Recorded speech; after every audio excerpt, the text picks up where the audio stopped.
Chapter 1. This is a dual male protagonist story. Deep in the psychiatric hospital, the white door of a ward was gently pushed open by Nurse Miss. The deserted ward was empty, with only the sound of the wind blowing the curtains rustling.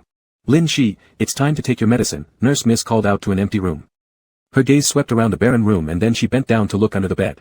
Under the dimly lit hospital bed, a young man wearing a blue and white patient gown was crouching there. He lay under the bed, his black long hair scattered on the floor. Upon hearing the voice, he looked up and locked eyes with the nurse, revealing a charming smile on his delicate face. "What are you doing under the bed?" the nurse asked in confusion. The young man slightly narrowed his smiling eyes and whispered, "I'm playing hide and seek."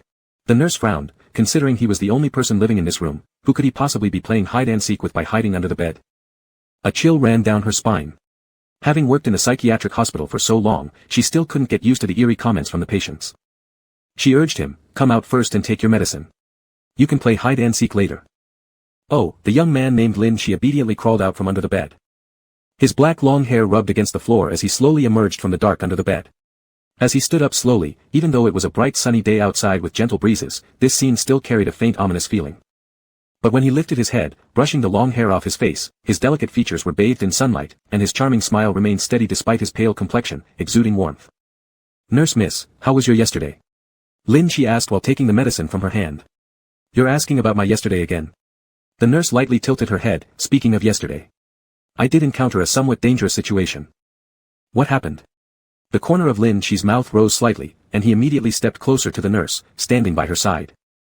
The nurse took a deep breath, still clearly shaken. "It wasn't anything particularly serious, but a knife just grazed past my forehead and flew away. The owner of the knife didn't know me, he just fell and let go of it, but it almost cost me my life." She sighed deeply, raising her eyes to meet the gaze of the man before her with black hair like ink. "You've already asked me this 3 times this week. Thank you for your concern, but I finally had something happen to me." Lin Shi smiled, picked up the medicine from the tray without consuming it, just giving her a quick glance with his narrow eyes and comforted her with a smile. "Don't worry, Nurse Miss is beautiful and kind-hearted, you'll live a long life." The nurse stared at Lin Shi's mask-like smile, helplessly curling her lips. "Eat your medicine and rest early." She held the tray and turned to leave. The moment she turned her back, Lin Shi suddenly reached out behind the nurse and grabbed at something, as if he had caught hold of something, pulling it forcefully. Just a brief moment, the nurse felt a sudden cold sensation behind her. However, when she confusedly looked back, she only saw Lin Shi smiling at her with nothing else, and then she left the ward. With a light click of the door latch, silence enveloped the ward. The wind outside blew the curtains, making them rustle, very clear in the unusually quiet ward. In the room, Lin Shi, who had been smiling all along, slowly lowered his eyes and looked at what he was holding in his hand. Reflected in his pupils was a pitch-black human shape firmly clenched in his hand, struggling continuously. Lin Shi fixed his gaze on the shadow that was trying to escape. Unable to suppress the upward curve at the corner of his mouth, word by word, the composed expression he had just now crumbled completely. "The game of hide-and-seek is over, I caught you." The excitement and distortion gradually revealed in his eyes made the shadow panic and struggle more fiercely. The shadow managed to break off one of its arms with all its might, escaping from Lin Shi's hands. Its first reaction wasn't to attack Lin Shi but to flee. Its figure hastily transformed into a puff of smoke, passed through the ward door, and disappeared. Lin Shi casually crushed the remaining limb of the shadow in his hand, slowly tying up his black long hair, saying sinisterly, "Are you going to continue the game of hide-and-seek with me?" "That's great." Laughing sinisterly, beneath his tied-up long hair, a black triangle was clearly imprinted on the skin of his nape. Pushing open the ward door, outside there should have been some clusters of insane patients messing around in the corridor, but now, it was pitch black outside the door, contrasting greatly with the bright and windy ward behind Lin Shi, as if they were 2 different worlds. Lin Shi stepped into the darkness with a single step, and behind him, the door creaked shut, completely isolating the last bit of light. In the instant her vision darkened, something surged out of the blackness with murderous intent, but in the blink of an eye, it was grabbed by Lin Shi's single hand. A faint green light flickered as the shadow's face gradually came into focus. It was the face of Nurse Miss who had previously come to deliver his medication. However, this face had bulging eyeballs that were detached and sunken eye sockets, a large chunk shaved off her forehead, and crimson liquid dripping down her cheeks onto Lin Shi's hands. "Damn player. I'll kill you. I'm going to kill you." The ghost woman glared at Lin Shi, her trembling pupils radiating endless resentment. For 10 whole days, this cursed player had spent 10 days searching for her within this game instance. He had found the way to leave the instance on the 2nd day after entering, yet normal players would have left long ago, whereas he chose to stay behind, just to sever her head. She was dealing with a psychopath. Absolutely someone with serious mental issues. The female ghost seethed all over, rapidly transforming her 10 fingers into knives which she immediately swung towards Lin Shi's head without hesitation, screaming, "I'll kill you." Lin Shi smiled slightly, tilting his head, as the fingerknives missed his hair by a strand and plunged into the wall, shaking debris loose. Glancing aside, the reflection on the knife showed his features flashing with cold light. This thing could effortlessly split a skull in half, a danger beyond question. Yet Lin Shi paid no attention to the ghost woman's murderous intent, smiling amiably instead. You look so cute when you're angry. What should have been a compliment instantly turned the ghost woman's expression into one of sheer terror, her lips opening into a blood-drenched maw as she lunged forward to tear at Lin Shi. But once again, she was pinned down. From above, a suppressed laugh echoed, drawing her slightly lifted gaze to Lin Shi, whose lips were tightly pursed, seemingly trying his best not to laugh. Let's be clear, you made the first move. The ghost woman's breathing quickened, fear and rage intertwining. Despite hiding carefully for several days, she was still detected by Lin Shi and dragged out from her host, the nurse. Damn it. Truly damned. Even though her anger had peaked, her body never stopped trembling. Within that oppressive fury always lurked the inescapable tinge of fear. The man before her, grinning slowly raised his right hand. Though there seemed to be nothing in his hand, it made the ghost woman shrink back a step nonetheless. She'd endure hiding a few more days if need be. Surely this person could be forced out of the instance soon enough. Fear overruled reason, and she attempted to turn around and escape once more. But as soon as she moved, her peripheral vision caught Lin Shi's lips parting lightly, uttering two words. Hammer. At the sound, a red iron hammer abruptly dropped out of the air, firmly grasped in Lin Shi's hand. Her vision swayed, her face meeting Lin Shi's close-up. This face usually wore a gentle smile, polite and courteous, as though a mask plastered on his face. But now, this face brimmed with distorted madness and unrestrained laughter. His eyes brimmed with blazing killing intent, laughing. Clutching the hammer with both hands, Lin Shi forcefully smashed it down on the ghost woman's head, a loud dull thud erupting, the head bursting apart, blood splattering everywhere. The ghost woman's body slowly fell to the ground. With a curl of his lips, Lin Shi grinned widely as he wiped a streak of blood across his handsome face. Lowering his eyes, he stared at the ghost woman lying on the ground, tossing the hammer up in the air, causing it to vanish instantly. But then, he quietly exhaled another pair of words, hatchet. A heavy red hatchet plummeted out of the air, firmly grasped in Lin Shi's hands, pressing against the ghost woman's neck. In the darkness, Lin Shi's voice rang like a phantom, drenched in mirth. Pretending to be dead won't work, I'll deal the finishing blow. Chapter 2, Shuangnan, refers to male same-sex literature. The female ghost on the ground, her skull fractured, suddenly opened her eyes. Her ruined face was filled with terror, but Lin Shi's hands were already gripping the hatchet. With a deranged laugh directed at the ghost, he put force into his arms. 3, 2, 1. Boom. Under the full weight of Lin Shi's pressure, the heavy hatchet decisively severed the female ghost's spine, splitting her head and body in two. The female ghost became utterly still. Ha ha ha. Laughing, Lin Shi tossed away the hatchet and picked up the female ghost's head, not even slightly concerned as blood wet his patient uniform sleeve. His expression was extraordinarily excited. I should have known it would be so easy to kill her. I should have killed the two from the previous scenarios too. He wiped the blood off his face with his sleeve but only smeared it more, so he stopped altogether. He smoothed his disheveled long hair back and stood up, still clutching the ghost's head. How many is this? The third one, right? Taking a deep breath, Lin Shi couldn't erase the laughter from his face. The dense and twisted excitement in his eyes caused his hand holding the head to tremble. After 10 days of playing hide-and-seek with the boss of this scenario, he finally managed to cut off her head smoothly, even though it took some time. Regardless, he successfully returned with her head. Wobbling along in his blood-red hospital gown, he walked back towards the entrance door while holding the head. As he had just taken 2 steps out, he vaguely heard some voices near his ear, muffled like they came from a faraway place, male voices. Come find me. Lin Shi. He looked up, and that male voice quickly got drowned out by an announcement sound. Congratulations to the player for successfully completing the 3rd trial of the black box game test scenario. You have cleared all trials and officially become a black box player. When black box initially selects players, it gives each player the most suitable ability card before placing them into the trial scenario for selection. It appears this ability card suits you perfectly. A new black box trial scenario will commence soon. Please enter immediately. Lin Shi raised his eyes slightly and didn't pay attention to the announcement. Shaking the head he held in his hand, he continued walking towards the entrance door. Before entering, he planned to go back and take his medication first.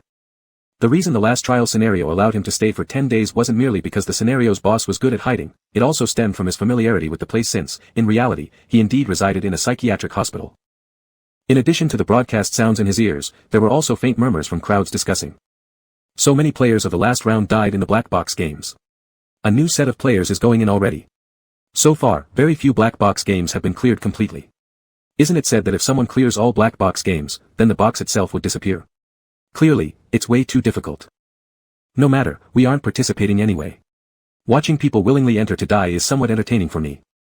With these various differing opinions floating around, Lin Shi returned to the original door he came through. He pushed open the door wanting to return inside. At the moment the door opened, dazzling white light appeared before him, so bright it blinded his vision. The blurred announcement sound lingering in Lin Shi's mind instantly became crystal clear, as if it directly resonated within him. Congratulations to player Lin Shi for successfully entering the black box. Current trial scenario, end of days apartment. This is an apartment surrounded by monsters where humans are continuously turning into monsters, causing the entire world to decline. Only within this tiny apartment remain survivors. Untransformed humans are struggling, while those who have been assimilated devour others. NU. Instantly opening his eyes, the white light disappeared, and Lin Shi found himself in a strange room. Covered in blood, he still held the female ghost's shattered head.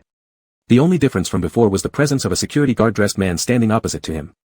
Lin Shi's sudden appearance clearly startled the man, who widened his eyes and cautiously stepped back while examining Lin Shi. Suddenly appearing in the guard room, the man with white hair was drenched in blood, dressed in a patient gown, carrying a fragmented head in his hand. On that pale face was a horrifying grin as he stared at him menacingly. Anyone who saw Lin Shi at that moment wouldn't think he was a good person. Seemingly, the guard felt the same way and loudly asked, "Who are you?" Lin Shi was attentively listening to the voice in his head. Seeing the guard retreat in panic, he smiled friendlily. "Your fearful expression is truly adorable." That smile further terrified the man across from him. He fumbled around anxiously, pulling out an electric baton from his waist, pointing it at Lin Shi, "A monster." Simultaneously, the broadcast in his mind slowly announced, "The current role identity matched for your scenario is monster." Lin Shi's eyes narrowed with a smile. "Oh, you guessed it right." But the man opposite had already swung his electric gun and charged over, trying to gain an advantage before Lin Shi made a move. Lin Shi stood firmly in place, watching the charging man and extended his left hand with a smile. Hammer. A crimson hammer dropped from the air and the moment it touched Lin Shi's palm, he firmly gripped it and swung it away. In an instant, the guard was struck by the hammer and flew away, blood flowing all over the ground. The voice in Lin Shi's mind continued uninterrupted. "Your current identity requires you to complete this mission. Let monsters take over the apartment. Please carefully act out your role and don't let them discover your identity, especially not the gatekeeper and apartment manager. Their presence will pose a danger to you." The broadcast stopped, and Lin Shi, weighing the hammer in his hand, still had the same smile on his face. The player with the monster identity needs to be cautious around the gatekeeper and the apartment manager. Could the gatekeeper possibly be? Lin Shi looked down at the man lying on the ground who resembled a security guard. From the chest plate clearly visible, 2 words could be seen, gatekeeper. Lin Shi paused his action of weighing the hammer, then after a few seconds of quietness with his smiling face, he decisively placed the head on the other hand onto the ground and stood before the gatekeeper. "Now that things have come to this, I'd better finish him off." Lin Shi raised both hands, hatchet. As the black box game began, players chosen would gradually enter the arranged missions. The game inside the black box would open its live stream to the public so everyone outside could watch the game content on their TV screens. With the new round of players entering, it was exactly when people were highly focused and paying attention to these new players. As soon as the game started, numerous viewers would flood into the screens of all players. Almost immediately as the mission screen opened, before the viewers even got a clear look at the scene, they heard Lin Shi's clear voice from within. 3, 2, 1. A muffled sound resonated, as if something had been broken into 2 parts. When those who had just entered finally peered in confusion and managed to fully see the scene, everyone widened their eyes in awe, exclaiming with surprise akin to those who hadn't seen much of the world, "What the hell?" In the gatehouse, 2 heads rolled on the ground, bloodied and unrecognizable. A headless body of the gatekeeper lay peacefully on the floor. Blood splattered across the floorboards, leaving streaks of red everywhere. Dressed in a hospital gown with a head of white long hair, Lin Shi stood there smiling, wielding a massive crimson hatchet. The horrifying scene sent chills down spines, drenched in blood and terror, offering visual horror comparable to any post-monster carnage in other missions. It was hard to imagine that someone standing there was human. Chapter 3, Tingling Tongues. Am I watching a live stream of the players? Why is there a monster standing in it? That. Is that the player? All we can see is the player's screen. The person on the ground is already dead, and the one standing. That white-haired person must be a player, right? The trembling audience member who uttered these words was already losing confidence. After the black box game started, many had witnessed countless horrifying scenes, but for the first time, they began to doubt their own judgment. "Not sure, I'll look again. If that really is a player. All I can say is, she looks like a ghost." With white long hair, red pupils, wearing a loose hospital gown, and holding a large red hatchet, before anyone could clearly see her face, all they could see was her lips curling under her messy hair, exuding an eerie aura, not at all human. The players currently running the dungeon couldn't hear the discussions outside the screen. Lin Shi's attention was completely focused within the. He bent down, intending to hide the body first so as not to alarm others later. While dragging it, a card fell out from the gatekeeper's pocket and rolled into the blood pool. Lin Shi bent down to pick it up. It seemed to be the gatekeeper's identity card, just as the dungeon announcement said. When players entered, they would be assigned a role and a mission to complete. He was the monster, and the person in front of him, the gatekeeper, was a dangerous presence he needed to beware of. Lin Shi flipped over the black card inscribed with the two characters, gatekeeper, and found his mission on the back. Your current goal as this character is, help the human residents, find all monsters hidden within the apartment building, and report them to the apartment management. Please carefully play your role, assist the human residents, and discern which among those already inside the apartment are monsters.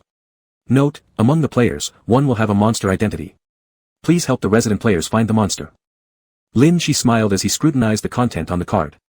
Reaching into his own pocket, his own black card clearly bore the two words, monster. The gatekeeper's task was to help resident players find the hidden monster among them, while Lin Shi was that monster. Ha ha ha. So interesting. Lin Shi buried his head, covering his face with one hand, emitting unrestrained eerie laughter through his fingers. There are many players, but only one monster. I'm so scared. Ha ha ha. This was a card representing fighting against the masses, one that should be very challenging, something that would leave normal people flustered and pressured. But Lin Shi was only laughing. Completely unaware of how unnerving his laugh was, causing cold sweats among those watching outside the screen.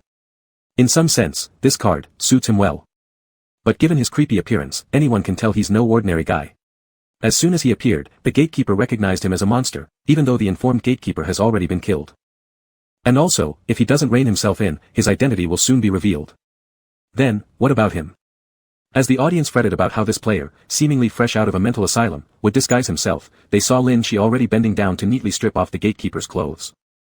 Audience. Next, Lin Shi began to undress himself. Audience. In a short while, Lin Shi was already properly dressed in a gatekeeper's uniform, fastening his badge and fitting the hospital gown onto the decapitated corpse of the gatekeeper. He even prepared to drag the body somewhere to hide, methodically clearing the crime scene, leaving observers to suspect his state in reality. He is undoubtedly the scariest among all the players. It makes perfect sense why he's chosen to be the monster. It feels almost custom-made for him. This live stream is truly terrifying, soaked in blood. It's like watching a horror movie. It would be even more convincing with some screaming. The instant the comments flew past the live stream, a sudden, sharp scream echoed outside the gatekeeper's room, resonating throughout the entire corridor. Everyone held their breath as they stared at the screen. In the dark corridor, it seemed someone was indeed running and screaming, heading straight toward the gatekeeper's room. Bang bang bang. Violent knocking erupted outside the gatekeeper's room, accompanied by a man's cries of desperation, filled with fear as he pleaded for help. Gatekeeper. Gatekeeper, are you there? Gatekeeper, save me. His voice, nearly breaking into tears, shook with trembling alongside the incessant pounding on the door, utterly chilling. The live stream chat was utterly silent, as if even a single additional comment would disturb the chilling scene unfolding. Lin Shi thudded the security guard's body into the storage cabinet and also placed both heads inside. After closing the cabinet door, he let out a long breath, wiping his blood-soaked hands on the security guard's clothes and wore an expression of relief. Let's hide it here for now. I'll come back for it once the dungeon ends. Subsequently, he turned around with a cheerful smile, ready to open the door. Just as he reached the doorway, he saw a note stuck on the door. The security guard is responsible for monitoring the existence of monsters. You must not reveal that you have detected the monster's identity. You must not interfere with players who are being targeted by the monster. Do not get involved in unnecessary matters. Lin Shi glanced at the text with a grin and still clicked the door open. The moment the door opened, the person knocking tried to rush into the security office in terror. However, upon catching sight of Lin Shi, they shrieked in fright, stepping backward just in time for a sharp red shadow to swoosh from afar, embedding itself deep into the wall next to the door. If it weren't for the fact that the man at the door had been startled by Lin Shi, this thing might have pierced him through. Monster. The startled player stared blankly at Lin Shi, though the uniform clearly identified him as the security guard, but, this eerie white hair, along with bloodstains on his face and an unsettling smile completely radiated an aura of eeriness that made it impossible to discern the true identity of the person in front of him. Not really, Lin Shi responded kindly, glancing outside where a figure stood motionless in the hallway. That was undoubtedly the real monster. It was a man, wearing a low hat that cast a shadow over his face, connecting seamlessly with a black mask, nearly covering his entire face.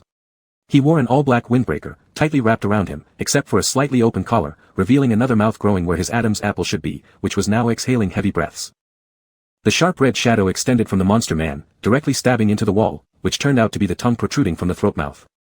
The player on the ground glanced alternately at the monster man outside and the strange white-haired man standing at the security room entrance. Both seemed undeniably monstrous. Since Lin Shi had opened the door, technically interfering unnecessarily, the monster man was now glaring at Lin Shi viciously, breathing heavily through the mouth on his throat, brimming with murderous intent. Security guard, shouldn't interfere. Give him, to me. Lin Shi's grin widened further as he crossed his arms, enthusiastically observing the interaction between the monster and the person in the hallway, showing boundless excitement. I wasn't trying to intervene either. The player on the ground turned pale as they watched the monster man smile satisfactorily. So it was true. The person in the security room was a monster too, definitely working with the other monsters in the apartment. As soon as this thought came to mind, the white-haired man raised his hand into the air and shouted, "Dagger." A red little knife swooshed down from the sky, caught firmly in his grasp. He then tossed the red dagger into the player's lap, smiling while pointing to the monster man in the corridor. "Go ahead, kill him." The player holding the dagger. How could he possibly fight when he ran here for help? What kind of bizarre character was this? Not only was the player who had been pushed out confused, but so were the live-stream audience and the monster man alike. The player looked between Lin Shi and the monster, sweat pouring down his face. He came here seeking refuge in the security room, never imagining there'd be another monster inside. Swallowing dryly, the player thought at least, despite how strange it was, the person in the security room was surely the security guard. Immediately, he pleaded pathetically to the white-haired man, "Sir Security, please let me in. I'll give you everything I brought." Saying that, the player quickly pulled out a bunch of things from his backpack, emergency medicines, food, water, and some knives, though none of them were long because, before entering the dungeon, normal players could only purchase regulated weapons. After pulling out all items from his bag, the player felt rather dejected. These supplies' value wouldn't save a life. Suddenly, a hand appeared in front of him and took his Sprite. "Ah, what is this?" After taking a sip, the person sticking out their tongue frowned. "My tongue feels numb." The player blurted out blankly, It's Sprite.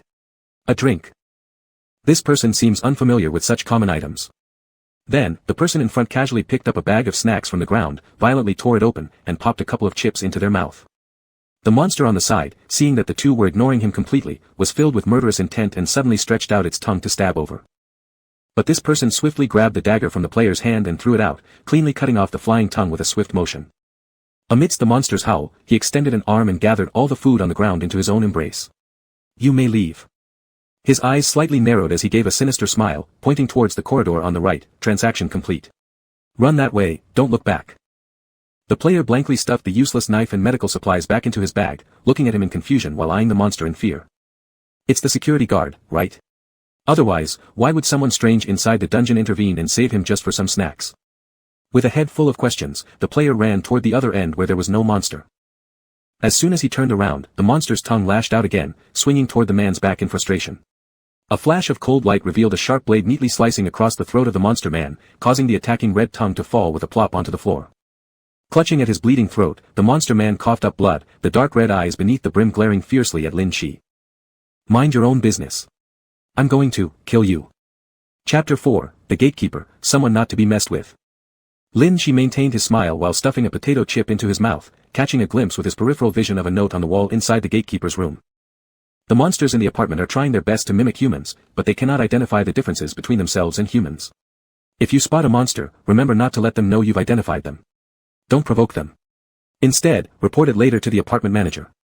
The curve of Lin Shi's lips grew even wider. So, it's like this: discover a monster and still pretend to be oblivious to its abnormality, then report it to the apartment management instead of confronting it directly like he's doing now. No wonder the monster had said that this gatekeeper was meddling too much. With a bright smile, Lin Shi stared at the monstrous man at the door and took another sip of Sprite. What gatekeeper?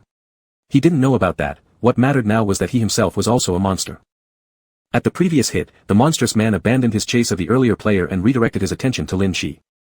He slightly raised his head, exposing the crimson pupils beneath the brim of his cap laced with murderous intent, and a broken section of long tongue protruding from his neck. In a deep, eerie tone, he chuckled, "Mr. Gatekeeper, your place smells awfully bloody, and quite appetizing." Cold sweat poured down the viewers of the live stream. Surely, this would bring disaster, wouldn't it? After chasing the other player, the monster now seemed to want to kill Lin Shi as well. Yet why, amidst such horror and tension, was Lin Shi eating snacks and looking so content? As a player possessing the identity of a monster, Lin Shi, under normal circumstances, should not be standing face to face with the creature. Likewise, as a gatekeeper, there was no need for him to confront it either. But Lin Shi, who had both roles combined, deliberately chose the most dangerous route, to provoke the monster. Under the scrutinizing gaze of the monster man, Lin Shi narrowed his gleaming eyes, set down his snacks, and slowly clenched his right hand before happily praising, "You're cute, too." The monster man paused, unprepared for Lin Shi's unexpected compliment.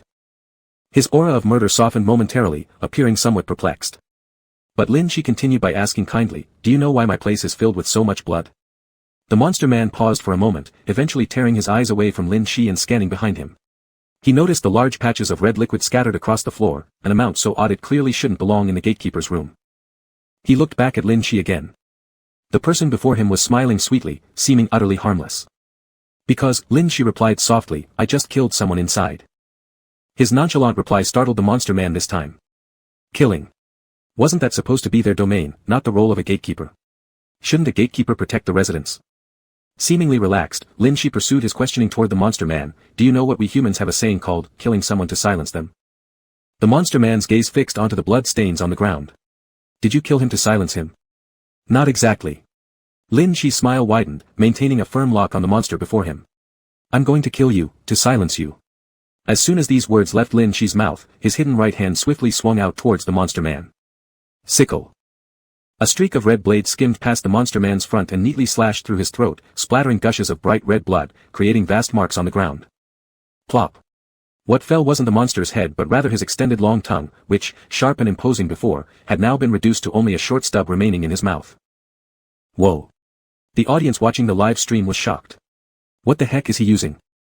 Suddenly, Lin Shi had a massive red scythe appear in his hand, extremely sharp and curved, which easily should have severed the monster man's head if not for the latter noticing the danger and evading it in time. Though his head remained intact, the rest of his tongue was lost. Ah. The monster man panicked, holding his throat where blood flowed ceaselessly and glaring fiercely at Lin Shi. His mumbled words were incomprehensible, but his surging murderous aura far exceeded what it was earlier. At this moment, all he wanted was to tear apart this reckless player in front of him. Upset. With a sly grin, Lin Shi spun the enormous red scythe at his side lightly, jumping gracefully backward into the gatehouse just as the monster pounced. He beckoned teasingly. Come and kill me in my house. The monster, its eyes blazing red, clutched at the blood streaming from its neck and stepped heavily toward the gatekeeper's room, suffused with a heavy aura of murderous intent. The audience in the live stream all held their breath. They had witnessed what Lin Shi had done in the gatehouse. Upon entering this level of the game carrying a severed head, he even killed the previous gatekeeper. This player was undoubtedly savage beyond measure. Don't go in. He's just luring you into the gatehouse to kill you, he doesn't want to clean up the corridor floor. The chat overflowed with frantic warnings. The first-time viewers were less concerned about the survival of the player than that of the monster. But the crimson-eyed monster man, knowing fully well that his adversary was no ordinary foe, nonetheless cautiously advanced towards the gatehouse. Suddenly, there was a sharp creak from inside the gatehouse, as if the door had been opened. Then, something heavy fell to the ground, sounding particularly clear in the dark, silent corridor. Lin Shi turned back in confusion, only to find that due to a poorly closed cabinet door, two heads had tumbled out, landing on the floor with a thud and splashing blood everywhere. At the sight of those heads lying before him, the creature's eyes widened considerably. A headless corpse lay concealed within the cabinet, while these two bloody heads, one clearly belonged to the cabinet's victim, while the other. Breathing heavily, the monster man slowly retreated a step, his rage dissipating, replaced by sheer terror. That was, the head of the level's boss. He raised his gaze to meet Lin Shi's beaming face, where he watched the person smile while softly uttering a practice line, you look so cute when you're scared. The monster man shuddered violently, chilled to the bone.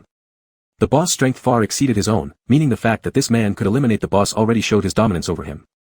The terrifying twist. This man hadn't merely killed the boss but decapitated it and brought the head into the level itself. This was insanity. This guy was undoubtedly a monstrous psychopath.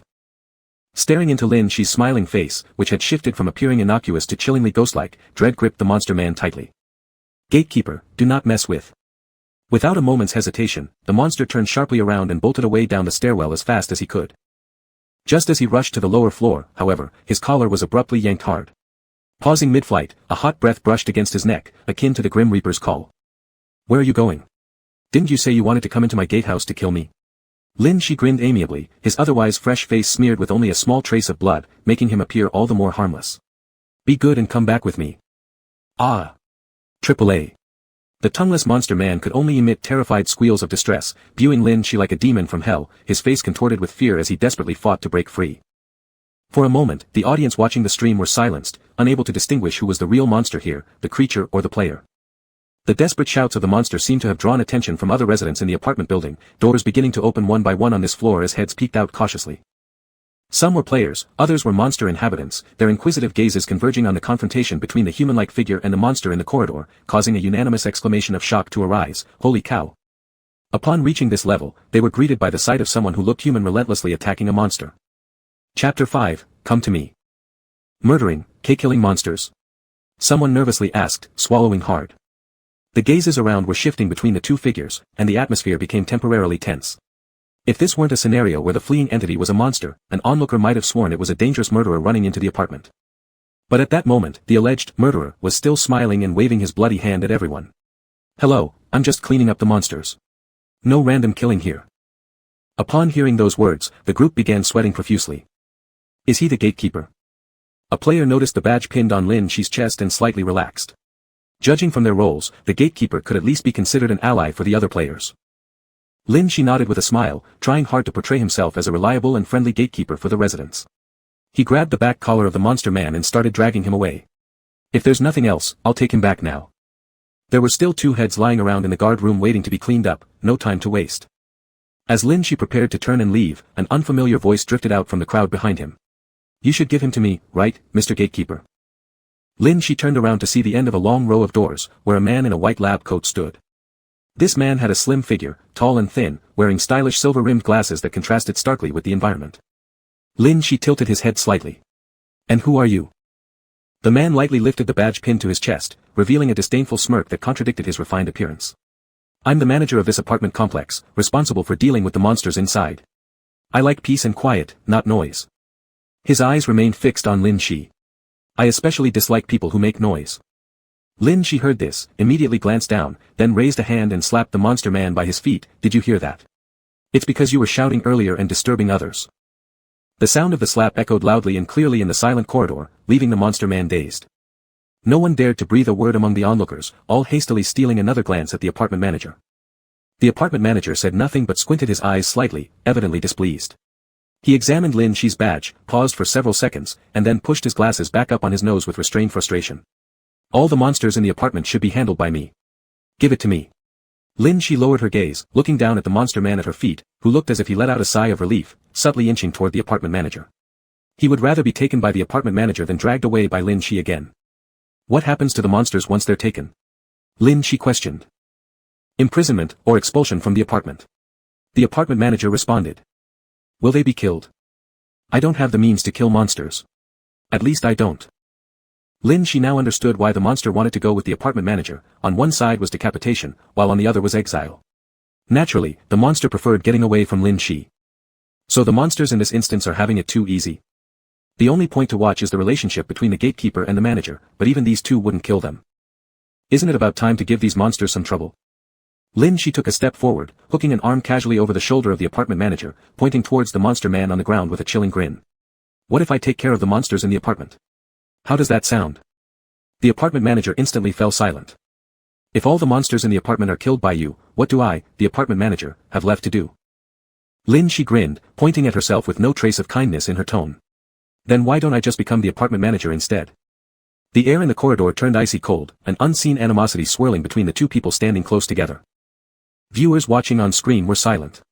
First, they killed the gatekeeper, and now they want to kill the apartment manager next, simply going straight to becoming the instance boss. Forget clearing the instance, just cut to the chase.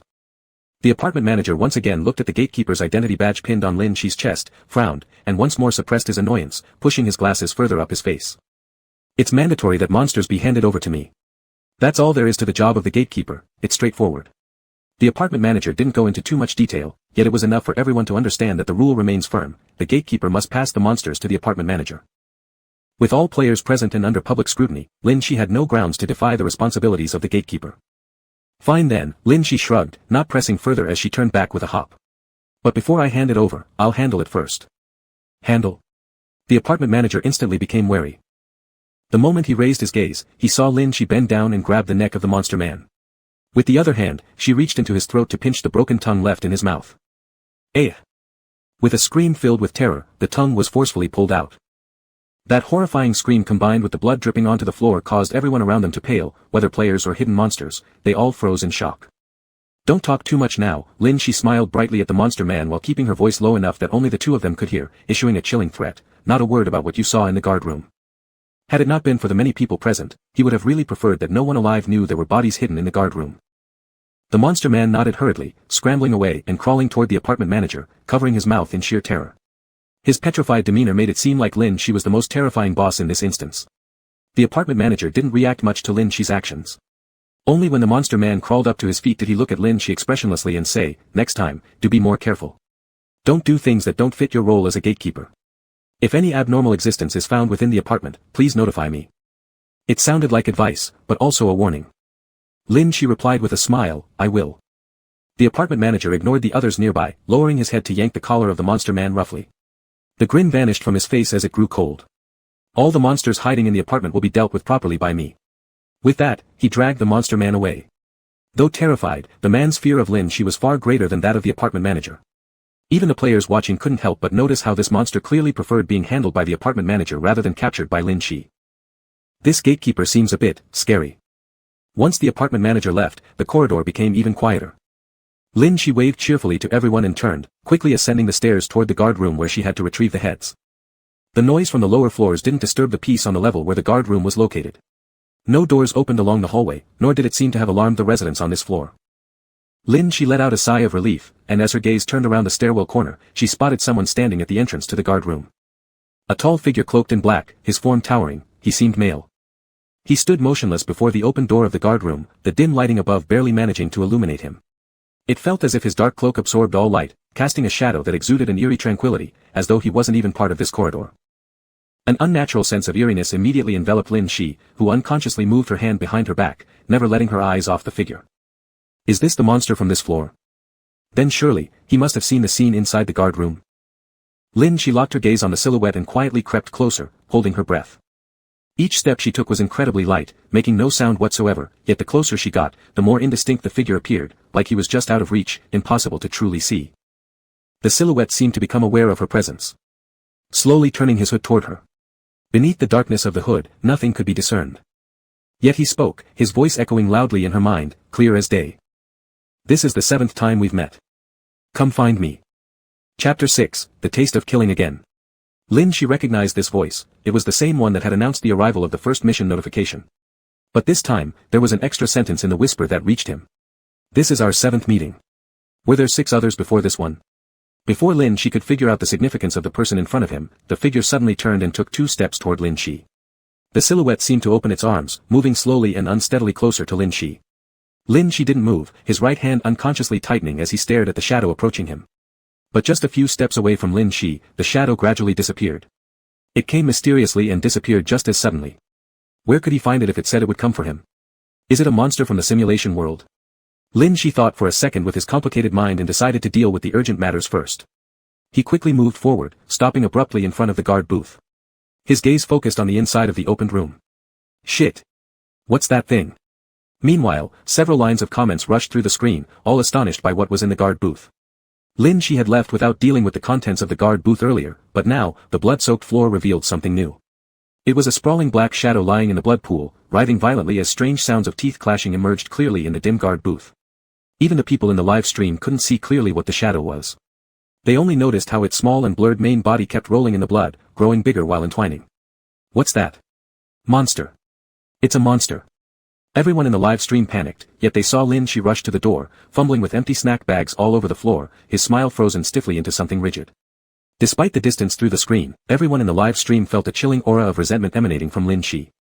He slowly raised his head, both eyes locking onto the shadow in the guard booth.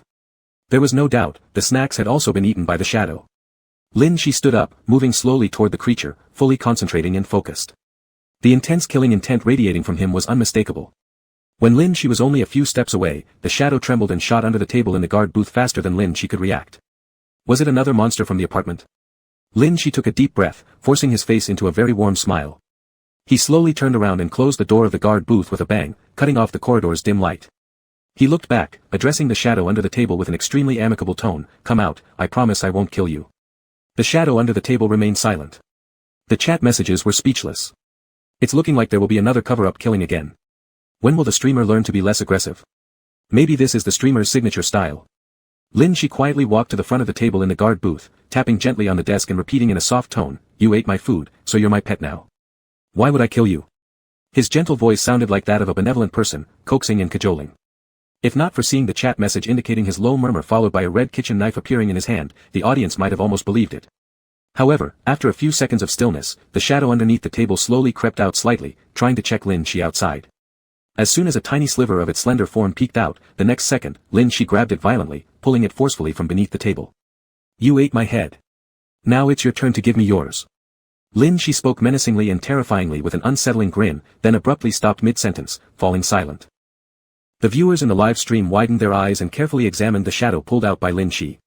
It was a potted plant. Or more specifically, an unknown kind of plant. Dark red vines twisted together chaotically, spreading irregularly, the leaves were black with no visible veins. Between the intertwined branches were eyeballs, which continuously wriggled and trembled in fear, refusing to meet Lin Shi's gaze.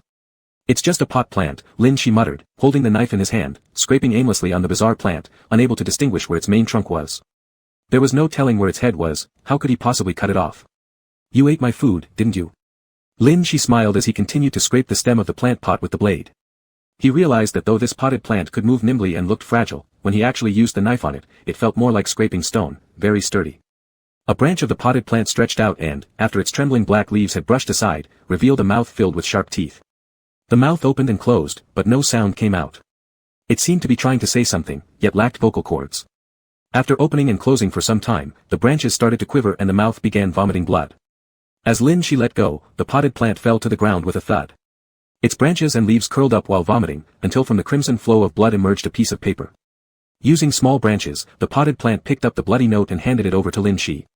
Its mouth kept moving, smacking with blood all over, attempting to speak, still without any sound. What's this? Lin Shi squatted down and took the note. Though the words were somewhat blurred, they were still legible. As a gatekeeper, you must protect every resident in the apartment complex. Please check the identities of all residents before 8 p.m. The monsters in the apartment are always thinking of assimilating you. Always remember during inspections, you're human. Lin Shi quickly reviewed it with his red kitchen knife at hand. It appeared this plant had spat out an instruction manual for the gatekeeper's role. Lin Shi then looked up toward the paper notes behind the door and those stuck beside the walls. There were already 3 pieces of paper found so far in the guard booth, each requiring the gatekeeper to perform certain tasks. This was probably the restriction placed on each character type in the game. If he strictly followed what was written on the gatekeeper's paper, Lin Shi had indeed deviated from the duties of a gatekeeper by helping the player being chased by the monster and angering it. But since he eventually encountered the administrator and handed over the monster, despite a few minor deviations along the way, the final result aligned correctly. Since the paper required not provoking the monster to facilitate handing it over to the administrator, how could him angering it matter if he delivered it? So long as the task was completed, everything was fine. Lin Shi, holding the paper, thoughtfully reflected, his face revealing a chilling grin. Just judging by the gatekeeper's instructions, it meant that regardless of how he dealt with or eliminated the monsters, as long as he handed them over to the administrator in the end, there would be no problem, even if it was just a corpse. So, this constraint was smaller than expected. While analyzing the situation, Lin Shi still reached down to grab the potted plant off the floor and gave it a shake. Give me back my snacks. The mouth on the potted plant dripped with fresh blood, clearly showing it couldn't pay back. Lin Shi gritted his teeth, slapping the plant against his hand. It appeared his knife really couldn't make any scratches on this strange thing, let alone cut off its head. Are there other papers on you? He shook the plant again. If you can help me find the others in this room, I'll consider it even for my snacks. With a shake, the potted plant leaped from Lin Shi's grasp and began searching around the room. Lin Shi watched the crawling figure with deep thoughts. It was the first time he'd ever seen a potted plant walk around using its branches, quite special indeed. Since the potted plant was looking for the gatekeeper's papers, Lin Shi decided to search for his own rogue paper hidden elsewhere in the building first. It would be troublesome if someone else found it before him. Though he had engaged twice upon entering, the game needed to continue. And he carried it out so effortlessly that people might forget he had received the most dangerous identity, the rogue. Lin Shi turned towards the door. At that moment, his gaze shifted, and only then did he notice through the slit of the door, a shadow had silently crept under the guard booth. Chapter 7, Opening the Door, Security Check. Was someone silently eavesdropping in the guard room?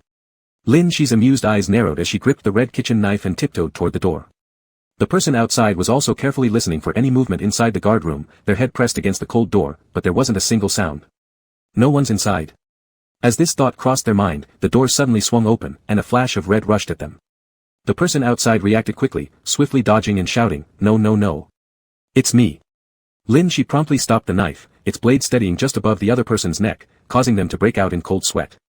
Lin Shi sized up the person in front of her and recognized them as the person who had previously traded snacks with her. She smiled kindly. "I thought a monster had come to the door. I almost chopped you to pieces." The person outside hastily explained, "I have no ill intentions.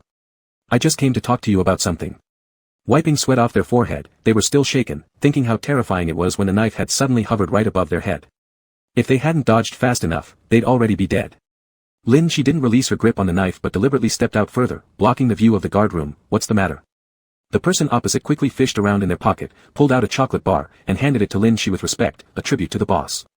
Lin Shi happily took the chocolate bar and bit into the wrapper. Is there anything else? The person hesitated, fidgeting nervously. There's something more I'd like to discuss with the boss. Do you have time now? Lin Shi paused, remembering that there was still a pot that crawled around back in the room. She quickly reached out to grab the residence roster hanging on the wall next to the door. I'm about to check the identities of the residents. Let's walk and talk while I do so. Before closing the door, she turned to the shadows within the guard room and greeted cheerfully, I'll be back later. Xiaohua, keep an eye on the guard room. The person outside blinked. Who's Xiaohua? Is it the guard's pet? It's a pet, a plant that can crawl and eat people. Lin Shi smirked meaningfully. The person beside her wiped their sweat. Boss, you sure know how to joke around. Lin Shi smiled without replying. The person hurriedly introduced themselves. Boss, my name is Gu Ximing. I'm a resident player. I just came up from the lower floor and wanted to talk to you about the current situation among the resident players. Go on, Lin Shi replied, listening while flipping through the residence roster in her hand. This apartment building had a total of 5 floors. The residents of floors 5, 2, and 1 were all gone. Only floors 3 and 4 remained. Floor 3 was where the security guard resided, and floor 4 was where the manager lived. There were a total of 23 households left.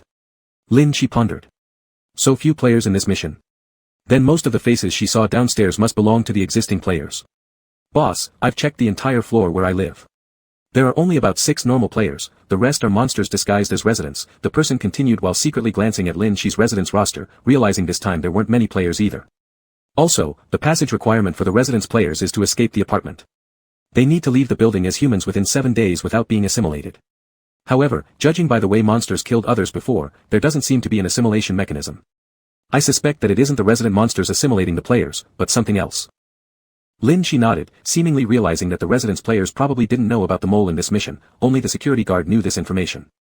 Maybe the one quietly assimilating the players is the mole herself. But currently, she hadn't found her own room or figured out her identity rules yet. And according to the players' guidelines, residents must not leave their rooms after 8 p.m. They can only open their doors when the security guard arrives. It seems that night might be the scariest time in this simulation. Lin Shi glanced up at the clock hanging in the corridor. It was indeed almost 8. She looked sideways at Gu Ximing. Then why are you still wandering around? Gu Ximing raised his head, his eyes shining brightly as he stared at Lin Shi. I'll go back soon. I just came to ask you, even though other players may not trust you much, since you saved me, I believe you're definitely a good security guard. Boss, would you consider collaborating with me? That seemed to be the main point of his visit. Lin Shi smiled, you have no value, and it's not worth my time to collaborate with you. The other person shivered, deflating and slouching. Is it because I can't help you? You're right, Lin Shi responded without hesitation. The other person paused, unwilling to give up. I'm not as fragile as you think. I can definitely help you. Lin Shi flexed her palm. If you want to repay me for saving your life earlier, I can kill you now and we'll be even. Gu Ximing glared at Lin Shi with a grievance-filled stare before finally slumping his shoulders and turning around. Never mind. He muttered and ran off. Lin Shi smiled brightly as she flipped through the residence roster. He had carefully reviewed all the residents just now, but unfortunately, there was no one named Gu Ximing listed in the apartment's resident information. It's about time, almost 8 o'clock. Lin Shi stretched her limbs, feeling delighted as she looked at the row of doors extending down the corridor. Time to greet the monstrous residents. According to the game's setup, the world had already fallen, leaving only this small apartment building with survivors. All the monsters infiltrating the building were preparing to devour these people. Behind this line of doors lay countless horrors waiting to drag people into the abyss. Lin Shi raised her eyes, her gaze sweeping across the clock hanging on the corridor wall. With all the windows sealed, making it impossible to see outside, the wall clock became the only way to track the time. The minute hand ticked steadily toward 8. As the evening bell struck, the simulation truly began. Lin Shi stared intently at the apartment before her. The walls that seemed perfectly normal during the day gradually revealed their blood-red, terrifying side after the evening bell. Cracks resembling veins crept along the dark red walls, the floor beneath her feet turned sticky and soft, slowly seeping with blood. In her sight, the shadowy ceiling resembled the deep sea, where unclear black silhouettes floated and drifted. Crimson eyes peered down at Lin Shi. Only the doors of every room remained normal, as if they were the sole salvation in this deranged tableau. The audience in the live stream were stunned by the sudden transformation of Lin Shi's surroundings, which went from ordinary to unsettling in an instant. A regular person would collapse simply from looking at the ceiling. Yet Lin Shi stood there, her smile growing deeper, becoming unusually excited. This is more like it. This is what it should be. Her throat emitted a laugh, her eyes beneath her long hair blazing with fiery heat as they locked onto the ceiling. The boring emptiness of the daytime apartment had left Lin Shi feeling dull, the lackluster nature of this simulation failed to interest her. But things were different now. This was what she loved to see. Among the undulating shapes on the ceiling, a whale's cry echoed through the building, filling the air with murmurs as though urging Lin Shi forward. Facing the hidden eyes in the darkness, Lin Shi moved forward slowly, knocking on the first door. A clear, eerie voice rang out down the corridor. Open the door, security check. Chapter 8, Your Blood Makes It Warmer. The first door knocked on received no answer, but after a few silent seconds, it slowly cracked open, revealing half a face through the gap. That face had no skin. The whole face was made of flesh, with clear blood and muscle textures, complete with eyeballs and teeth. Beneath the peeled-away outer layer of human skin lay the raw form underneath, horrifying enough to make viewers in the live stream cry out in terror. Lin Shi cheerfully tapped on the residence list in his hand. Please open the door a bit more so I can confirm your identity. The creature inside hesitated for a while before finally managing to mutter through the crack, Are you the doorman? Of course.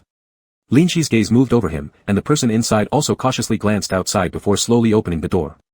Undoubtedly standing in front of Lin Shi was a body without skin, resembling a lifelike human model walking around. The eyes kept darting around, showing some nervousness as they looked at Lin Shi and then outside the door, looking quite bewildered. The people in the live stream were both afraid and curious, screaming and discussing heatedly. I remember the note in the guard's room said that monsters can't recognize the difference between themselves and humans, so even if this guy doesn't have skin and looks like an obvious monster, he won't think there's anything strange about himself, right? Yes, but in that case, wouldn't it be really easy for the doorman to identify monsters? Wouldn't it be obvious just by appearance? You're saying that's true. After all, the exterior difference between humans and monsters is still very large, like the one who lost their tongue during the day. Regardless, this clearly looks like a monster. How can someone survive without skin? Lin Shi glanced at the number on the nameplate beside the door, found the corresponding number, and then happily wrote the word human in the adjacent chart. Inspection completed. Close the door, he said, then turned around and left. The live stream erupted in chaos, everyone arguing because of Lin Shi's inspection results.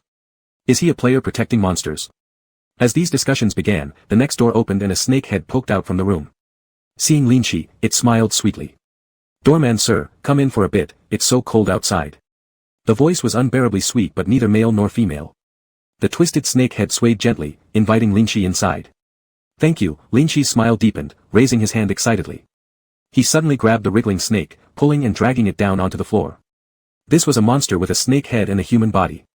Lin Shi grabbed what could be called the neck area in humans, pulled out a kitchen knife in one swift motion, and chopped off the snake head cleanly, decisive and effortless. Your blood makes it warmer. Now the audience in the live stream was more confused. Why was the first monster determined to be human, while the second was mercilessly killed? Lin Shi put away his knife, contentedly carrying the snake head toward the next door. When knocking again, another door opened to reveal a person with only half a head. As soon as the figure saw Lin Shi, who stood outside with blood-soaked hands holding a severed head, the door slammed shut immediately with a scream. This is a human. Lin Shi took out the resident list once more and marked, human, for this household. Chat comments. They became increasingly unclear about Lin Shi's criteria. What kind of monster would be judged as human by him? When the next door opened, yet another monster appeared, this time, a man with many eyes. Upon seeing Lin Shi holding the severed head of a monster, his immediate reaction wasn't shock but anger, furiously rushing towards Lin Shi. The tall shadow cast by the monster enveloped Lin Shi's happy face. When Lin Shi plunged a long knife into the chest of the creature, its anger instantly ceased. While Lin Shi squatted digging out each eye with a dagger, the chat comments realized something. None of the people opening the doors tonight look human, yet Lin Shi has already judged two as humans. So, could it be possible that humans at night turn into the forms of monsters? If that's the case, it would make sense. This is why the doorman has such difficulty distinguishing between humans and monsters, needing to differentiate between them in all these abnormal appearances. If one isn't quick enough in reacting, they'll likely mistake the first inhabitant they encounter as a monster regardless of what they actually are. This apartment gets too difficult at night. Everyone who opens the door looks terrifying, requiring not just strong mental fortitude but also great judgment. If you accidentally let a monster know that you figured out his identity, you might even get hunted. The two separate identities of residents are indeed not simple, as expected. As the chat comments buzzed noisily, Lin Shi was already carrying two heads in his hands. He cheerfully strolled through the entire floor with the two trophies, identifying people by their reactions. Those who screamed in fear were humans, and those who became angry were monsters. The way to provoke a monster was to make it aware that you discovered its true nature. Lin Shi carried severed monster heads while knocking on doors. Once someone saw the heads in his hands, they would assume the doorman had uncovered their secrets and was coming to exterminate them, thus triggering their rage. After checking an entire floor, Lin Shi's checklist was filled out extensively, and the number of heads in his possession increased significantly, each grotesque and different from the other. The next floor belongs to the apartment manager, with 11 households. Lin Shi stood at the stairwell, counting the remaining houses on his list before casually stepping over the blood-soaked stairs leading to the next level. In the dark hallway, murmurs rippled, and countless hands stretched out from the walls, blocking Lin Shi's path. Raising his hand, he swiftly cut off most of the grasping limbs, carrying multiple severed monster heads as he waded through the dense tangle of arms and reached the 4th floor of the apartment building. Upon entering, a strong stench of blood immediately overwhelmed him. On the corridor of the 4th floor, a corpse lying in the corner blocked his way. Lin Shi stepped over the body and looked toward the hallway of the 4th floor, where clear trails of blood were everywhere. Most of the room doors were wide open, with dead bodies sprawled at every doorway. Blood flowed out, pooling together in the corridor, the nauseating smell causing continuous frowns. There was no doubt, someone had acted ahead of Lin Shi and carried out a massacre here, regardless of whether the victims were human or monster. As the only doorkeeper, it was abnormal for anyone else to conduct such inspections since doors only opened during official checks. Was someone pretending to be the doorman and killing indiscriminately? Lin Shi stepped carefully over corpses scattered across the bloody corridor, walking silently through the eerie stillness, taking inventory of the deceased in each household. Chat comments went silent, afraid to disturb the terrifying scene unfolding before them. When Lin Shi had walked about 1/3 of the corridor, he heard a voice speaking, a familiar tone calling out from one of the open rooms, "Do you want to die or live? The choice is yours." The cheerful voice was unmistakable to Lin Shi, it belonged to Gu Siming. Chapter 9, I'm a good gatekeeper, right? Apparently, the people downstairs didn't expect Lin Shi to check so fast. As soon as he arrived here, Lin Shi had already come down, so the open doors were completely unguarded. Lin Shi quietly stood at the door with a bunch of heads in his arms, peering into the room. Inside was Gu Siming, covered in blood, pressing a man who was twice his size onto the floor, looking quite kind and friendly as he handed a dagger to the other side. Although clearly giving his weapon to the other, the monster looked extremely afraid, not daring to take it at all. Really useless.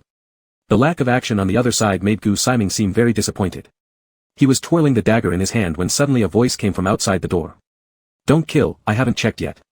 Gu Siming abruptly paused, turning back only to see Lin Shi, standing silently at the door with a bunch of monster heads in his arms, covered in blood, complementing the horrifying scene behind him perfectly. He seemed more like a monster come to kill than any of the creatures in this instance. "Friend, you came down pretty quickly." Gu Siming's eyes scanned over the heads in Lin Shi's arms. "Looks like you've gained plenty. Do you need me to get you a bag?" Lin Shi smiled towards Gu Siming, bending down to place the pile of heads by the doorway, holding that piece of paper that was soaked in blood on his fingers, slowly stepping into the room, staring at the monster on the ground, gatekeeping inspection. The enormous monster man was being pressed down by Gu Siming's knife without much reaction. However, upon seeing Lin Shi enter with the heads in his arms, fury immediately flashed in his eyes, screaming, he lunged forward toward Lin Shi. "Looks like a monster." Lin Shi tucked away the residence list and slightly raised his right hand. At the exact moment the monster man rushed towards him, a giant hammer appeared in Lin Shi's hand, swinging forcefully at the monster man's head with tremendous speed and force, toppling him to the ground within the blink of an eye. The hammer swiftly transformed into a great sword, piercing through the chest of the monster man and penetrating his heart cleanly. Blood splattered, spreading again on Lin Shi's gatekeeper uniform. The entire fluid and seamless process took no more than 3 to 5 seconds, easily taking the life of the monstrous man. For another player, it would have meant only death. Gu Siming, watching from the sidelines, narrowed his eyes thoughtfully, noticing how Lin Shi effortlessly handled a weapon many times heavier than himself while behind him, some unclear long black shadows quietly unfurled, tightly gripping the greatsword as if they were a part of Lin Shi's body, easily wielding it. Monsters inside the black box usually don't use human weapons. I thought you were a player, but it turns out you're also a monster. Gu Siming glanced up and down Lin Shi, somewhat surprised. Lin Shi smiled, pulling the sword out from the monster man's body in one swift motion. He happily wiped the blood off his face and turned to look at Gu Siming. "I am human, there's no doubt about it, right?" Gu Siming couldn't help but laugh. Instinctively becoming excited at the sight of blood and terror, extreme emotional reactions, a love for slaughter, these are characteristics of monsters in the black box. Lin Shi shook his head, seriously refuting. "I'm just a particularly deranged type among humans. You know too little about humans. Are there really types of humans who react violently to blood?" Gu Siming hesitated for a second, doubting himself. If he hadn't seen with his own eyes that there was something different about Lin Shi's body compared to normal humans, he almost would have believed it. Of course. Lin Shi discarded the great sword, now holding a large, elegant red scythe in his hand. He stared intently at Gu Siming, smiling brightly and saying nothing, yet implicitly declaring something. "Stop checking already, I'll tell you outright, I'm a monster, not a player." Gu Siming revealed everything. "But tonight, all I've killed were monsters, it doesn't affect the players." Lin Shi grinned cheerfully, "You're a deranged monster just like me, right?" Gu Siming fell silent for a moment before immediately denying the title thrust upon him. "No, I'm not like you. I don't enjoy bloodshed as much. I kill monsters for my own purposes, and if we consider the outcomes, I'm still beneficial to the players." Lin Shi swirled the large scythe in his hand, a slight frown on his face. But how can a gatekeeper let monsters go? You're not even a gatekeeper. Gu Siming couldn't help but blurt out, then immediately realized that Lin Shi probably didn't care about the task of being a gatekeeper, it was likely just a pretense for wanting a fight. Deep in those eyes fixed tightly on himself swirled an overwhelming tide of ferocity, that was indeed a bloodthirsty gaze, identical to the monsters in the black box. Please, my friend, I've killed half a corridor of monsters tonight. Can't I even take a break? Gu Siming helplessly straightened up, putting away his lazy demeanor. No. Lin Shi grinned as he fixed his gaze on Gu Siming. After all, you said I'm a good gatekeeper, right? How can a gatekeeper ignore the monsters? Gu Siming cursed under his breath. Beast! Before he could finish his sentence, Lin Shi's red scythe came swinging towards him. The livestream audience clearly saw the two individuals who were just peacefully exchanging words suddenly erupt into combat. Lin Shi wielded the red scythe, sharp and swift, every strike cutting toward Gu Siming, leaving behind deep gashes wherever it passed. Among all of Lin Shi's previous attacks, only Gu Siming had been able to evade them. Back when Lin Shi had randomly swung his weapon at an eavesdropper outside an open door, none of the monsters could escape that blade, so how was Gu Siming, someone constantly running from monsters, managing to dodge? The red scythe swiftly cut toward Gu Siming with no place left for him to evade, but a long blue-flamed sword emerged to block Lin Shi's scythe. Afterward, the long sword revealed Gu Siming's face full of resentment. Through gritted teeth, he said, monsters in the black box never get rest days. As soon as players arrive, they're forced into mission runs.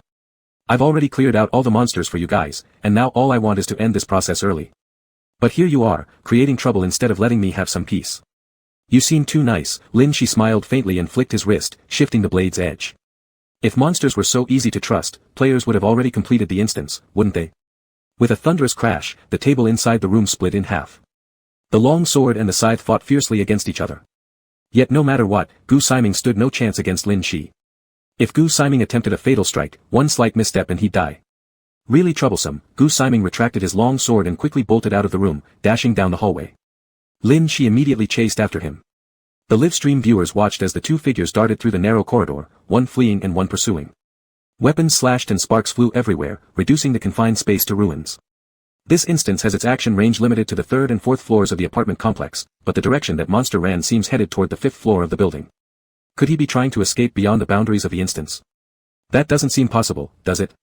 Can a monster leave the instance because it fears death? That'd be ridiculous. The audience strained their eyes as everyone watched Gu Siming escape further, coming to the stairway entrance between the fourth and fifth floors. The staircase leading to the fifth floor was cloaked in a void of dark shadows, revealing not a trace of light or detail. There was no doubt that this represented the boundary of the instance. If anyone dared to go any deeper, they'd surely be consumed by the itself. But Gu Siming didn't continue forward. Instead, he kicked open a window sealed with wooden planks next to him, lightly slipping outside the apartment. Wait, you can exit like that? The audience was stunned, then quickly caught sight of Lin Shi following close behind, slipping out of the window. As soon as they exited the apartment window, the feeling of being suspended gripped Lin Shi. He swiftly swung his scythe into the wall of the apartment, supporting himself hanging off the exterior side. This was the fifth floor window of the apartment. Without a foothold, carelessly leaping out meant surefall death below. The night wind swept past, gently blowing Lin Shi's long hair as he hung there mid-air, one hand gripping onto the scythe embedded in the wall, keeping his entire body stable. He looked up and met the sight of Gu Siming squatting on the windowsill above, peering down at him. Friend, curious about the world outside the instance. Chapter 10, Does this kid have two faces? He smiled and pointed outside, take a look back, you'll understand then. Lin Shi turned around. This end-of-the-world scenario within the became especially serene when night fell, even stepping out of the apartment didn't yield any sound at all. He turned his head to look, seeing the entire world engulfed in darkness, no human voices, no sounds of monsters, no lights, no figures. Everything returned to silence, akin to death. Beyond thee is just an abyss of nothingness, because thee does not provide such detailed background information. If you leave the apartment but haven't left thee, there will be nowhere you can go. Gu Siming fixed his gaze firmly on Lin Shi. Here is actually one of the channels for resident players to escape from the apartment. However, if one leaves here without understanding the background of the apartment, they will be forever trapped in this world. Gu Siming shrugged and grinned. After all, the players would never realize that what's trapping them here isn't the design of the itself. What he has always been doing is reminding players how to leave. Lin Shi couldn't ponder on such complicated matters and only felt it was troublesome. Above, Gu Siming leaped down from the window sill, crawling back inside. He peeked from the edge of the window, looking at Lin Shi and stretching out a hand. Mr. Doorman, consider cooperating with me again. My knowledge of thee far exceeds yours. It won't be a loss to cooperate with me. Lin Shi hung there motionless, only staring at Gu Siming. Gu Siming thought for a moment, then grinned. I still have many snacks I've scavenged from players before, I can give them all to you. Lin Shi immediately reached out, slapping his hand into Gu Siming's palm, and used it as leverage to climb back into the apartment. As his body slipped through the apartment window frame, amidst his subsiding killing intent and gradual calmness, his originally snow-white hair slowly absorbed the hue of the night, turning black. Beside him, Gu Siming was utterly surprised. Does this kid have two faces? This is so boring, Lin Shi muttered dejectedly. Then he curved his lips in a smile as he looked at Gu Siming. Good cooperation, friend. Staring blankly for a moment, Gu Siming hesitantly nodded his head, unsure if it was just his perception, but after his hair completely turned black, this person in front of him seemed to lose that eerie quality, becoming more like a human being. Even the murderous aura was gone, pure and clean, looking quite mild-mannered. I still need to submit the residence form to the administrator. I'll head down first. Lin Shi waved slightly while smiling, turning around to walk downstairs, leaving Gu Siming standing alone. Is he a monster, or a player with unique abilities? He couldn't tell anymore. Back on the 4th floor, Lin Shi knocked on the final door at the end of the corridor. The door quickly opened, revealing the bespectacled face of the administrator, a gentle demeanor. Please knock softly in the evening, don't wake my wife. The administrator still appeared rather displeased with Lin Shi. Lin Shi handed over the residence form, nearly soaked in blood, to the administrator with a laugh. The form is filled out. Please deal with the residents confirmed as monsters. Handling monster corpses could also count as handling monsters. The administrator took the form, intending to close the door, but after catching the smell of blood, his curiosity led him to glance down the corridor. Immediately, he fell silent. The corridor was filled with scars left from weapon battles, rivers of blood flowing everywhere, with multiple monster corpses lying at many doorsteps, lined up in a row, an extraordinarily horrifying sight. You're truly talented. The administrator snorted with a cold laugh and shut the door, making no comments on the scene outside. Unfazed, Lin Shi leisurely returned to the area full of corpses in the corridor, stretching lazily before raising both hands, a machete. The chat exploded in exclamations. He wouldn't dare try again, right? No way. I thought he had stabilized emotionally much better now. Surely he won't do it. But he really seems ready to take action. No. Don't want to see it again. As the chat screamed, Lin Shi once again expertly placed the machete on the neck of the monster corpse. A cheerful voice echoed in the corridor. 3, 2, 1. A dull thud followed, and the head cleanly split apart. Standing by the stairway, Gu Siming listened to the continuous shouting numbers coming from Lin Shi in the corridor. Were Lin Shi human yet having such hobbies and mental states, that truly, would make him pretty special. He stood dumbstruck, holding a big garbage bag in his hand, uncertain whether he should pass it over to Lin Shi as a token of their cooperation, a plastic bag given to someone who's chopping heads off to store those heads. Even monsters probably wouldn't experience something like this. As Gu Siming was sinking into confusion, he suddenly caught a glimpse of a tiny dark figure climbing up the staircase from the 3rd floor. That twisted posture, that absolutely non-human shape made Gu Siming stare blankly. He saw a potted plant walking with its branches and dragging a trail of blood past him. He rubbed his eyes, suspecting he had seen wrong. Again, he peered down the corridor and watched Lin Shi throw a head in front of the walking pot plant and greeted it. Why did you come upstairs? Do you want to eat it? Gu Siming's mind instantly became clear. A pet that walks and eats people, wasn't this little flower that Lin Shi kept at the door guard room? The monster pot didn't eat the head, but rather used its branch to dig into its mouth and took out 4 or 5 slips of paper and handed them over to Lin Shi. You found these? Great job. Lin Shi praised the pot happily as he received the slips. The pot suspiciously stared at Lin Shi, whose hair was now completely black, with the eyes on its branches examining him thoroughly. The presence in front of it seemed much gentler, unlike how they used to be. Did you bring this in from outside? Gu Siming stood behind with the plastic bag, staring at the pot on the ground. No, I found it in the guard's room. It could probably be one of the monsters in the apartment. Lin Shi wasn't sure either. When he came back from an outing, there was already a little monster pot plant in the guard room that ate his snacks and heads. Gu Siming frowned. There is no such monster in the apartment, it doesn't belong here. Ah, Lin Shi nodded, not showing too much reaction, then just stuffed the heads he was holding into the plastic bag brought by Gu Siming. Gu Siming had no choice but to hold the bag and cooperate with Lin Shi while checking out the weird pot on the ground.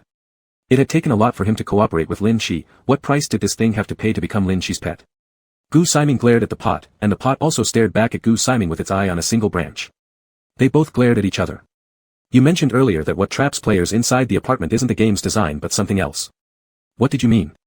Lin Shi asked Gu Siming while putting the heads away. There are monsters within the apartment that want to assimilate all residents. Unlike the monsters that aim to kill others, if residents cannot find a being trying to assimilate them, even if they escape the apartment, they will still die once they go outside. Gu Siming pointed toward other residents' doors. You need to get information from other resident players in order to know the outcomes of different identities and actions. Find the monster that wants to assimilate the residents, right? Lin Shi gave a nod, seemingly understanding, and then lifted the plastic bag filled with heads and waved goodbye. Today's doorman work has ended, see you tomorrow, friend. Gu Siming wiped his blood-covered hands clean. I should return too.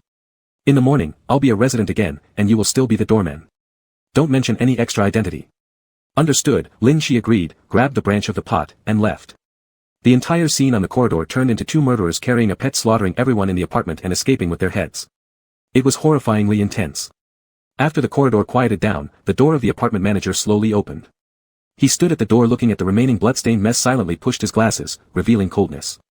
After a few seconds of silence, he turned around abruptly to look at the quiet room behind him, showing warmth. Please wait, my wife, I will clean up and come back shortly.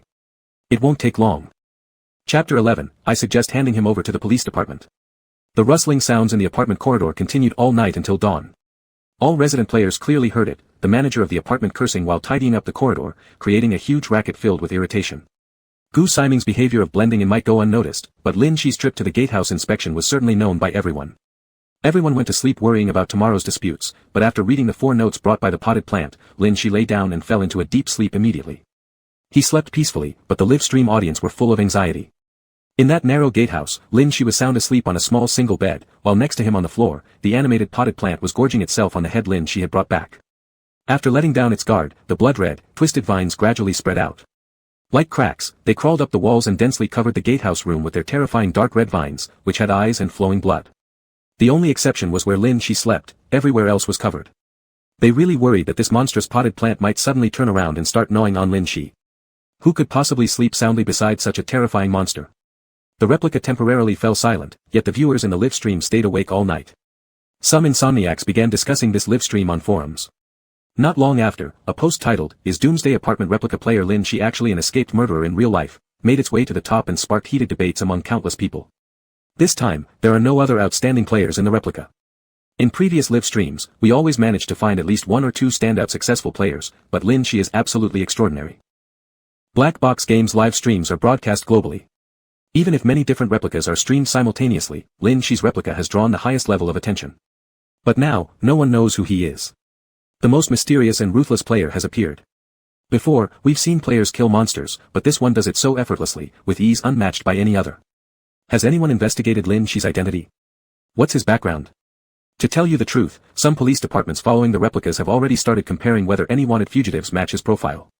Everyone suspects that before entering the replica, he was probably a serial killer. I can't believe it, really. Any results yet?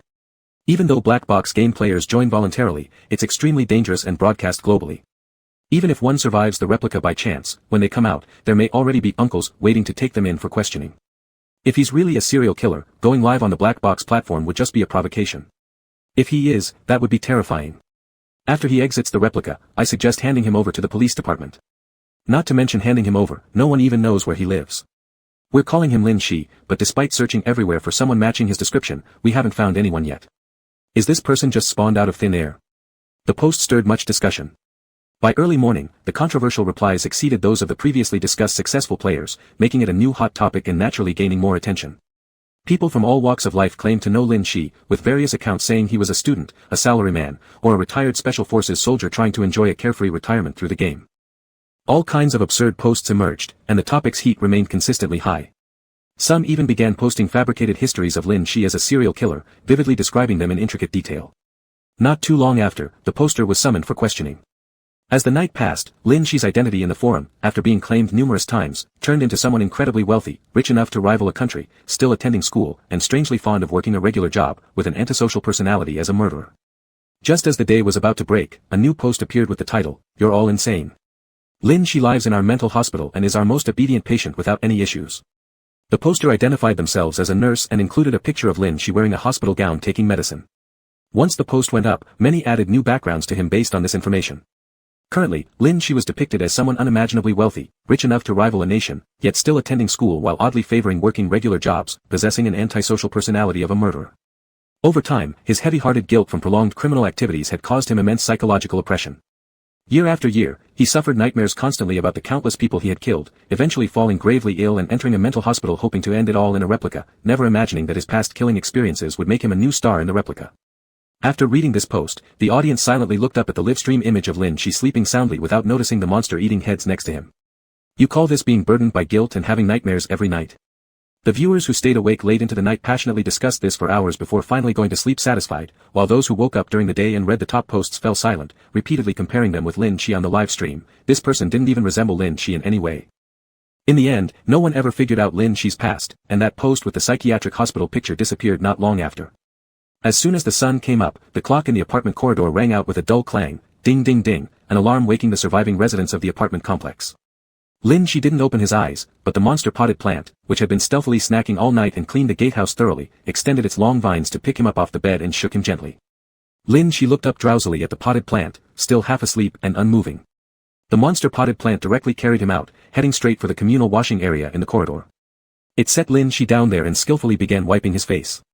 Other resident players were still trembling anxiously over what might happen next, still shaken by the events of last night, when they suddenly turned around to see the monstrous plant holding their strongest gatekeeper swaying toward the communal washing area. Everyone immediately dropped everything and fled in panic. Gu Siming stood in the corridor watching everyone rushing away, feeling confused as he glanced toward the communal washing area, only to be shocked by the scene. Blood-red vines intertwined across the floor of the washing area, forming a dense network around Lin Shi, who stood in the center of it all. Half awake, he lazily lifted his hand to block the vine wiping his face, yet still kept his head low in drowsiness, creating a sight that was simultaneously terrifying and strangely intimate. Gu Siming didn't quite understand humans or the ways monsters could coexist harmoniously with them. Was such intimacy needed to express good relations? He thought about this and then picked up the toothbrush near him, walking over to Lin Shi. Just as Lin Shi was about to fall back asleep again, the sudden insertion of the toothbrush into his mouth instantly woke him up. He looked first at the potted plant holding the washcloth in front of him, then at Gu Siming holding the toothbrush beside him, utterly bewildered. Meanwhile, in the live stream room, excitement erupted. A new post quickly climbed to the top. The strongest player killer is now commanding 2 monsters as subordinates in the replica. Can other players do the same? Chapter 12, most likely directly at you. Lin Shi stumbled as he pushed aside Gu Siming's toothbrush, and the towel that the monster plant had thrust into his face. Standing there in a daze for a moment, he finally came to his senses. Is it morning already? Gu Siming responded, although there's no hard rule in the game world about having to wake up early, mornings are when most players gather. We can learn information from them, or sneak into their rooms for a look. Lin Shi nodded in agreement, wiping his face with the towel, and took the toothbrush from Gu Siming's hand. By the way, you said you want to cooperate with me. My goal is to use your knowledge of the game world to get through. What's your purpose? Lin Shi asked while brushing his teeth, watching Gu Siming in the mirror. I don't have any specific purpose, I just don't want to do things according to my role as a monster. Gu Siming crossed his arms, looking calm. It's something that can't be explained clearly in a few words. Just remember, I hate the identity of being a monster, and I don't want to become an ordinary monster in the game world. I just want to go against what Black Box expects. Lin Shi nodded, he wasn't really concerned about Gu Siming's purpose anyway. After all, this person couldn't beat him. Hurry up and get ready. The apartment manager will come up soon to call all residents down for breakfast. The cleaning of monsters in this apartment is done by the manager, while the daily lives of the residents seem to be taken care of by his wife. Gu Siming reminded slowly. Lin Shi remembered hearing the manager mention his wife last night, though he hadn't seen her yet. While brushing his teeth, he sluggishly organized the information in his mind. Last night, the potted plant gave him 4 pieces of paper. One was from the gatekeeper, and the other 3 were from monster players, which were the ones Lin Shi should have originally received. The last note from the gatekeeper warned, don't investigate the manager too much, and don't enter his room. However, the guidance from the monster player notes was, let the residents disappear, investigate the manager and kill the manager. The monster player must surely be the mole among the residents. If we homogenize the residents, then we need to kill the apartment manager who manages the entire building. This seems reasonable. After Lin Shi paused for a moment and showed a smile, following this line of thought, isn't he the big boss of all the resident players? Residents teaming up with the gatekeeper to find the hidden monsters inside the apartment, monsters killing the managers protecting the residents, and then residents collectively eliminating the internal mole monster, all of it seems completely reasonable and conforms to a normal game process. But Lin Shi had already killed the gatekeeper, and no one knew his true monster identity. Let the monster take over the apartment. Lin Shi calculated. The simplest method for him would be to eliminate all the residents, and indeed, he could accomplish that. But would the game really give a player such an extreme identity, completely opposing all other players? Isn't that unbalanced? Unless it's specifically arranged by Black Box for Lin Shi. Thinking about it, Lin Shi suddenly turned his head towards Gu Siming. You said you wanted to go against your monster identity? Gu Siming was surprised but nodded. Yeah, I'm a monster and should be killing residents, but I'm killing monsters instead. That counts as going against, right?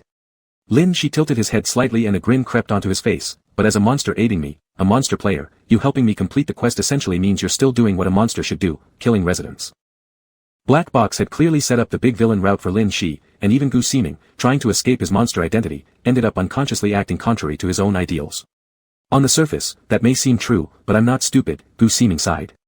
As a monster, your goal is to let monsters dominate the apartment, meaning letting the residents vanish. Whether it's assimilation, killing, or fleeing, it's disappearance either way. There are many options available, right? Lin Shi narrowed his eyes and smiled faintly. So you're cooperating with me to suppress my ability to kill residents, so the residents can flee the apartment? Gu Ximing didn't refute, calmly nodding. I help the residents, you finish your task. It's a win-win for us. The only ones who lose out are those who want the residents dead. Not me, not you, it probably wouldn't be Black Box either, right? Lin Shi considered. He himself lacked the means to assimilate the residents. The monster wanting the residents dead, wanting to assimilate them, might not be referring to him. But considering the other mysterious monsters in this apartment, anyone with similar capabilities. Lin Shi slowly lowered his gaze toward the pot plant near his feet, which was airing out a towel. This was the only existence whose origins remained unclear. Sensing Lin Shi's gaze, the eye on the branch rotated a little, locking eyes with Lin Shi in apparent innocence. That's right. You're just a monster who loves eating brains, you have no grudge against the residents, so what's wrong with that? Lin Shi casually dismissed the small potted plant. Although Gu Ximing felt somewhat speechless, he didn't think this pot was the monster referred to in the information. All the monsters in the apartment were almost indistinguishable from human form, and this one was clearly not. Unless, it had another human-like form hidden somewhere. Gu Ximing's sharp gaze swept over the potted plant but only saw an ordinary plant pot that could move by using its branches as legs. Just as Lin Shi finished washing up, the manager arrived on this floor to call the third-floor residents to go upstairs to the fourth floor for breakfast. The manager spotted Lin Shi from afar, and Lin Shi smiled in response. The manager, though clearly unhappy, didn't bother mentioning anything about last night's corridor incident and turned around to go downstairs. Lin Shi was about to head to the fourth floor for breakfast when the monster pot quickly clung to his leg. Just as the two were about to leave, they were stopped by Gu Ximing. This is the best time to search the rooms for clues. I'll bring your food, and you can search the rooms. Gu Ximing outlined their tasks clearly. Why don't you search the rooms while I go eat? Lin Shi protested at missing out on the meal. Because there's a chance we might encounter the manager. I may not be able to fight him, but you definitely can. Gu Ximing gave a perfectly reasonable explanation. Is the manager very strong? Lin Shi remembered that this scenario didn't even have an option to kill monsters, so if the manager chose to let the monsters go instead of killing them, he shouldn't be all that tough. Someone who can protect the residents from the monsters and become the manager must naturally be very strong. As for why he doesn't kill the monsters, I'm not sure about that, Gu Ximing shrugged. Lin Shi didn't know much about the manager either and couldn't help but glance at Gu Ximing, smiling slyly. You really seem to know nothing, aren't you supposed to be the monster in this scenario? I am not the monster in this scenario. I'm a black box monster, Gu Ximing stroked his chin, momentarily unsure how to explain but decided to make a simple distinction. When the black box game creates a scenario, it selects people and events from specific areas to generate the scenario, and the monsters inside are the ones built into the scenario. As for me, I'm a monster that came out of the black box when it entered this world. I don't belong to the scenario, I belong to the black box. He chuckled and looked at Lin Shi. Maybe after you complete this scenario, you'll understand the difference between scenario monsters and black box monsters. In addition, during my last visit to this scenario, the monster player chose to kill all the residents, so I ended up knowing less information. Saying this, Gu Ximing pointed toward the monster pot near Lin Shi's feet. And it isn't a monster from this scenario either, it's a black box monster. Lin Shi followed the direction of the finger and looked down at the pot by his feet, while Gu Ximing added calmly beside him, black box monsters are free, they're not bound by rules and usually won't get close to players. One like this that insists on staying by your side, well, most likely, it's coming directly at you. Chapter 13, they couldn't really drive someone insane, could they? Lin Shi looked down at the potted plant by his feet. The small potted plant was already wrapping its vines around Lin Shi's ankles. Even without Gu Ximing's explanation, it was obvious to anyone that this thing liked clinging to Lin Shi. Do we know each other? Lin Shi inspected the small potted plant, he had no memory of this monster. He couldn't possibly know a monster that sneaked in to steal his snacks, could he? The branches and leaves on the potted plant trembled slightly, making it hard to tell whether it was nodding or shaking its head. Whether you know each other or not, discuss it later, I need to go up to the fourth floor, Gu Ximing said, noticing that residents were gradually leaving this floor. You'd better hurry. After delivering his words, Gu Ximing left with the crowd, leaving only Lin Shi and the potted plant behind on the third floor. Planning to sneak into others' rooms to check information. Lin Shi pushed each door one by one in the corridor as expected, and indeed, all the surviving players locked their doors when they went out. Lin Shi raised his right hand slightly, ready to find something to chop the door open but quickly retracted his hand, thinking aloud, chopping the door is too blatant and will attract the administrator's attention. As he pondered what he could use to pick the lock, the small pot beside him lifted its branch tendrils and tapped Lin Shi gently before using thin vines to drill into the door's lock hole. With a click, it opened the nearest door. Good job, really useful. Lin Shi praised the potted plant with a smile. The two branches of the plant immediately hoisted the black flower pot and went inside. After entering, Lin Shi began trying to find the identity slips the players had to follow within the ordinary player room, but after circling through it, he didn't see anything, guessing they might have been carried by the players themselves. He turned around and saw the small potted plant squatting near the door, pulling out a sealed document bag from under the cabinet next to the door, holding it high. The unreliable stability of mental health player contrasted sharply with the reliable potted plant monster. How could it be hidden under there? It's so hard to find. Lin Shi approached and grabbed the bag just as it was about to open, but the potted plant pulled him toward another room in a rush, searching several rooms for more sealed bags. Lin Shi stood in the hallway, opening one after another, and found inside folded newspapers and a letter. Upon spreading the newspaper, he clearly spotted a prominent headline. The renowned biology professor has recently become highly famous, reaching celebrity status at the young age of 24. Underneath, rows of text lauded him, accompanied by a photo of a person. Lin Shi carefully examined the black and white photo, leaving no doubt. It was none other than the apartment manager, who appeared gentle and sophisticated, wearing a gold-rimmed glasses. When Lin Shi unfolded the second newspaper, there was still a picture of the apartment manager, but this time, the content wasn't entirely flattering. Recently, someone has secretly photographed a renowned biology professor meeting with multiple investors, allegedly starting a private project with an unclear purpose. Rumors spread that a certain renowned biology professor has a radical nature and frequently made extreme remarks in public, leading some to question if someone whose talent doesn't match their character deserves admiration. Below were details uncovered about this young professor who previously engaged in heated debates in public, criticized for every word being conceited and arrogant, greatly angering professors from the same department. In the photos, the same young and handsome apartment manager stood confidently amidst the crowd, exceptionally radiant. All gossip. After flipping through these articles, Lin Shi showed little interest. He cared nothing about what the apartment manager used to be, that's not what he was looking for. When Lin Shi unfolded the last newspaper, as expected, this once celebrated genius professor began being publicly condemned. Reports indicated that projects he co-founded with multiple investors were reported, deemed inhumane. Many professors jointly criticized him, causing this talented genius professor to fade into obscurity. Lin Shi then opened the envelope inside the sealed bag. On the large sheet of paper, only one line was written: "Your selfishness is apparent, I'm too lazy to debate with you old folks. Goodbye." This row of erratic and arrogant handwriting revealed that the person expelled at the time wasn't angry but instead left willingly.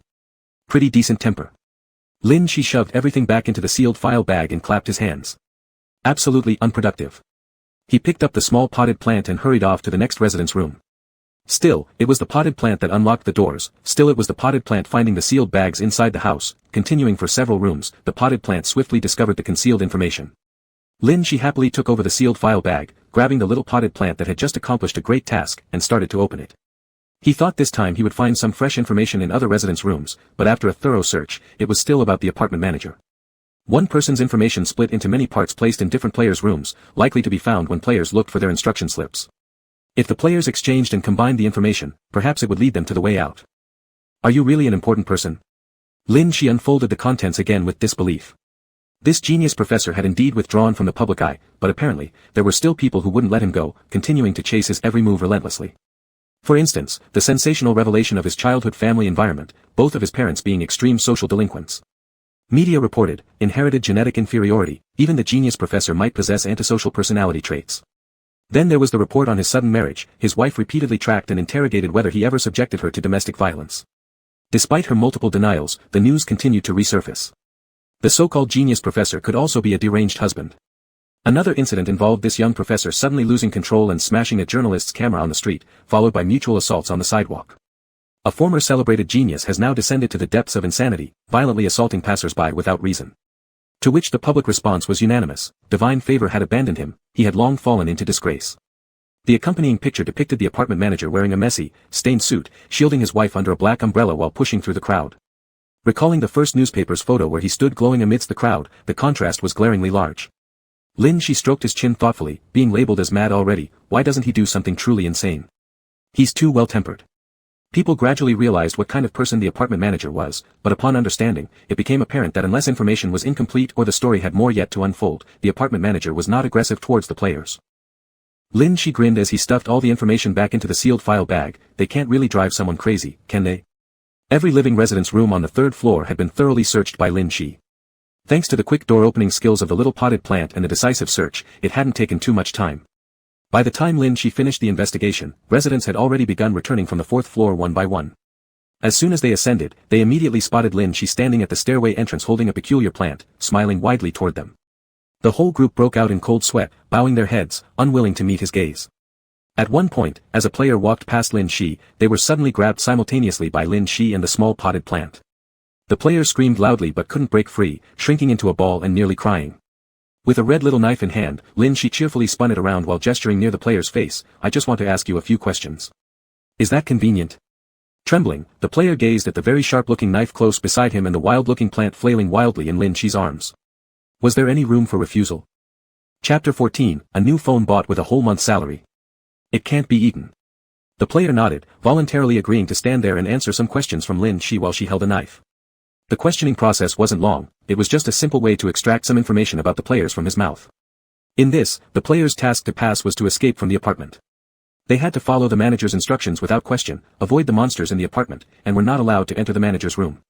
Under these conditions, players needed to use some clues found in their own rooms to collaborate with others, figure out the backstory, and then find a way to escape from the apartment.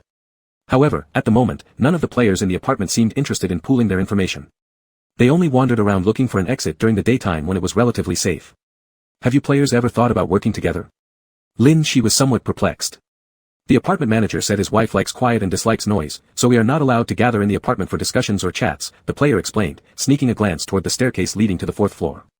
So we don't often meet face-to-face to chat. Right now, we're using our phones to communicate since phones are allowed inside the... Lin Shi's eyebrows slightly lifted, showing confusion. What is a phone?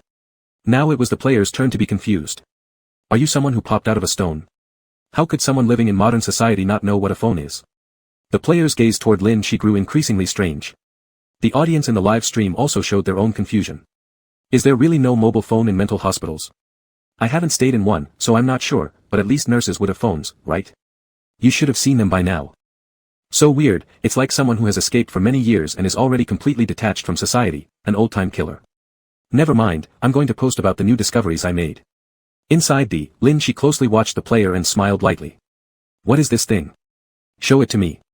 The player didn't want to, but under Lin Shi's unwavering stare, he reluctantly pulled the phone from his pocket and showed it to her. When we enter the, we bring everything with us, including items like water, food, and obviously, our phones too. Also, for reasons unknown, the signal on our phones works fine here within the. We can send messages to each other, though we cannot contact the outside world. Lin Shi meticulously scrutinized the item in the player's hand. I've never seen this before. Can this be eaten? Startled, the player quickly pulled back his hand and stared at Lin Shi in shock. This is a brand new phone I bought outright with my whole month's salary. And no, it can't be eaten. Lin Shi yawned indifferently. If it can't be eaten, forget it. Having released the player, she turned around and headed downstairs, leaving the player standing there stunned, hugging his phone. Lin Shi went downstairs and just happened to run into Gu Siming, who was preparing to go upstairs. They met at the stairwell. Lin Shi handed over all the things she'd found to Gu Siming, saying, "That's all from the 3rd floor. I suspect there's more important information on the 4th floor, including the manager's room, and I want to take a look. It's easy to check the residents' rooms, but the manager's room will be difficult to get into." Gu Siming passed the food he had brought along to Lin Shi. While browsing through the things in his hand, he glanced down the corridor. During meals at the cafeteria on the 4th floor, I didn't see the manager's wife. Nobody in the apartment has ever seen her. She stays indoors all day long. There is no way to conduct an investigation in there. In that case, I actually want to meet her even more. Lin Shi tasted a bite of her meal, commenting, "Her cooking tastes good." Gu Siming remained silent, flipping through all the information at the stairwell. Meanwhile, Lin Shi sat there eating her meal. After much deliberation, she finally decided to painfully feed the plant a bit of food, finishing up the rest herself. There must be something significant related to the plot on the floor where the manager is located. Gu Siming slowly folded up the newspaper, musing, it seems this manager indeed isn't ordinary. But what kind of connection does he have with the residents here? Judging from the current situation, there's no reason for him to kill the residents. Lin Shi raised her hand, handing over her empty bowl and chopsticks to Gu Siming. "So, please help clear out the residents and the manager on the 4th floor of the apartment complex. The residents don't matter. I can forcefully enter their rooms if necessary, but mainly, we need to somehow distract the manager." Distracting the manager sounds easier said than done. Gu Siming received the bowl and chopsticks, looking rather troubled. His eyes swept past Lin Shi and landed on the potted plant nearby. The dark branch of the plant contained an eyeball that stared blankly at Gu Siming, entirely clueless as to why this man suddenly looked in its direction. "If it helps, maybe we can come up with a decent reason to distract the manager," Gu Siming said quietly. Lin Shi also slowly turned her gaze to the side toward the potted plant. Indeed, the manager had not seen it yet, and currently, he was unaware of this presence in the apartment. If a monster suddenly appeared out of nowhere in the apartment causing trouble, the manager would surely come to investigate, wouldn't he? The small potted plant raised one of its vines in protest, but Lin Shi nearby had already nodded in agreement. Gu Siming directly picked up the pot and headed upstairs, completely ignoring the victim's resistance. Not long after, terrified shouts erupted from the third floor among the resident players, their panicked commotion drawing out some of the residents from the fourth floor. They peered up the stairs, and at the same time, the manager slowly emerged from his room at the end of the corridor, visibly displeased by the noise outside. Who's making all that noise? I've said before, there should be no loud disturbances in the apartment. He adjusted his glasses perched on the bridge of his nose, confirming that the sound was coming from the third floor, aggravating him even more. What sort of racket is going on again? Seemingly confident that it must be that strange doorman causing trouble once more, the manager headed to the third floor with clear annoyance. At the stairwell entrance, however, he stopped short when he saw Lin Shi sitting quietly on the steps. He was momentarily stunned. If this troublemaker is here, then who made the disturbance upstairs? Before the manager could ask, Lin Shi quickly interjected, "It wasn't me." Silently stepping onto the staircase, the manager passed over Lin Shi and climbed higher. As soon as he left, Lin Shi immediately got up from the steps and rushed straight toward various resident rooms on the fourth floor. Players who had heard the earlier commotion and wanted to check what was happening hadn't yet learned about the situation upstairs when Lin Shi deftly and skillfully slipped past them as room owners and dived into their rooms. After rummaging through, she walked out holding something. She came in with a flurry and left just as swiftly. The players were still too confused to fully understand what had just happened when Lin Shi had already darted into another player's room. With the guidance provided earlier by the little potted plant, Lin Shi knew approximately where these sealed envelopes were kept. She decisively moved across all the rooms, heading directly for the manager's room afterward. She opened the door, entered, closed it behind her, all smoothly accomplished. By the time his figure had entirely vanished from the hallway, someone finally came to their senses with bewilderment. Didn't he just enter the manager's room? That room we're absolutely not supposed to go into. Chapter 15, Take Away His Beloved Once Again. The live broadcast's view shifted from the corridor to a room, the stark difference between the two leaving the audience confused about where Lin Shi had gone. Lin Shi, gripping a sealed envelope in her hand, closed the door behind her and turned around. Red, densely packed text surged forth like a tidal wave, submerging Lin Shi. This was the apartment manager's room, yet it was worlds apart from the corridor just beyond the door. The furniture inside was decrepit, and the walls were covered with ancient-looking tiny symbols that spread across every inch of the walls and floor. There was no one in the room, just silence. The most noticeable thing within sight was a large wooden table placed right in the center of the room. Perhaps once a luxurious redwood table, it was now covered in unintelligible symbols drawn in dark red paint that extended down its legs and connected to the marks on the floor. The red symbols were like a web covering the entire room, leaving no place untouched, causing an uncomfortable sensation. Was the biology professor mid-career change into some unknown sorcerer? Was metaphysics the endgame for all academic fields? Lin Shi couldn't make out the texts or the distorted patterns on the walls but could sense that the layout of this room was different from the others, indicating there might be a hidden chamber, possibly where the manager's wife who has never shown up might be located. She didn't have time to check the sealed envelope in her hand as she started looking around the room for any signs of the hidden chamber's entrance. The eerie atmosphere inside the room was palpable. Everything was dilapidated and covered in dust, exuding no trace of human life, along with those cryptic symbols painted everywhere. Simply seeing it made people feel as if they'd stepped into a mysterious and dangerous place that required great caution. It's hard to imagine that this is a biology professor's room. What kind of shock must he have experienced to turn his room into something like this? It looks like he's completely driven mad. Is this cursing? I don't understand it at all, but it seems profound. Even though these red character formations are unreadable, they've already struck fear deep into my bones. Is anyone knowledgeable enough to explain? This needs querying our omnipotent netizens. Let me take a screenshot and post it. While Lin Shi was circling the room searching for the hidden room's entrance, the world outside the copy was bustling. The post Lin Shi made was quickly replied to by countless people. Most admitted they couldn't comprehend it, simply jumping on the bandwagon, but one person with the name, Flowers Bring Good Fortune, accompanied by a lotus flower avatar, did respond. The formation is drawn with human blood, most parts are dried, but there is one section still bright red, which should mean it was very recently created. This is a formation that traps the souls of people, requiring fresh human blood sacrifices continuously. If the range of the formation is limited to this room, it means whoever dies here will remain trapped indefinitely, unable to leave until the formation ceases to receive nourishment, meaning the death of the person who used their blood to draw it, after which the captive soul can depart. Generally speaking, this isn't a malevolent spell because the person who draws it also pays a price, trapping others' souls costs them part of their own soul. Once the post was shared, guesses abounded in the replies, leading to a consensus: the apartment manager wasn't a good man. In the live stream, Lin Shi had just discovered the entrance to the hidden room behind a dusty bookshelf. After shifting aside the rows of books representing the former life of the apartment manager, a small door revealed itself. The door was unlocked and opened easily, revealing a compact space that seemed to truly be the manager's living quarters. The cozy little room was decorated warmly, with photos of couples posted on the walls, beautifully adorned with ribbons. All the household items inside were designed for two people, showing signs of life unlike the outer area. As Lin Shi stepped inside, she noticed a woman sitting by the bed in a small space, reading a book. Hearing the door open, the woman looked up and locked eyes with Lin Shi. They stared at each other silently for a moment, creating a tense atmosphere. "I'm the gatekeeper," Lin Shi said, identifying herself as someone sent by the manager to retrieve items. The woman smiled gently, her ink-like long hair making her seem particularly kind. She responded kindly, "He would never allow anyone else into here. Are you a resident?" Without hesitation, she patted the empty spot beside her. "It's fine. I won't tell him. Come sit for a while and chat with me. I haven't spoken to anyone else for a long time." Her lack of anger towards Lin Shi's intrusion, combined with her radiating maternal kindness, made her appear exceptionally gentle, putting Lin Shi at ease. Lin Shi took small steps and sat down next to her, starting with a big compliment, "The meals you make are really delicious." The manager's wife smiled, "I don't know how to cook." Lin Shi was slightly taken aback. The other woman looked at Lin Shi with a smile, "Usually at home, my husband cooks for me, so I don't know how to cook." "So everyone here eats meals made by the apartment manager then?" Lin Shi mused thoughtfully, raising her opinion of him. "My husband's cooking is good, right?" The woman smiled brightly, cradling her face, her eyes gleaming. "He is truly the most perfect partner in the world. He is gentle, smart, very kind to me, an excellent biology professor, and also my wonderful husband. But his reputation outside isn't very good." Lin Shi timely interrupted her reverie while discreetly opening the sealed envelope in her hand. "That's because people don't understand him. He really is a good person. Even if he sometimes didn't speak nicely, he wasn't bad." The woman's gaze fell on the carefully decorated duo photos on the wall. "He went through a tough phase too, but we saved each other when we met. I believe he is the most suitable person for me in the world." Lin Shi tuned out her romantic confessions. "Why do you stay in this room all day without going out?" The woman's gaze dimmed slightly. "He wanted to protect me because some people would ask me weird questions, so he wouldn't let me go out, to prevent me from being harassed. But, that seems like a long time ago. After so much time passed, he still won't let me leave the room to have a look."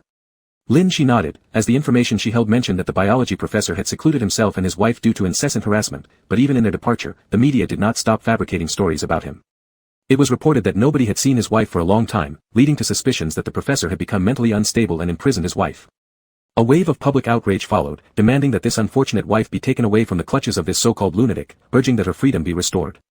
As events unfolded, it gradually became increasingly impossible for anyone to reverse the public perception of this genius professor's downfall. After robbing him of his reputation and freedom, they took away what he cherished most.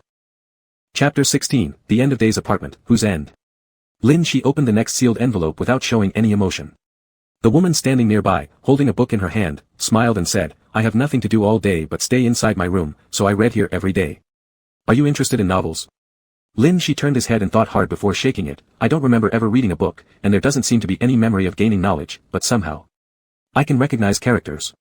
He placed a hand on his head. "When I woke up, I seemed to forget many things, but I only remember that I need to enter the black box, and I need to collect some heads." The woman looked at his troubled expression and couldn't help but reach out to gently pat his head. "Don't worry, lost memories will eventually come back slowly. The things you own won't disappear just because you've forgotten them." Lin Shi gazed at the book in her hand. "What are you reading?" "This? It's a romance novel." She squinted with a smile. "The protagonist falls in love with his lover. Their love is passionate, touching, and immersing me deeply. It's very well written." "Is that so?" Lin Shi couldn't fully grasp this kind of story. He turned his head and tore open his own envelope. He also had something to read. "Yeah, it's really good, but unfortunately," the woman's eyes gradually dimmed. "At 1/3 of the story, the protagonist's lover dies, leaving him heartbroken. He says he will never forget his lover. I haven't finished reading the story because I'm afraid to continue. This is a love novel, but the story has only progressed to 1/3. In the remaining 2/3, the protagonist is bound to encounter more people." A look of concern crossed her face. "I'm afraid he might fall in love with someone else. I'm afraid someone else may gradually replace that person's importance in his heart, while the deceased lover is powerless to intervene. I dread seeing such an ending. It would feel like witnessing my own conclusion." She glanced at Lin Shi, smiling gently. "Fortunately, there are no ghosts in this world. Whatever happens to the living afterward, ghosts cannot see it or feel sorrowful because their lives stopped at that moment. They cannot move forward alongside the protagonist anymore." Lin Shi remained silent and stared straight into the newly opened sealed envelope in his hands. Inside was another newspaper clipping. One professor moves into a secluded apartment with his wife. Her relatives come to argue over her whereabouts, and in the ensuing struggle, she tragically falls down the stairs, breaking her neck instantly. Comment: Who killed his young and beautiful wife? Was it the old father who traveled far to rescue his daughter, or was it the deranged killer unwilling to let her go and keep her by his side? In the picture provided, it showed the wife's funeral. The person dressed in black, standing alone on the outer edge of the memorial hall, appeared completely alienated from the rest of the world. Lin Shi slowly put the newspaper away. The end of days apartment, whose end times were these? And who was trapped in this small complex, unable to escape? The so-called monster, was it literally a monster or a being that closely resembled a human form yet was fundamentally something entirely different? At night, it was impossible for people in the apartment and these creatures to differentiate themselves from each other. This might very well reflect the world as seen through the eyes of the young professor. Though he could distinguish every single tissue in the human body, he couldn't tell whether the ones around him were monsters or actual humans. What's wrong? Your face looks so serious. The woman gently watched Lin Shi, leaning closer towards him. She was incredibly cold, and there was no sign of breathing. Lin Shi turned his head to look at her sincerely. I can't distinguish who the boss in this simulation is anymore. I don't know whose head I should chop off. According to the plot, the apartment manager was a victim, while the monsters in the apartment were perpetrators.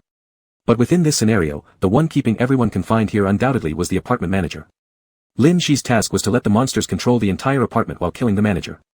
This simulation's target assigned to Lin Shi was clear: kill all the residents, kill the manager, and allow the monsters full control of the apartment, a pure villain role. The woman smiled and looked puzzled at Lin Shi's words. Are you talking about some content from a novel? Lin Shi shook his head and picked up the envelope in his hand, rising to his feet. I need to leave. If the manager returned shortly after Lin Shi was found chatting in his house with his wife, a big battle would break out immediately, but Lin Shi wasn't ready to confront the manager yet since he still had some things left to do. No worries. I won't say anyone has been here, and I enjoyed being able to chat with others too. The woman smiled as she watched Lin Shi leave, placing the bookshelf back to its original position. Now, when looking at the talismans inside the house again, Lin Shi felt as though the manager was already doing everything possible to hold on to his last thoughts and memories.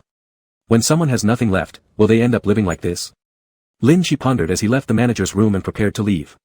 Before departing, he once again noticed the table densely covered with talismans. In the center of the table, there was a red notebook. Lin Shi stepped forward and casually took it, though he didn't have time to look at it yet, so he slipped it into his file bag. Back in the corridor, he noticed some residents secretly observing him from their doorways. He smiled and waved. If you dare tell the manager I've been in there, I'll kill all of you. The resident players immediately turned around and retreated into their rooms, pretending as if nothing had happened. As Lin Shi returned to the third floor, the manager was just ascending the stairs, and the two met again in the corridor. Is that thing upstairs something you're raising? The manager fixedly stared at Lin Shi, seemingly already convinced of this idea. Lin Shi shrugged and walked past him. I don't know what you're talking about. The manager adjusted his glasses on his face with deliberate slowness and gazed at Lin Shi's retreating figure. Have you eaten breakfast? Lin Shi paused mid-step, remembering that all the food for the residents was prepared by the apartment manager. Excluding the period right before entering the instance last night, this would count as the first meal everyone had inside the apartment, which was made by the apartment manager. Yes, what about it? Nothing.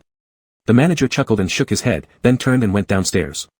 Lin Shi quickly turned back upstairs and saw Gu Si-ming squatting in the corridor, scooping spilled dirt and tending to a plant that had crawled out of its pot and lay there lifelessly. What happened? Lin Shi picked up the plant and replanted it back in its pot, covering its roots with soil. Could be anything else. If I hadn't stopped it fast enough, your pet would have bitten the manager's head off, Gu Si-ming said while returning the soil to the pot and clapping his hands clean. What kind of pet is this? It's a plant, but it can crawl and bite. The moment it saw the manager coming up, it pounced straight for his head. It's exactly like you. Gu Si-ming sighed, noticing several stacks of file bags beside Lin Shi. Did you go into the manager's room? Did you see his wife? I did see her, but she's already gone. Lin Shi bent down, rummaging through the file bag to find the one related to his wife's death and handed it over to Gu Si-ming.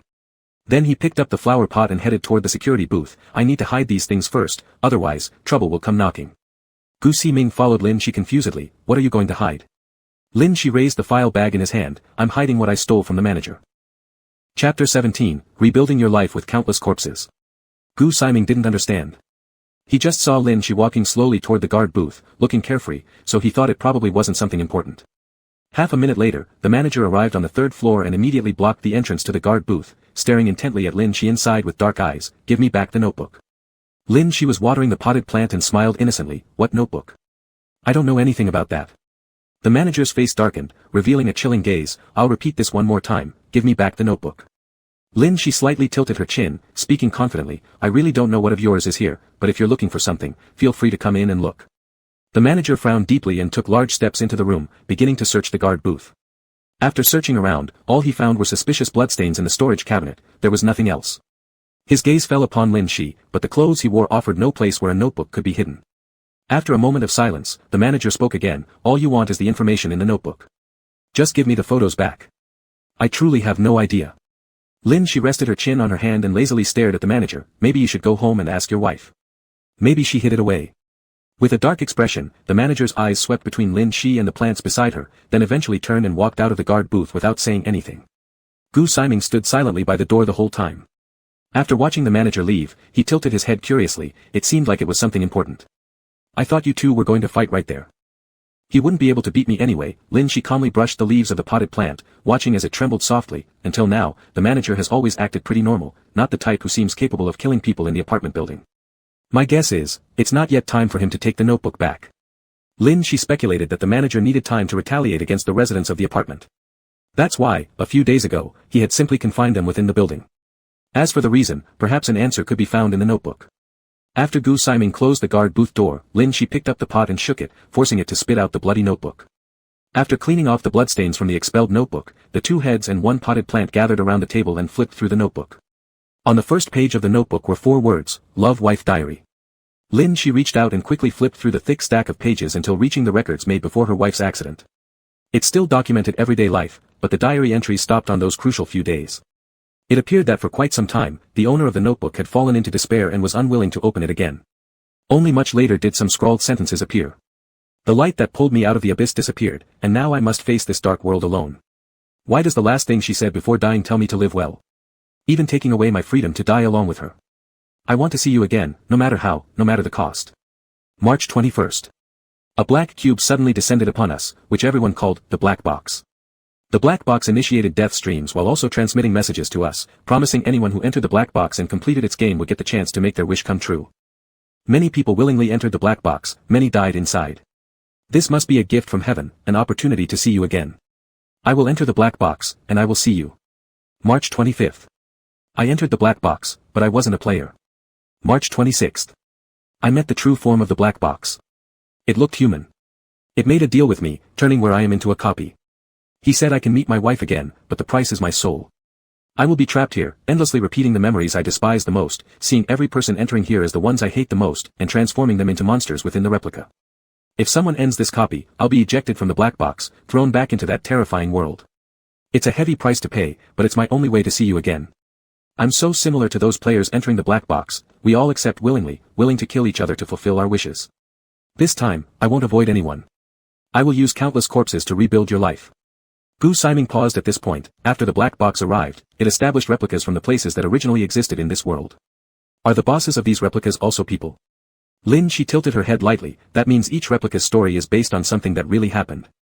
The bosses the players face are actually players themselves. The viewers who were watching the live broadcast of the replica exploded with chatter, and the news quickly spread far and wide. The arrival of the black box had occurred a week prior, and by now, there hadn't been many fully completed replicas. None of them involved any mention of this matter until this one case written down in the diary, revealing the heavy news in text form.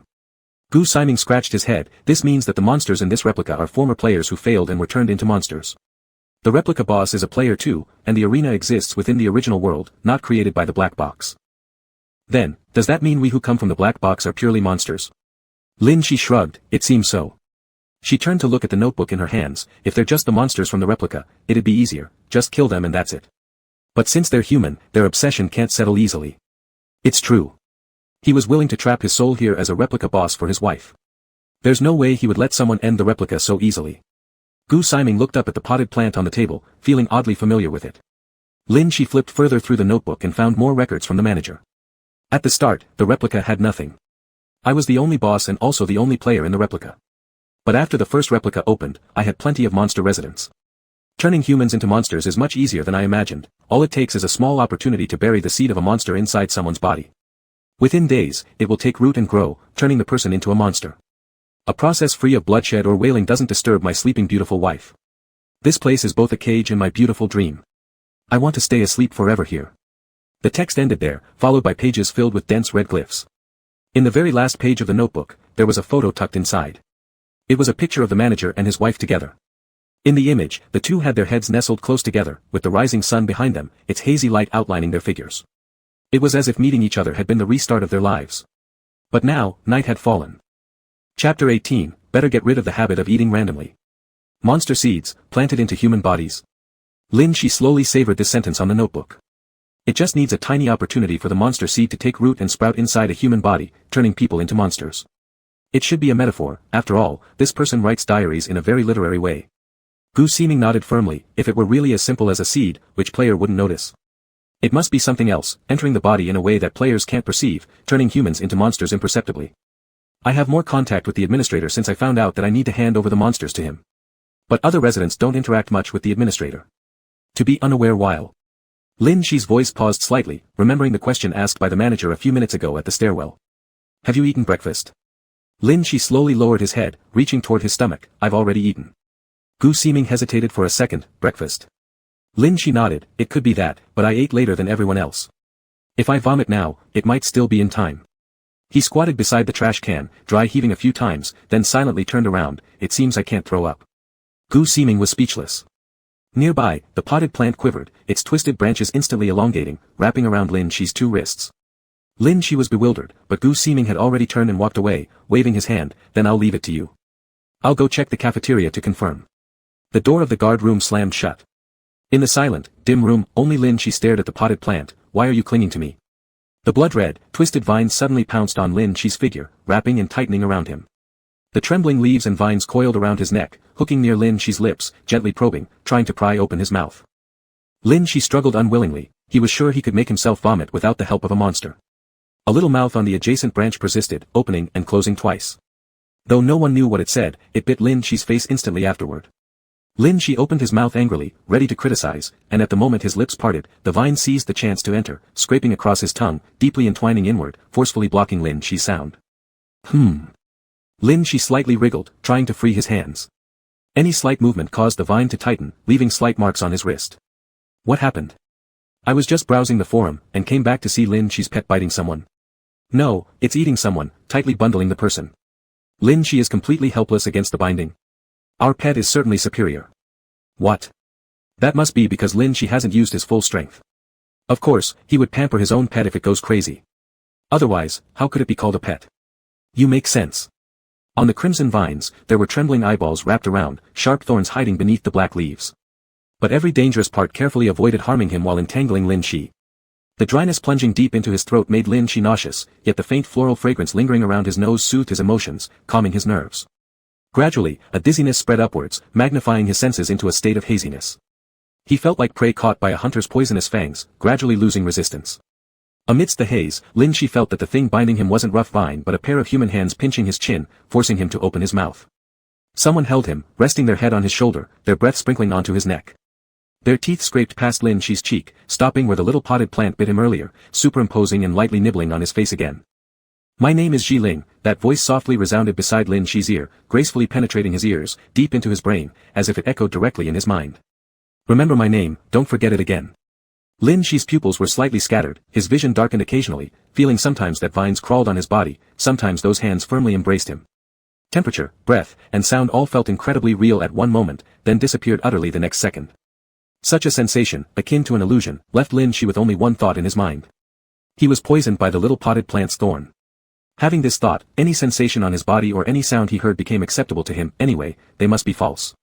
For a few seconds, the uncomfortable sensation in his stomach had dissipated, and the vine retracted. As soon as his mouth emptied, someone's warm lips lightly pressed against his for a fleeting kiss. Better get rid of the habit of eating randomly. The feeling vanished just as quickly. Lin Shi's vision gradually cleared, and his thoughts began to move again. From the corner of his eye, he noticed the black potted plant swaying to stop beside his face, tapping him with its branch. He grabbed the extended branch. Was that you just now? The little potted plant quivered slightly, still making it unclear whether it was nodding or shaking its head. Holding the branch, Lin Shi flipped up and lifted it. You dare bite me. The small potted plant immediately snapped a branch and fled, running away. Just as Gu Ximing ascended to the third floor, he saw a black and red plant slapping on the ground quickly with two branches running toward him from behind and hiding. Did you throw up? Gu Ximing looked confused at Lin Shi walking towards him, raising the thing in his hand. I found this in the trash can in the cafeteria. He shook the test tube with red liquid in his hand. It feels like blood. It should have been mixed into the food the players ate. Hard to detect. No, but I think it's gone. Lin Shi rubbed his empty stomach. I feel really hungry. In that case, I'll go grab some snacks for you and check on the other residents' conditions. Gu Ximing turned around, as if remembering something, lowering his shoulders slightly. We were supposed to make all the residents leave, but now it seems none will survive. He looked up at Lin Shi. Tonight's inspection probably won't find any humans left. If all the residents become monsters according to the administrator's wish, then tonight you'll be in danger. Entering the administrator's room and discovering his secrets, taking away the administrator's important items, and with the residents already transformed into monsters, the existence of the guard is no longer necessary. If they kill Lin Shi, the last remaining player, the mission will not be completed. So even though he wasn't fond of Lin Shi before, he endured it. After the night fell, the mission would end. Lin Shi smiled and nodded, pulling the potted plant hiding behind Gu Siming out forcefully. Before that, I have more important things to do. You go down first. Gu Siming was puzzled, what could be more important than food? Then he saw Lin Shi biting into the potted plant right away. Chapter 19, Is this how you promote human society to monsters? Lin Shi bit down hard, the branch of the little potted plant tensed up, with every leaf quivering as if in pain. After biting, Lin Shi wiped his mouth unhappily, can't bite through. The leaves of the potted plant swayed gently, undoubtedly taunting him as the victor in Lin Shi's eyes. He stubbornly took another bite. The branch that a knife couldn't even scrape felt soft and elastic this time, like human skin. Lin Shi instantly pulled away, scrutinizing the potted plant in his hands from top to bottom. It still looked like the same monstrous plant. Is the effect of the poison not gone yet?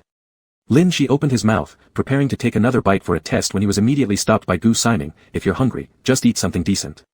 Stop chewing on your monster potted plant. Lin Shi then put down the potted plant and rubbed his stomach. He should eat something, or else he wouldn't have the strength to go through the instance at night. Just as two people and one potted plant went downstairs, the door of the neighbor's room on the same floor quietly opened, and they sneaked towards the guardhouse. The red notebook was still lying on the table, and the intruder hastily picked it up and hurriedly flipped through it. Where are the photos, my photos? The figure became frantic for a moment but quickly returned to calmness, going back stiffly into the original room like a puppet. On the fourth floor, Gu Siming generously showed Lin Shi his storage cabinet filled with snacks. As Lin Shi dived into the snack cabinet, Gu Siming explained the origins of these snacks. I've been here twice before on this instance, and all this food was found in the rooms of dead players.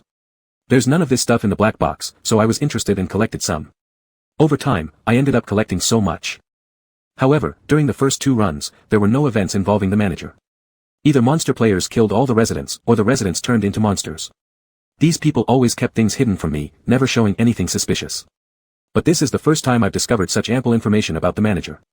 As he spoke, Gu Siming turned his head toward Lin Shi who was inside the cabinet. But I have a feeling that this time, the instance will truly end. At the moment he turned his gaze, he saw Lin Shi eating heartily along with his little pet inside the cabinet. In just a few words' time, quite a lot had already been eaten. Lin Shi would also open the packaging, while the potted plant would simply shove everything, including the bags, straight into its mouth. No. Leave me some. Gu Siming rushed over to snatch the snacks. If the instance ends, the whole scenario will vanish, and his snacks will disappear too. So he generously shared part of them with Lin Shi, allowing as much consumption as possible, leaving only a small portion that might be wasted anyway. Still, he underestimated their appetite. I live in the black box and haven't seen human food before. It's curious and fascinating. That's understandable, Gu Siming said, looking at Lin Shi who was eating voraciously, but why do you like it so much? Haven't you tried it either? Lin Shi nodded. You haven't either. Gu Siming turned to look at the small potted plant. The potted plant trembled but remained unreadable. If I could become human, I'd really want to see outside the black box. Gu Siming, holding 2 bags of snacks, mused aloud to himself, no. Just having the ability to resist the identity of the black box monsters is enough. Even if I weren't human, if I were something else, as long as I'm not a black box monster, that'd be fine. Being able to resist this identity means I am free. He murmured and snapped back to reality. When he looked at the cabinet again, it was empty. Ah. My snacks. Gu Siming was utterly shocked. It took me 2 instances to eat what I had, and you too. When he looked down, he saw Lin Shi licking his fingers and still eyeing the remaining 2 bags in his arms greedily. No way. This is my rations for the next instance. I'm not giving them to you. Gu Siming quickly hid the snacks in his arms. Lin Shi gave up, turned around, and grabbed a bag of chips that the potted plant had rolled up, sitting in the corner of the cabinet to eat. Aren't you leaving the instance soon? Then you can go outside and eat a lot more. Gu Siming was confused. Is it so hard for you even in the human living environment to find good food? I don't know, Lin Shi turned back. When I woke up, I was in a place with many people who brought me food every day, but I've never tasted this. When? Gu Siming lowered his head. Lin Shi licked his fingers but still had his eyes fixed on the remaining 2 bags in his arms. No. These are my supplies for the next instance, I won't give them to you. Gu Siming immediately hid the snacks in his arms. Lin Shi gave up, turned around, snatched a bag of chips that the little pot plant had rolled up, and sat in the corner of the cabinet to eat. When you leave the instance, can't you go out and eat a lot more? Gu Siming asked, puzzled. Is it difficult even in the human living environment to get tasty food? I don't know, Lin Shi replied turning around. When I woke up, I was in a place with lots of people, they would send me food every day, but I haven't tasted this kind of thing. Gu Siming was partially aware, while the small potted plant silently stretched out its vines to climb onto Lin Shi's back. Whatever its intention was, Lin Shi mistakenly thought it was trying to grab the snacks back, so he quickly arched his back, shrunk himself, and stuffed the food into his mouth at lightning speed. The potted plant helplessly retreated. It seems that life in the human world is tougher than in this instance, even you are suffering. Gu Siming stroked his chin and reached this conclusion. No wonder so many players want to enter the black box, the environment in the human world must be very harsh. All the viewers were silent. Was this how Lin Shi promoted human society to monsters outside? After finishing eating, Gu Siming went to knock on every door in the corridor. The players who had returned to their rooms today didn't come out anymore. Everyone was unusually quiet, leaving only their voices echoing through the hallway. Even before nightfall yesterday, there were still many players moving around outside. But today, not a single figure was seen. After nightfall, opening doors may no longer belong to the players, said Gu Siming, standing in the corridor and gazing at rows of rooms. It's hard for residents of this instance to survive. In previous times too, the doormen and monster identity players find it easier to pass through. Lin Shi came out from behind the room, because the roles of residents are actually the ones the manager dislikes the most. Only in the residents' rooms can we uncover past secrets of the manager. These secrets are divided into many portions, with each person holding a small fragment of crime-related information. They nominally play as residents but are in fact former perpetrators, making it harder for them to leave the instance. That's how it is, then their difficulty level should be pretty high, huh? Gu Siming muttered while gazing down the corridor, feeling sorrowful for these people's endings. If they exchanged information among themselves, they might have realized their connection to the manager and discovered the truth, escaping the instance. It wouldn't have been hard. But they seemed unwilling to be honest with each other, despite being prohibited by the manager from gathering discussions. They had those phones to communicate. Lin Shi squatted down and scratched the leaves of the small potted plant. In the end, due to incomplete information exchange, they failed to realize this and unknowingly got caught. Gu Siming nodded. That makes sense, but what exactly is a phone? Lin Shi gestured. A dark square box, you can't eat it. A dark square box, sounds like the black box. Gu Siming's eyes brightened slightly. Is it something from the human world? I'll look it up later and study it. It might have some relation to the black box. Lin Shi nodded, glanced at the clock on the corridor wall. It was still a bit early for 8 p.m., so he stood up. I'll go around the apartment building again and see if there are any new clues. With that, he started walking towards the canteen. Chapter 20, Can't kill them all. Absolutely can't. Gu Siming silently watched the direction Lin Shi walked towards, heading to the cafeteria to find clues. Once again, he internally affirmed the cruelty of human society. Before 8 o'clock arrived, Lin Shi had already finished eating and drinking in the cafeteria. The hallway was still eerily silent, with no sound of human voices. He glanced around at the entire environment. Outside there were no sounds, just emptiness. Inside the apartment complex, it was equally tranquil. When the simulation wasn't activated, did the manager only stay in his room talking to his beloved wife, with life devoid of anything else? Such a dark existence supported solely by one ray of light, it was unimaginable to Lin Shi, but he could feel it. Humans indeed need something to their spirits on, or they would break down. What was his? Lin Shi closed his eyes and tried hard to think. It seemed, the current goal was to recover his lost memories first, otherwise, he wouldn't even know what he once possessed or what he had lost. The potted plant in his arms suddenly extended a small vine that gently hooked around Lin Shi's neck, snapping him out of his thoughts. It prodded something from its tiny mouth hidden beneath the leaves and handed a black object wrapped in vines into Lin Shi's palm. It was a black strap wrapped in a plastic bag, with a small word, debt, inscribed on the end of the strap. What is this? Curious, Lin Shi opened the plastic bag. Just as he picked up the black strap, the small vine immediately looped the strap around Lin Shi's neck. At the same time, a voice resonated in Lin Shi's mind. C-class item, debt collector. Item description, when you owe someone something, use this item as a mark given by the other party. No matter where you run, the debt collector will come find you to collect the debt. Item usage requirement, the marked person must owe something to the marker, any kind of debt suffices to activate this item. Lin Shi paused his motion to pull off the strap for a second, reviewing the description of the item. Then he slowly looked down at the potted plant in his hands. What do I owe you? No. Should I say, do I know you? The potted plant swayed slightly, its meaning still incomprehensible. As an organism unable to speak, it turned all of Lin Shi's speculations into riddles. All he remembered was needing to enter the black box but couldn't recall why entering it left such an impression, or perhaps inside the black box, he truly could retrieve his lost memories. Just as he was lost in thought, the clock struck 8 on the corridor. After nightfall began, the corridor of the apartment transformed once more like last night. A blood-red hue spread across the floor like a tide, covering everything in sight within moments. In front of him, walls now pulsated grotesquely with fleshy movements. Ripples swayed on the ceiling, with black shadows wandering inside, slowly flowing down the walls and condensing onto the ground into humanoid figures. With a creak, one after another residence doors along the corridor opened, forming a long stretch of semi-open doors that seemed to be waiting for his inspection. Tonight, the doors had automatically opened, the black shadows descending from the ceiling, an eerie atmosphere permeating the whole corridor, moist, cold, and chilling. From the third floor, Gu Siming's voice echoed, "Don't come down. There are a lot of monsters appearing at the stairwells of the first and second floors, and all the creatures on the third floor have emerged too. I'll handle it, you just stay on the fourth floor and pass the simulation." First and second floors. Lin Shi remembered those staircases led to nowhere, nothing but void. Turning his head, he looked toward the staircase leading from the fourth to the fifth floor. Indeed, there were some shadowy, moving silhouettes wriggling their way up the steps, blocking the path ahead.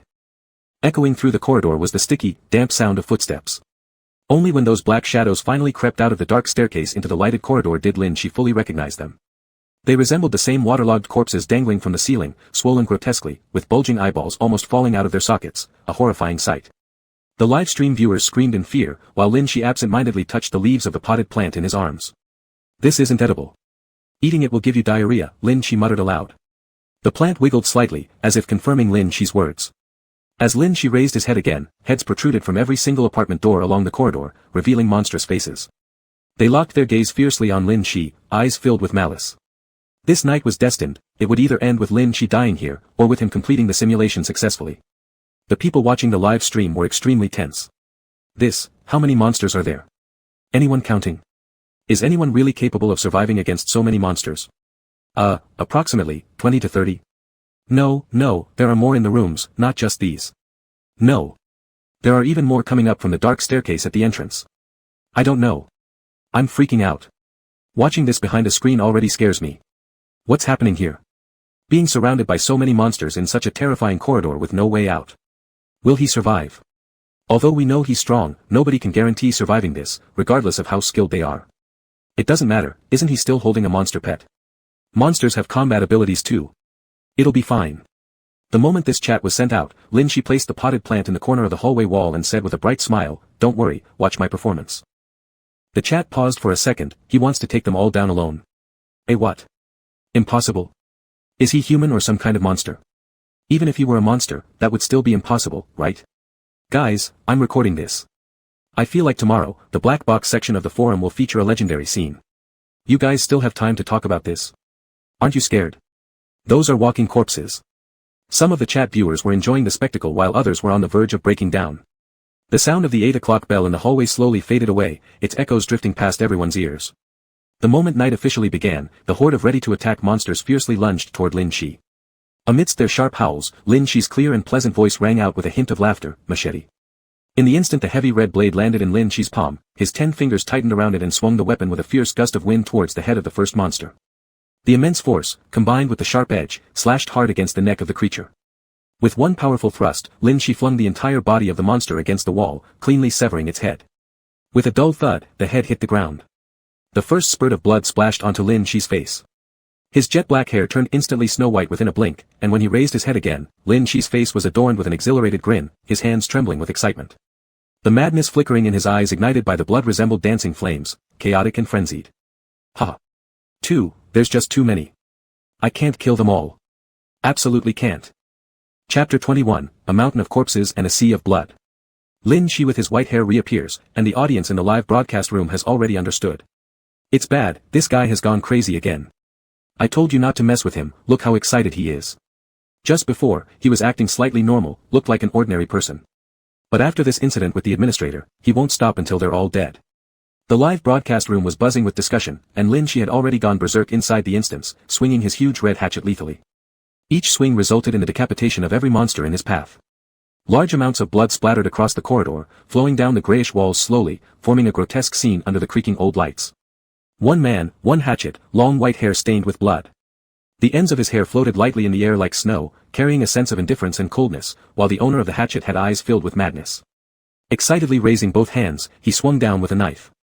The projections on the walls tangled together like shadow puppetry. Monster shadows lunged at Lin Shi, but with a quick spin and slash, the shadow lost its head and collapsed slowly. More monsters surged forward endlessly, their overwhelming figures drowning everything like a tide. The monsters were crazed, yet the man wielding the knife was even more so. His originally crimson eyes glowed with heat like flames, and each drop of blood splashing onto his body heightened his excitement and thrill. It seemed as if he was born to relish slaughter and bloody scenes, his entire being boiling with bloodlust roaring within him, commanding his body to massacre even more. Ha ha ha, die. Die. I want all of you dead. Lin Shi's eyes were completely bloodshot, his voice brimming with uncontrollable excitement. The hands holding the knife trembled eagerly with every heavy breath. The monster-filled flower pots in the corner stood still, their eyeballs wedged between the branches following Lin Shi's figure closely, as if carefully observing him. This was a one-sided massacre. Lin Shi's murderous intent was fierce and powerful, towering over those mechanical corpses like a skyscraper, effortlessly crushing them. Corpses littered the corridors, the walls had been completely redesigned by the splattered blood, forming new grotesque patterns. The stacked bodies blocked the corridors, and the flowing blood formed tiny puddles between the bodies unable to flow further. The phrase, a mountain of corpses and a sea of blood, couldn't be more fitting to describe the current scene. The audience in the live broadcast room was stunned speechless, no one dared to say a word, nor even dared to take a deep breath, for fear of disturbing Lin Shi. That spine-chilling sensation of fear even seeped through the screen. Even fans who enjoyed violent scenes felt chills down their spines, it was beyond what they could handle, truly instilling a fear towards the person behind the screen. In the realm of comprehension, that wasn't a human being, it was the threat emanating from a monster. The old light bulbs continued to buzz, casting Lin Shi's shadow onto the blood-red walls, with no other presence around. Is that all? Lin Shi's voice carried a slight innocence as he softly mumbled. He held the hatchet, looking around left and right, unable to find any standing figure anymore. Not even a monster at the stairwell was climbing up. Lin Shi smiled as he gripped the hatchet tightly, his eyes fixated straight ahead on the corridor's end, towards the door of the administrator. He stepped lightly over the blood, leaving bloody footprints as he reached the administrator's door and gently knocked. Open up, security check. After 2 seconds of silence in the corridor, the administrator's door slowly opened. I've finished tonight's monster inspection, please look. Lin Shi took a step back, showing off his achievements with pleasure, revealing the images of the corridor. If it weren't for the bloody imagery, considering Lin Shi's attitude alone, he really did resemble a good child coming to report the completion of a task. The administrator stood at the door, staring at the scene on the corridor with seriousness and solemnity on his face. Previously, players who failed every attempt would turn into monsters only to be preserved by the administrator for use in the next instance. So many monsters, so many terrifying existences, Lin Shi wiped them all out in just one go, and didn't spend too much time doing it either. Turning his gaze, he focused on the man covered in dripping blood beside him, watching the restless hand gripping the knife, knowing full well that trouble was inevitable tonight. The administrator slowly raised his hand to push up his glasses, sighing faintly as though feeling somewhat helpless. This instance has been activated many times, and I have never used the power given by the black box because I really don't want to use it. He lifted his gaze towards Lin Shi's smiling face, but the latter seemed completely uninterested in his words, only staring at him with predator-like eyes, smiling ominously. For a brief moment, the administrator felt like he wasn't talking to a human being right now. What's going on outside? Came a woman's voice from inside the room, asking. The administrator quickly closed the door, saying through it, nothing, the residents of the apartment are causing trouble. I'll handle it and come back soon, stay at home. Then, he turned around and looked at Lin Shi, it's too crowded on the 4th floor. Let's talk downstairs instead. Lin Shi frowned slightly, unwilling to calm down and chat when he was so thrilled. The administrator calmly stared at Lin Shi, if you're determined to kill me, this place is pretty inconvenient anyway, with the corridor full of corpses. It's better for both of us if we switch locations. Lin Shi nodded then. The administrator stepped over the corridor bodies towards the 3rd floor, while Lin Shi, engrossed in slaughtering and forgetting about the little potted plant's existence, just followed holding his machete. Reluctantly, the small potted plant had to make its way upstairs using its branches. Gu Siming, who had just finished killing all the monsters on the 3rd floor, was sitting on the steps, enjoying the snacks he had saved. Just as he tore open the packaging, he saw a head appear at the stairwell entrance, pale white with some red tinges. Lin Shi happily focused on Gu Siming, completely ignoring the passing administrator, extending his hand out for treats. Wait, how did you get down here? And with the administrator too? Gu Siming was puzzled, yet reached out to offer a handful of snacks to Lin Shi. But then he caught sight of the blood on Lin Shi's hands and silently retracted his offering. The administrator told me to find another place to kill him, Lin Shi responded earnestly. Seeing that Gu Siming wouldn't give, he reluctantly pulled his hand back, gripping the machete once more before heading downstairs. To change places, to kill him. Gu Siming's mind grew even more confused, unable to process the situation fully. Did they reconcile on the 4th floor? Then where did all the blood on Lin Shi come from? Still confused, Gu Siming ascended to the 4th floor to investigate, but just as he placed his foot upwards, he encountered the little potted plant swaying and wobbling out from the pile of corpses. The little potted plant immediately snatched Gu Siming's snacks using its branches before teetering down the stairs again. Gu Siming stood perplexed at the stairway leading to the 4th floor, gazing at the hallway without knowing whether to feel sad about his stolen snacks or scared upon witnessing the strange sight before him. Could there actually be someone in this instance, capable of brutally slaughtering so many monsters and yet remain cute enough to yearn for his snacks? Chapter 22, You Still Lack Light. There were far fewer monsters on the 3rd floor, almost all of them were concentrated on the 4th. Gu Siming's method of killing monsters seemed rather gentle, leaving little bloodshed. After finishing, he would neatly pile up the bodies in a corner so as not to take up space, which made the third floor look quite clean. It seems your friend is more human than you are. The manager stopped walking and paused meaningfully in the corridor, gazing deeply at Lin Shi. Now, are you really just an ordinary player? No, Lin Shi replied without hesitation, I'm a freak. The manager fell silent for a second and adjusted his glasses again. The power that Black Box has given me has never been used, but today I have no choice. He stared intently at Lin Shi. I must admit, you're truly strong. Initially, I thought you were just a doorman player with a bit of strength. But now it appears that you're the one who was assigned the monster identity, and yet you don't seem like someone who would protect others. Lin Shi wasn't paying any attention at all, waving the machete in his hand and laughing happily. The monsters you've raised are all very cute. I love them. Right now, he didn't want to hear the manager speaking leisurely. His entire body was burning with fervor, filled with murderous intent in his eyes, eager only to kill, quickly, and finish this battle. Truly hard to imagine, I'm the replica boss, while you're the player. Yet you appear more like a monster. The manager slowly took off his glasses, placing them carefully beside him with care. Be careful not to step on them. My wife gave these to me.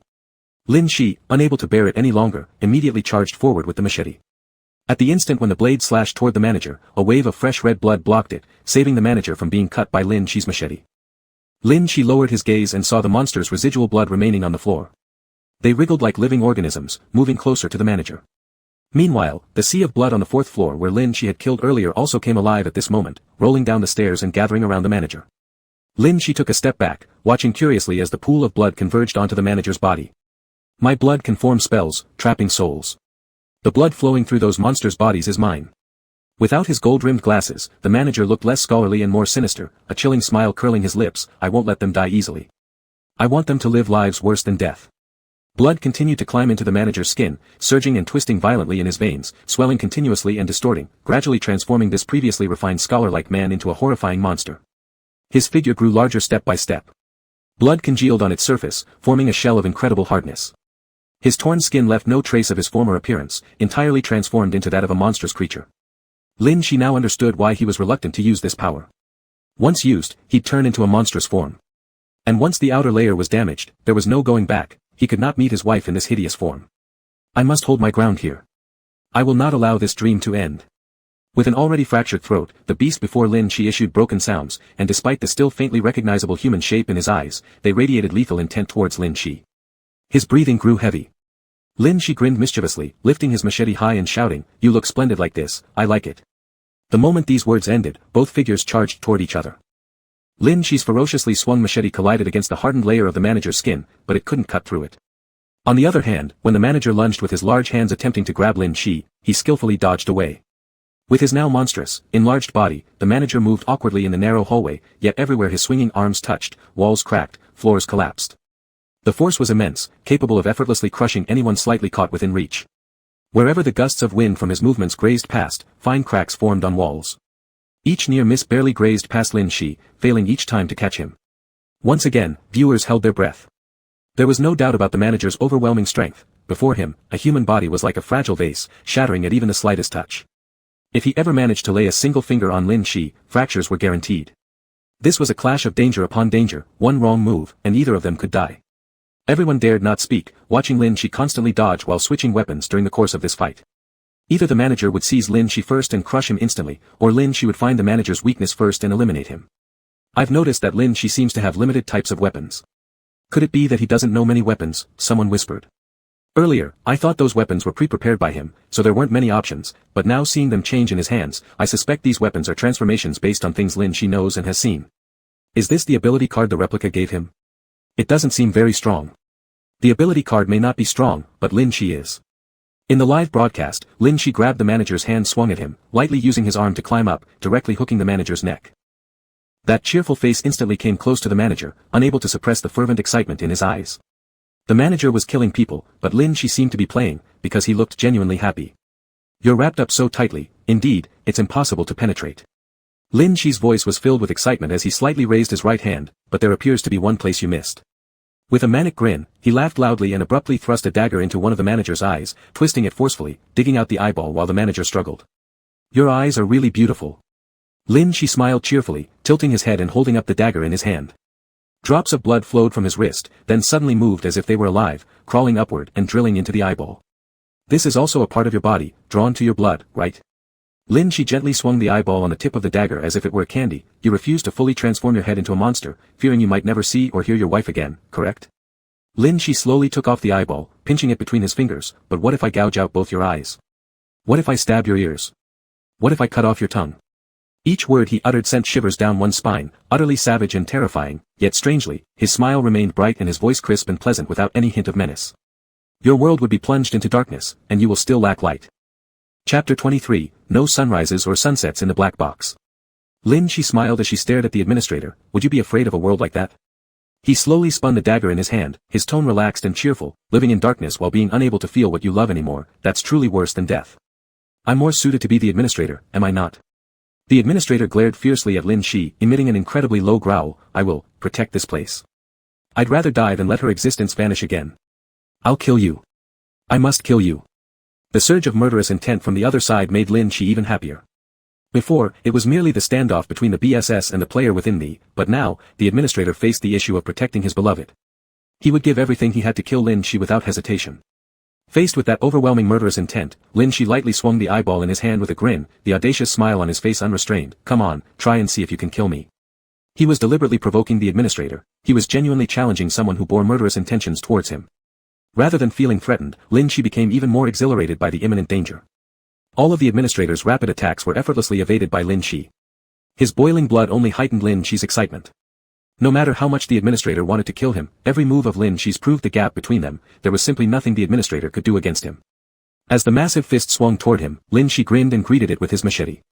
A sharp grinding sound rang out as the sharp red machete struck against the hardened blood layer like armor, failing entirely to penetrate it or harm the administrator. Still, Lin Shi maintained a tight grip on the machete and with great force pushed its blade further into the blood mass. Raising his head, Lin Shi smiled and whispered to the administrator, if your hand breaks, then you won't be able to embrace your wife anymore, will you? Before the administrator reacted, Lin Shi casually placed the eyeball he had just excavated onto his own machete. Attracted by its original source, the blood instantly decomposed and rushed towards the eyeball, attempting to merge with it. Almost simultaneously, Lin Shi gripped the handle of his machete firmly. The viscous blood stretched and clung to the eyeball, gradually tearing apart the soft red armor to expose the flesh beneath it on the administrator. The power of love served as his unbreakable armor, yet it also became his weakness. His inability to abandon human eyes became Lin Shi's key to breaking his defense.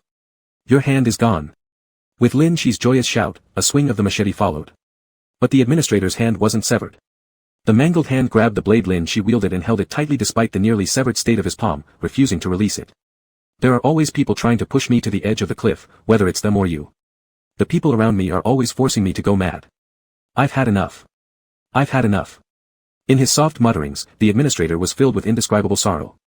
The swirling blood below his neck continued to rise, encasing and swallowing, gradually enveloping the last remnants of his humanity. Oh. Is it finally beginning? Lin Shi applauded for him happily. The administrator silently closed his eyes, accepting the arrangements of the black box or perhaps accepting his fate. To completely lose his human parts, to renounce being human, and become a true monster, this was the only thing the administrator could do to guard this. Even if, from then on, this replica only contained monsters who have lost their sanity. Before the darkness descended, suddenly, a voice echoed through the corridor, "Husband." The administrator instantly opened his eyes and fixed a dazed gaze at the staircase in the hallway. That was the light he longed to see every day, the person he clung to so tightly in his dreams who would never leave, his wife.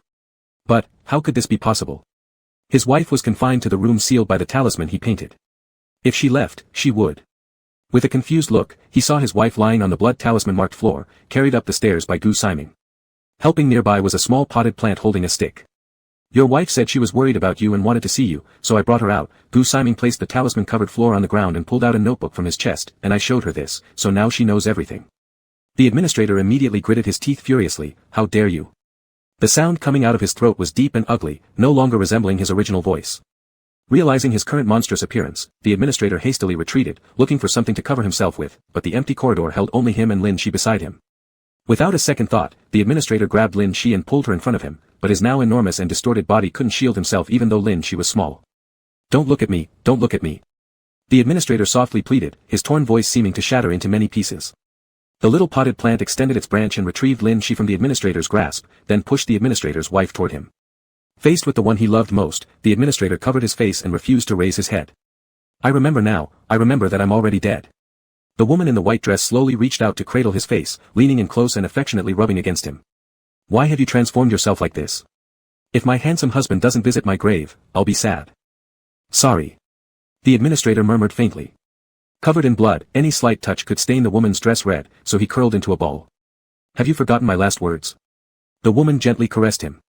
Please don't become one of the black box's monsters, all right? Stay as my lover, even if I'm gone, you'll always be mine. Not anyone else's, not the black box's, just mine. With each soft cooing sound, she gradually let the monster in front of her lower his guard. The woman bent down and picked up the gold-rimmed glasses that lay on the ground. Smiling, she placed this human object, this relic of their memories, back onto his face. His massive, twisted form slowly began to shrink, the blood trickling bit by bit back into his body. But his flesh was now riddled with deep scars, raw and bloody, though it was clear that there would come a day when they would heal. Don't forget my last words, don't forget me. The woman clung tightly to him, soothing his emotions bit by bit. The administrator embraced her tightly. I don't want to leave you. Without you, I don't know how to live anymore. Stop being the prey who runs away. Learn to become the hunter. Take back what is owed to you. Make those who destroyed you pay the price. The woman gently patted his back. In the past, you were afraid of retaliation against me and didn't dare do anything. But now, what do you still have to fear? Go back, return to reality, and fulfill my last wish. The administrator slightly hesitated, closing his eyes helplessly. On that day, his wife had stopped breathing in his arms. She had said she wanted to be buried in a place where spring flowers bloom, with the person she loved by her side watching sunrises and sunsets together. But there are no sunrises or sunsets in the black box.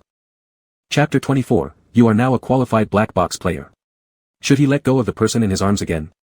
The manager slowly raised his head and looked at Lin Shi. Doesn't the objective of the monster include killing the manager? Lin Shi smiled and nodded, raising the machete in her hand. That's right. The manager sighed deeply, closed his eyes, and hugged his wife tighter. I'm afraid your wish cannot be granted. Gu Siming quickly interjected from the side. All identities in this instance are just roles played by players. The roles of residents, managers, monsters, and gatekeepers cannot be replaced by players, but... He pointed to himself, they can be substituted by monsters outside the instance. Give me the manager's badge and uniform, I'll take over as the manager. Kill me instead.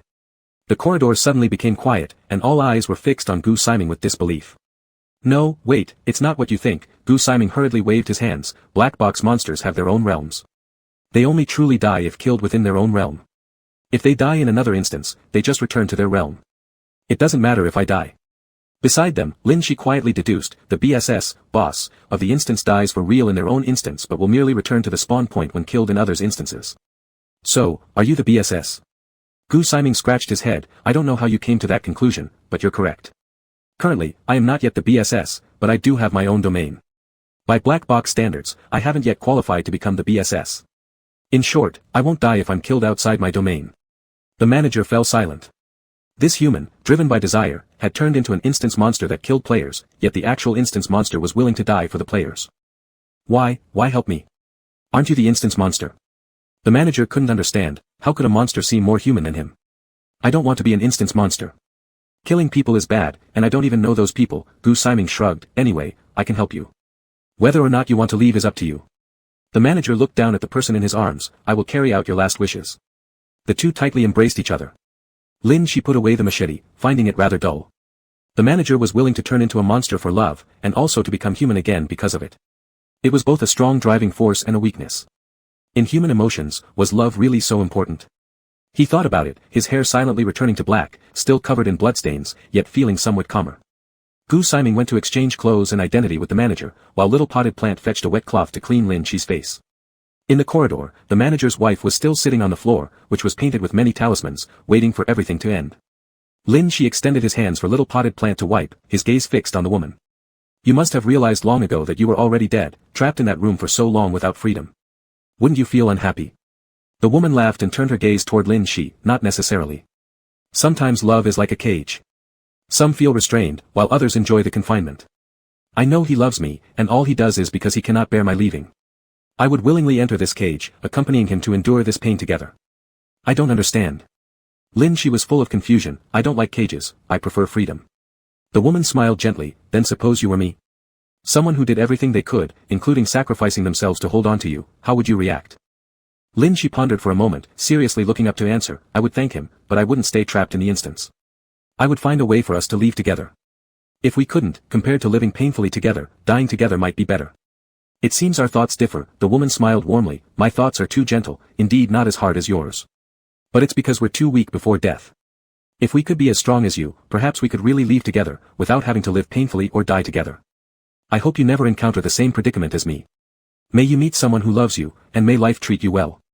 Lin Shi nodded, and after wiping his face clean, his smile lost some of its sinister undertone. Thank you for your blessing. The woman silently stared at the strange little plant that was wiping Lin Shi's hands. Its wriggling vines held a wet towel, gently cleaning his hair with practiced and natural movements, as if it had done this millions of times before. Perhaps, you might have encountered someone like this already. The woman murmured softly. Behind them, the room creaked open, and Gu Siming stepped out wearing the manager's uniform, looking at Lin Shi who was dressed in the attire of a gatekeeper. We are now good partners in this apartment complex, friend. Can you go easy on me later? Lin Shi smiled faintly. I'll leave your body intact. Considering Lin Shi's deadly tricks in killing, he was indeed showing mercy. The subsequent direction of the instance left the live stream viewers utterly confused, and this seemingly cheat-like way to complete the instance puzzled everyone even more. Having killed the manager but not the true one, according to the manager's notebook, the instance would end, and he would leave the black box, losing his identity as a player or an instance BSS.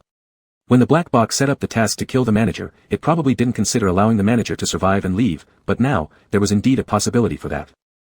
Is she God going to clear the instance soon? Yes, but what did you just call him?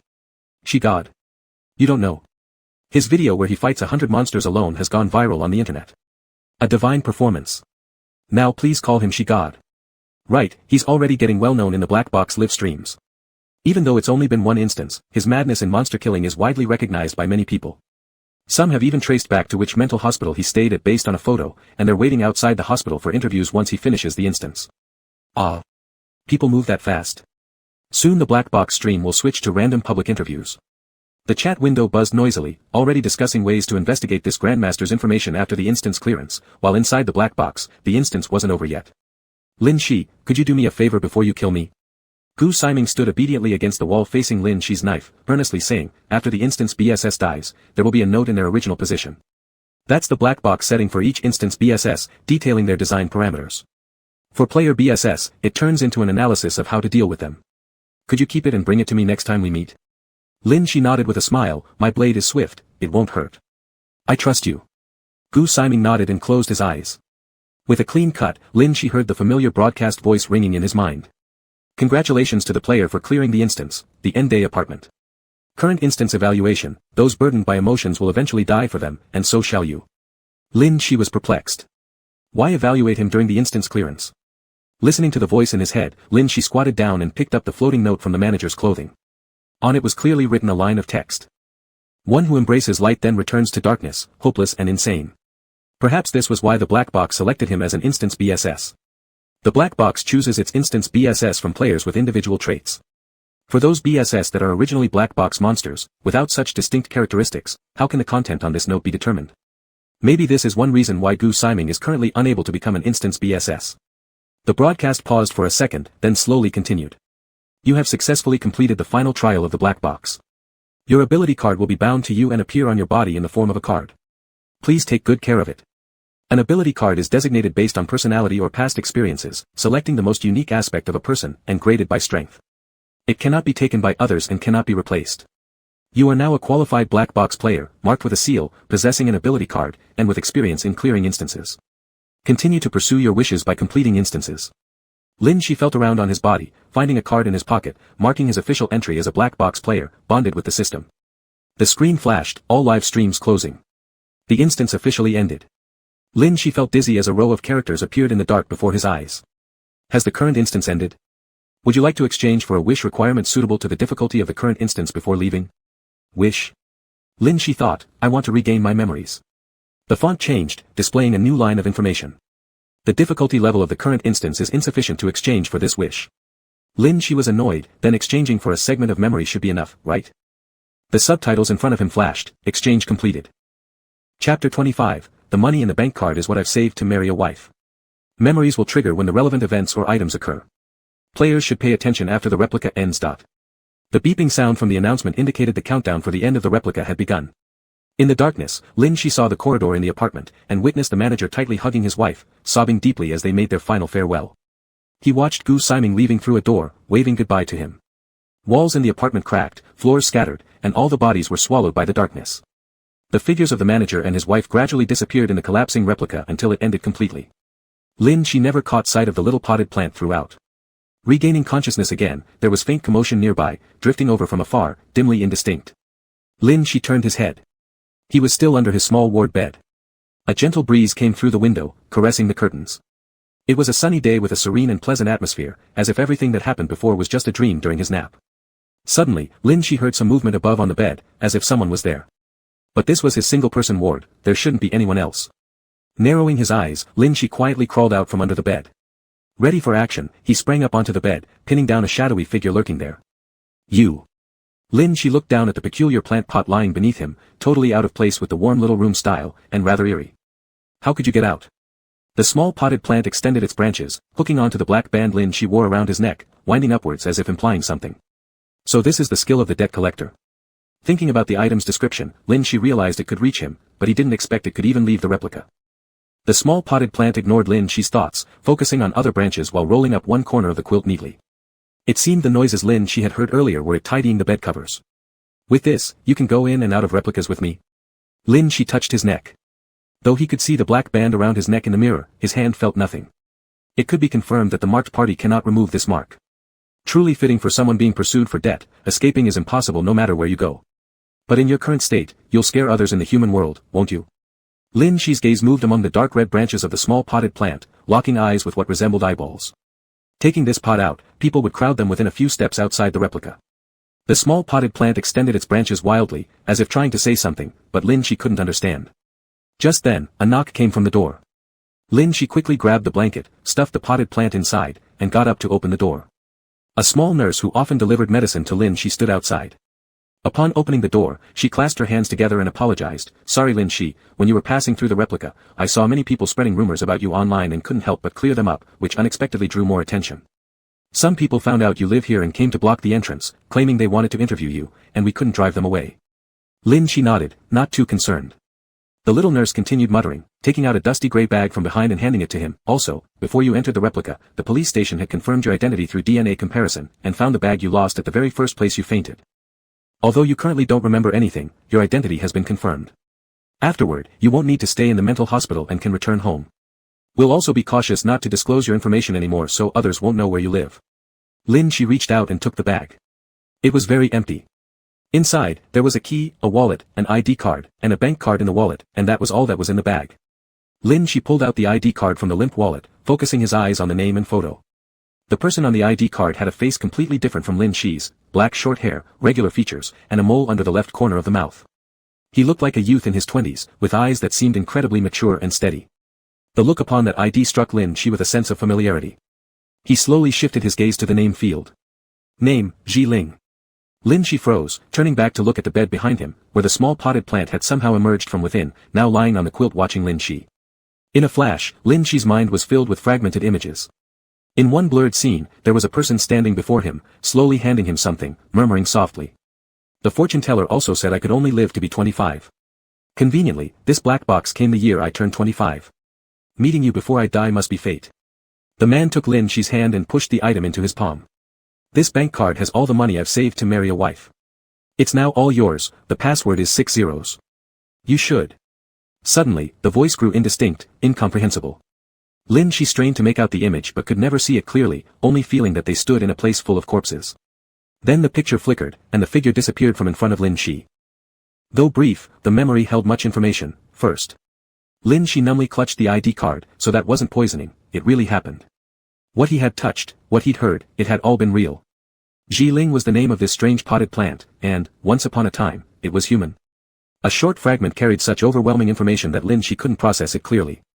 He momentarily lost himself in thought before turning abruptly toward the nurse at the door, wanting to explain the existence of the small pot plant. However, the nurse didn't glance toward it at all, merely staring at Lin Shi instead. I'm not sure why your name and face don't match, but the police station collected your DNA and compared it. This person is you, it's possible you misremember due to amnesia. As for your face. The young nurse looked away wistfully, it must be because you transformed from one handsome guy into another. Lin Shi had appeared inexplicably. One day, someone found him unconscious outside their mental hospital, waking up without knowing who or where he was, completely unfamiliar with his surroundings and able to eat an extraordinary amount. They had no choice but to report it to the police to look for missing persons and try to find matches. Now a match had been found. The face and name didn't fit, but the genes matched. Despite acting strangely at times, he was obedient, good-looking, so the nurses were always willing to take care of him a bit more. Here, the police station asked me to give you this, your home address. You might have forgotten it, but maybe returning home will help you remember some things. The little nurse handed Lin Shi a slip of paper with an address written on it. Lin Shi remained unfamiliar with everything, the name, the appearance, even the location of his home. But if he had already identified himself within society as human, then he needed to go home, to return in the identity of a human being, and search for his past. Lin Shi looked at the ID card in his hand, glancing back at the small pot plant. A house, a bank card with savings, that was what a 25-year-old bachelor had left him. No, more accurately, this identity as well. Ji Ling. Such a common name. Chapter 26. Hello, fellow patient. I came to tell you about these things. If you want to leave, you don't have to notify anyone, just pack up and go. But if you plan to come back, it's not really recommended. Little nurse leaned close to Lin Shi and whispered, I feel that when you step out, it'd be best to disguise yourself. There are loads of people waiting for you at the entrance. They won't disperse in a couple of weeks, and it's even inconvenient for us to come and go. Lin Shi nodded obediently, then I'll tidy up and go home. Do you need someone to lead you to this address? It doesn't look far, but I remember you studying the cars parked outside the hospital for a long time as though you were a kid from the mountains witnessing the prosperity of a big city for the first time. Everything seemed novel to you. Precisely because of this, the nurses at the psychiatric hospital held a special affection for him. No worries. Someone will show me the way. Lin Shi nodded confidently. The nurse didn't say much more after that, only reminding him again before leaving, ignore those people at the entrance, they're incredibly annoying. Lin Shi nodded and closed the door, staring intently at the ID card in his hand. He then looked up at the small potted plant, is this yours? The little potted plant swayed, and this time Lin Shi understood, it was nodding. That explains why you kept chasing after me. It turns out your identity has been with me all along.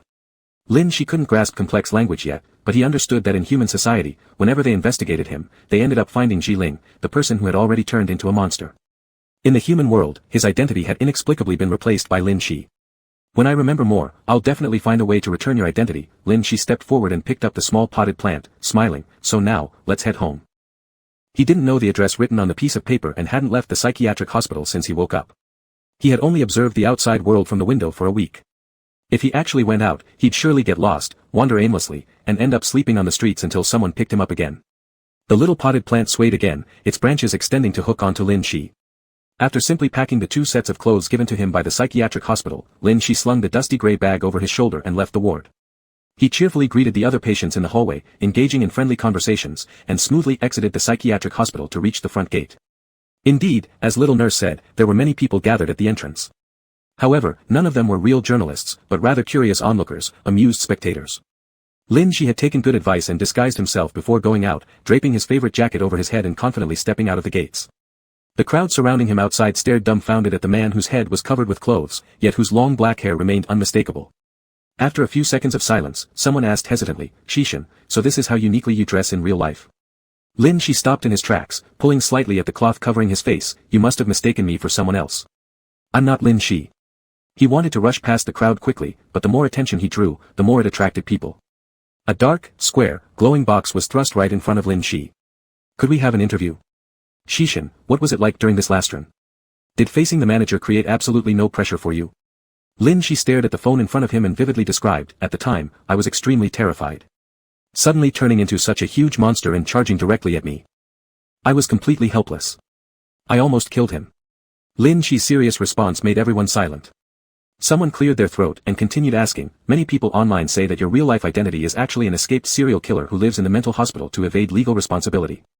What do you think about the claim that at such a young age you've already slaughtered countless people?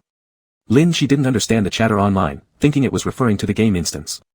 He adjusted the cloth on his face innocently, young and slaughtering countless people. You mean the manager, right? The monsters were killed by him. I just killed off some of the moving corpses he left behind a second time. He answered with such seriousness that everyone who heard it wasn't sure what to say next. Then, why did you enter the black box? Those who willingly participate in deadly games, risking their lives for wishes, often have insurmountable obstacles in reality. You don't seem like that kind of person. I don't know, Lin Shi sounded perplexed, I don't know why I entered the black box either. I just remember that I had to go. Since the questioner couldn't get any useful information, the onlookers squeezed forward. Shishin, can I take a photo with you? Shishin, can you give me an autograph? Shishin, can you take off the clothes on your head and let me take a picture? I want to print it out and stick it on my wall to ward off evil. Ha ha ha, good idea. The crowd surrounded Lin Shi so tightly that there was no room for movement. Lin Shi stood in the crowd confusedly and could not move away, so he asked the little potted plant in his arms in a low voice, "Can I kill them? They are so noisy." He spoke very softly and furtively, so it should be difficult for others to hear him in the noisy environment, but somehow, after one sentence, the surroundings suddenly became quiet. Everyone looked at each other awkwardly. They were too excited to see him in person and forgot that this is someone who could kill without batting an eye. "I'm leaving, I won't disturb you. Have a nice day." Someone took their phone and turned around quickly, fearing that if they waited any longer, they would end up like those monster corpses in the game instance. "I just remembered I have to eat dinner. I'm going home to eat." Some others followed suit and left. "It's getting dark, I need to go home and collect my clothes." "Shishin, hope you get home early." "I'm leaving." The crowd dispersed gradually, but a few people still lingered far away, holding their phones and not intending to leave immediately. Lin Shi adjusted the clothes covering his head, ready to leave, when suddenly a voice came from behind. "Hey, you few, are you really not afraid to die?" A boy wearing a black hoodie stood at the entrance of the psychiatric hospital, pointing fingers at those who didn't leave. "If you guys enter the instance like this, you won't even know how you died. Put down your phones quick. Do you know illegal photography is against the law? There are cameras at the entrance." Those few reluctantly put down their phones and noticed they were being stared at intently by Lin Shi, so they all turned around and ran away. The hooded boy quickly walked over from the entrance of the psychiatric hospital and stood in front of Lin Shi. "Hello, my name is Xia Yan, Summer Xia, and Hot Summer Days Yan." He pulled down the black hoodie, revealing a quite handsome face underneath, with somewhat curly hair of lighter color that showed some brown in the sunlight, making him look like a small animal. He extended his hand to greet Lin Shi and smiled, saying, "I am also a black box player, living in the same mental hospital as you. Hello, fellow patient." Chapter 27, What Wish Do You Want to Make? Lin Shi looked down at the hand that was extended towards him, hesitating only for a second before the small potted plant in his arm stretched out its branch and connected with it. The boy named Xia Yan was startled and looked down into Lin Shi's arms, somewhat confused. "How can your pet come out like that?" Lin Shi looked down and then up again. "Can you see it now?" After all, he had been carrying the potted plant this whole time, and no one on the road could see it. He thought only he could see it. "I can see it now, but I couldn't just now." "Was it in your arms this entire time?" Xia Yan politely brushed off the little branch on his palm and carefully examined the potted plant in Lin Shi's arms. "Replica props or abilities can't be used in the real world, but how is it that monsters from the black box can come out? What's the principle behind this? Replica props can't be used either." Lin Shi touched the black ribbon around his neck that he couldn't feel, meaning that this one should have been unusable too, yet the little potted plant had still come out because of it. "Yeah, of course, replica props can only be used in the replicas." Xia Yan crossed his arms, shifting his gaze from the potted plant back onto Lin Shi. "I was watching your replica before you came out. It seems like you don't understand much about anything, whether it's the replicas, player information, or even the human social environment. Alright, not knowing about human society is understandable, but you also seem unfamiliar with the black box. Have you ever gone online to check out the information summarized by black box players?" Lin Shi shook his head obediently. "As fellow patients in the same ward, let me share some information about the black box with you." Xia Yan proudly placed his hands on his hips. "But speaking here isn't convenient. I've just received my paycheck. Let me take you out for dinner." "Great, great." Lin Shi nodded immediately and obediently followed Xia Yan. Xia Yan silently observed Lin Shi for a few seconds. "You really have no caution at all. What if I were deceiving you? What could you possibly deceive me of?" Lin Shi asked curiously, genuinely not knowing what there was to deceive. "Like tricking you for money or luring you to a shady factory or something," Xia Yan said while leading Lin Shi away from the area. "I don't have any money you can swindle." Lin Shi shook the small potted plant in his arms. "But he does. You can cheat him." Xia Yan was about to criticize when he heard Lin Shi muttering further. "When you cheat him, and he kills you, I'll get the money back. The money will still be mine." Xia Yan fell silent for a moment, pondering if this was some sort of undercover fishing operation, pretending to look dumb while actually managing the money. "I have no interest in your money, making money to enter the black box works fine." Xia Yan shrugged. "The black box grants your wish once you clear it, and that wish includes money.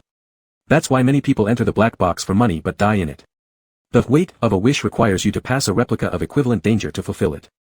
Fixed value wishes like money usually have lower requirements. So what kinds of wishes require passing difficult replicas?" Lin Shi listened attentively and asked a question. Xia Yan thought for a moment and pulled out his phone. "Because the black box has only been around for a week, we still don't fully understand it.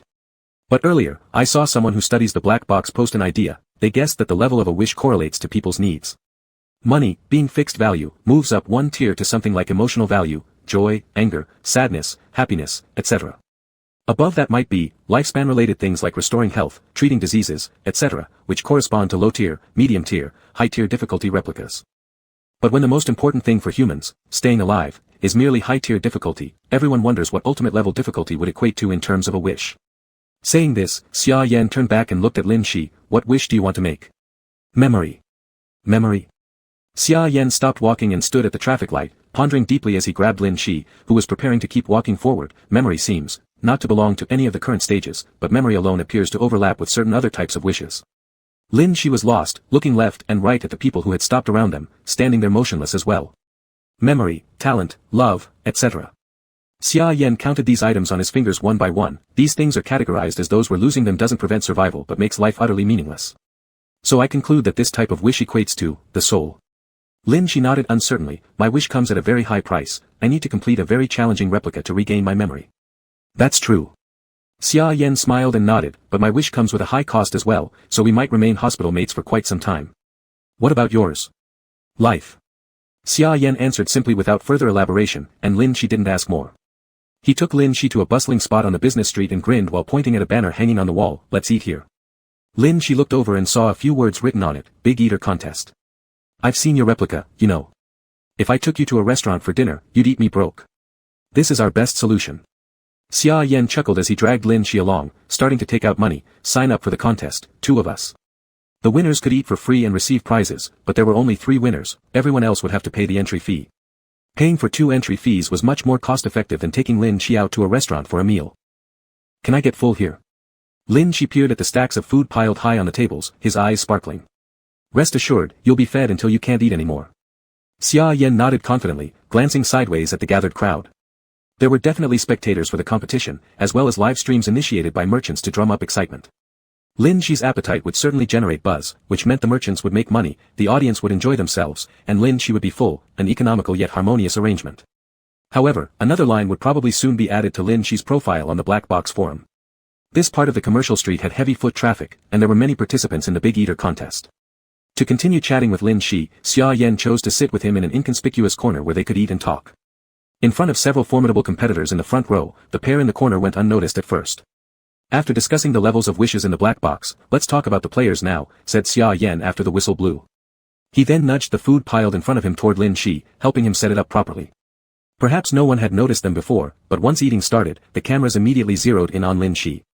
Compared to the others who ate messily, Lin Shi was both swift and powerful in his eating without appearing disheveled, forming a striking contrast to Xia Yan sitting beside him, who ate calmly and gracefully. Unperturbed by the lenses aimed at him, Xia Yan continued eating normally, occasionally adding some food to Lin Shi's plate. After all, he was here for a proper meal, and Lin Shi alone would cover their costs. Chapter 28, this is usually called, grouping up. As Lin Shi stuffed food into his mouth, he nodded and took the opportunity to feed the small potted plant beside him a couple of bites. The black box player's mark is having a black triangular symbol on the back of the neck. That's the proof for black box players. Furthermore, regardless of where humans are, their location, or condition, they can always hear the black box broadcast when they want to enter the black box. Xia Yan watched as Lin Shi ate quickly yet gracefully. Do you know what this means? Lin Shi shook his head. Xia Yan calmly lowered his head, picked up some food, and took a bite. This means that people who are trapped and have no other options can be rescued in another way by entering the black box. Over the past week, many players entering the black box fall into this category. Those trapped on cliffs waiting for rescue, those who've been kidnapped, imprisoned, or can't survive in the current societal environment, these fall under the positive side.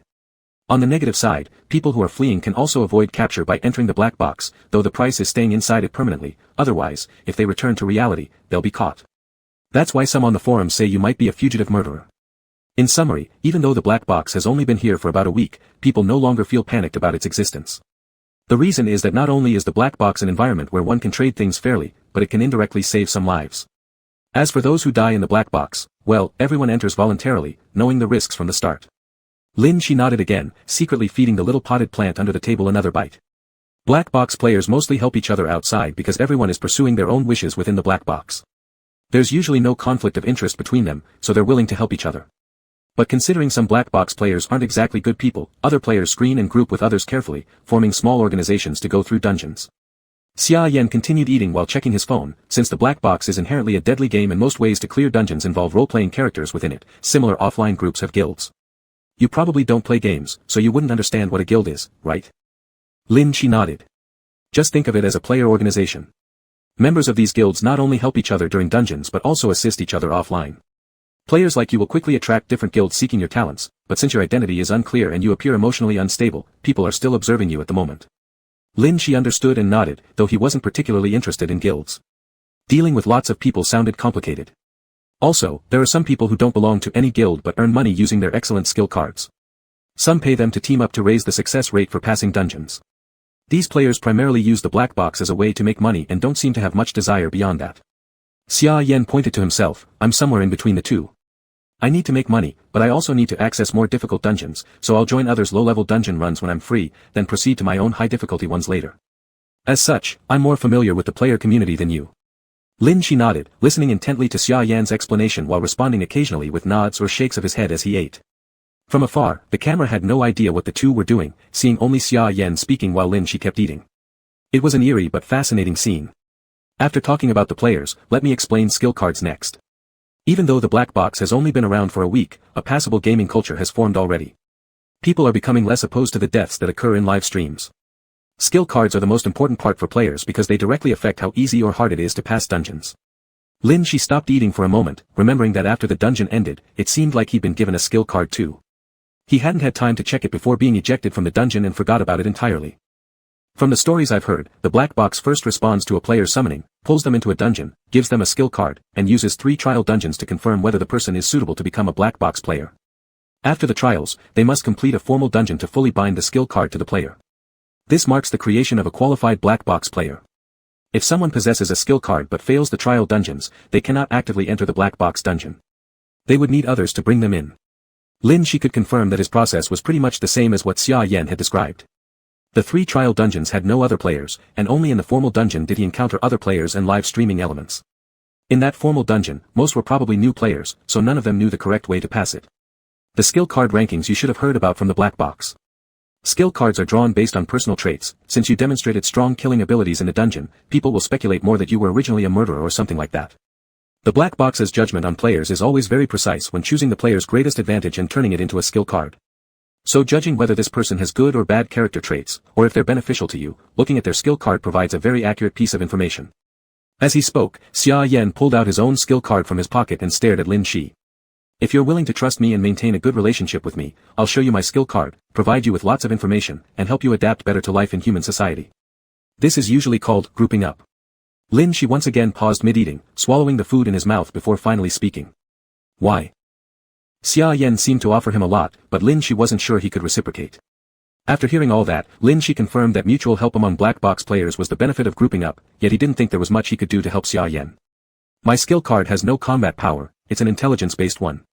Although it's extremely useful for clearing dungeons, my own self-protection abilities are very weak. I need a teammate with strong combat skills. Saying that, he handed over his skill card to Lin Shi. You'll understand once you see it. Lin Shi wiped his hands, took the skill card, and stared at its surface. A-class card, spirit of all things.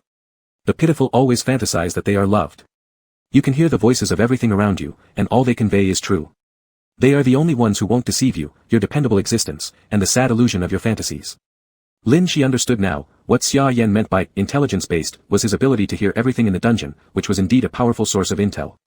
Turning his head, Lin Shi saw Xia Yan smiling at him. Know why I have such an ability? He pointed to himself. My condition, you might not know this, but I suffer from delusional disorder. Chapter 29, Marriage Fund. After thinking for a few seconds while holding his card, Lin Shi returned it to him and quietly asked, what is? According to the doctor, it's about imagining things that don't exist. But I currently feel fine, not knowing which parts are delusions, so I just treat them as reality. I always feel like I'm actually not sick. Xia Yan extended his hand to take back the card and put it away. I'm already full. The competition will end in a bit, do you still want to eat? Lin Shi snapped out of her thoughts, quickly nodded, and continued eating. While he ate, he chatted. The number of plates on his table was far more than everyone else's. After everyone had stuffed themselves following a vigorous round of eating, Lin Shi was still eating effortlessly, competing with the remaining few participants on the field. The spectators were buzzing with chatter, clearly visible to everyone that Lin Shi was thoroughly enjoying the food without any discomfort, thus prompting cheers from the crowd. To be able to consume all that main course, it must break the record, right? He doesn't seem like a big eater at all, yet his manners aren't bad either. He's got real talent. Indeed. But for some reason, he seems familiar. You mention that, and I do feel familiar too. Just as everyone was wondering why this new competitor seemed familiar, one contestant suddenly stood up and pointed at Lin Shi. I accuse him of cheating. Lin Shi looked up in confusion, glancing left and right, only realizing when confirmed it was referring to him. What kind of cheating? Don't pretend. I saw it. The person pointed firmly at Lin Shi. I saw you suddenly put a piece of food under the table.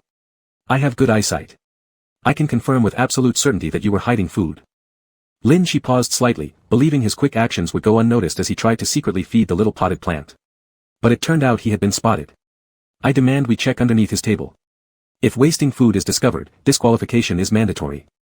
The other side insisted on an inspection, and before the audience, the organizer also proceeded with it. Nearby, Xia Yan raised his hand with a smile and replied, don't your leftovers exceed his? Every plate has 1 or 2 bites left. Individually, they look negligible, but collectively, it adds up. His plates, on the other hand, were even licked clean. Aren't you accusing yourself of wasting food?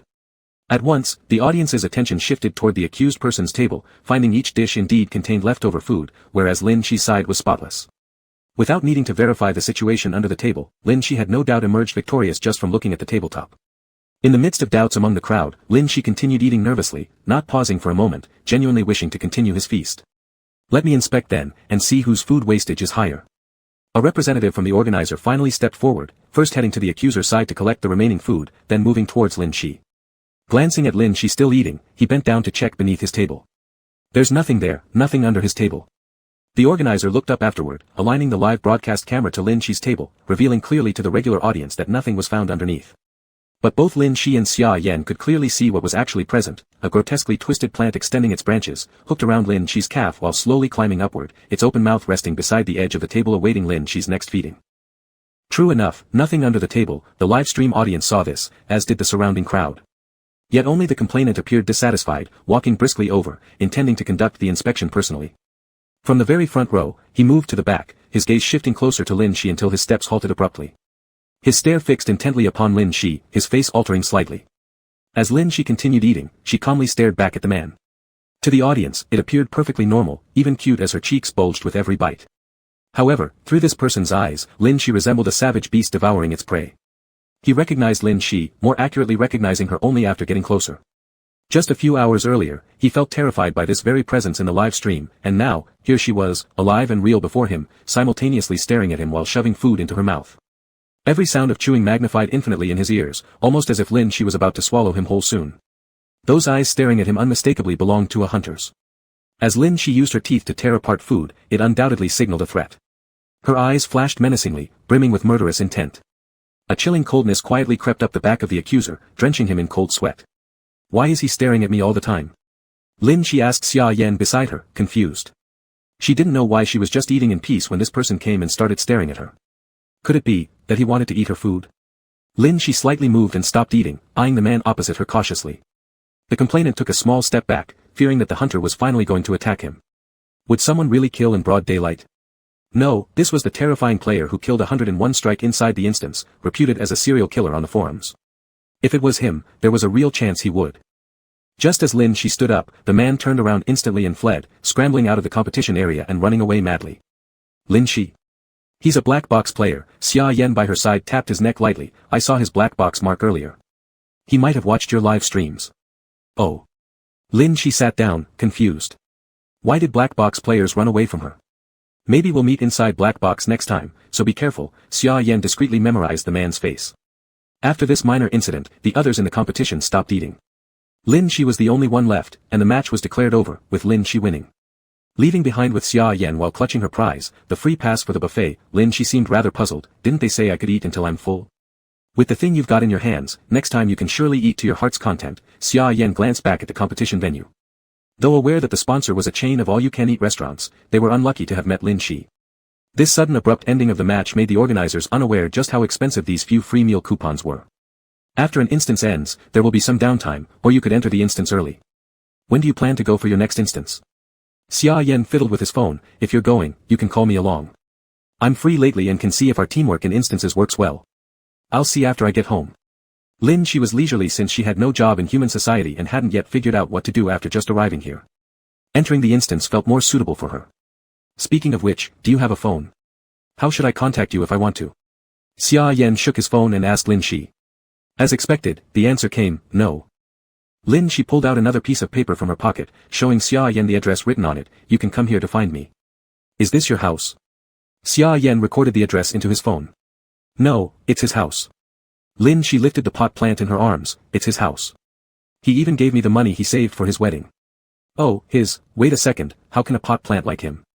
Xia Yan frowned suddenly, realizing the immense information conveyed in Lin Shi's brief sentence. Marriage fund? Wife's dowry?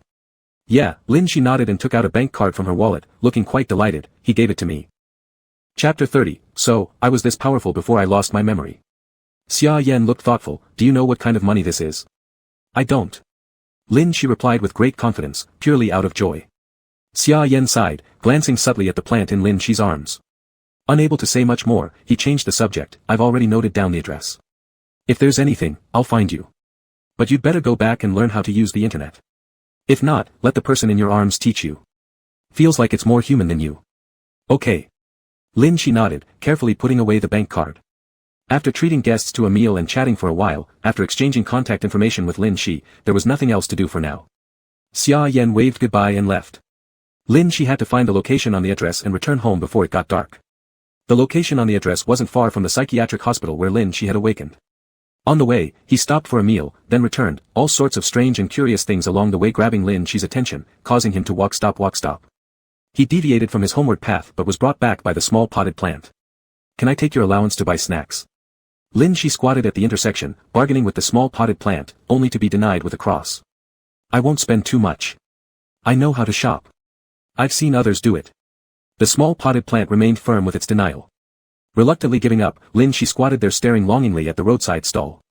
People around stared speechlessly, keeping their distance from this individual squatting on the ground talking to thin air. After crossing the street, the small potted plant suddenly jumped out of Lin Shi's arms, pulling him toward a nearby building. Self-service, withdrawal. Lin Shi carefully identified the words above, looking down at the branches of the small potted plant pointing ahead. A vague fragment appeared in his mind, password, 6 zeros. Led by the small potted plant inside, following its instructions, Lin Shi entered the password and checked the balance. 1 0, 2 zeros, 3 zeros, 5 zeros. Lin Shi counted carefully, gazing at the balance on the screen. How many snacks could this buy? The small potted plant moved forward, guiding Lin Shi's hand to input several strings of numbers, and red bills came out. Once Lin Shi grabbed them, he was pushed out of the self-service ATM booth. A few minutes later, Lin Shi returned home contentedly hugging his snacks. The house listed on the address was in a residential area near a commercial street. After taking the elevator, upon arriving at the front door, Lin Shi found an envelope lying there. Picking it up, Lin Shi followed the potted plant's direction and smoothly inserted the key to enter. This was a very tidy room, well equipped with everything one needed, filled with signs of life. The floor was not overly dusty either, suggesting that someone had lived here recently. Flipping through the shoe cabinet, there were shoes in 2 different sizes. He stuck out his foot to try one pair on, it fit perfectly. Opening the wardrobe revealed clothes in 2 different sizes. He pulled one out and wore it, fitting again. Finally, he headed towards the bathroom, finding dual-person toiletries. It was clear that this place housed the lives of 2 people, one whose trace matched Lin Shi entirely. Lin Shi turned around, eyeing the little potted plant suspiciously, which had already climbed onto the table and crouched there, its branch curling around the envelope they had found at the door. Didn't this come from you? Lin Shi took it over and carefully examined the traces on the envelope, discovering a name on it. From the manager. Lin Shi exchanged a glance with the potted plant and opened the envelope. Indeed, there was a letter inside. I have returned to reality and placed my wife's favorite flowers on her grave, hoping she would also be happy. I have already filed legal complaints regarding the loss of my reputation and the spread of rumors, beginning lawsuits. Hopefully, everything goes smoothly so that even my deceased wife can feel proud of me. Also, I want to find you in the real world but discover that you don't actually exist. However, someone named Ji Ling approached me saying they could help deliver any message I wanted to pass on to you, so I wrote this down.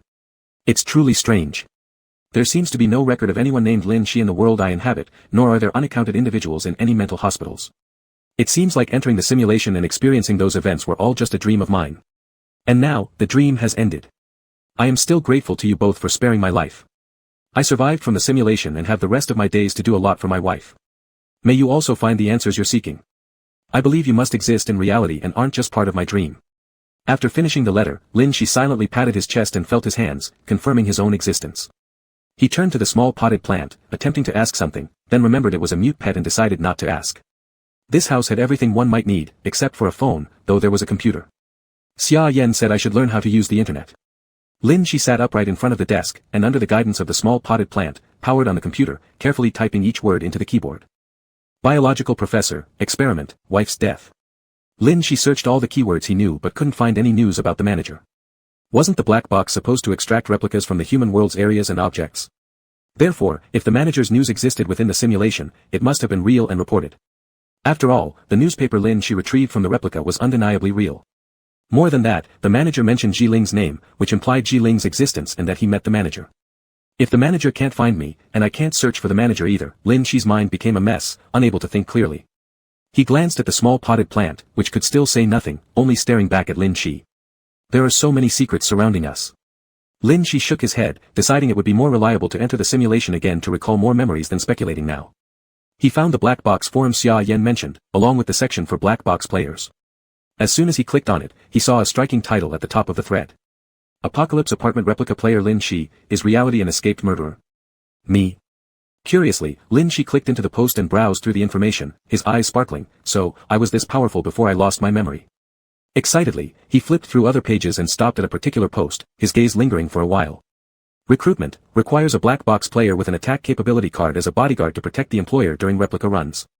A smooth clearance guarantees 50,000 renminbi per person, plus a year-long membership to a high-end chain restaurant in City A with free food and drinks. Requirements, bodyguard must have a gentle character and be good at following commands. Lin Shi realized this was what Xia Yan had meant when he said some players with excellent ability cards were hired by others to clear replicas for money. Eagerly, he rummaged through his pocket, pulling out the ability card bound to him. C-rank card, Umbrella. No one likes being sheltered under an umbrella held by a monster. You try to protect your companion, able to transform anything you've seen into a weapon. You exhaust all efforts, you struggle to the death, but what kind of outcome do the companions of monsters have? The content of the ability card was beyond Lin Shi's expectations. First, it seemed like the card's rank was quite low. Secondly, it didn't appear to match Lin Shi at all. Chapter 31, I got rid of all the other participants. Me. Protect others. Lin Shi stared carefully at the words on the ability card. Who am I supposed to protect? Besides, the words on the card referred to a protective umbrella held by monsters. It must be a mistake. He was human. But on the bright side, this could be considered an attack card. He could participate in that recruitment. Lin Shi automatically ignored all the important information above and joyfully clicked open the post. Beneath it, he saw the address and time for the interview. It even kindly stated, even if you're not selected, we won't let you come for nothing. Young Master Fu has prepared food and accommodation for every rejected candidate to ensure a happy return. Please feel free to join. Lin Shi's eyes were fixed on this sentence as he made his decision. He's a good person. The small potted plant beside him stayed silent. Lin Shi continued scrolling down and gleaned a bit of information about young Master Fu from the replies below, which could be summarized briefly as someone with an impressive resume. The largest catering group in City A, the leading company in the gaming industry, he was their designated heir, a young president, handsome, wealthy, and with a great personality, naturally carrying the aura of the main character. To put it plainly in the words of the commenters. The name sounds like a CEO's, the king of life couldn't be better than this. There were even people posting his pictures below, praising fervently, young Master Fu is really handsome. How can there be such a perfect person in this world? You being liked by everyone is absolutely deserved. The picture seemed to be from a press conference. Standing under the spotlight was a man dressed in a white suit, indeed as described in the comments, very handsome. His neat short hair, gentle clear eyebrows and eyes, smiling towards the media, his immaculate white suit making him shine brilliantly under the spotlight. Every light that fell on him seemed to be a halo around his head. All the comments beneath were praises. Nowadays, the black box player community has subdivided into several famous guilds. Among them, the best treated one is Baiyu, created by young Master Fu, covering food, drink, and entertainment projects. I want to enter Baiyu, I want to contribute my share to young Master Fu. There are too many participants. Not saying about actually being selected, just being able to enjoy a meal at the top level is already a gain. Compared to other guilds, they are truly generous. I will not explicitly say which guilds are involved, but anyway, everyone has their own understanding. Smile. Guessing what the floor above wants to say, Sacrifice Guild. Laughed so hard. There really is a guild that turns its style of operation directly into its name. Very good, respect but keep away. Suggest renaming to Garbage Gathering Place. Be careful with your words. Someone from the Sacrifice Guild may show up soon, and when they start cursing, this post will be blocked. No worries. Still prefer the Waterboar Guild. The name is quite Buddhist, but they are undefeated in arguments. Waterboar Guild here.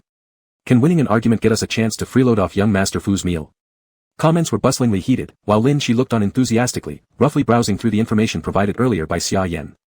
Based on it, 3 famous black box player guilds stood out, Baiyu, Sacrifice, and Waterboar. These 3 guilds had large numbers of members and significant strength. Their styles of action were entirely different. Baiyu treated their members extremely well and didn't involve themselves in disputes with others. Sacrifice consisted entirely of criminals, and their actions were quite vicious. And water bore, omnipresent, finding fun everywhere and arguing constantly. There were many people in these three guilds, and doing a mission would likely lead to encountering a member or two, so everyone spoke cautiously. I'm going to eat at his house. Lin Shi decisively pressed toward the recruitment notice for young Master Fu, extremely serious, just because this person had minds. The small potted plant swayed slightly, seemingly agreeing. In the following time, Lin Shi sat in front of the computer awkwardly learning how to surf the web and understand the world's information. Meanwhile, the small potted plant had crawled into the kitchen and began fiddling with the pots and pans. Half an hour later, Lin Shi was sitting by the dining table eating delicious meals. Just as Lin Shi discovered upon entering, this house had a lived-in atmosphere. The vegetables in the fridge were still fresh, enough for the small potted plant to cook a full table of dishes for Lin Shi. Tasting the delicious food, Lin Shi once again confirmed in his heart that the small potted plant was definitely an extraordinary person. Unlike him, although he was a human, he didn't know much about human society. Bathing was handled by the small potted plant, brushing teeth meant the small potted plant squeezing toothpaste, and sleeping required the small potted plant turning off the lights and pulling up the covers. After snuggling into the warm quilt, Lin Shi felt a little dazed. He turned his head to look at the strange potted plant beside his pillow and asked, "Can you keep following me until I learn how to live independently?" The small potted plant covered Lin Shi's eyes with its branches. Within seconds, his steady breathing indicated that he had fallen asleep at lightning speed. In the pitch-black room, the twisted vines quietly crept into the quilt, gradually wrapping around Lin Shi's body. The dense black shadows tightly surrounded him, bending over his clavicle, curling around his neck, and slowly wrapping up Lin Shi's fingers one by one. It was as if someone was hugging him while sleeping. On the first night in human society, Lin Shi slept soundly. Without the vigilance from being inside game scenarios, his sleep became even more restful. However, as soon as the small potted plant covered him with its leaves, it seemed that just closing his eyes and reopening them meant an entire night had passed. When he woke up, he found himself unable to move. Turning his head, he saw countless vines from the pot on the bedside table tightly wrapping him up like a cocoon. No wonder he dreamed about someone strangling him, it was the small potted plant. As Lin Shi moved slightly, so did the potted plant, retracting all its vines and pointing toward the kitchen. Breakfast. Lin Shi sprang up immediately and rushed toward the kitchen but was intercepted by the potted plant, which redirected him into the bathroom for washing up. As long as I enter the game world, complete the challenge, I'll get a wish fulfillment opportunity. Lin Shi pointed at the post from yesterday involving young Master Fu while eating breakfast, so, if I join someone else's team and pass through, I can make a wish. I'm going to join his team. Today is the day. Take me there. The small potted plant wiggled slightly, wiping the corners of Lin Shi's mouth with a tissue, indicating its consent. The president of the guild probably goes into higher level, tougher dungeons. Lin Shi looked at the potted plant meaningfully. Maybe then I can regain more memories, understand who you really are, and figure out our connection. He took a hearty sip of porridge and began contemplating, how do I draw his attention among so many people? Another sip later, a sudden idea struck him, if I eliminate all the other participants, then only I will be left to participate, right? He got smacked by the potted plant afterward. Chapter 32, The Legendary Serial Killer has appeared. Lin Zai, isn't this a practical solution? The little potted plant shook its head, negating Lin Shi's plan and pushed the bowls and chopsticks in front of him, indicating that he should eat quickly. As Lin Shi was eating and thinking, the door was knocked on when he was about to finish breakfast. The little potted plant wobbled over to open the door. After opening it, Xia Yan's face appeared. His perplexed gaze swept around the entrance and relaxed when it fell on the little potted plant. Seeing the door open by itself was really scary. How did you come? Lin Shi quickly finished the porridge in his bowl and went forward to greet him. Xia Yan lifted the bag in his hand. I brought you breakfast, and I came over because I have something to discuss with you. Lin Shi happily took it. Thank you, I just haven't eaten. Xia Yan remained silent, his peripheral vision caught the empty bowl on the table, pretending not to see it, and began to look around the room. This place looks like a two-person dwelling. Is there anyone else besides you? Lin Shi pointed to himself and then to the little potted plant. Xia Yan frowned, you two won't really be. He had thought, wife, was just Lin Shi's misunderstanding of human society. But now it seems like he unknowingly became someone else's wife. Xia Yan quickly passed over this complicated topic in his mind and noticed the computer page Lin Shi opened, walking closer. You've seen this recruitment too. It's exactly what I wanted to find you for. He turned and pointed to the person on the screen. This is one of the more famous guild leaders and the black box players currently. Yesterday afternoon, he suddenly posted such a recruitment, and I think we can both participate since his money is really good to make. Aren't you, as non-attack card type, allowed to join? Lin Shi managed to ask Xia Yan amidst his busy mealtime. Facing Lin Shi's doubt, Xia Yan proudly tilted his head back. Outstanding ability cards always have special rules. Intelligence-based abilities are particularly useful in dungeons, and there are always people willing to recruit more. Besides, mine is exceptionally strong. Is that so? So amazing. Lin Shi pulled out his own ability card and placed it on the table. Can I get in with this one? You're so powerful, no problem, said Xia Yan while stepping forward and carefully examining Lin Shi's ability card, falling into silence. It's hard to imagine, this is your ability card, and yet despite how potent you use it, it's only C-class. After gently placing the card down, Xia Yan changed his impression of Lin Shi once again, although the description on it doesn't seem to match you entirely. I've always believed in the black box's judgment on people. You're a great individual. Lin Shi happily nodded after being handed a good person card. Xia Yan also felt quite good, his lively appearance full of calculation. Then I must find a way to take you into the dungeon with me, to make serious money together. Lin Shi nodded vigorously. Make money. Make money. After some calculations, the two headed out together led by Xia Yan towards the address specified in the recruitment announcement. They thought they were coming early, rushing over right after finishing breakfast, but the venue was already crowded with people, forming two long queues. Everyone is still very enthusiastic about making money. Xia Yan murmured this, then took Lin Shi toward a path that almost had no people. During the journey, Lin Shi kept observing the line, hearing the crowd chatter noisily. Are you C-class? Someone was asking. Yes. Let me see your ability card, mainly what attack type. Okay. C-class card, and it's not an active attack type, definitely not. Go on. Alright. The person who left the queue didn't seem too disheartened, clearly understanding their own ability card well. Attending was naturally to share in the fun. Looking at the person leaving the queue, Lin Shi tightened the grip on the ability card in his pocket. Seemingly, he would have faced the same situation, wouldn't even have been chosen under normal circumstances. Lin Shi secretly told Xia Yan his secret plan of taking down everyone and becoming the sole contestant, which was rejected twice by Xia Yan and the little potted plant. Deflated, trailing behind Xia Yan, Lin Shi believed his plan to be concise and reliable. Xia Yan gave an evaluation. Action methods from inside can't be applied in human society. You'll get caught. With Xia Yan's final remark, if you get caught, you won't get to eat good things, Lin Shi decisively abandoned his plan. Arriving at the nearly empty passage, Xia Yan fished out his ability card from his pocket and slapped it on the table. Even though it's not an attack card, it should attract some attention, right? This passage was for A-class ability cards. A-class ability cards are very rare, so there were basically no people here. Under normal circumstances, once an A-class card appears in the game, it would be eagerly sought after by guilds, leaving few of them to solo players. As Xia Yan and Lin Shi approached, they immediately became the focus of everyone present. The inspector picked up Xia Yan's card and scanned it, emitting an exclamation, "Wow, damn, what a badass ability card." He scrutinized the description on the card's surface carefully, unable to help but sneak a glance at Xia Yan. It's often said that strange individuals can possess particularly powerful cards. This saying seemed spot on.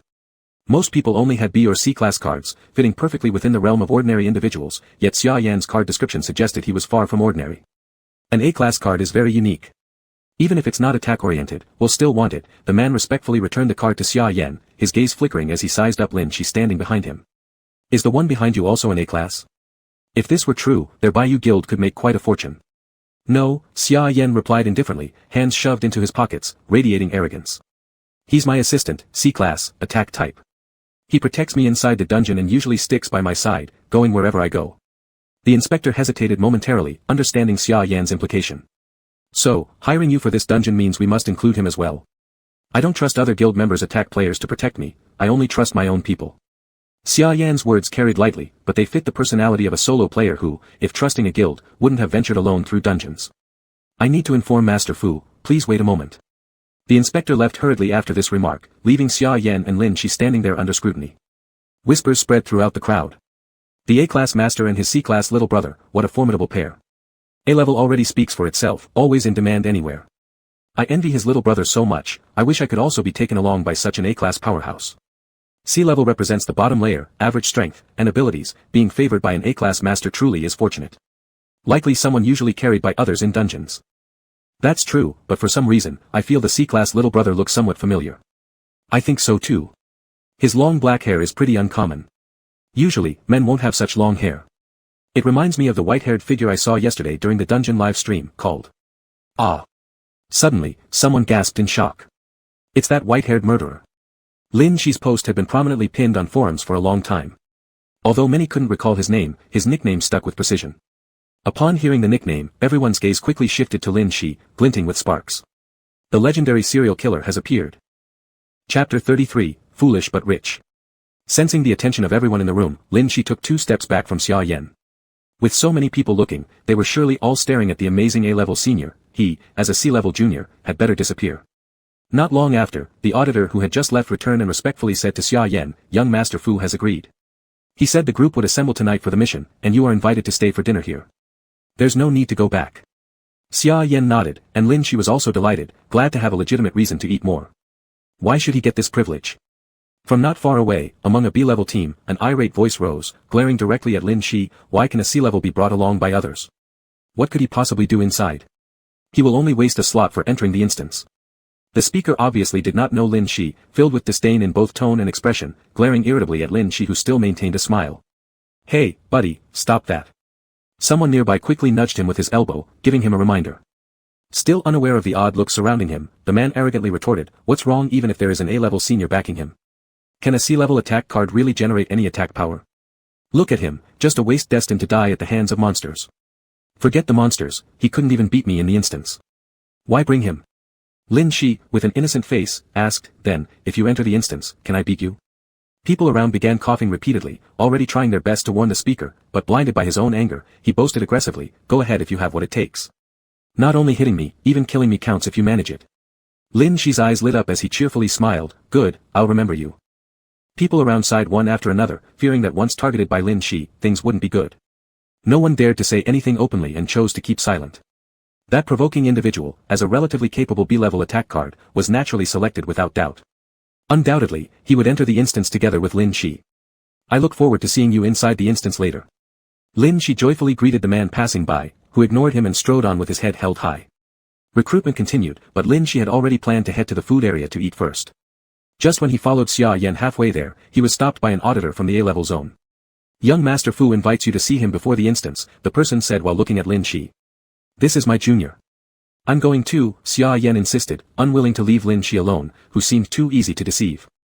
Alright, the other party nodded, gesturing with an invitation before leading them away from the bustling food area.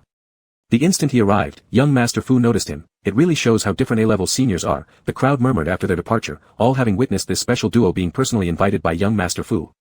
That's just because of A-level clout. The C-level following afterward is completely unnecessary, the person who provoked Lin Shi earlier scoffed. What nonsense, brother. So what if he's C-level? He might be crazier than S-level, someone beside him exaggeratedly shook his head. What's the big deal? How impressive can a C-level be? Did you see young Master Fu recruiting, but not the hottest post? What post? I haven't been on the Black Box forum recently. Young Master Fu's recruitment plan was sent to me by others. No wonder. Let me show you a video. After watching it, you'll understand exactly whom you're mocking. Lin Shi stared at the delicious food in the dining area, drooling as he was led into an elevator, separated from the crowds. After the lead person pressed the button for the 32nd floor, the entire space began to ascend, constantly rising and rising, seemingly endless. Finally, with a ding, it stopped at the 32nd floor. Please follow me, the lead person bent over as he gestured toward the interior. Young Master Fu awaits you in the inner room. You may enter upon opening the door yourself. Xia Yan brought Lin Shi into the corridor outside the elevator. The corridor was short, leading directly to a door. Xia Yan approached and knocked, and within seconds, a middle-aged man in a suit opened the door, making a gesture inviting them inside. Young Master, your guests have arrived. Xia Yan glanced briefly at the speaker before walking confidently inwards. Behind this door lay a lavish, bright office exuding opulence and sophistication in every detail. Seated on a grand sofa at the center of the office was a young president often seen in photos wearing white suits, radiating elegance, Fu Xiang. Please sit, Fu Xiang gestured, inviting them both. Pointing towards the tea and pastries on the table, he looked at Lin Shi and smiled, I've heard you love eating. I've prepared some of the finest pastries available on the market for you. I hope you'll enjoy them. Xia Yan sat down, and Lin Shi quickly followed suit, staring at the beautiful and exquisite little pastries on the table. They were certainly good-looking, but with such small portions, it seemed they wouldn't be enough. Young Master Fu took out his phone from the side, glanced at the screen, then looked back at Lin Shi. You don't seem like the person in the video. The figure in his handheld image had silvery white hair stained with blood, utterly frenzied, reveling in the slaughter. The black-haired Lin Shi sitting before him, however, didn't share that ferocity one bit. Instead, he was carefully delivering a small pastry into his mouth, afraid of eating too fast lest it be gone before he knew it. As a C-level, if you've been chosen by me, there must be something special about your performance inside the instance. Xia Yan adjusted her posture, cutting off any direct conversation between young Master Fu and Lin Shi, stepping in first to continue the topic. We are truly grateful that you've made an exception for him to join the team, but may I ask why exactly we've been invited here? Of course there's a reason. Fu Xiang saw that Lin Shi had finished his pastry, and pushed a cup of tea closer to him. This time, I opened recruitment because I need someone to protect me, not from monsters as usual within the instances, but from other players who might want to harm me. Xia Yan raised her chin slightly. Are there people trying to kill you inside the instance? Fu Xiang nodded, looking towards Xia Yan. I cannot elaborate on this due to family matters, but your ability is very unique. You can monitor instance intelligence as well as player actions, which makes you invaluable to my team. And him. Fu Xiang turned to Lin Shi again. Powerful attack capability was precisely the main reason behind this recruitment, and I also need him badly. For this instance, the two of you will be entering differently compared to other members, joining me in a team-based mode rather than just being bodyguards like the rest. As soon as he paused, the middle-aged man dressed in a suit hurriedly pulled out a credit card and placed it on the table before Fu Xiang could resume. Your compensation will double, and both of you will receive permanent membership to our group's chain of restaurants along with access to my personal client meeting channel anytime you wish to see me. Lin Shi's eyes lit up immediately. Xia Yan had no objections to the earlier conditions, but found the last part somewhat unnecessary. Was this special client meeting channel absolutely necessary? I have no issue with the current pay, but if the task difficulty doesn't match expectations, I would require additional rewards after it's done. Xia Yan harbored some worries about the concealed causes behind the recruitment. Anyone causing this much commotion surely indicated that the instance wouldn't be simple. No problem, money's never been an issue. Fu Xiang picked up his phone again. Let's exchange contact information so we can keep in touch whether in or out of the instance. He had barely finished speaking when Lin Shi licked the cream off his fingertips and raised his hand, saying, I don't have a phone. Can't add. Fu Xiang calmly clapped once. Butler Wei, take his ID, get him a new SIM card, and purchase him a new phone, all to be handed over to Mr. Lin within half an hour. Yes sir. The middle-aged man standing nearby bent down swiftly, extending his hand to take Lin Shi's ID and promptly left. Xia Yan remained silent. It appeared that Fu Xiang lived up to his reputation, a fool with plenty of money. Chapter 34, In the future, wherever Lin Shi goes, they will go nowhere. After the butler left, Fu Xiang's posture gradually became less formal. He slightly unbuttoned his suit and picked up the tea in front of him for a sip. Since we're entering the dungeon as a team, our ability cards should be disclosed to each other too. I've already seen your 2 ability cards, and it's time for you to see mine. He took a black card from his pocket and placed it on the table. My ability card has never been made public, so I hope that after this team collaboration ends, you can also try not to disclose it to others. There's no need for any agreements, all I need is your promise. Xia Yan nodded, flipped over the ability card, and clearly saw the words on the black card. A-level card, golden key. An excellent birth is the reason why everyone loves you. The principle that money makes the devil work applies even within the dungeon. You can make any monster accept monetary transactions, your money is your weapon, your only support, the thing you loathe yet cannot abandon. After reading the card, Xia Yan flipped it back and pushed it to Fu Xiang's side. I've read it, I understand. Then there's no problem. Fu Xiang calmly put the card away, crossed his hands and placed them neatly on his knees, regaining that formal posture. Tonight, those who pass through the dungeon with me will meet at the meeting room on the first floor. A butler will lead you there. Relax fully during this period. This place was originally built by me as a resting area for employees, fully equipped. Cooperation pleases. Xia Yan stood up, pulling Lin Shi along. Just as they were leaving, they encountered Wei Butler coming back. The man handled matters quite efficiently, quickly handing a phone with a SIM card inserted to Lin Shi. Mr. Lin, if there are any issues with using the phone, feel free to come to me to replace it with a new one until you're satisfied. Lin Shi knew nothing about phones. Upon receiving it, he happily expressed gratitude, cheerfully tapping around the phone and murmured to himself, I have a black box now, then followed Xia Yan away. Wei Butler, what do you think of Lin Shi? Watching the dungeon video, I thought he might be a dangerous person, but in reality, he seems completely different. With my years of experience in assessing people, he looks like an innocent little child, possibly naive and easily deceived. We can trust him. That settles it. I also feel he's not someone hard to get along with. 2 of them slightly relaxed. Back when Lin Shi's dungeon video was getting popular, various guilds had differing opinions. The Sacrifice Guild particularly wanted to recruit such individuals, believing Lin Shi would be a big shot in their crime group. Ba Yu feared that the Sacrifice Guild would gain a thorny troublemaker later, so he preemptively reached out to Lin Shi to improve relations. The Water Pig Union came here today to freeload food while also checking out Lin Shi. Everyone agreed that currently, Lin Shi doesn't seem to be someone who would cause trouble. Just as the 2 were relaxing, half an hour later, news came from the restaurant server, Master Fu. Today all the food in the restaurant has been eaten by one person. Food supplies are insufficient. Permission to fetch goods from another restaurant. An hour later, messages arrived from the small supermarket inside the building. Master Fu, all the snacks in the supermarket were taken and consumed by one person today, and everyone else couldn't get anything. People are demanding that food be restocked immediately, but the warehouse stock isn't sufficient enough, and supplies are being transported. 2 hours later, Master Fu. Please take care of that person. Not only did he eat all the fruit, but now he's tasting raw vegetables too. Now, the vegetable section has nothing left but some roots. Fu Xiang massaged his temples, feeling a headache coming on. Wei Butler, please contact the other warehouses, arrange for replenishments, and let's see how much he can eat. Yes sir. A few minutes later, a new post appeared on the top of the black box forum.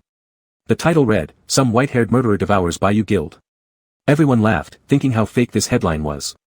A few more minutes passed, and those who came to freeload at Bayou Guild were all lamenting, unable to grab anything. The person standing there looked perfectly normal, but once started eating, they aggressively protected their food. Combined with the previous murderer reputation, no one dared approach to snatch even a bit. As the cries continued, someone posted a video from before of Lin Shi competing in an eating contest, then shared clips of Lin Shi currently gorging at Bayou Guild's building. Undoubtedly, it was the same person. His stomach is a black hole, a universe. A normal person can't eat that much. Lin Shi must be a black box monster, or he has been remodeled in the black box. You're right. I haven't had a bite either. I traveled so far to Bayou Guild, because they have good meals to leech on. But this time, I didn't even get dinner at Bayou. It's so unfair. What kind of grievances do you people specifically come here for free meals have? I am joining them in the instance tonight as an official member and I can't even have a meal. The complaints within the Bayou Guild were widespread. Onlookers outside became even more curious.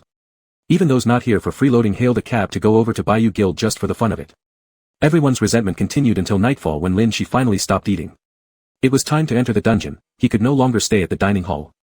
He patted his bloated belly, one hand holding a small potted plant, the other clutching his new treasure phone, with a satisfied look on his face as he followed Xia Yan into the meeting room, leaving everyone else with empty stomachs to face the aftermath. In the future, wherever Lin Shi goes, they will go nowhere. As the night fell, the chosen ones gathered in the meeting room, waiting for the dungeon to open. A total of 6 people would enter the dungeon this time. Apart from Lin Shi and Xia Yan, there was Fu Xiang as the main recruiter and 3 other players. One was the B-level attack card player who looked down on Lin Shi during the recruitment session, another was the player who kept rubbing his stomach, typing incessantly on his phone while casting resentful glances at Lin Shi occasionally. And the last one sat in the corner, dressed in an old-fashioned red mandarin collar shirt, holding a thermos cup, a young man with jet-black messy hair. Besides his relatively ancient clothing style, the most noticeable feature about him was the red Rui knot earring dangling from his right ear. He unscrewed the thermos cup, blew lightly, took a sip, then screwed it back on and prepared to put it back into his little shoulder bag. Before he could do so, Lin Shi had already instantly appeared in the seat next to him, staring at the thermos cup in his hand. "Is that drink nice? It tastes good, do you want to try?"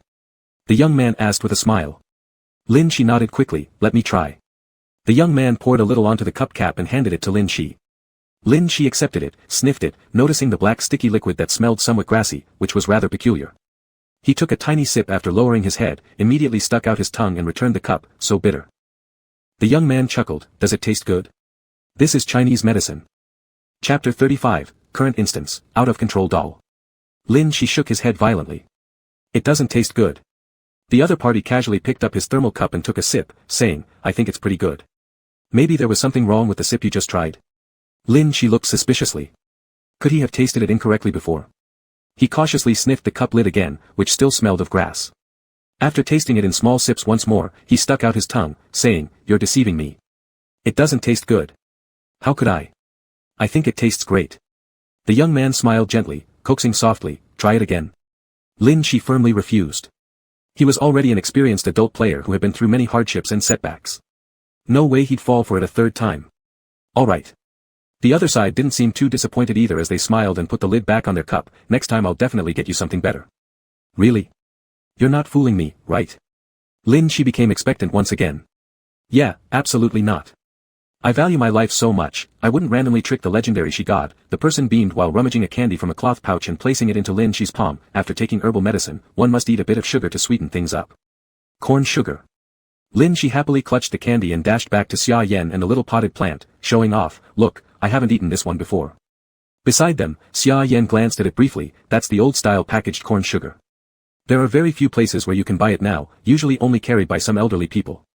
As Xia Yan turned his head to look at the player who had deceived Lin Shi into drinking the Chinese herbal medicine, despite wearing rather rustic clothing, he was indeed a young man with a clean and refined appearance, not appearing overly worldly wise, giving off a composed impression.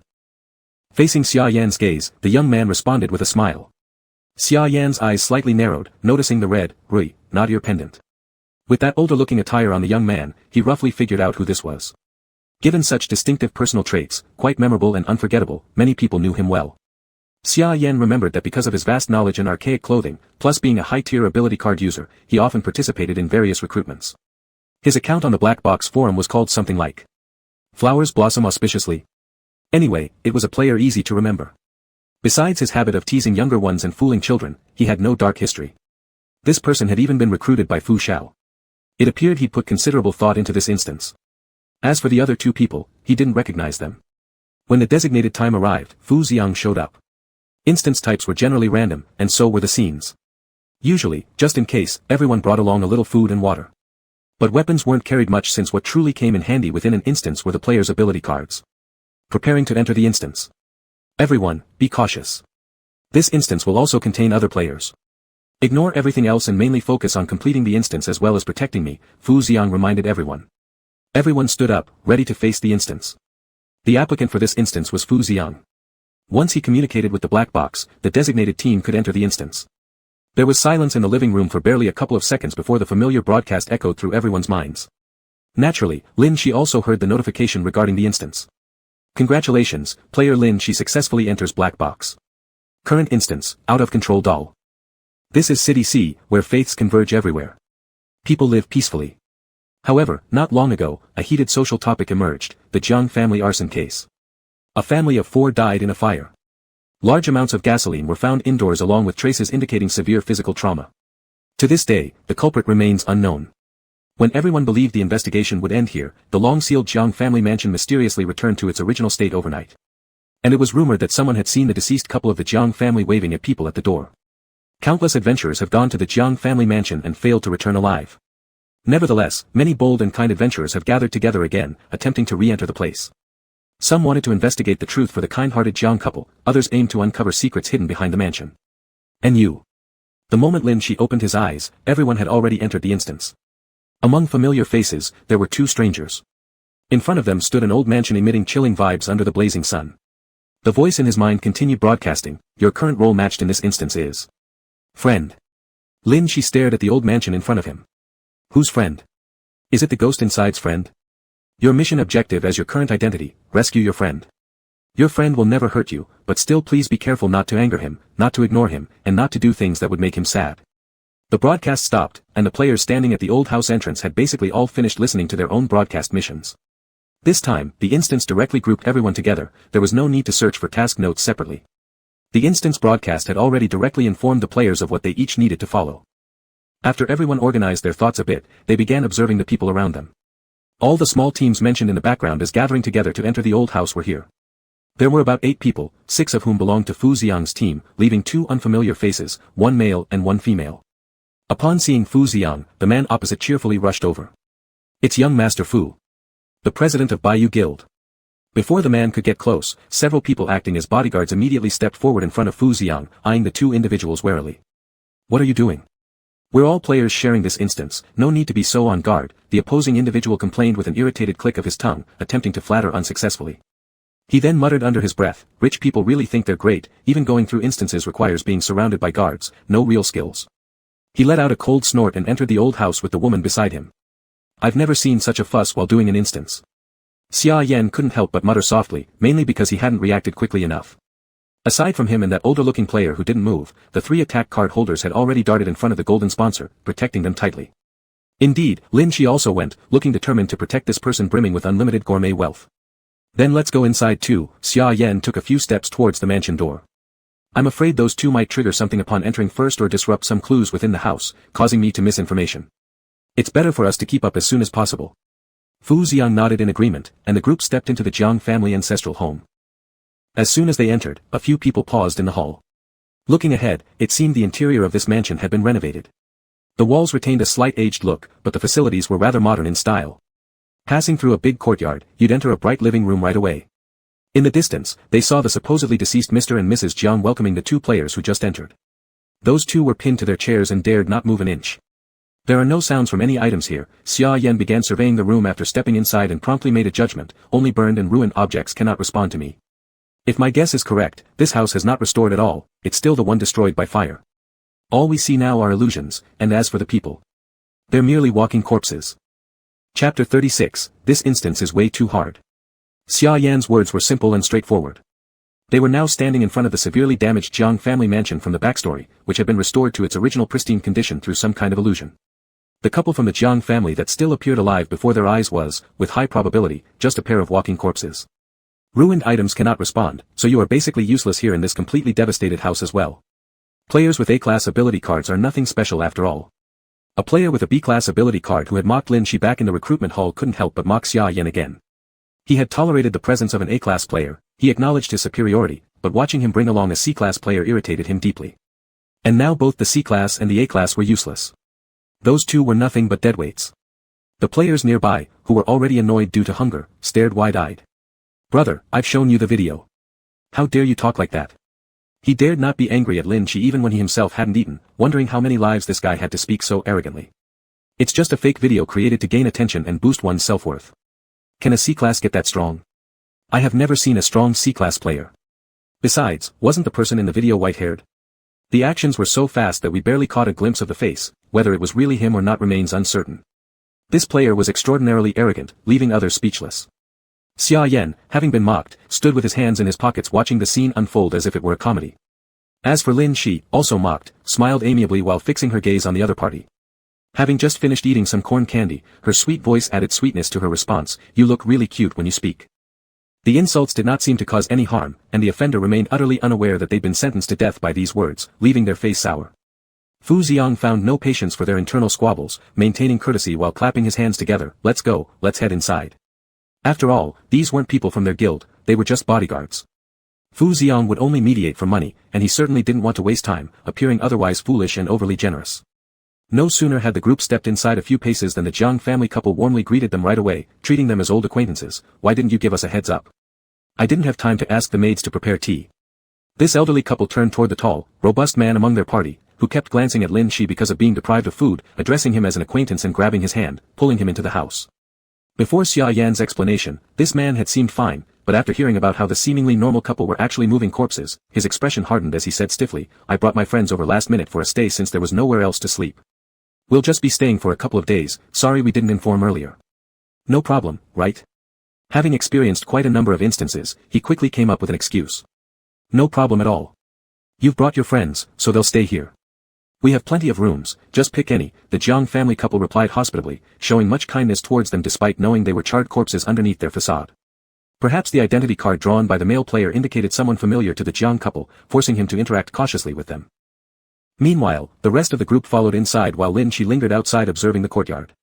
As she stepped into the house through a grand courtyard facing the entrance, she saw opposite the door a vast reception hall flanked by houses on either side. Two side doors led further back to smaller courtyards and guest quarters respectively, making this residence truly lavish. Turning around, ready to follow the team, out of the corner of her eye, Lin Shi noticed a tiny face pressed against the glass pane of a second-story window on the east wing, staring down directly at her. Audience members following Lin Shi's line of sight through the live stream recoiled slightly, a ghastly pale face glued unnervingly to the glass, glaring fixedly downwards without blinking once, an image terrifying enough to leave anyone feeling uneasy. "Definitely one of my friends," Lin Shi nodded earnestly, remembering that her role in the scenario should make her acquainted, presumably a friend of the Jiang household child. Raising her hand, she grinned widely in reply, flashing a creepy smile while waving back in a gesture of goodwill. In an instant, the child's face disappeared from the window, and the curtains were drawn shut. Lin Shi hugged the small potted plant tightly in her arms, grumbling unhappily as she turned around, "That kid was rude, not even returning my smile." She then entered the house after the others. Inside, the Jiang couple were ordering a female maid to serve tea and water for everyone. Compared to their warmth towards guests, they treated their domestic servants rather harshly, pressing her to move quicker and criticizing her instability in work. Though unhappy, the maid displayed obvious fear toward the couple. She could do nothing but hurry and obediently pour tea before leaving hastily. The master of the Jiang household arranged things for everyone quite readily. "We have many guest rooms in our residence. Feel free to choose whichever one you like in the front yard. However, do avoid the back courtyard at all costs. The feng shui there isn't good, it tends to cause nightmares for those who sleep there. Even walking through it can bring bad luck, so let's all stay clear of it." "Understood." Everyone nodded, concluding that they would definitely need to investigate it. "The family has 2 sons, the master continued. The elder one is smart and capable but a bit mischievous. He enjoys playing pranks with guests. Just humor him when you meet him. As for the younger one, he's frail and prefers to stay indoors. It's unlikely you'll encounter him, but if you do, try not to speak to him. He has an odd temper, and we wouldn't want to upset anyone." The master laughed heartily. "Also, there aren't too many rules in the house. You're welcome to drink tea and chat during the day, but try not to leave your rooms at night. The lights in the house often go out after dark, which might lead to accidents. If you must go out, please be careful." Everyone nodded politely. To uncover clues, they had to take risks. What the master forbade them from doing would likely lead to uncovering the secrets of the house. "Well, I'll leave you young folks to yourselves. I'm off to bed early." The master stood up with a smile. The mistress, who hadn't spoken a word throughout, promptly rose as well and supported her husband as they both left. This mansion feels dead and heavy. Fu Xiang looked around, observing the servants who were working silently with their heads bowed. Families with lots of rules are always like this, no one dares to talk. I agree. Mr. Jiang doesn't seem as amiable as he pretends to be on the surface. Xia Yan nodded in agreement. At that moment, he noticed Lin Shi reaching for the green bean cake on the table. Before he could warn her, a small potted plant beside her swatted her hand away. The plant's mouth opened and closed several times as if scolding Lin Shi, though without vocal cords, no sound came out. Still, its actions clearly conveyed a reprimand. Xia Yan added, don't touch any food or water in this room. No matter how tempting it looks, it's just an illusion. You never know what you might ingest. Therefore, don't eat anything here. Lin Shi's eyes widened. This mission was incredibly difficult. Chapter 37, Zhaoxi, this name suits you well. Lin Shi hugged the little potted plant tightly in her arms, looking deflated. Xia Yan glanced at her with his peripheral vision and noticed that, just as in previous instances within the game instance, other players still couldn't see the existence of the small potted plant. Only Lin Shi, as the designated one, and Xia Yan himself, who had inadvertently interacted with it once, could see it. However, it was better if others couldn't see it either, it would prevent unnecessary panic regarding this mysterious creature whose origins were unknown. After the Jiang family master left, the few players inside immediately got to work, preparing to search around the Jiang household for clues. The two players outside Fu Xiang's group went on their own accord, while the rest of the people hired by Fu Xiang naturally needed to follow him closely for protection. Everyone gathered together, first discussing the roles they had each been assigned to ensure there were no conflicting objectives. This time, the setting had brought them all together because each player came to the Jiang household for different reasons. Thus, except for Lin Shi and the player always carrying a thermos, everyone else's tasks merely involved surviving for 3 days in the Jiang home before leaving. My task is to exorcise evil from the Jiang household. That person took another sip from the thermos. My task is to rescue my friend, Lin Shi responded accordingly. Both of your tasks don't seem to conflict for now. We need to understand more about the background of the Jiang household first. Fu Xiang turned to observe his surroundings, eyeing the numbly working servants. There are many people in the Jiang residence, so we should stay together for now while investigating. I feel like we should make introductions before starting any joint actions. My name is Su Nuo, the man with the thermos laughed. Fu Xiang nodded and then let each member introduce themselves individually. The B-class attack card player who disliked Lin Shi was named Zhaoxi, while the man who hadn't eaten due to Lin Shi's involvement was named Gao Yao. After introducing herself, Lin Shi smiled at Zhaoxi. Zhaoxi, this name really suits you well. Zhaoxi's face instantly darkened. Su Nuo calmly raised his thermos for a sip, shifting his gaze between Lin Shi and Zhaoxi, breaking the tension with his words. When I arrived, I noticed a tiny deity statue under the eaves of the Jiang house entrance. He slowly pointed at the Jiang gate, since only one statue was visible and it was small and discreet, I'm unsure whether mentioning it would be appropriate openly. But perhaps we should pay attention to it later. A deity statue? I didn't notice that. Fu Xiang looked back now but could only see the blue tiles. While observing the surrounding environment and walking out of the grand hall toward the rooms on both sides. As they walked into the corridor leading to the eastern room, they found a deity statue on the ground covered by red cloth. In front of it stood an incense burner, with 4 sticks of burning incense creating faint smoke. The servants passing by all lowered their heads and hurried past, avoiding direct contact with the statue. Lin Shi, never having seen such a thing, approached to take a closer look. Just as she stepped closer, someone shouted harshly, "You stupid thing. Do not approach the statue of Lord Yu." Lin Shi, confused, lifted her head, "Stupid thing? Who?" "Him." At this moment, Madame Jiang, who had been silent until now, appeared quickly with a grim expression. She dragged Lin Shi away from the deity statue and began praying, murmuring prayers silently. Then, she turned towards the group with an angry expression, "If you do not respect our Jiang family's guardian deity, leave immediately and take all your belongings with you." Caught off guard, Lin Shi was pulled behind Xia Yan. Gao Yao, who drew the role as a close friend of the Jiangs, quickly intervened to smooth things over. "Sorry, it's our first time visiting, so we aren't familiar with your household rules. Please accept my apology."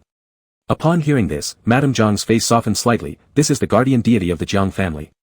Everyone living here must show respect to the deity, keep distance, avoid staring directly, and never bring its statue into the room. It can only be worshipped outside the rooms. All right, we'll be careful. Gao Yao nodded hastily, and then the madam left, giving Lin Shi one last glare before departing. Sweat dripped down from everyone's forehead. They almost got kicked out suddenly. The divine statue of the Jiang estate seems crucial. It could be a detailed point for further investigation. We should observe it carefully, Xia Yan suggested. It's indeed important, and seemingly omnipresent, Su Nuo pointed up, indicating a small statue embedded on the ceiling of the passageway. Everyone followed his gesture upward and saw a small deity statue, face down, as if watching every passerby attentively. Creepy. Xia Yan hugged his arms tightly. What kind of deity does the Jiang family worship? It doesn't feel like a proper one. Hard to say. Su Nuo stared straight at the divine statue on the ceiling. This statue has no eyes, no mouth, no ears, it's likely very wicked. Highly tense beside him, Gao Yao said, didn't Mrs. Jiang just say that we shouldn't look directly at the statue? And you're still daring to stare at it? Su Nuo casually played with the red ruby-shaped earring dangling by his cheek, saying, I'm not praying to it, so why can't I look? Let it come for my life if it dares. After these words escaped his lips, a chill immediately swept through the corridor, as though the high walls of this large courtyard grew even darker and more oppressive, but only for a moment, before vanishing completely. Su Nuo leisurely unscrewed his thermos, lightly blowing on the steam as if he had been completely unaware of the eerie moment that had just occurred. Lin Shi also looked at the statue. He was rather curious. But compared to the statue, he noticed something else, a small, pale face pressed against the first-floor window of the eastern room. It was the same face he had seen earlier on the second floor of the east room, now appearing on the first floor. Had that face moved down? Lin Shi once again curved his friendly smile, only for the face to vanish again. He glanced around, searching amidst the tall surrounding buildings. He noted that all the structures in the Jiang family compound were built incredibly high, giving an oppressive feeling, as though designed to trap people inside. A fleeting glance caught Lin Shi's attention again, as that pale face reappeared, much closer this time. The ghastly white face peeked out from the corner, its whole face resembling paper, eerily pale with sunken eye sockets and ashen lips, looking as if it had been dead for days. It ghosted out from the corner silently, only a few steps away from Lin Shi. Damn! Where did it come from? Overtaken by a chill running up his scalp, Zhao Si instinctively prepared to strike at the apparition but was abruptly stopped when Lin Shi grabbed his wrist. You can't attack it, it's my friend, Lin Shi said seriously while staring at Zhao Si. Furrowing his brows, Zhao Si hadn't managed a word when Lin Shi added with a smiling yet threatening tone, harming my friend will get you killed. He didn't specify what or who would cause the death, but Lin Shi's darkened eyes alone were enough to make Zhao Si suspect that should he dare move, Lin Shi would ensure he found himself truly seeking death. I got it, muttered Zhao Si, withdrawing his hands sullenly. Slowly, the pallid face from the wall revealed itself, taking the form of a gaunt teenager about 14 or 15 years old. Chapter 38, Where is your white hair? Hello. Lin Shi looked at the stunted and short teenager, his sunken cheeks making his eyes appear abnormally large and somewhat vacant, looking very pitiful. Isn't this the youngest son of the Jiang family? Xia Yan could confirm at a glance. Despite being dressed in expensive clothes, his frail physique was far too sickly. This certainly didn't resemble the elder son that Mr. and Mrs. Jiang had spoken about, who enjoyed playing with others. It could only be their sickly younger son. The young master of the Jiang family stared blankly at Lin Shi with lifeless eyes. His pale lips moved slightly as he timidly mumbled a sentence, it's dangerous at night. The statue will knock on the door, don't open it. His voice was hoarse, and his pronunciation slow. His gaze was consistently unfocused, staring vacantly at Lin Shi. If you pass by the statue and the incense gets blown out, you must light 4 sticks. If the statue blocks your way, don't look at it, don't listen to it, don't respond, just go fast. The statue will deceive people. Don't let it inside, don't worship it, shut the door. After muttering a few words, the young master of the Jiang family stepped forward slowly and grabbed Lin Shi's hand. You should leave. My mom will beat you to death. Lin Shi smiled and tilted her head, don't worry, your mother won't be able to kill me. The young master of the Jiang family stopped speaking after that, standing still like a statue. A female servant rushed over from a distance, panicking as she picked up the motionless young master of the Jiang family. Sorry, the young master was born with mental retardation. You can't trust anything he says. Please don't take it to heart. I'll go now. With that, she turned around and ran off, leaving the few of them lost in thought on the spot. Were those words just now a warning to us? Fu Ziong carefully went over the things the young master had said. This statue at night seems to be no ordinary matter. That's my friend, he must have been helping me with those words. Lin Shi clearly remembered having a friend in this mansion. Your friend looks really strange, Gao Yao still remembered the ghastly pale face. This young master remained expressionless, somewhat vacant, extremely frail, and even terrifying during the day. How could such a wealthy Jiang family raise their youngest son like this? Lin Shi defended him, he may look a bit vacant, but there's nothing wrong with him. Yeah, sure. Skilled in deflecting, Gao Yao changed the subject after a couple of vague responses.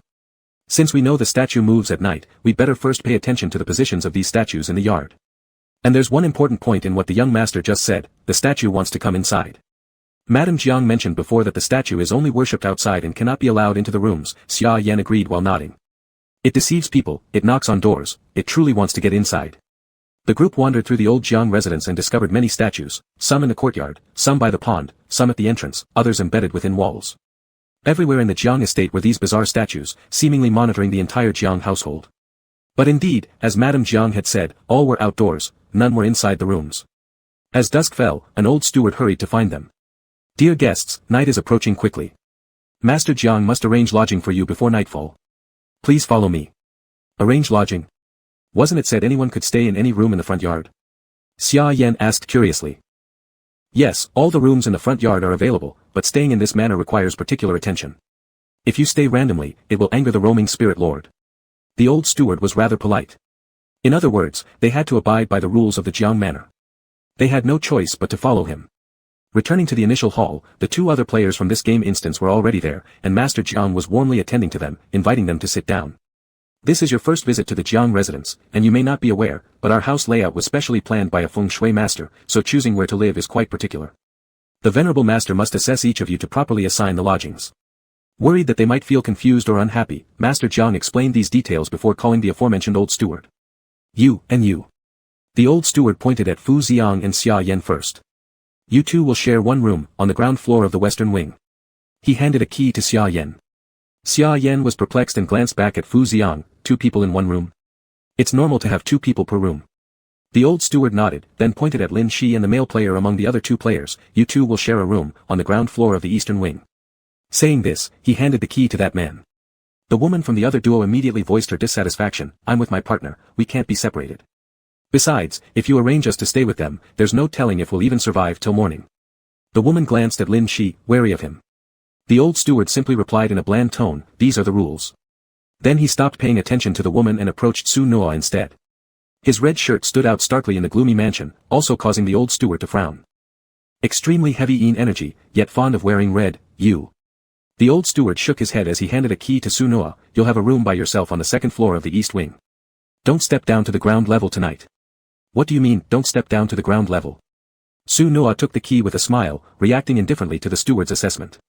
Don't go downstairs, was all the old steward said before moving to Zhao Si and Gao Yao, handing them another key.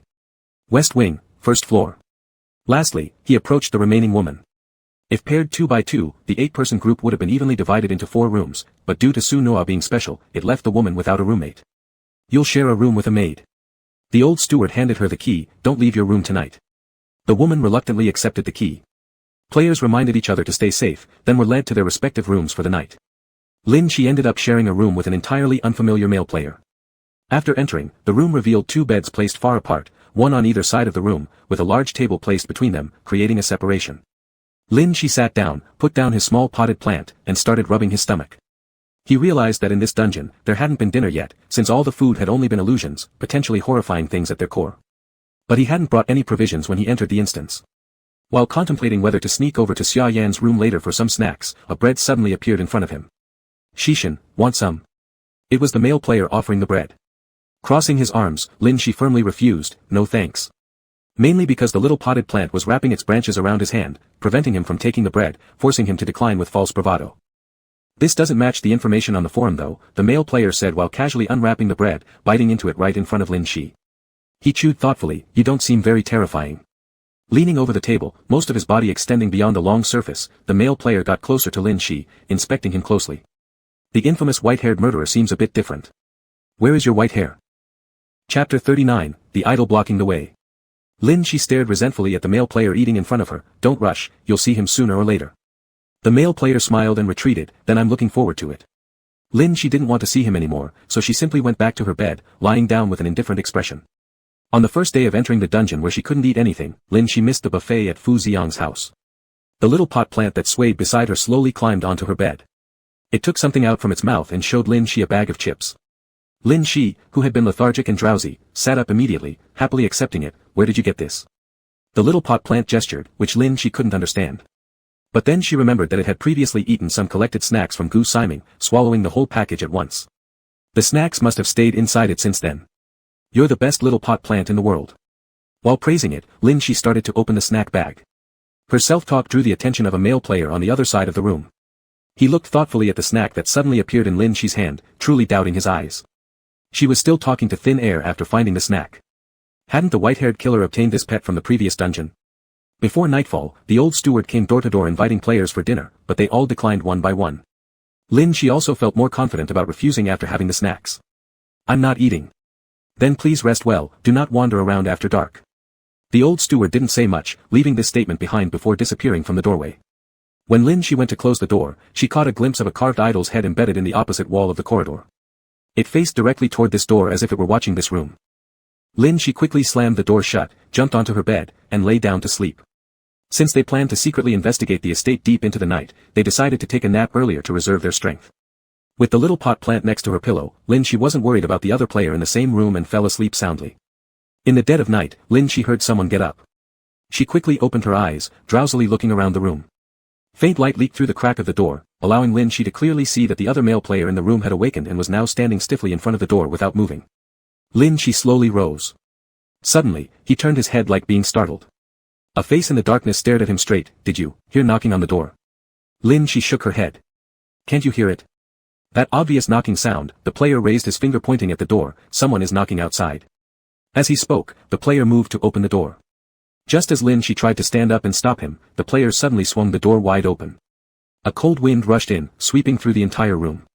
Though there was nothing outside, the player slowly stepped out of the room, as if being pulled by something, step by step walking into the darkness of the corridor.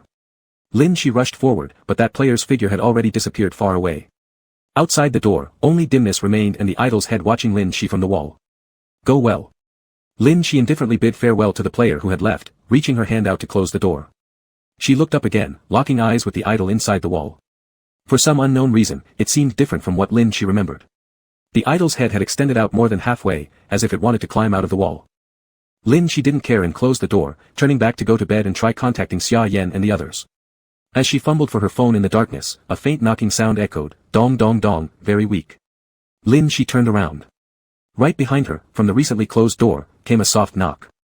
There was also a familiar voice murmuring outside the door. "Lin Shi, open the door, it's me, Xia Yan." After finishing, the person outside added another sentence, "Are you awake? We should go check things out."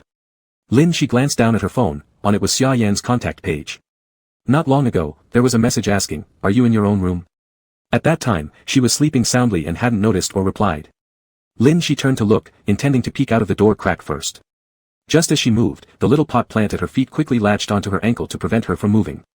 Then, the voice outside the door sounded again, "Lin Shi, open the door, it's me, Xia Yan." The same voice, the same words, the same tone, though it was a familiar sound, it suddenly became eerily abnormal. Knock knock knock, the sound of knocking arose. "Are you awake? We should go check things out." Lin Shi suddenly realized that the position of the knocking sound seemed off.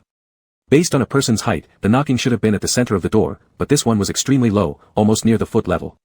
Rather than knocking, it sounded more like something was bumping into the door. The eerie atmosphere made those watching in the live stream break out in cold sweat. But in the darkness, Lin Shi's face curled into a sinister smile without making a sound. She lifted her right hand and called out, "Hammer." A heavy red iron hammer instantly appeared in Lin Shi's hand. The knocking continued uninterruptedly, dong dong dong. The presence outside the door persisted in trying to deceive the players into opening it. It succeeded, the door opened. As the door opened, a heavy red iron hammer swung down along with it, smashing directly onto the idol's head outside the door. The small idol shattered instantly into pieces. "What, so weak and you dare to knock on my door?" Lin Shi, gripping the iron hammer, felt astonished. She thought there might be some powerful entity outside, preparing for a big battle, yet it was all over in just one hit. Unsatisfied, she peered outside. The dimly lit corridor had nothing extra except for a hole appearing on the opposite wall where an idol once stood. Now the fragments were scattered near Lin Shi's feet. "This is so boring." Lin Shi nonchalantly pulled out her phone and replied to Xia Yan's message, updating the other two about her situation. But the message received no reply. If they also have an idol imitating me and knocking on their door, Lin Shi recalled the message Xia Yan sent, which didn't ask if Lin Shi was awake but rather confirmed if she was still in her room. If at that moment, there was an idol mimicking Lin Shi and silently approaching to knock on the door, Xia Yan's question would make sense. But if neither of them responded, Lin Shi quickly put away her hammer, picked up the little pot plant on the ground, kicked through the idol's shattered remains, and rushed towards the west room. She hadn't gone far when she saw another idol in the dark corridor, originally placed against the wall during the day but now sitting right in the middle of the hallway, blocking her path. Idol blocking the way, Lin Shi struggled to recall what the young master had said earlier. Idol blocking the way. It must be, frowning deeply, Lin Shi tried to remember, eventually letting out a sigh of resignation. Whatever, I forgot. She summoned her red iron hammer and smashed it forward. Chapter 40, I'll help you, resolve the pain. The red hammer crashed onto the corridor floor with a loud thud but hit nothing. Lin Shi looked up in confusion and saw the statue that was just blocking the way in the middle of the corridor had returned to its original place, as if it had never moved. Stopped blocking my way again. Lin Shi smiled broadly and carried the iron hammer to walk by. As her figure passed by the statue, a cold breeze suddenly swept through the corridor. In the darkness, it seemed like faint whispers were heard, and the 4 incense sticks in front of the statue were abruptly extinguished, leaving only wisps of smoke before disappearing into the darkness. Lin Shi's steps paused for a moment, and she stared hard at the statue ahead. Passed by the statue, and then the incense got blown out. How did that go? Lin Shi struggled to think for a second, then immediately frowned and kicked over the incense burner in front of the statue. Not thinking about it anymore. Then cursing under her breath, she walked off with the iron hammer on her shoulder. The live stream viewers were sweating profusely. Shishin really doesn't remember any of the Jiang family rules at all. If she doesn't want to remember, fine. It's their loss for treating Shishin this way when she comes as a guest. They deserve to get smashed. But we have to admit, this dungeon seems a little scary. The statue moves in the middle of the night. It knocks on doors. And even pretends to be someone else's voice to deceive people. What kind of deity is that? I think it's just an evil thing. Not a proper god at all. Our forum expert on these matters is trying this dungeon himself. We can't ask him much anyway. You mean Hua Kai? I didn't know he was so young until now. I always thought he was an old man. I know this question inside out. He deals in antiques. Even though he's very young, he's knowledgeable and has seen a lot. Whether it's old artifacts or spirits and ghosts, he's quite skilled. By the way, the old steward said his energy was heavy, so he shouldn't go downstairs, but he went down right after dusk and hasn't returned. Has anyone checked his live stream to see what he's doing? No time to check, I'm watching the great Shishin every second. After passing through the corridor full of statues, Lin Shi arrived at the courtyard separating the east and west rooms. Under the bright moonlight, she saw a figure kneeling in front of a statue in the yard, repeatedly knocking their head on the ground as if in worship. Lin Shi recognized the figure and approached a couple of steps closer. She suddenly realized it was someone familiar. Finding death. Lin Shi uncertainly called out. The figure bowed his head against the ground with a thudding sound and suddenly froze.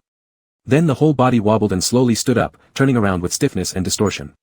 It was Zhao Si, but his face was full of horror, staring wide-eyed at Lin Shi, saying, don't come closer. His limbs seemed pierced by something, bending in an unnaturally grotesque posture. Oh, well then, I'll go, Lin Shi said nonchalantly, carrying her hammer and preparing to stride across the courtyard. If he didn't want her to come near, she wasn't going to interfere. No. Wait. Suddenly Zhao Si remembered something and urgently shouted to stop Lin Shi. He glanced towards the incense burner beside him. Do you see the incense burner of this statue?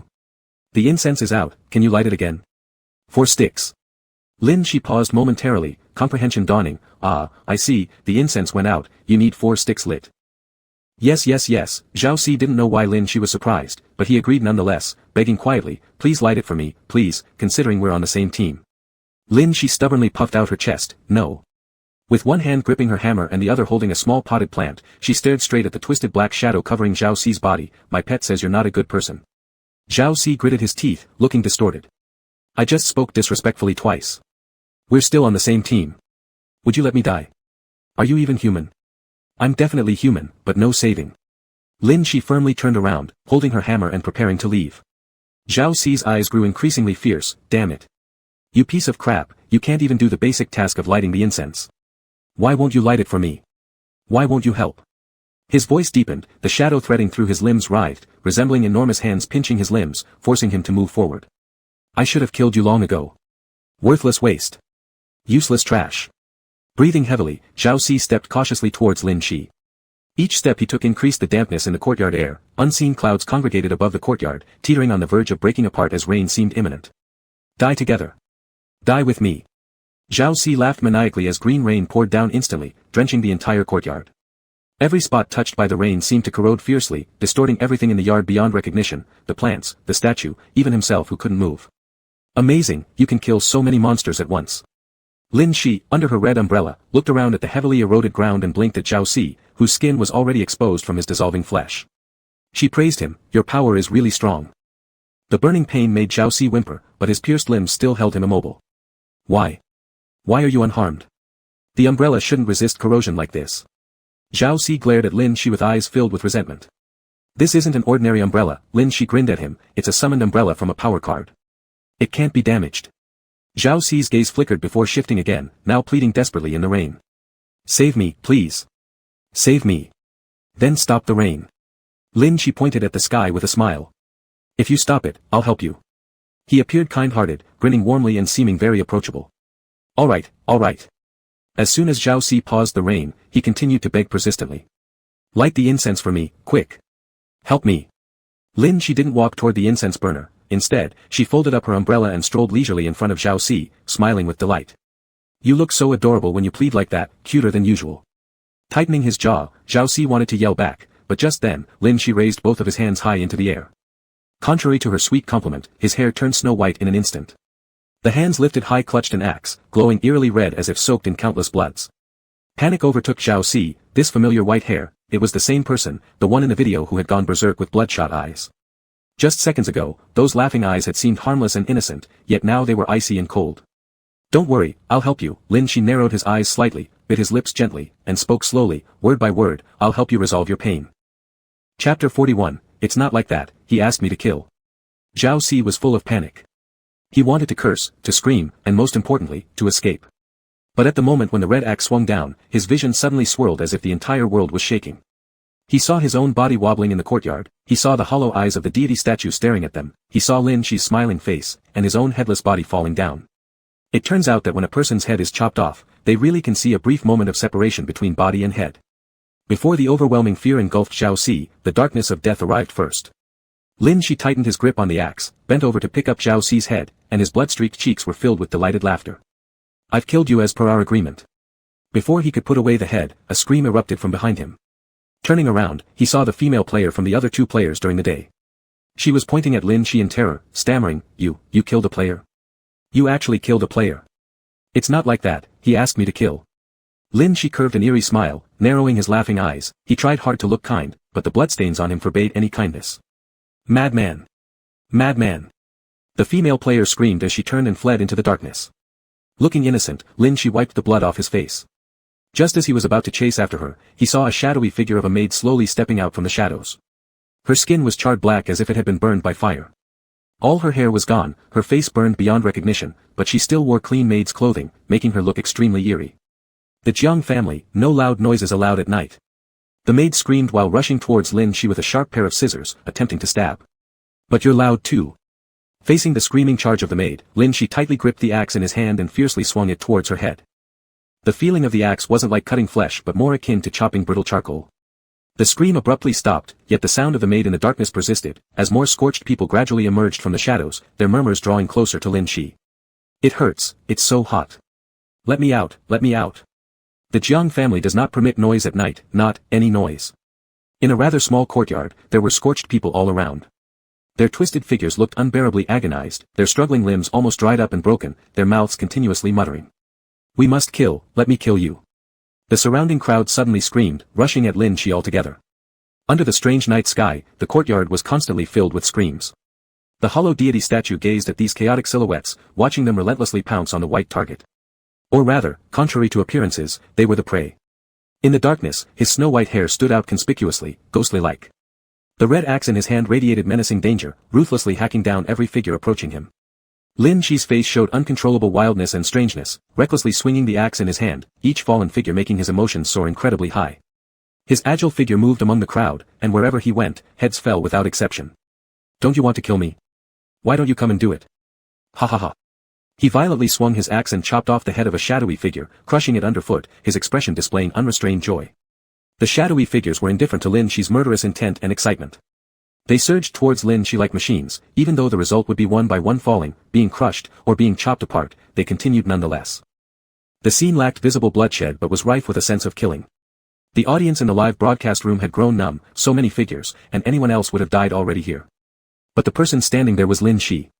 The more he killed, the more excited he became, the more engrossed he got, without even considering leaving. In a corner of the live broadcast screen, a red figure quietly appeared there. Su Noa watched the frenzied white silhouette killing in the yard indifferently, casually unscrewed the cap of his thermos, blew on it, took 2 sips, then strolled past Lin Shi and those distorted silhouettes, as if on a leisurely evening walk by an old man, heading towards the deity statue where Zhao Si had collapsed before dying. Don't make so much noise at night, it's annoying. Su Noa bent down, picked up a stone, and hurled it at the deity statue's head, knocking it down with force and shattering it into pieces meticulously, with an utterly practiced manner. As the deity statue's head shattered into pieces, the endless figures in the courtyard suddenly stiffened and collapsed like lifeless corpses, leaving no further movement. Lin Shi stood dumbfounded at the spot with his axe raised, looking around until he noticed Su Noa's presence. Why did they stop moving? Lin Shi clutched the axe, his blood still pumping fiercely even as he stood still. You won't be able to kill them all this way. There is a deity statue controlling each area, and the deceased servants of the Jiang household can all be summoned to rise again. Even if their bodies are dismembered, they will keep coming indefinitely unless you destroy the deity statue in this area. Su Noa kicked the fallen statue beside him, something like this, just smashing it suffices. Understanding dawned on Lin Shi. He realized Su Noa must have destroyed the deity statue by the entrance before coming here. The one in the corridor seemed timid and didn't dare provoke Lin Shi. After all, the corridor deity was close to Lin Shi's door, so it would have seen him smash the statue earlier. This courtyard statue, however, was different. It had no fear of players. It took control of Zhao Si, trying to use him to kill Lin Shi. When Lin Shi fought back, it summoned more shadowy figures to try and kill him. So, these deity statues look the same but seem to have their own thoughts. Each one appears to be distinct. Lin Shi, who initially believed the Jiang family worshipped some unified image represented by the statues, now understood it wasn't that simple. Exactly. They're all different, and it almost feels like there are human souls inside them, fearful, hiding, and yet capable of killing. Su Noa lazily glanced around at some other hidden deity statues within the yard. It didn't even count as a deity statue, it was more like a container for holding souls, and such containers were scattered throughout every corner of the Jiang household, inducing chilling contemplation. Oh, I need to find Xia Yan.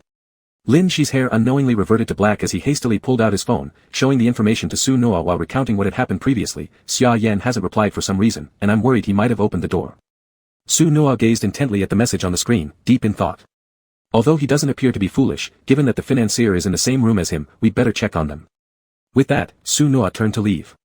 In that fleeting moment when he turned, his peripheral vision caught something unusual wrapped around Lin Shi. He quickly turned back and fixed his gaze on Lin Shi.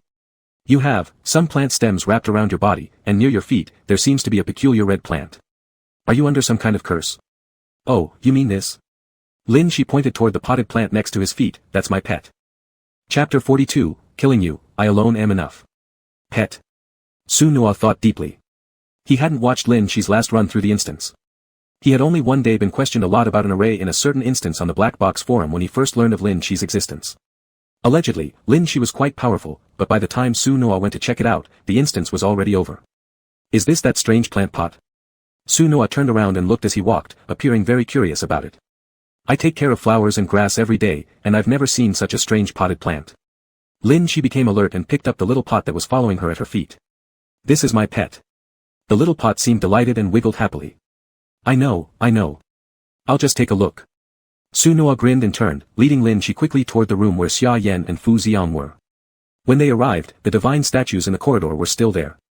The divine statue from within the walls seemed to have come out and was now lying in the corner unmoving. Su Noa glanced at them briefly before stepping forward to knock on their door. Are you inside? It's me, Su Noa. Very soon afterward, a dissatisfied voice from Fu Xiang came from within. How did you come again, truly persistent? As he spoke, the door in front of him was suddenly thrown open, revealing a stack of red bills shoved right into Su Noa's face. Take it, don't bother me. Su Noa smiled but didn't take the money. However, Fu Xiang had already clearly recognized the person outside and somewhat awkwardly pulled back his hand. It's actually a human being. I thought it was the divine statue knocking again. Opening the door, handing over money, and trading with monsters, the other party must accept the transaction. This was Fu Xiang's ability. So there was absolutely no need to worry about their situation. Why hasn't Xia Yan replied to my messages? Is Xia Yan still alive?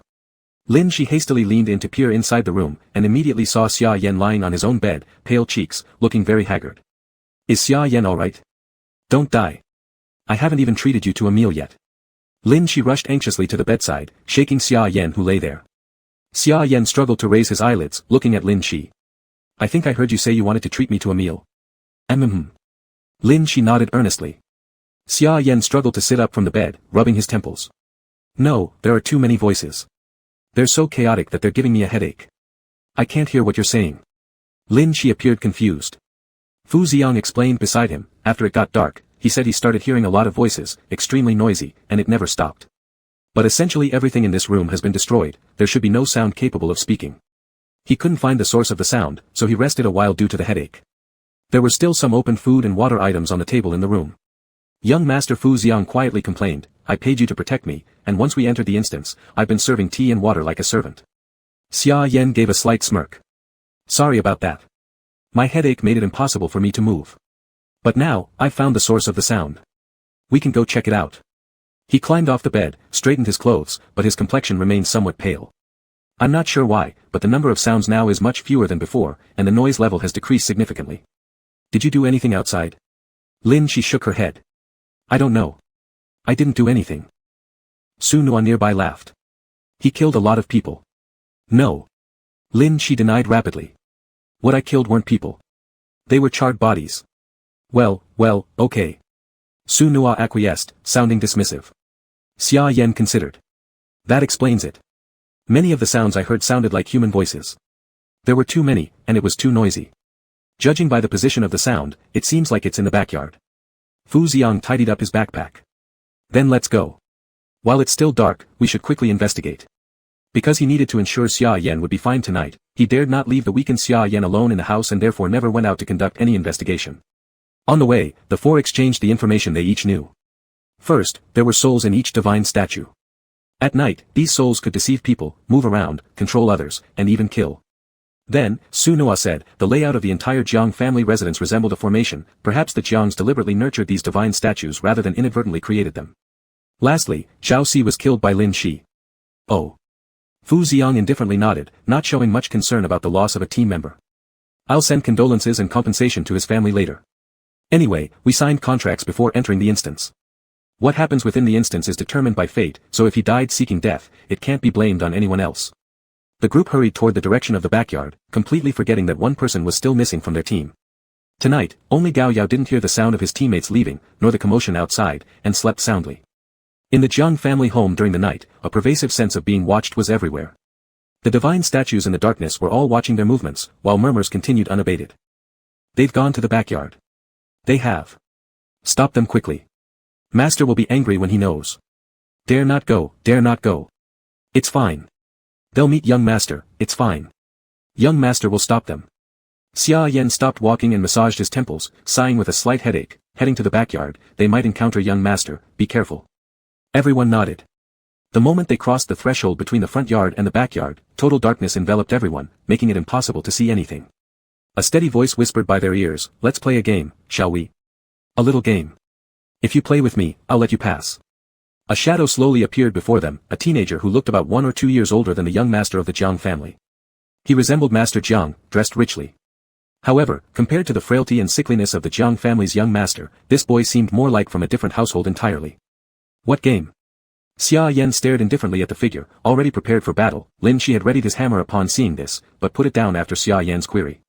So, being cautious, wasn't about fighting. Let me think, how about we play a game of truth or lie? The elder son seemed completely unconcerned as to why they had come here, all he cared about was enjoying himself and playing around. The rules are simple, each person says one sentence that contains both truth and lies, then I guess which part is false. If I get 3 wrong, you may pass, how does that sound? Lin Shi raised his hand, if I kill you, can we pass? The elder son shrugged, of course you could pass, but I'm not interested in violent things, and if you kill me, my parents will be furious. They dote on me. Xia Yan gestured, we mean to cooperate with your game, but if you cheat after losing, we'll fight our way through. But you look like only one among you is actually capable of fighting, the young master crossed his arms, laughing coolly. Killing me won't be easy. Lin Shi smiled back, killing you, I alone am enough. Chapter 43, this is, Ghost Possession. Lin Shi's face wore a smile of innocence, and she looked utterly harmless. Her black long hair, paired with her clean and refined face, made her appear quite fragile, lacking any trace of the ability to kill. The young master couldn't help but laugh, I'm actually looking forward to the result where you lose the game and end up being killed by me. To make it more convenient to see your angry jumping around, let me adjust the rules a bit, the young master grinned as he pointed at them, one of you completes the game that makes me unable to distinguish between truth and lies, and then all of you pass. In other words, if I guess wrong just once, you win. How does that sound? Let's begin. Xia Yan didn't want to waste time on him. Playing a game was indeed faster than killing an unknown strength young master. Most of the night had already passed, they needed to explore as much as possible before dawn. For every extra day spent in this dungeon, the player's danger increased. Then let's start. It doesn't matter who begins among you. One sentence, containing both truths and lies, don't let me figure out which one is false, the young master stared at them nonchalantly, those who come to visit the Jiang family are far better liars than you lot. People's hearts are hard to fathom. I don't believe you can be better at bluffing than those old hands. I'll go first, Fu Xiang spoke up first, I used to not believe that there were ghosts in this world until today, this is the first time I've seen a ghost. The young master smiled, your tone is too calm when you speak, showing no surprise or fear when seeing me. You're not experiencing a ghost for the first time. Fu Ziong was about to say something further, but the young master interrupted him. When you said it was your first time seeing a ghost at the Jiang household, it wasn't your first time seeing a ghost period, not including me, meaning you saw another ghost prior to meeting me, correct? Correct, Fu Ziong could only nod in agreement. Next person, the young master clapped his hands joyfully and turned to look at the others. I'll give it a shot, Xia Yan thought deeply while staring straight at the young master. The Jiang family worships gods, and the Jiang family cultivates ghosts. The young master's face darkened, realizing the strategy of using true and false statements to judge whether the information was correct. The Jiang family worships gods. Even though reluctant, the young master still helped Xia Yan pick out the false statement. So, they truly cultivate ghosts. Xia Yan nodded and then turned his head to Lin Shi. Good luck. There's only you and Su Noa left. Lin Shi was under immense pressure, but Su Noa started speaking before she did. He gazed at the young master, contemplating while idly stroking the red pendant hanging from his earlobe, and slowly began with a smile. I have lived for 80 years, and yet I've never seen a ghost. The young master hesitated momentarily, examining Su Noa's appearance carefully, red shirt, short spiky black hair, smiling eyes, looking warm and gentle. But however you looked at him, he appeared like a young person. He slowly leaned closer to Su Noa, inspecting the man in front of him meticulously with a smirk on his face. Don't try to fool me. Even though you almost had me fooled, no one can hide the condition of their skin. You're definitely not 80 years old. Su Noa grinned. Is that so? But you're a ghost after all. Was my second statement false? The young master hesitated, staring complexly at Su Noa. He seemed to have forgotten a fact right before his eyes due to Su Noa's outrageous words. If Su Noa was indeed seeing a ghost now, no matter how preposterous the first half might be, the latter part would inevitably be accurate. Fine, fine, fine. You really are a sharp one. The young master scornfully turned his head. You win. Go ahead. Wait. There's still me. Lin Shi raised her hands high. Guess mine. She looked at the young master with great anticipation. I am human, I am a monster. The young master frowned as he stared at Lin Shi. You are. Before he finished speaking, he laughed suddenly. Why should I tell you? The game has already ended. And before Lin Shi got mad, he ran away. In the blink of an eye, the group returned from the darkness back to the Jiang family compound, still standing in front of the threshold leading to the backyard. We should have moved faster. Lin Shi gripped the axe in her hand with regret. As long as we're still at the Jiang residence, we will have opportunities to force the truth whenever we encounter him, Xia Yan consoled her, and Lin Shi immediately brightened up again. You're right. Next time I'll put a knife to his neck and ask. He is the only one who didn't let the young master guess the truth or falsehood. Xia Yan slowly shifted his gaze onto Su Noa. Did you really live for 80 years? You guess. Su Noa grinned. Consider it nothing. Xia Yan lost interest in exploring someone else's secrets and simply stepped over the threshold leading to the backyard. Just a moment ago, on the other side of the threshold, it was pitch black inside, devoid of voices or light. But as they crossed over, the scene before their eyes abruptly lit up as if it had instantly turned into daytime. There were servants walking back and forth in the courtyard, sweeping and tidying the backyard. At a glance, it seemed like the Jiang family residence was in a state of peaceful normalcy. Illusion? Another illusion, perhaps. Xia Yan raised an eyebrow slightly. No matter, as long as there's information, that works. The servants bustling around in the courtyard took no notice of their arrival, busy with their own tasks and completely ignoring these unwelcome visitors. The group passed through the backyard and directly entered the grand hall at the rear of the house. The grand hall in the front yard was for receiving guests, but this rear yard hall seemed to be used for family meetings. At this very moment, all the members of the Jiang family were sitting in the hall, the master and mistress of the Jiang household, the sickly young master, the eldest son who had just appeared, and finally, the old steward who had earlier arranged rooms for them. Everyone here appeared younger than expected, as though the timeline wasn't aligned with the dungeon time they were currently experiencing. Ah! You're here again. Lin Shi took a stride forward, rushing into the hall toward the eldest son. She reached out to pat his shoulder happily, exclaiming, let's play another game. Her hand shot right through the eldest son's shoulder without touching anything, while everyone in the hall continued with their own business, completely ignoring the sudden appearance of Lin Shi. Lin Shi, refusing to believe her luck was so bad, tried touching each person one by one, but she couldn't make contact with anyone. Hush. Xia Yan signaled for silence, pointing at the people in the hall, only then realizing that they seemed to be conversing. However, their voices were faint and muffled, requiring careful attention to hear clearly. The patriarch of the Jiang family, seated in the main position, looked anxiously at the old steward. Master, he asked, you say that the fortune of the Jiang family has run out, and great misfortune is coming soon. Is this true? Of course. The fortune of the Jiang family is not what it used to be, something you yourselves can feel. Moreover, the children of the Jiang family are already being influenced by this environment, said the person whom everyone remembered as the old steward. Now, he was acting as some kind of fortune teller, counting on his fingers arrogantly and nodding before pointing at the eldest son, sneering.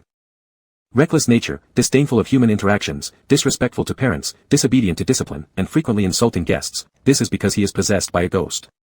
Chapter 44, The Jiang family's luck has run out. What nonsense are you spouting? The eldest son instantly stood up, pointing at the person and yelling, "You old fool, what are you ranting about here? Is there a problem with me not wanting to deal with those old foxes? Are they good people? All they think about is swindling our family's wealth. Every time they come, I curse them." The matriarch of the Jiang family immediately became sorrowful. "Don't speak to the master like that. The master has a point. When you were a child, you were very well behaved and liked having guests over. Why have you become like this now?" Sigh. The matriarch sighed repeatedly, inadvertently corroborating the words of the old steward. The eldest son gritted his teeth. "Back then, I didn't know what kind of beasts they were. Every time they came to the door, they were deceiving you all. And you believed them blindly. When grandfather and grandmother were around, the Jiang family wasn't like this. Now the decline of the Jiang family is entirely due to your incompetence." The patriarch of the Jiang family angrily slammed the table. "Is this how I raised you? To dare accuse us of wrongdoing?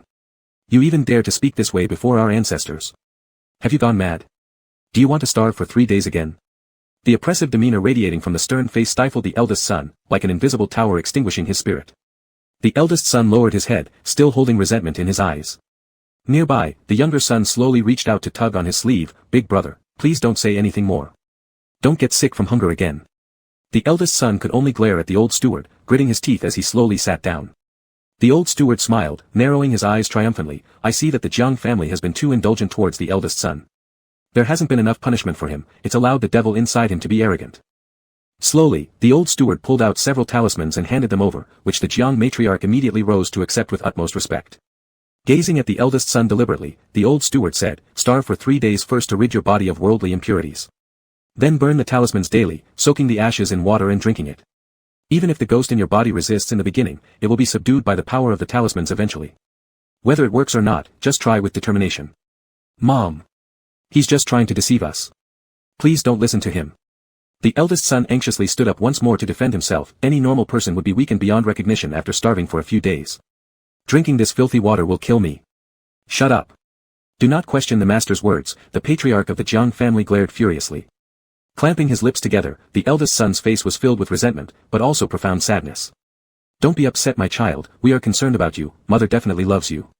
The Jiang matriarch hugged the eldest son's head and gave it a rub to comfort him. However, this comfort meant nothing to the eldest son, who simply pushed her hand away. "Look, disrespecting your loving mother. If you continue like this, the eldest son of the Jiang family will become a lawless person in the future, and it will be through you that the Jiang family's luck breaks apart." The old steward seized the opportunity to further incite, enraging the eldest son to grit his teeth fiercely. Beside them, the younger son tugged on Mother Jiang's clothes. "Mom, big brother will fall ill from starvation. Brother cannot be sick." With a pale complexion akin to paper, the younger son looked particularly heartrending, making Mother Jiang hesitate momentarily. She couldn't afford another weak member in the household. A cunning gleam flickered in the old steward's eyes. He pointed toward the younger son, plagued by sickness and melancholy. "He is in a state where he is infiltrated by ghostly energies. He must stay indoors for a month without stepping out." "But..." Mother Jiang hesitated. "The doctor said he should walk around more, soak in the sun for proper recuperation." The old steward responded meaningfully. "If the doctors knew their craft, wouldn't he have been cured by now? This isn't a mere illness, it's because of his young age and frailty that he's being invaded by ghostly energy, necessitating confinement. Having a ghost in the house will affect the fortune of the Jiang family." Mother Jiang's complexion turned deathly pale. Her gaze shifted towards the younger son with newfound unease. "Ghost, demon. That's right. The decline of the Jiang family in recent years compared to before, it's precisely because of this demon. Think about it, hasn't the family deteriorated since he was born?" the old steward stated calmly. The decline of the Jiang family began nearly 10 years ago, coinciding perfectly with the young son turning roughly 10 years old. The young son widened his eyes, stammering as he attempted to explain, Mom, I am not. From before, because of his fragile constitution, the family didn't hold high hopes for him, focusing all their attention on cultivating the elder son. Because of this, the elder son faced excessive pressure and entered a rebellious phase during adolescence, which caused a small portion of care to turn towards him. Now, even that little bit of care seemed to be taken away. He desperately stood up, clutching tightly onto Mother Jiang's clothes. "Mom, I am not a demon, I am your child." "I'm not a demon." Yes, I know you're not." Jiang mother brushed aside his hand clutching her sleeve and pushed him back onto the chair. "However, what the master said makes sense. You do need to stay at home for a good rest, and you shouldn't go out lately." The young master's tears streamed down instantly. "Mom, please don't abandon me. Don't lock me up. Jiang mother waved her hand already. Somebody, escort young master back to his room and watch over him. He is not allowed to leave in the coming days. Mother. The elder son stared at Jiang mother with resentment. If the brother keeps being confined like this because of his illness, how will he survive? You want my death, and now you even care less about my brother's life. If the family continues like this, we're doomed to be wiped out. Enraged, the patriarch of the Jiang family stood up and slapped the elder son across the face. Rebellious child. Why has my family given birth to two useless wastrels like you two, one sickly, the other unfilial? It's true as the master says, our family is destined to decline. Covering his face, the elder son's eyes reddened. The younger son anxiously tugged at his own collar. Don't get mad anymore, I'll just go back. I won't come out. He got up and started walking away. His frail and weak little body seemed like it could be blown away by a single gust of wind, yet no one stopped him. They just let him go like that. With red eyes, the elder son couldn't help shedding tears under such a slap and verbal assault. In the end, the only one who laughed was the mysterious master who had arrived suddenly. The servants in the courtyard were murmuring, saying the Jiang family had invited the master to stay, hiring him at high cost to become the steward of the Jiang household, managing all matters big and small and assisting in changing the family's fortunes. Young master was locked in his room while the elder son, after starving for 3 days, was forced to drink talisman water. As a result, he lost his former vitality, becoming taciturn. As the sounds of dialogue faded, so did the brightness before their eyes gradually dim, and all figures disappeared from their sight. It seemed the hallucination they saw had ended, but the tragedy of the Jiang family was only just beginning. Is that it? She looked around the dark house, which had returned to its gloomy silence as they had seen before. Unlike the backyard of the Jiang family during the daytime scene in the vision, now the place exuded death and stagnation. Similar to the front yard, the backyard was also cluttered with countless statues of deities, more, denser, and visible wherever they looked. Hiss. Xia Yan abruptly clutched his head, too noisy. Out of the darkness, two figures glided slowly into view. Jiang father, with a cold face, glared at them. No intruders are allowed in the Jiang family's backyard. Get out. Leave our home immediately. Chapter 45, one of your companions who came here with you is dead. After entering the backyard of the Jiang family, they were caught red-handed. It wasn't a good outcome. We accidentally entered here. Fu Xiang pulled Xia Yan behind him and blocked Lin Shi, who was ready to pull out a knife and slash, explaining. The couple of the Jiang family paid no heed, their faces dark as they slowly approached them. In the surrounding darkness, murmurs kept echoing, the danger creeping closer. Seeing that the other side wasn't listening, Fu Xiang rummaged through his backpack casually and took out a wad of red bills, handing it over. Take it, forgive our disturbance tonight, and just pretend nothing happened. The figures of the Jiang couple froze there, obviously unwilling to let it go like that. However, they were not boss-level NPCs and lacked resistance against Fu Xiang's abilities. They could only move forward stiffly, take the money, and conclude this transaction. Well then, we have disturbed you. Fu Xiang nodded, pulling Xia Yan and turning to leave. Lin Shi reluctantly put away her knife and followed along. Finally, Su Noa stopped and looked back at the Jiang couple. That old butler deceived you. The Jiang family's luck isn't your son's problem, it's your own fault. Saying that, he turned around quickly and caught up with the others. Ugh. Too noisy. Xia Yan covered his head and muttered all the way back. How many people are there in the Jiang family? It's too noisy, my head hurts so badly. Aren't you supposed to only hear the sounds of objects? Fu Xiang glanced sideways at Xia Yan's pale face. All of the Jiang family's belongings have been burned. There shouldn't be so many objects making sounds. Xia Yan shook his head. Those statues of deities. I don't know why, but I can hear their voices, they're just too noisy. If what you're hearing are all the voices of the deity statues, then, Fu Xiang paused briefly, how many deity statues were there in the Jiang family, and how many people were among those statues? It was difficult to imagine what the current butler of the Jiang family, who was once a master, had done to the family. The fire that wiped out everyone in the Jiang family on that night, who started it? What happened before that? All remains unknown. Doing joint investigations in the Jiang residence at night would be safer and more secure. During the day, everyone can split up to gather some information, asking the servants or even the young masters. Fu Xiang suggested before they parted ways, the more information, the better. I think we should go outside the Jiang house and ask questions. Su Noa suggested. This time, our instance refreshed us near the Jiang family entrance. Since it's outside the scope of the Jiang estate, it shows that the range of the instance includes part of the outside area as well. Any place without black mist indicates it's within the playable area. Lin Shi understood what he meant. In the previous apartment end of the world scenario, any area beyond the game's range was enveloped by the black mist, making it unplayable. Since they were initially teleported outside the Jiang estate, which wasn't engulfed in black mist, it meant there was useful information outside. I'll go during the day. Lin Shi raised his hand. Inside the Jiang estate, everything has been reduced to ashes, so what we encounter inside might just be illusions, things cannot be eaten. But the things outside surely aren't illusions. That must be the real scenery within the game. Xia Yan endured his headache and looked at him. Why are you suddenly smart when it comes to these strange things? Lin Shi proudly puffed out his chest. Talent. Realizing that normal streets and living environments were accessible, he headed straight for them as if drawn by scent. In any case, let's go back and rest for now, it's almost dawn. Get some energy back. Fu Xiang supported Xia Yan and walked away. Lin Shi and Su Noa stayed in the east wing and went back together. On the way back, Su Noa unscrewed his thermos and asked matter-of-factly, when you asked the eldest master whether you were a person or a monster, was there some doubt about that? Nope. Lin Shi shook his head and hugged the small potted plant in his arms. I just saw many forum posts saying I look like a monster, and Gu Siming also said I look like a black box monster, so I figured, if the elder says I'm human, then everyone won't call me a monster anymore. Unable to hold back laughter, Su Noa stared directly at Lin Shi. You're a person, I can guarantee that. At least, the one standing in front of me right now is certainly human. Lin Shi smiled happily. I knew it. Next time anyone calls me a monster, I'll beat them up. Alright, then I'm going upstairs. Su Noa waved and stepped onto the second floor of the east wing. Lin Shi also slipped back into his room, reassured by the absence of another player. Today's tasks are done, can I sleep under the bed tonight? Lin Shi quickly grabbed the bedding from the bed intending to squeeze it under the bed, only to be stopped by the small potted plant, which insisted he sleep on the bed. No, I've slept on the bed twice already. Tonight it's my turn to sleep under the bed, or the space under there will feel sad. Lin Shi stubbornly tried to crawl under the bed but was pulled out again by the small potted plant and pushed back onto the bed. After being forcefully tucked in by the small potted plant, Lin Shi closed his eyes helplessly, muttering about how terrible the plant was before grumbling himself to sleep. The small potted plant then opened the door all by itself, wobbled out of the room, took a bite out of the broken head of a god statue lying on the ground outside, tidied up, went out for a bit more, and didn't return until dawn, mouth smacking as it climbed back into Lin Shi's bed. When day broke, there came a knock on Lin Shi's door. It was the old butler's voice outside. Guest. Guest, wake up. One of your companions who came here with you is dead.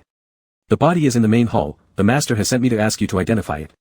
Lin Shi, still sound asleep, immediately opened his eyes.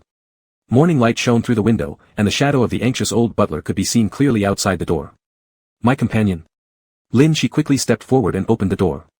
In the courtyard outside, servants were already walking back and forth along the corridors. The old butler also looked extremely urgent. Yes, it's one of your companions who came with you. I've already woken the others. You should go check right away. Still half asleep, Lin Shi turned around and grabbed the small potted plant off the bed, hurrying out. His companion, was it Fu Xiang? Xia Yan? Or Su Noa? They were all fine when they parted last night, so how did someone die just at dawn? Lin Shi rushed to the main hall in the front yard, where indeed a human shape lay on the floor, covered by a white cloth, and nearby stood Fu Xiang, Xia Yan, and Gao Yao, just awoken and looking bewildered. Is he? Lin Shi pointed at the figure on the ground, eyes wide open. Su Noa. Did Su Noa die? As soon as he asked, Su Noa's voice came from behind. I'm on the second floor. Am I supposed to die because I woke up later than you? Oh, it's not you. Lin Shi turned around dazedly, seeing Su Noa made him pause for a moment before averting his gaze guiltily. Could it be Zhao Si who wasn't dealt with last night? After thinking about it, there was really no one else except him. At this moment, the master saw everyone had gathered, and he slowly walked over, lifting the white cloth covering the body on the ground. Alas, this guest's corpse was found in the pond at the backyard this morning. We already punished the maid who failed to take proper care of her. Guests, please identify. With that, he lifted the white cloth. Lying there was a woman whose eyes and tongue had been gouged out, and blood flowed from her ears. She was the female player who came together yesterday. Her companion shared the same room as Lin Shi and had been lured away by a god statue knocking on their door last night. Lin Shi remembered seeing her last night in the front yard when she ran screaming after witnessing Lin Shi killing Zhao Si, and now, she had become a lifeless corpse. The male player who went missing with the god statue had an unclear fate, and Zhao Si met his end under Lin Shi's blade. But this one in front of them, eyes and tongue gouged out, ears bleeding, it couldn't have been the work of the god statue. Last night, that god statue clearly took the male player, yet there was no sign of his body. If it was murder by a person, who among those active last night would do such a thing? Lin Shi was sure they only started moving together late into the night, and the last time they saw her was late at night, when she was still alive. This had nothing to do with Lin Shi or his group. All eyes fell on Gao Yao, the only one who hadn't moved last night. Gao Yao hastily shook his hands nervously. No. Last night, I slept like a log and didn't move at all. Moreover, I don't have any grudges against her. Why would I kill her? I understand. Xia Yan gave a faint nod. In fact, upon seeing the corpse, the first thing that came to his mind was the image of the god statue Su Noa described. No eyes, no mouth, no ears, didn't this correspond perfectly with the death of this female player? Chapter 46, Today, Mr. Fu is treating. The ones responsible for killing the players should be either the divine statue or someone from the Jiang family. Xia Yan glanced at the old patriarch of the Jiang family. He was feigning sympathy over the corpse while sighing. I remember she came with another person yesterday. Where's her companion? Why isn't he here to take a look? Lin Shi extended her hand and said, her companion was lured away by the divine statue last night and hasn't returned since.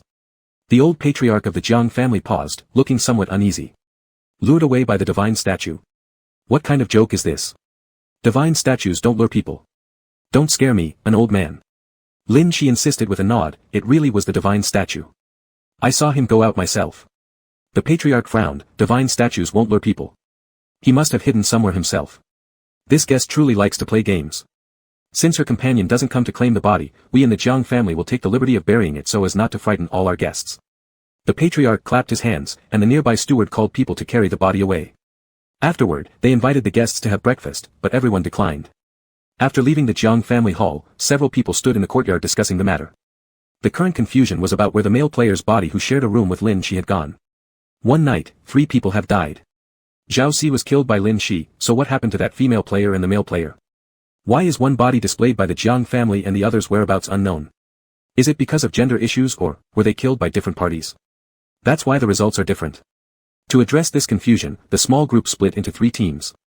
Lin Shi and Su Noa went outside the Jiang residence to gather information, Fu Xiang and Xia Yan went inside to observe the situation of the eldest son and the young master during the day, while Gao Yao went to search for the missing male player. Am I supposed to find the body alone? Gao Yao looked confused, pointing at himself. Punishment for doing nothing last night. Fu Xiang smiled, he didn't expect an offensive type player to be as meticulous as a support player, but at least the person should serve some purpose. However, this person had genuinely slept soundly all night, perceiving nothing. Alright, the other replied awkwardly, laughing as the golden sponsor had spoken. Though reluctant, he still had to follow through.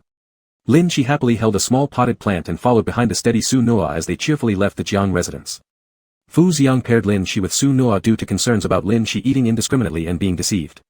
Assigning someone reliable alongside her seemed wise, though Fu Xiang didn't realize that Lin Shi also had something even more reliable in her arms. Outside the Jiang residence was a bustling street, filled with various cries of vendors as daylight began to brighten, making the whole street lively. As Lin Shi followed Su Noa out of the Jiang residence, they quickly caught the attention of the surrounding vendors, who stared wide-eyed, pointing at Lin Shi and Su Noa. How did you two come out of the Jiang family compound? Could it be that you stayed in that burned-down mansion overnight?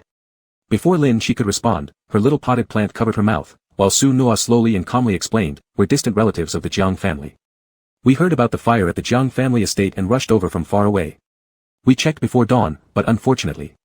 Su Noa slightly lowered his gaze, looking heavy-hearted. The Jiang family has been completely burnt down, without a single person left to tell us what happened. Hearing this, their expressions turned solemn. Condolences. It was indeed a sudden fire in the middle of the night at the Jiang residence. By the time everyone realized it, the house was almost completely burned down, with no survivors. I don't believe it was an accident. There must be someone with malicious intentions deliberately trying to harm the Jiang family. Su Noa's dark eyes reddened slightly, with tears brimming, glaring directly at the person. Do you know if there were any unusual happenings at the Jiang family residence before the fire? Tell me everything you know. I can't let so many members of the Jiang family die without understanding the truth. The individual was moved but couldn't help but sigh. Even though I'd love to tell you something, the Jiang family enjoys a good reputation around here. Everyone likes them. People who dislike the Jiang family, even among the beggars, are hard to find. There probably isn't anyone who hates the Jiang family. Then, has there never been any changes at the Jiang family? Like suspicious people entering the Jiang residence? Su Noa asked again. The person thought for a few seconds and then shook his head. People at the Jiang household have always been pretty decent. The number of people entering and exiting daily is quite significant. They're hospitable, and identifying suspicious people would indeed be hard, especially after they hired a new steward. Afterward, the Jiang family became even more benevolent and gained an even better reputation. Su Noa narrowed his eyes. Tell me more about their benevolence. They give porridge to the beggars, and from time to time they recruit some pitiful people selling by the roadside as long-term laborers for the Jiang family. So when these pitiable folks are desperate, they will seek out the Jiang family, who always takes them in. Su Noa contemplated for a few seconds and then softly asked again, raising his gaze, did those people recruited by the Jiang family later reappear? Or leave the Jiang family? Well, I don't know about this. There were too many, and not everyone could remember their faces. Even if they did remember, no one would constantly pay attention to such details. We all have our own lives to live, right? Even though the Jiang family is so good, no one would stare at them day and night. The vendor shook his head. I think the fire at the Jiang household was an accident. You shouldn't dwell on it. Thank you, I understand. Su Noa nodded, wiping away his pretend tears before leading Lin Shi away. The vendor nearby sighed, shaking his head. Someone brought a mentally disabled child here from afar to seek relatives but found that the Jiang family was all gone. It must be very hard for him. That mentally disabled child didn't participate in the conversation at all, just stared at the food on the stall, drooling uncontrollably. He seemed like someone who didn't even know his own family was gone. As he left, the kind-hearted vendor slipped a snack into the hands of the dazed child, hoping he'd enjoy it. It seems like no one really knows any useful information. She took a bite of the glutinous rice ball in her hand while eyeing various tempting breakfast stalls nearby and wiped the saliva off her mouth. We should ask more people. Su Noa glanced at her. Do you really want to ask more, or just eat more? I want both. She nodded. But indeed, we should buy some provisions for our next destination where we might need these foods. Su Noa looked around at the surrounding vendors and pulled out a wad of red notes from a small cloth pouch. Before we left, Xia Yan was worried you'd eat a lot and wouldn't have money to buy food, so he thought of slipping me some money to buy for you, but Mr. Fu was generous, giving me a stack directly, saying it would be useful for buying information. Sigh, rich people really think differently, you don't need that much money to gather information. Xi's eyes widened. Why didn't you tell me? You were too busy drooling at the entrance, how would you know? Su Noa led him towards other vendors. Tell me what you want to eat, just speak up, today Mr. Fu is treating us. Chapter 47, Reward for Good Kids. Half an hour later, Su Noa contracted all the vendors nearby. A group of them pulled carts and made their way to the street where the most beggars congregated. Under Su Noa's request, the vendors provided meals to these clusters of beggars. Shi alone occupied a cart, eating while seated. How, today? The confused beggars who had been sleeping earlier looked at the variety of breakfast stalls that were set up in front of them, feeling perplexed. Today, the Jiang family feels compassionate and invites all of you to have breakfast. Be happy about it. The vendors were also delighted as they sold out all their goods quickly and could go home early, so they spoke more politely to the beggars than usual. As soon as the mention of the Jiang family came up, one beggar in the group wrinkled his face and shouted loudly, even if we starve to death or die on the streets, we won't eat the food from the Jiang family. Go away. Su Noa stroked his chin. All right then, let's leave. In an instant, the surrounding beggars rushed forward and gave the outspoken beggar a beating. If he doesn't want to eat, we will. Don't go, master. With a chorus of cries from the beggars, Su Noa ordered the vendors to return and let the beggars line up to collect their food one by one. Why don't you eat? Su Noa walked up to the loud beggar who asked him to leave earlier, glanced over him carefully. Do you dislike the Jiang family? Pfft, hypocrites. The little beggar curled himself into a ball. What has your Jiang family not done? You trick away people who are older and now even the young ones. Do you even realize what you've done? Su Noa seemed thoughtful, but all the Jiangs burned to death. I'm just a random outsider who coincidentally shares the surname Jiang. I came here to offer you food, but you curse me like this. I must say, I feel quite sad. The small beggar trembled on the ground, seemingly remembering something, and looked at Su Noa with guilt in his eyes. You really aren't from the Jiang family? Isn't the Jiang family here already destroyed? Shouldn't you be more aware than I am? Su Noa smiled gently, his demeanor appeared kind. The little beggar wobbled as he got up, pulling his filthy clothes, lowering his head. Sorry. There's no need for an apology. Su Noa extended a hand and picked up a pancake from a nearby stall, handing it to the small beggar. Instead, tell me why you hate the Jiang family. I remember everyone said how good they were. They're not. The small beggar hesitantly accepted the pancake and bit into it voraciously. Savoring the taste, he exclaimed, it's so fragrant. Mentioning the Jiang family, his tone turned resentful. The Jiangs are terrible. No beggar deceived into the Jiang family ever comes back out. The Jiangs claim they keep them for labor, but once inside, none ever come out again. My brothers and sisters promised they would earn money and find me a good place to live, but after entering the Jiang family estate, they disappeared without a trace. The small beggar took another bite out of the cake in his hand, still harboring resentment. I told people, but no one believed me. They only speak of the kindness of the Jiang family. The Jiang family estate is nothing more than a manor that consumes people. Ah, now I understand why there were so many people at the Jiang household. Su Noa probably understood the reason behind the new steward starting to distribute porridge to beggars, and picking people up off the streets. Given such a mansion, filled with closely packed divine statues emitting voices noisy enough to trouble Xia Yan, it became clear how the Jiangs managed to deceive and kill so many without harming their reputation. Their victims were mostly homeless individuals who nobody cared about, which was why it went unnoticed. Do you know about the Jiang family's divine statues? Su Noa leaned down again to ask the small beggar. Yes. The beggar nodded, blinking at Su Noa, seemingly unfazed by the word statue. Aren't you surprised by the large number of divine statues at the Jiang household? Su Noa found this incredible. Divine statues.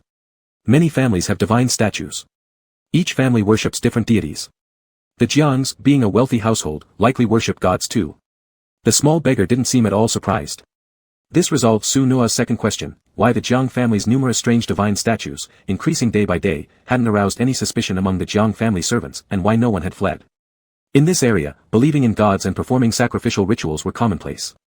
As divine statues grew in number and familiar faces diminished, reasonable explanations from the Jiang family sufficed, and connections were never made between the disappearing people and the additional statues.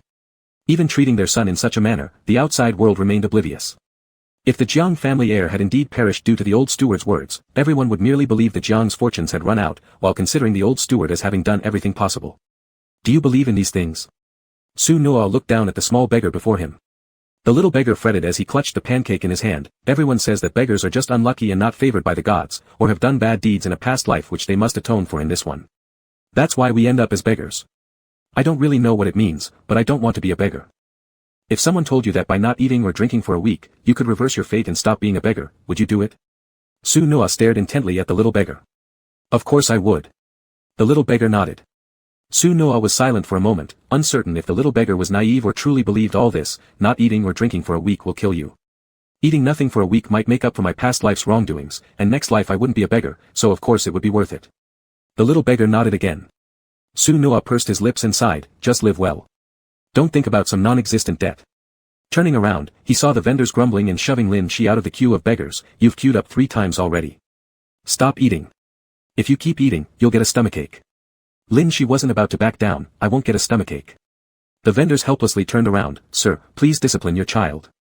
Su Noa chuckled softly. He looks about my age. Does he seem like my child?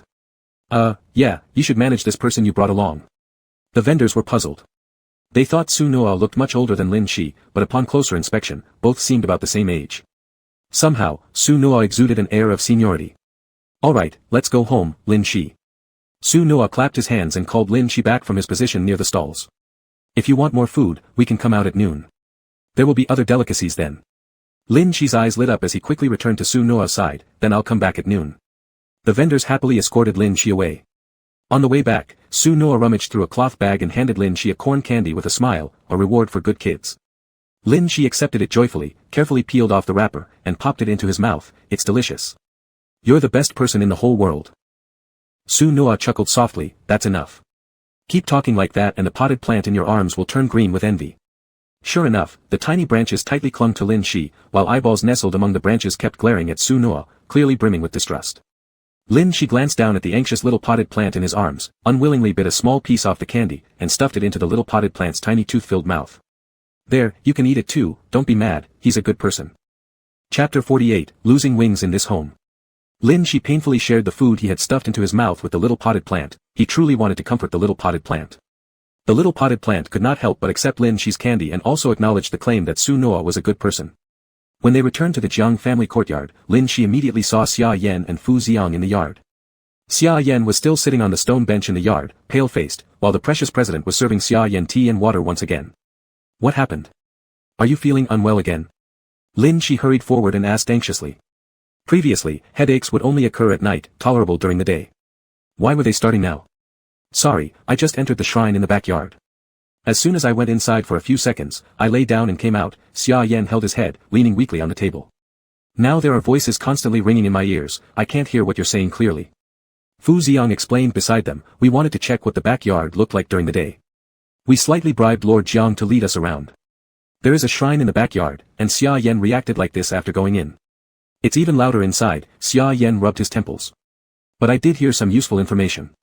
He raised his head and looked at Su Noa. The old steward's room is located in the east direction of the backyard. A voice said there is a mysterious piece of paper under his bed that we'd better check.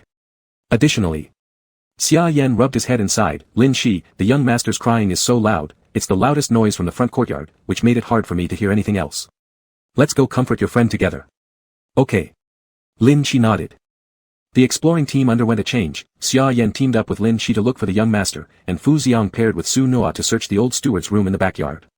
On their way to the second floor of the eastern building, Lin Shi stepped onto the stairs. Halfway through, he suddenly stopped, looking up at Xia Yan. Xia Yan, can you still hear the cry of my friend?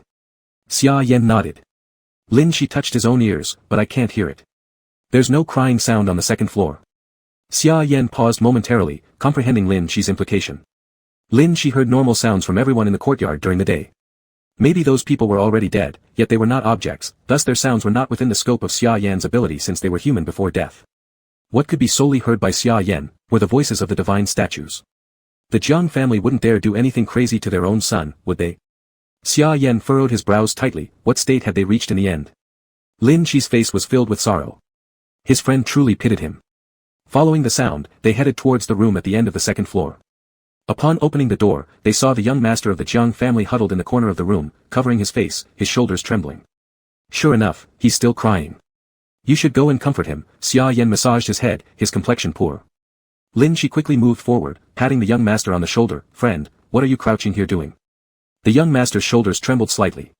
Then, slowly turning his head, his face appeared identical to the female corpse found earlier in the morning, eyes gouged out and tongue cut off.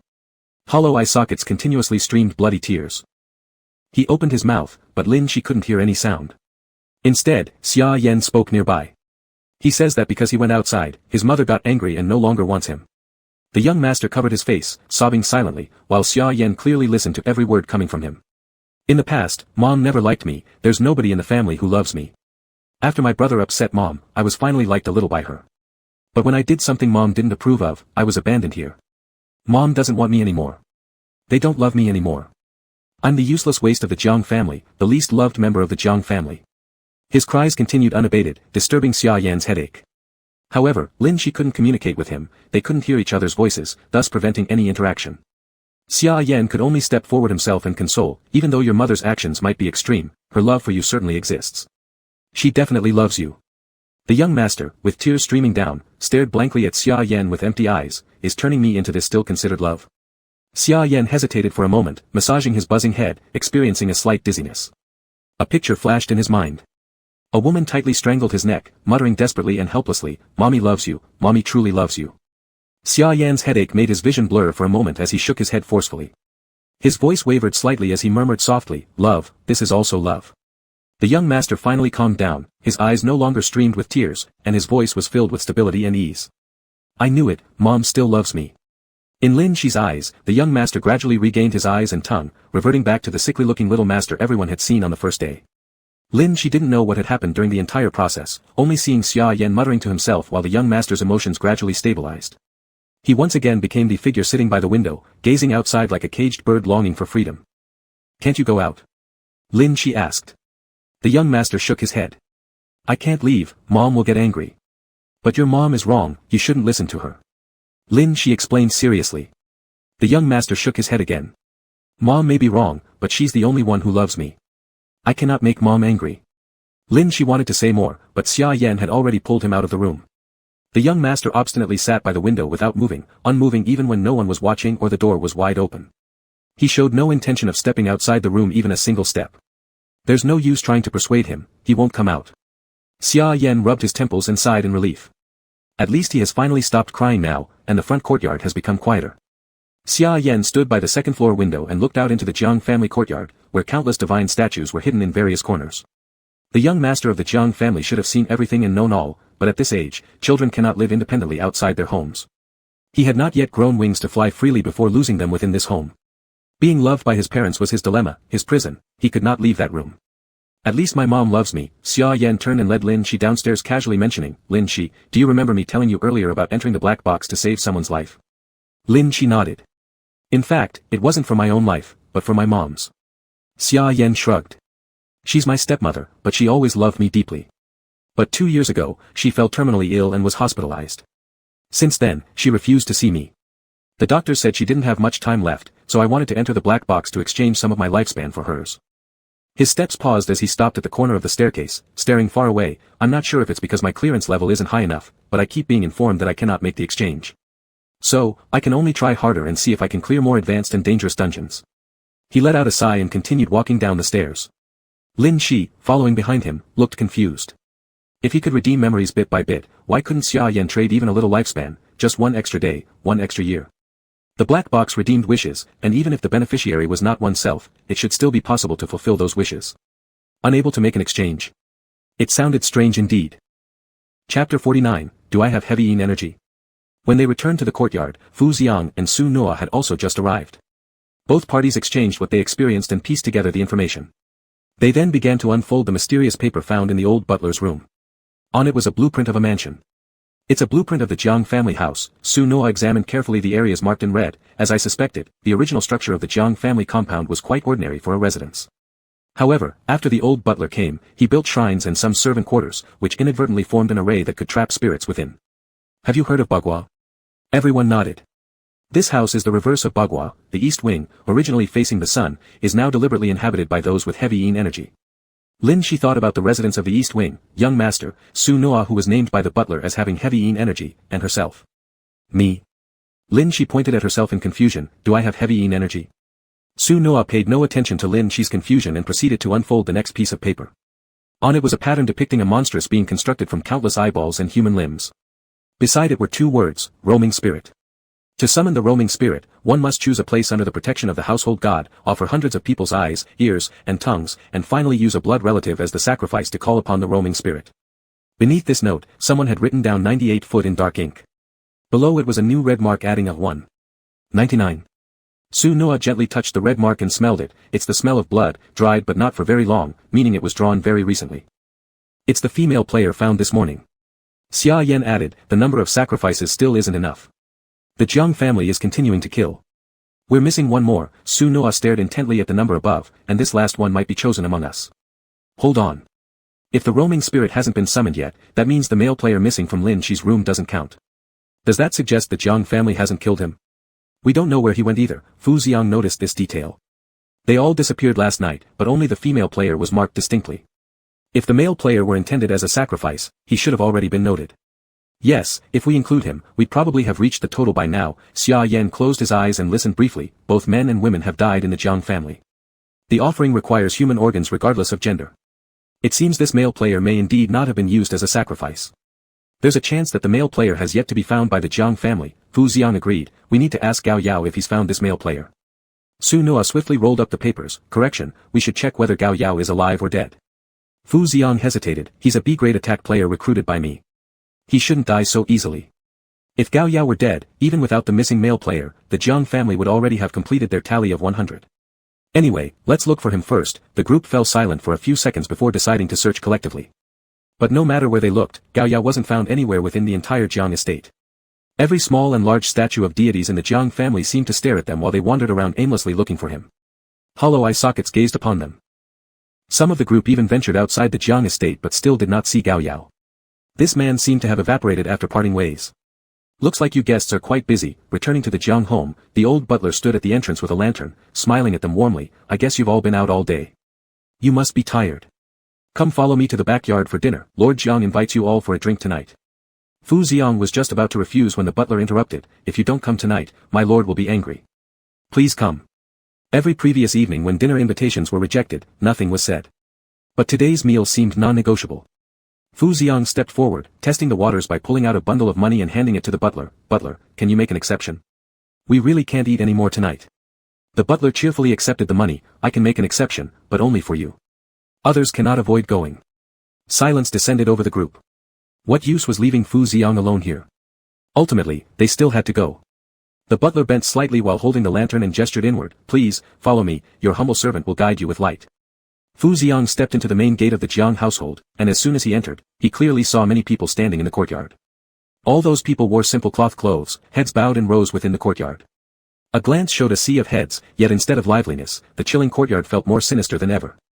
Guests, this way please. The old butler with the lantern carefully avoided those people as he walked, step by step leading them towards the backyard. Xia Yan clearly saw each person they passed resembled the deceased female player, ears, eyes, and mouths all flowing with blood, lined up lifelessly with drooping heads standing there. From the courtyard, through the corridors, to the backyard, every place was filled with such figures. However, the leading old butler seemed completely unaware, merely holding the lantern with a smiling face guiding them along. Butler, don't you think it's a bit cold in the courtyard? Fu Xiang, walking ahead, opened his mouth to ask. The old butler responded calmly, this Jiang family estate does indeed become a bit chilly at night, but once inside the rooms, it will feel better. Then don't you notice something extra on our path? Fu Xiang asked again in a soft tone. There are many divine statues in the courtyard, so one must be cautious not to accidentally bump into them. If I did, I would be in great trouble. The old butler moved carefully, leading everyone to the dining room in the backyard, bending over to lift the door curtain, but rest assured, for all these years, I have always been so careful that I never take the wrong route. Aren't I here safely bringing you all? Looking inside, there was a large table placed with delicious dishes, while around it sat the 4 members of the Jiang family. Mr. and Mrs. Jiang greeted their guests warmly, inviting them in. The young master still appeared sickly and sat there rather dully, while the elder son, who used to be boisterous, now also exuded death-like silence, unmoving at the table, his eyes devoid of any vitality. Just as Fu Xiang stepped in half a pace, the elder son suddenly turned his head. Why come to the backyard? Get out. Is this a place for you to enter in our Jiang household? As soon as the elder son finished speaking, the old man beside him raised his hand and slapped him across the face. Shut your mouth, you disloyal son. What kind of attitude is this towards our Jiang family guests? With that, the elder son fell silent once more, and there was no further sound around the dining table. Come, all of you, please take your seats. Mr. Jiang was still courteous as ever, eagerly inviting everyone to sit. Chapter 50, Why not use it to light up your future? In the face of the strange invitation from the Jiang family, Fu Xiang stood at the door, hesitating whether to enter or retreat. It was Su Nuo beside him who quietly spoke up, Go in, we won't die here. With that, Fu Xiang nodded and stepped inside. The master of the Jiang household warmly greeted them, while Mrs. Jiang pulled out seats, inviting them to sit down one by one. Around the table sat two tired, quiet faces and two enthusiastic, hospitable ones. Today's guests were players who already knew about the strange happenings in the Jiang household. But in the past, those beggars, or indentured servants who had been tricked into coming to the Jiang house, faced with this warm demeanor of the Jiangs, couldn't help but go outside and praise the kindness of the Jiang family. Through word of mouth, only trust in the Jiang family grew among outsiders. Dozens of sacrifices, all carried out under the guise of this grand lie, now also targeted them with the same smiling face. Guest, please try some of my wife's signature braised pork, it melts in your mouth, said the master of the Jiang household, personally using his chopsticks to place a piece on Fu Xiang's bowl. Have a taste. Fu Xiang calmly put down his chopsticks. The color doesn't match the quality of what my steward prepares, I don't like it. The elder Mr. Jiang appeared slightly stunned and laughed awkwardly before turning to the others, each one declining in turn. When he turned to Lin Shi, even before his chopsticks reached, Lin Shi offered her bowl forward. I'll just smell it, I'm not eating. Just as she extended her bowl, her motion froze mid-air as if an invisible force stopped her. She drew back her hand, leaving the master of the Jiang household awkwardly holding the chopsticks in the air. It seems my wife's cooking doesn't suit your tastes. The expression of the Jiang master darkened somewhat but still forced himself to raise his glass. Then let us drink together as a way to recognize new friends. You wouldn't refuse our sincerity. I have a stomach ailment, I can't drink alcohol. Fu Xiang was the first to respond. Xia Yan cited strict family rules prohibiting drinking. Su Nuo mentioned Lin Shi being too young and herself having an allergy to alcohol. After a round of excuses, the face of the Jiang household master darkened as he slammed his wine cup onto the table and turned away from them. From the side, Mrs. Jiang interjected sarcastically, it must be because we aren't capable enough to host such esteemed guests. For days, we haven't eaten together, refusing even the simplest gesture of friendship. Never has our family met such noble patrons. So forgive us for not being worthy hosts. Mrs. Jiang slapped the table and stood up. People, escort these guests out. A few men, heads bowed low, promptly responded by stepping into the room, ready to physically remove them. They cannot leave, young master whispered to Lin Shi, drawing an immediate glare from Mrs. Jiang. Still seated on his chair, Fu Xiang cast an unpleasant look towards the approaching men and then glanced at Mrs. Jiang. Is this how the Jiang family welcomes guests? Yelling loudly during meals, servants without any manners, intruding upon the dinner setting, and dismissing complaints about the food. The greatness of your clan shouldn't deteriorate so easily, it's your own fault for falling behind. Demonstrating the discontent of a guest, Fu Xiang complained, with Xia Yan immediately agreeing, not checking dietary restrictions before meals, ignoring such details after. Your etiquette is indeed lacking. As Su Nuo was about to say more, Lin Shi flipped the table in a fit of rage, shouting, I'm done eating. In a moment, all the dishes spilled onto the ground, stunning everyone present. You. Fuming, Mrs. Jiang pointed at Lin Shi, daring to make such a scene in our home. We'll ensure you never leave this house alive. The lights overhead flickered constantly, emitting a sharp screeching sound. Mrs. Jiang watched them with sinister eyes. As the lamp suddenly exploded with a bang, the dining hall plunged into darkness. Xia Yan immediately took out his phone to provide light. In the meal room, the figures of the Jiang household had disappeared, leaving only the four of them behind. And the food previously spilled on the floor now revealed itself under the pale light of the phone, chunks of meat long decayed by insects, wine pooled into bloody water. Furious, Lin Shi shouted, they've deceived me again. Xia Yan glanced sideways at Lin Shi, the deceitfulness of the Jiangs was so obvious, how could they expect to receive proper hospitality from them anyway? Suddenly, Xia Yan furrowed his brow and massaged his temples. Gao Yao hasn't shown up, their sacrificial offerings are likely complete. We need to find where the Jiangs perform their offering ceremony quickly to disrupt the god summoning, otherwise things will get complicated. Agreed. Su Nuo chimed in. There's definitely something off tonight compared to last night, but after reviewing the entire Jiang compound, including the backyard, yesterday, we didn't find anything resembling a ritual site. Xia Yan furrowed his brows, pressing his head as he looked down. They said, in the shrine, there's an underground storage room in the shrine. The steward requested to build the shrine with a specific underground storage back then. Everyone met their death inside. Shrine, that's why you said it's the loudest place in the Jiang household. Fu Xiang thought for a moment and his gaze fell on Xia Yan's ashen face. Can you go in like this? Opening the door of the underground storage will bring even more voices, right? Xia Yan nodded. I can, I'm getting used to it. No problem. Lin Shi also showed some concern. I'll smash all the statues inside, no more sound. Don't. They are all pitiable people. They will tell me some useful information, benefits come with drawbacks. Xia Yan shook his head. Let's go to the shrine. They left the room. Outside, those people who had been lifeless were gone now, as well as the steward. As soon as they reached the grand shrine entrance, familiar voices from within immediately sounded out, Mom. Are you crazy? To really follow what that steward said and sacrifice my brother? You wouldn't hesitate to do such things even to blood relatives, what else could you not bring yourself to do next? Just kill me off as well.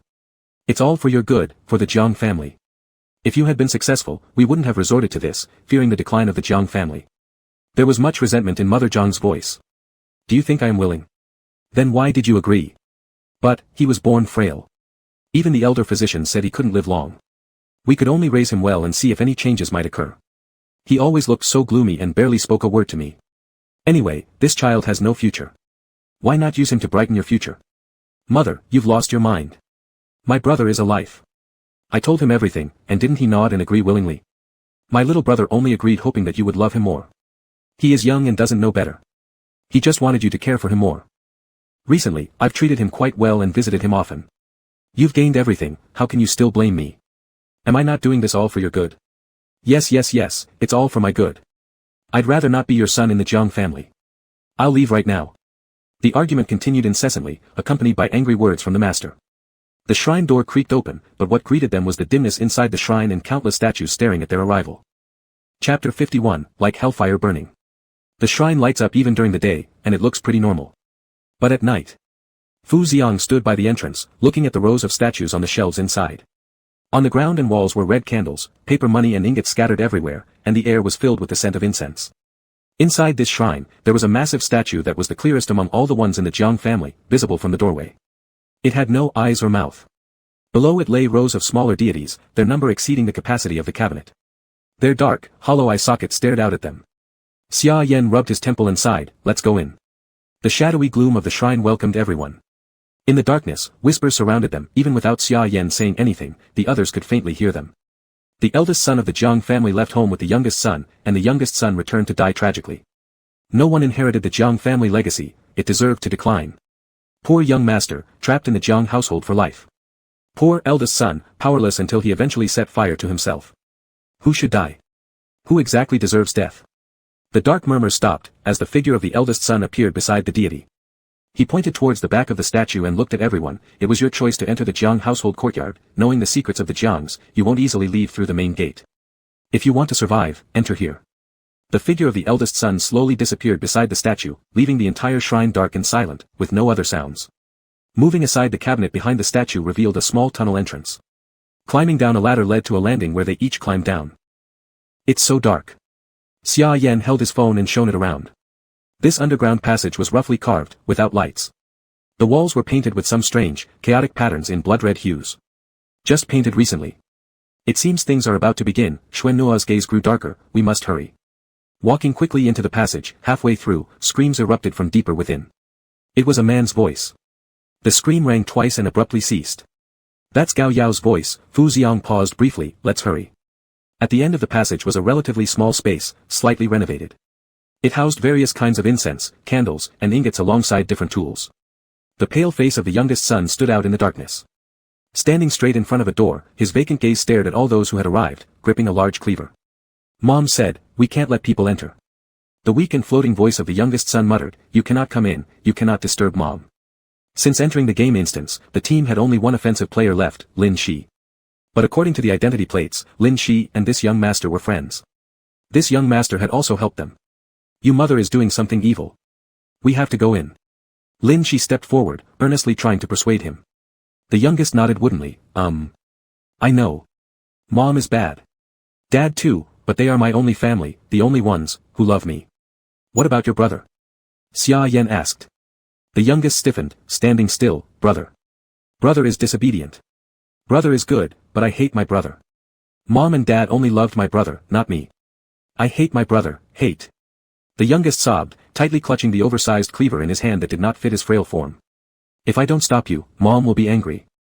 I have to stop you. Meanwhile, the loud voices of the parents of the Jiang family echoed from the room behind him. It's complete. 100 sacrifices are complete. Lin Shi tried to move forward, but the youngest, dragging his weak body, swung the cleaver forcefully, yelling unsteadily, no one gets closer. No one gets closer. To Lin Shi, taking him out would be effortless, not even a worthy combatant. The Jiang family parents placed him here to merely block the way, essentially sentencing him to death. I don't want to fight against my friend, Lin Shi frowned. The potted plant in his arms wiggled, leaped from Lin Shi's arms, quietly evaded the youngest son, and rushed toward the door. From behind that door, the continuous sound of bells rang out along with the old steward muttering continuously, and the loud, persistent voices of the Jiang family parents continued, for the Jiang family's destiny. For the future of the Jiang family. The Jiang family offers 100 human ears, eyes, and mouths. Offer. My son's eyes. The moment the sound faded, the young master standing by the door suddenly fell to his knees, both hands covering his eyes. It hurts. It hurts so much. Mom, it hurts. The people inside paid no heed, and the bell sounds grew more intense, like a death knell. Lin Shi attempted to help the young master up, but as he could see nothing, all he heard was an approaching voice. The young master frantically grabbed the cleaver and swung it wildly in the air. Don't come near me. Don't get close to my mom. His wobbling body curled up from the pain, blood tears streaming down from his hollowed-out eye sockets over his pale, gaunt cheeks. Mom, have I been a good boy? Have I? Will you love me a little more? He kept muttering, answered only by the shouts of the Jiang parents from behind the closed door. Present. My son's tongue. The young master's sorrowful cries abruptly stopped, blood spurting from his throat as he clutched it, vomiting blood while collapsing crookedly on the ground, lifeless. As the group approached, he didn't resist anymore. Xia Yan reached out and gently patted the young master's head. You were a good boy, a fine child. From behind the door, the voices of the Jiang parents accompanied the storm-like ringing bells again, shouting, present. My son's ears. Blood streamed out from the young master's ears. With his eyes bleeding endlessly, he never even heard those final comforting words. Lin Shi opened the door to reveal a massive deity statue smeared with blood, its surface now cracked as if something was about to break through from within. The Jiang parents stood before the altar, shouting ecstatically, it's done. It's done. The deity has answered us. Our family will have a great future. Inside the room was joyous celebration, outside the door, the young master's body was still warm. So this is the future of the Jiang family? The voice of the elder son suddenly appeared from behind them. Holding a torch, he looked at the crimson scene inside, the flickering red candles resembling hellfire burning fiercely. Outside the door, the younger master lay in a pool of blood, utterly still. Burning down the Jiang family can't stop anything, nothing at all. The elder son's gaze faltered, his shoulders drooping slightly. We were all supposed to die long ago, so who woke us up? Who perpetuated this curse? The elder son didn't know, but the players present did. It was Black Box. Chapter 52 again, he kissed him slowly on the lips. His gaze fell upon the room, landing on the parents who were already lost in dreams of a bright future. Beyond the door separating them, his younger brother lay dead, and the hundreds of lives sacrificed from the Jiang family had built this god. But what could such a god really bring to the Jiang family? Perhaps this so-called wandering god can truly bring a future to the Jiang family. Perhaps the old butler is right. But the young master slowly raised the torch in his hand. The Jiang family does not deserve a good future. He raised his hand and threw the torch into that room, just like the first time he came here and saw his younger brother killed. He burned everything, letting this sin end in the flames. They would meet again in the underworld and settle accounts with those who had died. At the moment the torch was thrown into the room, a hand suddenly reached out from the side and caught it. On one side of the wall, the old butler's sinister smile appeared. Young master, I will not let the same thing happen again. This time, the wandering god will definitely descend. Inside the room filled with cracked statues about to burst open, something seemed to be stirring, trying to break free from the statue.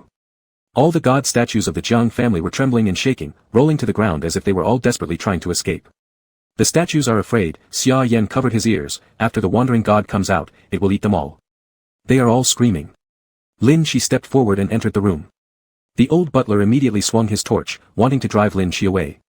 A red axe flashed across the neck of the old butler, cutting sharply through it. But this time, there was no feeling of cutting through flesh. Lin Shi looked up, and the old butler sneered, we are already dead. We don't have physical bodies anymore. You can't harm me at all. Saying that, he charged forward with the torch, wanting to intimidate Lin Shi. Lin Shi turned his head slightly and casually lifted his hand, splitting the torch in two. The old butler was stunned and immediately retreated, looking at Lin Shi cautiously. I didn't expect you to be quite capable, huh? Want to follow me around? The wandering god will favor you. Lin Shi ignored him and immediately began searching around the room instead. He had seen little potted plant come in, but no one in the room seemed to have changed, and the summoning ritual was still ongoing. Where had little potted plant gone? Lin Shi's gaze scanned around the room and finally spotted a familiar black pot under the table where the summoning ritual was being conducted. However, there was only the pot left. The plant inside was nowhere to be seen, leaving only a pile of soil. Angry, Lin Shi tightened his grip on the axe and glared at the old butler and the Jiang couple. "You killed my little potted plant." Confused looks appeared on their faces. None of them had ever seen a potted plant before this accusation. However, Lin Shi wasted no time talking and immediately started swinging his axe, cutting through everything related to the summoning ritual even though he couldn't physically hurt them. Mr. and Mrs. Jiang were in utter panic while the old butler remained calm, staring fixedly at the idol, his face full of joy. "It's coming. The wandering god is coming." With a snap, a piece of the idol broke off and fell down. Then came a thunderous roar, and the entire idol shattered into pieces. What emerged from within was a huge white egg, and there seemed to be long shadows moving inside it. A snake. Su No One frowned. "Does wandering god refer to the Lady Willow?" Lady Willow guarded wealth and fertility, which matched the Jiang family's prayers, but a god summoned by offering 100 people's lives could hardly be an ordinary entity. Su No One thought for a moment and remembered the paper they found in the old butler's room, which said, "To summon the wandering god, choose a place protected by a family god." If this family god refers to Lady Willow, then the Jiang family originally had protection, and the sacrifices made by the old butler had corrupted that protection. "It's coming. It's coming." The old butler was extremely excited and his gaze toward others became overbearing. "Once the wandering god emerges, I'm going to kill all of you meddlers. The Jiang family will belong to me alone. It belongs to me alone." The husband and wife of the Jiang family stared at the old butler with widened eyes. The old butler sneered coldly, "Do you really think I've worked so hard for your benefit? All of this was for myself. The wandering god appears and chooses one person to follow. To serve that person. That person is me, who prepared everything for the wandering god." The old butler was thrilled beyond measure, becoming increasingly arrogant as he spoke. Beside them, Lin Shi silently raised his axe without a word. Just as the old butler was about to laugh, he saw Lin Shi suddenly swing the axe toward the giant egg. The sharp axe embedded itself into the shell, creating a small crack. A puff of black smoke began to slowly seep out from it. "No. Don't cut it." The old butler's smile vanished instantly, and he rushed forward anxiously to stop Lin Shi, only to be kicked away. The others quickly rushed inside, holding back the parents of the Jiang family and the old butler, letting Lin Shi break open the giant egg unhindered. A large hole was hacked into the massive egg, and black smoke swirled inside, obscuring what was within. Holding his axe high, Lin Shi plunged right in, regardless of what was inside. His mind was set on avenging his little potted plant. As soon as Lin Shi stepped in, something cold and soft coiled around his ankle and pulled him with great force, causing him to fall headfirst onto something that was cool and moving. It was a snake. Lin Shi touched it. It was a thick snake that wrapped around him tightly, coiling him in its center. However, its scales felt cool and oddly comforting. The snake didn't seem hostile. It simply coiled around him, flicking its tongue across Lin Shi's face. A faintly familiar scent wafted around Lin Shi's nose, like the smell that had surrounded him when the small potted plant had once clung to him. As soon as he inhaled it, his mind became hazy, and his vision blurred again. The icy scales kept gliding over his body, brushing against his heated skin, and moving recklessly beneath his clothes, wrapping around him. Lin Shi's eyes clouded over, his pupils slightly dilating. The sensation of being bitten by a predator came again, but this time, the one entwining him truly had venomous fangs, encircling him repeatedly as he lost his resistance, pulling him deeper into its grasp. In his daze, Lin Shi felt as if he wasn't being embraced by the cold scales of a snake, but rather by a pair of icy hands pressing down on his abdomen, snaking upward like a reptile, fingertips lightly caressing his neck before gripping his chin firmly. "It's me," the person holding him whispered softly in his ear, their words fleeting yet haunting. A cold body pressed tightly against Lin Shi, pulling him into an embrace. Cool breath brushed against his hair, moving along his neck, gently grazing his cheek before finally resting upon his lips for a slow kiss. Chapter 53, Physically Killing Ghosts. Impossible. Lin Shi slightly tilted her head and struggled a bit, only for the icy sensation wrapping around her body to tighten. After the opposing force insistently brushed Lin Shi's cheek with the cold snake head, it finally slowed down. Suddenly, an earthquake-like tremor shook the ground, and the giant eggshell shattered. The black smoke inside dissipated, revealing to everyone a massive black snake coiled around Lin Shi, its blood-red wide mouth facing Lin Shi's head, giving off the impression as if it were about to swallow her whole. "Eat him! Great Yushen, eat him!" The old steward immediately excitedly shouted, raising both hands, "Great Yushen! It was I who prepared your arrival. It was I who arranged everything for you." The black snake slowly closed its mouth, flicked out its tongue, and its red pupils fixated on the direction of the old steward. After placing the entwined Lin Shi in front of Xia Yan, it slowly slithered toward the old steward. Lin Shi stumbled backward as she landed, staggering weakly toward the wall for support. Still feeling disoriented, she murmured, "I've been poisoned again. I've been poisoned again." Faced with the approach of the huge black snake, the old steward still showed some tension, stepping back 2 steps, trembling while saying, "Long live the great Yushen. It is me who has prepared everything for you." On the side, the couple from the Jiang family fought against their fear and chimed in, "It was us who prepared the sacrifices for you. The venue also belongs to our Jiang family. Please protect our Jiang family, great Yushen." The black snake didn't do much, it just took a glance at them, lazily turning its head toward the statues of deities nearby. "Yes. Yes." The old steward leapt joyfully, "Inside those are the sacrifices I have prepared for you. Over 100 souls, great Yushen, please take them. And in return, please protect me." By consuming the offerings, they would be equivalent to forming a covenant with the Yushen, asking for its protection. Both the old steward and the Jiang couple visibly became happier and more expectant with each passing second. But the black snake merely swiped its tail, breaking all the deity statues, and from within floated several strands of ethereal blue smoke. "No. No, great Yushen. You mustn't release them." The old steward panicked, as did the Jiang couple. Within these were the vengeful spirits that hated them intensely. If released, they couldn't even imagine how their actions as the culprits would result in retribution. How could this be? How could it be like this? Why doesn't the great Yushen respond to me? Watching the black snake continuously shattering the deity statues, the old steward gradually stepped back, his face revealing a look of horror. The ceremony could not have gone wrong, and it was impossible for the Yushen to harm the one who summoned it. So where had everything gone awry? His gaze scanned across the entire room, stopping abruptly on a plant inside the broken eggshell, already shriveled up. What was that? When did that get into the great Yushen's egg? No. Could what they have summoned really be the Yushen? The old steward trembled as he looked up, meeting the pair of immense crimson eyes. Wrong. All wrong. This isn't the Yushen. This isn't. The old steward kept retreating, wanting to turn and run away. As soon as he turned around, numerous figures appeared outside the house, standing row by row, dressed in simple cloth, heads bowed, quiet like corpses standing there. How could this be? How could it end up like this? The Jiang couple began screaming in terror, having summoned a Yushen that wasn't supposed to exist and releasing all the vengeful spirits trapped within the deity statues. This was going to kill them. "It's all your fault. It's all your fault." The old steward glared furiously at Lin Shi and the others, his eyes bloodshot. "I'll kill you. In the underworld road, I'll make sure you keep me company." He lunged forward suddenly. Lin Shi intended to draw out her axe to step forward but was stopped by Su Nuo. "Hold on, something like this needs expertise." Su Nuo blocked Lin Shi and others behind him, reaching into the cloth pouch he carried on him. Xia Yan curiously peeked over, recalling movies he watched as a child, peachwood swords. Or perhaps talismans. Next, Su Nuo pulled out a revolver from the pouch. Xia Yan. Times have changed, and those traditional things no longer work effectively. As young people would say, they have too much of a precast time. Su Nuo lifted the gun, aiming at the old steward's head. "This works right now. What is that thing? Do you think you can kill me with that?" The old steward sneered, directly rushing towards Su Nuo. With composure, Su Nuo raised his hand, aimed carefully, and fired. After a dull sound, a hole appeared through the old steward's head. His eyes wide open, he slowly collapsed down. Physically killing ghosts? Impossible. Xia Yan was somewhat dazed too, since Lin Shi's axe didn't work. How could physical methods succeed in killing ghosts? "My bullets are special ones, with talismans carved on them." Su Nuo casually pointed the revolver at the Jiang couple and thought for a second, to use the young people's term, "This is enchanting the bullets." Xia Yan kept silent, but he had to admit that it was indeed effective. Having witnessed the fall of the Jiang family steward, the Jiang couple were horrified. On one side was the black snake eyeing them menacingly, and on the other side was Su Nuo's shadowy gun barrel. Biting their lips, the Jiang couple turned and ran toward the door.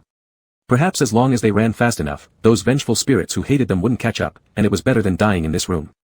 As soon as their figures crossed the threshold, all the people standing outside raised their heads simultaneously, glaring at the Jiang couple's silhouettes. The half-step foot they had extended outside instantly shrank back inside, no longer daring to move an inch. "Mom!" The eldest son stood amidst the crowd, holding the body of the younger son, staring dead into the eyes of the Jiang couple, his eyes bloodshot red. "You, quickly drive them away." The Jiang parents pointed at the eldest son and shouted loudly. The eldest son remained completely still among the crowd, staring at them, identical to the vengeful spirits who died in the Jiang household. In their eyes was nothing but hatred. To see your parents in danger and you just sit there doing nothing. "You ungrateful child." The Jiang patriarch angrily yelled and swore at him, but the eldest son didn't respond a bit. "Your upbringing is truly strict." Fu Xiang quietly appeared behind the Jiang couple, pressing on their backs and pushing them out. "It's time to set aside parental dignity and have a heartfelt talk face to face with your two sons." With a stumble, the Jiang couple was pushed out of the room. They hastily turned around and tried to escape back inside, but Fu Xiang had already closed the door. Outside the house came the pitiful screams of the Jiang couple. At first, they continued to hold on to the pose of prestigious family masters, harshly rebuking the resentful spirits that lunged forward to tear at them. Then they began to scream in agony, beg for mercy, burst into tears, and plead these people they had killed to let them go. Then came shrieks, wails, followed by complete silence. After everything outside returned to peace, the large black snake inside the room had also shrunk back to the size of a normal snake, slowly crawling onto Lin Shi's body, presumptuously refusing to get off her, pulling it as much as possible. This Yu Shen. Xia Yan seemed to be deep in thought. Why does it like you so much? It's my pet. Lin Shi patted the thick snake on her body, explaining. Xia Yan was momentarily dazed before he reacted, changed from the plant into a snake. That's quite a big leap. Su Noa nodded, looking curiously at the black snake on Lin Shi's body. I've never had a guardian spirit before. Lin Shi became alert and immediately protected the snake on her body. It's my pet. Changing from a plant to a snake, Su Noa found it interesting and alarming. I'm just saying, Su Noa smiled cheerfully. Only Fu Xiang looked puzzled nearby. Did that pot plant enter this realm? How come only he didn't know? Wasn't he worthy as a sponsor? Chapter 54, No ability is as useful as a small handgun. Su Noa laughed nearby and said, I only saw it when I was with Lin Shi before. It might be because you didn't act much with Lin Shi in this. Fu Xiang carefully thought about it, and indeed, it seemed to be true. He calmed down again. Su Noa tapped the door and silently changed the topic. It's quiet outside, we should go out and check. Fu Xiang nodded, turned around and prepared to open the door. Beside him, Xia Yan suddenly reached out and stopped Fu Xiang. Wait, stand behind, let Lin Shi open the door. Confused but compliant, Fu Xiang stepped back, and Lin Shi obediently moved forward and gripped the doorknob. Be careful, Xia Yan muttered. Lin Shi tilted his head. Wasn't this a sign of fighting?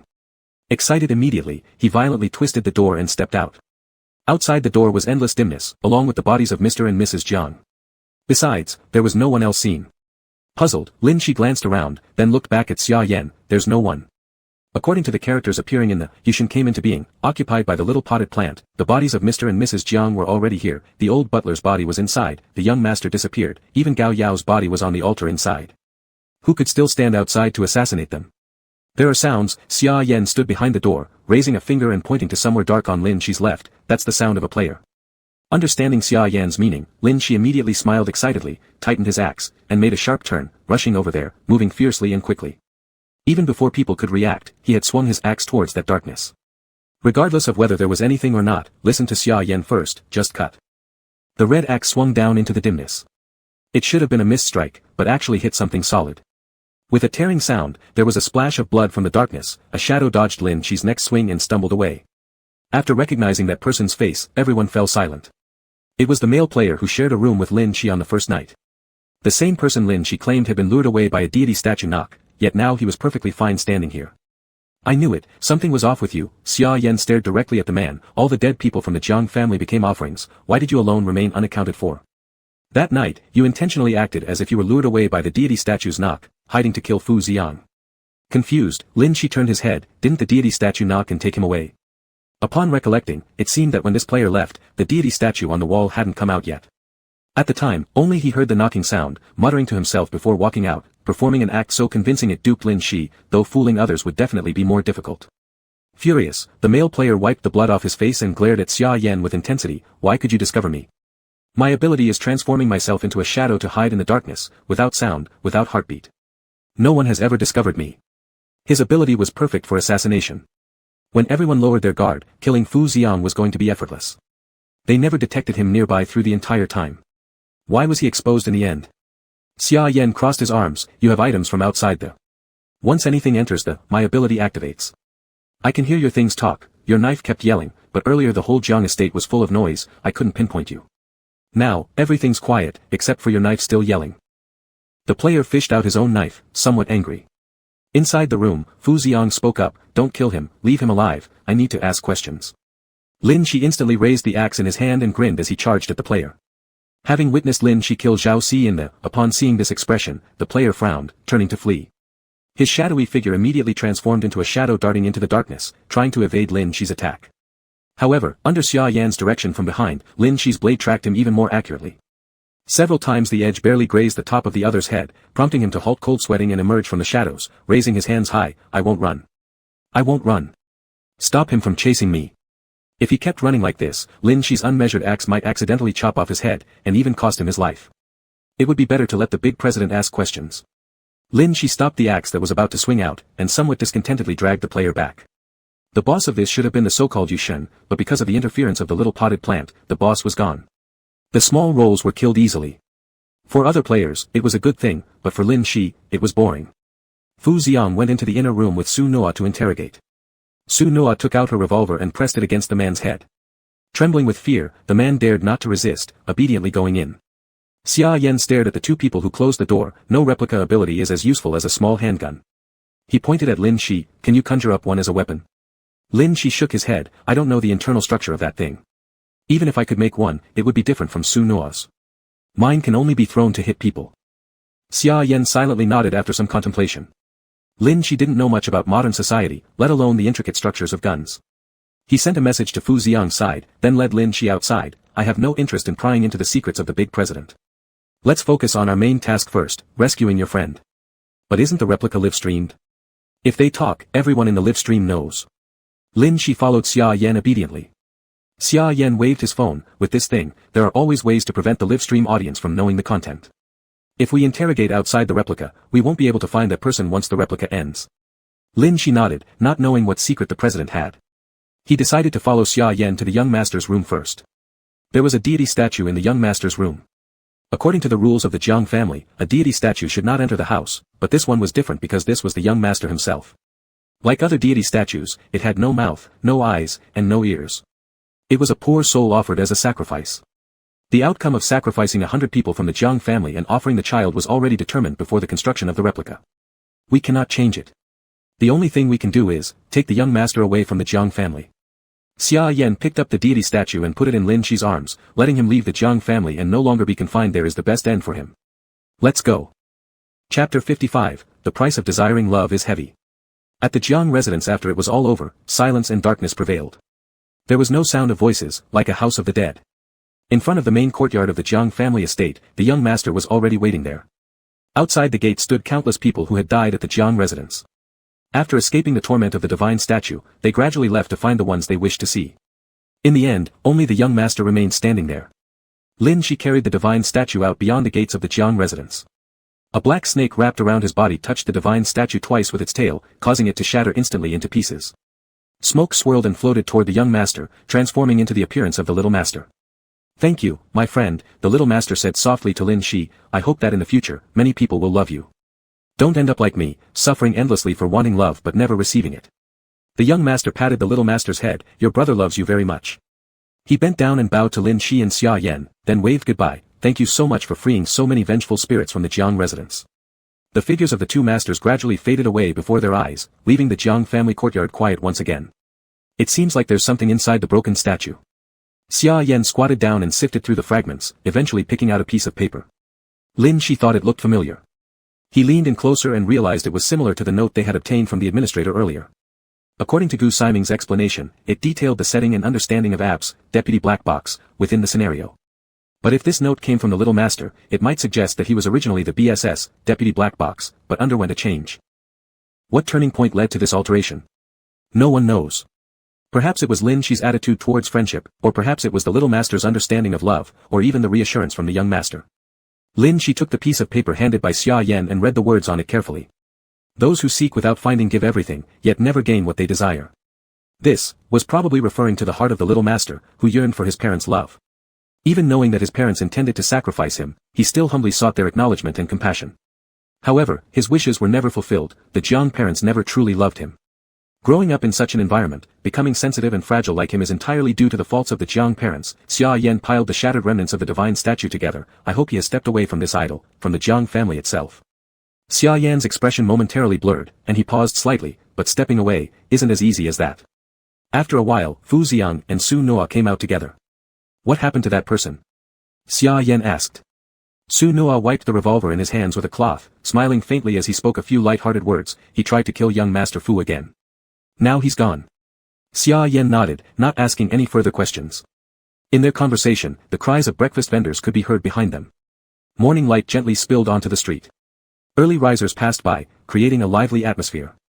A nearby vendor noticed Su Noa and quickly pushed his cart over. Sir, are we rapping today? Su Noa shook his head. No, we're leaving. The vendor made an oh sound and asked further, did you go back into the Jiang estate last night? And you brought so many people along this time too. Not that I'm one to judge, but it's all burned down inside. Why do you keep going in there every night when so many have died? It gives me chills just thinking about it. Just investigating some matters, Su Noa responded with a smile. As they turned around, the Jiang residence appeared as it did after being scorched, the events of the previous night seeming like nothing more than a mirage. Only memories lingered. You'd better not go back in. The Jiang estate is haunted. So many people hear cries coming from it at night. Be careful, okay? The vendor kindly warned. Su Noa shook his head. Rest assured, we won't be going back in anymore. The vendor cast them a puzzled glance, muttering under his breath as he pushed his small breakfast cart away, leaving the group standing there. The notification from the scenario rang loudly in everyone's minds. Lin Shi also heard it clearly. Congratulations player for completing the mission, Out of Control doll. Current scenario evaluation, the price of seeking love, so heavy.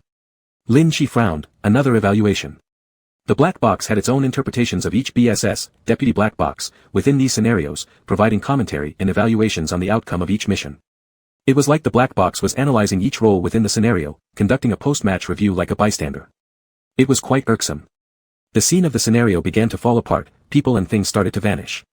Silence returned to the burned-down Jiang family estate, all divine statues were shattered, and no one was trapped in the Jiang residence anymore. Darkness swirled before Lin Shi's eyes, and a line of text appeared. The current scenario has ended. Do you wish to exchange for a desire requirement that matches the difficulty of the current scenario before leaving? Lin Shi spoke, exchange my memories. Familiar words appeared again, the difficulty of the current scenario is insufficient to exchange for this wish. Then exchange part of it. The characters began to leap, exchange completed. Memory will be triggered at relevant events or items.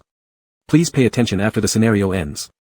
After the broadcast beeped, Lin Shi opened his eyes to find himself back in the office building where the Bayou Union was located. It's over, Fu Xiang rubbed his brow. I have a lot of troublesome matters to deal with. I'll leave first. You can rest and eat here. I'll contact you later. Fu Xiang quickly left the lounge, where the butler had been waiting outside. Su Noa stood up, smiling as he offered his phone to Lin Shi. Do you want to exchange contact information? When you're free, come by for a cup of tea. Sure. Lin Shi happily handed over his phone and exchanged contact information with Su Noa. Your abilities are very useful to Master Fu. I'm also an off-staff member of Bayou, so we might meet often in the future. Su Noa courteously took care of everyone and naturally added Xia Yan's contact as well. After exchanging pleasantries with the two, Su Noa handed each of them a piece of corn candy, then went off clutching his thermos. Lin Shi carefully peeled the wrapper off the sweet corn candy and popped it into his mouth, looking satisfied. Then he turned to Xia Yan. Did your wish exchange succeed? Xia Yan shook his head silently, also peeling the candy and putting it in his mouth. Still no, showing unable to exchange. If I have time, can I visit your mom? Lin Shi asked cautiously. Xia Yan sighed and shook his head. I can only occasionally see her, it's difficult. Oh, alright, if you get the chance to see her, remember to bring me along. Lin Shi nodded. Aha. Xia Yan responded indifferently, glancing down at his phone. My work hours are up. I need to earn money to support myself. All his rewards from the black box were saved to attempt exchanging for a longer lifespan. No matter how useful a player he was in the scenario, his real life consisted of living in a mental institution, supporting himself by doing odd jobs or teaming up with others. Xia Yan hurriedly left, leaving Lin Shi standing alone. He stroked the little black snake on him. Everyone in the real world has their own things to do. He patted the little black snake's head. Only I don't belong here and can't find anything to do. The black snake flicked its tongue and brushed against Lin Shi's cheek. Hey, I can go home. Lin Shi placed his hands on his hips. I have my own home. He pushed the door open and quickly walked out. Before going home, he had to fill up at the self-service restaurant at Fu Xiang's house first. Chapter 56, Which part is delusional? He can't tell. An hour later, Lin Shi emerged from the White Feather Union building with a satisfied smile, while the people inside were wailing and claiming they would never let Lin Shi enter again. Lin Shi stroked the little black snake coiled around her body as she happily strolled back home. After returning, she turned on her computer. Among the front-page posts on the Black Box forum, 2 of them featured Lin Shi. One was about Lin Shi eating all the staff meals at the White Feather Union, leaving all the players and employees in the entire building to eat out, and the other was a discussion thread on her recent successful completion of a dungeon. Lin Shi slowly moved her mouse away from the post about eating all the staff meals and clicked on the other one. Upon opening it, Lin Shi saw countless live-stream screenshots of herself. There were screenshots of white-haired Lin Shi killing people, black-haired Lin Shi sneaking snacks, and even one of her losing control and chopping divine statues. The comments below unanimously praised how cool she God was, even finding stealing food to be handsome. Lin Shi silently closed the page and opened another discussion thread about the dungeon content. Netizens had dug up the background of the Jiang family from this time, and they really did find something. However, where the original residence of the Jiang family once stood, there was now a commercial building. Some old news reports even mentioned that during construction in that area, many eerie statues were unearthed from the Jiang family's underground space.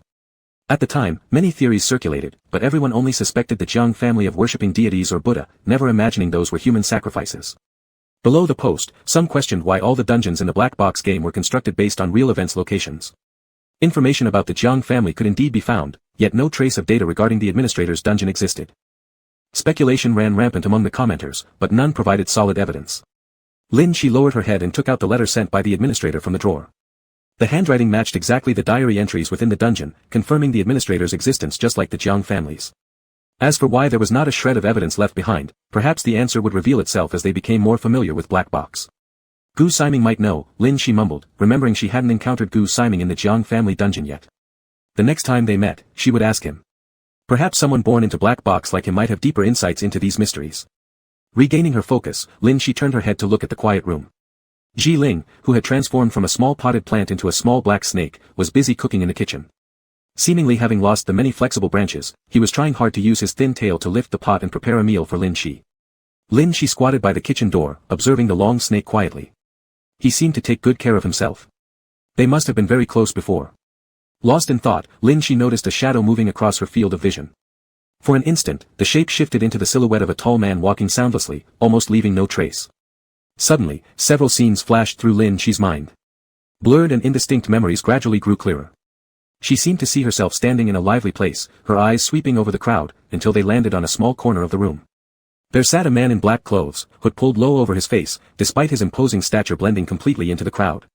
His presence was almost imperceptible, almost drowned out by the noisy throng, but Lin Shi noticed him clearly. With a floating, unsteady step, she approached him cheerfully and asked, "Why are you sitting here alone? Are you feeling unwell?" The man slowly raised his head, revealing a black mole on his jawbone in the exact position as on that ID card. But the large hood covered half of his face, giving him an intense and moody air. The man glanced at Lin Shi before lowering his head again and muttered faintly, "Too obvious." "Huh?" Lin Shi tilted her head, confused, yet still asking with an excited voice, "Are you feeling unwell in your body tissue?" The other lifted a hand to block Lin Shi's direct gaze and responded in a muffled tone, "Sorry, you're too dazzling, making me feel a bit uncomfortable. Can you leave?" "Huh?" A flicker of confusion crossed Lin Shi's smiling face. She didn't understand what this deep human language meant. The figure of the man and the surrounding noise began to fade gradually. It seemed that after he whispered something else, the memory suddenly cut off. Lin Shi snapped back to reality and stared at the little black snake bustling around in the kitchen. She still didn't understand what that sentence truly meant. Was she some kind of bright light? Why would she make others feel uncomfortable? Lin Shi touched herself as she looked down. She wasn't luminous either. In this fragment of memory, it seemed Ji Ling didn't particularly like her, even asking her to leave. There must have been a process where their relationship evolved from nothing to something better. Lost in thought, Lin Shi snapped back as the black snake in the kitchen had already finished bustling around, struggling to hold a plate of food with its tiny tail and wobbling over to Lin Shi, handing him the dish.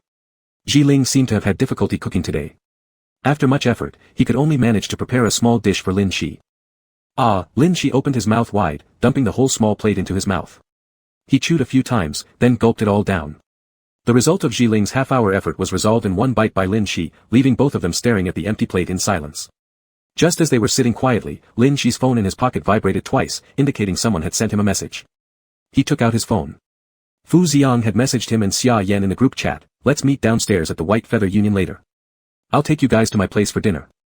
Lin Shi quickly replied, "Good." Xia Yan also responded, but unlike Lin Shi, he wasn't too enthusiastic, "I just got to my part-time job. Can't make it. Double your salary for today. I'm far from the White Feather Union. It would take me a long time to walk back. I'll come pick you up." Xia Yan hesitated for quite some time before finally replying slowly, "All right, I'll send you my location. Come pick me up." Meanwhile, Lin Shi had already packed his things and draped the little black snake around his neck before rushing out the door, not needing Fu Xiang to pick him up at all. "I'm about to reach the White Feather Union. Hurry down." Lin Shi's excitement spilled over from the screen and couldn't be contained. Xia Yan silently scrolled through messages on the Black Box forum, noticing that just moments ago there had been discussions about how Lin Shi had left the White Feather Union staff without meals, yet somehow Lin Shi always showed immense interest in food no matter what. "Even a normal person can't eat that much, even if they are a big eater," Xia Yan murmured slowly as he closed his phone. He didn't care much to investigate what exactly Lin Shi was, at least knowing Lin Shi currently posed no danger. And, everyone has their own secrets. He glanced down at the hastily handwritten diagnosis slip. Like countless children who imagine they have an invisible friend, so do you. However, as you grow older, you gradually become clearer, differentiating between fiction and reality, allowing you to escape this state. You're simply a bit late compared to others in leaving the world of fantasies from your childhood, but your mental state is very stable, and you don't need any medication to stabilize your emotions. Xia Yan silently folded the small diagnostic note, put it into his pocket, pulled up his hoodie, and stood lost in thought at the street corner. Everyone says he has delusions, but which part is delusional? He truly cannot tell. Maybe the black box itself is the delusion. Chapter 57, He's not interested in the young master's private life. The phone in his pocket buzzed. It was a message from Fu Xiang. The other party was already following the location, seemingly just a few meters away. Xia Yan turned his head to look around. With so much noise coming from Master Fu, he should have been visible from far away, either driving an extravagant car, surrounded by bodyguards, or accompanied by a butler who went everywhere with him. What could possibly drive someone like Master Fu, who seemed to lack nothing, to voluntarily enter the black box and place his precious life at risk? People on the black box forum had speculated before, but no one could figure out why such a person, who lacked nothing, would enter the black box. Standing under the spotlight, seen by everyone, with a perfect background, a perfect appearance, and a personality with no faults, he really seemed like a perfect character from a novel. No. Even in novels, people like this usually have a bit of a bad temper, but Fu Xiang didn't. Lost in thought and daydreaming, a black motorcycle hummed to a stop in front of Xia Yan. The man wearing a black leather jacket lifted the visor of his helmet, revealing a pair of familiar eyes. He looked at Xia Yan and handed over a helmet. Get on. Xia Yan hesitated for a second before slowly showing a confused expression. Master Fu. What's wrong? Fu Xiang responded, equally puzzled. Do you dislike riding this? He took out his phone from his pocket. Should I call my butler to pick you up? He just took Lin Shi to my house, so he'll be late. No, it's fine. I'll take this. Xia Yan accepted the helmet, put it on, fastened it, and sat on the back seat, a bit dazedly. He had just envisioned the trajectory of a perfect young master's life, standing under the spotlight in a white suit, elegant, perfect, and refined. Suddenly, there he was, revving a black motorbike in front of him. I didn't even know you rode these. Xia Yan tried to recall in his mind but never remembered anyone discussing this. Fu Xiang had never shown it off publicly. This is very low-key. When I block my face, I ride this and no one knows I'm Fu Xiang. Fu Xiang tightened the handlebars. Hold on, don't fall off. Okay. Xia Yan reached out and hugged Fu Xiang's waist, pondering whether this was really low profile. As soon as they were settled, the motorcycle shot forward, avoiding the busiest streets and heading towards the suburbs along the side roads. So remote. Xia Yan glanced at the route. Do you usually live this far away? This is my private villa outside, where I relax sometimes. Not many people know about it, and it has to be a bit far from crowds. After leaving the most congested urban areas, Fu Xiang slowed down. The two moved leisurely through the streets. Master Fu's hobbies are somewhat unexpected. I thought you preferred to stay home and read some news magazines to keep up with your current market trends. Xia Yan shared a common stereotype about Fu Xiang held by everyone on the black box forum.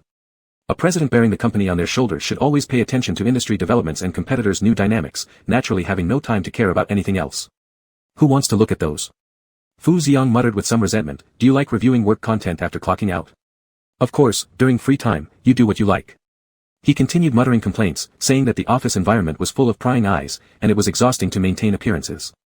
Family gatherings meant dealing with relatives who were as fierce as tigers and wolves, journalists asking tricky questions, and occasionally trailing cameras. It was quite frustrating. Xia Yan listened silently throughout the ride. Indeed, upon seeing Fu Xiang for the first time, young, handsome, impeccably dressed in a white suit sitting on an expensive sofa, his brain only registered wealth. Beyond that, it could conjure nothing else. Quietly listening, they eventually arrived and slowly parked in front of a secluded small villa. The butler was already waiting at the door, opening the garage gate for Fu Xiang to park inside. As soon as Xia Yan got off the bike, the middle-aged man who was the butler spoke with great excitement to Xia Yan. You're still the first person Master Fu has ever brought home. He never brought anyone else before. It's been a long time since I've seen him this nervous. Xia Yan. Fu Xiang. Fu Xiang rubbed his temples helplessly. Uncle Wei, I've told you repeatedly to read less about domineering bosses, but you don't listen. What nonsense are you spouting now in front of others? Wei, the butler, still looked thrilled, but I am the housekeeper of a domineering boss. I'm a professional, and there's nothing wrong with saying something that people around Master like to hear. Xia Yan stayed silent. I only have a business relationship with your domineering boss. We're bound by a solid black and white contract. Even if we become closer, it's only because we're teammates in the black box. You don't need to say these things to me. Wei looked relieved and replied, I understand, this is called a contract. In the books about domineering bosses, there are many contracts. As far as I know, young people refer to this situation as marrying first then falling in love. Xia Yan massaged his forehead. There was a generation gap here, it wasn't getting through, and it left him distressed as he walked away. Fu Xiang sighed. In the future, try reading fewer novels online. Stop reading those books about domineering tycoons. As Fu Xiang stepped out of the garage, Wei continued muttering while closing the garage door, my boss is a domineering tycoon, and I'm his housekeeper. Reading these stories for reference shows my professional dedication. Now let's get back to work, okay? Kids nowadays aren't good at socializing. They can't even keep up with small talk. The three moved into the courtyard and went upstairs. When Fu Xiang heard from the housekeeper that Lin Shi had gone to the kitchen, he hurriedly stormed off toward the kitchen with a dark face, leaving Wei to guide Xia Yan to the living room. Xia Yan frowned slightly, sensing a bad omen. Sure enough, this middle-aged butler eagerly launched into detailed explanations of all sorts of plots from domineering boss novels. I often tell the master, don't be too nice to others or they'll think you're an easy target. But he just won't listen. Look at those rich and powerful big masters in domineering boss novels, they're always terrible-tempered. Every day, they treat girls badly, yet there are still so many who adore them. A person shouldn't be too perfect. A little flaw makes them seem more human. He's too flawless, and people will naturally keep their distance from him, wouldn't you agree? Xia Yan nodded along, yes, yes, yes. The master always asks me why relatives don't like him. It's simple, he indulges them too much, gives them leeway. He should make them learn who runs the Fu family by teaching them a lesson, right? Yes, yes, yes. Master usually behaves too respectfully toward people, lacking a real air of being an employer. People take his money and still don't do the job properly. Isn't your young master just a big fool? Yes, yes, huh. Xia Yan subtly glanced at the middle-aged butler beside him. The man was openly trashing Fu Xiang right in front of him. It seemed Fu Xiang was too lenient with his subordinates as well. You'd think master always forbids me from reading those books about domineering bosses, but in reality, he himself secretly reads them. His study bookshelf holds many such books hidden underneath. Wei, a total blabbermouth, revealed all kinds of secrets to Xia Yan shortly after meeting him.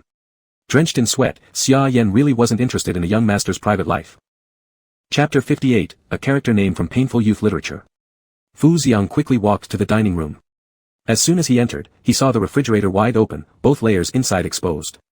The floor was scattered with ice cream wrappers, while Lin Shi was squirming on the couch. Fu Xiang glanced at his now empty popsicle box, then looked at Lin Shi on the couch. What's wrong with you? Cold. I ate too much. My stomach hurts. Lin Shi clutched her stomach and writhed around on the couch. Nearby, the black snake also anxiously circled around them. Fu Xiang watched as she and the snake wriggled together on the couch. The master and the pet are really alike, Fu Xiang sighed helplessly, grabbing Lin Shi and lifting her up. Come with me to take some medicine. Okay, Lin Shi obediently followed Fu Xiang while rubbing her stomach, licking her lips, but it tasted so good. Fu Xiang turned back and looked at Lin Shi's pale face framed by her dark hair, just keep eating. Next time, I'll prepare a doctor for you to watch while you eat. Lin Shi's eyes lit up, you're really kind. Fu Xiang remained silent, leading Lin Shi to the guest room and instructing the butler to bring some medicine. After taking the medicine, Lin Shi slumped on the couch while Fu Xiang sat opposite her, sipping tea thoughtfully as he looked at her. I've already transferred your payment into your account. I'm quite satisfied with how both of you performed in this last mission. Xia Yan slowly cracked a sunflower seed. Is there anything else you need our help with? Of course, Fu Xiang leaned back, and the nearby butler immediately handed over several sheets of paper, placing them on the table between them. It appeared to be a dossier of an individual. Xia Yan bent down to look. It was the player who had tried to assassinate Fu Xiang at the Jiang family mansion. The profile revealed him as a player from the Sacrifice Guild, whose previous criminal records were stalking and theft. I called you both here for this mission to test your abilities' relevance in missions, but it seems the Sacrifice Guild also sent someone to probe us out. Fu Xiang moved the topmost information sheet with his fingertip, revealing a few more underneath. The leader of the Sacrifice Guild wants me dead, but the one we captured before at the Jiang residence only confessed the identities of a few accomplices. Fu Xiang calmly pushed the papers towards the two people. I want you both to go with me into another mission. This time, I need a lot more people prepared. Xia Yan raised his eyes to look at him. The more team members there are, the higher the difficulty of the mission. Are you sure about this? Absolutely, Fu Xiang nodded, leaning back on the couch, tilting his chin slightly. Someone wants to kill me in the mission, but I'll ensure they don't come out alive. After that, no one from the Sacrifice Guild will dare touch me. You know someone wants to kill you, yet you're still planning to enter another mission. Xia Yan cracked a handful of sunflower seeds and handed them to Lin Shi. For you, young master, is this mission absolutely necessary? I just dislike being constantly watched. Fu Xiang locked eyes with Xia Yan. I've had enough of the Sacrifice Guild making baseless rumors about me online. Anyway, things have been strained, so I'm not going to give them any favors anymore. I understand, Xia Yan nodded. However, missions with larger teams are typically high-risk ones. They involve a mass clearance mechanism for players, where brute force plays an important role. To be honest, I might not contribute much, it'd be better to just bring Lin Shi. Black Box designs capabilities for players and matches them with suitable missions. Players with high combat skills often get matched with slaughter-heavy missions, whereas those with high investigative skills get search-related missions. If two such players join a mission together, the challenge balances itself out. Personal traits also influence mission selection. For instance, if Su Nuo is involved, strange supernatural events may occur. When Fu Xiang initially selected his teammates, he specifically filtered based on player capabilities. Therefore, in missions like the Jiang family affair that required neither high combat nor intense investigation, Fu Xiang deliberately chose less specialized players. As team size increases, missions tend to shift towards highly lethal scenarios. With more players participating, missions need to eliminate excessive numbers of players to maintain low survival rates, thus missions focused on combat advantage become less favorable for purely investigative types. I brought you along to balance the slaughter challenge, Fu Xiang pointed to Lin Shi. In missions that aren't solely based on brute force, he has an edge. Xia Yan thought about it for a second, and it did make sense. Fu Xiang intentionally opened these lethal missions to lure large numbers of players from the Sacrifice Guild since it's their main arena. However, once most Sacrifice Guild members are wiped out during these missions, Fu Xiang won't have much trouble left. Young Master Fu is a great resource. I have no complaints. You won't shortchange us on what's due, so it's worth risking my life for you. Xia Yan thought for a moment and responded, then turned to Lin Shi. Do you intend to continue working together? Lin Shi nodded without hesitation. There's plenty of food at his place. I like it. Figures, Xia Yan sighed, your motivation only revolves around food. Before we sign the contract, there's one more thing I want to ask. Fu Xiang's gaze slowly fell on the snake coiled around Lin Shi's arm. What's the deal with your pet? Lin Shi looked up. It's just a pet. It belongs in a game instance, but it can leave. Fu Xiang leaned in to inspect it, transforming from a plant into a snake. That's quite a leap. Its origin is unclear, shrouded in mystery. It likely originates from Black Box. Are you sure it's safe? Of course it's safe. It provides me with accommodation and living expenses, even cooks for me. It's an excellent pet. Lin Shi rambled on about her relationship with Ji Ling, revealing details such as identity memory transfers. After listening, both were silent. So he's actually human. Fu Xiang stared at the little black snake, forming new thoughts. Perhaps something happened in the Black Box instance that turned him into this creature. We still know too little about the Black Box. Xia Yan massaged his brow. We've roughly understood your situation, but next time, you don't need to explain so thoroughly. In fact, it's better if you refrain from telling anyone else altogether. Whether the Black Box monster is somehow tied to you, or issues regarding your memories and his identity, it's best not to disclose them so easily, lest you attract unwanted attention. Alright, Lin Shi touched the small black snake perched on her hand, puzzled. So, it seems these things shouldn't be mentioned in human society. If she couldn't say anything, how could she tell others that this was an amazing pet, an extraordinary one? Fu Xiang was still muttering under his breath, stroking his chin. Lin Shi, Ji Ling. These names sound like protagonists from those painful youth literature novels. How did they end up in a horror game instance? Xia Yan slowly popped a sunflower seed into his mouth, pretending not to hear. The butler wasn't wrong. Young Master Fu really does secretly read novels. Chapter 59, My Water Pig Union offers free meals and accommodation. The White Feather Union, led by Fu Xiao, began recruitment again. They were gathering over 20 people to enter the dungeon together, and once the recruitment post was put out, it immediately drew much attention. Fu Xiao is entering the dungeon again. Why is he entering so frequently recently? I heard that there's a feud with the Sacrifice Union. Recently, some members of the Sacrifice Union wanted to scheme against him in the dungeon. If this is a multiplayer dungeon, perhaps they are issuing a dual invitation to the Sacrifice Union. Real or fake, group dungeons are all very dangerous. It feels like there's a good show ahead. I am from the Water Pig Union, and I'm secretly signing up. We can't let the White Feather Union get bullied by the Sacrifice Union. Not really. The players within the White Feather Union aren't participating much anyway. Why do you guys from the Water Pig want to join in? A large dungeon, that's dangerous. Don't take unnecessary risks. Just based on how many meals we've eaten at Fu Xiao's place, this time, White Feather Union absolutely cannot lose to the Sacrifice Union. Otherwise, the next union to be suppressed will be ours. Who says the Water Pig Union only knows how to watch the fun? Aren't there smart ones among us? The one upstairs, you keep talking trash. The online discussion thread was lively. Lin Shi, wearing a low hat sitting uprightly in the dining room of the White Feather Guild building, had done some disguise for this occasion. Nobody around him realized he had returned to eat. Lin Shi just picked up his chopsticks when a plate of food was placed on the table. Someone sat beside him and asked with a frivolous tone, Shi God, why are you eating alone here? After hearing the words, Lin Shi hastily pressed down his hat brim. What Shi God? I don't know about that.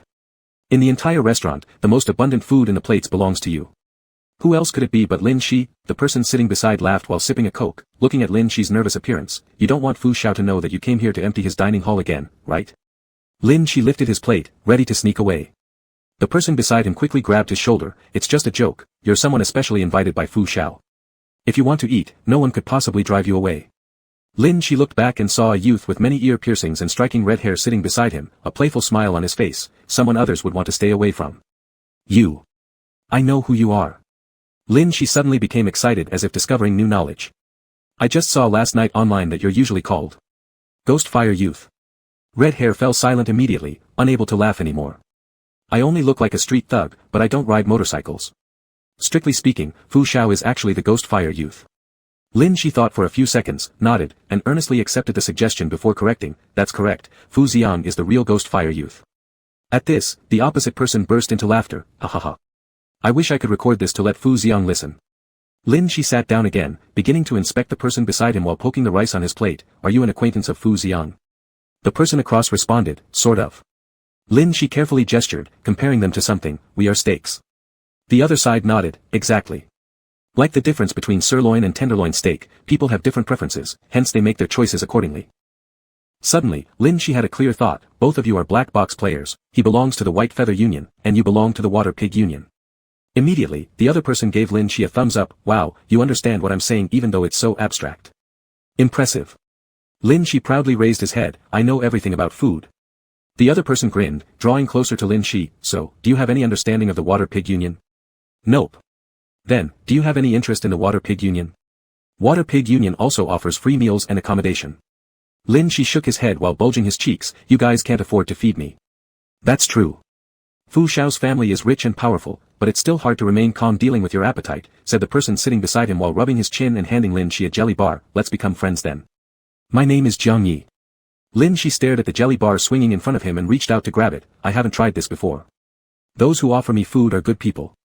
Jiang Yi rested his cheek on his hand as he watched Lin Shi suck on the jelly bar strenuously and smiled, just like a little cat being tempted away with catnip. In the blink of an eye, Lin Shi finished the jelly bar and licked his lips, delicious.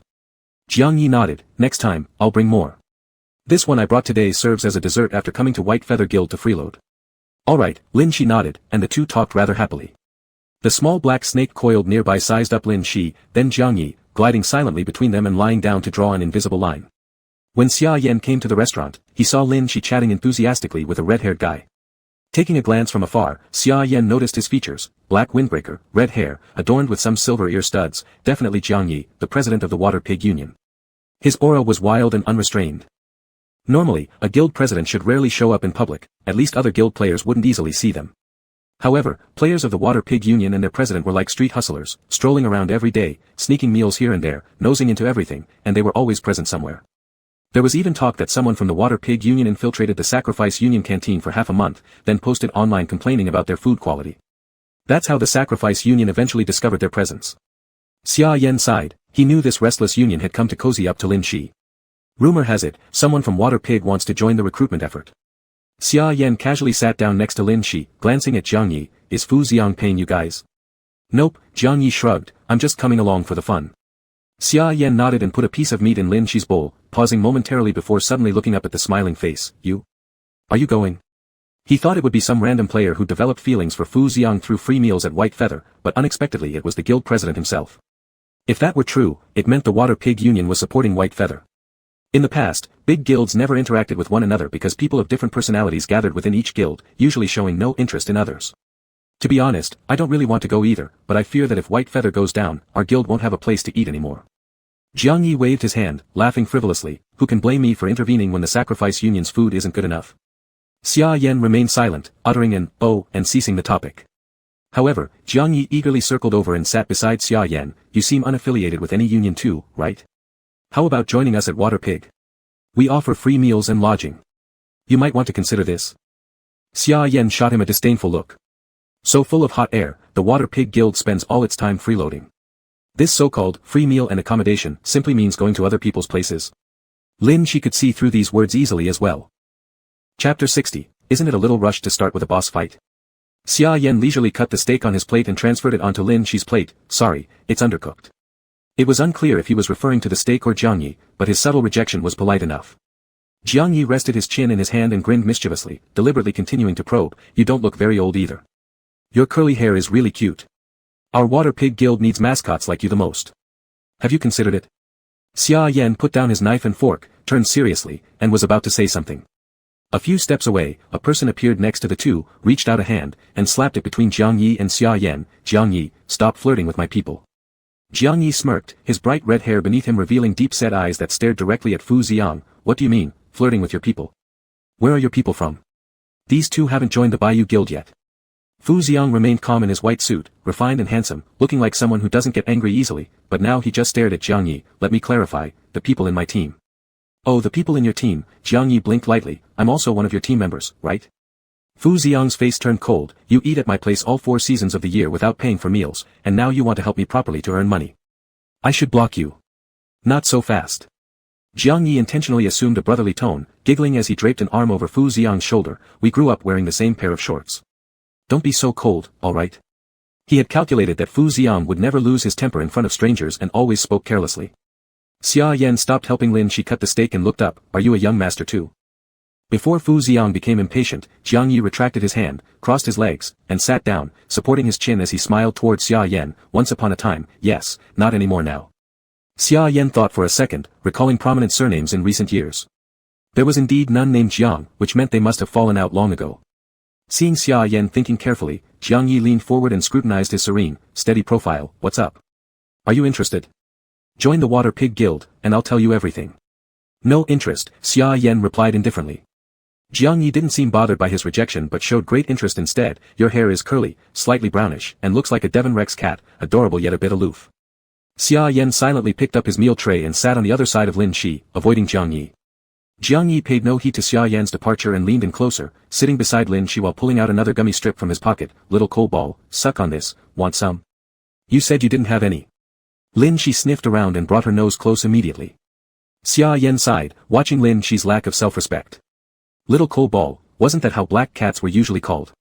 Lin Shi's hair was black, hence, little coal ball, and those with curly hair were likened to Devon cats. This guy sure knew how to give nicknames. Fu Ziang stayed quiet nearby. We'll gather everyone soon. Don't make trouble in my restaurant. Got it.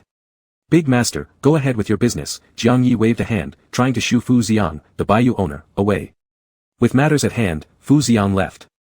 Xia Yan calmly continued helping Lin Shi cut her steak. Recalling from the Black Box Forum, members of the Water Pig Guild often defended the Baiyu Guild, previously thinking they liked stirring things up. Now it seemed Jiang Ye's subordinates were supporting Fu Ziang, though the Water Pig Guild did indeed love to meddle, yet no one ever discovered the decent relationship between the two. After Fu Ziang left, Jiang Yi kept bothering Xia Yan. According to him, he loved teasing people who looked serious, such as Fu Ziang or Xia Yan.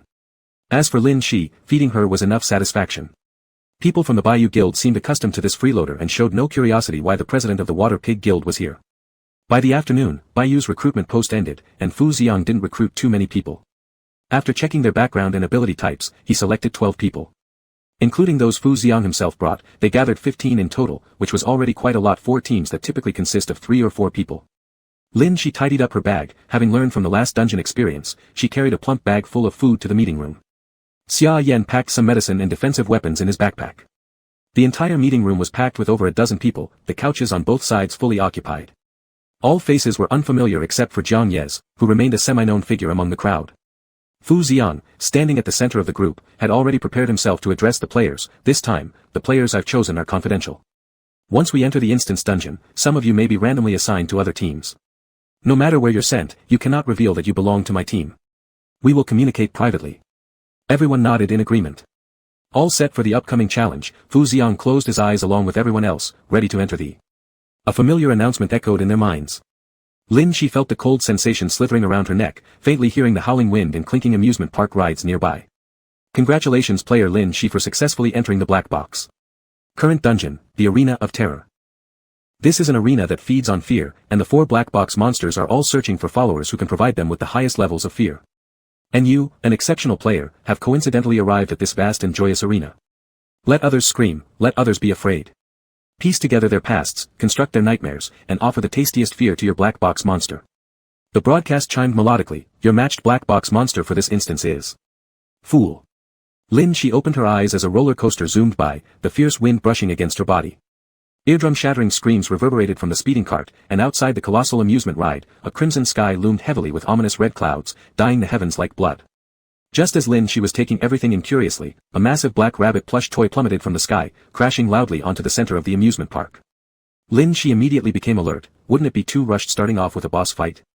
Accompanying the giant rabbit plush came 4 figures, landing in 4 different spots around the amusement park. One landed near Lin Shi. Showtime! Showtime! A sharp voice cried out from within the rabbit plush, announcing like a host, "Welcome everyone to the arena of fear. The 4 participating monsters today are..." As the smoke cleared, the 4 shadowy figures that had arrived with the black rabbit gradually came into view. Although those by others were still somewhat distant, the one close to Lin Shi was clear to see. The players around Lin Shi all tensed up as the silhouette of a human figure took shape from within the smoke. Then, a face appeared, one that seemed lazy yet harmless. Lin Shi froze, staring at the familiar face while clutching her axe in confusion. Gu Ximing. Chapter 61, Pure Black Box Instance.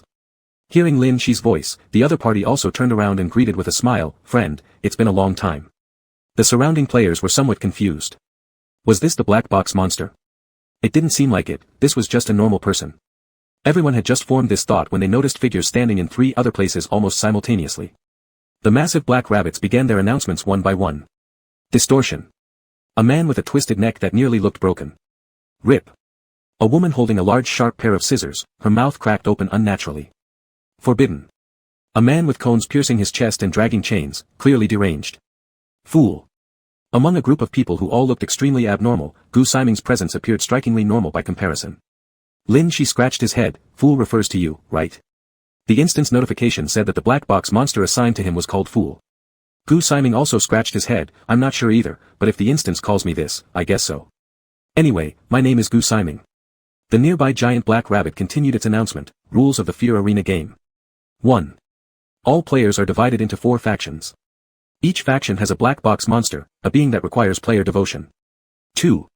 The arena will host 2 matches every day.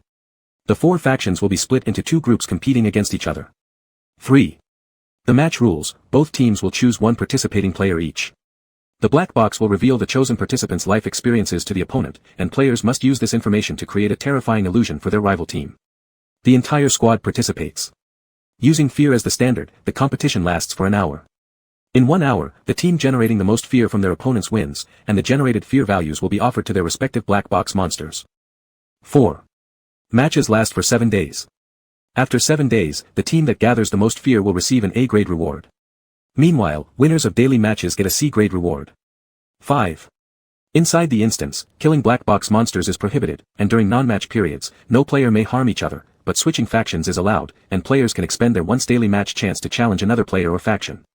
There is no limit on how many times challengers may face off. After the enormous black rabbit finished announcing the arena rules, all players were reassigned positions. Players of the same faction grouped together at one corner of the black box monster playground, while the central square became the match arena. Lin Shi turned and glanced around. Thankfully, Fu Xiang and Xia Yan were still in his Fool faction, but Jiang Yi seemed to have been tossed into the cutthroat faction with the woman wielding scissors. Most faces in other factions were unfamiliar, and Lin Shi wasn't paying too much attention, just delighted to see Gu Ximing again and rushing over immediately. "It's been such a long time. How did you enter this instance?" Other players took this as a black box monster, even if they were part of the same faction, and kept a safe distance, none daring to approach. Only Lin Shi went close to chat casually. "Arranged by the black box, but seeing you again makes me pretty happy," Gu Ximing replied with a laugh, glancing around Lin Shi. "Where's your little plant pet?" Lin Shi patted the black snake coiled on his body. "It's right here." Gu Ximing touched his chin and leaned in closely for a look. "So it has evolved now? Why don't I have this function?" "I don't know either," Lin Shi replied innocently. Meanwhile, the huge black rabbit was continuing its announcements. "Time for a draw. Today's game lineup is..." The black rabbit inexplicably pulled out a big roulette wheel, with a needle pointing straight across the entire disc. The content on the wheel consisted of the names of the 4 factions. With great force, the black rabbit spun the wheel, making the whole thing roll wildly. Slowly, it came to a stop before everyone's eyes, the long needle stopping between the Fool and Forbidden color blocks. Tonight's battle teams are Fool versus Forbidden. Cutthroat versus Distortion. The black rabbit excitedly shouted, jumping up and down until the whole amusement park shook violently. Players newly arrived at the amusement park. Rest well. Tonight at 8 o'clock, the game begins. Another jump by the black rabbit and it vanished back into the blood-stained sky, leaving only the black box monsters of the 4 factions behind. Instantly, the crowd erupted in noise. "The match starts at 8 tonight, how much time is left?" "There are only 4 hours. We must carefully study the game rules that Black Rabbit left us." Why did the players have to be divided into 4 camps, and why does each camp have a black box monster? Are we supposed to play with the monsters? We also have to offer the fear values we gain to the monsters. Is this instance normal? Large instances are always dangerous. Hurry up and study the game rules left by the Black Rabbit, there's a faction showdown tonight. The players were bustling about, but since no one dared to chat with the black box monsters, the 3 black box creatures in the area remained quietly observing the players while the players themselves were busy. As for Lin Shi's side, Lin Shi was the only one bouncing over to chat. The rest of the players still kept a respectful distance. Master Fu, is that player who's so close to the monster alright? This time, the players Fu Xiang had gathered were all solo adventurers who hadn't paid too much attention to the content on the black box forums, so there were quite a few who didn't know Lin Shi at all. It's fine. Fu Xiang shook his head, then pulled Xia Yan aside to start discussing the game rules of this instance with the other players. There was still plenty of time in those 4 hours, so some players opted to go exploring the amusement park first. Lin Shi went to explore the amusement park with Gu Siming to get familiar with the environment of the instance. With a duration of 7 days, the large amusement park had designated living areas for the players. It was divided into 4 zones, 1 for each faction, and within each zone were small buildings to sleep in, dining halls for food, and all kinds of recreational facilities one would expect from an amusement park. Isn't this called something like carousel? Isn't it human society's thing? How do you play it? Gu Siming stood in front of the slowly rotating merry-go-round studying it carefully. Lin Shi also stretched his neck to take a look. I just saw a long vehicle suddenly fly through the sky. This one is definitely for sitting down, it spins really fast once you're on it, and it can fling people off. Sounds awful. Is it some kind of torture device? Gu Siming raised his head, showing newfound respect for anyone daring enough to ride it. Oh, right. Here, these are the things you asked me to hold on to before. Lin Shi fished around in his pocket and handed over 2 pieces of paper he'd been carrying with him, one belonging to the administrator, the other belonging to Jiang Yi. Thanks, Gu Siming said, examining the contents carefully. Black boxes obviously have set up some information for the instance bosses. I wonder what will be written here if I die. Don't know. Lin Shi crossed his arms. But if you die, I can help check it out. Gu Siming grumbled under his breath. You're heartless. Can't you just say I won't die? Lin Shi countered. Always thinking about being a black box monster. Do you actually want to die? Alright, I'll stop thinking about it. Gu Siming threw up his hands. Still, it's lucky I'm not the instance boss yet. As long as I slack off enough, there's no chance I'll die. He glanced towards the 3 distorted figures far away. Those ones, they're the true instance bosses. You might encounter them later.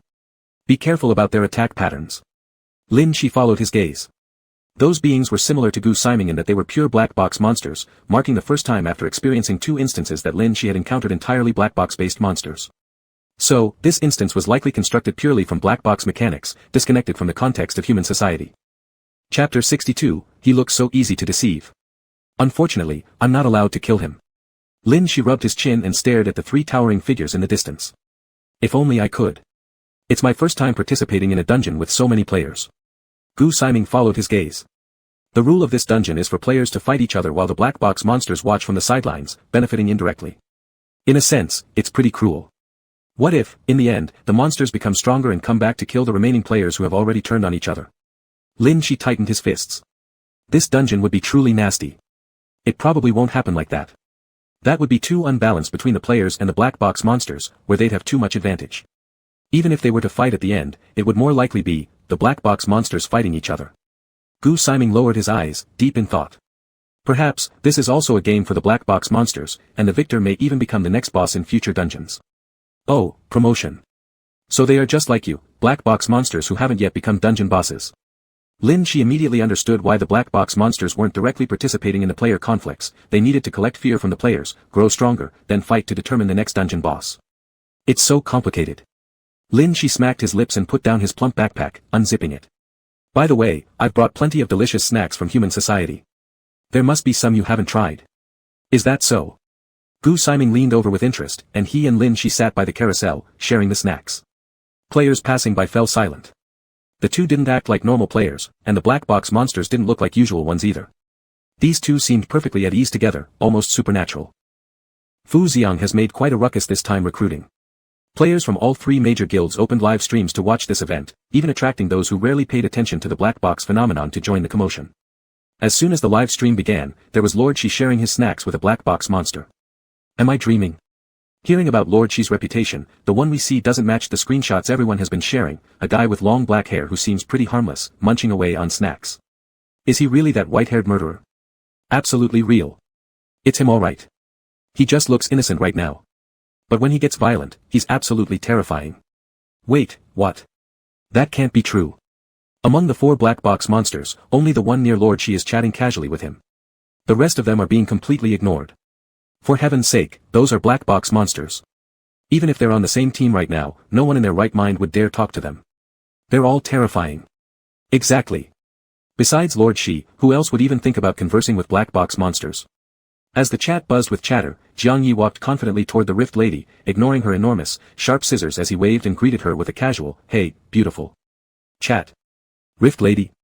Her jawline, split wide almost to her earlobes, gave her face a grotesque appearance. She glared at Jiang Yi with blood-red eyes. "What did you call me?" "Beautiful, of course." Jiang Yi, with his striking red hair, had an air of brashness. He crossed his arms amiably. "I'm pretty bored. How about we chat a bit?" Just focusing the camera on the horrifying face of Rift Lady caused the viewers to break out in cold sweats. Yet Jiang Yi, standing right in front of her, remained calm and carefree. Did he not fear that she might take his greeting as a provocation? The Rift Lady bent herself awkwardly low, towering twice as large as Jiang Yi as she slowly slumped to the ground, her crimson gaze fixed upon him. "Talk about what?" Seeing that she was responsive, Jiang Yi cheerfully blabbered on without hesitation, "Have you ever seen a cat do a backflip?" Viewers were dripping sweat. Who is this guy? How can he speak to the black box monsters so disrespectfully? Report. That's our leader of the Waterhog Guild. The president is beyond cool. President. How could you jump into things without telling us? Mr. President, roaming around the streets is one thing, but how could you waltz into the dungeon area like this? As the audience mourned online, everyone's attention was suddenly drawn toward Jiang Yi, leaving unnoticed the fact that Lin Shi and Gu Siming had run off to ride a roller coaster. By the time Xia Yan realized this, Lin Shi was already zipping through the sky on the roller coaster. "He sure knows how to enjoy himself," sighed Xia Yan as he massaged his temples, listening to the murmurs of the bumper cars nearby. "Is everything in this amusement park normal?" Fu Xiang glanced around. The amusement park looked like an ordinary one, with no eerie presence detectable, but he still couldn't help worrying, which is why so far none of the other players had dared to touch those facilities. "The amusement rides are fine, let him play as he wishes." Xia Yan stopped paying attention to Lin Shi after confirming through some whispered conversations near those facilities that they were harmless. "Let's think about how we'll handle the 8 o'clock competition. Our opponents will be..." Fu Xiang glanced at a distant maniacal man pierced by an iron spike through his chest, surrounded by aggressive-looking players, some of whom were familiar faces from rival guilds. All the players on the taboo side belong to the Sacrifice Guild. In this first match, no one has fully figured out how the competition works yet, so we need to be cautious, Fu Xiang muttered as he hesitated over who to send out first. "I remember the rules mentioned exchanging past memories with the opponent, who would then create personalized fear-based microphantasmagorias for everyone to participate in. For this reason, I suggest Lin Shi goes first." Xia Yan pointed toward the roller coaster soaring overhead. Lin Shi has no haunting past, making him the most suitable candidate to kick things off and get everyone acclimated to the format. "Alright, once he comes down, we'll ask him." Fu Xiang scanned the gathered crowd, finding it a reasonable choice. At 7:30, all players regrouped at their respective camp locations, ready to partake in the crucial opening competition of the dungeon's first day. Lin Shi had thoroughly investigated all the amusement park rides with Gu Siming, sharing notes along the way, before both happily rejoining the Fool's camp among a cluster of waiting teammates. "So, how was the excursion? Did you discover anything interesting?" Xia Yan raised an eyebrow skeptically at Lin Shi. "Surely not just playing around. How could that be?" Lin Shi fidgeted nervously, scratching his fingers. "I've practically tested out that the wind from the roller coaster is super strong." "What else?" "Well, the haunted house is perfect for ambushes and assassinations." "That does indeed seem useful," Xia Yan nodded approvingly. "So you'll take part in the upcoming first competition. Let's see what kind of mode they have planned." "All right." Lin Shi agreed immediately without much hesitation. Both the players and the live stream audience watching in confusion simultaneously thought, is this really the legendary terrifying white-haired killer who can fight off 100 enemies single-handedly? He looks so easy to deceive. Chapter 63, So cute, so cute, so cute. As soon as the clock hit 8, another huge shadow fell from the blood-red sky. The black rabbit landed with a thud in the square between the 4 zones, jumping up and shouting, "The competition is about to begin. Please send your contestants from each of the 4 groups." The Fool's group sent Lin Shi, and the other groups also sent 1 person each, but all were unfamiliar faces. According to today's roulette selection, Lin Shi would face an opponent from the Sacrifice Guild. The person standing across looked very menacing, not someone you'd want to mess with. In contrast, Lin Shi stood with her long black hair, giving her a delicate and clean appearance. The two together resembled putting a weak, helpless little black cat in front of a ferocious wolf. The chat messages expressed their worries. Is it okay? Is it really okay? It's not like they're comparing strength or anything. Even if it was, that person wouldn't be able to beat God. She still worried. The person on the other side clearly has bad intentions. I'm sure something terrifying will happen. Point taken. This competition seems to revolve around some kind of fear value. The giant black rabbit stood between the two groups, raising both hands and shouting loudly, "Exchange your lives, and within half an hour, create the most horrifying nightmare possible for each other." The nightmare will last an hour. The spectators clearly saw beams of light fly out from the players' bodies, slowly drifting towards each other before enveloping them. People outside could not see what happened inside. The chat discussion heated up, anticipation building. Using each other's life experiences to create a terrifying nightmare, pretty malicious. If it was just based on fear values, there'd be no need for life histories, since it's still possible to conjure up something scary. But this competition requires you to use your own history to build nightmares for the opponent, which indicates ill intent. We might see a lot of things that expose painful secrets. But simply exposing painful secrets won't suffice. The whole squad must participate, and the team must collect everyone's fear values, meaning something genuinely terrifying needs to be crafted. Given what you said, I'm actually looking forward to seeing what kind of nightmare they create for God Shi, and how much of his past will be intertwined. When the construction time of half an hour was over, all the players from every faction were dragged into the illusion, while the black box creatures could spectate all the matches. Lin Shi opened her eyes, quite curious as well, if the opposing side could discover something from her unknown past and prepare something accordingly. But upon opening her eyes, Lin Shi found herself and her teammates standing in a slaughterhouse full of the stench of blood. Hanging pieces of meat around them were all human-shaped forms. Blood pooled everywhere along with dismembered limbs, making this enclosed slaughterhouse appear eerily terrifying. Some people had already been scared just at first sight of the scene. Is this my past? Lin Shi observed curiously. Probably not, Xia Yan shook his head. They failed to uncover your past and decided to craft something scary to complete the competition. Did the opponent's life experience show anything special? Lin Shi chuckled, the opponent is a serial killer. Living in such a slaughterhouse, killing many people, entering the black box while being pursued, and becoming a player. Xia Yan frowned slightly, worthy of the Sacrifice Guild indeed, a congregation of criminals. Having a serial killer isn't surprising. He glanced around, so, this is the terror-filled scenario created by the opponent based on the most skilled area they knew best. Just after Xia Yan finished speaking, a distant sound of a chainsaw buzzed through the vast silence of the slaughterhouse. It approached gradually, accompanied by chilling screams distortedly shouting, "My little piglets! Where are you hiding? Hurry up and come out. Let me cut you open." The surrounding players blanched, some visibly terrified. This is an illusion, mainly collecting fear values, but if killed by the maniac here, would we die too? Xia Yan surveyed the frightened faces around him. The deepest fear was always linked to death. He feared they truly could die, but couldn't say it aloud, doing so might cause even more panic among the others. Everyone scatter and hide. Think of it as playing hide and seek. There's no need to be overly afraid. The illusion lasts only an hour, and surviving for that long means nothing will happen.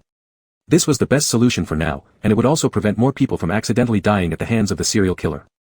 In the first match, they had completely let the Sacrifice Guild members do what they were best at. Wait. Lin Shi suddenly raised his hand in the crowd. There's no need to hide. Why should we fear him? I'll just go and kill him. He said this as though he were about to do something quite ordinary, and combined with his visually non-threatening appearance, this worried some people. That's a serial killer conjured up by someone from the Sacrifice Guild, it will be extremely terrifying. You'd better not go, you wouldn't want to lose your life. Yes, yes.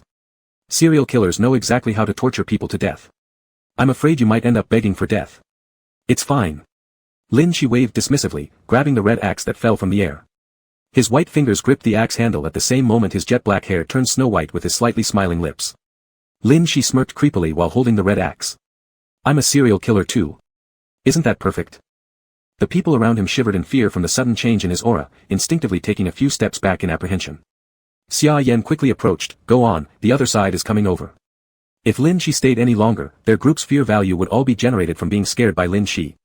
I'm going. With a firm grip on the red axe and a rather excited smile, Lin Shi darted off. The live stream view shifted. Inside the vast slaughterhouse, a tall shadow wielding a chainsaw slowly edged closer towards the source of the sound. A face splattered with blood smiled grotesquely, repeating in a tone like death knells, "Piglets, stop hiding. I've already seen all of you. I will tear all of you apart. Hang all of you on the racks. Cook all of you." His sinister yet excited voice sent cold sweats down the spines of the spectators in the live stream room, causing them to unconsciously lean back in fear, as if the chainsaw might leap out from the screen at any moment. In that exceptionally chilling slaughterhouse, amid rows upon rows of hanging corpses, the butcher suddenly caught sight of a fleeting flash of white between them. It's a person. The butcher eagerly turned his head only to confirm the figure indeed, a man with pure white hair. He was standing there gripping a red axe with both hands, his eyes gleaming with excitement, red pupils glinting with bloodlust, firmly locking onto the butcher's silhouette like he'd spotted his prey. His gaze burned brightly, trembling slightly as mumbled words slipped brokenly and rapidly from his lips, filled with an uncontainable tremor. As the butcher holding the raucous chainsaw took one step forward, he clearly heard the exhilarated whispering coming from that man. So cute, so cute, so cute. So much want to kill, so much want to kill, so much want to kill. That array of excited muttering instantly frightened the viewers in the live stream more than the frightening butcher did. Chapter 64, I'll go kill them all. He was like someone whose blood was boiling with the thrill of killing. Instead of being afraid and running away upon seeing the butcher, he felt joy. Standing still in his place, he gripped his axe tightly as he stared at the butcher, akin to a prey that's too terrified to move. The butcher wielding the chainsaw chuckled darkly, ha ha ha. I found you. The ruthless eyes reflected Lin Shi's pale figure, I'll tear you into pieces. As the sound of the chainsaw rang out, the whole slaughterhouse resonated with its buzzing sound. The sharp teeth of the saw were accelerating in their rotation, then suddenly lunged towards Lin Shi. The tall and sinister figure, twisted in a dark smile, almost completely overshadowed Lin Shi. A palpable sense of danger loomed high, as if one slash would effortlessly rip Lin Shi into two halves. In the shadows, Lin Shi lifted his clean face, narrowing his crimson laughing eyes, enunciating each word clearly, I've also found you. The moment the chainsaw swung down, the white figure swiftly crouched, dodging it in an instant. A sharp red axe spun through the air, following an arc of ferocious force. The butcher's legs were instantly torn into two halves. Before his unsteady form even had a chance to hit the ground, the dangerous glint of red was already right before him. Head. It's gone. Lin Shi's ghastly grinning face was incredibly split from his cheerful and light voice, but as soon as the sound began, vision started spinning. In the moment the flower of blood blossomed, great red blur obscured the vision and stained Lin Shi's face. His movements were far too fast and practiced. With a single red axe, he could easily tear human flesh and bone apart, chopping necks powerfully open. Blood sprayed like red flowers blooming in the sky, drifting and falling onto Lin Shi's snow-white long hair. The last sight captured by the fluctuating field of vision was Lin Shi's dancing white strands of hair, and then it landed with a thud on the ground, body separated from head. In the vast slaughterhouse, the sound of chainsaws hitting the floor continued buzzing, the immense chaotic noise making one's scalp tingle. But the viewers in the live stream feared the man standing amidst the scene, slightly stained with blood, more than the horrifying butcher or the deadly chainsaw. With just two effortless axes, a fearsome butcher was quickly killed. They only saw the axes cutting through the air, followed immediately by blood coloring the screen. The white-haired man, standing there, smiled happily while throwing the axe aside and picked up the fallen chainsaw. No. Wait. What's he going to do with the chainsaw? No, this time his head has already been cut off, he probably won't. Don't. It's too terrifying, I don't want to see. Lin Shi held the still wildly rotating chainsaw with both hands, curiously observing it.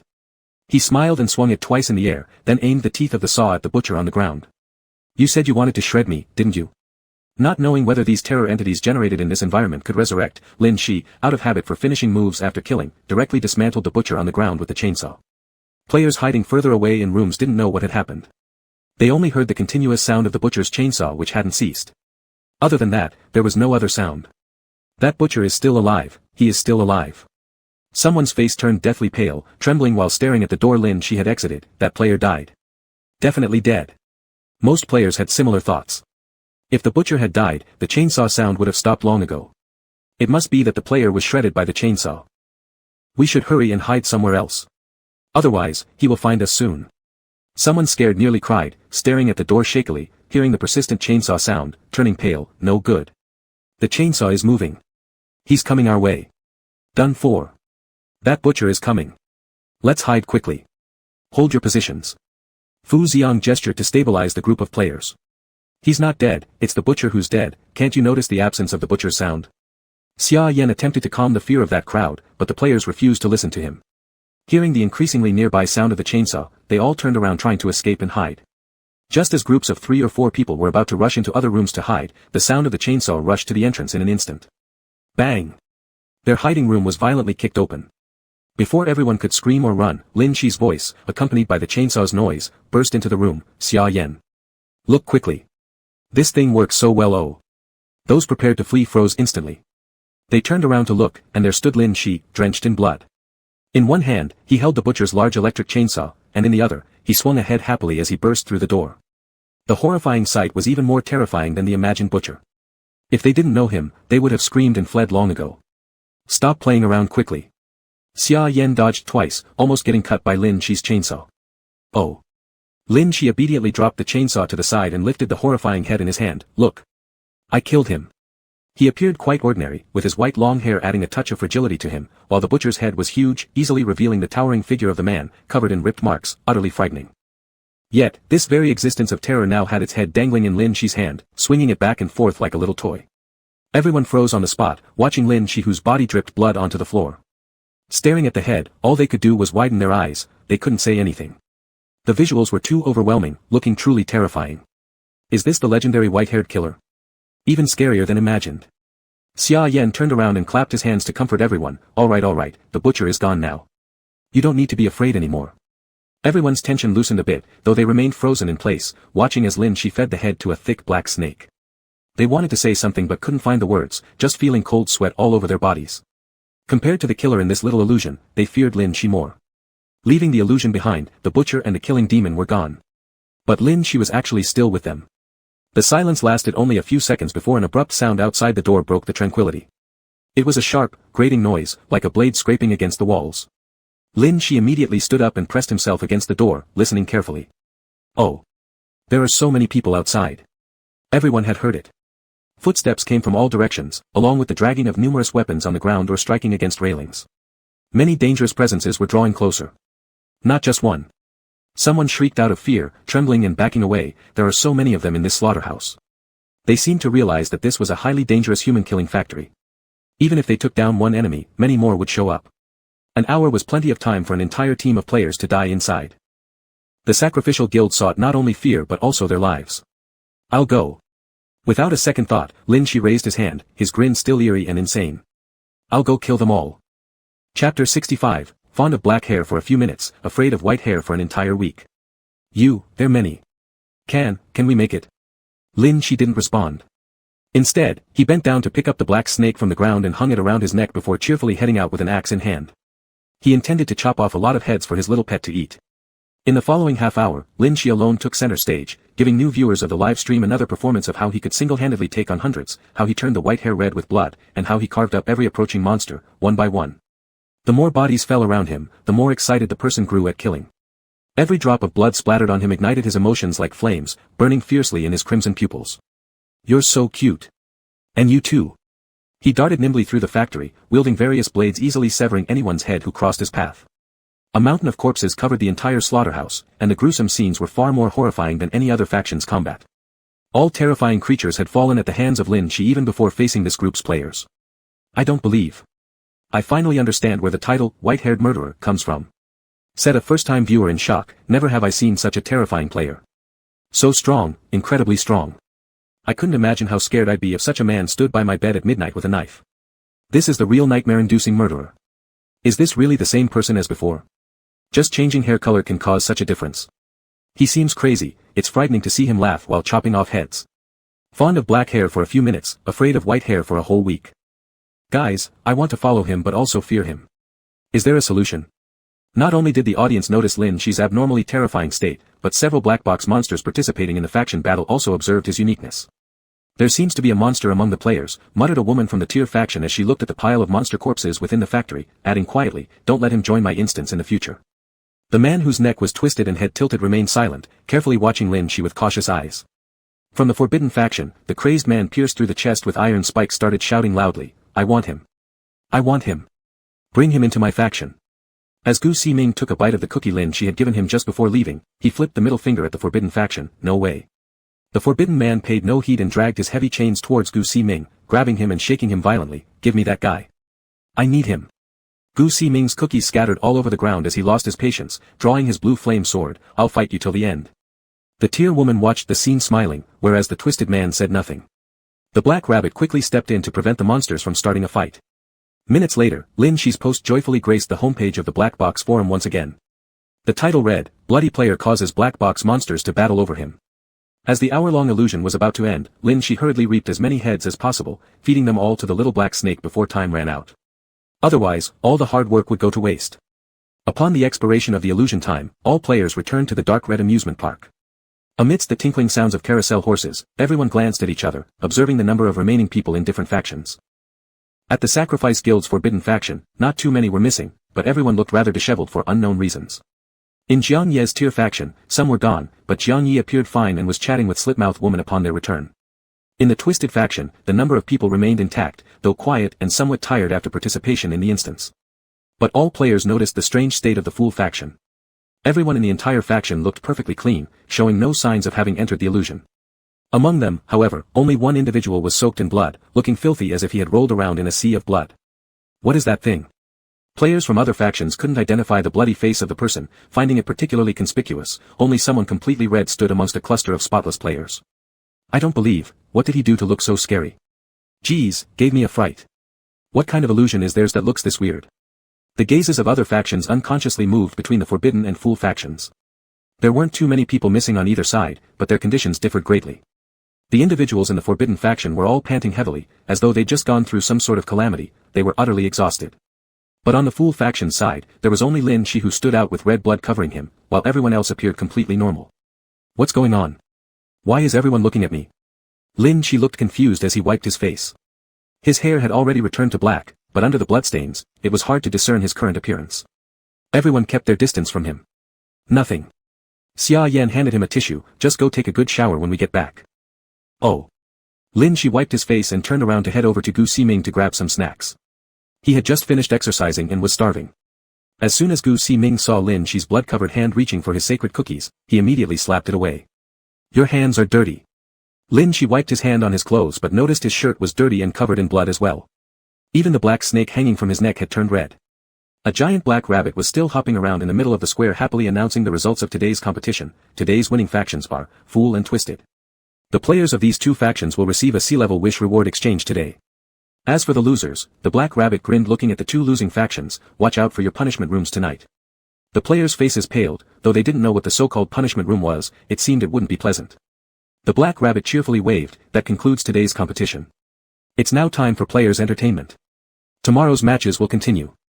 From 8 o'clock in the morning onwards, the two competitions will happen separately. Please do your best tomorrow. The woman of the Tier faction gave a smile as she moved her scissors twice, creating an alarming clang of metal. Then, she slowly disappeared. The man from the Forbidden faction who exhibited insane behavior did nothing but stare off in the direction where Lin Shi was, ignoring the fact that his own faction members had lost beneath him, before disappearing slowly as well. When nighttime arrived, it became the players' resting time. All abnormalities and black box monsters would vanish. Gu Ximing was no exception.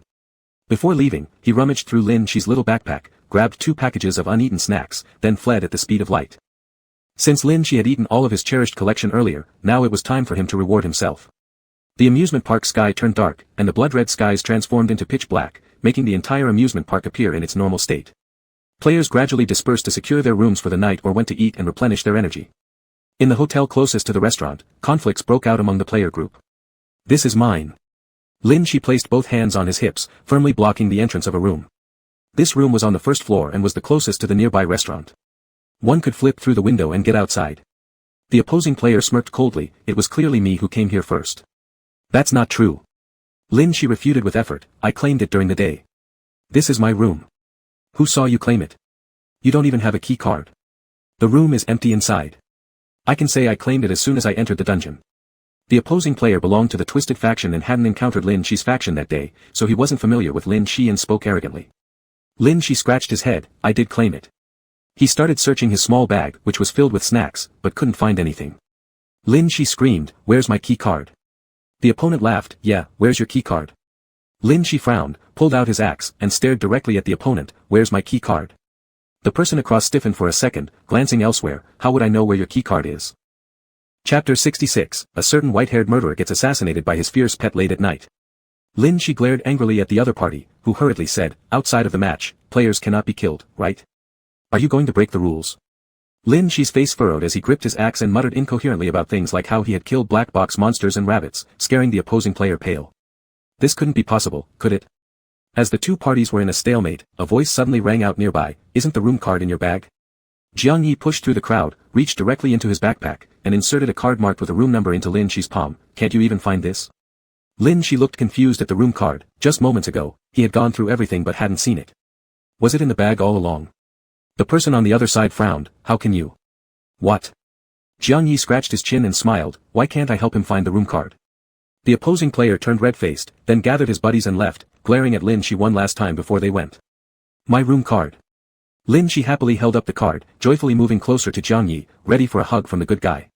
Jiang Yi took a step back to avoid the blood-covered Lin Shi. Why are you here alone? Where is your babysitter? Babysitter? Ah, that little curly Duen. Jiang Yi turned around looking around. Where are they? All the rooms on this corridor are full, so they moved upstairs. Lin Shi pointed upward. There are 2 empty rooms above. They stayed close together. Oh, okay. Jiang Yi waved and headed upstairs. Then I'll go and bother them. You should go clean up yourself. All right. Lin Shi nodded, gripping the room card tightly and retreating back into the room. There was a comfortable hotel within the amusement park, but there were no staff members, so rooms were occupied randomly by players. The more convenient spots quickly filled up by players from different factions. Lin Shi had secured a good room near the dining area early on when everyone was still cautious about the amusement park environment. He dropped his small backpack and rushed into the bathroom, stripping off his bloody clothes to shower. Xia Yan had told him to wash up before eating. The food in the amusement park wasn't on a strict timer, so you could eat for as long as you wanted after showering. That's why Lin Shi rushed back. After undressing, Lin Shi sat under the shower head, scrubbing his long hair. He closed his eyes, working up a lather. When he felt a sensation traveling along his leg, it tickled. He forced his eyes open to see a pitch-black snake coiled around his calf, its body twisting and crawling along his clean thighs while washing away traces of blood under the water. You've gotten dirty too. Lin Shi reached out and rubbed the snake affectionately. It seemed that after consuming several heads, the black snake had grown heavier and slightly larger in size, becoming quite thick as it wrapped around Lin Shi's leg, a rather terrifying sight. Lin Shi picked up the large black snake and gently scrubbed it. Its smooth scales shimmered beautifully underwater. Lin Shi touched and fondled it again and again, enjoying himself, slowly caressing the cold serpent inch by inch. The dark snake slithered slowly over his fingertips, its belly scales scratching lightly against Lin Shi's back as it climbed around his body.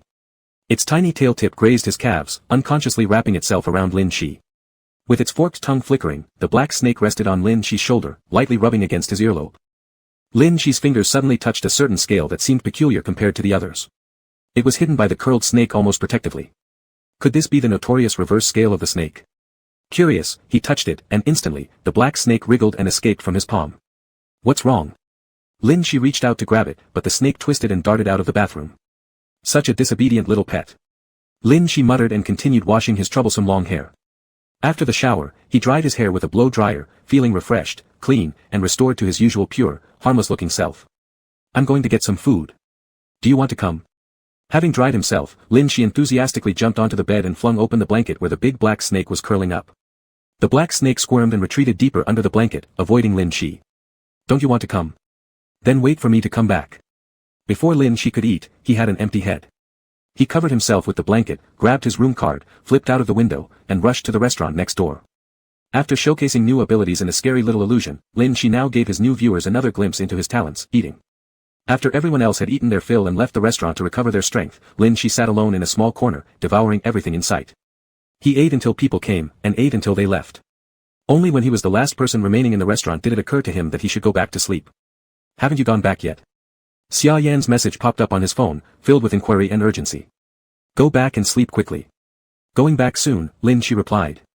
Throughout the meal, they were discussing the dungeon illusion issues within their group chat. Although Lin Shi had no past memories to help the other party construct an illusion, Lin Shi himself also couldn't create one. So today's illusion was constructed by Lin Shi throwing himself into it. It terrified the members of the Sacrifice Guild so much that they came out looking ghastly pale. But the Lin Shi in the illusion wasn't the real Lin Shi, it was just more terrifying in its actions but didn't kill anyone. They would get used to such illusions over time. Thus, next time, they needed to switch people. When Lin Shi returned to his room, he threw off the covers to find the big black snake still there.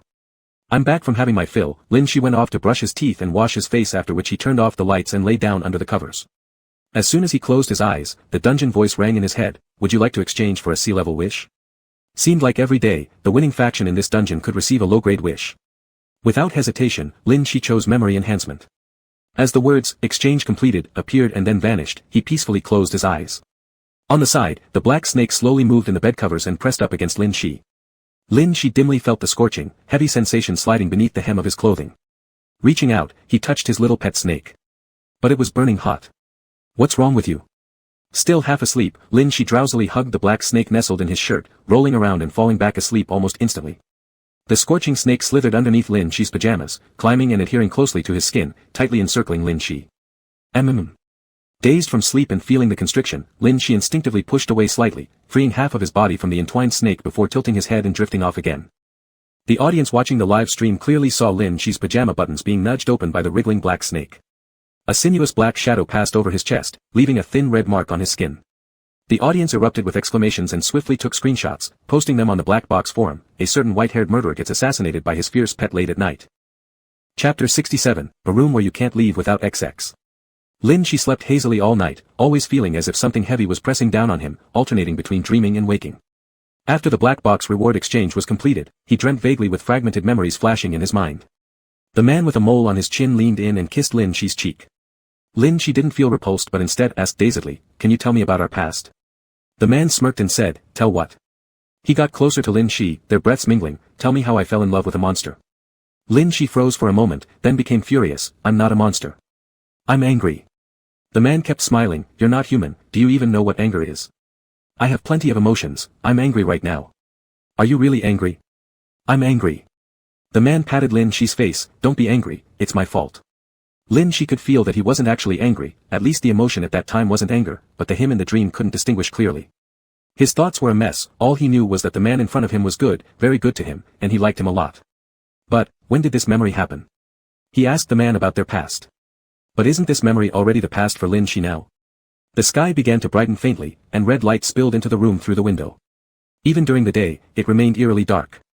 However, by morning, all the rides in the amusement park had started operating again, creating an extremely noisy environment. Lin Shi opened his eyes amidst the chaotic sounds. The last sound lingering in his memory was that person whispering in his ear, "From now on, you are a human being. You don't belong to the Black Box, not to the copy, nor to me.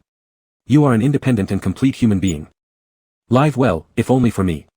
This short memory contained a great deal of information, making Lin Shi's head confused. He turned to reach out and touch the black snake, wanting to confide the contents of the dream to the snake, but when he turned around, he was stunned. The black snake which usually coiled by his pillow was gone. It wasn't a plant or the black snake, but instead had transformed into an egg, white and hazy. "My snake." Lin Shi anxiously climbed up, holding the egg and examining it closely from all sides, listening carefully to it. There was a weak heartbeat inside the egg, a sign of life. Turned back into an egg. Lin Shi looked up, hurriedly taking a photo and sending it to Xia Yan while wrapping the egg carefully in a blanket. "It might be changing again soon, just hide it for now, don't let the other players find it." Xia Yan gave him a warning. Lin Shi hugged the white egg close and whispered, "What will you turn into next?" From being a person, turning into a black box monster, he didn't know what had happened to Xiling in the Lost Memories, but it seemed that both he and Xiling had gone through a lot to become like they were now. The dialogue from last night's dream still remained vivid in his mind. It seems he used to be a monster after all. Gu Siming's judgment upon seeing him for the first time turned out to be correct, liking blood and killing, getting emotionally aroused when touching blood, these were all characteristics of black box monsters. Lin Shi touched his own chest, there was a heartbeat. No matter what he used to be, at least he was human now. It had been just 1 week since the black box descended, and he had come out of it as a person at a great cost. Did he deceive Xiling into exchanging? Or was it voluntary? Lin Shi wrapped himself in the blanket, picked up the egg, carefully placed it under the bed, and patted the egg. "Don't worry, I'll definitely protect you. Like a real human, protecting the things that need to be protected." Lin Shi tidied up, earnestly strapped on his little backpack, locked the windows, glanced at the egg under the bed, and then went out. The first day without a small pet clinging to him, he missed it. At the entrance of the amusement park hotel, Fu Xiang and Xia Yan were already waiting for him. The three crowded their heads together surreptitiously. He turned back into an egg. Can it go back and forth between being a snake and an egg? Fu Zi expressed disbelief. Lin Shi nodded. Yes, it changed. I don't know why, but it suddenly changed. Xia Yan reminded him nearby, being in the form of an egg is quite fragile, it might affect him somehow, so take extra care to protect it. Lin Shi nodded again. Okay, I've hidden it. During the day, all players need to participate in competitions, so no one will discover it. Yeah, Xia Yan nodded, probably no one would notice that there was one less snake around Lin Shi's neck today. What are the three of you talking about? Jiang Yi passed by, sticking his head over. Hey, Lin Shi, where's your little pet? Why didn't you bring it today? Lin Shi sucked in a sharp breath and stammered in reply, my pet is sleeping in. It hasn't woken up yet. Oh, so your pet sleeps in too? Jiang Yi stared at him with a smile. Ordinarily, there was nothing strange about Lin Shi's words. Lin Shi's pet had always been peculiar, and it made sense that it could sleep in. However, Lin Shi's attitude was odd, his face practically written all over with, I'm lying. Fu Xiang nudged Jiang Yi aside, leave him alone. I'm your teammate too, yet you're favoring him. Jiang Yi huffed, hands in his pockets. I actually had other information to tell you, but never mind now. Fu Xiang grabbed him, I'll pay more. Jiang Yi immediately turned around and grinned, my side lost yesterday, and do you know what last night's punishment room was? What? Jiang Yi gave a mysterious smile. It was called, a room where you can't leave without XX. That XX can be replaced with many kinds of things. He shrugged. Last night, our lineup got the punishment room where we couldn't leave unless we finished our homework. All the players in our camp spent a long time doing homework before they went to bed. Xia Yan paused. That's quite nostalgic, very fitting for an amusement park theme. In any case, that's how it went. At the moment, losing doesn't seem so bad, but we don't know if the random vocabularies in those punishment rooms might have some special elements. So, it's best to avoid losing. Then I'll just send my accounts bill to you for this run, Master Fu. Jiang Yi waved and walked away, leaving the others standing there pondering. As the players milled about after breakfast, most gathered back near the square around 8 o'clock. When it struck exactly 8, the black rabbit descended from the sky alongside all the black box monsters, ready to use the roulette wheel to choose today's faction matchups. Before the black rabbit began, the twisted faction suddenly raised their hand. We choose to expend one competition chance to challenge the fool faction. The surrounding players were momentarily stunned. The competitive rules indeed stated that one could spend a match opportunity to challenge another faction, but only one day had passed. Why had the twisted faction picked a fight with the fool faction already? Lin Shi looked up and saw it was the group who had fought with him over the room in the corridor last night. Yesterday, they faced off against the Ripped faction, which was part of Jiang Ye's team. They seemed to have achieved a sweeping victory while the Ripped faction lost many members. The Twisted faction returned triumphant, but after their slight skirmish with Lin Shi last night, their confidence had swelled far too much, driving them to provoke outright. Lin Shi whispered to Fu Xiang and Xia Yan about what happened in the corridor last night. After hearing it, Xia Yan instantly rolled up his sleeves. They asked for it.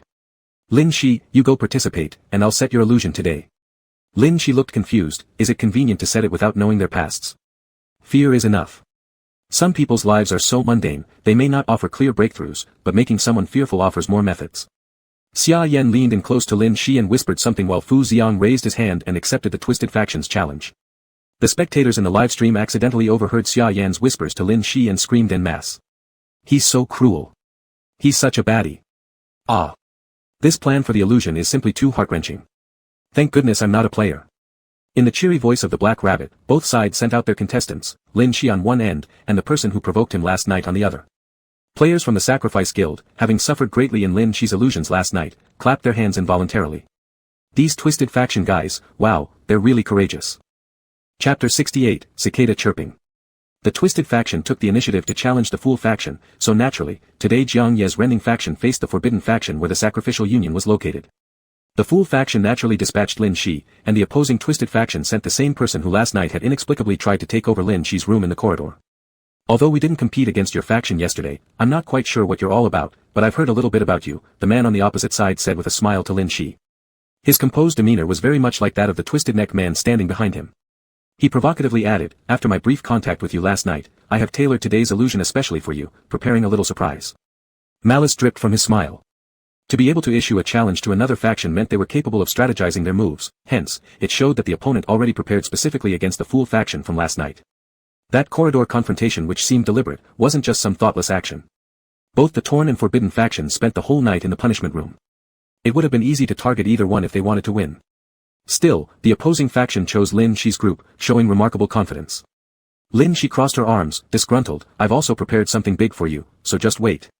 A black rabbit stood smilingly in the middle waiting for the 4 contestants to enter the field, then gave them time to create an illusion. Lin Shi had already received detailed instructions from Xia Yan, and the other side was also well prepared, having completed the creation process in less than half an hour. So, the match begins. With the black rabbit's excited shout, everyone from both factions disappeared into the illusions. The 2 remaining weary factions, still fussing over their own preparations, were bewildered as they had yet to finalize their strategies. They stayed outside and managed to witness the competition between the 2 groups. As soon as they entered the smaller illusion, Xia Yan quickly opened his eyes and looked around. Their team had been teleported into a decrepit high-rise building. The walls were old and whitewashed, devoid of people. Through the windows, the heavy darkness of the night revealed no signs of light. Don't wander around. First, let's switch on the lights and confirm our environment. Hearing the confused murmurings of those around him, Xia Yan promptly shouted and fumbled for his flashlight from his bag. Everything inside the illusion was fabricated, thus, he couldn't pick up any information from his surroundings and could only search for his teammates first. Once the light flickered on, he spotted Fu Xiang not too far away, while the rest surrounding him consisted of unfamiliar faces, all filled with dread at the dark and hesitant to make a move.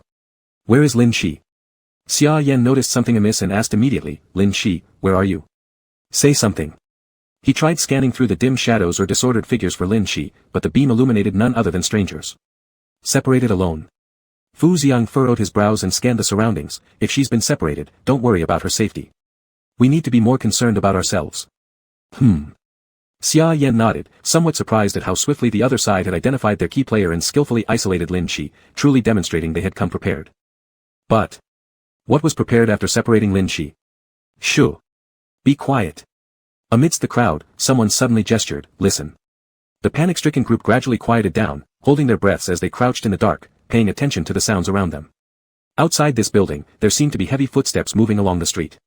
A chill swept through the air, suggesting some perilous entity creeping towards them slowly, giving them goosebumps even though it was far away. Switch off the light. Xia Yan whispered as a reminder, and everyone immediately turned off the light and crouched low, cautiously lurking in the darkness. Without Lin Shi's superior combat abilities, they couldn't possibly collaborate effectively in the dark. They were too many, yet too disjointed, lacking understanding of each other. Their best course of action now was silence, blending into the darkness to evade monster searches. Inside the silent building, the players hunkered down, quietly inching toward the darker areas, pressing against the walls, carefully inching forward, everyone holding their breath, growing increasingly cautious. Because the heavy footsteps and breathing sounds had unknowingly reached the doorstep of their building. Through the glass window, a tall, pitch-black figure with a cicada-like buzzing sound slowly passed by the window. This dark silhouette contained many red eyes, and there were numerous slender shadows stretching out from its body, twisting and exploring in the air, slowly searching for the faint scent of human presence in the atmosphere. Witnessing the monster's silhouette passing by intensified the player's fear. The state of being hidden deeply in darkness, playing hide-and-seek with the monsters carefully was too effective in fostering dread. However, this was currently their only choice. Compared to facing the monsters head-on, where fear could lead to losing their lives, holding on to life like this at the moment was already quite favorable. Fortunately, everyone remained quiet, allowing the monster to merely search outside on the street without entering the building, its sticky footsteps gradually moving away with a chilling wetness. Just as everyone began to breathe a sigh of relief, a buzzing vibration of a phone suddenly broke the darkness. All gazes immediately shifted toward the source of the sound, where Xia Yan was hiding on the staircase corner. The phone buzzed again, and on the glaring screen in the dark, a message from Lin Shi popped up, Xia Yan, where are you guys?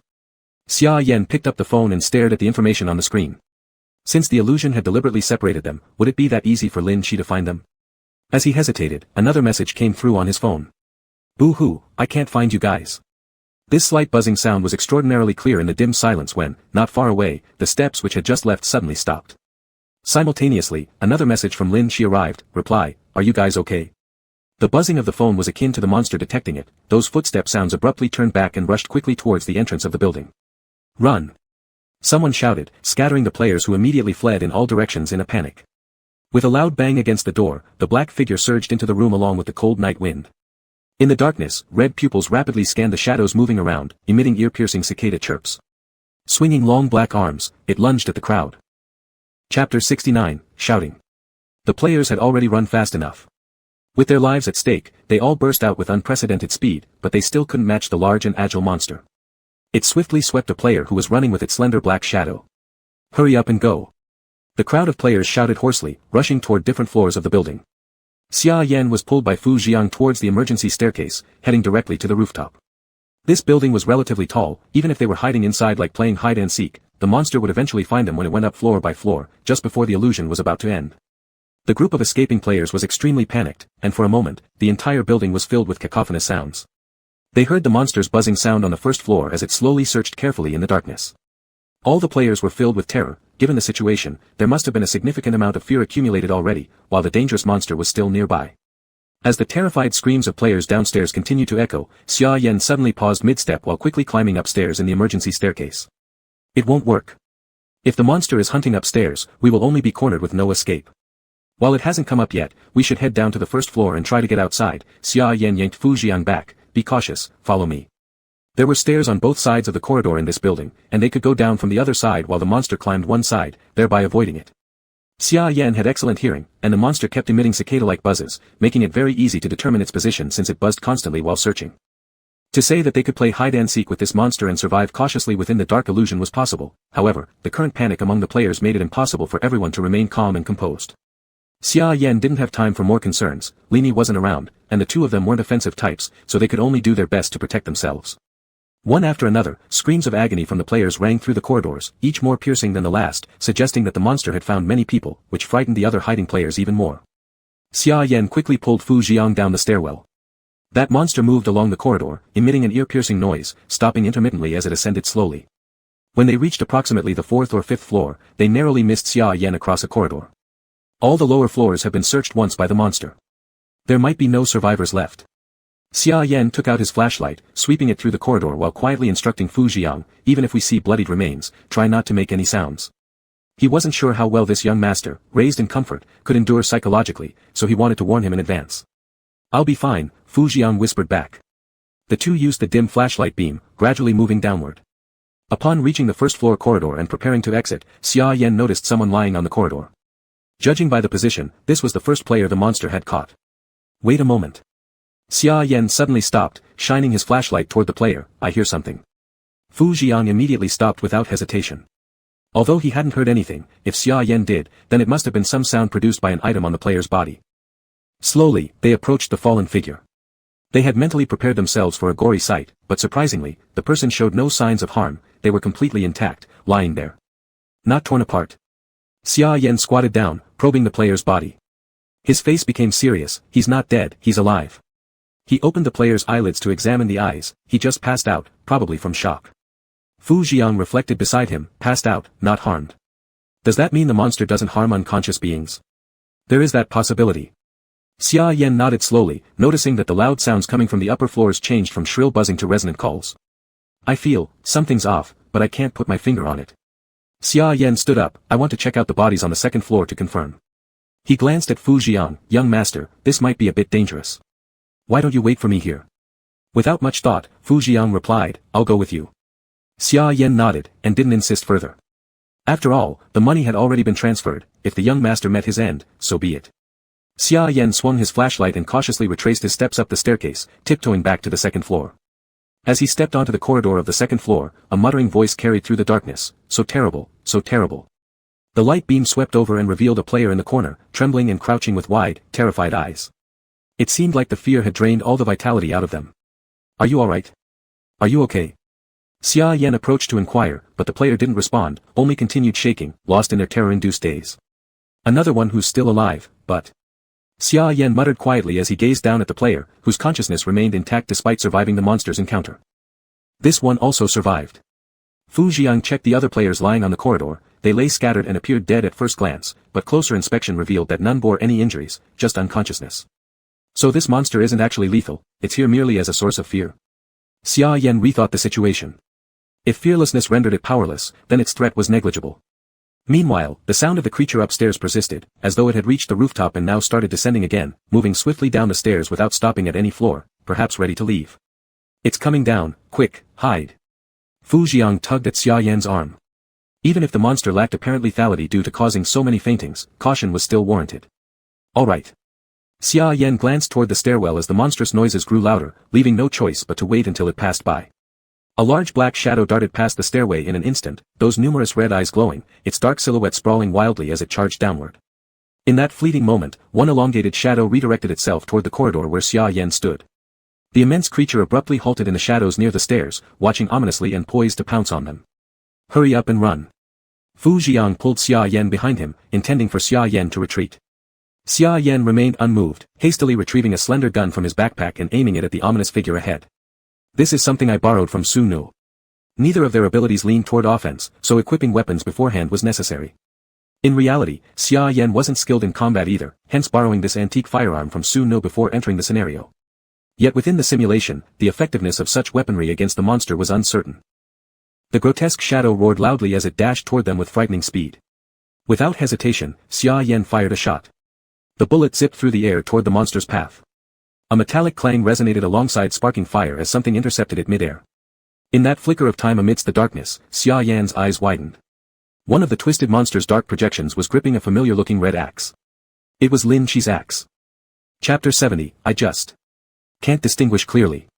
The strangeness and confusion felt earlier seemed to suddenly become crystal clear in Xia Yan's mind. He didn't kill the player because he had no malice towards them. Searching while emitting a horrifying cicada-like buzzing sound, it was actually him shouting and looking for Xia Yan at the same time. The strange monster in front of him, which only emitted a buzzing sound but showed no signs of killing intent, might not be a monster at all. The time limit for the illusion has been reached, and all illusions obscuring the player's eyes were slowly disappearing. The figure of the huge monster gradually shrank into Lin Chi's appearance. He held an axe helplessly, without any intention to kill. His hair remained black, his face filled with bewilderment. The spine-chilling cicada-like buzzing noise, which buzzed hauntingly, gradually became clearer, revealing Lin Shi's continuously repeated voice. It's me. It's me. Xia Yan gripped the gun tightly in his hand, the dark muzzle swayed slightly, moving away from Lin Shi. It's an illusion. All illusions. Xia Yan mumbled vaguely. If Lin Shi hadn't reacted quickly enough or been strong enough, that decisive shot he took at the monster just now would have killed his ally. Lin Shi still hesitated to come closer, as from his perspective, he had no idea what happened. He was simply searching for Xia Yan. All players who saw him screamed in terror, running away thinking it was a monster. Everyone treated him like a monster out of fear, including familiar acquaintances. Upon encountering each other in that first second, they had pulled out their guns to shoot him down without hesitation. Sorry, sorry. Staring into Lin Shi's panic-stricken eyes, Xia Yan's hands trembled. The gun he held seemed so hot that when it slipped out of his grasp due to the tremor, he murmured, I didn't mean to. I just can't distinguish clearly. Tightly gripping his hands, he nervously grabbed his own clothes, changing from his usually calm self into someone more withdrawn. Are you okay, Xia Yan? Lin Shi cautiously took a step closer, worried about Xia Yan, yet also afraid that Xia Yan might open fire on him again. In this illusion, the players were terrified and distracted. Lin Shi was a bit hurt himself, and Xia Yan too had some injuries. Only those from the Twisted faction revealed content smiles, satisfied with the chaos. Did my surprise leave a good impression? A member from the Twisted faction emerged from the illusion as well. They were fewer in number, but those left behind were pale-faced, appearing weak. Still, they managed to force smiles as they provoked them. The illusion arranged by Xia Yan and Lin Shi was one of survival in icy wastelands, with limited resources and barely enough warmth sources to sustain life. During this hour-long survival challenge, everyone from the Twisted faction endured unimaginable tortures. Extreme hunger created immense dread in people on the brink of death, just as freezing to death induced equal despair. The audience in the livestream could see firsthand how this small group devoured and sacrificed each other during the competition within the illusion, their eyes red as they fought over crumbs of food. Had the illusion not been constrained by its time limit, it could have caused an entire faction to crumble. Xia Yan's setup shattered minds cruelly, exceedingly ruthless, but even so, the structure of the Twisted faction proved equally effective at targeting their opponent's psyches. Neither side gave up today, but regarding sheer horror, Lin Shi's team faced extreme calamities. I declare. The victorious faction is the Twisted. The Black Rabbit shouted cheerfully, highly satisfied with today's competition. Xia Yan cast a trembling glance at the remaining Twisted members. That quiet, silent-necked man from the Twisted faction always kept that eerie smile, watching them with amusement. He had underestimated this faction slightly. No wonder yesterday they managed to decimate so many in Jiang Ye's tier faction, and today they also showcased powerful devastation against Fool faction, gaining 2 consecutive victories. Even more surprisingly, they reined themselves in within this illusion, aiming to accumulate sufficient dread. Looking down, Xia Yan turned his gaze toward Lin Shi's silhouette. Only they saw the illusions in this realm. But if Lin Shi perceived all players as monsters, there would be no survivors outside Lin Shi in this realm. However, doing so wouldn't allow the Twisted faction to accumulate enough fear. Lin Shi's speed at killing left others little time to feel scared, ultimately leading only to Lin Shi's sole survival and Fool faction's victory. Hence, they abandoned that plan. Xia Yan took a deep breath. I should have been more cautious. If he hadn't been preoccupied with escaping, he should have heard the sound of items on Lin Shi's body. But the cicada-like buzzing from Lin Shi's body was too noisy, preventing him from detecting it in the first place. Fu Xiang bent down and picked up the gun on the ground, handing it back to Xia Yan. It's all right. No one noticed, so it's not your fault. Lin Shi also realized that the illusion was over. Everyone no longer saw him as a monster, so he took a bold step forward. Xia Yan, are you okay? I'm not a monster now. His defense instead made Xia Yan lower his head. I know. Xia Yan and Fu Xiang had already understood everything that happened just now, sorting out the purpose of this illusionary realm. But the players who were scared out of their wits in the illusion still hadn't come to. They witnessed with their own eyes how that terrifying monster transformed into Lin Shi's appearance.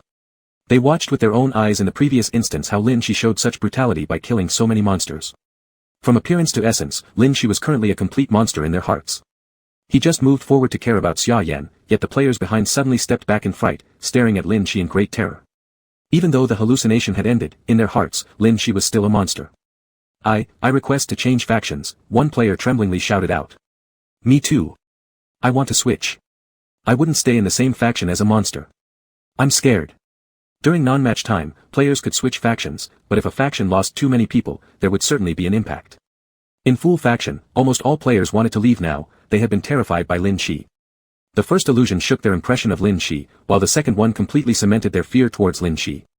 They didn't want to stay near this person for even a second. Fu Xiang turned around with a cold face. Go ahead, all of you go. You being here only adds pressure on us, you're useless, just cowards. These players still respected Fu Xiang somewhat, so despite being scolded, they dared not respond. Plus, some of them came to earn money, so they couldn't utter a word either. Silently, they all switched to other factions. At last, only the twisted faction people burst into laughter, flaunting like victors. But before they had rejoiced for 2 seconds, several of them fell down one after another. Oh no, everyone affected by the environment has fainted. Having endured hunger and coldness in the freezing land, even when abruptly returning to the dungeon, most bodies couldn't keep up, causing them all to faint. Except for the person who had taunted Lin Shi from the start, smirking with crossed arms. At first, all factions players got mixed up. Not all those in the taboo faction must be sacrifice union members, and not all from the twisted faction have to be bystanders. Xia Yan lifted his gaze and glared, but in the next illusion, I promise you'll all be dead. Chapter 71, is this his delusional disorder? The other side gave a cold laugh, not giving Xia Yan a second glance. Instead, he looked at Lin Shi and said, how about it? The legendary white-haired murderer gets a fantasy realm that fits your identity. It must be very pleasant, isn't it? Everyone around you having an extraordinary identity and seeing them sobbing because of you, how great is that? Lin Shi stared at him confusedly, not understanding what this person was talking about. Would watching others fear him make him happy? He only felt sad. Looking at your expression, seems like you're not on the same path as me, the other person mused. What a pity. I thought you would have been suitable for our sacrifice guild. Looks like the posts on the Black Box forum exaggerated things a bit.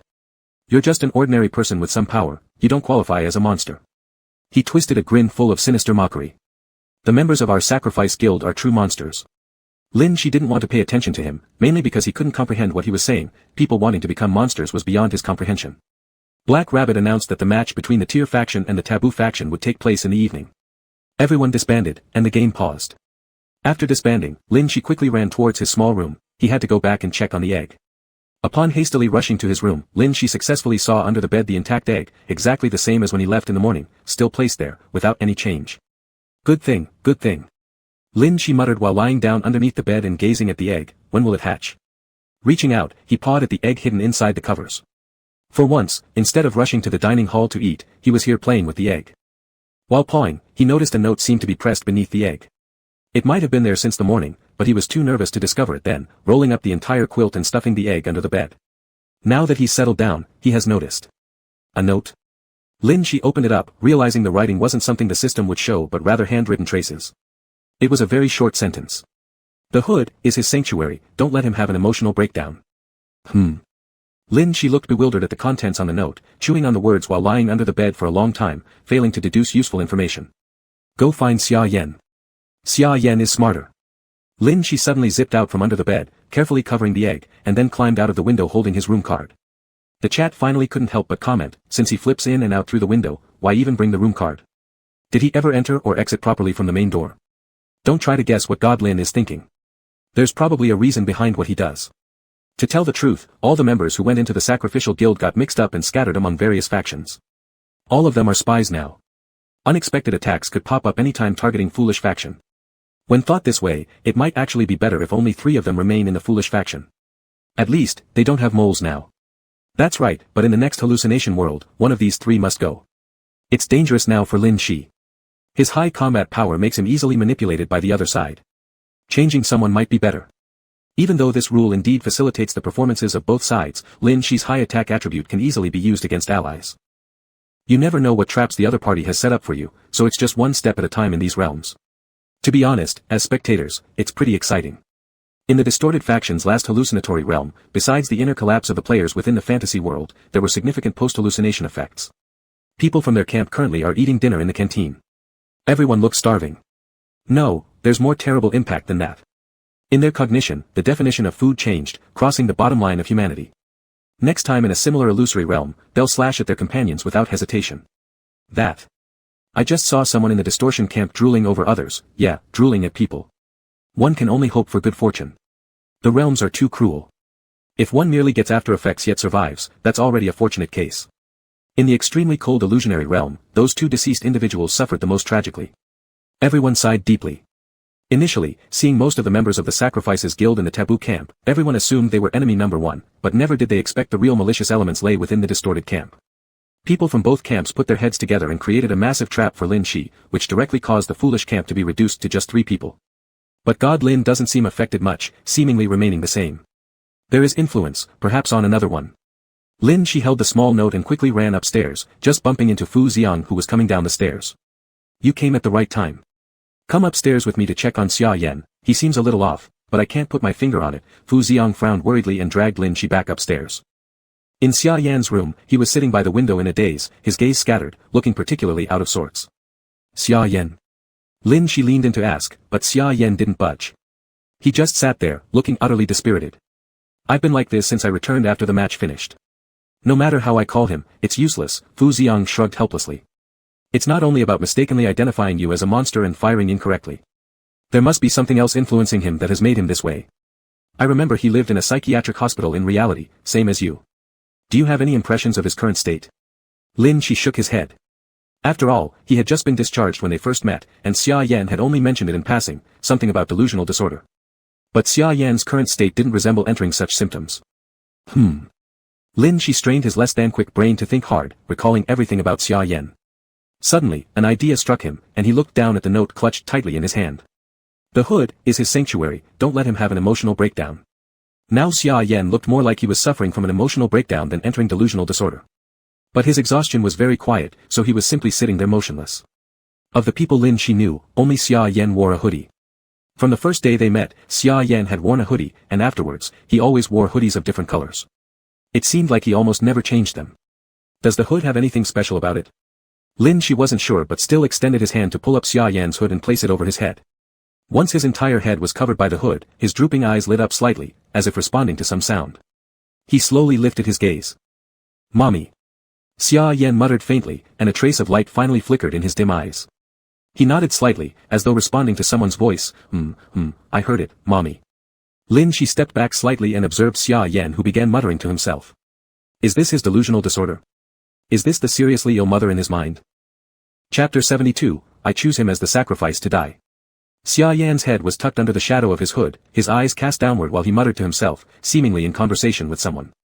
Lin Shi and Fu Xiang beside him remained silent, not daring to disturb him. I know, I won't let you down. It's fine, I can handle it myself. I'll do my best, just watch me. After a short bout of murmuring to himself, Xia Yan lifted his head, appearing to have regained his spirits. He stood up and turned around, only to suddenly notice Lin Shi and Fu Xiang standing behind him, somewhat startled. When did you two get here? You scared me to death. Been here all along. Lin Shi moved closer to Xia Yan, looking around. Who were you talking to just now? Fu Xiang quickly extended his hand, trying to stop Lin Shi from asking further on this topic, but Xia Yan simply waved him off. I was talking to my mom. He seemed very calm about the subject, showing no intense reactions. I can hear my mom's voice when I wear this hood, so I occasionally chat with her. Hearing her voice gives me more energy. Lin Shi paused, leaning his head towards Xia Yan's hood. Let me hear. Fu Xiang grabbed Lin Shi by the head, pulling him back. We'll visit your mom after we leave this instance. Xia Yan silently stared at them, a bitter smile appearing on his face. Do you both think my mom is just a delusion of mine? Actually, she's real. She disappeared from my side due to some illness, but she's still alive. I've always been able to hear her voice, just haven't been able to see her. He raised his hand, removing the hood on his head. I can only hear her voice when I wear the hood, so most of the time I wear clothes of this style, which I've basically been wearing since I was little. Fu Xiang was thinking how to respond to Xia Yan, while Lin Shi nodded nearby. I believe you will definitely see your mom again. Xia Yan smiled faintly. Thank you for believing in me, I will definitely meet her again. Fu Xiang looked somewhat worried. No matter how you look at it, this talk of a mom sounds like a delusion. While letting him stay immersed in this illusion might not be great, it seems like he currently can't really accept that his mom is an illusion, so let nature take its course. This person who appears so strong-willed is actually like glass. Compared to these things, right now I'm more concerned about. Xia Yan thoughtfully touched his chin, glancing out the window, how to deal with the people of the twisted faction. Are we going to kill them in the next illusion? Lin Shi's eyes widened with innocence. But I've already spoken harsh words, of course I have to eliminate them. Xia Yan nodded, his lips curling into a smile. They've been so kind to us, I naturally intend to return the favor. All right. Lin Shi happily nodded. Fu Xiang stood silent on the side. What kind of terrifying thing are these two saying in such innocent tones? Both of them are wicked-hearted. At 8 in the evening, it would be Jiang Ye's turn from the ripped faction competing against the forbidden faction. Since Lin Shi had already finished their morning match, they went over with snacks to watch, sitting down with Gu Siming to share food. What were your impressions from the morning match? Gu Siming opened the snack bag and poured it into his mouth. Thoughts? Lin Shi looked confused. Thoughts of being treated as a monster. As a spectator, Gu Siming understood clearly how Lin Shi must have felt during the match. No thoughts, because I am a person now. Lin Shi calmly nodded, looking towards the distance. It's good that you think this way. The opinions of other players don't matter. If someone treats you as a human, then you are one. After finishing a bag, Gu Siming tore open a new one. Lin Shi lifted her gaze, looking at the players preparing for the match. Even though Jiang Yi was in the ripped faction, he was always slacking off, hardly participating in battles. Even with few remaining members in the ripped faction, he was easily chatting with ripped girl without minding others, seemingly having alienated by the faction members for this reason. Jiang Yi doesn't plan to participate in this round either. Lin Shi shoved a potato chip into her mouth, noticing the atmosphere there were those ripped faction players gathered talking about something, with only Jiang Yi standing alone. It was just the second day, yet he was already getting along well with ripped girl and bonding with black box creatures. Many people from the ripped faction died on the first day. This is abnormal. Xia Yan folded his arms across his chest, standing there surveying the atmosphere on the field. There is likely a mole within their camp killing people. Jiang Ye's distancing himself from them was a wise move. The people from the Sacrifice Guild are all black-hearted. They quickly got rid of the extra people as soon as they came up, and in a few days, there won't be many players from other factions left on the field. Xia Yan's gaze swept towards the other side of the competition venue where the crowd of Sacrifice Guild members gathered to watch the game. The few who had taunted them yesterday occasionally glanced over despite being separated by more than 10 meters, creating a tense atmosphere between both sides. Many of the people I brought in have already switched sides to them. Fu Xiang looked indifferently at several familiar faces on the other side. Once inside the dungeon, many prioritize their own lives. It's common for them to betray others. What's there to get used to? Xia Yan gave a scornful glance. You're the one footing the bill. Being stabbed in the back even after paying. That makes you a sucker. Fu Xiang lowered his head. The precious young master appeared meek. Sorry, I'm not good at handling interpersonal relationships. Xia Yan frowned. Once they switch sides, they're no longer part of our faction, and when they beg for mercy later, they'll just have to die with them. Fu Xiang nodded in relief that his chosen fixed teammates were still reliable. With the constructed illusions ready for each faction, the match started with the wail of a black rabbit. As players outside the match, Lin Shi and the others could observe the combined illusion battlefield of both parties. From the very start, they clearly noticed how Ripped faction was deliberately letting down their guard. It seemed the Ripped faction wasn't fully dedicated to constructing a proper terror illusion for the Forbidden faction. Conversely, the Ripped faction's self-entered illusion was more akin to a simple killing game aimed solely at slaughter. There was a rule within the illusion called the sacrifice game. Players were divided into combat groups and sacrifice groups. Each round, the combat group engaged in battle against monsters. If the combat group lost, they would have to designate one person from the sacrifice group to be sacrificed and die, offered to the monsters. This meant if the combat group failed, the sacrifice group would suffer significant losses. They were utterly powerless lambs awaiting slaughter. Even if some among them had combat capabilities, they couldn't participate in fights, only wait for the results. This left the sacrifice group in agonizing anticipation of their deaths. Unfortunately, Jiang Yi was placed into the sacrifice group. There's an insider, someone on the inside is running things, Xia Yan muttered, sighing. I hope Jiang Yi doesn't end up in trouble. Though Jiang Yi and Fu Xiang were friends privately, they didn't show much interaction publicly. Unions generally did not cooperate with each other. Jiang Yi officially hadn't joined any recruitment or entered the instance under Fu Xiang's group. As the president of Water Boar Union, he went through the dungeon independently. That's nothing to worry about, Jiang Yi won't die. Fu Xiang appeared calm. Xia Yan also agreed. How easy could it be to kill a union president? Just as he was confident, the first combat group player who emerged surrendered immediately, raising both hands high. I surrender.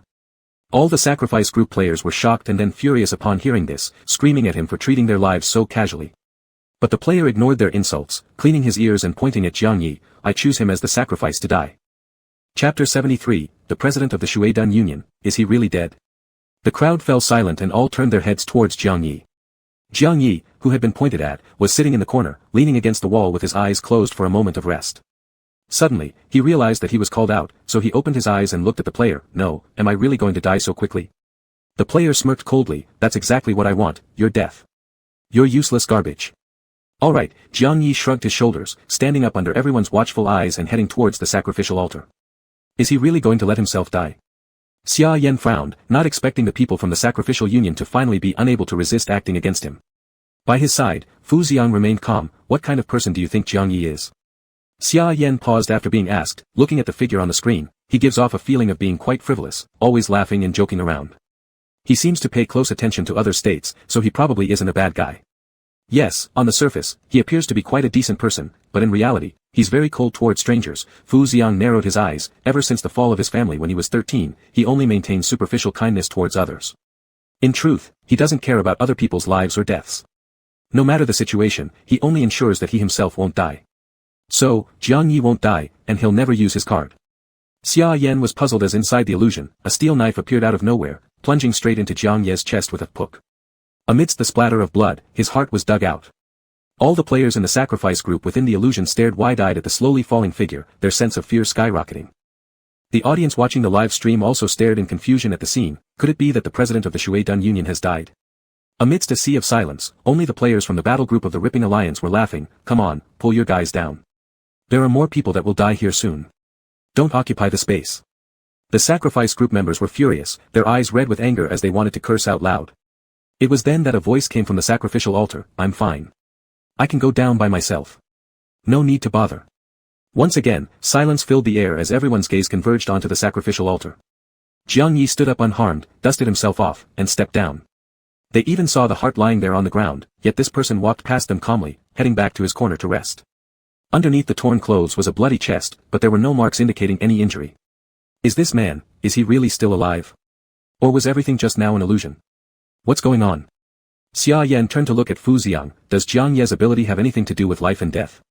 You can ask him yourself after the dungeon if he wishes to tell you, Fu Xiang shrugged. Xia Yan turned his head, refocusing his gaze back into the illusion. It was apparent that the people from the sacrificial union were unhappy that Jiang Yi didn't die. The next battle group went up and did the same operation, surrendering and choosing Jiang Yi as the sacrifice. Please stop already, it hurts, Jiang Yi complained while calmly walking up. The people from the sacrificial union were trying, gambling, wanting to find out exactly what Jiang Ye's abilities were. Were they genuinely resurrection powers or mere illusions? Could he resurrect a certain number of times before he dies too? They treated it like a great war effort, letting Jiang Yi make the choice of sacrifices repeatedly. They forcibly sacrificed Jiang Yi back and forth for 7 to 8 times, leaving no room for anyone else in the sacrifice group to get chosen. I'll just lie here, alright? I'm not going down anymore. By the second half, Jiang Yi simply lay down on the sacrificial altar to sleep, ignoring those people completely. Both the live stream viewers and the players outside of the competition watched dumbfounded. This man truly seemed indestructible. Wouldn't he be invincible inside the dungeon then? I've heard before, that S-Card's abilities usually come with some death-related negative effects. The stronger the ability, the easier it is to die. His S-Card seems opposite, but in reality, he will die, right? Xia Yan mused thoughtfully. He decided to ask Jiang Yi once he comes out. That's correct. Fu Xiang responded, S-Cards are rare, but every S-Card's ability comes with a death-related negative effect. Jiang Yi will also die, it's just not that easy. Lin Shi took a big bite of bread, chewed and then raised her head. Then isn't my C-Card extremely safe? Xia Yan nodded, safe beyond measure. Generally speaking, C-Cards are pretty useless, hence they are safe. If Lin Shi exchanged her C-Card with anyone else, it would be equally worthless. The match between Taboo and Ripping ended with Taboo's victory. More people from the Ripping camp survived than they had anticipated, all because everyone was too eager to go after Jiang Yi. Now, the Ripping group looked large in numbers, but most of them were moles from the Taboo faction. As soon as the game started, they would collaborate to kill the rest. Once only the Sacrifice Union members were left on Jiang Ye's side, it would mean 3 factions against the Fool's camp. All the free players were dead, leaving only the Sacrificial Union and those fence-sitters behind. Tomorrow, I want to clean up the crowd in the Sacrifice Union, there are just too many mixed elements. Xia Yan felt irritated after reviewing the game, not expecting the Sacrifice Union's members to scatter across 3 camps, complicating things. He glanced towards the twisted group in the distance where several figures also stared back, still smirking arrogantly. Let's go, time to eat. Lin Shi patted her belly which had been stuffed with lots of snacks and stood up. I wish I could join, Gu Siming murmured enviously. As soon as the competition ended, all black box monsters disappeared, leaving only players to rest. Gu Siming wouldn't get to eat at the dining hall. I'll bring something for the next game, Lin Shi waved and dismissed a delighted Gu Siming. As soon as the match ended, disputes broke out among the Ripping camp players. They accused the moles of intending to let them die. However, since players couldn't kill each other, they could only yell their frustrations. Outside the commotion, Jiang Yi was leisurely walking away. Xia Yan quickly moved forward, blocking Jiang Ye's path. What is it, Duan? Is there something you need? Jiang Yi stood with his hands in his pockets, smiling amiably at Xia Yan. Are you worried I might be hurt? That's so touching. Aside from the torn shirt over his chest, stained with blood, he was completely unharmed. In fact, upon seeing Xia Yan approach, his mood seemed great, like spring sunshine. I want to know about your ability. Xia Yan stared directly into his eyes, could you tell me? Jiang Yi thought for a second, then leaned close to Xia Yan with a bright smile, I wouldn't tell anyone else, but for you. I can make an exception. Watching the man right before him who was trying hard to exude charm, Xia Yan helplessly pursed his lips. A dumb yet rich tycoon, paired with a frivolous street thug, it was baffling how they ended up being friends. Jiang Yi extended his skill card towards Xia Yan, take a look. To me, this is a skill card that I will never use. Chapter 74, Shishin sleeps under the bed. Xia Yan puzzledly took the card from Jiang Ye's hand, carefully covering it with his hand to avoid being seen in the live stream, staring at the content on the card in the corner. S-class card, equivalent exchange. Xia Yan was stunned for a moment, turning back to look at the smiling Jiang Yi. The president of Shueidun Guild was actually an S-class card, indeed having some skills. To think that in the Sacrificial Union, a gathering place of murderous individuals, the ability cards wouldn't be too bad either. After all, in such unions filled with survival of the fittest, one couldn't become the president without an S-card. Thinking it over, Fu Xiang should probably have one of the weaker ability cards among them, only able to become the union president through financial support. However, money was his strongest backing, and no wonder the card said he couldn't give it up. The black box cards were always so accurate. Xia Yan lowered his head and scanned the words above again.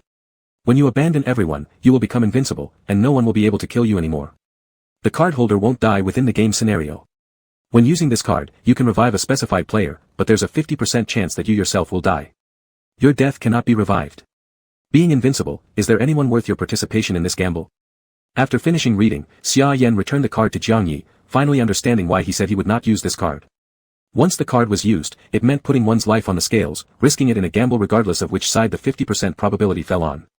The person one sacrificed oneself to save would certainly be revived, but possibly at the cost of one's own life. However, before that, Jiang Yi was untouchable by anyone. Using the card was the only way he could die within the game scenario. Have you finished reading? Little Devon, what are your thoughts? Jiang Yi happily took the card back. Since you've seen a card I can't show to others, now you must be my good friend. I don't really feel anything, just a mediocre card. Xia Yan crossed his arms and replied calmly, even though you won't die, there's still another kind of danger that might make you feel worse than dead. Sometimes death is merely a way to pass. Little Devon is indeed very smart.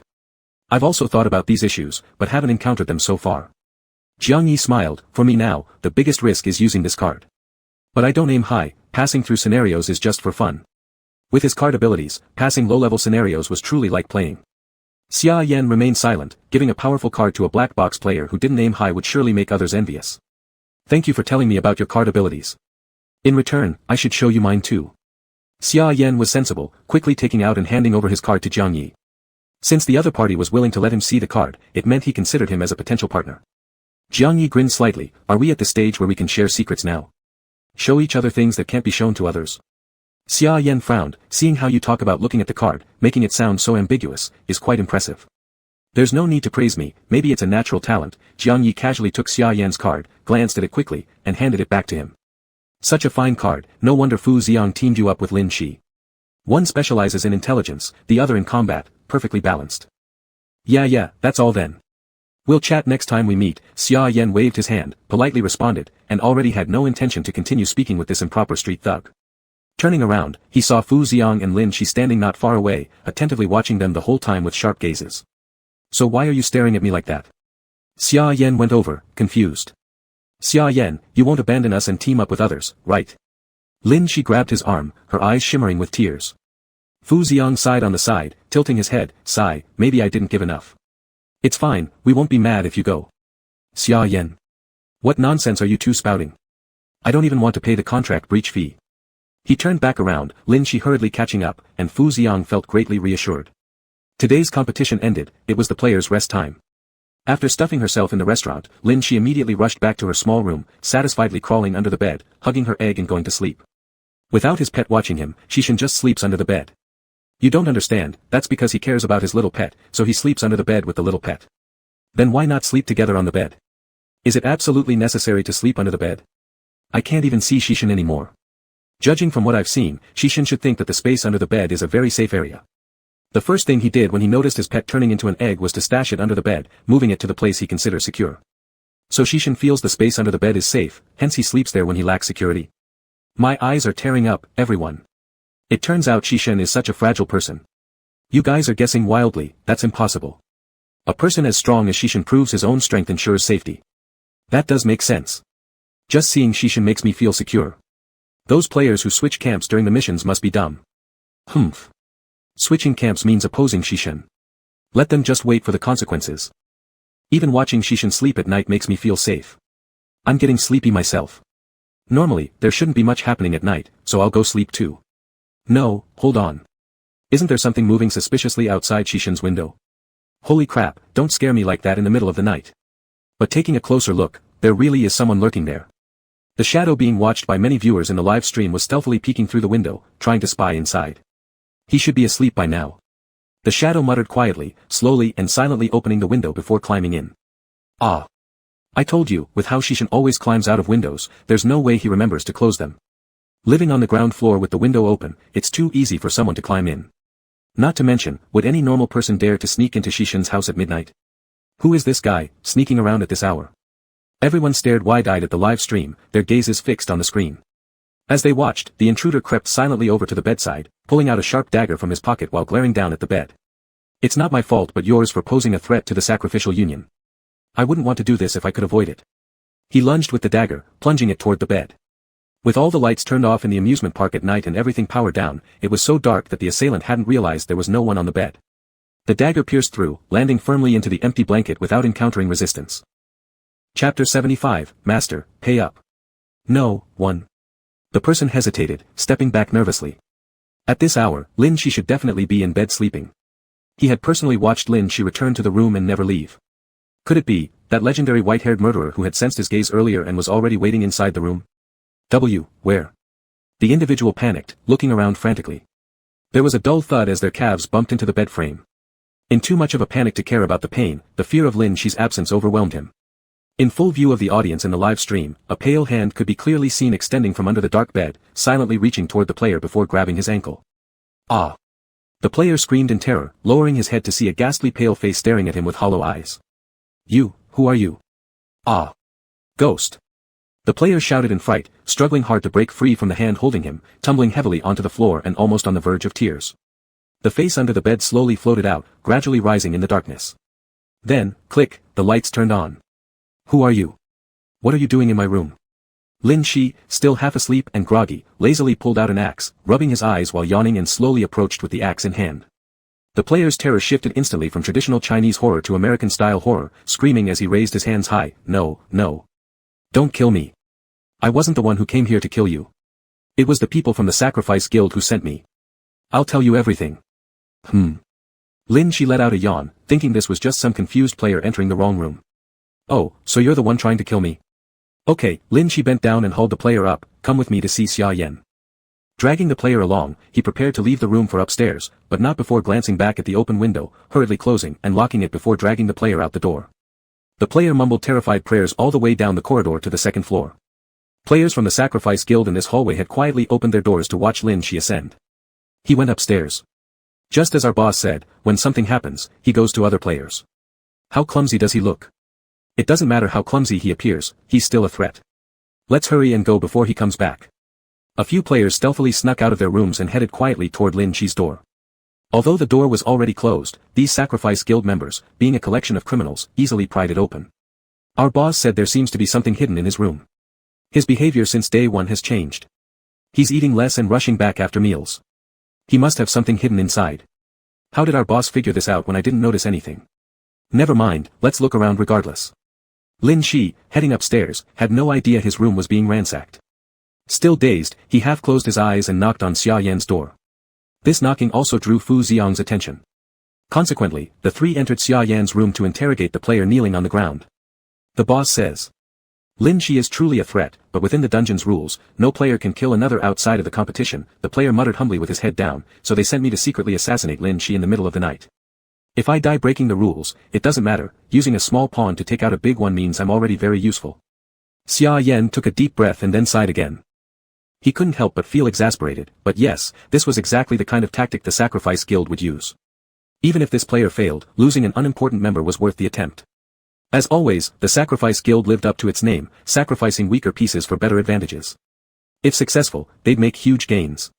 If unsuccessful, over the next few days, anyone else would naturally worry every time they sleep whether someone will try to sneak attack them again. Xia Yan glanced over at Lin Shi who was yawning beside him, though Lin Shi would probably go home and fall sound asleep anyway.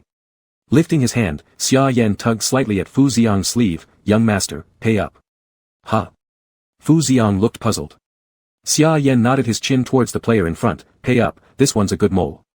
Fu Xiang was bewildered, this openly.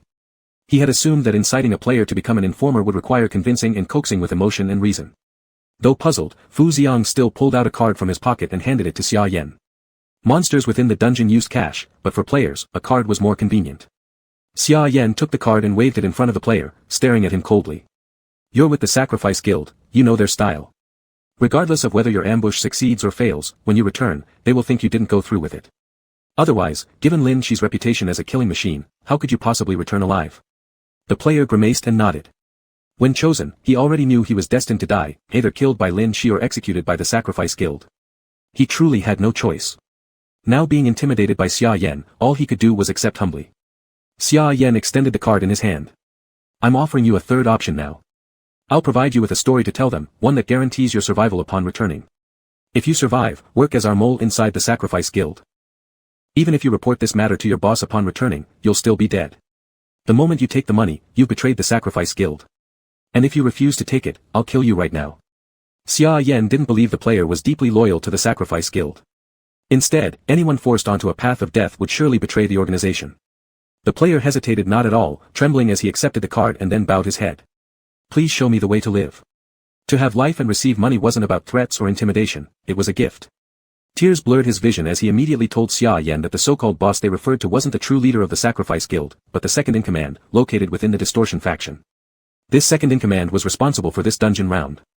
Originally, members of the Sacrifice Guild were distributed among all 4 factions, but since the Fool faction had left entirely, their people now spread across the remaining 3 factions. I understand.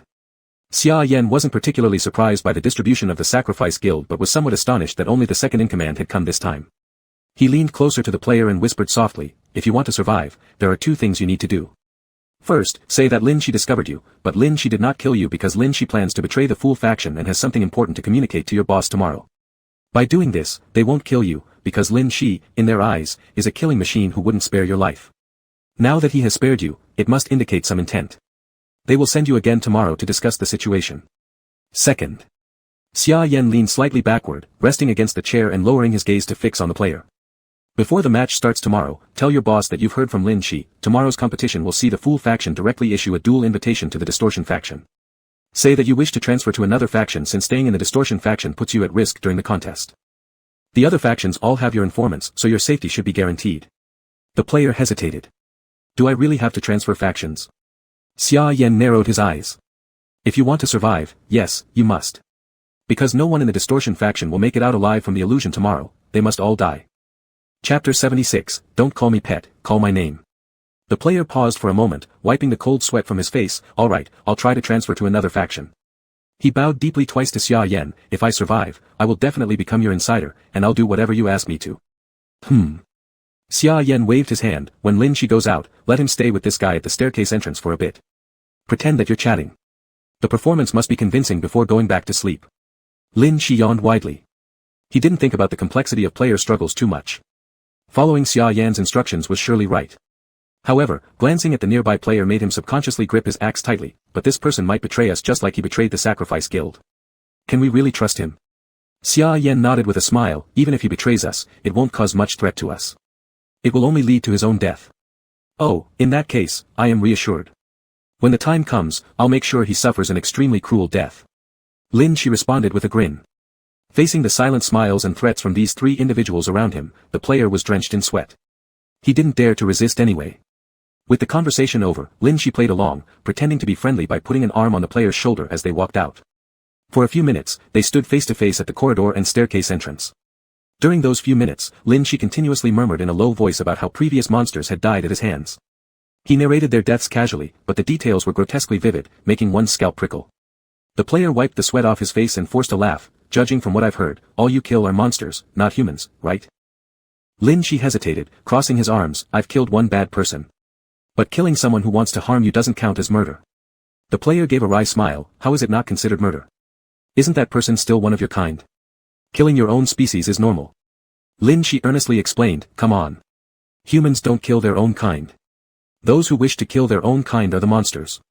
Protecting your own species makes you human, so I'm striving not to be a monster, I'm trying to be human. The player fell silent, realizing why Lin Shi seemed so unsettling. On the surface, he appeared terrifying, yet his thoughts were as simple and naive as a primary school student's, relying purely on textbook logic without understanding the brutal realities of human competition. It was like watching a newborn baby taking its first clumsy steps in the human world, knowing nothing, believing everything after hearing a few big ideas. Not to mention, he wasn't even truly human but some pseudo-human biological entity with its own unique understanding of humanity. Protecting your kind. That's something knights do in fairy tales. In reality, the human society operates on survival of the fittest. Sometimes, if you don't consume others, you'll be consumed yourself. In such extreme conditions as Black Box, your life is what truly matters. Trying to protect anyone else can be exhausting. And the player spread his hands wide. Sometimes, to protect your comrades, you have to become a monster because you're facing even more ferocious counterparts. A bitter smile crossed his lips. Having blood-stained hands to protect others is unavoidable. You'll understand this sooner rather than later in the Black Box. Lin Shi furrowed his brow, contemplating. I'm still not quite sure, but what you said sounds pretty reasonable. I'll keep it in mind and reconsider it later. Well then, let's call it a day. Hopefully, we'll meet alive tomorrow. The player sighed slowly and waved goodbye. Lin Shi immediately turned around and happily ran back to his room, ready to continue sleeping with the egg. Just as he returned to the door of his room, preparing to turn the handle, he suddenly froze, frowning. A smell of blood. There was a scent of blood wafting out of his room. While he was away, did someone enter? Lin Shi quickly pulled out his room card from his pocket, brushed it, and opened the door. Suddenly, a chain appeared horizontally between the door gap. After entering, someone locked the anti-theft chain inside to prevent others from coming in. In the dark door crack, the image behind the door couldn't be seen clearly, but the sharp and concentrated smell of blood was unmistakable. Lin Shi's pitch-black pupils flashed red instantly as white hair danced around him. Gripping an axe from mid-air, he raised it high. Whoever had entered his room, if they dared to harm his pet, he would dismember them into tiny pieces. At the very moment the axe was about to cleave down, smashing through the door, the iron chain inside suddenly dropped with a click, and the door slowly opened. Lin Shi froze in place. Behind the door, was an enormous figure that almost blocked the entire doorway. Due to its towering height, its head was hidden by the doorframe, and only black hair cascading down could be seen. The upper body had a human-like torso, but the skin was deep brown, almost wooden in color. Swinging slightly in the dimness where its legs should have been was not a pair of human legs but a snake's tail. Black scales gleamed under the dim corridor light, a familiar sight to Lin Shi. Little pet. Lin Shi called out tentatively, still not lowering his guard. The head obscured by the doorframe slowly lowered, hesitantly revealing just a bit of its face before retreating again, as if reluctant to let Lin Shi see how it looked now. But Lin Shi still managed to recognize a familiar face on that head, the one from the ID photo.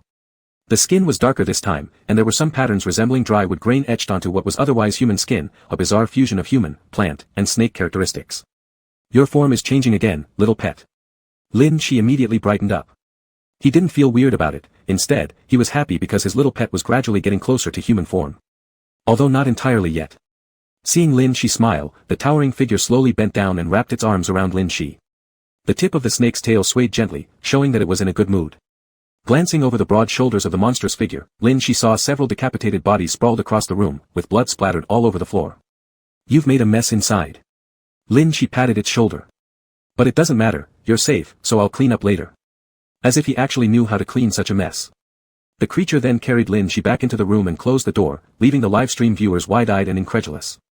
How did Shangdid's little pet grow from that tiny egg into something so big? And it was even evolving toward a more human form. This was too outrageous.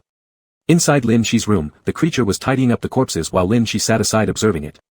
Little pet, you've already developed a human upper body. Can you talk now? The creature shook its head, then started rummaging through the room. It pulled out paper and pen from a cabinet, placed them on the table, and began writing diligently. Although still unable to speak, it now had human fingers capable of handling the pen and paper deftly enough to write messages for Lin Shi. It scribbled quickly, producing a note which it presented earnestly to Lin Shi. On the paper, written clearly, were the words. Don't call me pet, call my name. Chapter 77 Little, Pet. Lini hesitated awkwardly. Alright, it seems like you don't want to continue being my pet. Then our brief master-pet relationship is over. He paused for 2 seconds and then spoke. Ji Ling, is that your name right? Ji Ling nodded happily and lunged forward, using his towering figure to scoop Lini into his arms. His head blossomed with a red flower in delight, swaying gently as if alive. After the audience in the live stream room underwent an enormous mental storm, they gradually came to terms with it.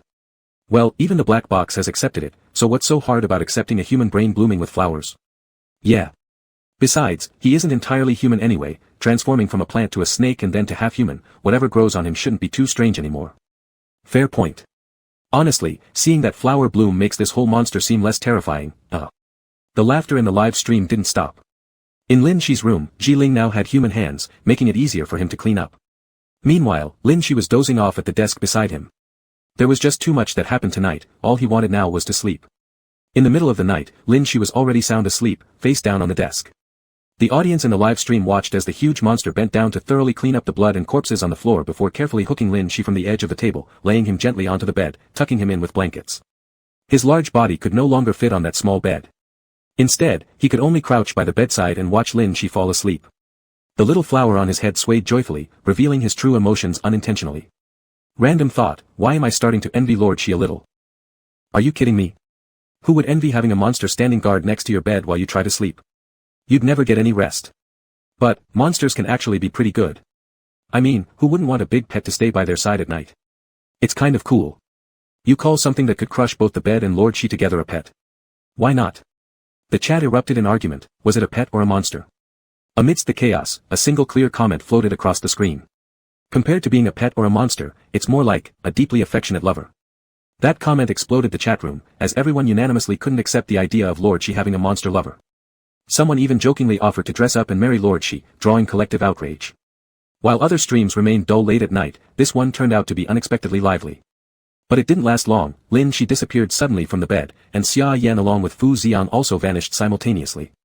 All three woke up groggily and found themselves inside a white room. There were no furnishings except for a screen hanging on the wall beside several words. The room you cannot leave unless you do, XX. Xia Yan rubbed his eyes. Oh. Jiangye mentioned this punishment room. Now, with only 3 people left in the group, as soon as they were all together, the display screen on the wall began spinning rapidly, generating random words. Many options spun past fast: sports, studying, writing essays, which were all somewhat easy tasks. While the 3 stayed silent, the words on the display finally settled to form a sentence: you cannot leave this room unless you sleep. Lin Shi yawned, good night. Xia Yan said, good night. Fu Xiang replied, good night. Oh, by the way, Xia Yan, my pet hatched from its egg, th. What? A pet that hatched from an egg, zzz. As soon as the 3 closed their eyes, they drifted off to sleep instantly, leaving the chat room momentarily speechless. Yesterday it was homework, today it's sleeping. It seems like this punishment room doesn't feel like much of a punishment. Actually, easier than I expected. I thought there would be some life and death mechanism, but it turns out the punishment room kills fewer players than when they create illusions to torment each other. This replica itself won't cause many deaths, rather, it's about making players kill each other. But still effective, especially since we have sacrifice guild members present. When dawn broke, Lin Shi slowly opened his eyes, recalling that he had been placed in the punishment room last night. As he turned his head, a giant face loomed close in front of him, nose to nose. Lin Shi's thoughts wandered for a second before he reached out to hug the head by his pillow. Good morning, good morning. Ji Ling nuzzled against Lin Shi, and the little flower on his head swayed gently. Lin Shi happily hugged him, staring at the swaying flower with a thoughtful gaze, wondering if it could be plucked. He closed his eyes and recalled the memories from last night's dream, which were a continuation of the previous memory fragment. As a monster, his mission assigned by the black box was to deceive players and then kill them. When he crossed through the crowd and found Ji Ling in the corner, Lin Shi struggled to radiate kindness to trick this dark human being. But he was simply no good at deception, and gave himself away with just one sentence. However, Ji Ling did not expose him. According to Ji Ling's final words in that memory, he willingly chose to be deceived. For me back then, you were like a little son, a dumb but warm little son. Even now, Lin Shi still didn't fully understand the meaning of those words, as he patted Ji Ling's big head. What does stupid son even mean? Is it some kind of nickname? Humans often used complicated terms to express themselves, which was beyond Lin Shi's comprehension. Ji Ling just smiled, patting his head, causing the little flower to sway even more wildly. The chat watched with 2 dark circles under their eyes as Lin Shi sleepily nestled into the embrace of the giant creature, groggily. When dawn fully broke, the amusement park ride started up, and the noisy sounds woke the sleeping players who began preparing for today's competition. Xia Yan, rubbing his eyes, stood downstairs waiting for Lin Shi to come out, trying to piece together what Lin Shi seemed to say right before falling asleep. Something about, from an egg, a pet hatching from an egg. Xia Yan paused, his sleepy gaze drifting toward the somewhat chaotic hotel entrance. For some inexplicable reason, all the players coming out of the hotel looked panic-stricken, their faces pale as if they had witnessed a terrifying scene. Xia Yan turned around just in time to see Lin Shi walking out of the hotel refreshed and spirited. Meanwhile, towering behind him was a colossal figure. Snake. Plant. Human. Before Xia Yan could make sense of it, Lin Shi had already brought it close to him, lifting his hand proudly. Look. My little pet. Xia Yan slowly raised his head, looking up at the shadow looming over him, his mind completely frozen. Say that again. What is this supposed to be? With great joy, Lin Shi responded, little, pet. Chapter 78, This is my Ji Ling. Lin Shi had just been shouting into his loudspeaker, the echo of his voice still trailing off when a giant creature from behind suddenly scooped him up, causing him to swing around in its massive arms. Monsters eating people. One unknown player screamed in terror, and instantly the crowd scattered in panic. Amidst the noise of screams and chaos within the moving amusement park, Lin Shi raised his head with confusion. He paused for a second before quickly correcting himself, not a pet, not a pet. It's Ji Ling. He looked down at Xia Yan below, who was looking dazedly at the monster and pointed seriously while correcting again, this is my Ji Ling. He replaced the two words, pet, directly with a name, simply because he wasn't too sharp mentally, but it sounded ambiguous in others' ears. Compared to, this is my pet, it carried far greater intensity, multiplied by 100-fold. Flowers sprang out abruptly from the monster's head as it began shaking violently, yet its facial expression seemed rather calm, almost showing an unusual coldness. If it weren't for the slight upward tilt that couldn't be suppressed at the corners of its mouth, Xia Yan would have thought this monster's face wouldn't have changed at all. Xia Yan scratched his head and wondered if perhaps the monster was originally not good at expressing emotions, but now as a monster, the flowers on its head exposed everything. Though your appearance has changed, you two are still pretty close. Xia Yan nodded in approval. Nearby, Fu Ziyang calmly took out a stack of cash and handed it over to Ji Ling, here, don't eat him. Lin Shi. Xia Yan. Perhaps the young master appeared calm on the surface, but his mind was actually in complete chaos and hadn't processed that Ji Ling wasn't merely a pet. Yet after that cash handover, Ji Ling did put Lin Shi down and accepted the money. It turned out that even black box monsters couldn't resist Fu Ziyang's abilities. Looks like you're testing your capabilities, Xia Yan mused aloud. The small pet seems undoubtedly part of the black box then. In this scenario, although there were many black box monsters, this place was clearly the main arena of the Black Rabbit. The other black box monsters didn't qualify as bosses and could be influenced by Fu Ziyang's abilities. This also included Gu Ximing and 3 other black box monsters. When the 7th day comes, can you tell the other monsters not to bully Gu Ximing? Lin Shi asked swiftly, his thoughts spinning fast. Xia Yan waved his hand dismissively and turned towards the restaurant, if we do that, Gu Ximing will become a black box boss, won't he? Oh, yeah. Lin Shi found it somewhat perplexing but followed Xia Yan to the dining area anyway. He still remembered taking away a meal pack to bring to Gu Ximing before the competition began. As soon as it hit 8 o'clock in the morning, the Black Rabbit descended from the sky as promised, and the 4 black box monsters emerged accordingly within their respective camps. As soon as Gu Ximing appeared, Lin Shi shoved a boxed lunch into his hands. Just as he was about to smile and express his thanks, Gu Ximing raised his eyes and noticed the massive shadow looming behind Lin Shi. Gu Ximing frowned slightly, sensing something unusual, and preemptively guessed, your little pet. Wrong. Lin Shi proudly planted his hands on his hips, my Ji Ling. Gu Ximing silently observed the flowers swaying atop the monster's head, unsure why the creature was happy. Changed again, right? It's really strange, none of the black box monsters have transformed so fast before. Gu Ximing shook his head and moved aside to eat his food, mainly due to the immense body of Lin Shi's new pet occupying all space beside him, making it hard for him to get near. Still, he quite liked staying close to Lin Shi. Once all members from the 4 camps arrived, the Black Rabbit prepared to announce the start of today's contest. As it lifted its hand to begin drawing lots, Xia Yan stepped forward, interrupting, we challenge the Twisted Camp. The observers from the other 2 camps remained calm, while those from the Twisted Camp showed no sign of surprise either, all laughing cheerfully as they got ready to accept the challenge. I'll go today, Xia Yan said coolly as he gazed upon the Twisted Camp participants, I'm preparing a grand gift for them. He rummaged through his pocket, pulling out his phone, switching it to recording mode, and handing it over to Gu Ximing, when the match begins, you'll just hold this thing and focus on broadcasting the live stream, helping me record it. Confused, Gu Ximing stared at the device in his hand, unsure how to use it, but upon realizing that it displayed a picture, he understood and nodded immediately. Xia Yan then turned back towards Lin Shi and Fu Ziyang, saying, there might be some frightening aspects about my past, I hope you two won't be too scared when you enter shortly. Don't worry. I definitely won't be afraid. Lin Shi confidently nodded. Fu Ziyang remained silent nearby. The horror Xia Yan mentioned was likely not the strange, eerie fear that Lin Shi imagined when dealing with black box monsters, but something terrifying to humans. Thus, it wouldn't evoke pleasant memories. You need to be careful too, Fu Ziyang spoke up, realizing that as the owner of such a memory, one must be more fearful than anyone in reliving it again. It's fine. Xia Yan smiled and turned towards the competition venue. Upon meeting their counterparts, both sides bristled with tension right away. The opponent snickered derisively, do you want your team to break apart again? Xia Yan cast a cold and icy glance upward, today is the day your entire group will be wiped out. I'm looking forward to that then. The opposing side clearly disregarded Xia Yan entirely. Their whole focus was on dangerous Lin Shi, everyone else was nothing more than inconsequential minions under the so-called Demon King. I'll remember your last words. Xia Yan said indifferently and raised his hand in readiness. At the command from the Black Rabbit, everyone's past experiences flew towards the contestants of each side. Players of the Killer Guild didn't have good pasts. What they viewed were merely gory murder tapes. But Xia Yan bore a grudge for being crossed and planned to return the favor tooth for tooth. Both sides rapidly constructed terrifying illusions for each other. Matches between factions already at odds always made better viewing since each wanted the other obliterated. Not only the live streaming audience, but even the two other camps couldn't help but start anticipating eagerly. Once the illusion was set up, the Black Rabbit excitedly shouted, "The match begins." In an instant, everyone from both teams was swept into the illusion. The grounds distorted into battlefields where black box monsters remained alone in each camp. In the Fool camp, only Gu Ximing and Ji Ling stood facing off against each other. "Why are you and Lin Shi so close?" Gu Ximing couldn't help but voice his curiosity. "Shouldn't I be the first to know Lin Shi?" The moment Doomsday Apartments opened its copy, Gu Ximing had knocked on Lin Shi's guardhouse door. This little pet thing, as far as he knew, appeared later at some odd point in time as a strange existence. Ji Ling smiled. "Never mind, you don't seem like someone who would harm Lin Shi anyway." Gu Ximing sighed faintly, understanding that arguing with a nonverbal black box monster wasn't worth it. "Look! Twisted Camp has entered the illusion. Is it paying them back for the previous one they created?" A player from the sidelines shouted loudly, capturing everyone's attention. They looked up to see the Twisted Camp immersed in an illusion bathed under a blood-red moon, a horrific scene filled with undulating shapes of monsters everywhere. The players' eyes were immediately greeted by monstrous figures twisting and contorting, densely packed and practically within arm's reach.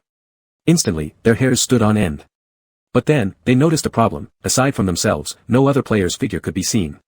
Could this be a similar illusion? Turning everyone outside our sight into the shape of monsters. The Twisted Camp members quickly realized this point and couldn't help but sneer, "Too amateurish. Once we find this out, if we just refrain from fighting each other, it's over, right?"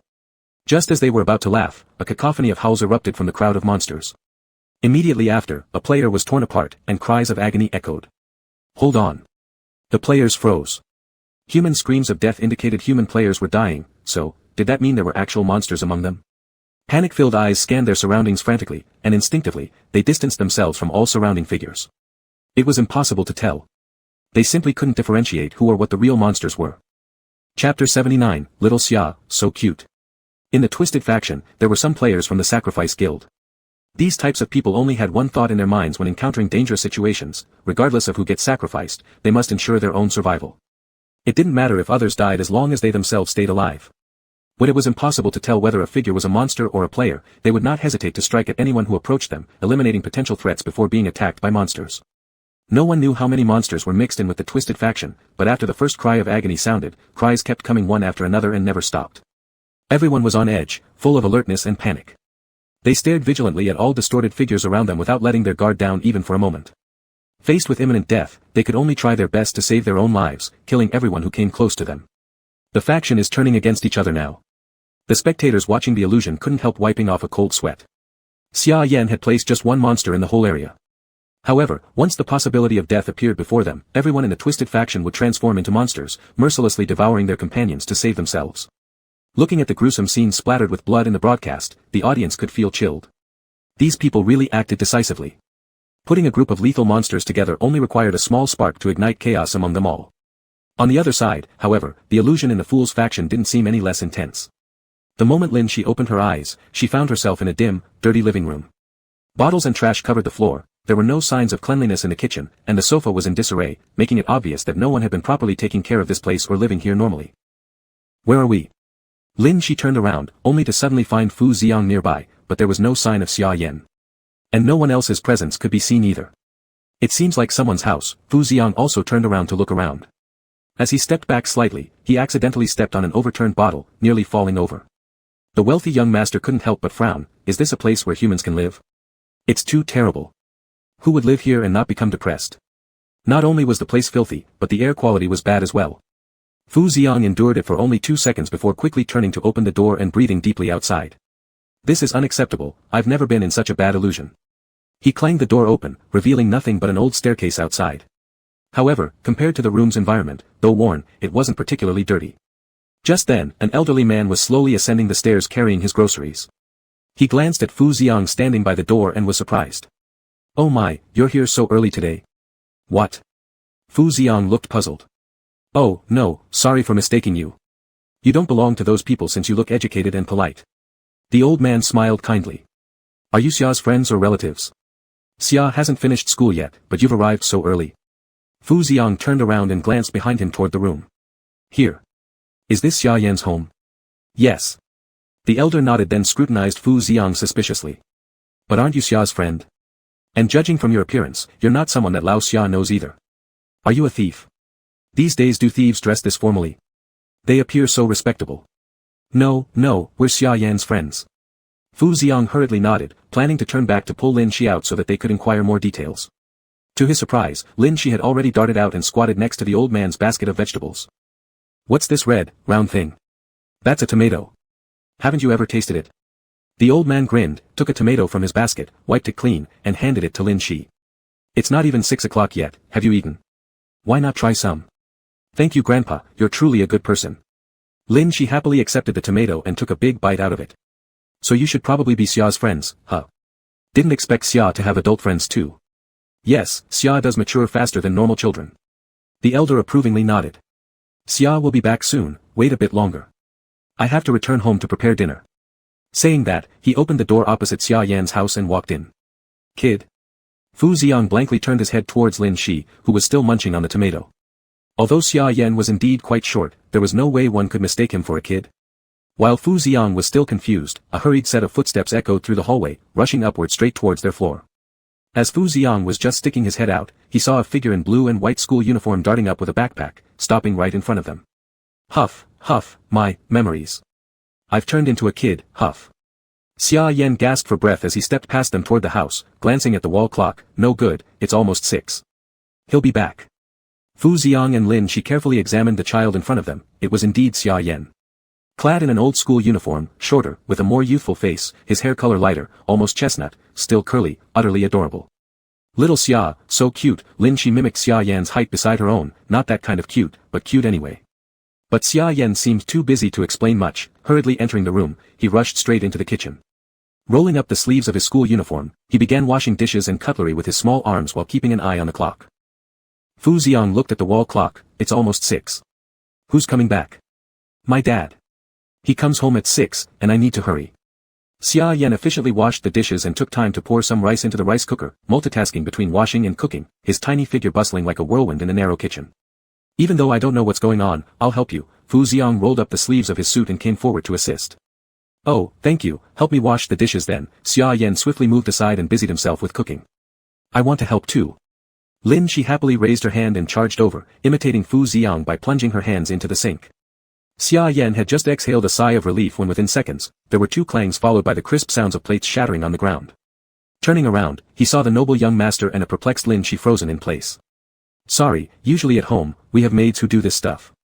Fu Xiang looked sheepishly. I've only watched others, never done it myself. Lin Shi frowned at the broken dishes on the floor. Xia Yan, these bowls are slippery. They just fly out of control. Xia Yan remained silent. Then maybe both of you can fly out instead. Aha. The 2 obediently turned and left, leaving Xia Yan alone in the kitchen. Though they hadn't helped much, for some reason, his anxiety eased a little. Xia Yan glanced at the clock again, constantly reminding himself in his mind. This is an illusion, everything is a mirage, merely reproducing memories. This all happened long ago. He wasn't a child anymore, he'd grown up. If Fu Xiang and Lin Shi weren't here, when he opened his eyes and found himself back in that year, he might already be lost in the illusion. Chapter 80, they are my important family members, so I need more money. Even though it's an illusion, still. Xia Yan carefully watched the time continuously slipping away on the clock and quickened his movements. Not knowing exactly what changes had been made to this memory by the other party, he still needed to be cautious and maintain the original progress of his life. While his thoughts were scattered, his hands were unconsciously moving faster. No matter how rushed, he steadily served 2 dishes onto the table before 6 o'clock. The moment he stepped out of the kitchen, Xia Yan saw those 2 figures wandering around in the living room. Where should this go? If it's clothes, they should go into the wardrobe, right? Oh. Yes, clothes need to be folded and stored, otherwise, they will be lost. Lin Shi nodded seriously, picked up the clothes on the sofa, and prepared to head towards the room. Despite the 2 people trying their best to tidy up the living room, it was still broken and dirty. Xia Yan sighed, pushed the wine bottle off the table, and placed down the 2 dishes. Lin Shi, put them down. Those clothes haven't been washed yet, don't put them in the wardrobe. Then where should I put them? He turned around while holding a pile of dirty clothes to ask. The washing machine. Fu Xiang nodded seriously. Dirty clothes naturally belong in the washing machine. There's no washing machine at my house. Xia Yan said faintly, besides, this is an illusion, there's no need to clean. It'll all disappear when the time runs out. But a bad environment affects one's mood, tidying up would be better. You should prefer a cleaner home. Fu Xiang looked around, seeing a cleaner house can help you separate from your original memories, not getting too absorbed in this illusion. Xia Yan remained silent for a moment, then laughed helplessly. That's true. He had just relaxed for a few seconds when the clock on the wall rang out. It was 6 o'clock. At the same time, heavy footsteps echoed through the staircase outside the door. Xia Yan's expression changed immediately, quickly running to sit properly by the dining table. Fu Xiang turned his head, only to see the door being violently thrown open, a man reeling with alcohol staggering inside. Xia. Is the meal ready? It's ready. Xia Yan replied obediently from the side of the dining table. Humph, useless piece of junk, you're only good enough to make meals at home. The man drank greedily as if swallowing large gulps of alcohol, wobbling his way indoors and closing the door behind him. After he took 2 steps toward the dining table, his blurred gaze finally noticed Fu Xiang and Lin Shi next to him. They're my friends. Xia Yan nervously turned around, desperately explaining, they aren't bad people, they're. The man paid no attention to his words but staggered straight over to Fu Xiang, his eyes hazy. You guys wearing fancy suits, what are you coming to my place again for? We already told you there's no money here. Do you want me to sell my wife and kids to you before you're satisfied? Fu Xiang frowned and pinched his nose to avoid the alcohol fumes, pulling out a bundle of money without hesitation from his pocket and offering it forward. Sell to me. Now it was the man's turn to look dumbfounded. He shook his head, staring intently at the money in Fu Xiang's hand and grinned. This amount of money isn't nearly enough to buy my beloved wife and son.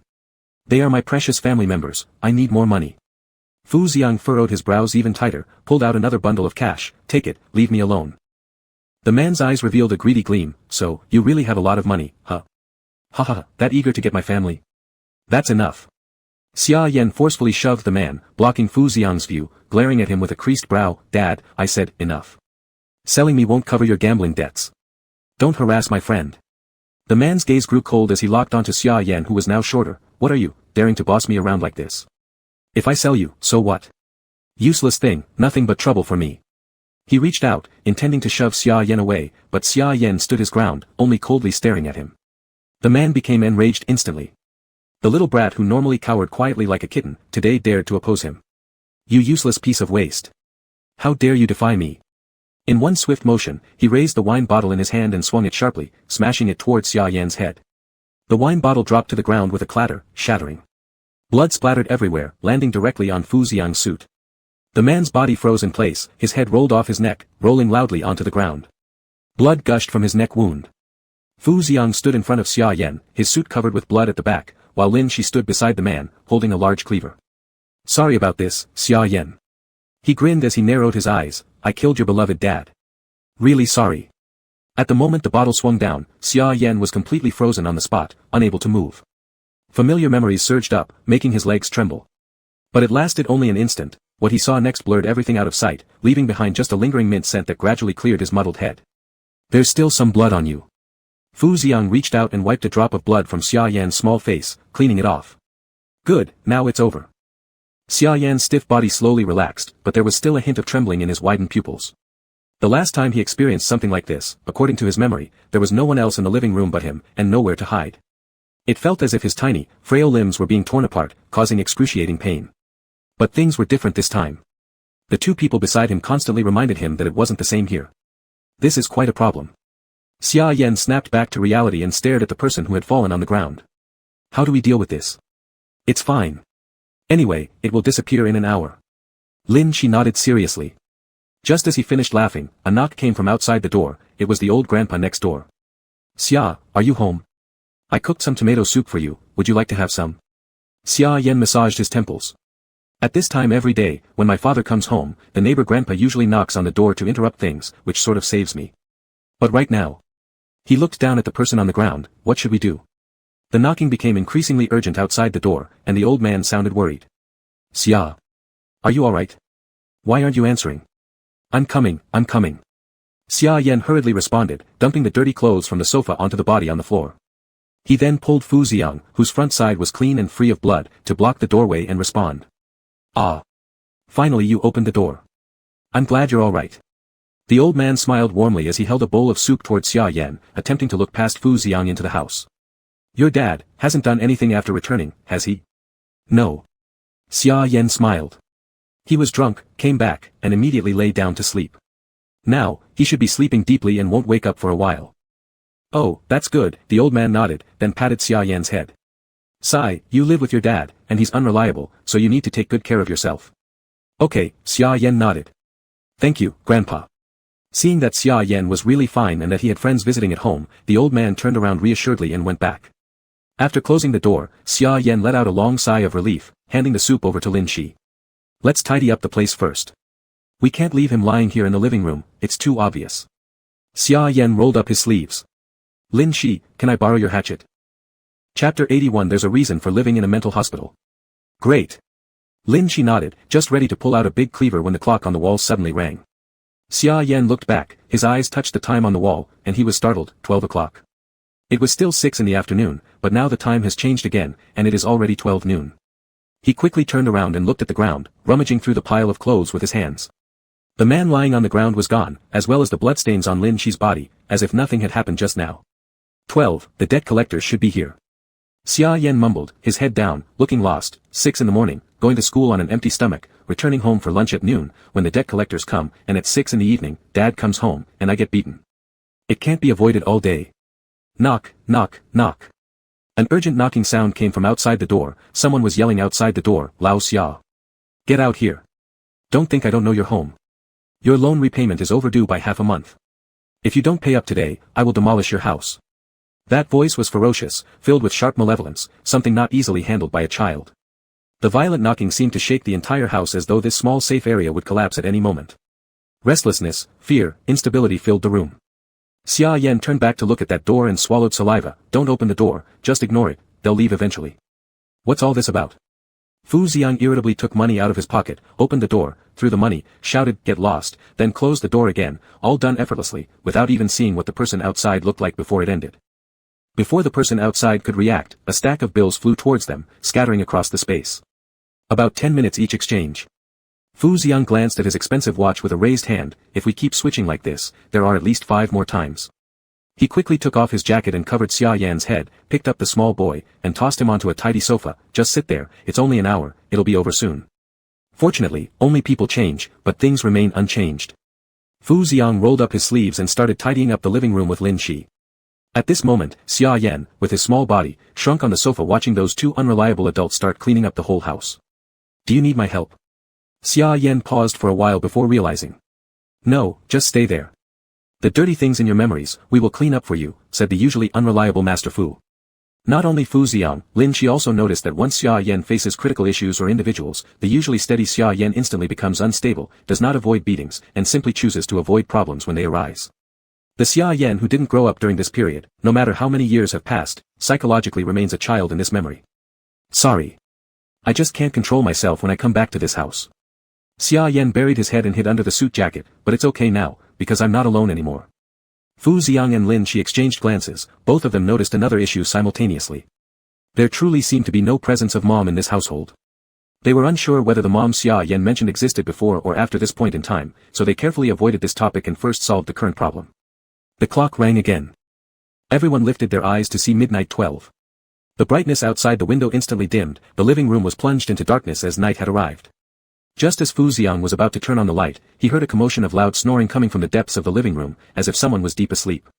Xia Yan tiptoed off the sofa, pulled out a flashlight from the cabinet, turned it on, gestured quietly toward them, and whispered softly, Dad is sleeping, we need to be quiet tonight. Lin Shi frowned unhappily, he snores too loudly, let me kill him.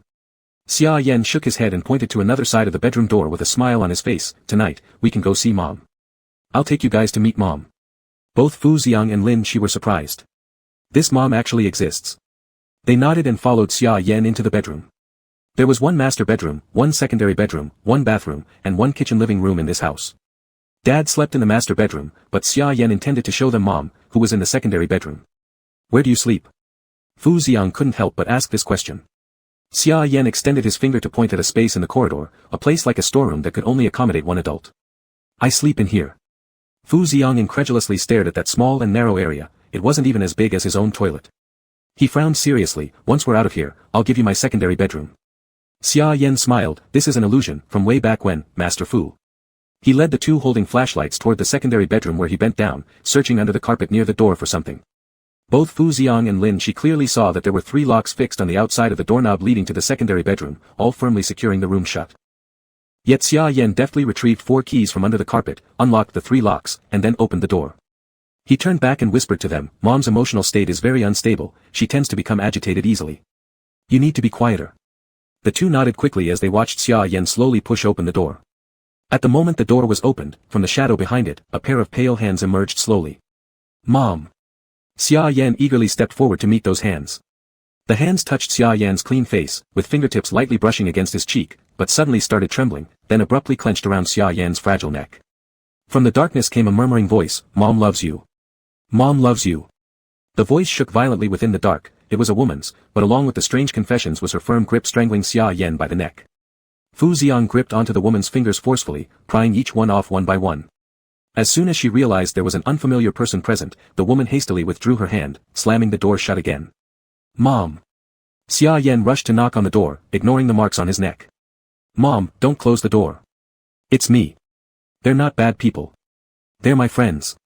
Mom! But no matter how he knocked, the person inside did not reopen the door, leaving Xia Yan alone in silence. Instead, their actions disturbed the father who had been sleeping in the master bedroom. He thunderously opened his door, eyes bloodshot and filled with fury, aiming a large fist at Xia Yan. You damn brat. Why are you making noise in the middle of the night? Before the blow landed, Lin Shi had already chopped him down swiftly with her hand. Are you okay? Fu Xiang noticed the strangle marks on Xia Yan's neck and frowned in concern. Your mom, she doesn't seem quite right. She doesn't appear to love you very much, does she? Xia Yan paused mid-knock and touched the mark on his neck, perplexed, saying, Of course, Mom loves me. This is simply her way of showing her love. Mom won't kill me. Fu Xiang found this hard to comprehend, finding Xia Yan increasingly difficult to understand. You call this love? Xia Yan nodded with a smile emerging on his face. Mom gives me pain because it's her way of showing love. Mom is different from Dad, she is gentle and won't kill me. Mom loves me. As the only normal person present, Fu Xiang gasped involuntarily, overwhelmed by what he was hearing. No wonder this guy ended up in a mental hospital. Chapter 82, Take a good look at her, remember her. Clearly she was trying to strangle you just now. No matter how you look at it, that wasn't an act of love, was it? Fu Xiang doubted whether Xia Yan would not have been directly strangled by that woman if he had not intervened in time. My mom won't kill me. Xia Yan reiterated this point, touching the marks on his neck from being strangled. This isn't the first time she has done this, yet I'm still alive and well. Mom definitely loves me. Fu Xiang found himself unable to convince Xia Yan and decided to stop arguing with him about the topic. He couldn't help but turn to Lin Shi beside them who appeared equally troubled. Do you think this is love? Of course not. Lin Shi answered quite definitively, much to Fu Xiang's relief, indicating there was someone who shared his sanity. But right after that, Lin Shi casually added, I wouldn't strangle my snacks to death. I love my snacks. Fu Xiang then turned around and went to the living room, deciding not to speak with these two individuals anymore. Xia Yan looked anxiously at the door in front of him. Mom's angry. I won't see her tonight. Maybe I can try again tomorrow night. He lowered his head and methodically locked each lock, securing the door once more. Lin Shi peeked out curiously, unable to resist asking, if it weren't locked, would your mom come out to strangle you? Although Lin Shi didn't fully understand what they were calling love, she realized that Mrs. Xia's earlier actions were clearly abnormal. Just imagining the bizarre state during which she had grabbed Xia Yan tightly, one could scarcely envision what might happen without locking her up, perhaps going out and attacking others. No, Xia Yan shook his head. Mom cannot go outside in the sun. The locks are to prevent anyone from opening the door while I'm gone. Lin Shi widened her eyes. Does your house get people coming in often?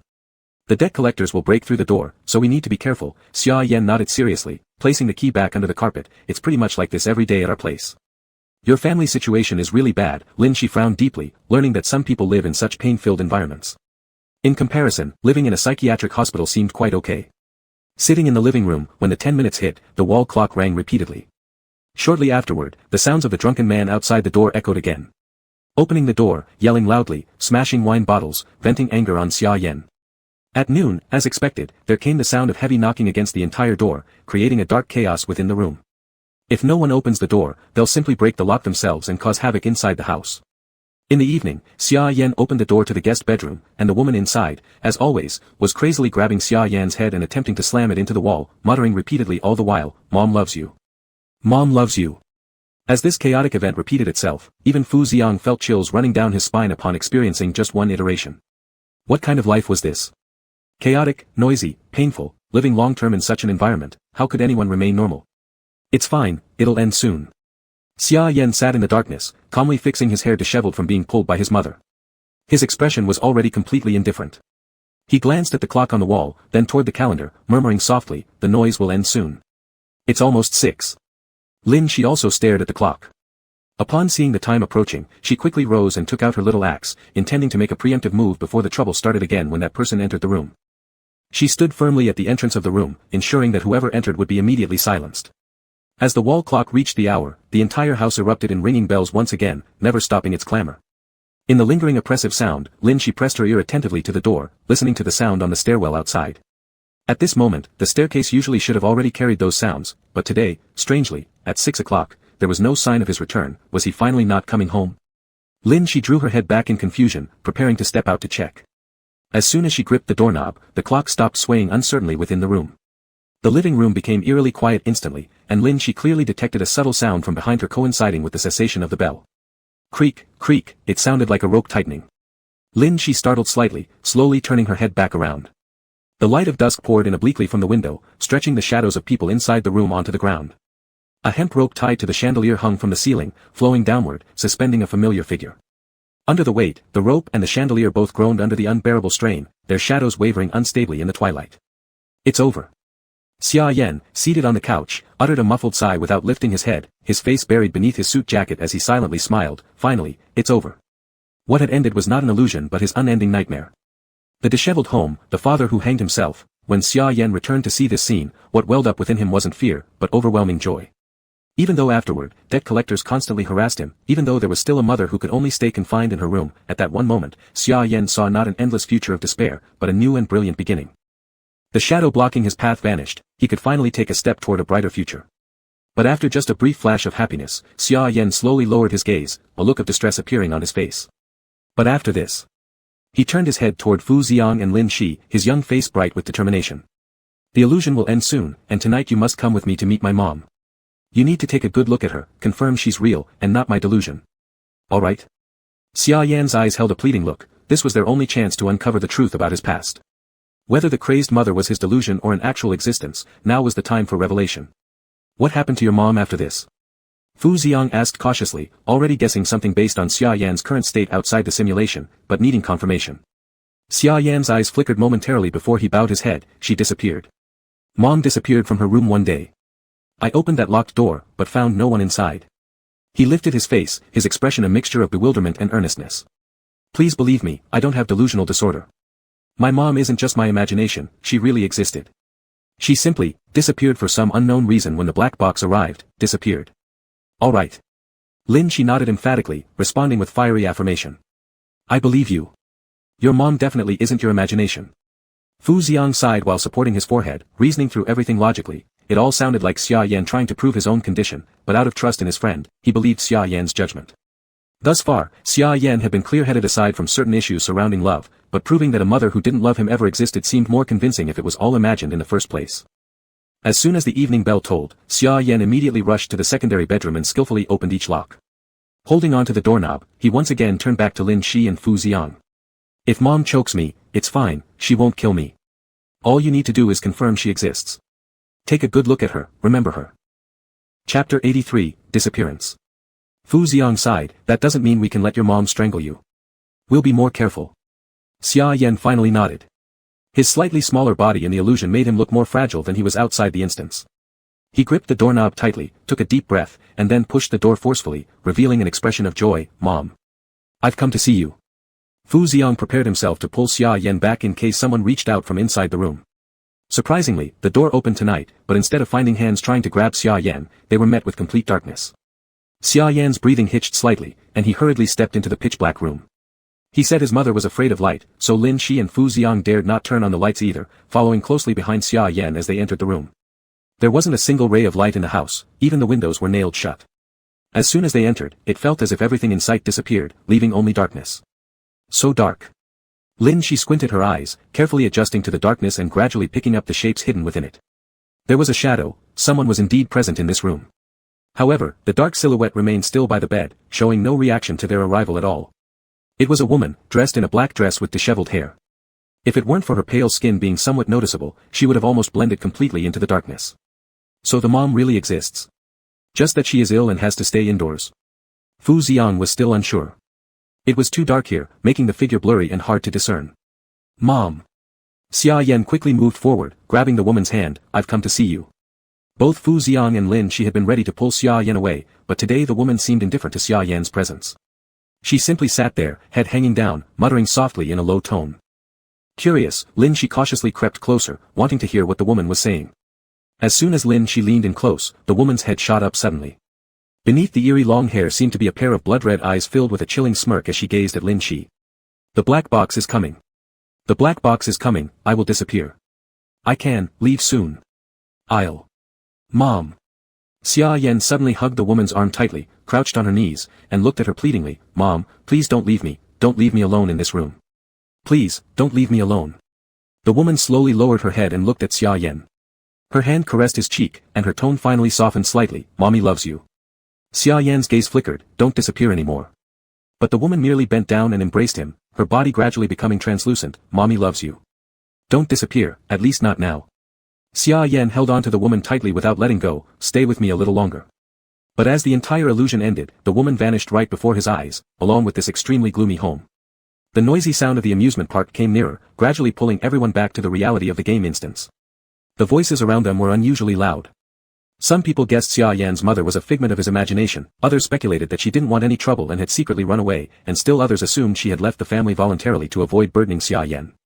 Regardless, the instance was based on Xia Yan's memory, meaning this particular memory might have its own flaws. As soon as Lin Shi exited the illusion, she turned her head immediately to check on Xia Yan. She noticed he was still squatting motionlessly on the ground.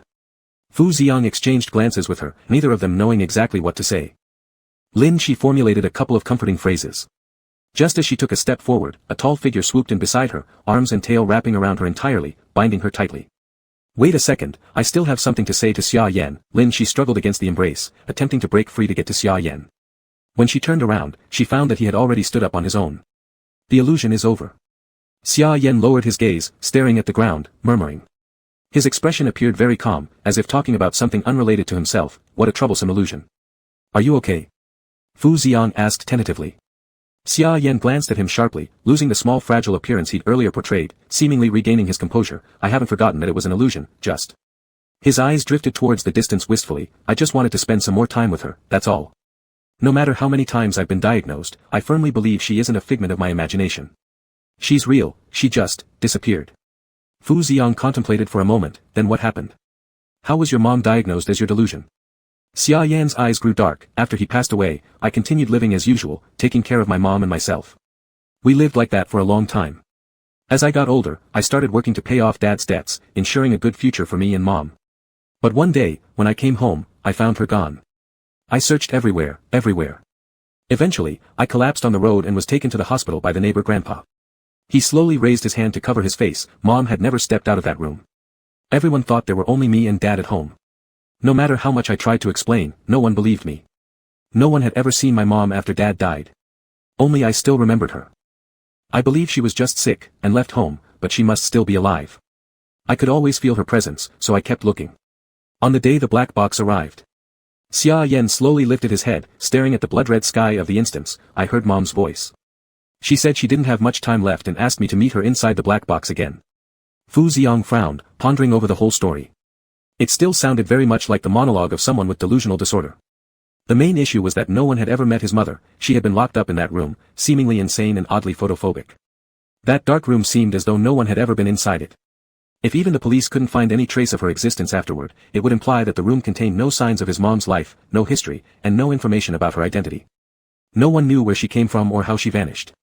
In the eyes of others, Xia Yan's insistence that his mother existed might just be him creating an imaginary mother in that house. After a brief analysis and thought, Fu Xiang decided to leave the instance and research more later. Beside them, Lin Shi already seemed certain and declared decisively, your mom existed. I have evidence. Xia Yan's gaze immediately shifted toward her, flickering slightly. Really? Lin Shi.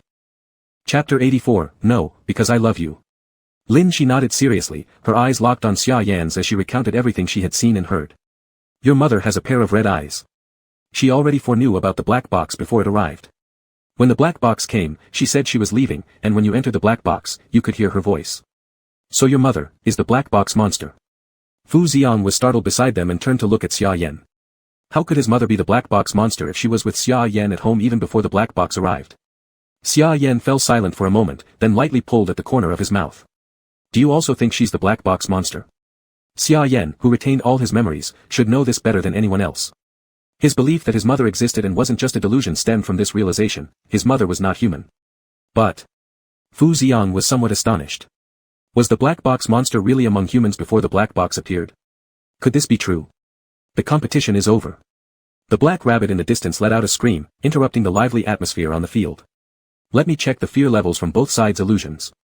On the large screen showing the images inside the illusion, an unusual numerical comparison appeared. The illusion participated in by the twisted faction didn't actually generate much fear value, their endurance against impending death far exceeded that of ordinary people. On the other hand, Xia Yan's illusion had no extremely terrifying scenes throughout, yet its fear level remained consistently high, not much different from the nearby death illusion.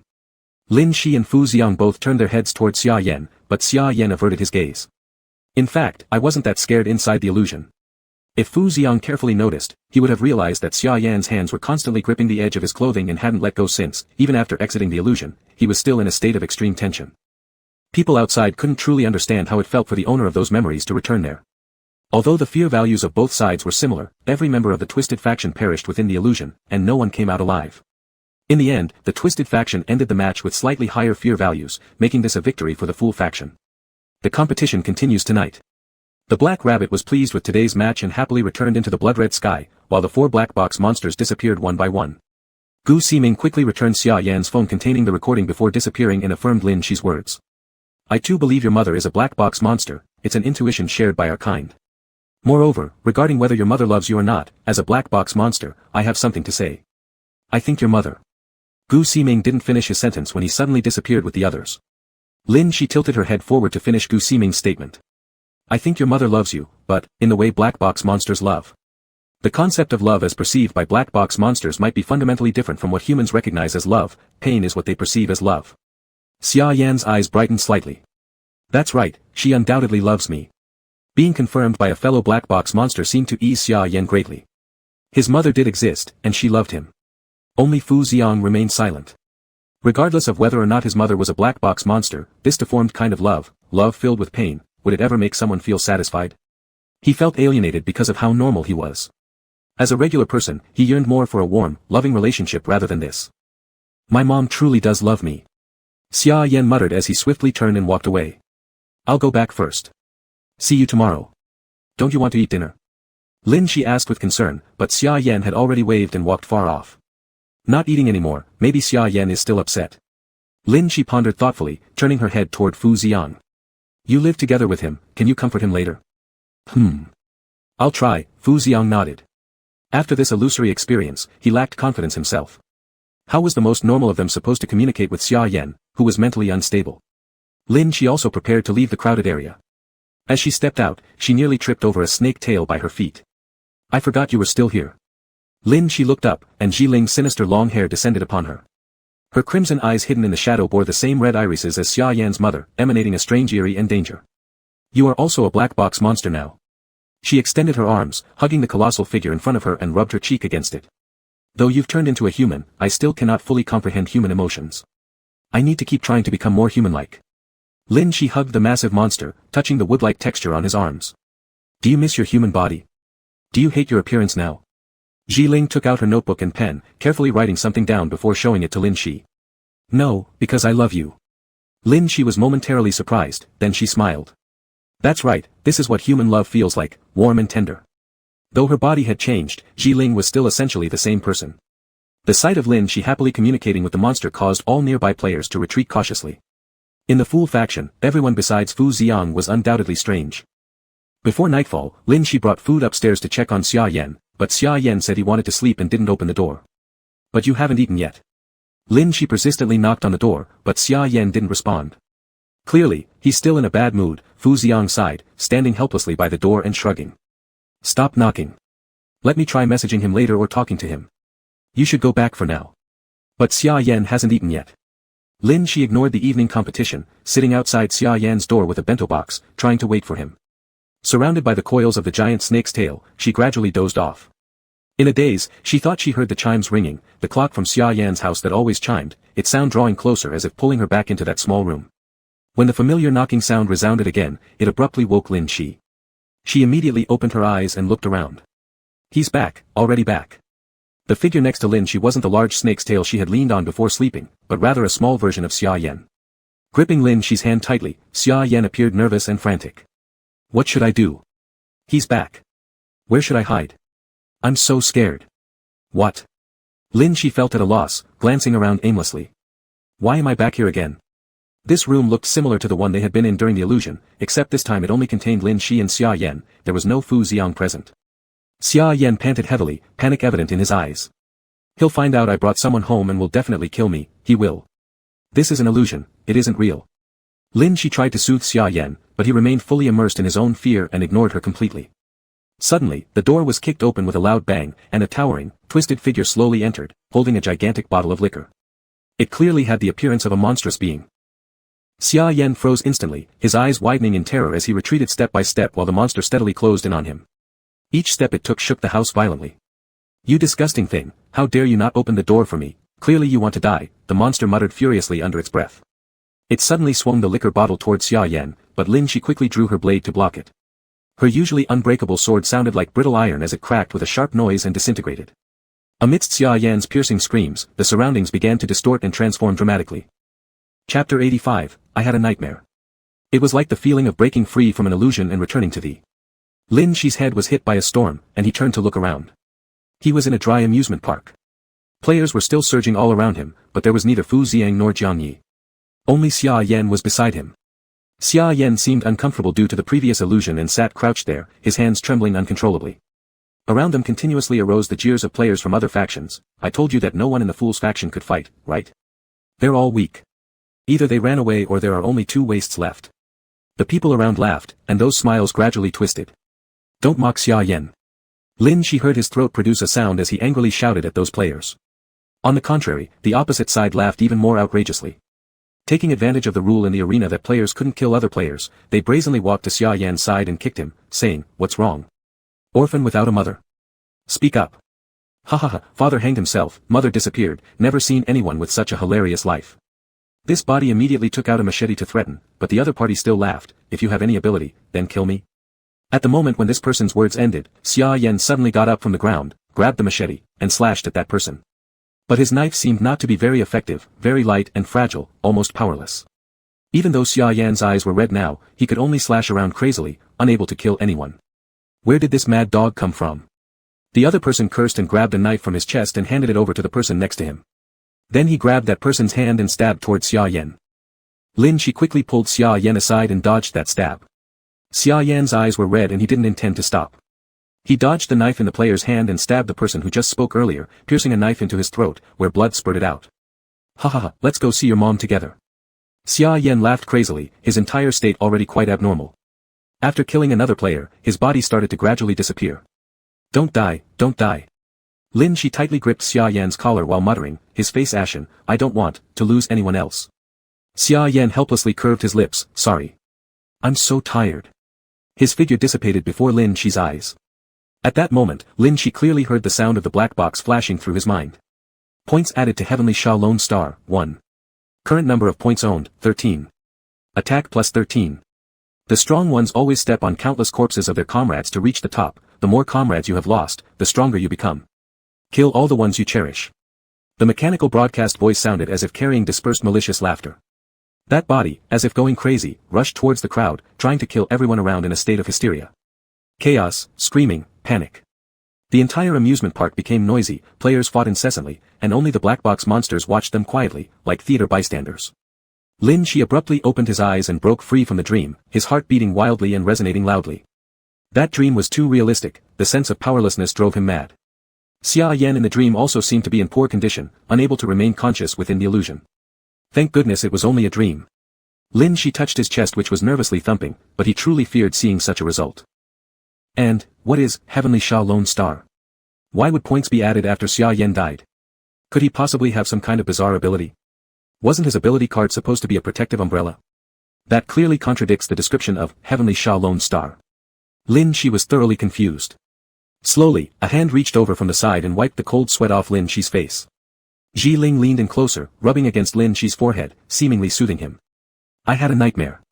Lin Shi leaned back, holding Ji Ling's head and rubbed against it, but thank goodness it was just a dream. Then he suddenly paused and frowned. The nightmares he had recently were all memories from his past. Although this one differed somewhat from their current environment, it might still have been memory. If Xia Yan's mental state went unnoticed, he could possibly turn out like that. Lin Shi immediately pushed away the head in front of him and stood up, rushing to knock on Xia Yan's door. Xia Yan, open the door. It's me. Hurry up and get up for breakfast. There was no response inside, just an oppressive silence. Lin Shi immediately raised an axe. If you don't open the door, I'll break it down. There was an immediate sound from inside, and within 2 seconds, the door opened, revealing half of Xia Yan's face. His expression looked somewhat exasperated. Look, when someone is upset, they need time alone to recover their spirit. Why can't you read the atmosphere? Being alone will only make you think more. It's better to come have a meal with me. Lin Shi held up the food in his hand that had already gone cold. Eating more will keep your body strong. Xia Yan glanced at the enormous portion of food Lin Shi was holding and muttered, even if I were the reincarnation of Tao Tai, I couldn't eat all that. He opened the door wider. Come in, I am a bit hungry. Lin Shi happily prepared to enter with the lunchbox when Fu Xiang next door opened his door and peeked out. Actually, I brought some back too. In his hands was a takeout box of a normal person's portion size. He stepped out as soon as the door opened, having clearly been paying attention to Xia Yan's movements. Finally, the two of them and one monster entered Xia Yan's room. Xia Yan ate the regular-sized meal Fu Xiang brought, while Lin Shi devoured his own oversized portion. After a brief silence filled only by the sound of eating, Xia Yan put down his chopsticks and sighed. Can the two of you stop staring at me? The illusion is over, isn't it? What could possibly be wrong with me? I'm just worried about you. Lin Shi earnestly chewed on his food while speaking indistinctly. I know how unstable human mental states can be. I'm worried Xia Yan might go assassinate other players. Who would assassinate players for no reason? You really don't understand my thoughts sometimes. Xia Yan sighed again. Lin Shi felt quite innocent. In his dream, Xia Yan had indeed killed other players, looking utterly devastated. Still, this Xia Yan appeared completely normal. Beside them, Fu Xiang softly said, I didn't originally intend to participate in the next illusion because revealing my memories could expose certain family issues and even operational details that might attract competitors' attention. But judging from the two of your states, I'll take over next, at least my life story isn't anything worth writing home about. No. Xia Yan shook his head. How can we let our financier go personally? Tomorrow, it's still my turn. This memory, first fear, then habit, third tranquility. By the fourth time, I could pass through with my eyes closed. He took a deep breath. I won't hold either of you back. Chapter 86, The Ambitious with a Black Heart. Although Xia Yan said this, he has never held anyone back. At most, he was slightly panicked in today's illusion, but that was normal. Lin Shi stuffed a mouthful of rice and chewed it. Now that the people of the Twisted faction are gone, all we have to do now is to get rid of everyone from the Taboo faction, then there will be no threat. Indeed, rather than passive defense, active attack would be better. Xia Yan thought with averted eyes, currently, the punishment room doesn't seem to pose much threat either. Maybe we can sacrifice one game failure in exchange for their deaths. But I need to think more about how to kill so many people in an illusion at once. The killing power of constructing any monster in the illusion is far less than their internal struggle against each other. Many members of the Sacrifice Guild tend to enjoy killing. Their ability cards are also predominantly offensive cards. Releasing monsters might just make things easier for them. Xia Yan couldn't come up with a better plan for the time being. Suddenly, a pair of hands stretched out from beside him, placing a sheet of paper in front of Xia Yan, changed the rule of survival of the fittest. Xia Yan looked up and gazed at the huge monster behind Lin Shi. Changing the rules among them indeed could be a viable option. If the entire rule of the Sacrifice Guild were reversed so that the weaker party becomes the dominant one, it would surely be an interesting scene. But let's talk about it tomorrow. I'm already a bit tired. Xia Yan tidied up and invited several guests out of his room. Thanks for taking out the trash, see you tomorrow. Then he closed the door. He should be fine, Fu Xiang nodded, then quickly flashed back into the room, leaving Lin Shi alone with his little pet and 2 garbage bags. I came to show concern for him, muttering under his breath. Lin Shi carried the 2 garbage bags downstairs. Back in the room, Lin Shi tossed and turned on the bed, hugging the tail of a large snake belonging to Ling. I had a nightmare before, and now I don't want to sleep. Lying on the bed, he stared at the large monster by the bed. Is the nightmare I had a memory?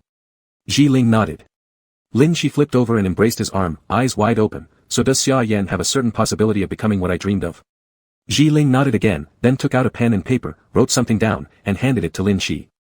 On the white sheet of paper, clearly written were the words, he has died many times. Lin Shi fell silent. He turned over from the bed, seized the falling axe from the air, and scrutinized it carefully, then swung it twice toward the air. Sure enough, his weapon felt different from the one in the dream, very heavy and solid, capable of breaking through the bodies of any monster. But the knife in the dream was very fragile, hardly able to cut a person. The addition points for the Heavenly Killer Isolated Star increase attack power and seem to include his weapon within. How is Lin Shi currently so strong? Is it because of talents apart from instincts? He pulled out his own ability card from his pocket. It was still an umbrella, not a Heavenly Killer Isolated Star. Everything in the dream feels unfamiliar to him, including this strange talent. Why is it different? She turned over and collapsed onto the bed. If it's different, isn't it also proof that the talent has changed, and he doesn't need his companions' deaths, he can protect his companions well. Ling patted She's head, ruffling his long hair, hugged him in his arms, patting him to soothe and coax him to sleep. I don't want to sleep yet. She wriggled in the embrace of the monster, closing his eyes shortly after, sleeping deeply. The live broadcast room didn't know what she dreamed of, but everyone saw today's illusions clearly. Some idle viewers immediately went to search for Xia Yan's information, trying to find details about his mother. However, as observed in the replica, aside from Xia Yan and his deceased father, nobody knows about the existence of his mother, even the old man living across the hall has never seen her. Instead, everyone found Xia Yan's record of staying in a psychiatric hospital. Seems like he carries a lot of debts and refuses psychiatric treatment. For now, he merely stays in the clinic, frequently working odd jobs outside to earn money, paying off his debts while supporting himself. Pretty ambitious, huh? What ambition? His father left behind gambling debts, he probably can't pay it off in his lifetime. Living under such pressure all the time, it's strange that he doesn't have some kind of illness. Even without the imagined mother, he likely only enters the black box to earn money. In a way, isn't this proof that he hasn't escaped from his father's shadow for life? Dad may be gone, but his debt remains. It's a bit pitiful. It seems like he's moved out of that house, but in reality, he works every day to pay off his father's debts. He firmly believes his mom is still alive and searches for her. Where's the evidence that he has moved on? He's essentially still trapped in that house, just trading one psychiatric hospital for another. If I got such a start, I would restart immediately. This kind of life offers no hope whatsoever. I think growing up in an environment like this might lead to some psychological distortion, right? But so far, he looks quite normal. Are you sure? Why don't you check his live stream room and see what he's doing right now?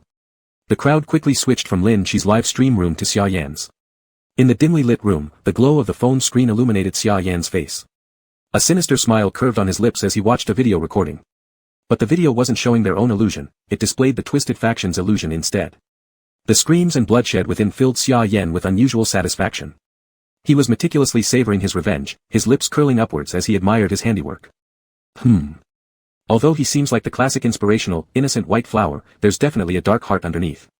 People grow up in such an environment, so what if they become a little twisted? Being utterly pure and flawless is actually more concerning. After falling into depression, his way of finding joy is watching how members of the Twisted Faction die, right? That's too dark. He's just trying to enjoy seeing his enemies perish. What's wrong with that? The chat room erupted in argument, while Xia Yan, after finishing his video playback, simply lay down and went to sleep. His live stream room remained active, the arguments ongoing. As soon as dawn broke, Shi excitedly ran over to Xia Yan, inviting him to eat together. The two walked side by side, with Fu Xiang trailing behind, feeling excluded as the financier. What do you want to eat? Should I grab your food for you? Shi asked enthusiastically. Is it necessary to have someone snatch your food? Xia Yan remained silent for a moment, then paused as he entered the dining hall, scrutinizing the scene inside. What's going on here? All the members of the Taboo faction were standing there in a mass, glaring angrily at the people opposite them, their entire bodies radiating hostility. On the other side of the crowd, Jiang Yi sat alone, completely ignoring everyone else. Tension hung thick in the air, swords almost drawn between the opposing sides. Chapter 87, Little Affection Between the Black Box Monsters. You little punk. You dare to trick our people, huh? The Sacrifice Guild members angrily approached and grabbed Jiang Ye's collar. Do you know what happens when you piss off our Sacrifice Guild? Even if we're out of this instance, we can still find ways to kill you. Jiang Yi, his collar grabbed, feigned innocence. I don't know. Aren't you just a bunch of rats running across the street in reality? Are you really that powerful? The challenge from the Sacrifice Guild member not only failed but also enraged him further. If players could slaughter each other in this realm, they would have attacked already. With no way to retaliate, the group of them raged ineffectually. What's going on? Shi curiously poked her head over to take a look. Are you guys about to fight? The Sacrifice Guild members were already furious for being unable to deal with Jiang Yi, and then Shi showed up next to them, making them even angrier. The whole group scowled and left cursing under their breaths, showing no interest in lingering further. Did you two have an argument? Shi glanced at the direction where the Sacrifice Guild members had walked away, noticing some members of the Rift faction among them, seemingly having all joined their side now. You two arrived just in time. I have good news for you. You didn't watch last night's match, right? You should be clueless. Jiang Yi smiled mischievously as he pointed at himself. Now, in the Rift faction, I'm the only one left. All defectors joined the Sacrifice Guild. Xia Yan wasn't particularly surprised. Players in the Rift faction either allied themselves with the Sacrifice Guild or were squeezed out by them, so it was quite natural for everyone to join the Sacrifice Guild eventually. It's not bad if they move to other factions, leaving only you here makes it more peaceful. Fu Xiang felt this was fine. There were 3 remaining in the Fool faction, 1 left in the Rift faction, none left in the Twist faction, while the Forbidden faction had the most people left. With this distribution, isn't it obvious who the enemy is? I wonder if today's match rules will change since the Twist faction has been wiped out. After all, with only 3 factions left, we can't form one-on-one matchups. Jiang Yi smiled as he looked towards Xia Yan. Devon's truly impressive, right? What are your thoughts on the Twist faction being completely gone? Xia Yan nodded calmly. Feels great. In that case, you should be extra careful today. I estimate there might be some changes to the rules today, Jiang Yi contemplated aloud. It was the 4th day of this dungeon, and how much longer could this scenario go on before the dungeon ends with almost no players remaining because there's no chance to fight?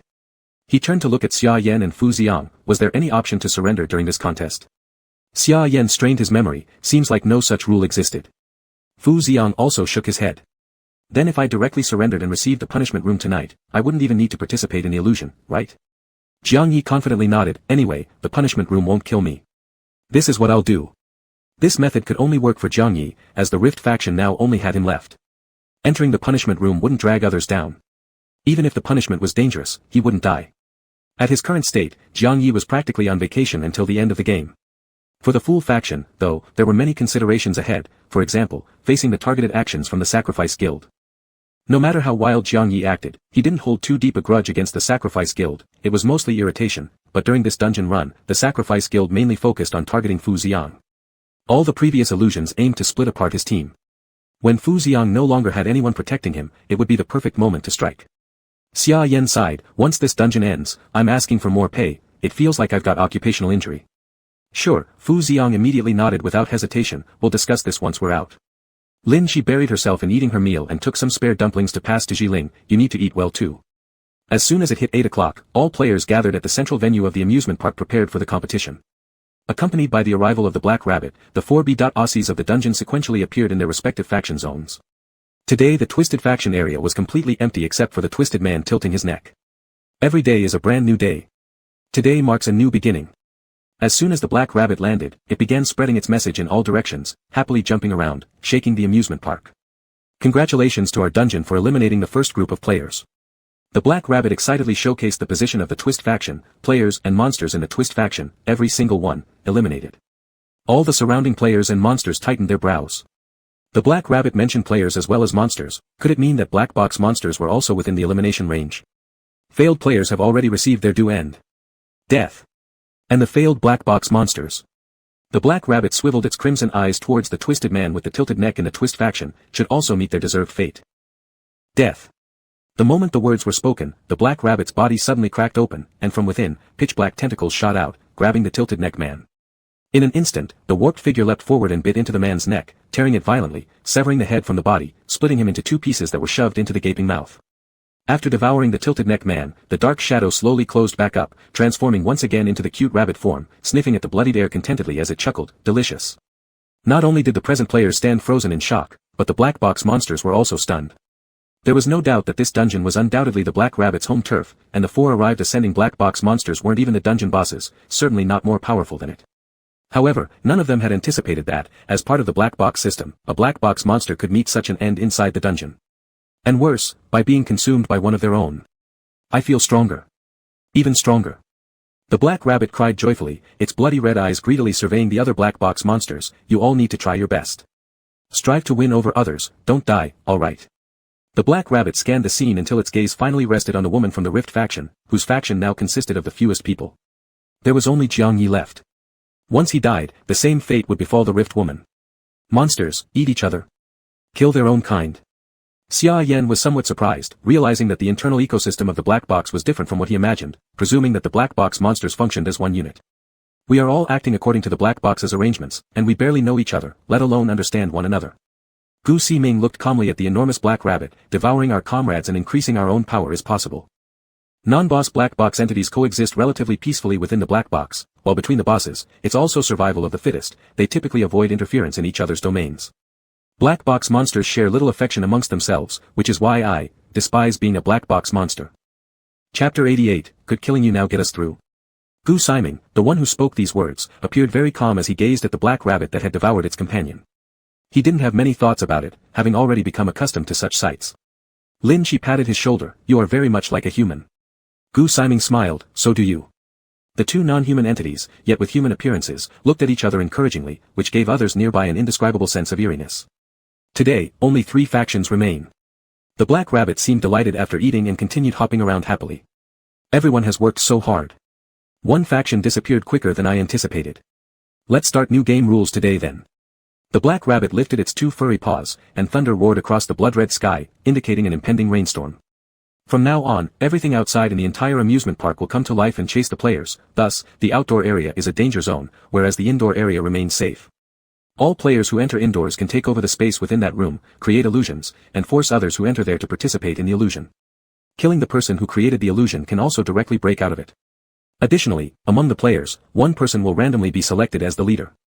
When one individual in a camp collects enough fear from the other camps or kills the leader of another faction, they achieve victory. The remaining 2 parties will be penalized by being forced into a punishment room. The Black Rabbit gleefully observed the 3 factions, letting out a sinister laugh.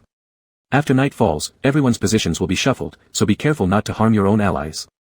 There aren't many indoor buildings in this whole amusement park, first come, first served.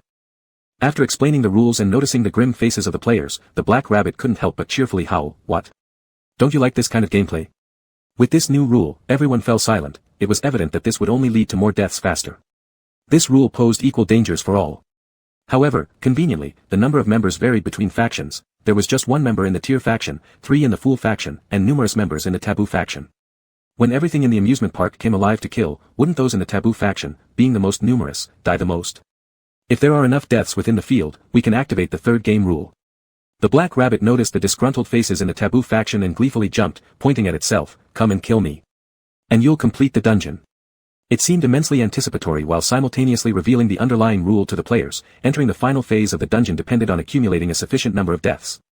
All the current rules were designed to ensure more deaths occurred. Members of the Taboo faction had already killed 4 people from the Tear faction combined with the Fool faction, yet it was still far from enough. At times, they might even have to kill their own members in order to end the dungeon. In the crowd, Lin Shi raised a hand. "Could killing you right now get us through?" The Black Rabbit bent down with a smile, its enormous shadow engulfing Lin Shi's small figure. In its glowing red eyes, it mirrored Lin Shi's reflection. "No, unless you want to replace me and become the B.OSS of this dungeon." Lin Shi quickly withdrew his hand, "Then forget it. I don't want to be a black box monster." The big, round eyes of the Black Rabbit were crystal clear, reflecting Lin Shi standing amidst the crowd, the only entity who wasn't truly human. His form was distorted and dark, like liquid sliding and flowing, striving to construct the outline of a human body. A black box monster, yet one unwilling to become a black box monster, how intriguing. "You look strong," the Black Rabbit's gaze fixed, licking its lips, "you must taste delicious." Its eyes revealed greed as it gazed at Lin Shi. Lin Shi narrowed his eyes, "And you look pretty tasty too." An invisible challenge emanated between them, both showing some interest in each other. Suddenly, a snake tail snaked out and curled in front of Lin Shi. A towering figure enfolded him protectively in its embrace, and beneath the long hair, crimson eyes radiated hostility toward the Black Rabbit. "You two seem close, but black box monsters never associate well with each other." The Black Rabbit slowly retreated, losing interest in Lin Shi. It turned its head towards the other players, clapped its hands, and excitedly shouted, "So now let the game begin. Players, try your best to survive. Let's aim to open another tomorrow. More deaths. Many more." The blood-red sky thundered loudly. In a flash, all the lights in the amusement park went out. The sky began to drizzle lightly, the wind carrying the damp scent brushing past every player.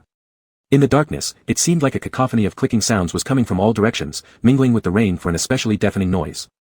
"Hey, we can't see anything at all." A player took a hesitant step backward. The darkness had descended in an instant, robbing them of their sight. They had no idea what was happening around them and could only instinctively edge closer to their companions, struggling to make out their surroundings by the faint blood-red glow descending from the sky. "Shouldn't we find somewhere to hide? Isn't the outdoors supposed to be dangerous?" The players drew close to the nearest companion they remembered, grabbing hands before turning to leave. But as fingers reached out and made contact, one player froze solid on the spot. The humanoid figure closest to him didn't feel like human skin but instead felt eerily cold like plastic. Turning his head slowly, he saw in the dim red light the distorted visage, a face painted vividly on a decorative amusement park mannequin, its wide smile unnaturally bright. Before he could react, the arm moved slightly, clicking as it grabbed his head, twisting it violently. The sound of tearing bone and flesh was drowned out by the rain. He hadn't even managed to scream before collapsing to the ground in a bloody heap. Screams rang through the dark intermittently as everything within the amusement park sprang to life, plastic mannequins, hollow doll costumes, bumper cars, even the carousel which spun riderless. A roller coaster careened off its tracks and rushed toward the group of players, tossing one high into the air before dropping them with a sickening splat onto the ground, a gory mess. What roamed the darkness were not players, but these once lifeless objects come alive. Panic erupted among the players as they scattered, each seeking refuge wherever they could. The smarter ones already walked silently, tiptoeing cautiously through the pitch-black night so as not to draw attention from the awakened items. She stood bewildered in the darkness, looking left and right. Xia Yan. Fu Xiang. Where did you two go? As soon as it got dark, all he could touch beside him was that big snake tail of Jiling's, coiled tightly around him without letting go. In that first moment of reaching out, Xia Yan and Fu Xiang had vanished beyond reach. His shout echoed clearly in the strange, desolate amusement park now inhabited solely by these roaming objects. Players hiding in the shadows couldn't help but snicker quietly. Someone was just asking for death, not hiding well and still shouting so loudly. Sure enough, the silhouette of a plastic mannequin darted swiftly through the darkness towards Lin Shi. Illuminated under the blood-red glow, its shadow shot towards him, revealing a jarring grin as it slowly stretched out its hand. Don't get in my way. Lin Shi effortlessly grabbed the approaching mannequin's head, skillfully twisting it until it snapped cleanly with a series of crackling sounds. The decapitated mannequin fell aside, discarded disdainfully, as he continued feeling his way through the darkness. Xia Yan.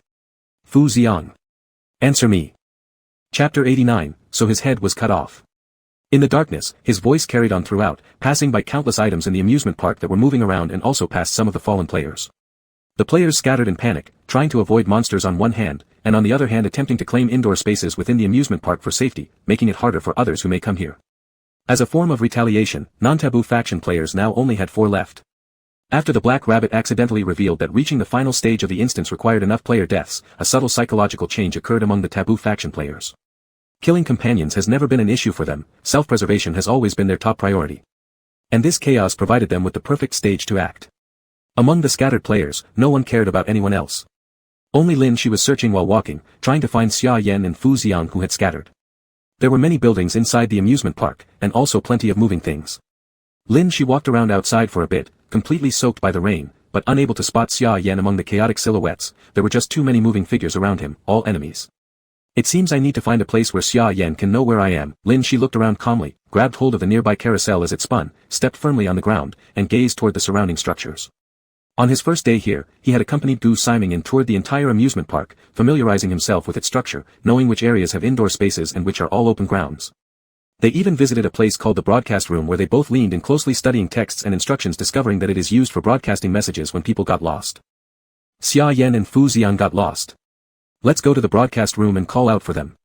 Lin Shi was very satisfied with his plan, turned around, and held on to Jiling's big hand. Don't get lost, oh. He effortlessly found the direction of the broadcast room and pushed the door open.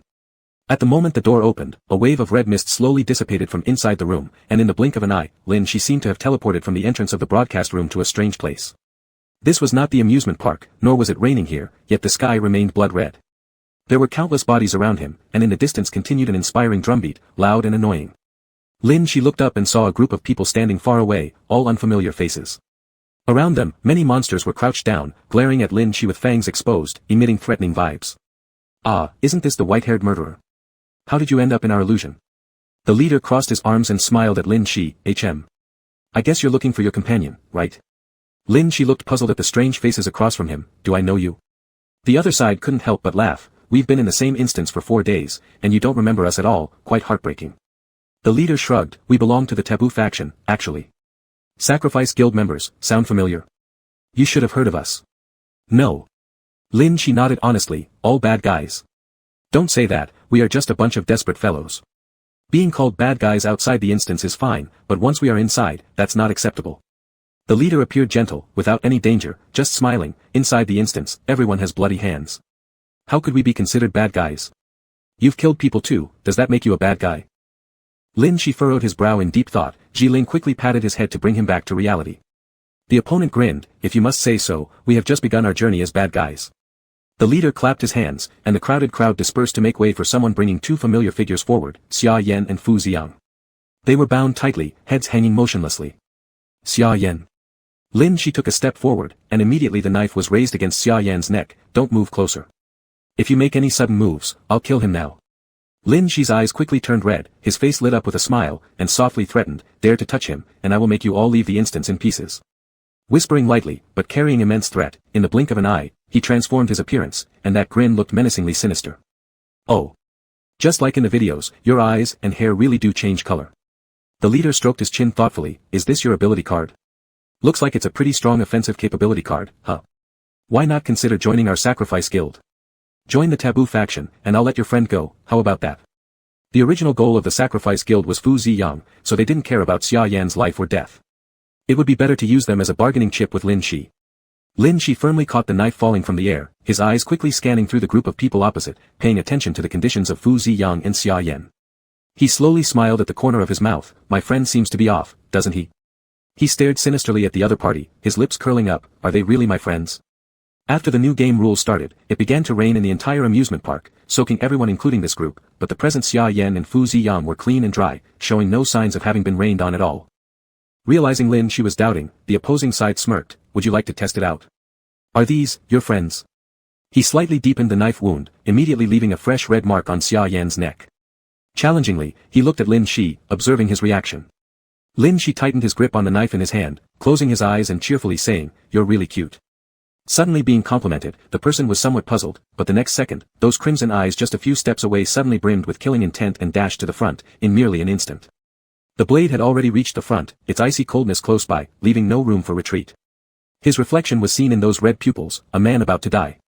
There was no time for fear to set in, as the throat was cut instantly, and vision started to spin. Around were players' terrified faces, and around were the monsters' figures, everything mixed together with Lin Shi's laughing red eyes, shaking and merging into the blood-red sky. With a thud, blood splattered in sight, the vision dropped, aligning with the ground. Seeing a headless corpse swaying and slowly falling down several steps away from Lin Shi, his vision began to blur yellow. He wondered what happened, only to realize his head had been cut off. Ha! A muffled sound, the body fell to the ground, startling the surrounding players who felt both horror and fear. Different from general players who instinctively run when facing dangerous things, the Sacrifice Guild members welcomed fear. They pulled out their weapons with hostility and fear, joining the monsters in the surrounding illusion, encircling Lin Shi completely. Everyone had the same goal: kill this monster. Chapter 90. It wouldn't make sense if he didn't have a criminal record. So many people, such a lively scene. Lin Shi held a large cleaver, her face brimming with excitement, looking not at all like someone in a dangerous situation of being surrounded by a crowd, but rather enjoying the moment. She narrowed her eyes, her blood-red pupils trembling in harmony with the sky behind her, her tone high-pitched. I love cute people the most. Come on, give it a try. Try your best to kill me before I kill you. In everyone's sight, Lin Shi slowly raised the cleaver in her hand. 3.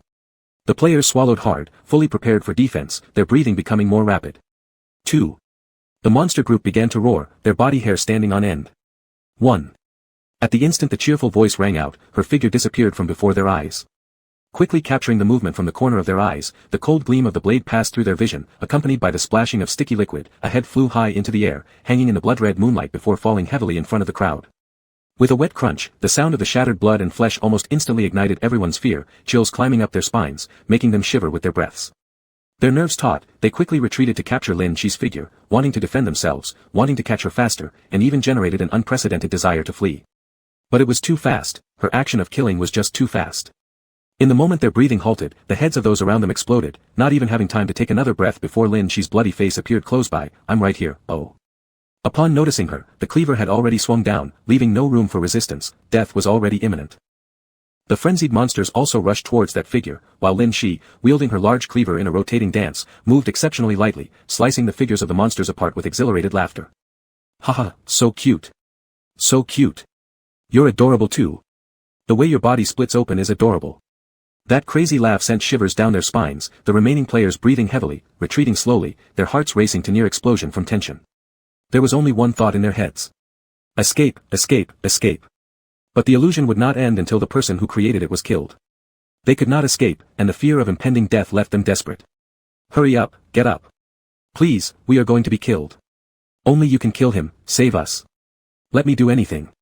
For some unknown reason, the remaining players started begging someone, nearly crying, taking just a moment to breathe as Lin Shi had already cleaned up all the surrounding illusion monsters. That figure darting about in the splattered blood had been completely dyed red, so terrifying. Lin Shi wiped the blood off her face and turned back smiling. Is there still anyone left? Her crimson eyes quickly scanned the entire scene, then rushed forward, stepping on the first severed head, coolly gazing at the head beneath her foot. Could it be you who's still alive? The head underfoot gave no response, but instead, the surrounding corpses began to move slowly, gradually standing up. All those whom Lin Shi had just killed, monsters and players alike, even without heads, torn bodies, missing arms or legs, now swayed unsteadily as they stood. You guessed correctly. A relatively complete corpse several steps away lifted its head and looked at Lin Shi. I really appreciate all these usable corpses you've given me. Corpses are already dead, no matter how much you cut, it won't help. Lin Shi stared at him eagerly. So, you can revive from corpses? Her face full of excitement. Does that mean I can kill you multiple times? The other showed no fear either. Then why don't we give it a try? See whether you'll be killed by the corpses first, or I'll be killed by you first. Lin Shi's smile grew wider. You're indeed very cute. After a brief pause, both figures instantly rushed towards each other. Lin Shi quickly switched the cleaver in her hand to a scythe. The massive red crescent-shaped scythe swept across, cutting and shredding all the corpses. But as soon as the corpses fell, they immediately stood back up, surging toward Lin Shi en masse, layer upon layer of dismembered bodies enclosing her, humans and monsters alike, all fragmented, blood-soaked and horrifying to behold just from the visual alone. Lin Shi happily swung the massive scythe in her hands, gracefully sweeping horizontally, causing immediate bursts of blood blossoms. Bathed under the blood moon, he had already killed so many that he looked inhuman. No matter how many corpses surged up, no matter how many horrifying and shocking presences there were, he maintained his smile and high spirits, his red pupils growing increasingly bright and hot, his emotions becoming more and more fiery with every kill. He was almost crazier than a normal person could be. Ha ha ha. There's no end to the killing. It's endless. First the scythe, cutting off limbs, then the cleaver, chopping up joints, followed by a kitchen knife rotating swiftly in his hand. Lin Shi cheerfully stepped over crushed corpses and walked casually to the outermost corpse, brightly asking, how do you want to die? The corpse took a small step back. Lin Shi immediately slammed it down onto the ground, holding the kitchen knife high in one hand. His blood-red pupils trembled excitedly. Will you still be usable after being chopped into pieces? Will you still be usable if I crush your skull? He slowly lowered his head, bringing the sharp blade closer to its head. Will you still be able to see after I gouge out your eyes? Will you still be able to hear if your skull is shattered? Would you like to feel what it's like to become just meat? His series of terrifying questions chilled everyone to their bones, even making the person on the ground lose all sense of humor. Seems like you're more deranged than our sacrifice guild. Thanks. Lin Shi's eyes twinkled, turning his round, blood moon-like pupils into a crescent moon. He raised the kitchen knife high above his head. You truly are adorable. With one swift cut, the last corpse closed its mouth, ending this illusion. From the moment Lin Shi entered this illusion and from the moment his hair turned white, the people watching in the live stream were scared stiff, not daring to take a breath. Why would someone be so happy while wielding a knife, shouting so joyfully in the bloody rain, striking fear with such ease as he crushed everyone into shards? This was too extreme.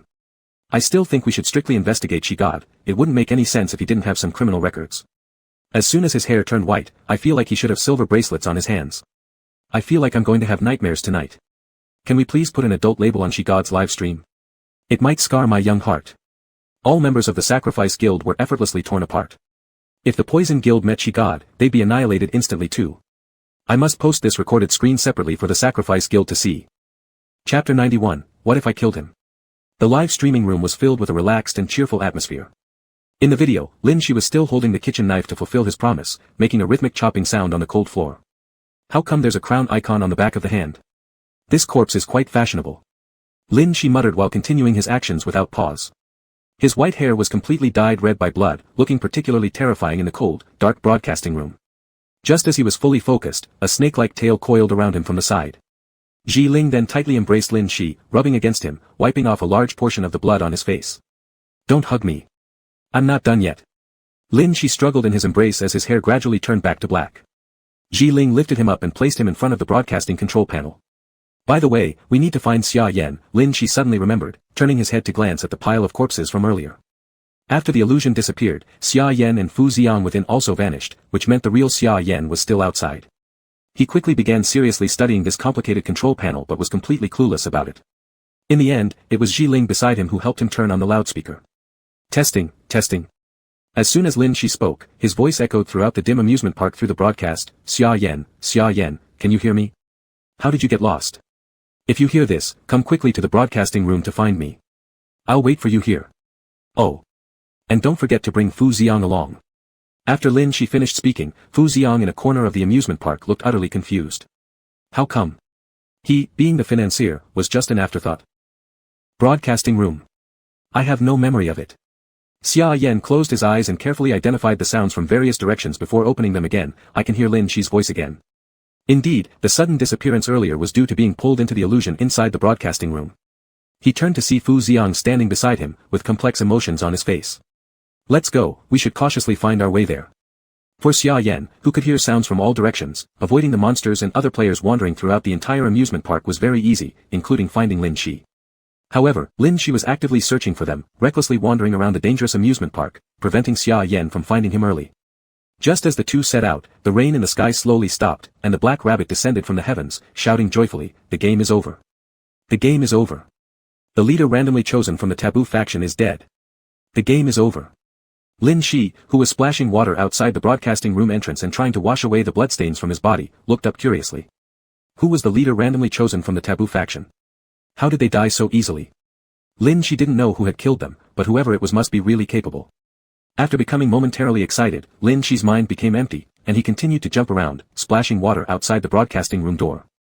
Ji Ling beside him slowly glanced toward the remaining pile of corpses inside the broadcasting room.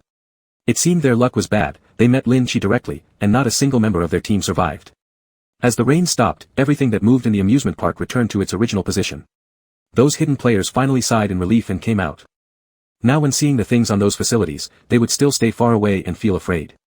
But for some unknown reason, many facilities were broken and severely damaged. Plastic mannequins were broken, merry-go-rounds cracked underfoot, roller coasters split into sections, bumper cars were destroyed beyond repair. They couldn't imagine how such a chaotic situation arose. Weren't these the things that moved and killed people? And along the way, there were shouts echoing everywhere calling, "Xia Yan, Xia Yan." Was this the Fool faction? Players gathered again at the center of the amusement park. Lin Shi, returning from the direction of the broadcasting room, reunited with Xia Yan. Was it you who killed the leader randomly chosen from the taboo faction? Xia Yan guessed more than half right, so he still asked once.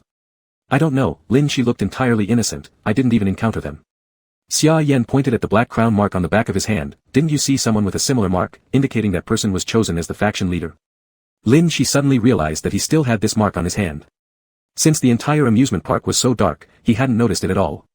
But why did this mark look somewhat familiar? Like he had seen it on others. Lin Shi thought for a second, decided to give up, and firmly denied, I don't know. Definitely wasn't me who killed them. Xia Yan silently stared at Lin Shi, whose body still bore traces of blood. There was no doubt, Lin Shi had killed. Blood splattered on him, then washed by rain and flowing down, leaving traces all over Lin Shi's clothes now, creating an eerie and terrifying sight. After all the players had gathered, those from the taboo faction also noticed something was amiss. They were short many members, including some important ones. As everyone shifted their gaze, they immediately landed on Lin Shi, who was covered in grime. Fury burned in their eyes. You killed our leader. I didn't. Lin Shi wrung out his blood-stained, soaked clothes as his pitch-black long hair framed an utterly innocent face. I have no idea what you're talking about. Don't lie to us. It's obvious it was you. The group across glared furiously. Tomorrow during the match, I won't let you live. They'd reached their breaking point with Lin Shi, finding him nothing but a massive obstacle. Players aren't allowed to harm each other outside the competition, interjected the Black Rabbit, noticing the growing hostility between both sides. Of course, I wouldn't mind if a few more of you die. Today ended too quickly, there weren't nearly enough deaths.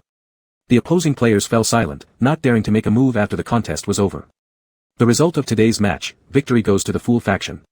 The failure is the Taboo faction, for gaining a large amount of fear value and losing their leader. And also the Tear faction, who did absolutely nothing but sleep in the rain shelter. Jiang Yi, the one mentioned by name, shrugged helplessly. But rainy days really are perfect for sleeping. How disappointing, I thought you'd die today, said the Black Rabbit regretfully, turning its gaze toward Jiang Yi and the woman of the Tear faction. I was hoping for another bite. The tall woman of the Tear faction looked uneasy, but Jiang Yi calmly patted her hand reassuringly. Don't worry, I'll protect you. Slowly, the towering woman curled up before Jiang Yi, accepting his comfort. Her huge frame contrasting against Jiang Yi's small figure gave her an almost kittenish air of docility. In just a few days, their roles had reversed, the monster created by the black box was now the one being protected. It was strange indeed. So the factions that lost today will face dangerous punishment rooms. See you tomorrow. The Black Rabbit hopped contentedly back into the crimson sky, leaving the amusement park in shambles. Lin Shi was just about to go grab a meal to fill his stomach when a group blocked his way, their tone full of menace. Today the Fool faction won. It's because of you that our people were killed. Having been stopped from going to eat, Lin Shi narrowed his smiling eyes, his hair instantly whitened. Savage red eyes reflected the shadows of the crowd as his voice turned icy cold. What if it was me? So what? Do you want all of you to join him? Chapter 92, A Group of Beast-Hearted People. His dangerous appearance now is completely different from his previous obedient denial when he had black hair.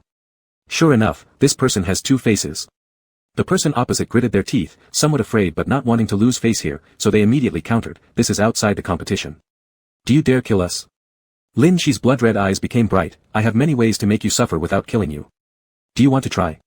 He looked very excited, almost unable to contain his joy, and even before they could answer, he was already eager to start himself, his gaze wandering among them as if selecting a preferred target. The group of players on the opposite side paused slightly, took 2 frightened steps back. This person when with black hair was completely different from when he had white hair, it's clear that this wasn't someone to be easily provoked. Anyway, you wait for your match tomorrow, our sacrifice guild will never be done with you. After leaving a fierce statement, they turned around and left quickly, not daring to provoke Lin Shi any further, fearing that Lin Shi might truly unleash chaos right there. How can they leave? So boring. Lin Shi's bright eyes tightly held onto their retreating figures, still somewhat disappointed. The people of the Sacrifice Guild were also pretty fast runners. We can settle scores tomorrow, Xia Yan pointed his finger toward the nearby restaurant, let's eat. Eat. Without realizing it, Lin Shi's hair had changed back to black, and he quickly pulled them along to go eat. No matter how dangerous Lin Shi with white hair was, he would never harm his companions, and at moments when his interest shifted, his hair would instantly revert to black. While Lin Shi was eating in the restaurant, the Sacrifice Guild people didn't come, resulting in the entire restaurant being deserted except for just a few of them. Xia Yan turned his head and looked at the blood-red sky outside the restaurant. Black Rabbit said that today's deaths aren't enough, probably enough for tomorrow. This copy kills off copies of B.SS, enough people need to die. Large-scale copies always result in heavy casualties. But after this time, the Sacrifice Guild should not bother me anymore. Fu Xiang nodded, there won't be a need to enter such dangerous copies in the future. One adventure is enough, and the rewards from the copy are quite good too. Every victory gives a small wish, and completing the whole copy will give a big wish. It's dangerous, indeed, but the rewards are substantial. Xia Yan propped his chin and supported his cheek, looking out the window, but he didn't have any wishes he wanted to exchange, accumulating his wishes so that he could wish to see his mom again someday. Let's think about tomorrow first. That Black Rabbit doesn't look easy to defeat. Fu Xiang wore a worried expression. A lot of people in this copy had already died, and after reaching the sufficient number of deaths, there wouldn't likely be many players left to compete against the B.SS of the copy. Their fighting force only consisted of Lin Shi. They both turned their heads to look at Lin Shi, who was attentively eating next to them, currently spooning rice into a bowl and feeding it to Ji-Ling. Come on, eat. Ah. Ji-Ling bent down and ate. A person and a monster seemed quite harmonious together. Lin Shi, I'll find a way to deal with the Sacrifice Guild people. The copy B.SS is yours to handle. Xia Yan definitely couldn't fight the copy B.SS. Lin Shi had his own expertise, so did he. Alright. Lin Shi nodded, he fully trusted Xia Yan. After eating, Lin Shi quickly scampered back to his room with Ji-Ling, leaving only Xia Yan and Fu Xiang behind. The Sacrifice Guild people have a very peculiar sound coming from them. I want to confirm specifically from which person. Xia Yan pulled Fu Xiang along and went outside. You'll need to provoke the Sacrifice Guild people. At the sight of Lin Shi, the Sacrifice Guild would immediately turn and walk away, not wanting to talk to him further. But Fu Xiang was different. As a precious young master and assassination target, he posed no threat. They would definitely come up and cause trouble. Fu Xiang dragged along silently. It seemed like he was used by Xia Yan as a bait with mocking power. After conflicting with Lin Shi earlier, the Sacrifice Guild had gone to the amusement park to look for their companions' bodies and hadn't returned yet. Xia Yan directly led Fu Xiang to the broadcast room. Since Lin Shi had loudly announced his whereabouts there, everyone in the amusement park knew about it, and the Sacrifice Guild people would certainly go there to look for him. They had just arrived at the broadcast room when they saw the people from Sacrifice Guild coming out. All of them were pale, as if they had seen something very terrifying. Some were vomiting, some stood silently without a word, and others were full of anger. It seemed that they were all scared by what was inside. As Xia Yan and Fu Xiang appeared, the entire group turned their attention over. But for some unknown reason, they lost the sharp edge they previously had.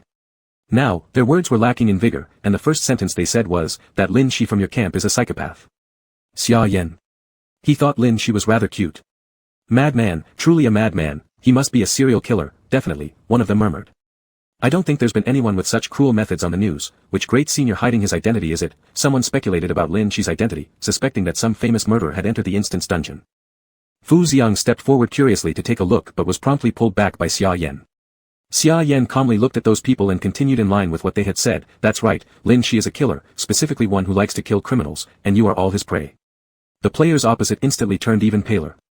No wonder they felt that Lin Shi smelled like a kindred spirit but still felt strange. So, this was why, he specialized in killing his own kind. You didn't expect it, did you? Young Master Fu could even invite someone like this. None of you from Sacrifice Guild will be able to walk out alive this time. Xia Yan sneered, anyone who comes after him next will die too. The opposing players' expressions darkened and moved their gaze from Xia Yan to Fu Xiang. After a moment of silence, they coldly remarked, it's useless. Even if our sacrifice guild stops targeting you, there will always be other players in the instances who will target you later. We never do troublesome things. Killing your White Feather Guild president offers us no benefits, unless someone pays a large sum of money. Fu Xiang was startled for a second. His meaning was that someone was willing to spend a lot of money to purchase the death of Sacrifice Guild members, specifically aiming at him and trying to kill him in the dungeon. After 2 seconds of thinking, he slowly calmed down again, not overly surprised anymore. Phew, I thought the young master didn't know who it was. Judging by this expression, it seems you already know who's spending the money. The person from the opposite side smirked, somewhat gleeful at Fu Xiang's misfortune. I see even you rich folks have troubles of your own. They're nothing more than a group of beast-hearted people in human skin. Chapter 93, Smell Me, Not the Quilt. Fu Xiang remained silent, without any rebuttal, just lost in his own thoughts. Xia Yan beside him couldn't help but retorted, you guys are like rats crossing the street, you don't even have a normal life, so what right do you have to ridicule him? The people on the opposite side didn't care, at least we live freely. Abandoned humanity and morality. Xia Yan glared at them unhappily, you are humans, yet live like monsters. In this instance, you're only free as gutter rats. There was a hint of anger on the faces of the people opposite, but the rule that players can't kill other players also bound them. So, they gritted their teeth and walked away. Xia Yan's gaze tightly followed those people, silently listening to the messy sounds of items from their bodies. His vision slowly locked onto one of them. He then noticed one person walking slightly slower than the others, frequently looking back at him. A closer look revealed it was the same person who came to assassinate Lin Shi that night. This individual intentionally slowed down, quietly detaching himself from the group. After the team had moved far away, he immediately sneaked back to Xia Yan. Tomorrow, our organization will be targeting you guys. We don't know exactly what will happen. Is there anything you need me to help with?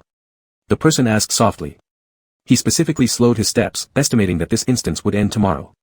He didn't want to leave without repaying this favor. Everything in the instance can be seen in the live stream, and the Sacrifice Guild surely knows about his betrayal. He has no way out. Once outside, he must immediately separate from the organization, or it would be hard to repay this favor to Xia Yan. Xia Yan leaned over and whispered something into his ear. Then, he looked at him, can you do it? The person nodded, yes, that's my forte. Then I trust you. Xia Yan nodded and watched him walk away. He then turned his head towards Fu Xiang nearby, unable to resist leaning forward, I'm not interested in Mr. Fu's affairs, but within this instance, don't think too much. At least we know this time it's the Sacrifice Guild, so dealing with them should suffice. Fu Xiang nodded, regarding things outside the instance, I'll handle it myself, you don't need to worry. I'm not worried, Xia Yan said lightly, I'm just worried that if you keep spacing out, you might lose your life unintentionally, causing me to fail my task and losing my injury money. Alright, Fu Xiang sighed while laughing, what's yours won't be less by even a fraction. Even if I die, Wei Butler will give it to you. Xia Yan frowned in dissatisfaction, I won't die. The two walked shoulder to shoulder. Lin Shi was crouched by the window, confirming from afar that the two were back before retracting his head, sneaking out without me. He closed the window and attempted to pull the blanket under the bed unnoticed, planning to sleep beneath the bed. Just as he picked up a pillow, a shadow loomed behind him, enveloping Lin Shi. Lin Shi obediently put the pillow back and neatly crawled into the quilt, stirring around inside until just his head was visible.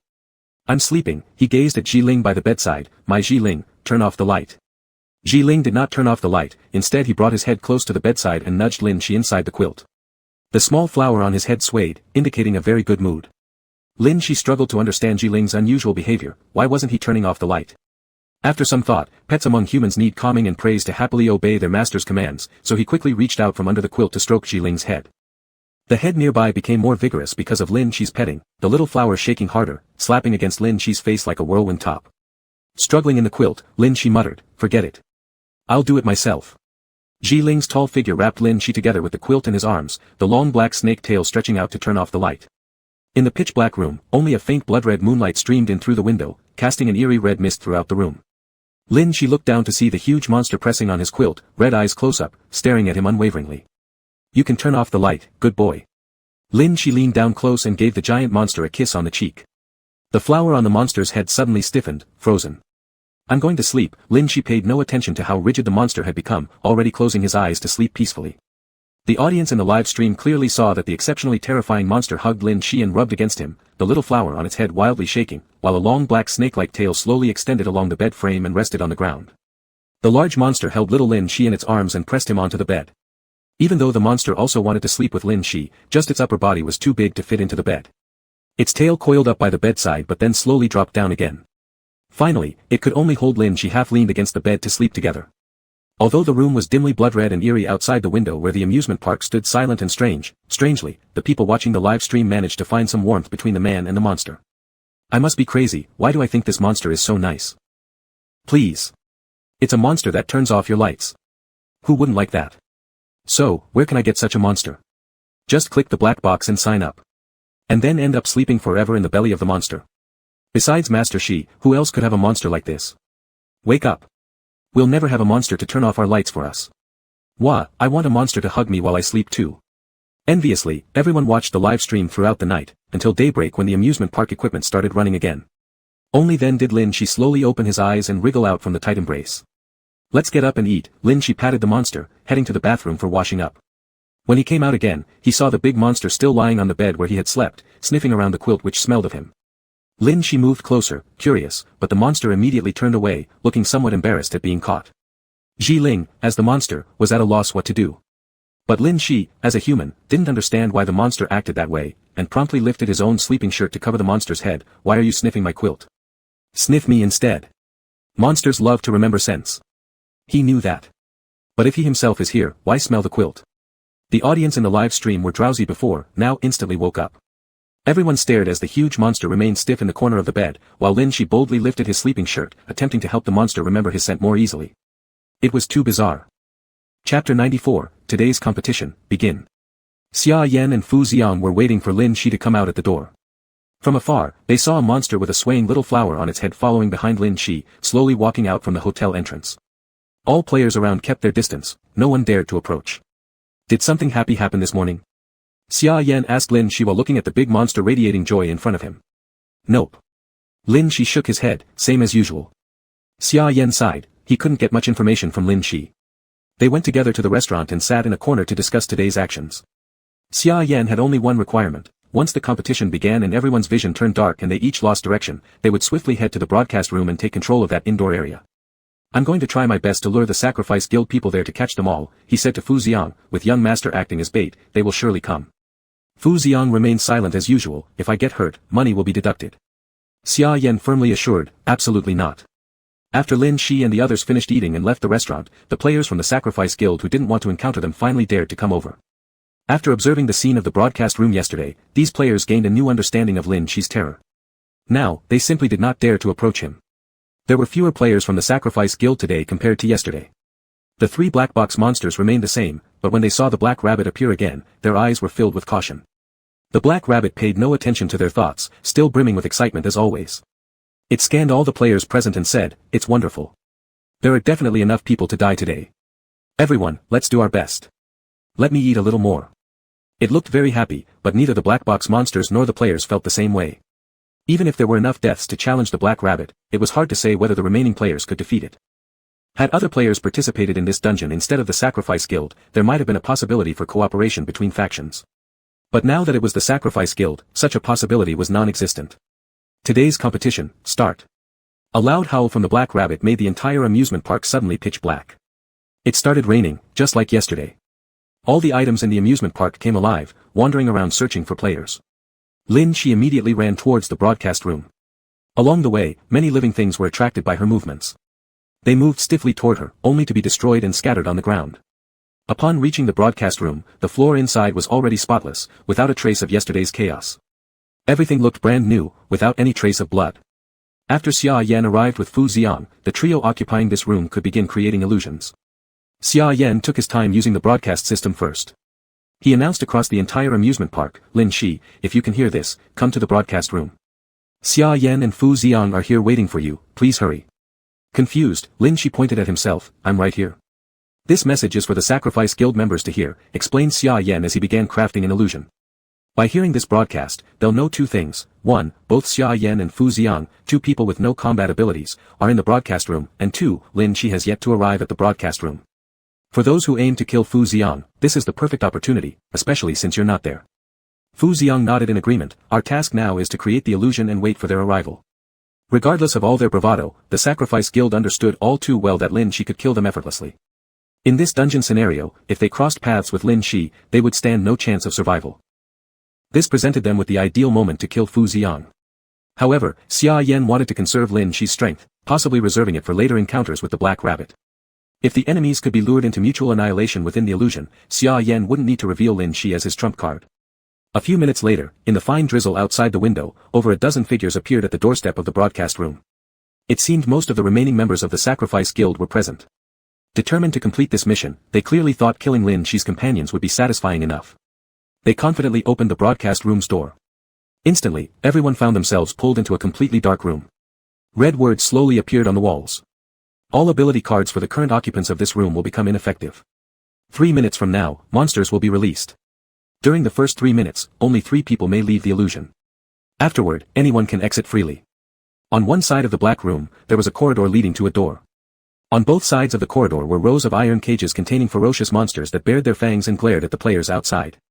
The Sacrifice Guild fell silent. The disappearance of their ability cards meant they couldn't use any attack methods.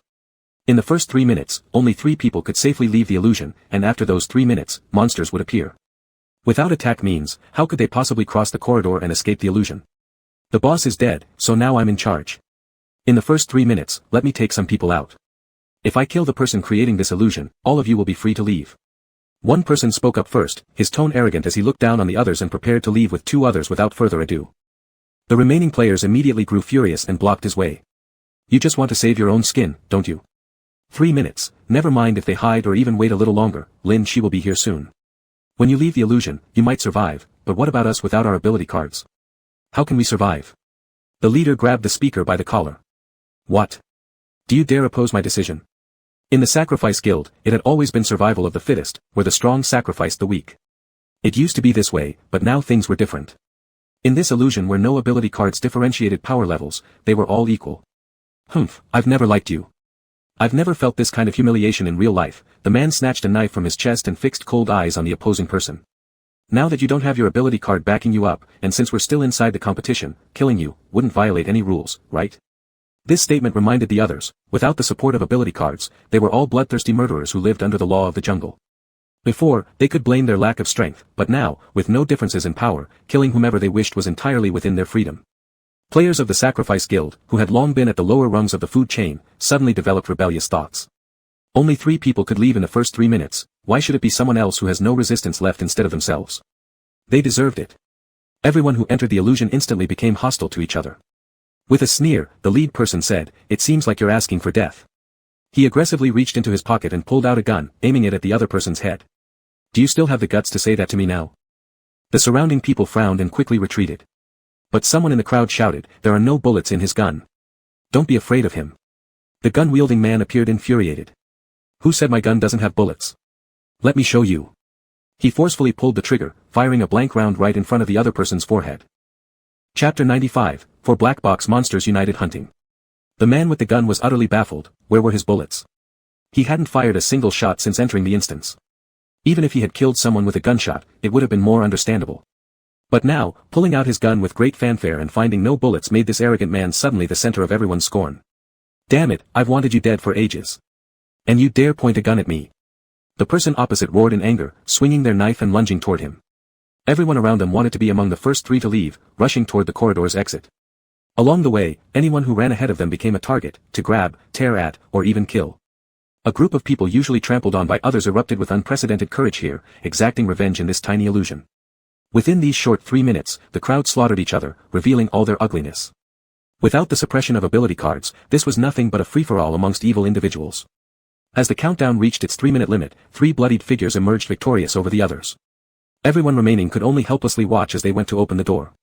They joyfully stepped through a corridor full of monsters after being the first to unlock the door. But immediately, they froze in shock. Behind the door wasn't the outside of the illusion, nor the broadcast room, it was another dark room, where Xia Yan and Fu Xiang sat waiting. "You really are fast," Xia Yan said, smiling as though unsurprised. Actually, the writing on the wall was a trick, it's impossible to escape without killing the person who created the illusion. The 3 opposites stared silently at Xia Yan, their eyes bloodshot with hatred. "Then we'll just kill you," one of them gritted through clenched teeth. "Can you?" Xia Yan calmly pulled out the revolver he borrowed from Su Noa, pointing it at their heads. "It's true that ability cards can't be used now, you're ordinary people." One of them charged forward in defiance. Without batting an eyelid, Xia Yan pulled the trigger. After one fell, another tried to take advantage of Xia Yan's brief reloading period to attack but was stopped by a shot from Fu Xiang nearby. Xia Yan could hear the sounds of items carried by players, allowing him to quickly identify anyone armed with a gun. He specifically asked an insider within the Sacrifice Guild to steal bullets from certain designated individuals, leaving some of them weaponless and others dependent on knives, to create balance. In just these few minutes, many strong individuals within the Sacrifice Guild were killed in retaliation.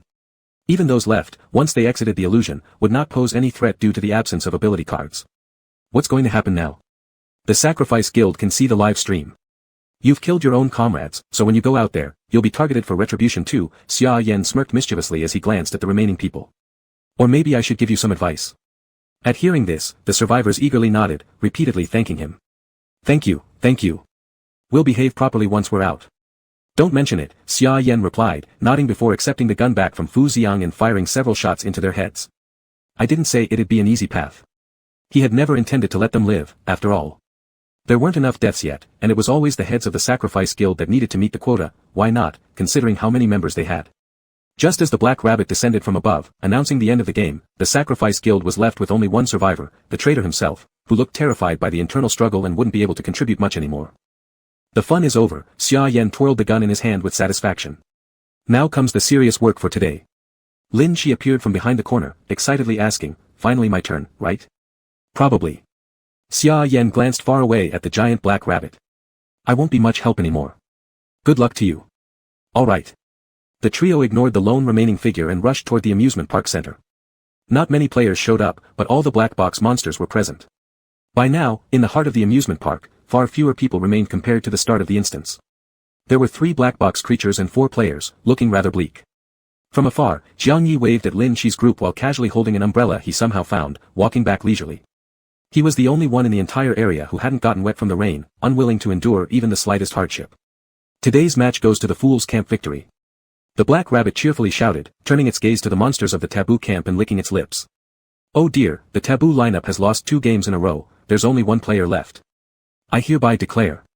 The Taboo Camp is eliminated. It gleefully screamed, excited about the impending feast. You think you can eat me? The Taboo monster grinned eerily, grabbing the iron spike piercing its chest and forcibly pulling it out. The iron spike that penetrated its chest sprayed blood and flesh into the air, splashing over its entire humanoid form. In the blink of an eye, the blood flowed back and transformed into runes, enveloping every inch of the Taboo monster's body, turning it completely red. Let's see who eats whom first. The Taboo monster smirked, revealing sharp fangs like those of a beast. Its red eyes trembled with excitement and exhilaration. The black box monsters gathered here all had potential as dungeon bosses, but Twisted was defenseless and got consumed. The remaining 3 were highly vigilant. Without hesitation, the ripping woman raised her long, sharp scissors. If the Taboo monster was dead, they wouldn't be faring much better. They might as well eliminate this major troublemaker together. Though I don't want to be the dungeon boss, I don't want to be eaten either. Gu Ximing scratched his head, slightly troubled, then pulled out his blue-flamed long sword and pointed it at the massive black rabbit. I'll just muddle through this. It should be fine. Xia Yan carefully took Fu Xiang to a corner, avoiding getting caught up in the fight. Lin Shi excitedly stepped forward, there's me too. Me too. His hair turned white in an instant as he enthusiastically shouted, today, I'm going to have roasted rabbit heads. At first glance, it seemed like 3 black box monsters and 1 player were fighting the dungeon boss, but in reality, it was 4 black box monsters jointly hunting the black rabbit. You are really daring. The black rabbit twisted its lips menacingly, tilting its head, and instantly its cute rabbit shape shattered into pieces. Inside, distorted liquid flowed out, slowly forming into black tentacles that flailed about in all directions, facing off against the black box monsters. I'm going to eat all of you. Chapter 96, this is really useful. The voice of the black rabbit echoed through the blood-red sky, causing the entire amusement park to tremble. Its crimson eyes were fixed on the black box monsters surrounding it from all sides. After its body had split into pieces, movement became inconvenient, but black tentacles leisurely stretched out from within and suddenly lashed towards 3 black box monsters. The woman with the scissors waved her huge scissors, striking at the approaching tentacles with a sharp clang, deftly severing one with a single snip. The black tentacle abruptly snapped in midair, fell to the ground, and blood spurted out, splashing onto the woman's arms. The moment the black liquid touched her skin, it twisted together and formed a mouth out of thin air, biting fiercely into the woman's arm, savagely tearing it apart and viciously severing one of her arms. The woman gritted her teeth, plunged her scissors into the creature's head, pinning it to the ground. The head transformed back into liquid, exploding outward and spreading. The forbidden monster instead grabbed the flailing black tentacle, opening its massive mouth wide to bite down hard, shredding the tentacle with its sharp fangs. Tasty, so tasty. Its face wore a manic grin as it slowly approached the black rabbit, eager to tear off more tentacles. Among all the black box monsters, Gu Siming's form was closest to human. In front of the enormous black rabbit, he appeared especially small, but dodging the tentacles was more convenient for him. He nimbly leapt between the black tentacles, his blade flashing as he slashed another tentacle, the blue flame at the tip of his blade igniting it instantly, leaving no trace behind. Lin Shi, taking advantage when no one was paying attention, rushed forward furiously with a large cleaver toward the cracked main body of the black rabbit. A strike landed directly on the cracked black liquid surface, eliciting a loud shriek from the black rabbit. It twisted itself and used its long tentacle to sweep Lin Shi away, tossing him high into the air. Under the blood-red sky, his small body fell like a speck of dust, landing amidst the warped amusement park, about to turn into a puddle of meat. Sickle. In mid-air, Lin Shi cheerfully tossed the heavy cleaver in his hand, transforming it into a large red sickle. As it descended, it stabbed into the wriggling tentacle below, giving him enough leverage to leap off and swing his weapon straight toward the center of the black rabbit's cracked section. The black rabbit quickly pulled its tentacles together, shielding the part Lin Shi struck. Countless strong black tentacles stacked upon each other, forming a pitch-black defensive shield. A slash from Lin Shi's blade cut across the surface, making him tumble awkwardly along the surface of the tentacles before finally falling into vines extending from the ground, which caught him. Upon landing, Lin Shi immediately sprang up again, raising his hands enthusiastically and shouting, "Chainsaw!" A red chainsaw whooshed down from the air, buzzing loudly as Lin Shi grabbed it with both hands, its sharp teeth spinning rapidly as it tore straight through the outer layer of the tentacles. If the forbidden monster could rip apart this tentacle, his chainsaw certainly could too. The surface of the tentacle was mangled by the saw's teeth, blood spurting everywhere amid the buzzing roar, chunks of flesh turning into crumbs falling all over the place, looking absolutely grotesque. The black rabbit let out a piercing shriek. Unlike the severed tentacles extending outwards that disappeared right away after breaking, Lin Shi attempted to cut through the soft center of its body. Those tentacles were all made from liquid illusions, which vanished immediately after being broken, whereas the central area protected by these tentacles was being devoured by the chainsaw teeth, spitting out real bits of shredded flesh on the ground, causing the black rabbit to scream even louder. "I'll come help too," Gu Siming said while running over with his sword, placing a hand on Lin Shi's chainsaw. "I'll boost your chainsaw's attack power." With a forceful motion from his hand, sudden blue flames surged around Lin Shi's rotating chainsaw teeth. Amidst the sparks, it swiftly split the tentacle into two halves, directly cutting towards the liquid flowing inside. "It's splitting! It's splitting, ha ha ha ha ha!" Lin Shi burst into laughter, wiping the black liquid splattered on his face. He switched his chainsaw back into a large cleaver, raised it high, and swung it forcefully down. The tentacles contracted into a bundle in panic, its completely split body abruptly closing, reverting to the shape of the black rabbit. However, compared to before, its body now bore a gash, with black blood trickling out. The black rabbit stared daggers at Lin Shi, its eyes glowing blood red, then violently swung its sharp claws at Lin Shi, lunging at him. Before it could pounce on Lin Shi, the forbidden one suddenly lunged forward and bit into the black rabbit, colliding with it and knocking over a nearby carousel. Its sharp teeth tore viciously at the black rabbit's flesh, tearing off chunks and swallowing them down greedily, as the runes all over its body flared a blood-red light.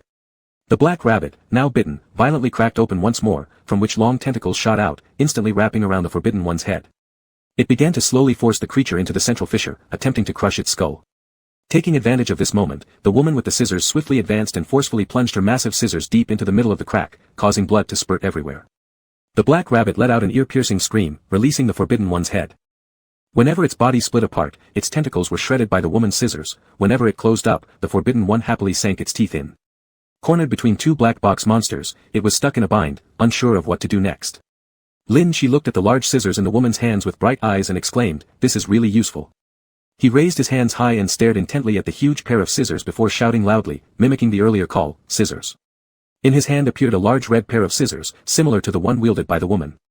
He swung it around cheerfully a couple of times before turning to Gu Siming. "Do that again, like before."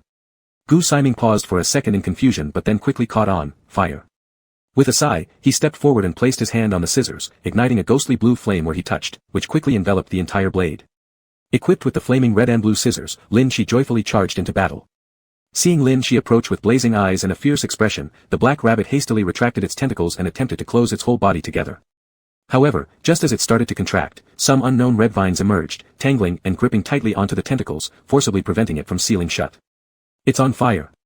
With a leap, Lin Shi's black liquid-streaked hair danced wildly in the wind as he thrust the massive red scissors straight into the center of the black rabbit's torn body, piercing through the exposed flesh. The flames roaring on the blades immediately ignited the black liquid within the creature's fractured, vast form. A brilliant blue tongue of fire erupted inside the beast, consuming the central parts of its being voraciously. It looked like a colossal black flower, ablaze in fierce combustion. Chapter 97, Let him go, his brain is not good. The black rabbit screamed as it rolled on the ground, breaking free from the red vines binding it. It forcefully closed its body and extinguished the flames. It was in disarray, covered in blood and with burn marks all over, no longer bearing any resemblance to its previous arrogance. The black rabbit quickly glanced at the taboo and Rip, who were extremely intent on killing it. It then scrambled to Lin Shi's feet, shrinking significantly in size, and hastily shouted. I declare that you have successfully passed. You've passed. The instance will be closing immediately. Lin Shi holding the large scissors. He raised a radiant smile, but there was a dark abyss within his red eyes. No, I haven't cut off your head yet for my little pet to eat, this instance can't end yet. Lin Shi, who appeared the easiest to reason with, was actually the most brutal here. He raised the big scissors in his hand and grinned, give me your head. Lovely rabbit. 3 black box monsters and 1 Lin Shi surrounded it again. The black rabbit gritted its teeth, angrily roaring as they fought into a tangle. Xia Yan and Fu Xiang stood far away, watching the chaotic and bloody scene. Twisted figures, dangerous weapons, flashing blades and flying limbs, only Lin Shi could blend seamlessly into it all. He kept finding new weapons from the instance and gained joy from killing monsters, looking just like a real black box monster. Even Ji Ling and Gu Siming standing nearby seemed more human. Ha ha ha. The head has flown. Lin Shi twisted and wildly laughed as he swung his huge cleaver, splattering blood and enveloped in happiness. The taboo hurriedly ran over, wanting to pick up the black rabbit's head to eat, but Lin Shi took a step forward and held the enormous head before running off. Gu Siming quickly moved to block the taboo's path, intercepting his pursuit of the head. Good brother, let him go. His brain isn't good.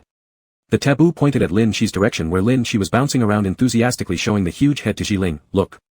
I brought you something nice. Ji Ling's snake tail lovingly caressed the filthy Lin Shi. Everyone else was worn out from the fight, but Lin Shi had taken the victory prize and ran off to give it to his little pet, which was unfair. Gu Siming maintained the same expression, muttering indifferently, let him go. His brain isn't good. The woman Rip had no objections. She had lost an arm, making her somewhat disadvantaged and unable to compete with Lin Shi. Gu Siming was on Lin Shi's side anyway, so the taboo decided not to struggle further with them and sulkily went to a corner. There, he picked up an iron cone from the floor and stabbed it back into his own chest. Lin Shi warmly entertained the crowd with the giant black rabbit's head, and Ji Ling graciously accepted it, reluctantly devouring it. When the instance boss died, 3 individuals without much fighting power or seemingly unwilling to join in came over from the edge, expressing concern for Lin Shi's condition. The notification from the black box also reverberated through everyone's minds. Black box monsters received their notifications, and players received theirs as well. Lin Shi lifted his head and heard the broadcast from the black box. Congratulations to the player for completing the instance, Horror Arena. Current instance evaluation, believing in your companions is the reason why you are fearless. But what about losing them? Lin Shi frowned. It was another strange evaluation from the black box, which he didn't care to hear. Not too far away, the expressions of the taboo and Rip suddenly lit up with happiness, as if they'd also heard some good news. Lin Shi turned his head and looked at Gu Siming. Gu Siming, hands on his hips, sighed loudly before Lin Shi. If I knew killing the rabbit would bring me credit, I wouldn't have done it. He looked full of regret as he gazed at Lin Shi. All 3 surviving black box monsters have been promoted to become instance bosses, and so am I. Lin Shi helplessly stared at him. Is that okay? Can we refuse? How can this be refused? Gu Siming laughed helplessly. With the completion of the instance, players were about to leave. As the announcement beeped, Gu Siming gradually disappeared in front of Lin Shi. I truly hope that we won't find ourselves opposed in an instance someday. As the urgent screams of the instance urged its collapse, the whole instance began to break apart and disappear, and all players would soon be transported back to the real world. Before vanishing completely, Lin Shi rummaged through the black rabbit's corpse but found no such special slip, possibly either burned away or because multiple players' instances don't include those slips. Lin Shi didn't find anything like the previous black box bosses did. The amusement park began to gradually crack and break apart in the darkness. Various loud machines continued running as those who had died in the illusion, or disappeared the next day, all reappeared in different areas of the amusement park. The whole place was a bloody mess of corpses, silent except for the mechanical operations. As the instance collapsed and disappeared, Lin Shi slowly opened his eyes and sat back in the Bayou Guild building. Many people went in, but few came out, only these 4 remained at last. Well, I'm going home after eating. Jiang Yi stood up, stretched, and waved to the other 3. See you next time, little kittens. Go to hell, Fu Xiang spat in response to the familiar friendly title, pulling out his phone and dialing a number quickly while turning back to Xia Yan and Lin Shi. I have some things to take care of, workers' compensation money and overtime fees. Mr. Wei will come to find you 2 shortly. See you later. He also hurriedly left the meeting room, leaving only Xia Yan and Lin Shi, and Ji Ling who silently followed them out of the instance. No more multiplayer instances even with extra cash, it's exhausting. Xia Yan stretched heavily, glancing out of the window. After days and nights of dangerous journeys inside the instance, it was difficult to immediately return to a normal state. On one side lay the perilous instance, on the other side, the harmonious and peaceful reality. It wasn't easy to freely switch between them. The best way to quickly get rid of the tension from the instance was to do something in reality and talk to more people in the real world. So Xia Yan usually took a temporary job right after leaving an instance, chatting with people and keeping busy. However, there were other things to do today. I need to return Su Nua's gun to him. Xia Yan turned to look at Lin Shi. Do you want to go see him with me? He mentioned that he really wanted to invite you for tea. Sure, Lin Shi nodded happily.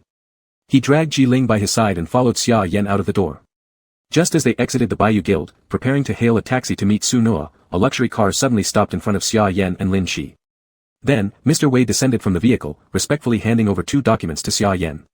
Mr. Xia, this is your father's private debt owed to a company. We've already paid it off under your name. Please sign here. Also, this is the information about villas in the suburbs. Check if any of them interest you, you can select a suitable one, and our side will purchase it for you. Dazedly receiving 2 documents stuffed into his arms, Xia Yan felt completely confused.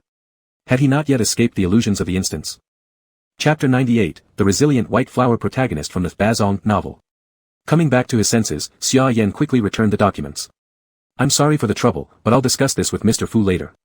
Whether it's about repaying debts or buying a house, Mr. Fu doesn't need to worry too much about it. I have my own plans. After returning the documents, Xia Yan politely bid farewell and quickly left with Lin Shi. Mr. Wei looked at the documents in his hand, shook his head, and sighed. How similar, really similar. Be it past experiences or personality, they were extremely similar to the resilient white flower protagonist from the Bazong novel. He knew it wasn't wasted time reading those novels.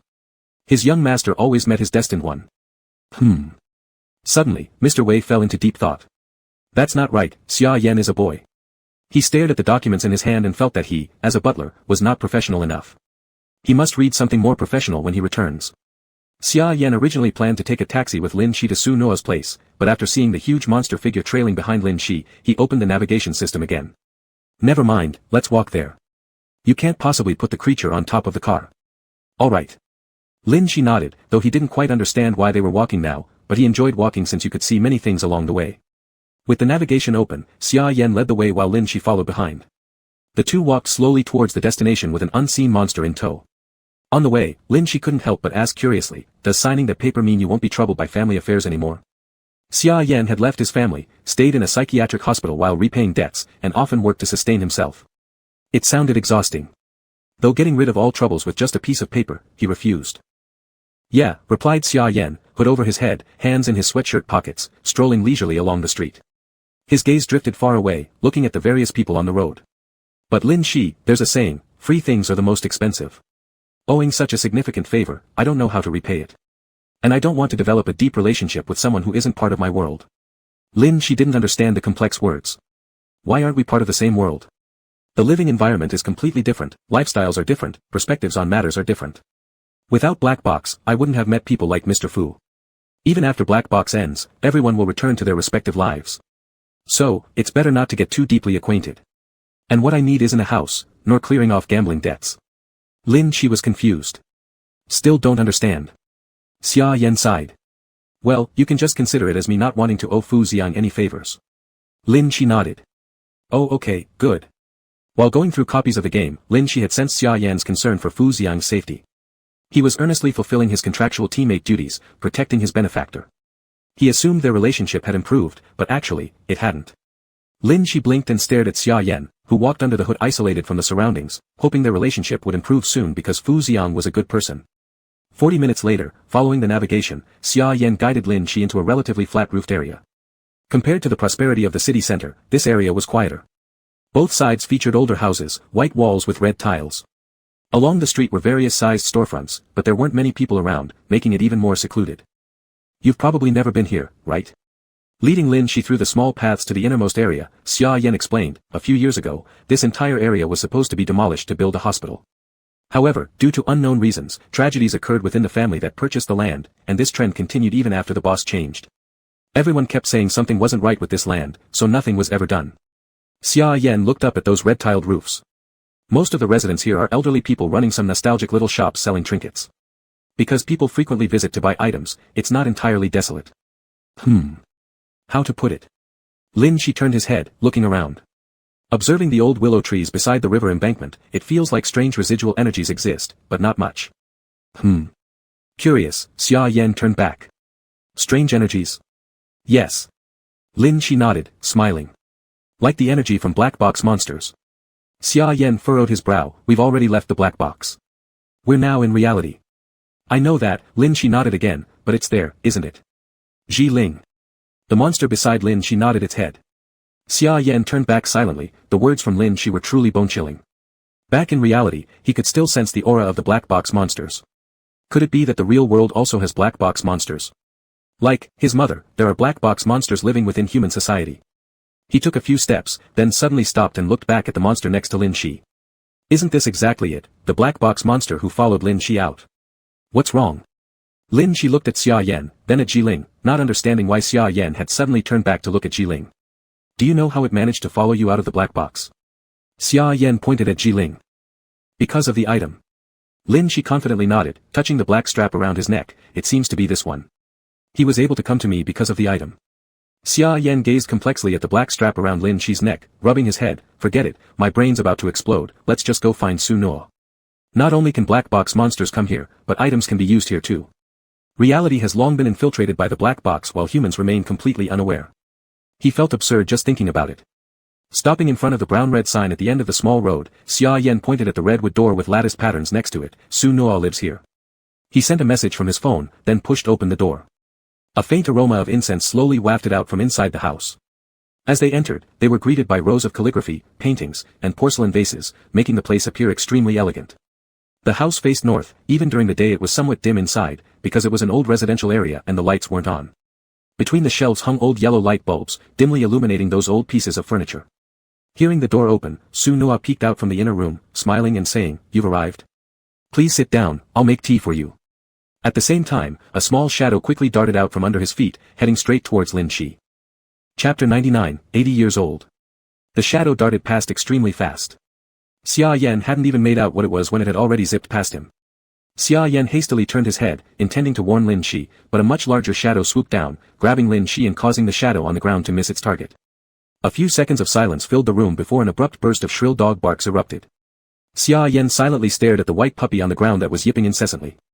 Because it failed to catch Lin Shi, it now frantically barked at Ji Ling. "Is this your dog?"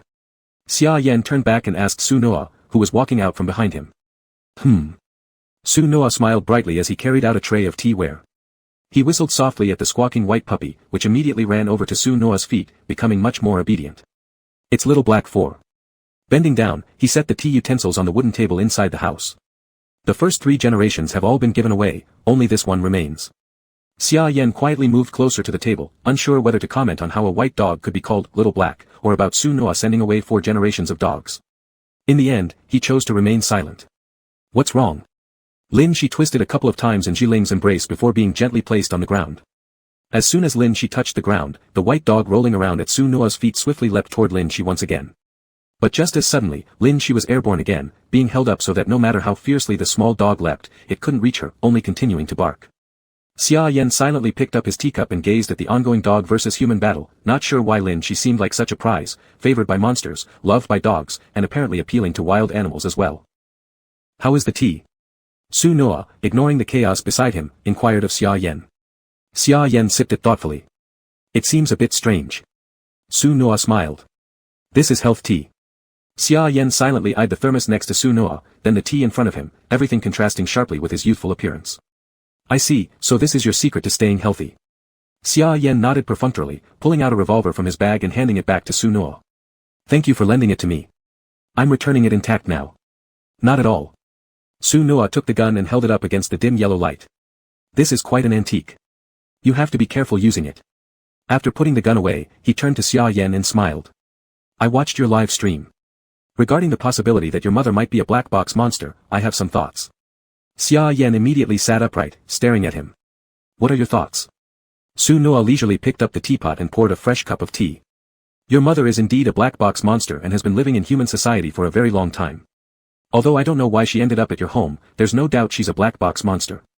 He slowly set down the teapot, his dark eyes focused intently on Xia Yan. "Because before the black box arrived, I'd already seen black box monsters." Xia Yan froze, and Lin Shi quickly leaned over to listen too. "Have you heard about the stories regarding the area where I currently live?" Su Noa pushed the tea toward Lin Shi, inviting him to try a sip. "I know." Xia Yan nodded. Whenever someone bought this piece of land and planned to build something on it, they always stopped due to issues arising at home. Because it was deemed unlucky, some people even speculated during discussions that some deity was protecting this land, discouraging development that would bring misfortune. Combined with rumors and legends alongside verified news of mishaps, this land has remained largely untouched. In fact, the legendary protector of this land isn't any god or immortal. Su Noa took a sip of his tea, lowering his gaze to focus on the reflection in his cup. It's a black box monster. Xia Yan frowned, finding it hard to imagine such a possibility, but Lin Shi had already mentioned upon arriving that he could feel the presence of black box monsters. Everything seemed to make sense. Are you sure? Xia Yan still questioned uncertainly. Without saying much, Su Noa dipped his head, searching through his pocket and pulling out a wallet. From it, he extracted an ID card, handing it to Xia Yan. Lin Shi leaned over to look together. The ID photo showed Su Noa's youthful face, looking refined and young, probably early 20s. However, the birth year clearly printed on it stated, 1943. Xia Yan slowly raised his gaze to Su Noa's finely chiseled face, devoid of any marks of age. It's hard to believe you're already 81 years old. Su Noa nodded. Every time I go to replace my ID card, they ask me several times. But my peers are still alive and can vouch for me. The old ID cards and household registration books are all there too, proving that I've been alive for 81 years. But you look. Xia Yan had indeed learned about Su Noa's age in the previous mission, but it was hard to reconcile his stated age with his current appearance. He looked far too young, as if he were permanently stuck at around 20-something despite being over 80, without a single trace of aging on his face. This is the curse of the black box monster, Su Noa smiled as he watched Lin Shi grimace at the bitterness of the tea. I should have died in my 20s, but I broke my agreement with the black box monster and have managed to keep clinging to life ever since. He fished out his ability card from his pocket and slid it across the table. Even in perilous missions, I didn't want to die. The card clearly documented Su Noa's ability. Class A card, God grants 7 days. You who cling to life, you should be dead already. You fear death and tremble at every future danger.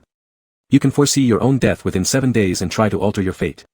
Su Noa rested his chin in his hand and looked at the two people opposite him. It's not a bad ability card, with effort, it ensures my survival. It also allows for trial and error during missions, which suits me perfectly. He shifted his gaze to the window. The black box monster on this land, no, back when there were no black boxes yet, everyone called it the Een spirit. Legend has it, it only appears at night, with a pair of red eyes, and its form is grotesque. People could make deals with it by offering sacrifices and signing agreements, trading for many things. The Een spirit could only wander within a fixed area and couldn't stray too far, and... Su Noa slowly turned to Xia Yan, it feared sunlight. Xia Yan remained silent. It was too similar, just like his mother who couldn't leave the house or step into the sun. No one remembers when the Een spirit first appeared. One day, the story simply spread in that village, and many people claimed to have seen it, the terrible yet responsive Een spirit that spoke to their deepest desires at night. Su Noa carefully stowed away his card. Even half a year ago, some people here still claimed to have seen the Een spirit, but after the black box arrived, no one has seen it anymore. It's as if the Een spirit came from the black box, and now it has returned. Chapter 100, the little flower on his head immediately bloomed again. In this regard, it was very similar to Xia Yan's mother, as both disappeared when the black box arrived.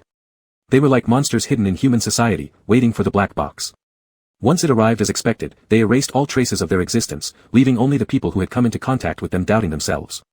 Before, I always believed in spirits and ghosts because my survival was the greatest proof of their existence. But then the black box came, seemingly overturning my thoughts. The spiritual powers I once thought of, actually originated from the black box, including my own immortality. Su Noa lightly tapped the table with her fingertips, lost in thought. Sometimes I think. When humans see the black box appear, is it because reality has already been influenced by the black box? The environment we are now in has become part of the black box. Compared to replicas, it's just a safer area. Xia Yan could understand what he meant. Replicas and reality were merely divided by a barrier created by the black box, the difference being safe versus unsafe.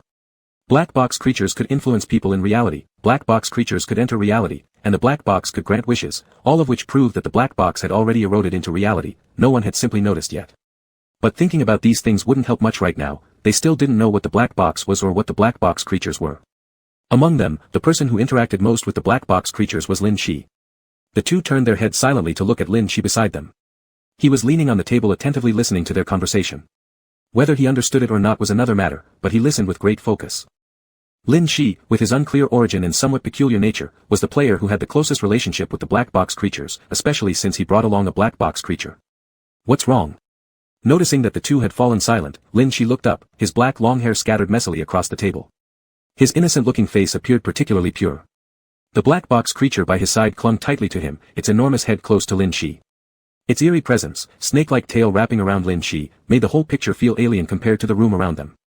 A small dog outside the circle of the tail barked at it incessantly. Nothing. Xia Yan replied vaguely, knowing that explaining such complex matters to Lin Shi might be beyond his grasp. He shook his head. I've returned the gun. It's time to go back. Have you finished your tea? Lin Shi stuck out his tongue, finished. Bitter. Chinese medicine doesn't taste good, and neither does tea. If you're done, that's fine. Come over here and take a look at the way, we might need your help later. Xia Yan lifted Lin Shi and stood up, looking at Su Noa, then we'll leave first. We'll visit you when we have time. Visit, don't really treat me like an old man. I'm just more experienced than you, but my heart is still young, Su Noa responded helplessly but smiled as he watched them leave. Xia Yan waved his hand and led Lin Shi away from Su Noa's home. Outside, it was already dusk, making this originally quiet area even quieter and colder. The evening wind rustled through the willows by the riverbank. Countless branches swayed slightly in the wind, casting a chilling atmosphere over this street. Dark shadows filled the windows of the houses on both sides. There wasn't a single figure, yet it felt as though countless eyes were watching. As always, the old town evoked an inexplicable sense of eeriness. The two humans and one monster quickly moved forward and stepped onto the bustling street, shaking off that icy chill. A message from Fu Xiao came, it seems he wants to talk to me about my family situation. Standing at the crossroads, Xia Yan sighed, flipping through his phone. Looks like I need to go and have a proper discussion with him. You can go back first. Then you two should have a good chat. Lin Shi advised, not wanting the two to quarrel over trivial matters. Understood. Xia Yan waved and headed towards the White Feather Guild. Lin Shi turned and went home. On the way back, Ji Ling, now with two hands, eagerly pulled Lin Shi to the supermarket and selected various dishes under his guidance. Once they entered the house, Ji Ling carried those vegetables into the kitchen, leaving Lin Shi alone to wander in the living room. With nothing better to do, Lin Shi turned on the computer and started searching for information related to Enshen, negative deity. Indeed, there were discussions, but perhaps because the legend existed for a long time, people of all ages, from elderly to children, had mentioned seeing them, making it a familiar urban legend of the city. Few were deeply interested, leading to low engagement. Only a few old forum posts remained relevant. Is the negative deity in the old town a real existence? If so many people claim to have seen it, why hasn't anyone posted a single photo? It can't be photographed. No equipment can capture it. And sometimes you just feel its presence nearby but cannot see it. The negative deity truly exists. Are you serious? You're making it sound so eerie. What does it look like then? It's terrifying. It absolutely doesn't resemble a deity. Instead, it looks more like a monster, but there are definitely transactions happening with it. I am an atheist. I think all of you might have mistaken large shadows for something else. In this world, whether it be deities or monsters, they don't exist. I refuse to believe unless one day a monster clearly appears before my eyes. Until then, I absolutely won't believe. Out of curiosity, Lin Shi clicked on the reply account and discovered that the person was a black box player who had left messages about their game experience in the black box section. Monsters that many people refused to believe existed not long ago suddenly appeared one day and were gradually accepted over time. But what exactly was the black box, and what were the black box creatures? It seemed no one cared enough to ask anymore. From disbelief to acceptance, it happened really fast. Black box creatures. Lin Shi stared at the computer screen deep in thought, touching himself as he wondered what he was due to his lost memory. Maybe the next time he entered a level, he should try to get closer to more black box creatures to better understand them. There must be ones like Gu Siming, special black box creatures with their own goals and thoughts. Lin Shi became lost in thought, catching a whiff of food from the kitchen. He quickly ran out from the computer desk into the living room. With both hands now, Ji Ling found cooking much easier. That day, he confidently made a full table of dishes for Lin Shi and happily leaned beside the table watching him eat. You are way more convenient in this form than before. Lin Shi stuffed a large mouthful of food while smiling widely. Will you change again later? Ji Ling nodded. So, what do you want to turn into next? Ji Ling gestured towards Lin Shi. The meaning was roughly that he wanted to transform into a human form just like Lin Shi's current appearance. He had already grown closer to humanoid shape compared to before, although his body remained enormous and didn't feel too much like human skin in texture or touch. Moreover, his lower body was still a snake. I'll wait for you. I'm sure I'll see your human form again. Lin Shi eagerly nodded. The little flower on his head immediately bloomed again, swaying joyfully. Chapter 101, Tyrant CEO Loves Hard. No one else could see Ji Ling. When they were outside, Ji Ling always quietly stayed by Lin Shi's side, trying not to bother or interrupt him. But when there were no outsiders, Ji Ling became very clingy, practically sticking to Lin Shi and never leaving his side. Once he finished tidying the table and washing the dishes, he quickly crawled over to Lin Shi's side, rubbing against him affectionately. The snake-like lower body was long, but its inhuman structure prevented Ji Ling from fully supporting himself as a snake would, so most of the time, he moved by crawling with his hands. His long hair was eerie, and his large frame would likely scare others if it wasn't Lin Shi. Your hair is blocking my view of the screen.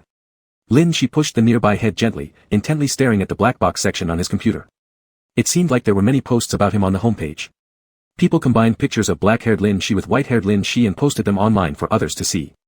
Most strangers' reactions were along the lines of, is this even the same person? Almost everyone believed that black-haired Lin Shi was incredibly deceptive, able to hide the danger of the white-haired version. The contrast in their states was vast. Even if the black box monster were present, Lin Shi could fool it. People went from discussing Lin Shi's appearance change to his combat strength, and finally to his origins. One topic that couldn't be avoided, regardless of what was being discussed, was Lin Shi's mystery. It was as if someone without a past had suddenly appeared in human society. Lin Shi, propping his chin up, stared at the comments section above. Those who didn't know him weren't supposed to understand him, but Lin Shi himself also didn't fully understand himself. He hoped he could recover more and more memories. Turning his head, Lin Shi noticed that Ji Ling was worriedly looking at him, gripping a note in his hand, "Don't become addicted to the internet." Ji Ling had been snuggling against him for quite a while, but Lin Shi paid him no mind. It must be the computer's fault. Lin Shi glanced at the note in Ji Ling's hand and turned back to type into the search bar, "What is internet addiction?" He then began seriously learning and understanding internet addiction, enriching his intelligent brain with new knowledge. Ji Ling crawled around Lin Shi repeatedly, circling several times, but failed to draw Lin Shi's attention. Instead, because of his towering figure moving back and forth, he blocked the indoor light and was pushed aside by Lin Shi. In the end, he could only lie down on the side, unmoving, glaring at the computer as if it were his enemy. As bedtime approached, Xia Yan sent a message, recounting what he had discussed with Fu Xiang in the afternoon. After meeting him, I expressed that I don't want to owe anyone any favors, and that I've grown accustomed to my current lifestyle and don't need any changes. Lin Shi picked up his phone and slowly got up from the computer, sitting at the edge of the bed. He carefully typed out each word to form a complete sentence in reply. What did the good guy say? After I declined under the guise of friendship, he suddenly changed his tone and started talking about work instead. Work? Yes, work. He said that my home situation might affect my performance in certain scenarios during these missions, such as the current one. He suggested that resolving some issues in reality could help me think more clearly within the missions, staying constantly alert and composed, which would give him greater peace of mind when going through the missions. Lin Shi nodded approvingly. That makes perfect sense. I told him work is work, and personal matters are personal matters. Personal issues won't interfere with my work. He said, poor performance will result in penalties, that he dislikes employees who don't focus on their work. He added that there isn't anyone better than him to sponsor us in the black box scenarios, and concluded that I have no choice, either pay the breach fee to terminate the contract, or accept his terms. Lin Shi was stunned, but still nodded. This indeed leaves no choice. When signing the contract, he hadn't read it properly. However, according to Xia Yan, since they were teaming up with Fu Xiang as partners, this was a long-term contract unlike the one settled after each scenario. There was simply no way Xia Yan could afford the penalty. Xia Yan sighed. He was initially a well-mannered young master, but once the conversation turned to work, he became stubborn and strict. It probably wasn't a good idea to discuss work with him. So, how did you guys resolve it? Did you argue? Lin Shi was still concerned about their relationship. No, he seemed unwilling to make things too difficult for me. He said if I wanted to repay him, I could. It turns out that the debt holder was merely changed. Seeing this, I agreed. A generous young master willing to cooperate is better than those annoying people who would call or knock on your door. Then what about the house? I still decline this. I'm not used to those high-end neighborhoods. I'll go back and tidy up my old place and move out of the psychiatric hospital first, so Mr. Fu won't keep nagging me. Great. Then I can come over to your place in the future. Yeah, that's all. We debated for a long time. In the end, I still owe young Master Fu a favor. But never mind, there will be chances to repay him inside the scenarios. Lin Shi nodded happily, rolling around on the bed while hugging his phone. Next to him, Ji Ling glared with a mournful look. The enemy had changed from the computer to the phone. As soon as Lin Shi finished chatting with Xia Yan, Fu Xiang sent a message with a photo attached, accompanied by text below. Chat with Xia Yan is done. I provided him with a relatively peaceful living environment where he won't be disturbed by his past, though convincing him was hard. Sometimes being assertive helps. The butler's recommended book was surprisingly useful. Lin Shi curiously tapped on the image. It showed the cover of a novel, with bold letters clearly printed, Tyrant CEO Loves Hard. A confused expression appeared on Lin Shi's face as he replied. What kind of book is this? So effective. It tells the story of a crippled tycoon who also has a broken heart forcing an innocent woman into marriage. The main character is very authoritative when speaking. While Lin Shi was still pondering, Fu Xiang quickly sent another set of messages, which Lin Shi couldn't understand at all. How can a guy with just a pretty face become the male lead? His personality is terrible. He even abuses the heroine and still gets a happy ending. I told you I don't like reading these types of novels, yet the butler insists on giving them to me. Why can such men become the main characters? Why do they have such wonderful heroines? You agree, right? Before Lin Shi could finish his thought, Fu Xiang swiftly recalled all the messages he'd sent, pretending nothing happened and responding casually. It's time to sleep now, good night. Lin Shi stared at the 3 retracted messages dumbly, after which a storm of thoughts brewed in his mind before quietly turning off the phone. Whatever, let me sleep. He hurriedly freshened up and climbed back into bed, completely covering himself in the blanket. Turning around, he saw that Ji Ling had already turned off the lights and skillfully moved next to the bed, wrapping both himself and Lin Shi together under the blanket. Good night, Lin Shi mumbled and closed his eyes. In the pitch darkness, the familiar voice of the black box system reverberated in his head. Would you like to redeem your memory? Lin Shi silently responded yes and gradually relaxed in Ji Ling's embrace, drifting off into a deep sleep. Chapter 102, Current Replica, The Non-Human Hospital. Lin Shi wanted to recall more memories about himself, and also desired to understand the black box and his own self. During the passage of the replica, a fleeting memory about Xia Yan in his dream unsettled Lin Shi. In his sleep, he struggled hard to reminisce, attempting to remember some crucial parts, about Xia Yan, about Ji Ling, about himself, any part at all. In the pitch-black room, Lin Shi mumbled faintly twice with a furrowed brow while cocooned in his blanket as if he had a bad dream. Ji Ling leaned down, his fingertips lightly caressing Lin Shi's forehead, soothing his uneasiness, then slowly pulling him into an embrace and patting him gently. But Lin Shi was still not able to calm down in his slumber. In the black space, Lin Shi stood in the center. Around him, countless images flickered, quickly flashing by before his eyes. On top of a high-rise building, Xia Yan closed his eyes and leaped down without hesitation. Inside the replica, Fu Xiang was mocked and crowded by players and cruelly strangled to death with a rope. In the ancient old village, Su Nua dressed in red gradually entered the darkness. Jiang Yi, with red-rimmed eyes, stood amidst a vast pile of corpses and used an ability card. Every image that flashed before his eyes was full of death after death. Lin Shi's breathing became rapid. Looking down, there were only corpses of his comrades around him. Taking a small step backward, Xia Yan crashed in front of him, blood splashing everywhere. The bloody wind rushed towards his face. Glancing ahead, a blood-stained path appeared in the darkness, stretching out before Lin Shi, urging him to move forward. Lin Shi stood still, dazedly staring at the end of the dark road ahead. He was afraid of seeing heaps of comrades' bodies piled up at that place. He feared that his memories would be filled only with death and not a trace of happiness. This memory. While gazing at that dim, bloody road, Lin Shi heard the broadcast voice from the black box repeating alongside recurring deaths in the surrounding images. Star Fatal +1. Star Fatal +3. Star Fatal +6. Each broadcast represented someone dying beside him, and the more people who died, the more points added. He clearly heard the mockery coming from the black box. The strength of a king is usually built on piles of corpses and blood, but your bloody way is merely paved by your companions. If you've had enough fun, come back soon. Do you still want to witness more deaths of your companions?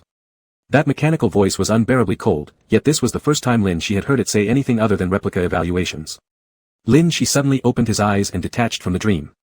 The gloom in front of him made him temporarily uncertain whether he was still dreaming or had already awakened. That palpitation persisted for a long time, reminding him of everything from his previous dream. Amid the hurried breathing sounds, a shadow moved closer beside him, pressing its head against Lin Shi's to try calming him down. Lin Shi blankly stared at the ceiling, still unable to recover. There were many memories available to exchange in this replica. All of them had been pushed into his mind, yet all he saw in the rapid flashes were deaths of his comrades, without even a single happy moment. Were all his pasts these kinds of things? After another touch and nuzzle from the shadow next to him, Lin Shi finally came back to his senses. I had a nightmare again. Lin Shi embraced Ji Ling's head and exhaled deeply, closing his eyes, thankful that those events happened only in dreams. Ji Ling worked hard to soothe Lin Shi. The two heads rested against each other, sitting silently in the darkness for a while. After Lin Shi recovered, he began recalling the dream just now. He stared at the darkness inside the room. I remember Xia Yan said, the black box sets abilities for players and also matches them with suitable replicas. Previously, he always went through replicas together with Xia Yan and Fu Xiang, but after becoming an official black box player, he had not gone alone yet. Would the replicas suitable for him be close to his pasts? Maybe he could recall more memories there. I'm going into a replica. Lin Shi suddenly said aloud. Waking up in the middle of the night and sitting up for a while, he reached this decision, which left Ji Ling slightly stunned. Maybe it was due to the influence of the memory. Ji Ling pressed his head against Lin Shi, nodding, naturally going along with Lin Shi into the replica. I'll send a message to Xia Yan first. Lin Shi picked up his phone, leaving a note for Xia Yan who was sleeping, then responded mentally to the black box's voice, choosing to enter the replica.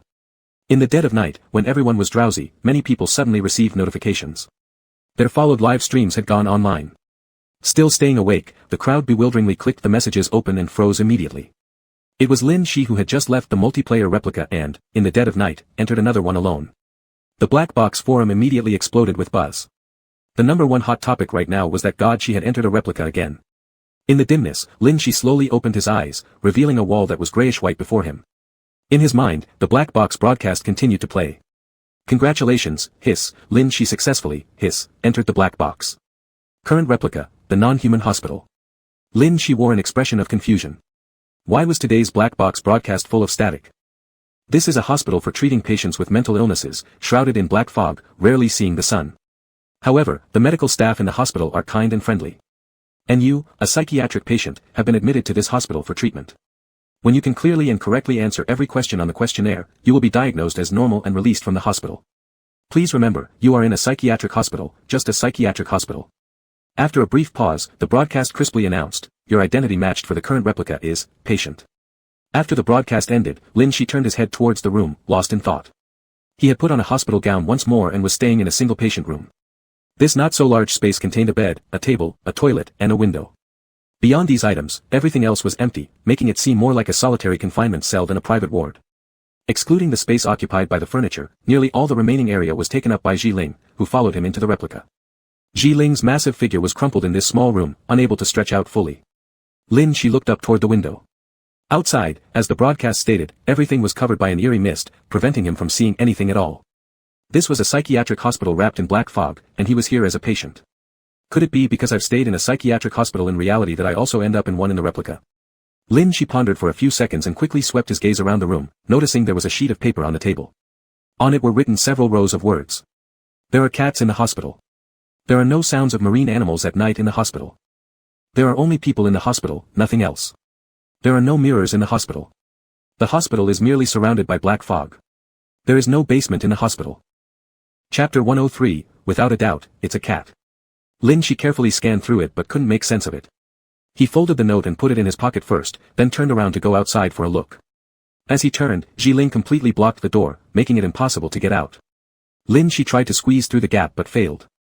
The room is too small. Lin Shi reached out to touch Ji Ling's snake tail, picked her up and moved her aside, squeezing through the gap and opening the door. The single patient room's door was an iron one, making the whole room look even more like a cell. When the door opened, the first thing that caught the eye was the opposite shadowy wall, with a corridor lying outside the door. Looking out, there were rows of doors without any nameplates or personal touches from the residents, just cold doors standing in the dimly lit long corridor, giving off a smell of rust. At the end of the corridor, there was a window. Outside the iron-framed window, there was thick black mist, swallowing both light and the scenery outside the window. Only the dense fog floated into the corridor through the window, making the hospital environment unusually dark. Even during the day, it was so dark that people couldn't see clearly in the corners. So quiet. Lin Shi stood on the corridor, looking around, trying to capture some sounds other than his own from this silent environment. He had just stepped out when the door of the next ward suddenly creaked open. A head cautiously peeked out of the crack in the door, looked around at the environment in the corridor, and slowly landed its gaze on Lin Shi before asking, "Are you, a player?" Lin Shi stared at him, puzzled. "Of course I am." The other person let out a sigh of relief and opened the door a little more. The other players on this corridor also heard voices from outside and carefully opened their doors. Upon hearing the dialogue, 4 or 5 door opening sounds came from the entire quiet corridor. The first player who greeted Lin Shi boldly took a step out and smiled as he looked at Lin Shi. "This mental hospital looks so dangerous, eerie, and very quiet. I dare not."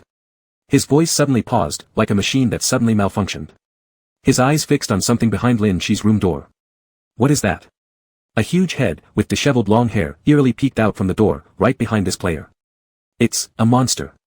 The player burst into screams, quickly retreating back inside. At the same time, other players who opened the doors also instantly slammed their doors shut, no longer daring to come out. "That's not true," Lin Shi wanted to explain, but there was already no one in the corridor responding to him. Everyone hid in their rooms, not daring to face the danger.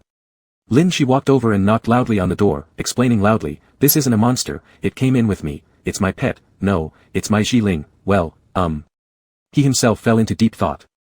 Hearing that he was still fine outside, without being attacked, the players inside cautiously opened the door a crack, staring at Lin Shi, then looking at the head protruding from behind him. "It's not a monster from the game instance." "No, it isn't." Lin Shi nodded seriously. "Did you bring it along yourself?" The player was utterly confused and couldn't help laughing. "That should be impossible, right?" But then he saw Lin Shi nodding again. "Yes, I brought it along." The player's vision went black. He'd never seen someone bring a monster into the instance before, it was too strange. He was about to close the door, but suddenly stopped, thinking deeply, then understanding dawned. Then he felt completely refreshed and opened the door fully, no longer afraid, stating firmly, "I understand now, this is your skill card, right?" She wasn't sure if he should respond, but the person on the opposite side muttered to himself, "Right, it's the skill card. What an odd skill card, able to summon a monster. Anyway, as long as it's not a monster from the instance, it's fine." His joyful and reassured voice drew the attention of players in other rooms, who gradually poked their heads out of their rooms and eventually stepped out after observing the environment. Everyone was wearing patient uniforms, identified as patients. Excluding the unopened doors, there must have been over 10 people gathered in total. When many people stood in the corridor and it became lively, the eerie feeling of the hospital gradually faded away.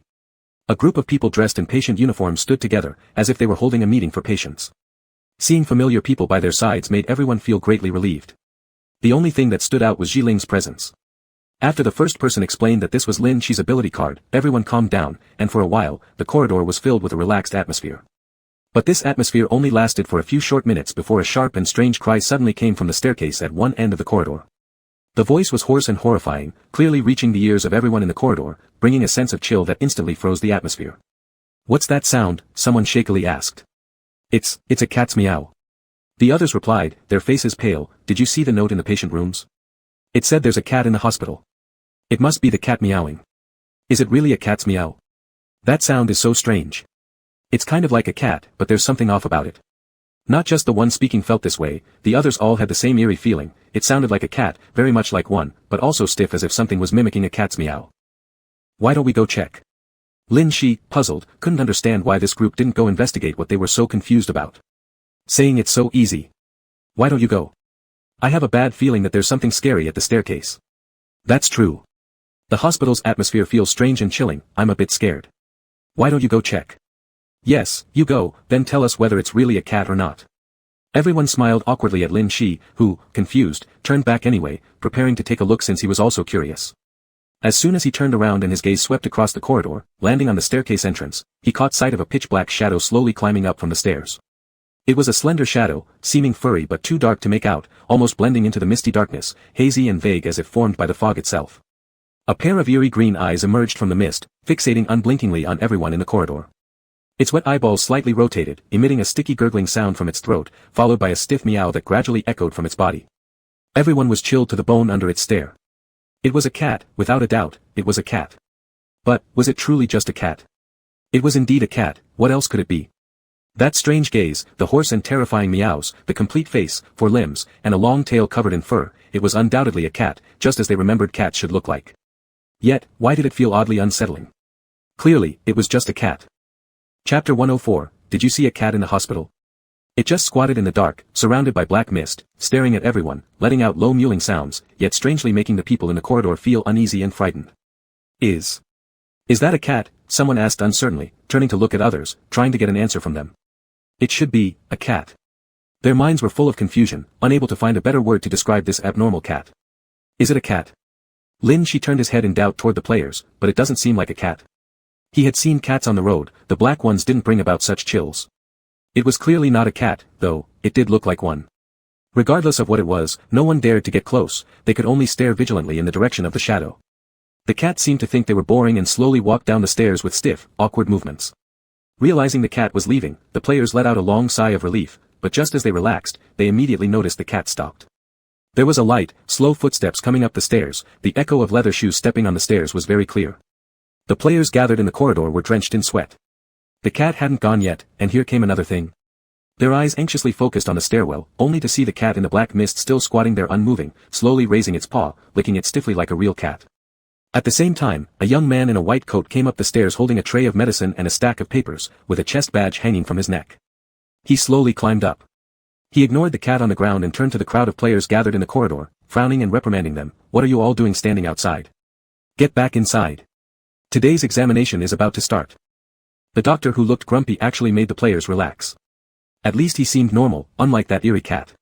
"What is the examination?" a player voiced aloud, answering the confusion of other players too. "You're all getting confused staying in this hospital every day." The doctor in the white coat pushed his glasses up on his face and pointed with his chin, "Go back to your rooms. Once the examination starts, you'll know what the examination is. Asking such questions shows that you can't be normal." With an attitude that left no room for refusal, the other players had no choice but to comply. In truth, they could guess something already. The black box broadcast mentioned that players must clearly and correctly answer every question on the questionnaire to be judged as a normal person. Thus, the examination was the stack of papers in the doctor's hand. Stay in your own rooms properly. I'll come by one, said the doctor in the white coat. He urged the players back into their rooms and began with the first room of this corridor. She did not obediently go back to his room. Instead, he squatted by the door looking toward the end of the corridor where the cat had yet to move, curiously observing it. The black cat's green eyes stood out remarkably in the darkness. Its disheveled fur merged with the black mist, revealing vague contours that looked like a cat, but maybe something else. After staring for a long time, she still couldn't figure out exactly what it was. After coming out from other people's rooms, the doctor saw she still squatting by the door and couldn't help but shout at him, "Why haven't you returned to your room yet?" She lifted his face, his pale complexion stark against the dark environment, highlighted to appear ghastly white. His long black hair fell loose, his shadowy pupils blended with the eerie atmosphere of this mental hospital, exuding a chilling aura. Looking at the doctor in the white coat, he softly opened his lips and asked, "Can I kill you?" This question stunned both the doctor in the white coat and those in the live stream watching through the night. Occasionally being straightforward can be a bit frightening. The doctor narrowed his eyes. In the hospital, killing is not allowed. She slowly stood up. The blue-white patient gown on him accentuated his ill state. He stared intently at the doctor in the white coat. "Why can't I kill?" The doctor was quite calm. "Only a madman would kill his own kind. If you reached that point, you wouldn't have to stay in our hospital. You could leave directly." She frowned. It made perfect sense, and he was convinced. Leaving the hospital so-called probably meant direct elimination. Being judged as normal was the only way to pass through and leave normally. He turned around, prepared to return to his room obediently. The doctor in the white coat then took a step forward and handed him paper and pen. "Take the test carefully, I'll come to collect the test results later." Then he went to other people's rooms, no longer paying attention to Lin Shi. She returned to the room with the test paper in hand, while Jiling curled up her whole body in a corner so as not to obstruct Lin Shi's movements. There were several questions on the test sheet, which looked very familiar. Shi pulled out a piece of paper from his pocket that he had previously left in a patient's room and carefully compared it with the test questions one by one. "There is a cat in the hospital. Did you see a cat in the hospital? The night in the hospital has no sounds of sea creatures. Did you hear whales calling in the night sky? The hospital only contains people, nothing else. Have you seen any existence other than humans in the hospital? The hospital does not have mirrors. Did you see yourself in a mirror? The hospital is just a hospital surrounded by black mist. Do you feel like you are not on land? There is no basement in the hospital. Did you see a basement in the hospital?" All the test questions matched the content written on the note, making it seem like the perfect answer key lying on everyone's desks. Shi picked up his pen and began pondering over each question seriously before writing down his answers. "Did you see a cat in the hospital?" He paused momentarily with his pen at this question and then wrote, "No." Shi still did not think that creature was truly a cat. It was something resembling a cat but only too similar to discern properly. It couldn't possibly be an actual cat. For the subsequent questions, since Shi had only just arrived in this replica and hadn't yet explored the entire hospital thoroughly, he answered "no" to all of them. Having finished the test, a knock on the door coincided perfectly with the white-coated doctor asking from outside, "Are you done? If so, give me the test." Shi opened the door, where the white-coated doctor stood, holding a tray with a stack of collected tests and several medicine bottles. "Let me see." The doctor skimmed through Shi's test and nodded. "Your condition seems less stable compared to others. Medication is still necessary." Then, handing over one of the bottles to Shi, the doctor added, "Take it when you feel like you're seeing illusions, but don't overdo it." "Seeing illusions?" Shi took the bottle, shook it slightly, and could hear a few pills inside. Generally, it was hard for someone to judge if what they were seeing right now was real or a mirage. Holding the bottle tightly, Shi questioned the doctor, "Does it taste bitter?" This question seemed to surprise the doctor slightly. After frowning momentarily, he replied with unusual patience, "It's not bitter, it's sweet." Upon noticing Shi's eyes lighting up after hearing this, the doctor hesitated briefly and reiterated cautiously, "But don't take too much." Chapter 105, Who Said He Could Change Color? Shi smiled and nodded, putting the medicine bottle into his pocket with an air of not having listened carefully at all. The white-coated doctor was too lazy to interfere further and walked away with the test form. After collecting all the test forms one after another, he left. The players who finished their tests came out from the wards again. When they gathered together once more, they found the cat at the end of the corridor had disappeared. "How's your test result?" They said I'm doing well and almost recovering. In my case, the mental condition is pretty bad, so they gave me some medication. But that testing form didn't even make sense, I just filled it in randomly. I did the same thing. Gathering together, they couldn't figure out what kind of answers meant a stable mind, nor what responses indicated the need for medication. They were still unfamiliar with this hospital. Those who got the medicine didn't dare to take it since they didn't know what it was. Only Lin Shi stood there happily shaking the medicine bottle in his hand as if very interested in the drugs inside. Sweat poured down the faces of those watching in the live streaming room. Based on my understanding of Brother Shi, he's drooling. He's already showing maximum respect to the dungeon by not directly opening it and pouring it into his mouth. Who knows what that medicine is? Brother Shi, stay steady, don't be deceived by taste good nonsense. You can't eat it. We're not worried about Brother Shi being surrounded by monsters facing danger upon danger, but instead are worried about him getting deceived by monsters and eating things indiscriminately. People in the live streaming room stared intently at Lin Shi, as if they could supervise him through the screen. Oh yeah. Someone shouted loudly, for this dungeon run, our identities are all patients, which means the scenario is dangerous. We can stick together to get through it, so we'll have each other's backs when dangers come, or we can exchange information. This plan was unanimously agreed upon. Next, everyone started reporting their ability card levels and types, where attack type cards naturally garnered higher respect within the dangerous hospital environment. What about you? What type of ability card do you have? The players reported one by one until it was Lin Shi's turn, who sat quietly in the corner looking utterly unremarkable, his only distinguishing feature being his jet black hair, but because he kept shaking the medicine bottle, it was hard to ignore him. Lin Shi looked up, it's attack type. Oh. Surrounding people suddenly understood, you summon the monster in your room to help fight, right? Looks powerful. What level is it? Lin Shi truthfully replied, sea level. The players were momentarily stunned when looking at the huge figure crouching inside the room. What? Sea level? I thought it was much stronger. It did indeed look terrifying, a sinister and massive creature that wasn't quite human or snake-like with plant patterns covering its body. Although twisted in appearance, if it was merely sea level, it would basically be like a paper tiger, just scaring others visually. The players felt somewhat disappointed by him. He originally seemed unreliable, plus the ability card didn't measure up, so few paid attention to Lin Shi. Everyone was gathered discussing the next course of action while simultaneously checking who had the highest attack ability card. Without joining their discussions, Lin Shi stood up by himself and waved his hand towards Xi Ling in the room, saying, it's too cramped hiding inside. Come out, let's go somewhere open. Single-player rooms in this hospital were small, and the corridors weren't big either. The group of players crowded there, so it was inconvenient for Xi Ling to exit.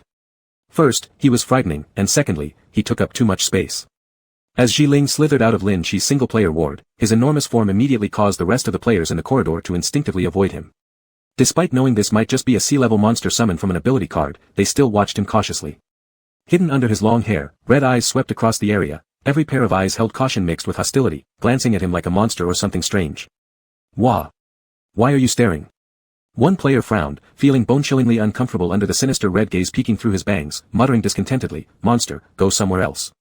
Don't obstruct us here. Lin Shi instantly became infuriated, cursing aloud, how dare you talk to my Xi Ling like that? He's the best pet in the whole world. The shadowy figure mumbled as he wanted to give the player a taste of punishment, but was instead stopped by Xi Ling, who hooked Lin Shi's arm around him and turned him around to leave. The monster leisurely slid along the darkened corridor with his snake-like tail, his retreating figure appearing exceptionally calm. However, the continuously noisy Lin Shi in his arms expressed indignation. Hating him for being useless was one thing, but how dare they hate his precious Xi Ling. Lin Shi was angry and wanted to make a fuss, but the monster instead calmly took him away, forcibly ending the conflict with everyone.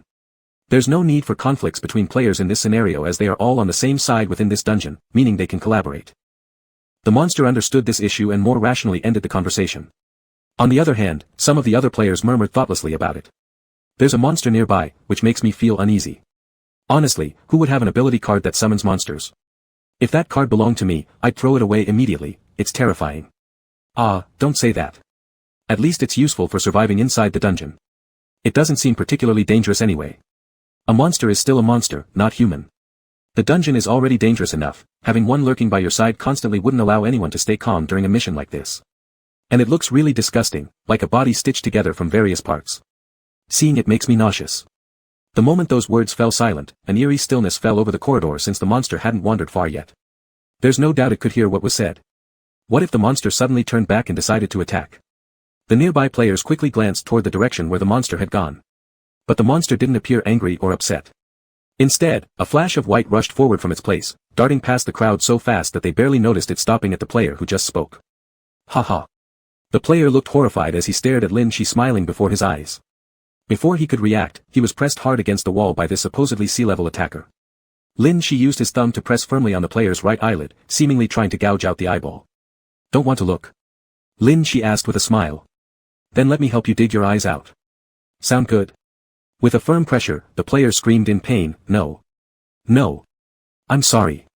I apologize to you. Lin Shi continued to grin.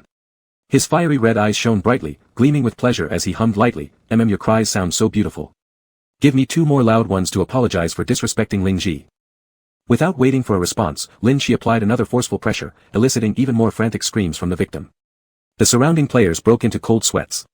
He was smiling, but the anger emanating from him was crystal clear. Who exactly is this vicious-looking white-haired person? Could it really be the seemingly dumb black-haired player from earlier? No one mentioned he could change colors. And no one warned us how scary he'd look after changing. Chapter 106, Isn't it a natural-born killing weapon with its own buff? The players' anguished screams in the dark corridor were bone-chilling. The other players who hadn't been dragged into the situation all instinctively stepped back, keeping their distance. They stared as the white-haired player stood up straight, holding an eyeball in his bloodied hand. He smiled, his crescent-shaped red eyes filled with joy as he carefully observed the eyeball. Black, it really doesn't look good. He shifted his gaze and placed the eyeball into the other player's hand, narrowing his eyes threateningly. Taking out one of your eyeballs already counts as me being kind. If you dare to talk dirty next time, I'll rip your mouth apart. Lin Shi wiped his hands on that player's body, then turned and walked towards the monsters, leaving behind a trembling player whose eye socket was now bloody and mutilated. He had merely bullied a player who looked easy to pick on, so how did it end up like this? That's not even a human being, it's a terrifying monster. In the horrified gazes of the other players, Lin Shi walked over and patted Ji Ling, let's go. Even after gouging out that player's eye, his white hair still hadn't fallen loose, indicating that he was still angry. But compared to the past when he would have surely charged forward wielding a great cleaver, he seemed calmer now.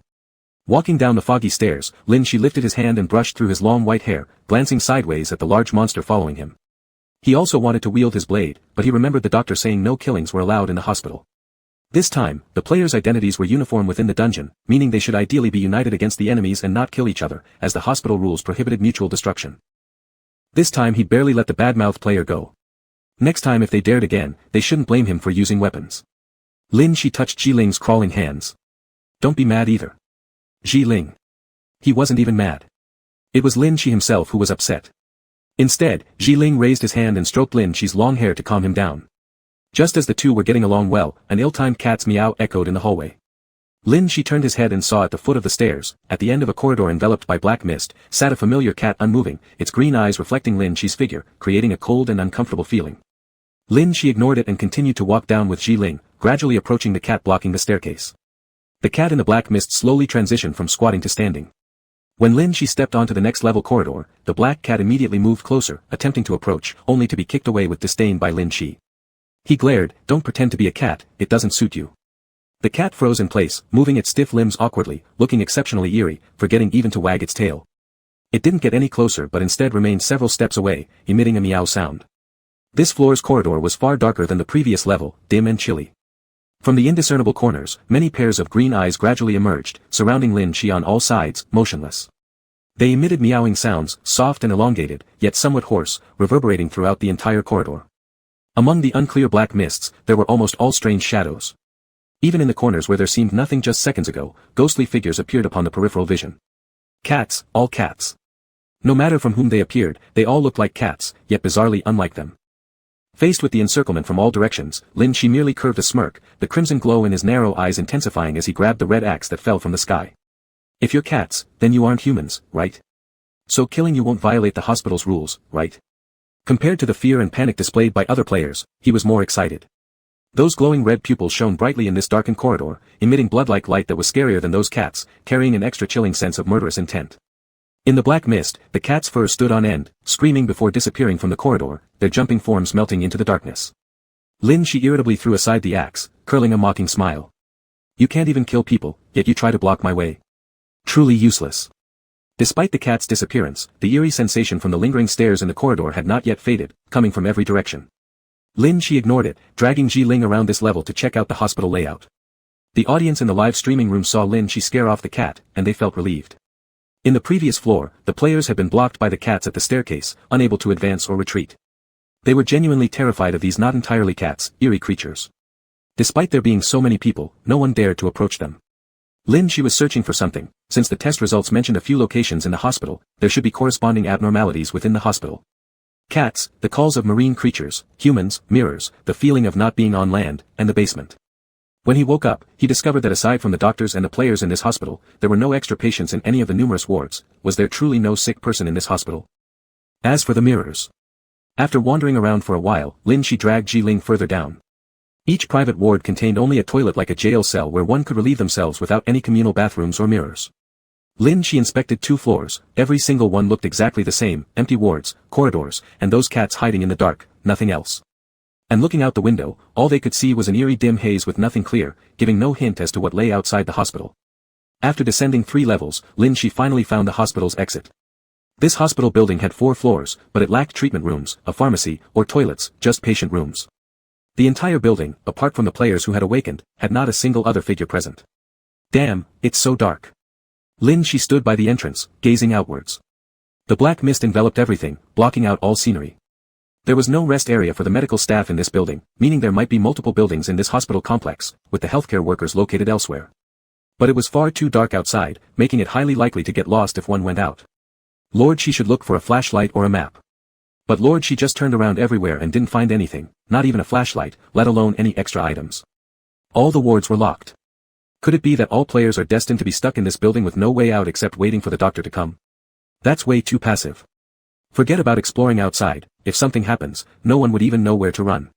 Everyone glued their eyes to the screen, watching Lin Shi stand by the door, raise his hand, and shout, "Torch." A torch burning at its tip fell directly into his hand. Any weapon could be summoned by Lin Shi, and wasn't a torch simply a natural-born killing weapon with its own buff? Chapter 107, Little Pet, Follow Me Well. Don't get lost. Lin Shi swung the torch in the black mist a few times, the visibility was too low, even with the light, he could only see the ground a few steps away. He needed to explore carefully. He looked back and pulled Ji Ling, smiling and said, "Little pet, follow me well. Don't get lost." Lin Shi still had white hair, he didn't fear anything in the black mist, but he feared that Ji Ling behind him would vanish without noticing. Ji Ling happily brushed against him, swaying the little flower on his head, then moved his huge body following Lin Shi into the black mist. The viewers in the live stream scanned the other players who were still stuck upstairs, then turned their eyes to Lin Shi who had already entered the misty area holding the torch.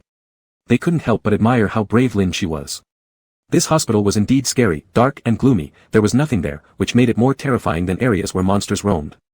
When surrounded by those strange cats, ordinary people wouldn't know what to do at all. The black box players were attempting to break through using force. Though they were just cats, one look was enough to make you instinctively start fearing them. Even those outside the live stream, when seeing the cats through the screen, felt an unsettling desire to turn off the stream. That was a kind of fear that one couldn't suppress, coming from deep within and making your legs tremble as you desperately tried to avoid it. As a result, a large number of players were trapped upstairs and couldn't come down. On the other hand, in the vast black mist, Lin Shi held the torch and probed around while searching, looking back at Ji Ling's figure to ensure he was still behind him. Lin Shi walked straight in one direction.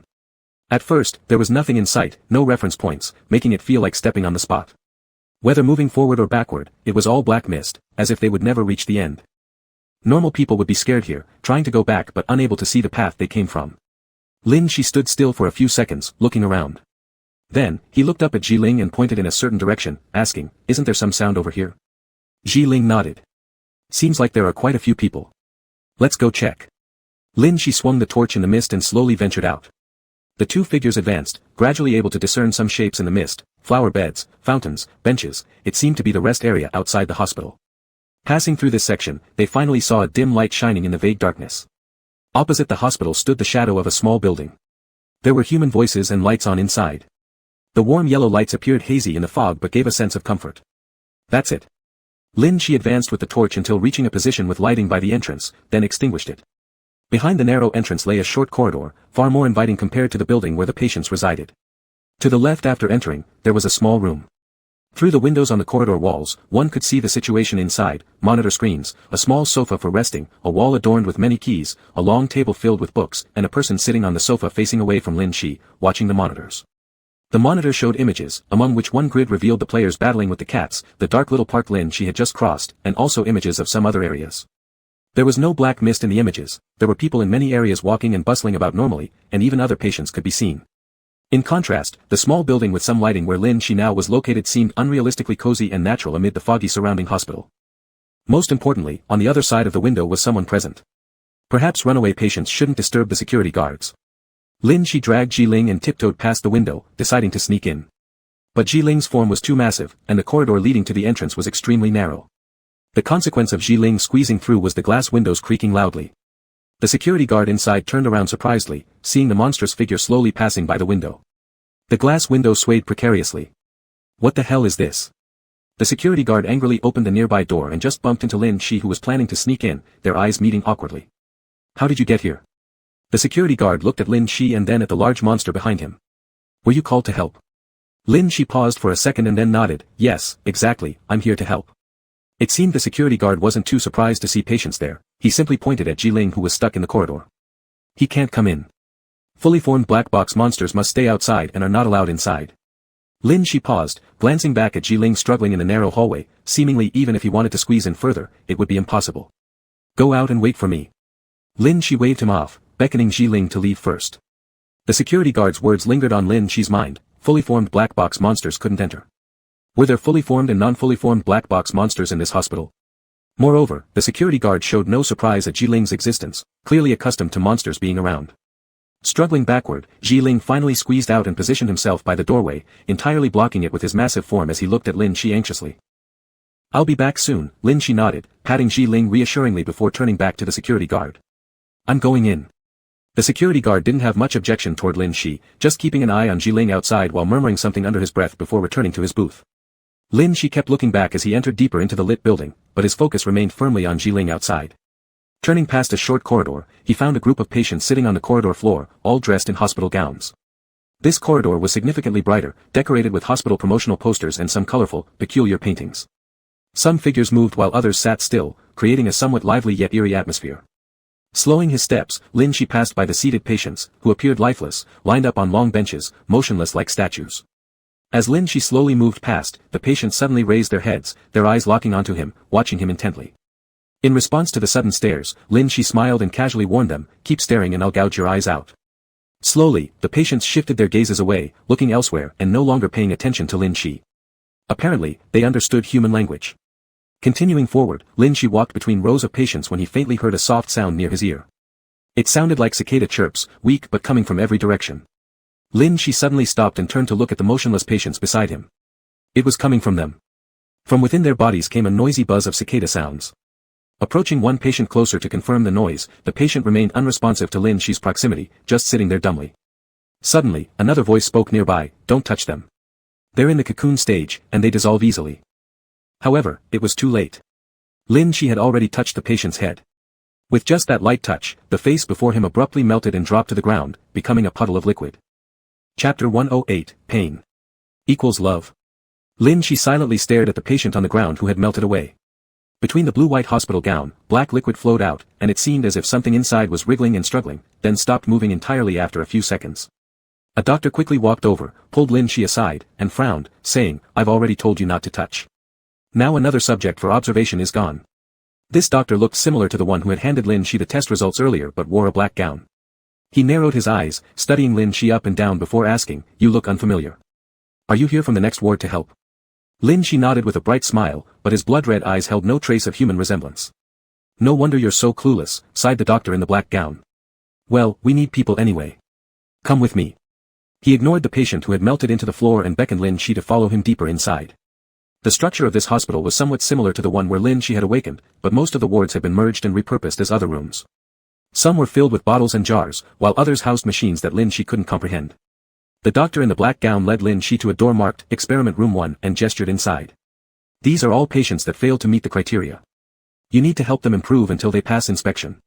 Do you know how? Lin Shi shook his head. The doctor gave an exasperated sigh. Your brother didn't teach you anything before sending you here. Really?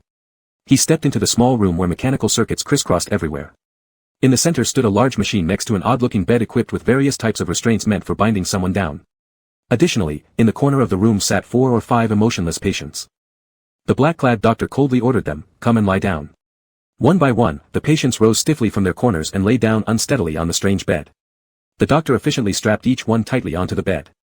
Next step is easy, said the doctor calmly as he switched on the nearby machine. A surge of powerful electricity immediately filled the bed, producing a sizzling sound that made the hair on the back of your neck stand up. However, the patient lying on the bed remained completely motionless, staring blankly at the ceiling without any reaction. After turning off the current, the black-clad doctor turned and pointed to the switch. That's it. You just need to stay here and keep pulling the switch until they show a reaction. Lin Shi's crimson eyes scanned the patients briefly. This electric bed sparked no interest in him at all. He turned away lazily. Do I really have to do such a boring task? If you find it dull, I'll assign something different once I finish my work, replied the doctor firmly as he prepared to leave.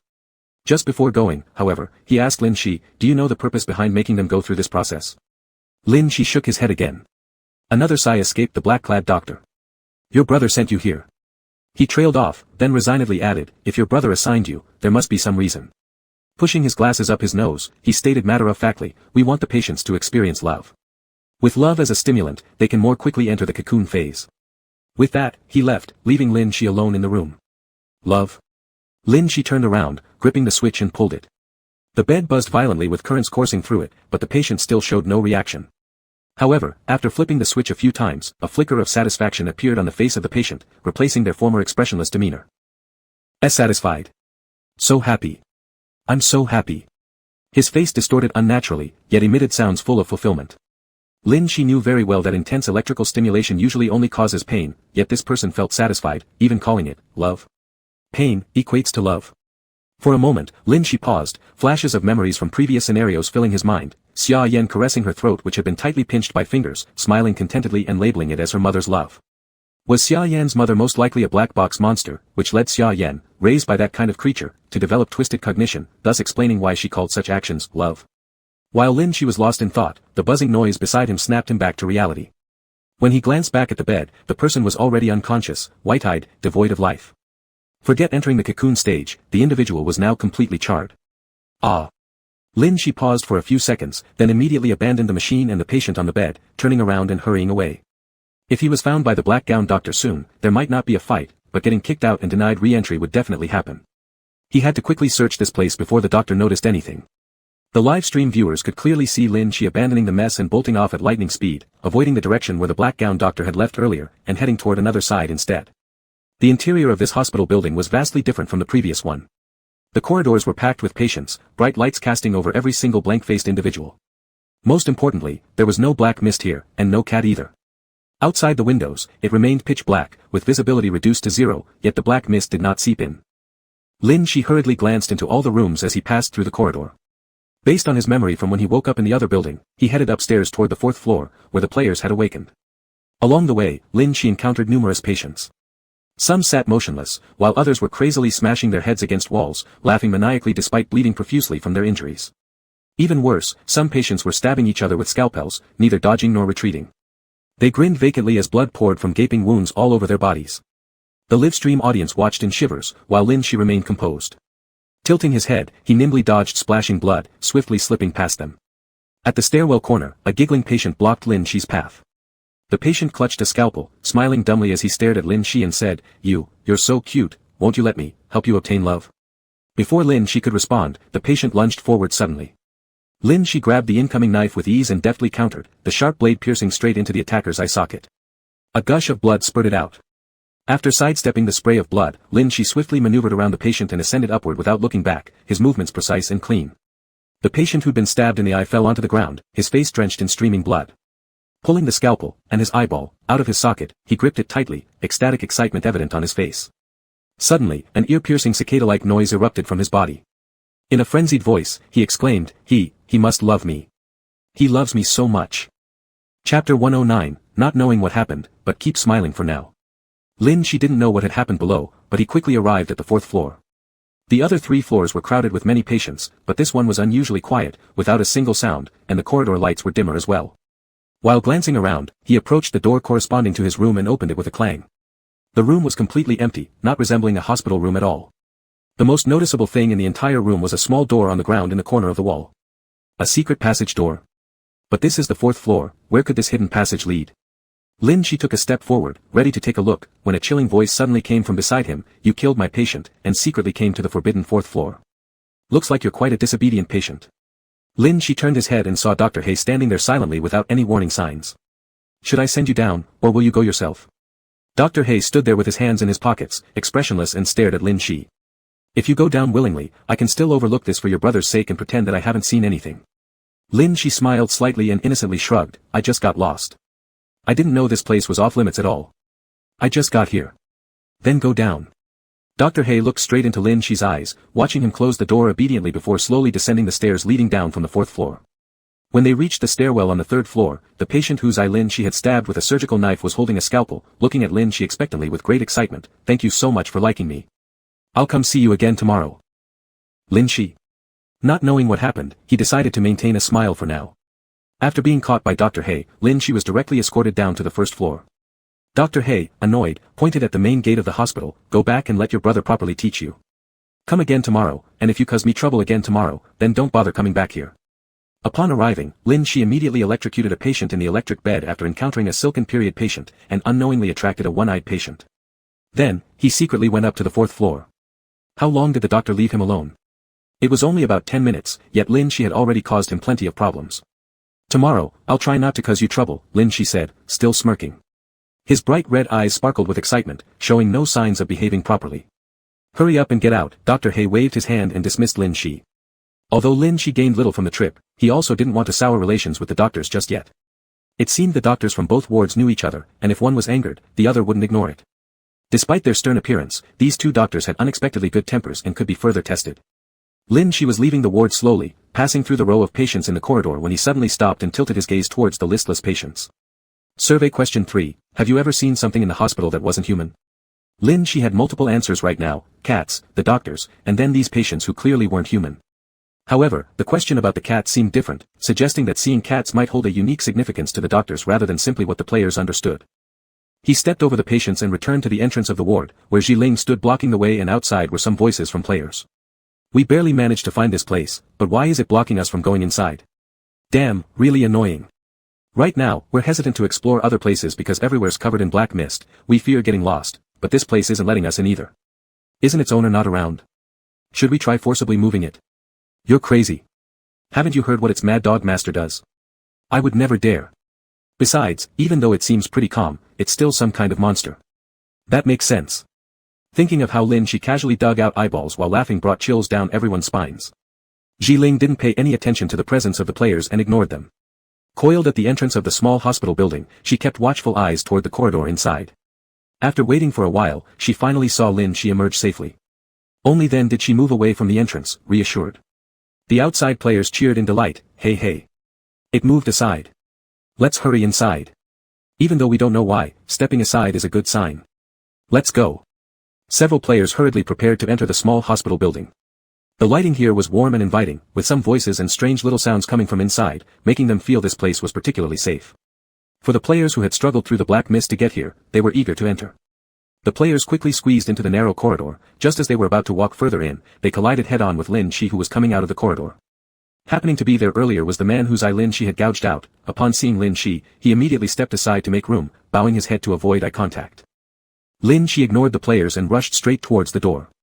He embraced the monstrous figure outside, emitting a joyful sigh. "Ah. It's really fun inside. I want to come back and explore again tomorrow." The players jammed in the corridor saw Lin Shi come out safely and slightly sighed in relief. Seeing someone come out alive and look so relaxed, it seemed that the inside should be indeed safe, and they could now venture in with more ease. After Lin Shi left with the big monster into the black mist, the players by the door also swiftly entered the hospital. They noticed someone in the security booth but decided not to provoke due to caution and tiptoed their way in instead. As they turned the corner, these players caught sight of rows of patients sitting still, breaking into cold sweats. How can the environment seem normal, yet the patients look eerie? It's probably because they don't talk much. One player, plucking up courage, took a step forward, confidently tapping one patient on the shoulder, and greeted them bravely. "Hello. Are you from this ward?" The player's words hadn't finished when the patient under his fingertips dissolved instantly, turning into a pool of liquid along with the patient gown falling to the floor. At such close proximity, watching a face melt, features sliding off, the player let out a terrifying scream, retreating hastily. The screams attracted the attention of the security guard and the doctor in black robes, surrounding the players in the corridor from both sides. The black-robed doctor looked over the patient who had dissolved on the ground, then glanced at those few players, his face darkening. "You dare to intrude here and touch my patients?" He slowly pulled out a sharp scalpel from his pocket, his eyes blood red. "I'll ensure you have no way out." Viewers in the live stream watched as the screaming players started fleeing chaotically and couldn't help but become puzzled. It's strange, all are patient players, they showed such kindness towards Lin Shi, yet how is their attitude completely different towards these people?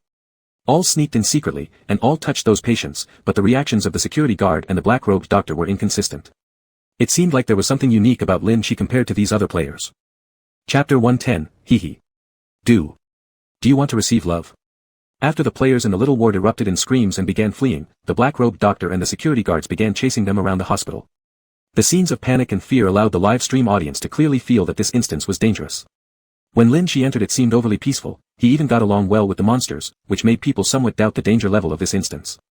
Players who fled upward encountered patients wielding knives, saw others stabbing one another, and bloody hallways made them feel uneasy. Do you want to receive love?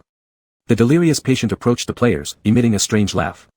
The players felt utterly defeated. Was this what Lin Shi called fun? Where exactly was the fun? How had he nonchalantly left such a dangerous place?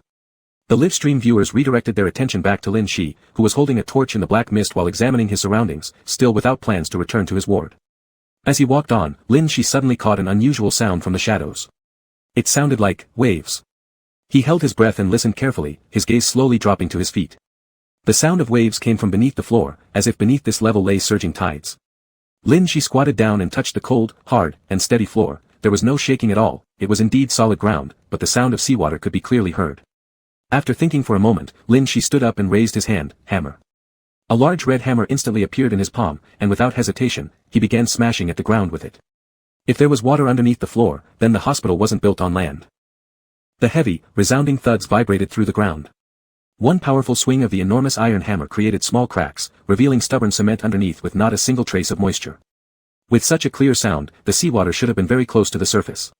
Was this auditory hallucination? Lin Shi stubbornly smashed a few more times, splitting the floor into pieces. However, there was still no sign of seawater. The live stream audience couldn't hear the sea, they only saw Lin Shi randomly starting to smash the ground after walking for a bit, adding a touch of madness with his hospital gown, making his actions hard to understand. Alright, Lin Shi tossed aside the hammer after growing tired of smashing, deciding to abandon this action for now. After noting down the approximate position of the big hole, he continued dragging Ji Ling towards the edge of the hospital. A tall fence surrounded the area with electric fences mounted on top. Black fog swirled beyond the fence, nothing could be seen clearly. It seemed as though beyond the hospital was nothing but darkness. Walking alongside the fence, Lin Shi gradually saw a faint light and new building contours through the black mist. Smaller than the ward inhabited by the black-robed doctor, it resembled a square box divided into 2 floors, both lit up, appearing like a place where people lived. This was the second location with light since the region occupied by the black-robed doctor. Lin Shi reached the door, twisted the doorknob, but found it locked.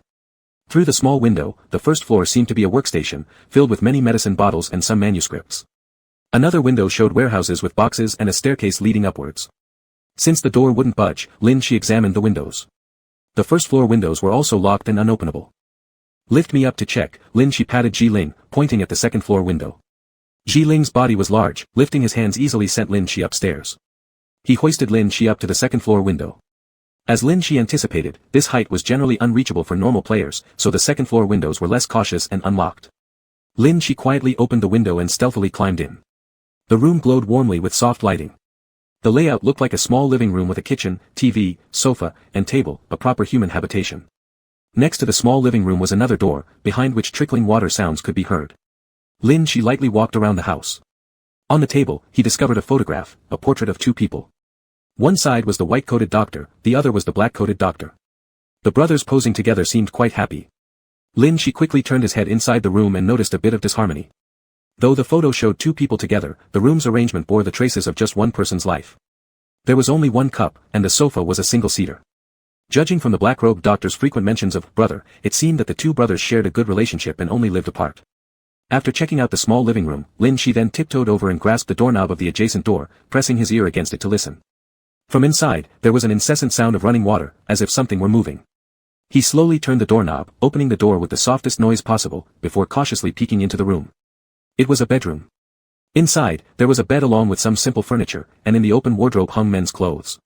On the neatly made bed lay a carelessly discarded white gown. The source of the constant water sounds came from a small area sectioned off on one side of the bedroom.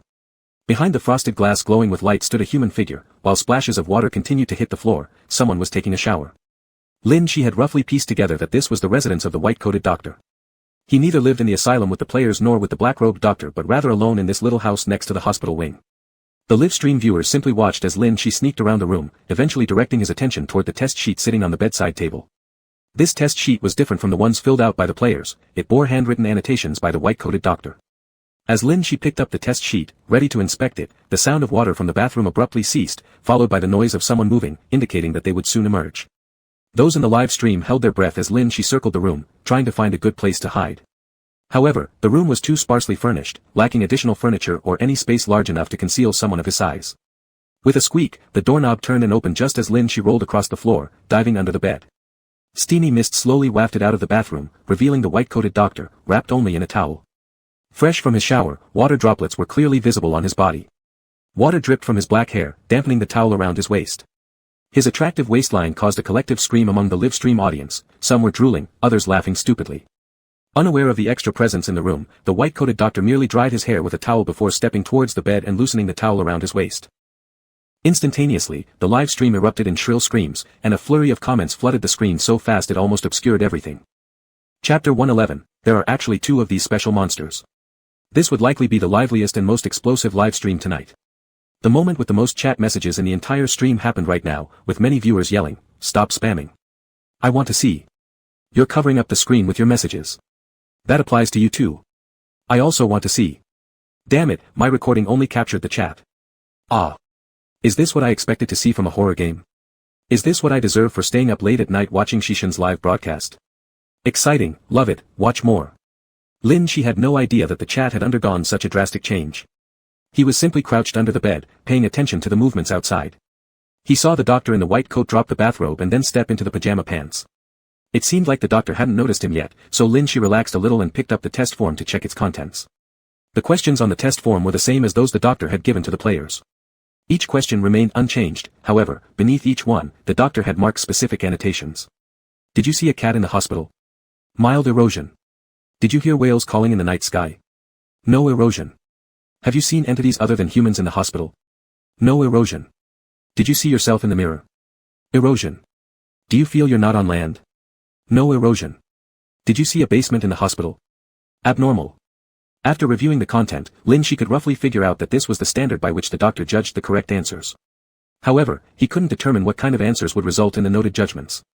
As Lin Shi pondered, he suddenly noticed there was no sound coming from the doctor. He turned his head toward the bedside but didn't see any trace of the doctor. Then he looked to the right, nothing there either. Lowering his gaze to the foot of the bed, he discovered the doctor standing in front of the wardrobe, examining it. Then he slowly walked to the center of the room, standing silently, seemingly attentive to the sounds throughout the entire room. Was the test form unnoticed? Lin Shi held his breath, keeping his eyes fixed on the doctor.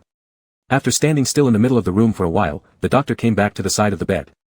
It was clear that in this small room, if someone entered, where would they hide? If not in the wardrobe, then under the bed. The doctor bent over just as Lin Shi quickly crawled out from the other side before the doctor pulled him out. I didn't expect anyone to come in despite my locking the door and windows. The doctor in the white coat stared straight at Lin Shi, his eyes falling onto the test form clutched in Lin Shi's hand. I just got lost, Lin Shi calmly explained for himself, retreating closer to the window.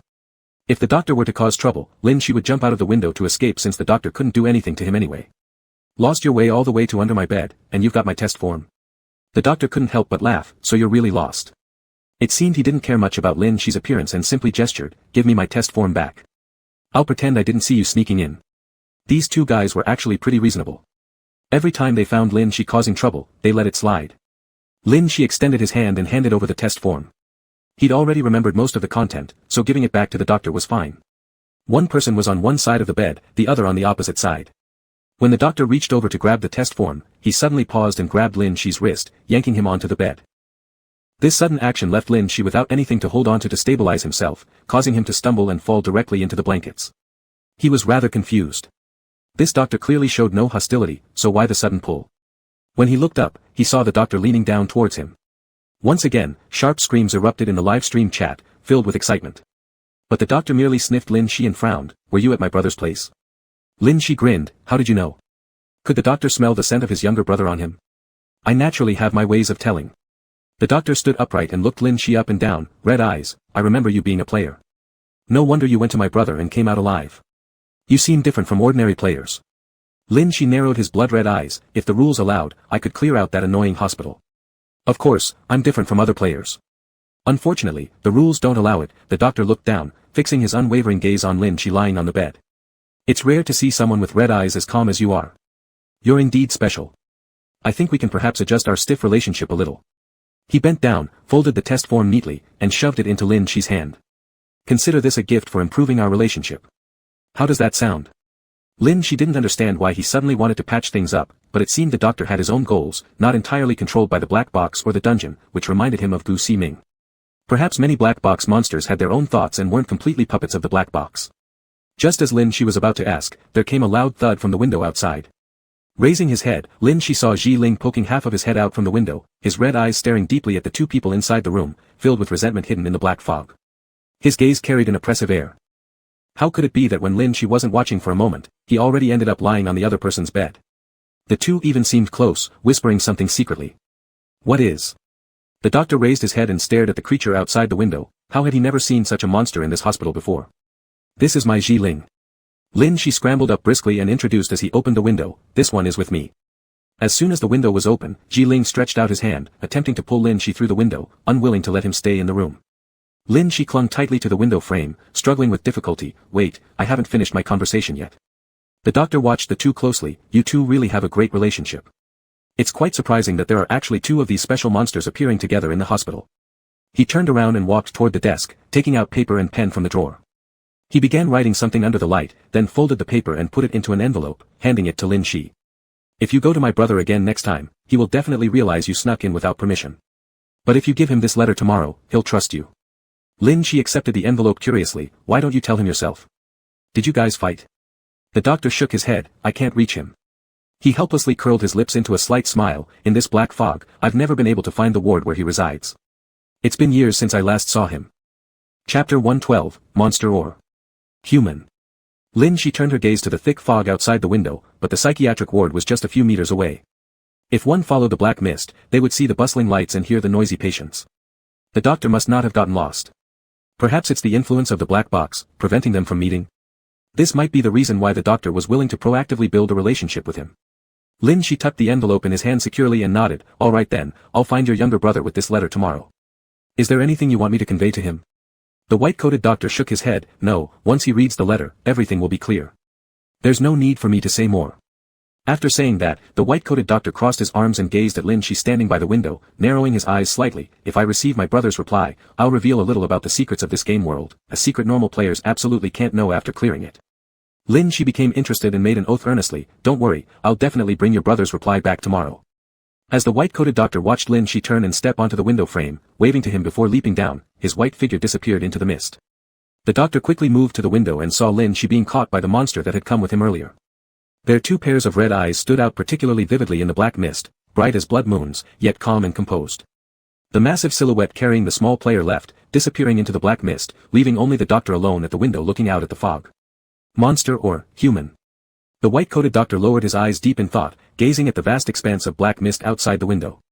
It was rare to encounter monsters with such a blood-soaked appearance still retaining rationality, and rarer still to find any semblance of humanity in a monster. Those two were truly special. The effort it took to become like this could only be imagined. On the way back, Lin Shi sat on Ji Ling's shoulder, directing him toward the direction of the psychiatric ward. Even in the dense black mist, Lin Shi could clearly recognize the path they'd taken. Halfway through, as if suddenly remembering something, Lin Shi patted Ji Ling. Here. Stop for a moment. Ji Ling stopped and gently set Lin Shi down on the ground. Once on the ground, Lin Shi began searching around frantically, crouching and feeling all over. After several rounds of circling, he finally stood up from the dusty floor, confused. That's strange, how did it disappear? He looked up at Ji Ling, asking, doesn't this feel like the area? Ji Ling nodded, and Lin Shi grew even more confused. He had smashed that spot earlier with his hammer, right here. But now, upon returning, there was no trace of a hole, no damage at all. Unsure, Lin Shi pulled out his hammer and created another hole.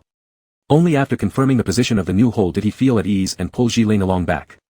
Lin Shi intended to hand the letter over to the black-coated doctor earlier, but following the black mist led nowhere, the building where the doctor was supposed to be had vanished. Having no other choice, Lin Shi returned to their original location. When he got back to the beginning point, a large group of players crowded around the entrance of the building, eager to explore beyond the black mist but held back by fear. In the distance, they saw a massive shadow emerging from the darkness and screamed loudly, assuming it was a monster approaching. But upon closer inspection, the monster slowly emerging from the black mist seemed familiar, and sitting on its shoulders was Lin Shi. Through the thick black fog enveloping the hospital exterior, two sets of crimson eyes glowed brightly. The giant figure loomed above, with a player under its protection, creating a menacing aura as if a creature from the fog itself. Ah! It's you! A player shouted in relief after recognizing Lin Shi. Are you alright? You're back alive, thank goodness. Lin Shi jumped down from Jiling's shoulder and looked at the crowd of players in confusion. What's wrong? Afraid of some danger in the black mist? The insulted players found themselves speechless, wondering why this guy's hair had turned white and his words had grown sharper. We're just worried about you. Earlier, a few players went out to scout and said they'd come back if things were fine outside, but it's been a long time since we last heard from them. I'm afraid they've already. The players' faces turned pale. The ones who went out didn't return, further proving that the black mist harbored unknown dangers, making everyone too afraid to venture out. Ah, it's them. Lin Shi recalled seeing a few players at the entrance when he came out of the building where the black-coated doctor was. He remembered they had entered that ward, hadn't they? If they didn't come out, they might have been thoroughly cared for by the patients inside. Lin Shi curled the corner of his lips, squinting with his crimson eyes. They should be fine. They might even come back tonight to find you guys, but whether they'll return in one piece is uncertain. He called Jiling into the building and no longer paid attention to the frightened faces of those players. Lin Shi's white hair indicated that he had yet to calm down. Upon entering the instance, it wasn't the monsters that triggered his white hair, but the actions of the other players instead. He now felt uncomfortable around these players who stuck together, ignoring him, and even gossiping about Jiling. This made him angry. The players looked at Lin Shi's retreating figure, feeling somewhat at a loss. This person could return from the fog, which meant they were very strong. They didn't understand how someone ranked C-class could be so powerful. Now that they had upset Lin Shi, repairing their relationship would be difficult. When his hair was black, he was pretty easy to talk to. Shall we wait until his hair turns black again before we try to mend our relationship? That's a plan. We can't stay here forever, trapped and unable to leave. We don't even know what's in the black mist. Those who went out never came back. To mend what kind of relationship? Can we trust this guy? He moves with the monster. It's possible that all those people who went into the black mist were killed by him. Otherwise, how come only he returned? I can't trust someone who moves with a monster anyway, and his sudden change to white hair and red eyes makes him feel dangerous. I can't explain it, but looking at him gives me the same sense of terror as looking at a monster. I'm a little afraid of him. Sigh. So what now? Our only option is to think of another way. Maybe tomorrow after he leaves, we can quietly follow behind him. You're right. We can also see what he does in the black mist. The players decided on a plan and immediately abandoned today's exploration into the black mist, all retreating to their rooms and preparing to follow Lin Shi out tomorrow. On the way back to the 4th floor, Lin Shi stood motionless in the hallway, staring at the fog-shrouded corridor ahead, lost in deep thought. Just a few steps in front of him, there was a figure identical to himself, shrouded slightly in black fog. Lin Shi couldn't recall there being a mirror here. Chapter 113, so he can only bully other players. He strained to see the figure on the other side of the corridor shrouded in black mist, which was extremely similar to himself. When he moved slightly to the left, the figure moved to the left. When he moved to the right, the figure followed, and at a glance, it seemed like there was a mirror standing there reflecting this side of the corridor. But Lin Shi turned around, and the huge shadow behind him was not reflected in that mirror. It wasn't a mirror at all, something was imitating his movements. The question from the inspection form reappeared. Did you see yourself in the mirror? Lin Shi could confirm the answer, it wasn't him, and there was no mirror. So what was imitating him? Lin Shi's bright red eyes stood out conspicuously in the dimly lit corridor as he happily raised his hand and grabbed the red axe falling from the sky. The mirror did not reflect Lin Shi's motion of holding the axe. Even though it imitated Lin Shi with the axe, its hands were empty. At the same time, the shadow quivered after seeing Lin Shi's actions, seemingly wanting to leave. Perhaps it still had a chance to escape before Lin Shi pulled out his weapon, but once the red axe fell into these hands, there was no way for the shadow to leave. Thick, swirling black mist drifted in the corridor as the white figure flashed past, bringing a streak of red through the hall and slashing toward that shadow.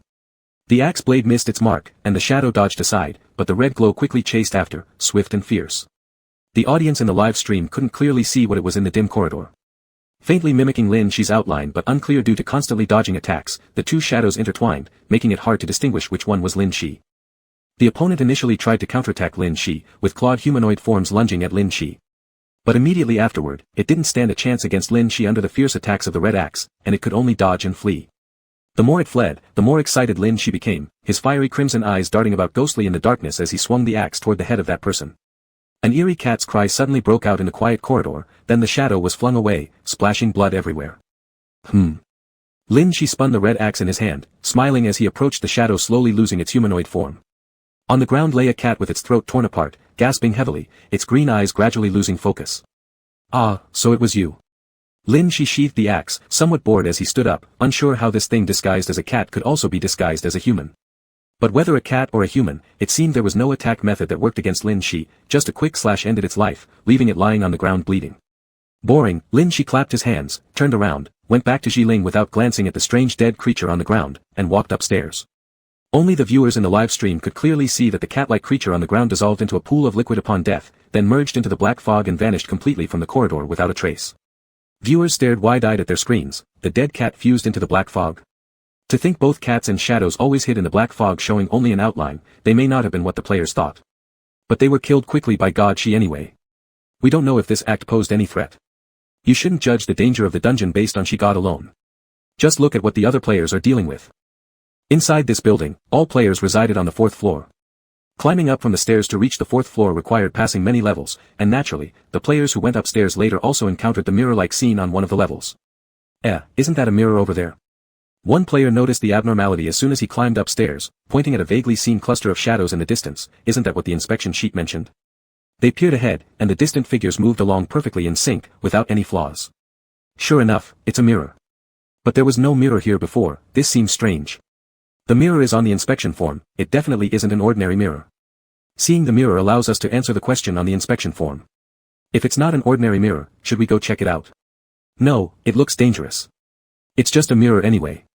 One player, refusing to believe in the eerie nature of the mirror, approached it through the black mist. The image in the mirror also moved closer with the same actions as the player, both getting nearer until they were face to face. It seems like a mirror, but it's so dark, I can't see anything clearly, the player muttered in complaint, reaching out to touch the mirror. The corridor was shrouded in black fog, and the windows were surrounded by thick mist, with no light source available. It was dimly lit all along, making it difficult to see anything. The players stretched their neck trying hard to look at their own reflection in the mirror, then reached out with their hand to feel the surface.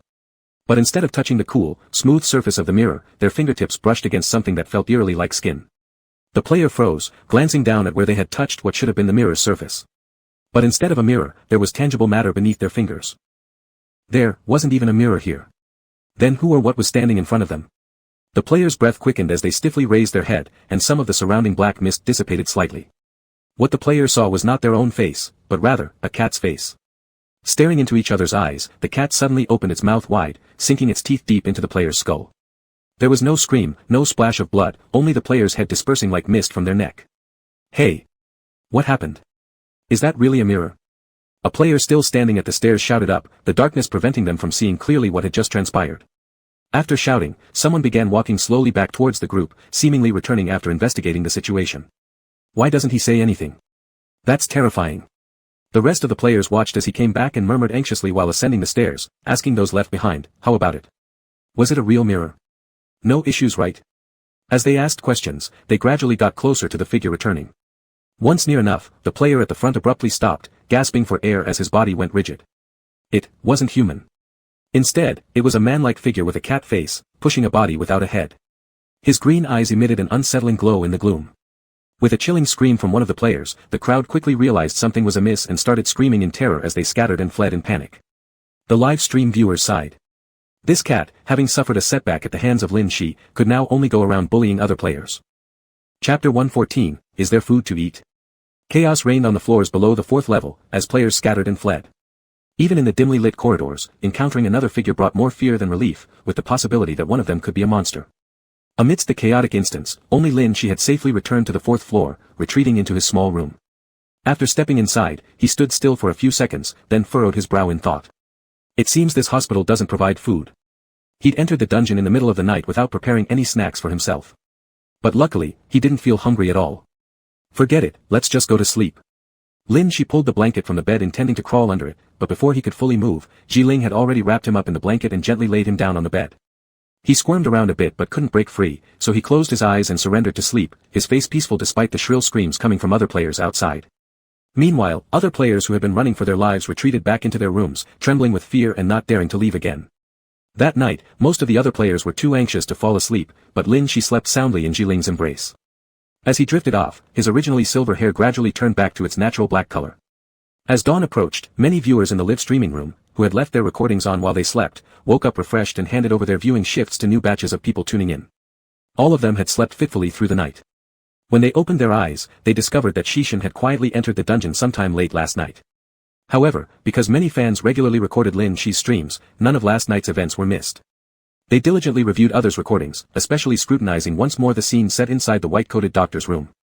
In the early morning, Heiha Forum was abuzz with discussions about the new dungeon. Many speculated that both the white-coated and black-coated doctors were characters plucked from real life by Heiha and transformed into monsters within the game. This spurred an investigation aimed at uncovering clues about the asylum or these two brothers. Despite the large number of people combing through available information, no similar leads emerged. Are those two really Heha monsters? But they seem so human. Moreover, the layout of the white-coated doctor's room suggests a lived-in space. He even showers. Is there a need for Heha monsters to mimic humans to such a degree? If they do exist in reality, surely some traces would have been found. Since we found nothing, it can only mean they are Heha monsters, very human-like ones. The live stream comments section became lively as well, primarily discussing whether the two doctors were human or monsters. During the killing spree, the black-coated doctor revealed red eyes, which led some to firmly believe they were indeed Heha monsters. The white-coated doctor, however, seemed exceptionally human-like. His living arrangements were reasonable, and they had even seen photographs of the two together from what seemed like past times, proof positive he must be human. Each side debated passionately with logical arguments, but no conclusion was ultimately reached. Inside the dungeon, Lin Shi slowly opened his eyes and stretched lazily under the blanket, awakening from his slumber. The dungeon started anew today. Why is it so quiet? Lin Shi yawned, rubbing his disheveled black hair, lazily pressing his cheek against Jiling's arm. Outside the window, it remained dark without light.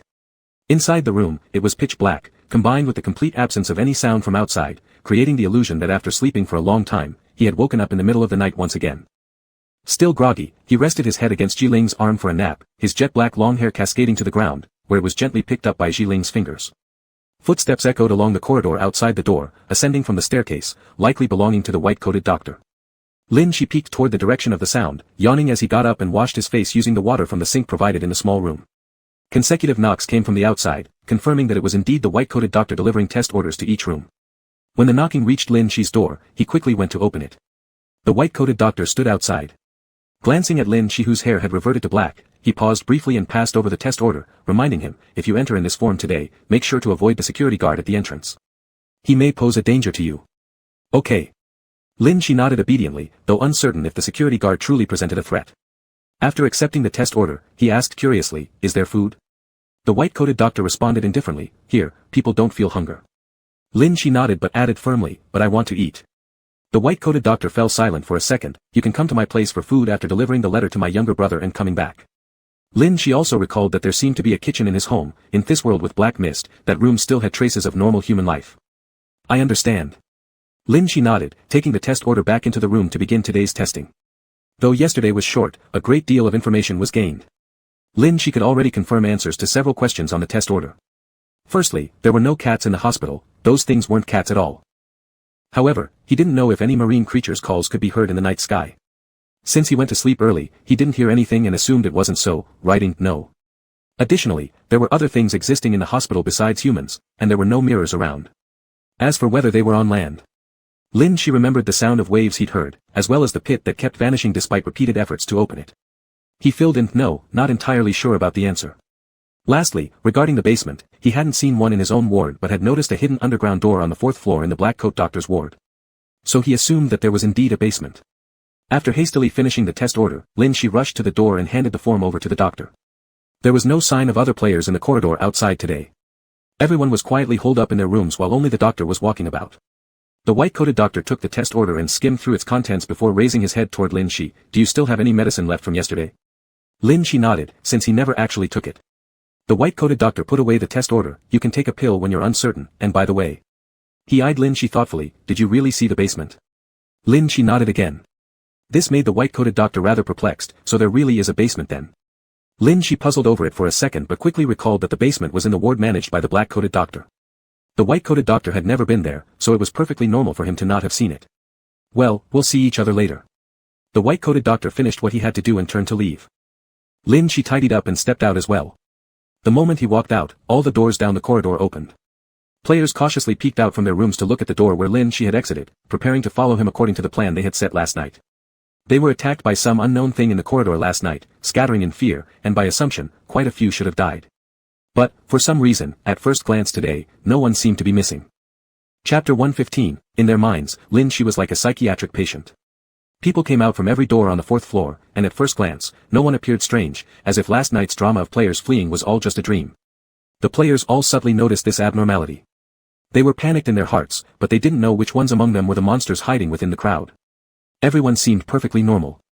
They had no choice but to quickly follow Lin Shi's steps into the black mist, otherwise, if they waited too long, they might miss the best time to enter it. Silently, people went down the stairs, maintaining a distance while watching Lin Shi draw out a torch and step into the black mist. The moment he did so, they immediately followed. The light from the torch guided them inside the black mist, and they weren't worried about losing Lin Shi. There are so many people today.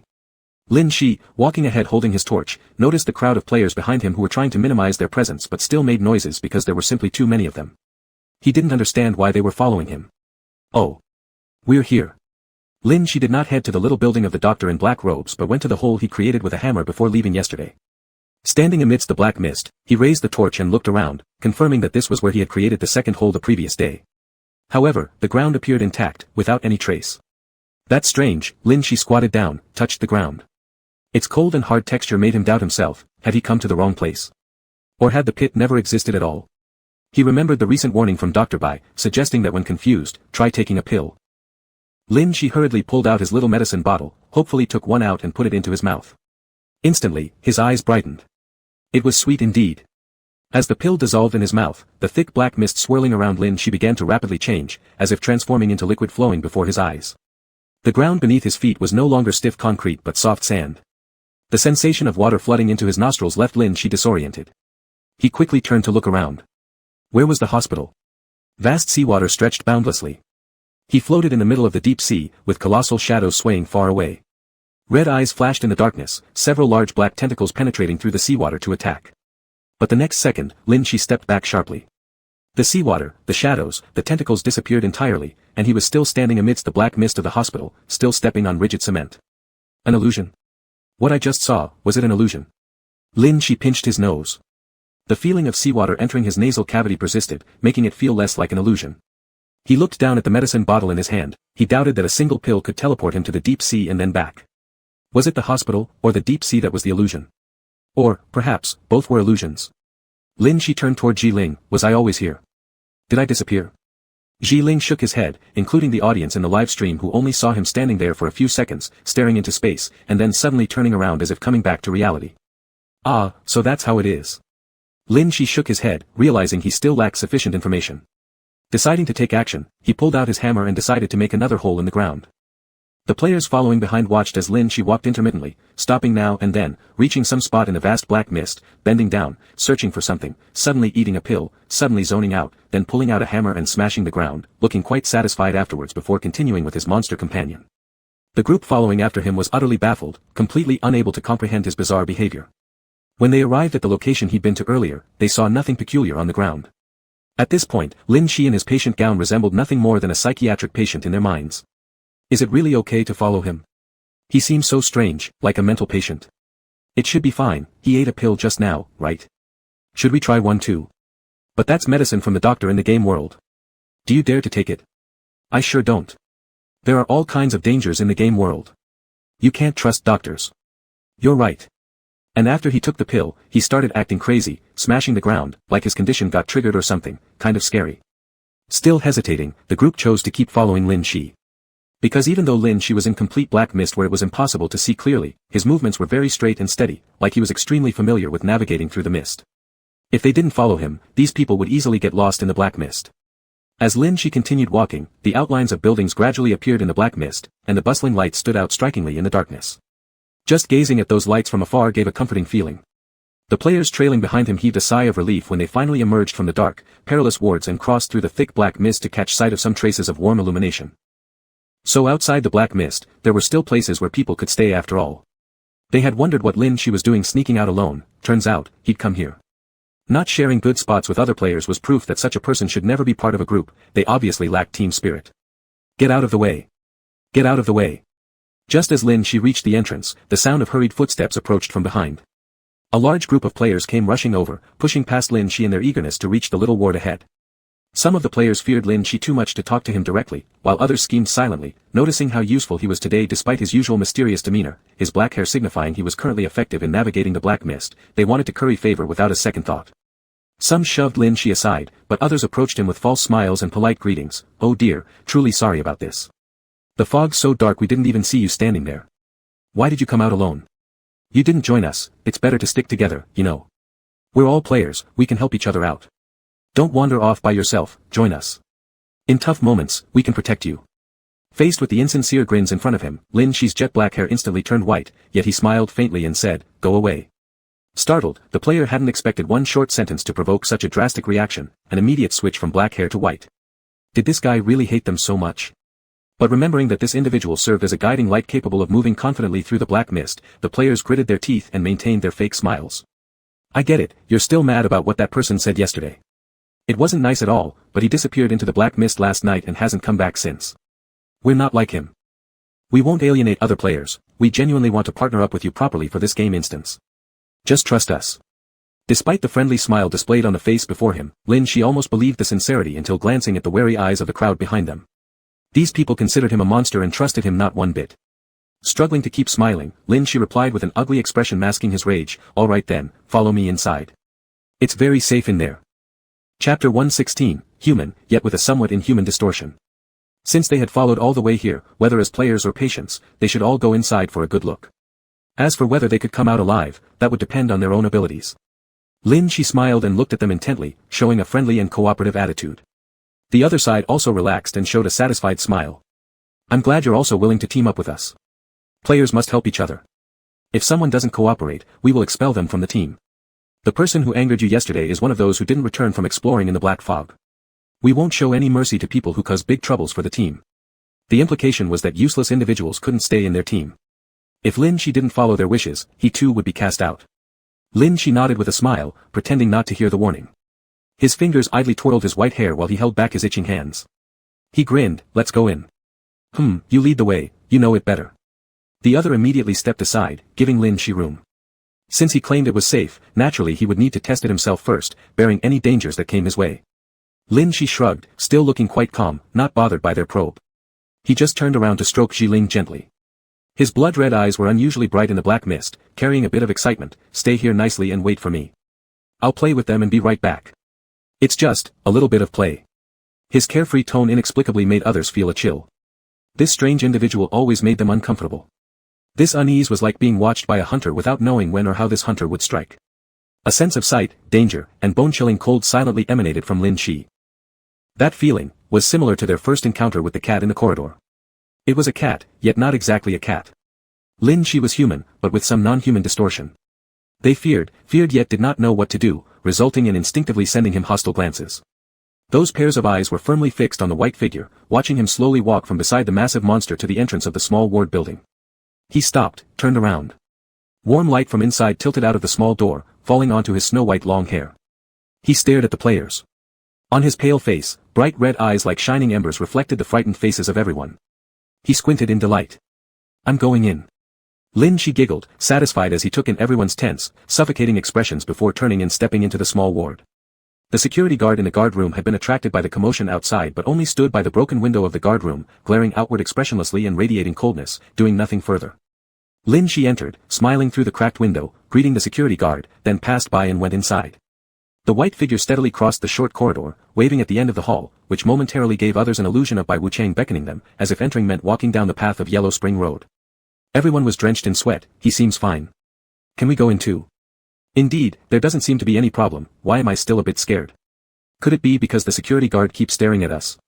That security guard scares me too." He went in, and the security guard didn't move. "We probably can as well."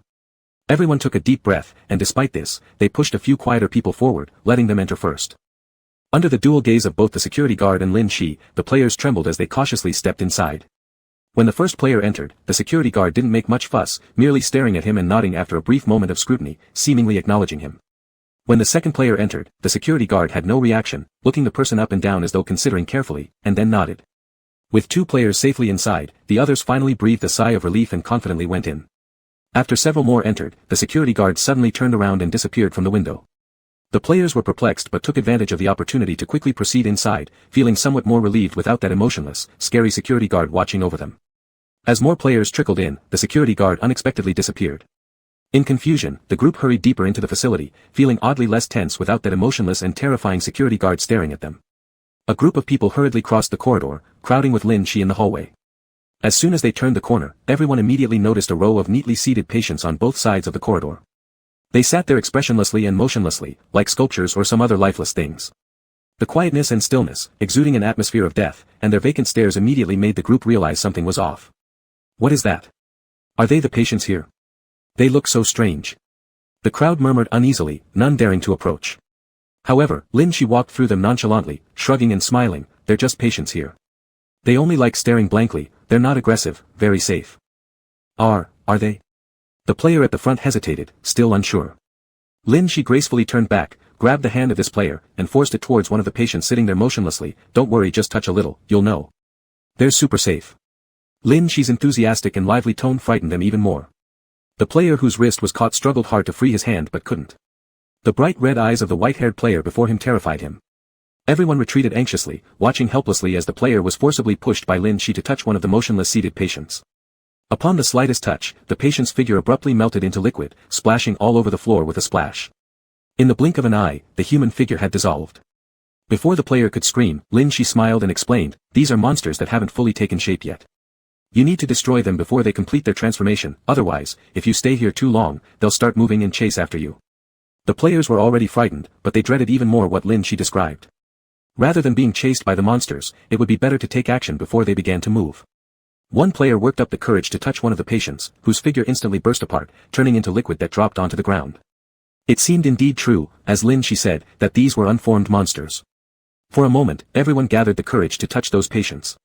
While doing so, suddenly someone heard hurried footsteps from upstairs, rapidly descending, followed immediately by the sound of the security room door opening behind them.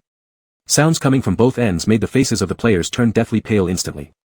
Chapter 117, The Key, Inside the Monster's Body. What's wrong? What happened? A panicked player looked at Lin Shi. Are we okay? Are we fine? Lin Shi just stood there and smiled at them. There was a gleam of joy in his red eyes. He has come down. The players became anxious. Don't just stand there laughing. It was you who told us to touch it. What exactly came down? Could it be that you were intentionally harming us? Lin Shi narrowed his eyes and held up his hands. I certainly did not deceive you. These are indeed shapeless monsters. It's just, if you touch them, even scarier monsters will come for you. He was radiating pleasure. All of you are doomed. At the very moment Lin Shi finished speaking, a scream suddenly erupted from the back. The security guard had emerged from the security room. Its tall figure wielded a rope, blocking everyone at the rear like an unbreachable wall. It casually grabbed a player and strangled them hard, lifting them into the air. Seeing the ashen-faced player, everyone became even more terrified and immediately turned around to run further inside. Just as they turned, a black figure descended from the stairwell. Dr. Haegu, dressed in black, stood grim-faced, his blood-red eyes glaring at the rows of patients turned to liquid along the corridor. Teeth clenched, he said furiously, "You dare to touch my patients." Tightening his grip on the scalpel in his hand, he said coldly, "Today, no one is leaving here." There was the infuriated doctor in black at the front, and a towering door-blocking security guard at the back. Together, they effectively trapped all the players in this corridor. The players screamed as they attempted to escape, but whichever direction they tried, death awaited them. Amidst the chaos, the players decisively shoved others forward to die, seizing the opportunity during the killings to secure their chances to escape. Lin Shi stood by the wall observing the chaos on the corridor. His red pupils swept left to right, watching each player closely. In times without danger, this was a group talking about how players would help other players. But in times of peril, everyone was trying their best to push others to face the tigers first. The facade of civility crumbled in seconds, exposing the extremely savage faces hidden beneath each person. Some players also used their ability cards, but Lin Shi was only Class C, so among the high-level abilities matched for this scenario, there weren't many, be it attack or support types. Under the dual assaults of Dr. Haegu and the security guard, they could only barely protect themselves. Leisurely standing by the wall, Lin Shi watched this grand play unfold. When he entered, he had already thought that Black Box would match the players with the appropriate scenarios. Therefore, these players were most likely of the same type. Lin Shi had repeatedly considered what similarities they had with himself.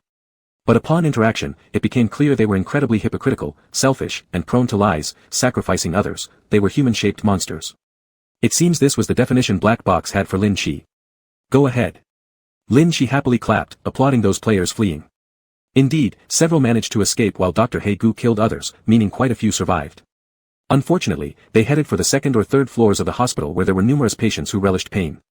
Amidst the corpses scattered throughout the hallway, one player was abruptly seized by Dr. Haegu. The sharp scalpel rose high, about to strike. With despair in his eyes, the player glared at Lin Shi, who was watching idly, and cried out, "All because of you. You have ruined us. You monster." Lin Shi shrugged and smiled, "I'm a human. A real, flesh and blood human." Enraged beyond control, the player pointed at Lin Shi towards Dr. Haegu and yelled, "It's him. It's him who asked us to touch those patients. He is the one who killed your patients. Kill him. With crimson eyes wide, Dr. Haegu swung his arm, slicing the player's neck open. Then he slowly turned his gaze to Lin Shi beside. Lin Shi maintained a composed smile as if the entire incident had nothing to do with him. Dr. Haegu approached Lin Shi with a scowling face, raising his scalpel. Yesterday you touched my patient and got him killed, which wasn't enough for you. Today you dared bring so many people together to kill my patients again, don't you? It was all an accident, Lin Shi smirked shamelessly. As Dr. Haegu approached, he swiftly took the envelope out of his pocket and handed it over. I kindly helped your brother send something to you, how can you say such things to me? The white envelope was pressed against his hand, causing Dr. Haegu's red eyes to suddenly darken as he stared fixedly at the letter. This is from my brother. Yes. Lin Shi nodded. Dr. Haegu immediately put away his scalpel, took the envelope, and turned around to open the letter.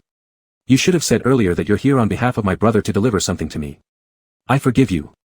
All the period patients who were accidentally killed seemed unimportant now compared to this letter from his brother. Dr. Haegu was absorbed in reading the letter, while the security guard, having finished his task, turned around and went back. Lin Shi noticed that the security guard seemed to be selective when strangling the players. Those players he had knotted had left safely, even if others pushed them towards him, he still let them go. There must be a special significance in his selection and confirmation, just like how he allowed Lin Shi to come in. The players that were strangled by the security guard were still alive, only unconscious.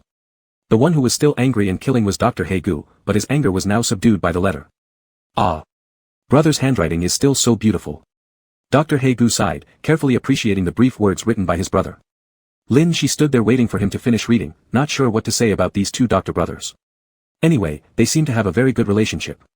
My brother is the best brother in the whole world. Dr. Haegu muttered while holding the letter, his voice faintly floating over. Lin Shi, who was lost in thought, suddenly paused for a moment.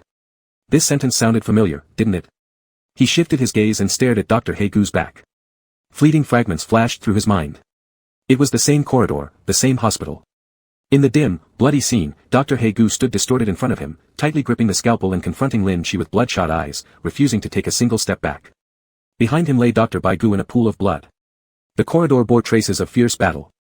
Dr. Haegu's figure was contorted and his voice blurred as he locked onto Lin Shi word by word. My brother is the best brother in the whole world. I won't allow anyone to kill him.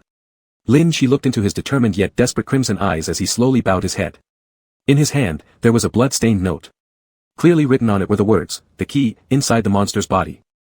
Chapter 118, Those people should thank Shishin quickly. Lin Shi suddenly came to his senses, his eyes somewhat dazed. The snippets, were they part of his lost memories? He glanced down the corridor, it was in a mess, blood everywhere, but it was indeed the same corridor as the scene that had just flashed before him.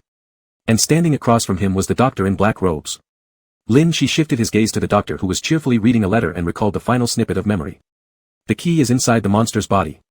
Monster. Is it inside the body of the doctor in black robes? But in the memory fragment, he killed the doctor in white robes. That's strange. The doctor reading the letter didn't notice Lin Shi deep in thought. After finishing the letter, he carefully folded the paper and put it in his coat pocket before turning to look at Lin Shi. Alright, I believe you're not here to cause trouble. If brother sent you to deliver this letter, I will reluctantly forgive your behavior today. Lin Shi smiled slightly, with an innocent expression. He hadn't come to cause trouble in the first place, he was just planning to take advantage of the environment in this small ward to get rid of some troublemakers. You stay here while I go find paper and pen to write a reply to brother. Don't wander off, the doctor said and then turned around and headed towards his workroom. Lin Shi stood there smiling on the corridor. Not wander off. Impossible. As soon as the black-robed doctor left, Lin Shi hurriedly departed straight towards the upper floor. He hadn't managed to check out the underground passage door on the 4th floor yesterday, and he definitely had to thoroughly inspect it today. Just as he reached the 2nd floor, screams from the players echoed through the corridor, accompanied by laughter from the patients circling around. Looking up, Lin Shi saw the player who had run away earlier now trapped upstairs on the 2nd floor, already surrounded and pinned down by several patients. A sharp scalpel kept stabbing into the player's body, blood spurting out but without being fatal. The player struggled desperately, crying in agony, yet the patients pressing him down were too many for him to escape.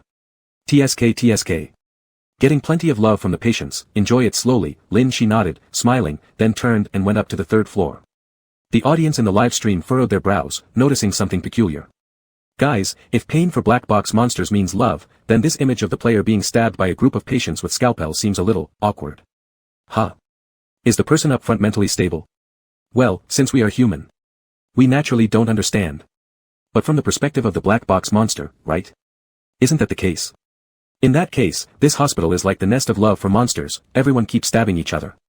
Good thing our god she is human, shouldn't have the same understanding as those monsters, right? Normally speaking, during black hair phase one shouldn't be able to understand, but god she has white hair now. In others words, more similar to when closer to monster mode. Oh no, now I get why god she keeps talking about love, he actually feels this is love and wants the players to enjoy it. Haha, those people should hurry up and thank god she. Laughter erupted in the live stream, watching Lin Shi go up to the third floor. Unlike the second floor, the players on the third floor were engaging in mutual stabbings with the patients. Lin Shi. How did the players adapt so quickly? Upon closer inspection, Lin Shi noticed these players seemed to be the ones brought in by the security guard from before. They moved silently, their expressions vacant, only blindly swinging scalpels around everywhere, either hurting other players or injuring patients. The scene was almost harmonious for a moment. As long as everyone gets along well, Lin Shi said, turning around and heading to the fourth floor. As he reached the staircase entrance, a figure suddenly appeared in front of Lin Shi. It was the one-eyed patient whose eye Lin Shi had gouged out yesterday. He held a scalpel and grinned, looking at Lin Shi with exceptionally enthusiastic eyes. You've come. I've been waiting for you. He tilted his head slightly, his hollowed eye socket rotten, yet showing no signs of pain on his face, only immense satisfaction and pleasure. Today, let me feel your love once again. I love you. Lin Shi didn't want to waste time with him. After all, delay any longer and the black-robed doctor would show up with a darkened face. The moment the patient swung the scalpel toward him, Lin Shi snatched it away and plunged it into his heart. The patient's blue and white robe got soaked in blood. Ah! It's love, the patient shouted, not in agony but with bliss as he clutched the knife buried in his chest, looking delighted. My heart, it's filled with the feeling of love. I feel a little dizzy. I am so happy. His breaths were already growing shallow. Before he could finish his sentence, he collapsed onto the ground, staring contentedly at Lin Shi's retreating back amidst the pool of blood. Only the viewers in the live stream were sweating profusely. Feeling blissful while being stabbed in the heart and claiming that this was love. What sort of love fills your heart when someone stabs you? It should just hurt. And the dizziness came from his nearing death. The way pain and love were understood by black box creatures was something normal people simply couldn't comprehend. It was downright chilling. Death was upon him, yet the dying man felt pure happiness. Lin Shi had no particular thoughts about it, merely hurrying upstairs to the fourth floor. He tried to open other ward doors, but they were all locked, except for the one where he stayed. Inside, there was still nothing, no signs of anyone living there. But a strange door leading to an underground passage stood oddly in the corner of the room. On the fourth floor, yet there was a basement door which seemed off to him. As he stepped closer, he noticed the door was locked, unable to be opened. Locked, huh? Lin Shi nodded with a smile, grabbing the hammer falling through the air, then smashing it forcefully down on the lock. A dull clang echoed. Any ordinary door lock would have shattered by now, but this basement door's lock remained unshaken. Lin Shi swung the hammer a few more times, but the lock still showed no sign of damage. Frowning unhappily, Lin Shi put the hammer away and crouched down to carefully inspect the lock. It looked like a normal metal lock, even somewhat fragile, but neither the door nor the lock should have withstood his repeated blows intact. The lock. Lin Shi's mind quickly replayed fragments of memories from earlier. The piece of paper smeared with blood, the message it bore. The key is inside the monster's body. Is this lock referring to this key? Does this mean that if he wanted to open the door, he would have to kill the monster and extract the key from its body? Based on his memory fragments, could the key possibly be inside the doctor's body? But to be honest, compared to the seemingly human white-robed doctor, Lin Shi's younger brother appeared much more like a monster. Chapter 119, Ni Shigulhao Ren. Lin Shi was daydreaming when the sound of footsteps came from the corridor behind him. He hurriedly got up and went out, so as not to let the doctor in black gown find out that he was interested in this basement door. As soon as he left the ward, he collided with the doctor in a black gown right in the corridor. In the past, by this time, he would have already been scowling and throwing a tantrum. But today, his mood seemed especially good. He didn't show much hostility toward Lin Shi for running around to the fourth floor, he just smiled and said, "Hurry up and go downstairs. Don't make me hit you at my happiest moment." "All right." Lin Shi smiled slightly and decided not to stir up any trouble before figuring things out, so he turned and went downstairs. On the way down from the third and second floors, those players who had been struggling against the patients in the corridors had lost their vitality. They all lay there motionless like corpses, covered in bloodstains, still breathing but with vacant eyes, very numb. Although some patients were destroyed, we have new materials now. The doctor in the black gown seemed quite satisfied with this situation, and took Lin Shi downstairs. He was well aware that Lin Shi couldn't help with anything. After going downstairs, the doctor simply handed him a letter and waved his hand. "Hurry up and deliver this letter to my brother. Don't make him wait too long." With that, he put on gloves with both hands and entered the room with the electric bed. Lin Shi peeked inside and saw many players who had been knocked unconscious by security guards previously now bound in that room. So the guards hadn't killed them because they had other uses. Lin Shi waved friendly at the players who looked at him with pleading eyes through the window and happily turned and walked away. Ji Ling had waited for a long time outside. Hearing the commotion inside and also Lin Shi's steps ascending the stairs. After waiting for a while, Jiling finally saw Lin Shi coming out and immediately embraced him. It's really fun inside, Lin Shi stretched lazily with satisfaction. He was pleased with his trip to the small hospital building today and rubbed against Jiling's arm. Jiling picked him up, placed him on his shoulder, and headed toward the home of the doctor in white gown. Throughout the vast misty road, Lin Shi was thinking about the matters in the hospital. Doctors, keys, monsters. The doctor in the black gown said that players are materials, and captured players would be taken into rooms with electric beds. This hospital seems to be trying to turn players into monsters, and even original patients enter a cocoon period trying to become formed monsters. Changing people's cognition, turning pain into love, might be their first step. Lin Shi toyed with the red knife in his hand and gazed at the thick fog, pondering. He was human, but his cognition. Lin Shi suddenly tilted his head and bit into Jiling's cheek, leaving a series of shallow tooth marks. Jiling seemed to have long been accustomed to his behavior and wasn't overly resistant. He swung the little flower on top of his head happily, continuing to walk through the fog and pointed towards the light of the doctor in the white gown's house. We're almost there. Lin Shi's eyes suddenly lit up, and he happily raised his hands high. It's time to eat. His hair quickly turned back to black, and his black pupils bright and clear, filled with anticipation and happiness for food. Let's hurry. Let's go faster. Lin Shi lowered his head and rubbed against Jiling, kissing the tooth mark he had just bitten on his face, sticking close to his head, urging Jiling forward. This subtle change in Lin Shi, everyone in the live stream could see. A bite is white-haired Lin Shi's behavior, a kiss is black-haired Lin Shi's behavior. Different ways monsters and humans express affection. Indeed, when Lin Shi had white hair, he seemed closer to being a monster. His cognition, his antics, were somewhat different from when he had black hair, his emotions more wild and monster-like. After watching the live stream for a long time, people in the chat room without a doubt noticed this. Lin Shi isn't completely human. But so what? Shishin is so cute. No matter which hair color, he's adorable. Would I be able to trick Shishin into coming home with me if I offer food? You can forget it. Do you see what Shishin is leaning on now? A scarier monster. You'd never survive bringing Shishin back. So if I bring a lot of snacks to befriend him, it'll definitely work. This does. Apparently, Lin Shi has recognized friends based on food thus far. Even Su Noa, who duped Lin Shi into drinking Chinese herbal medicine, gave him corn candy. People in the live stream had gleaming eyes, seemingly discovering a shortcut to building a good relationship with Shishin. Speaking of which, will Shishin eating the food prepared by the doctor in white gown improve their relationship? What should we do if there's a situation in the instance where we have to oppose the white coat doctor? That is a problem. In the end, the white coat doctor is just a slightly more amiable black box monster, right? If players and monsters ever become adversaries. This is the first time I actually hope Shishin doesn't befriend someone. The viewers in the live stream began to worry, their eyes on Lin Shi who was happily rushing upstairs to eat. As soon as Lin Shi reached the second floor, he caught the scent of food, joyfully pushing the door open. On the dining table in the small living room, numerous dishes had already been set out. The white coat doctor had removed his white coat and tied on a small apron, he was still cooking in the kitchen. Turning his gaze toward Lin Shi, who had come up, he smiled faintly and said, I haven't cooked for anyone in a long time, so I didn't quite get the quantity right, there's too much food, it might be a little hard to finish. Lin Shi nodded fervently, make more. Make more. He walked over to the window and pulled it open to ensure Jiling outside could see them clearly and would be able to pull him out in time when necessary. Here's the reply from your brother. Lin Shi handed over the envelope and darted to the side of the table, picking up a bowl. After dishing himself a large portion of food, he rushed to the window intending to let Jiling outside taste it as well. Just as he raised his chopsticks, he suddenly paused and turned to look at the white coat doctor. Can you guarantee that this food is edible by me? Although most designated canteens and instances serve normal food that players could eat, this hospital was unusually bizarre. The white coat doctor's home was obviously not within the area where players were supposed to be active. Eating food prepared in a monster's home might have some influence. Of course it's edible. Otherwise, why would I cook so much? The white coat doctor responded calmly as he opened the envelope in his hand, I'm human. If I can eat it, so can you. Lin Shi had originally asked just casually, but it seemed like he had unintentionally uncovered more information. Was the white coat doctor a human? Was this part of the instance setup, or was he truly human? Lin Shi was astonished, yet decided to eat first.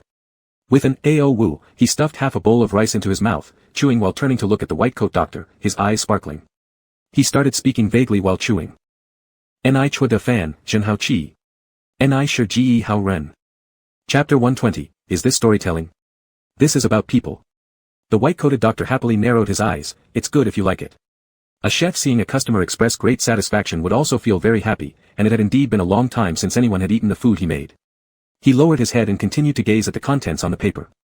Beside him, Lin Shi was already immersed in eating, occasionally finding time to feed Jiling a few bites so that he could also taste the white-coated doctor's culinary skills. Isn't it delicious? Isn't it? Lin Shi asked happily.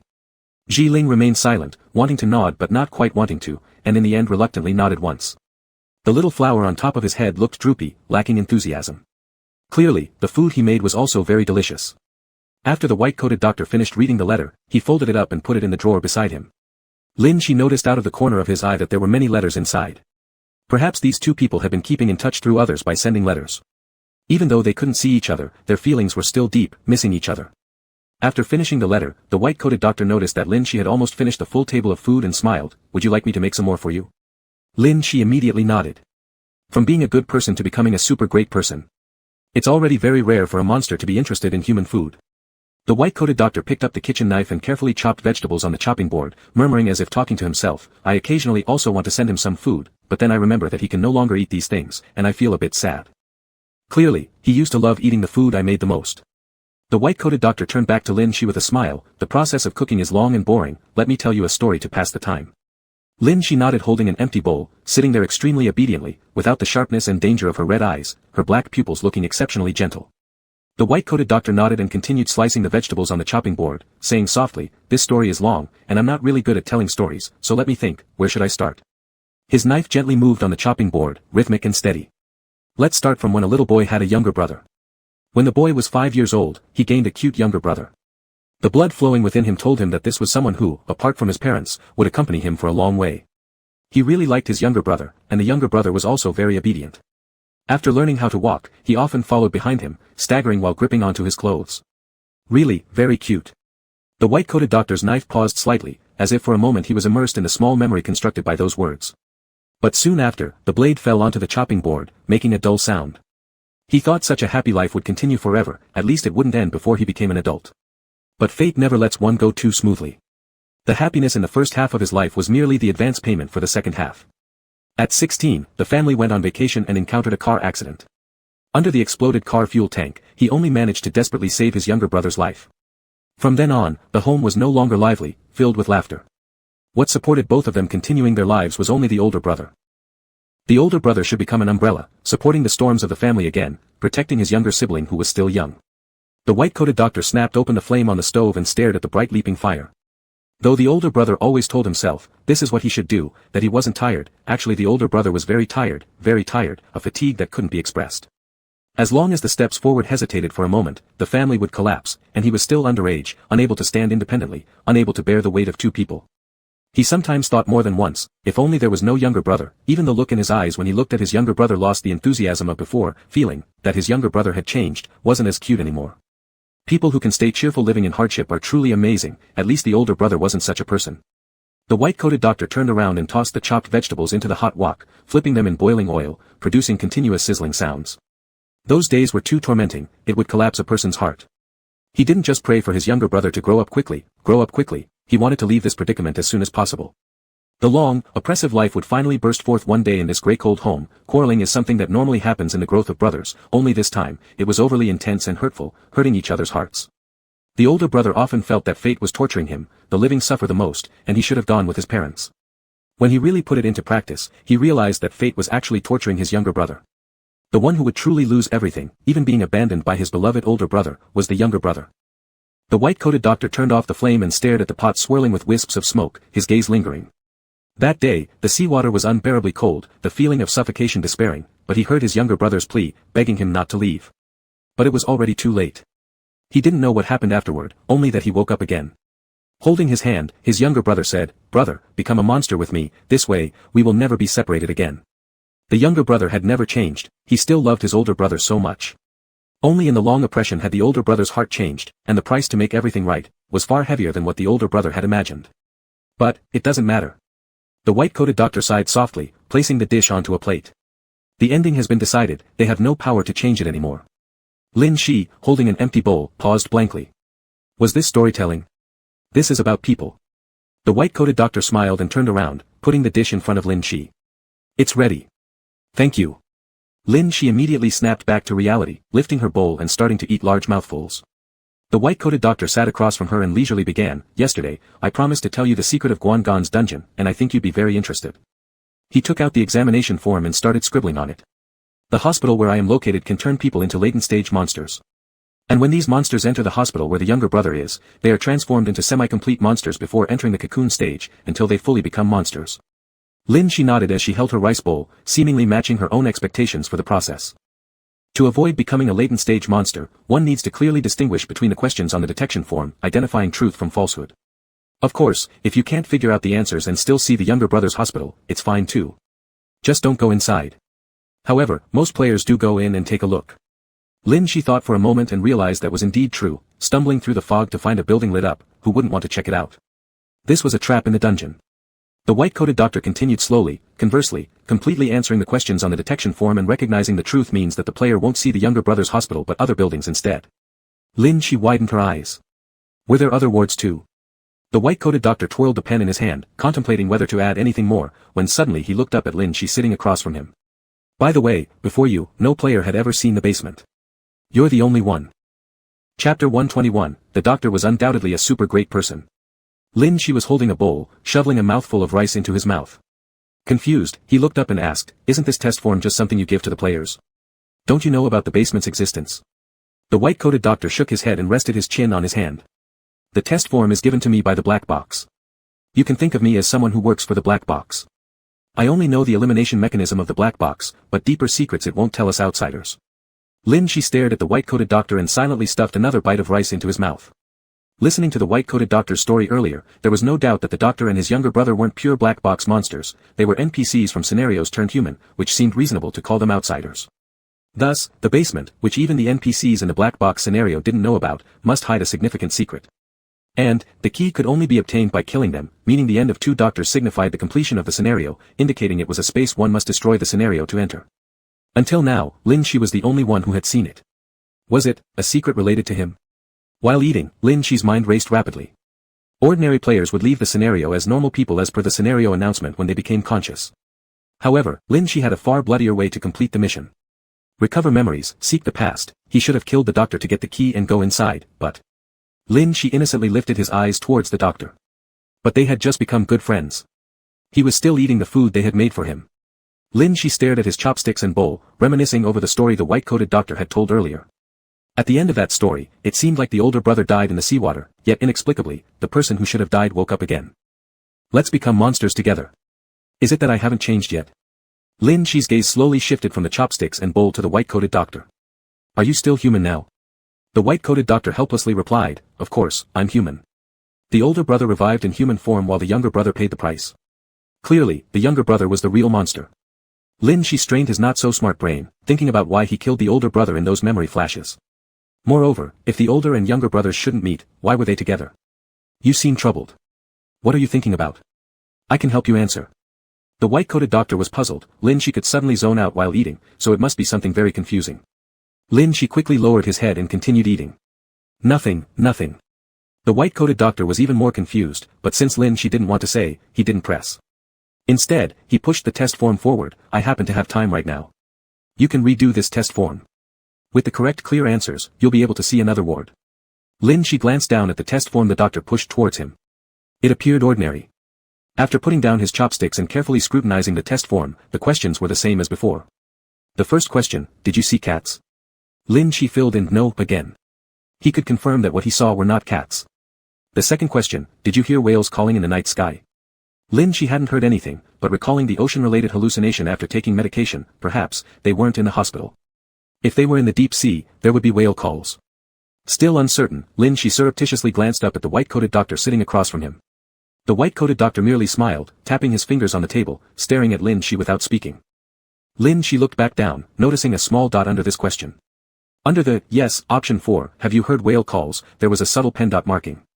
The doctor really was an exceptionally kind person. Hastily, he copied down the answer and took care to look at the other questions. There were beings other than humans in the hospital, there were no mirrors in the hospital, and the players definitely weren't on land. The answers to the previous questions could be directly copied, except for the last one. Have you seen a basement in the hospital? There was no mark whatsoever, and the doctor couldn't provide the correct answer. Still following his own thoughts, Lin Shi wrote, yes. I'm done. Lin Shi obediently pushed the test form back. The white-coated doctor scanned through it and nodded satisfactorily, it should be fine. But differing from expectations was the last question, the basement unseen by the rest of the players, which Lin Shi did see. Whether this difference would have any impact remained unknown. Players who fill out this test form normally will see a blue little house in the black fog, different from the small building where the younger brother is located. If you go inside, it would grant you approval as a normal person, the white-coated doctor smiled. As a condition for helping you, I want you to bring something back for me before passing through. She nodded generously. Of course. How could he refuse after the doctor not only treated him to a meal but also helped him? Carrying something was a piece of cake. The white-coated doctor picked up his pen and scribbled on the back of the test form. It's a blue lantern, inside that blue house. You'll have to search for it yourself. The black box monsters there use the lantern to deliver things to where my younger brother and I are. They bring me some food and then take away the monsters from my younger brother. I've observed many times that this lantern is the only way I can see my younger brother. But... He paused for a second, looking at Shi with a complicated expression. That house is a strange place filled with gases that catalyze monsters. Only players unaffected by the scenario can enter safely. However, the lantern can only be seen by monsters. I tried having normal players go in, but they couldn't find the lantern. Then I had incubation phase players try, but they immediately became monsters upon entering, and I still couldn't get the lantern. He gazed straight into Shi's eyes with dark pupils. But you're different. You're a monster, yet you're calm, think clearly, and have self-control. From the moment I saw you, I knew you were the best candidate. This was his personal objective, sparing Shi, even helping him, all to obtain a way to meet his younger brother. Shi finally understood why the white-coated doctor didn't mind when he sneaked under the bed but instead befriended him. Shi truly seemed like the doctor's ideal choice. I'll do my best to bring it back for you.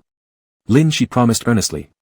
The white-coated doctor sighed in relief with a smile, handing the test form back to Shi. Keep this. This test form is your proof to see that building.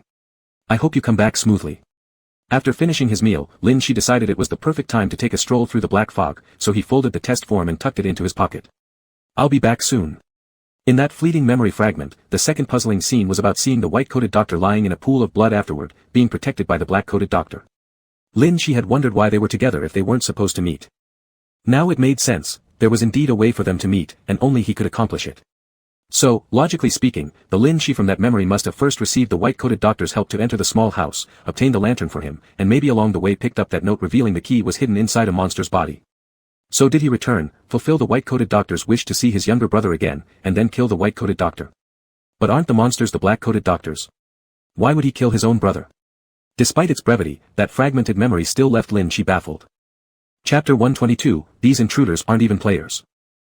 Shi shook his head, and once again leapt down from the window, only to be caught by Ling. The white-coated doctor stood at the window's edge watching them go, offering a warning. Please be careful, there are many black box creatures inside. If they discover you've stolen their light, they will certainly attack you. Shi turned around, waving his hand dismissively. It'll be fine. Don't worry. Their two silhouettes gradually vanished into the black fog. Seeing Shi so composed, the white-coated doctor relaxed a little, gazing into the thick mist. Perhaps this protracted tug-of-war would finally come to an end in this particular instance. Sitting on Ling's shoulder, Shi swayed gently, holding the testing form in hand as they moved through the dense fog. He leaned his head against Ling's, lazily playing with the other's long hair coiled between his fingers. How do you know the building is in this direction? We came out straight toward here. Are you very familiar with this instance? Ling did not respond, it wasn't convenient now to answer with pen and paper. So Shi continued speaking to himself. I recovered a small fragment of memory earlier with the help of the black-clad doctor, memories of my previous visit to this instance. He tilted his head upwards, staring into the dark mist. In those memories, I seemed extremely cruel. I killed a kind man who had fed me meals and angered his younger brother. But the younger brother was no match for me, so he could only stand in front of his elder brother, shielding him from further harm. Fiddling absent-mindedly with the lock of hair in his fingertips, Shi unconsciously tied a knot. Even though they were monsters, they had more feeling than I did, a mere player. Even if our roles reversed, humans stayed human, and monsters remained monsters. That meet in the memory. Shi paused for a moment before wrapping his arms around Ling's head and nuzzled the small flower on top of it. Do I feel more human now compared to back then? Compared to being a monster, I am undoubtedly closer to being human, right? I don't understand why their bond is so good. I never grew up with anyone, and I don't know what companionship feels like, but I do know that his younger brother wanted to protect him, just like how I want to protect you. Amidst the black mist, Ling hesitated momentarily in his steps forward. The red eyes hidden beneath his black hair slowly lifted, gazing at Shi. Blood-red eyes met pitch-black ones. It was a stare between human and monster, but also a meeting between one human soul and another. Ling rubbed against Shi's cheek tenderly, and the little flower atop his head wobbled slightly in delight. Feeling similarly joyful, Shi embraced Ling's head warmly, creating a heartwarming image that warmed everyone watching in the live stream. But as they moved forward through the fog, the unexpected silhouette of a small building appearing before them startled everyone. Red? Lin Shi tilted his head, momentarily unsure if he'd remembered incorrectly. The white-coated doctor had mentioned that a blue building would appear, yet now, standing vividly before them, was a strikingly bright red one instead. How strange. Lin Shi flipped over the back of the test sheet to check. It bore markings from the white-coated doctor describing a blue house, where there was a blue lantern, along with catalyzing mist producing black box monsters. Though the white-coated doctor had referred to a blue house, Lin Shi encountered a red one. Could something have gone wrong? Still, given how structures responded according to the testing sheet, surely nothing else could possibly appear. Confused as he was, Lin Shi still waved the test sheet in his hand and beckoned toward it excitedly. Let's go. Let's see what's inside. Now that they were here, what difference did it make if they checked out this red house too? Once at the door, Lin Shi gracefully descended to the ground, gazing thoughtfully at the red entrance. From within came faint sounds, seemingly indicating the presence of many moving people. Their noises were incredibly lively. Raising his hand, Lin Shi slowly pushed open the red door. The room's inner brightness spilled outward, driving away the encircling black fog outside. His sudden appearance immediately drew the attention of those making all that noise inside. Inside were a group of patients dressed in hospital robes, looking entirely normal, human-like. They were holding a meeting amidst the rudimentary indoor setting, scribbling various things on a board with pens in hand. None of them expected anyone to suddenly appear here. At the sight of Lin Shi, all of them froze in surprise. It's been such a long time since any players have come here. Is someone really coming now? The patients quickly set aside whatever they were doing and crowded close, scrutinizing Lin Shi left and right. You're a real player. How long have you been in the instance? Do you plan to clear it? Did you happen to see that blue house? Baffled by these questions from the patients, Lin Shi asked cautiously, who are you guys? They don't look like black box creatures, but normal players, but how could there possibly be another batch of new players here? The patients quickly ushered Lin Shi inside, their gazes scanning over him as if searching for something. If you're here to pass through, then you should have brought that testing form with you, right? Where is it? That's right. This place is where we test whether players are human or not. Just hand us the testing form. To meet the requirements for passing, you need the testing form, go ahead and take it out. The group appeared enthusiastic, yet a touch of strange fixation lingered beneath their warmth as they stared directly at Lin Shi, even attempting to search through his pockets. Testing form.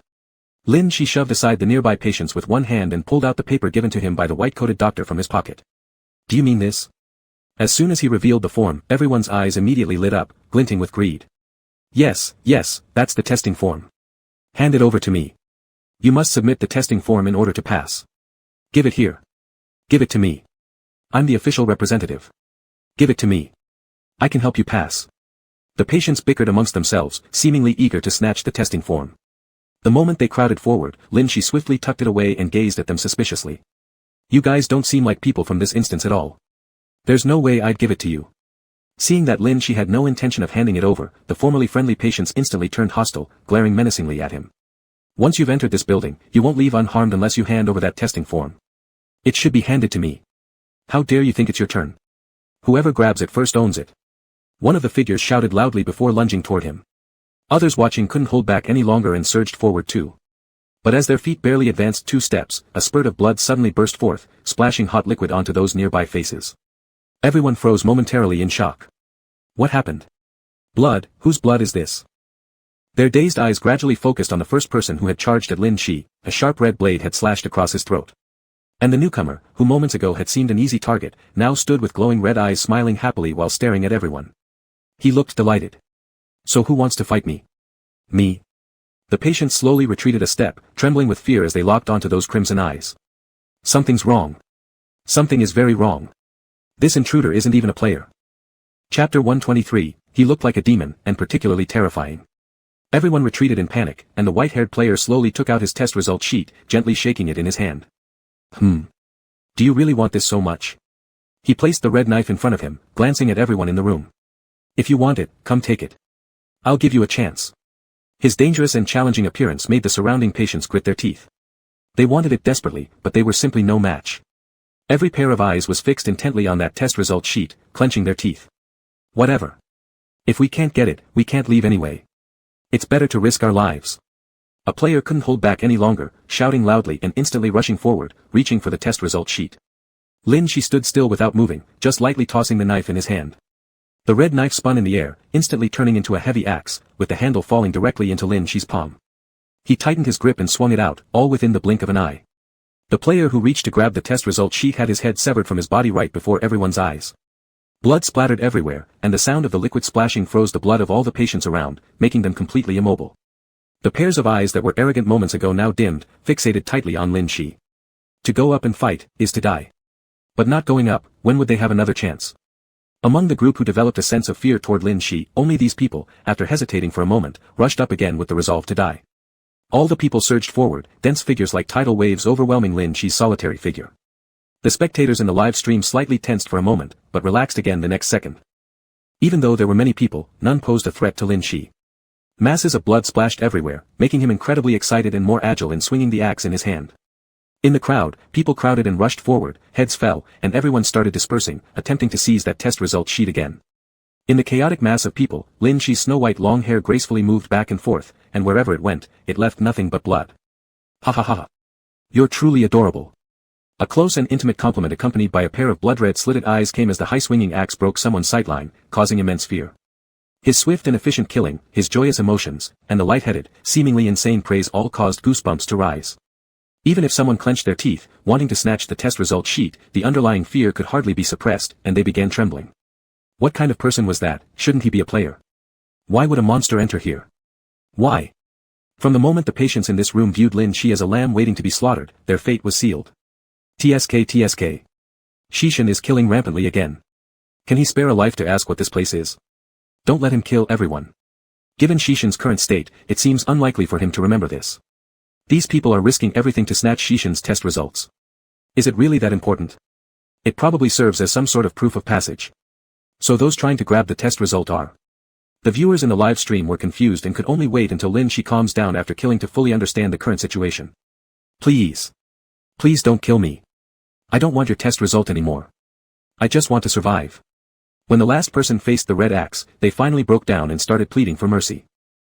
Kneeling and begging for their life, shouting, I can give you some useful information. I can tell you what I know. Definitely worth more than you killing me. I know more about this place than you. Please.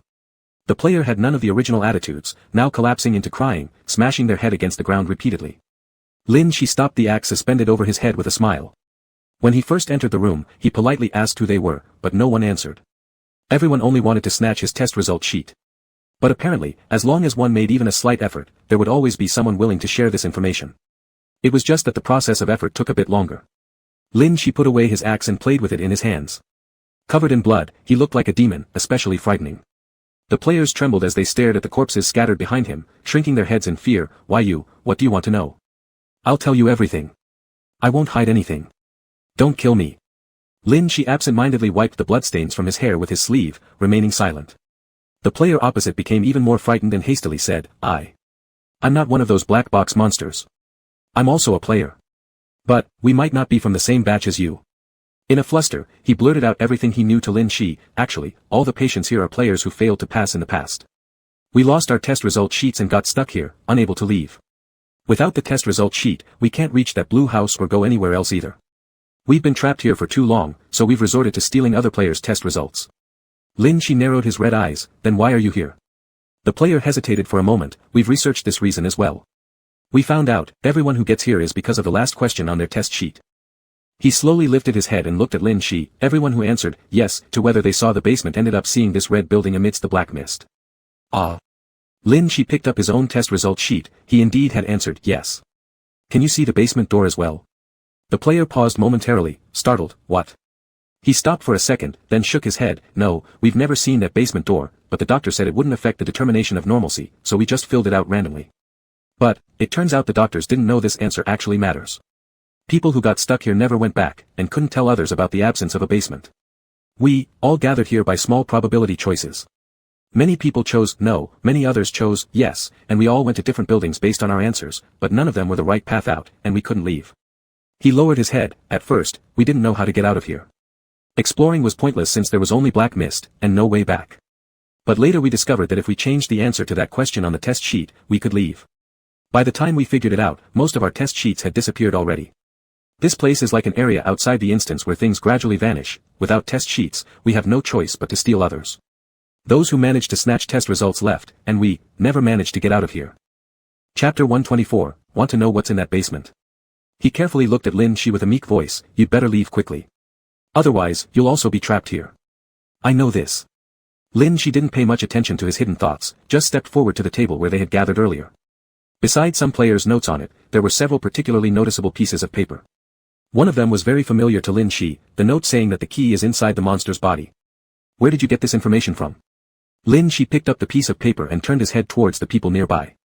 Those trapped here surely couldn't have obtained such information. We found it here. The player stammered, we've been here for a long time and searched thoroughly. We only found these papers, which might be useful clues, but we don't understand them. Lin Shi silently turned his head and focused on a few pieces of paper on the table, arranging them according to his own understanding. I've waited for you for a long time. Want to know what's in that basement? It's definitely something that would interest you. Why not go inside and take a look? The key is inside the monster's body. I think you'll know who the monster is. After all, monsters easily find their kind, right? These slips seemed like messages left by someone trying to tell those entering here. Normally, only Lin Shi, who could see the basement, should come here and understand the content. However, some players, out of curiosity or accident, came to this room, got trapped here, and couldn't make sense of the messages. Or, were these players part of Black Box's arrangement? Coming early, collecting clues, waiting for Lin Shi, the one who could truly see the basement. Are these the only slips here? Is there anything else? Lin Shi held the knife and asked again. The other party quickly kowtowed, there are really only these slips. We explore here every day and haven't discovered anything else. His attitude was extremely submissive, trembling with fear, afraid Lin Shi might kill him. Lin Shi paid no attention to him and reached out to take the most important slip on the table. He seemed to have glimpsed into the brief memory fragments of his own actions. Maybe the other self also came to this red building, saw these notes, took the most crucial one, and then followed its contents to retrieve the key from the monster's body. But if the memory's version of himself was that cold-hearted, he wouldn't need to obtain the lantern to guide his brother to his younger brother, he could directly have killed either his brother or his younger sibling. The purpose of his actions remained unclear. But is there really no other way to enter the basement? That time. The kneeling player mumbled, still looking at Lin Shi with a fearful gaze, if you don't leave now, your evaluation sheet may also disappear. You should go now, there isn't much time left. Lin Shi paused for 2 seconds, rapidly thinking in his mind about ways to remove the key without killing the monster. Finally, he sighed, picked up the slip from the table, tucked it into his pocket, and prepared to leave first. Just as he turned back, he saw Ji Ling's head pressed against the door frame, her red eyes staring fixedly at Lin Shi, as if not letting him out. Is there anything here I haven't yet noticed? Lin Shi turned around, but the room was indeed spacious, not containing many items. It shouldn't be the information that multiple players failed to uncover through searches, it must be something else. He lowered his eyes, focusing on the note in his hand. Key, inside the monster's body. Monster, the monster he can detect. No. The distorted images of players being pushed to the edge in the ward flashed across Lin Shi's mind. According to his comprehension of this scenario, there's another type of monster. Those players. Could it be like what he thought? Lin Shi slowly shifted his gaze to the only remaining player beside him. A question that had always confused him seemed suddenly clear. Regardless of whether it's the elder brother or the younger one, even though their identities were as monsters, they were too human-like. The self from the fragmented memories deliberately held the lantern, guiding the elder brother toward the younger, because he intended to kill the elder brother in front of the younger one, transforming the younger brother entirely into a monster. In that blurry flashback, the younger brother was in a semi-monster state, different from what is usually seen. Even the state when the younger brother became angry because a player touched a patient wasn't the same as the image in Lin Shi's memory. The true monster would linger here for a long time, murdering every player who entered here. Among them, the one who had survived the longest and provided all the information from his own perspective was just one person. Different from other players who went mad wanting to leave here, this individual was particularly submissive and an excellent actor. Lin Shi pointed a knife at that player and shook the detection slip in his hand. I remember you said that this is outside the game scenario, where all the detection slips disappear inexplicably, so no one can leave, right? Right. The player sweated profusely as he stared at Lin Shi. What's wrong with that? Lin Shi narrowed his red eyes and smiled. You just said there isn't much time left and urged me to leave quickly. Now, I want to test if my detection slip will really disappear mysteriously. Are you insane? The player looked shocked. The detection slip really will disappear. This place is special. If you can't get out, you're done. The player appeared very anxious, worried for Lin Shi. Lin Shi simply smiled and gazed at him, showing no reaction. This building appeared due to the detection slips, it couldn't possibly be outside the game scenario. If all the players' detection slips disappeared mysteriously, wasn't it because the monster hiding among them quietly erased them? Seeing that Lin Shi remained completely unbothered, the expression on the player's face gradually shifted from anxious worry back to calmness, staring intently at Lin Shi without blinking. How did you figure it out? Lin Shi smirked. You've been too concerned about me, but no player fearing me would care for me this way. He kept reminding Lin Shi, seemingly worried that Lin Shi would get trapped here, but in reality, he wanted Lin Shi to leave quickly. Once Lin Shi left this building, in order to obtain the key from the monster, he would have no choice but to turn the blade against the two brothers. If not for Ling blocking the door and stopping him from leaving, he might have actually gone out.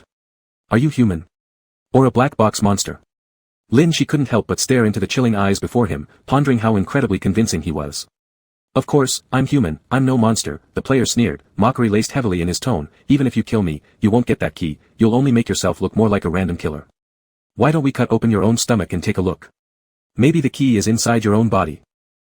Chapter 125, I can't stand seeing others do well, I have the green-eyed monster. He grinned a reckless smile, and upon realizing Lin Shi had noticed, showed not an ounce of the fear he'd exhibited moments before. You're not a black box monster, then what's the point of all this? Lin Shi was confused. He had assumed that this person must certainly be a black box monster to harm the players so grievously. What's the point? There is none, the player shrugged nonchalantly. I was just the first one who came in and had my examination form stolen by the previous person. Back then, there weren't many people here, only me, the unfortunate soul stuck waiting for someone else. I don't know how the person before me lost the examination form, but why should I be trapped here as their replacement? Do you know how long I've waited here? How much hatred I have? His brows knitted tightly, his expression gradually twisting with every word dripping with intense malice. I want everyone who comes after me to feel my pain, to experience the hatred of being unable to leave. If I can't get out, I'll make sure that everyone who enters here can't leave either. Even if I take their examination forms, what difference does it make? I don't want to leave anyway, I want everyone to stay in this hell with me. To go crazy together. To become monsters who bite at the sight of anyone. It seemed he'd been trapped here for too long, already psychologically warped, always trying every way possible to ensure whoever came next stayed trapped here suffering alongside him. He concocted a huge lie, making everyone believe the examination forms would disappear, driving them all mad and ensuring no one could escape. In terms of results, he succeeded. Even if Lin Shi killed the others this time, as long as he himself remained alive, he could continue the lie indefinitely. Originally, I wanted you to leave quickly so as not to disrupt my future plans, but it seems you're unwilling to leave. So now. The player stared fiercely at Lin Shi, you won't be getting out smoothly either. The moment those words fell, the player lunged forward, hands reaching towards the examination form in Lin Shi's hand. If only he could rip it apart. There would be another monster unable to leave, stronger and crazier than him, he couldn't wait to see such a monster born. The player's eyes turned bloodshot red, delightedly fantasizing about the scene. But why? Why could his hands not touch the examination form? Why was his body breaking apart? Why was everything spinning wildly? Whose blood splattered out? With a resounding thud, the player slammed onto the ground, slowly glancing down to see Lin Shi's sharp blade clearly cutting through his body. I told you, the key is definitely inside the monster's body. Lin Shi smiled cheerfully, pulling out a silver key from the bloody mess, looking at the player happily. Look, you are that monster. No. No. I'm not a monster. The player trembled, pupils starting to dilate. I'm human. I'm not a monster. I'm a person. His broken muttering grew weaker and eventually faded, and without even turning around, Lin Shi walked towards the door with the key in hand. Perhaps the key didn't necessarily need to come from his body, the other players following Lin Shi might also carry such keys. But where the note was, there was indeed a player driven mad like this. Was this arrangement made by the black box or merely coincidence? Lin Shi didn't know. But he sighed in relief. Acquiring the key meant changing the process of the copy in his memory. He wouldn't have to turn against his friends with swords. So the current mission was simply finding the lantern to repay the meal his friend had bought for him. Lin Shi stepped out of the small red building, gazing at Ling and the black mist behind him. You really are familiar with this copy, aren't you? Lin Shi tightened his grip on the key. Had Ling not been here, he might never have realized this issue. Have you seen the me from my memories? Ling didn't answer, but instead lowered his head and rubbed Lin Shi, wiping away the blood stains on his cheek, revealing a clean face beneath. Without his white hair and red eyes, he looked more like an ordinary person, albeit slightly bloody. Lin Shi reached out, patting Ling. Even if they'd met, he still came to Lin Shi's side. Perhaps he was here to change himself. Lin Shi turned around to find the building behind him vanished. The thick fog left nothing but emptiness, as though everything that just happened was a mirage. The only thing real was the key in his hand. It's time to help retrieve the lantern. Lin Shi bent down, taking out paper and pen, altering the answer to the last question on the examination form. When he looked back, he indeed realized that the player had been mixing truths with lies to make him leave. According to the original plan of that player, they wanted Lin Shi to leave quickly. If Lin Shi couldn't return to the blue building, he would surely go back to the red building to kill him. Hence, the escape route must have been genuine. Unfortunately, Lin Shi eventually still discovered the problem before leaving. In the black mist ahead, a shadow of a small blue building slowly appeared. There were no lights inside, and it was eerily quiet like a completely deserted building. Lin Shi stepped forward with Ling and pushed open the door of this blue building. As soon as the door opened, a dense swirl of black mist spilled out from the gap, even more concentrated than the mist outside, temporarily obscuring Lin Shi's view. So this is the fog that catalyzes monsters. Lin Shi seemed to understand now. The buildings where the black and white doctors stayed all had lights, but there were no lights in the wards where the players spawned, only the black mist swirling around them. If this mist promoted the transformation of players into monsters, it made sense for the white-coated doctors to say that the building would turn players into latent phase monsters. And inside this blue small building, the mist was darker and denser than the one outside, perhaps only fully conscious people could walk through it. A careless player who merely filled out their checkup form might easily transform into a monster inside by accident. Lin Shi summoned a torch and took a step into the building. Before the flames could illuminate his surroundings, his hair color suddenly changed again, flickering back to white from the stable black it had just turned into.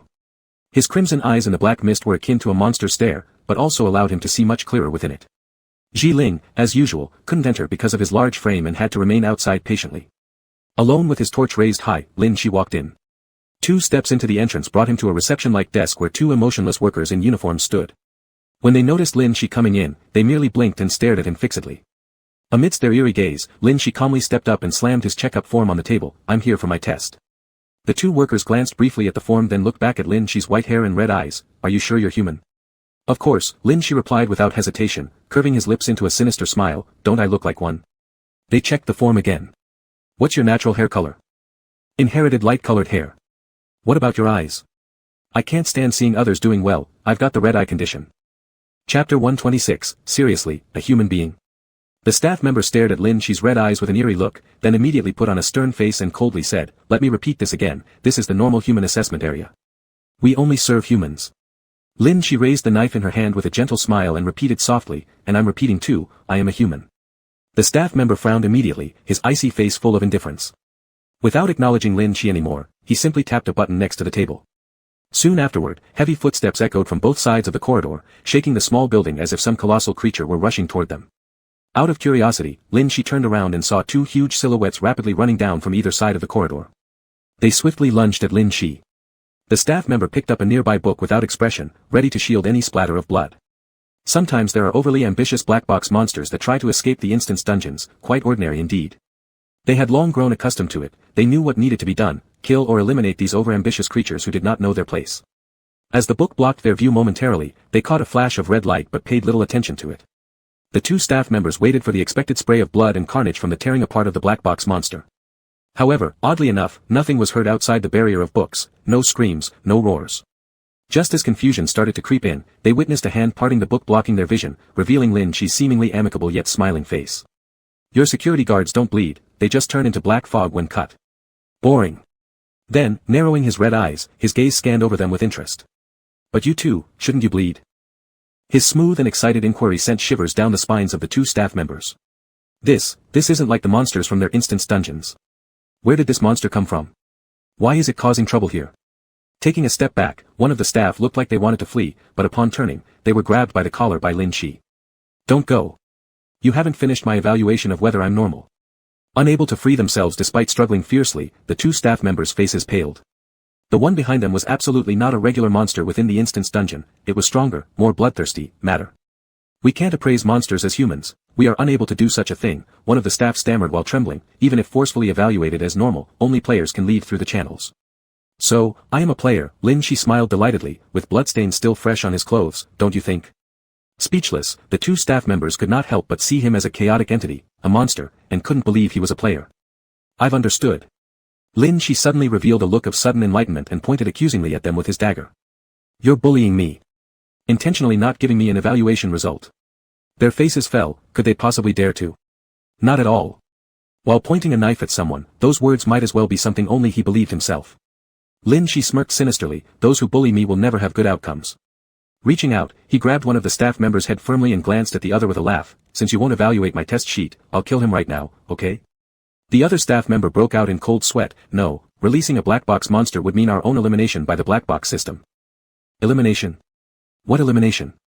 Lin Shi slightly tightened his grip, making a crackling sound as he twisted the staff member's neck. "Shall we let the elimination happen right now?" One staff member turned purplish, the other went pale with fright, leaving both in a bind. An evaluation meant both dying, whereas no evaluation would immediately cause the death of one of them. They had no choice left. How could such an unstable creature suddenly appear in what was supposed to be a perfectly normal dungeon? Could they not tell between a player and a monster? Clearly, this was a monster.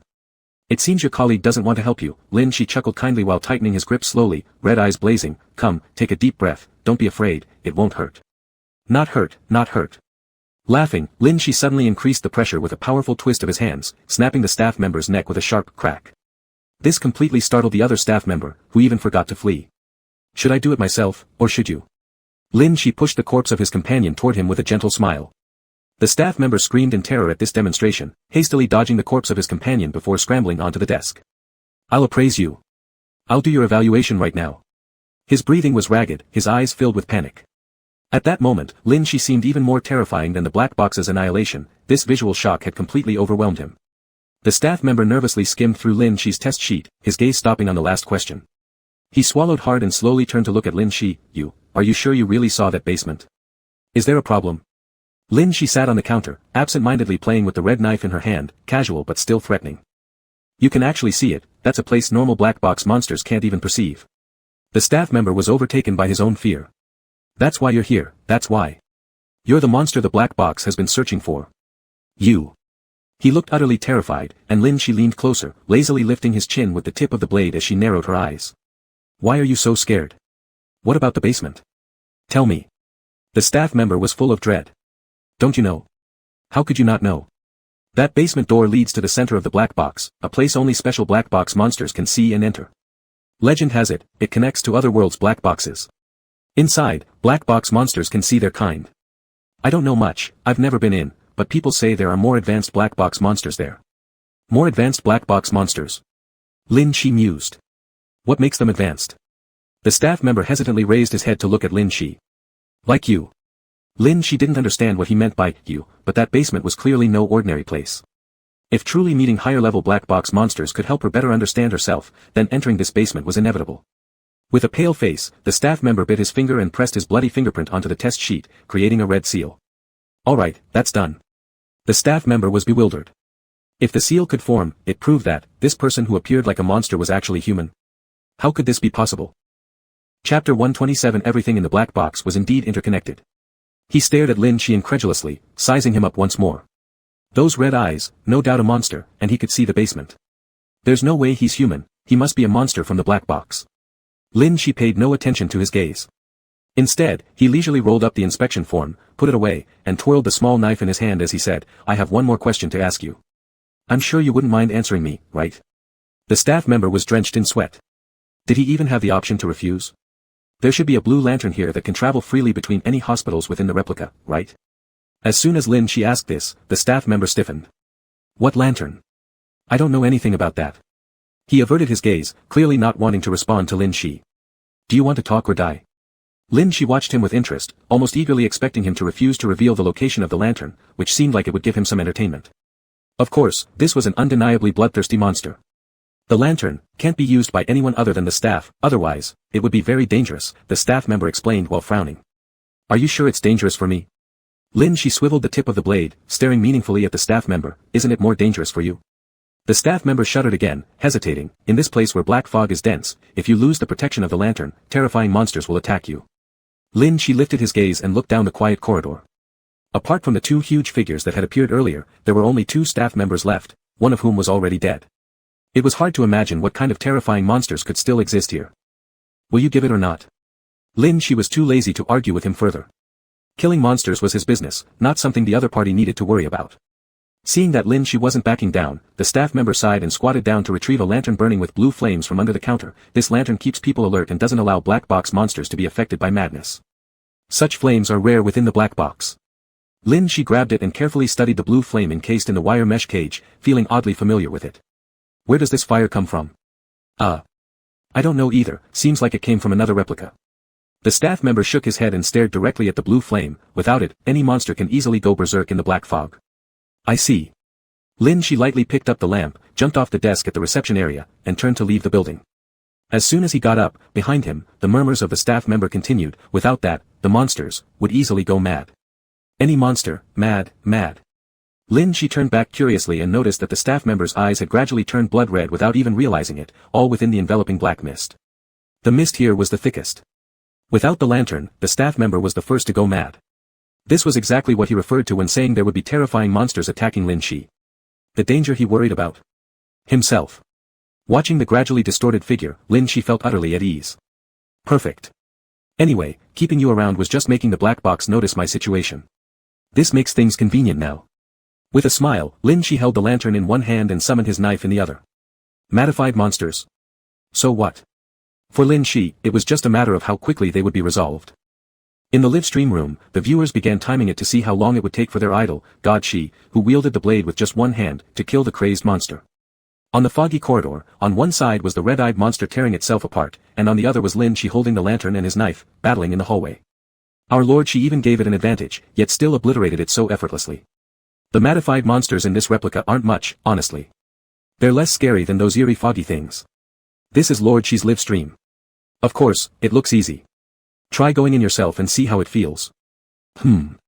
Speaking of which, did anyone pay attention to what the staff member said? He mentioned Lord was a monster found by the black box, didn't he? Also, the basement door, we couldn't see it from outside the live stream. Why could only Lord see it? You know why Lord is called Lord? There's definitely something special about him. Though we don't understand what, I'm still gonna say, Lord is the best. The atmosphere in the live stream was filled with joy and pleasure, while in the video feed, blood splattered violently, it depicted single-handedly slaughtering the monster. A few minutes later, he wiped his hands, looking quite satisfied as he exited the small blue building with the lantern in hand. Ling immediately approached him at the door. Look. I got this. She happily shook the lantern in his hand. Don't you think the flame inside looks familiar? Ling nodded slightly. You also find it familiar, right? She stared intently at the blue light burning inside the lantern. The last time he saw flames like these was with Gu Siming.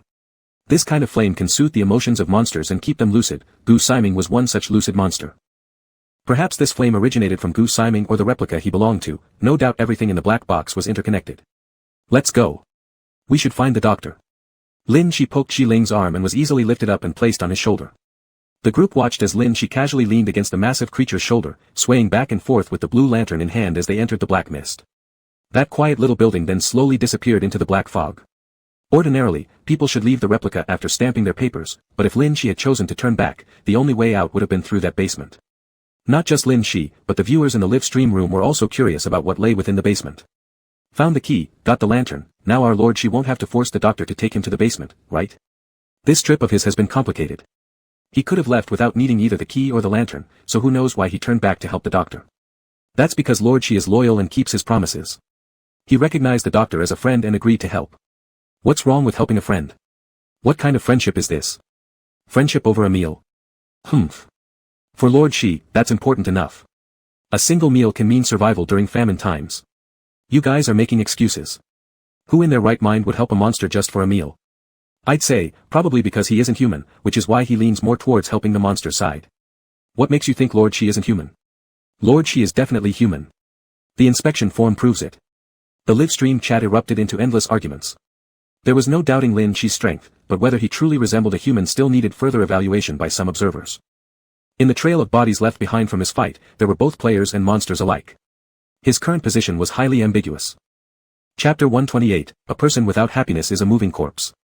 Every step of Shi's choices would influence his image in everyone's heart. At least for now, there were still many who saw him as human. It's just, he was slightly terrifying. But this terror was just right within the game scenarios. Even though Shi's live streaming content often suddenly became bloody, it could still be accepted by many people. Aside from watching him easily kill monsters, everyone also liked to study Shi's choices when handling these things. Shi hummed a tune while leaning on Ling, slowly carrying the lantern through the black fog until he arrived at the white-coated doctor's door. He tapped on the second-floor glass window. The white-coated doctor, who was tidying up inside, looked up and brightened at the sight of the lantern in Shi's hand. He quickly opened the window. You really got it? His face showed barely contained joy. Amidst the happiness, his eyes harbored a hint of deep fluctuations. It's good that you've gotten it. Now I can finally have peace of mind. Then he smiled and said, wait for me as I pack some things, and I'll go with you right away. The white-coated doctor turned around, picked up the photo frame on the table, took out the photos, and then brought along all the letters in the drawer. Shi, puzzled, watched his movements. If he was only going to stay at his younger brother's place temporarily, he had only taken the letters and photos, no long-term luggage. If he intended to return after visiting his brother, there was no need for him to bring all those letters, let alone taking out the photos. The white-coated doctor only took what he considered important. I'm ready. He hastily came downstairs after finishing packing and appeared through the front entrance. Will you take this or shall I carry it? Lin Shi shook the lantern in his hand and offered it over. If you take it, that would be better. I may not be able to use it effectively, and if we get lost in the black fog, it will be troublesome. The white-coated doctor declined it. All right then, Lin Shi nodded, holding onto the lantern, and together with the white-coated doctor, headed towards the location where the building they remembered was located. The white-coated doctor kept following behind Jiling, occasionally glancing around at the surrounding black fog, trying to confirm their direction.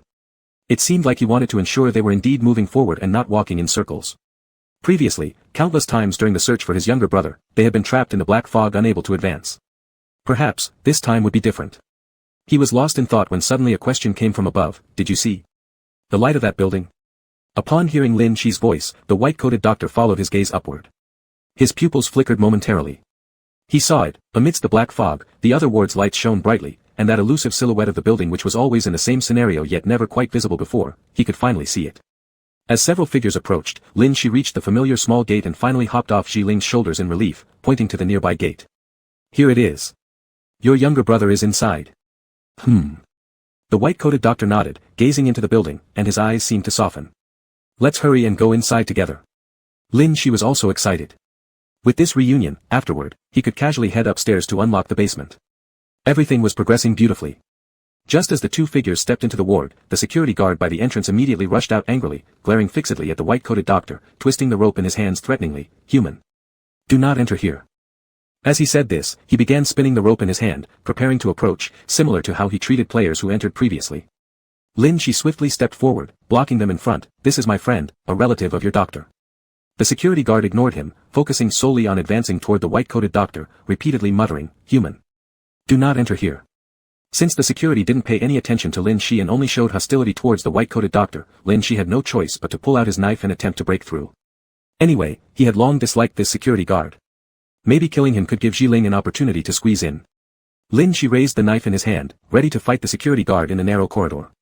Before the security guard could fully approach, there was suddenly a rush of hurried footsteps from the corridor behind him, thumping directly towards this location. Curious, Lin Shi tilted his head to look, but the security guard was simply too big, almost completely blocking the corridor. Without getting rid of him, there was no way to enter. Human. Not allowed. In here. After angrily repeating this sentence again, the security guard suddenly lunged his rope toward the white-coated doctor. Lin Shi narrowed his eyes and swung his knife. Just as he started, the security guard's figure abruptly froze in place, stopping suddenly. His eyes rolled back, and he began vomiting blood, struggling to move a couple of times before collapsing slowly. Lin Shi took a step back in confusion. He hadn't even drawn his knife yet. Looking up, Lin Shi saw the black-coated doctor standing behind the security guard.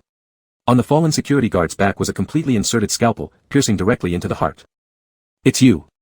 Lin Shi was delighted to see the black-coated doctor, thinking that this meant he had fulfilled his promise with the white-coated doctor. Just as he wanted to turn around happily and pull the white-coated doctor over for their meeting, he heard the black-coated doctor emit a cold voice, leave, don't come see me. Lin Shi froze, staring at the black-coated doctor with widened eyes. Yes, it was this person who had been so thrilled upon receiving the elder brother's letter earlier. It was him. But why did he now have such a stern expression when seeing his elder brother and say something so cold? The white-coated doctor remained silent, only gazing at the black-coated doctor. The black-coated doctor didn't look at him, shifting his gaze to Lin Shi instead. You shouldn't have helped him come here. He would be safest there. That was the refuge given to him by the black box through our deal. He slowly lowered his eyes. Once the scenario ends, this place will disintegrate, and my contract with the black box will also end. I will return to reality, but dead people can't return to reality. Without the shelter provided by the black box, he would die immediately. The black-coated doctor's voice was extraordinarily low. Do you understand? Bringing him here is tantamount to bringing him here to die. Lin Shi immediately turned his head toward the white-coated doctor. Is it true? The white-coated doctor sighed, helplessly smiling. It's like this. I am only human within that small building belonging to the black box. Fundamentally, I've already died. The black-coated doctor frowned slightly. That's the place I worked hard to obtain for you. Don't come here, and don't die. But I no longer wish to stay there. Melancholy filled the white-coated doctor's brows. I'm alive, but what's the difference from being dead? I'm trapped in that black fog, unable to see the outside world, unable to see friends, and unable to see you. For how long I've lived alone there, I've forgotten. Every day, waking up, I face strange players, black box monsters, or vast mists. I see no happiness at all. A person without happiness is merely a moving corpse. Chapter 129, The Black Box will be crueler to them. Dr. Hay in the black coat hesitated for a moment and then turned his head, stubbornly saying, At least you are still alive, we can still exchange letters, and know each other's conditions. But if you die, only I will remain in this world. No one else can respond to me anymore. I don't want it. He lowered his head, picking at his fingers. I'll soon figure out how to turn people into black box monsters. If we both become monsters, we can stay inside the black box forever and never part again. I'll live together with you in that building, there won't be any problems. He had his own ideas and determination, but Dr. Bai in the white coat just shook his head. I don't want to stay here anymore, not even if it's with you. If you continue to stay here, there is no future, you will only be eroded by the black box and turn into a real monster. Brother. Dr. Hay said with a bitter smile, I've already been a monster long ago. Even when the replica ends and I return to reality, I won't be as a human. The price paid to bring you back has already been given to the black box. To regain one person inevitably means losing another. The black box is forgiving in its way, giving him a monster identity so he doesn't end up just another corpse. But is the black box really forgiving? The surviving brother cannot leave the black box, and conversely, the younger brother cannot leave either. In the end, they both lost their humanity. In this place without sunlight, they survived relying on thoughts of each other. Dr. Bai frowned with a hint of helplessness and let out a sigh. At least you can still go out. So what if you're a monster? Return to society, you'll become human again. Inside the black box, you would resemble a monster more. Zhengling peeked from the doorway, nodding approvingly. Lin Shi was momentarily stunned but also nodded, although unsure of its meaning, it seemed to make perfect sense. Dr. Hay was silent for a while before replying, with evident in his voice, isn't that the same as the start, nothing has changed. They still lost the brother and were living alone, worse still, after everything, they also lost their humanity. They failed to reclaim anything but instead lost their last value. I don't want to be separated from my brother, not even in death. It seemed he had made some resolution, fishing out a scalpel from his pocket and pointing it at Lin Shi. If you don't pass the replica, this replica won't disappear, the brother won't dissipate, and neither will I return to reality. Lin Shi. What was this about suddenly waving a knife at him? That's impolite.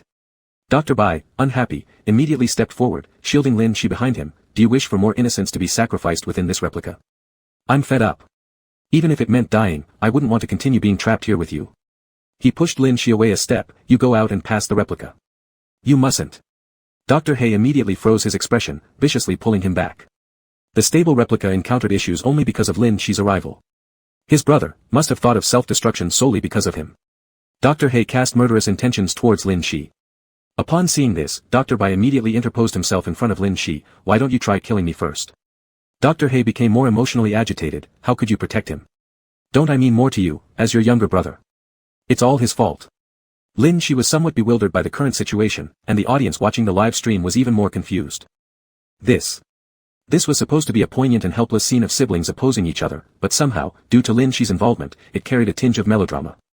Deep sibling bond where the elder brother sides with an outsider against the younger, inciting jealousy that demands the death of this third party. The one up front sure knows how to title things well. Got it, I'll use this title to post it on forums for everyone to see. I understand the logic, but why did the younger brother suddenly turn and take offense with Lin Shi? How could our Lord Shi possibly change his brother's mindset? Based on the state of the frenzied player from the previous Dream of Red Mansion scenario, this replica has existed for a very long time, implying they've been trapped in this replica for quite some duration.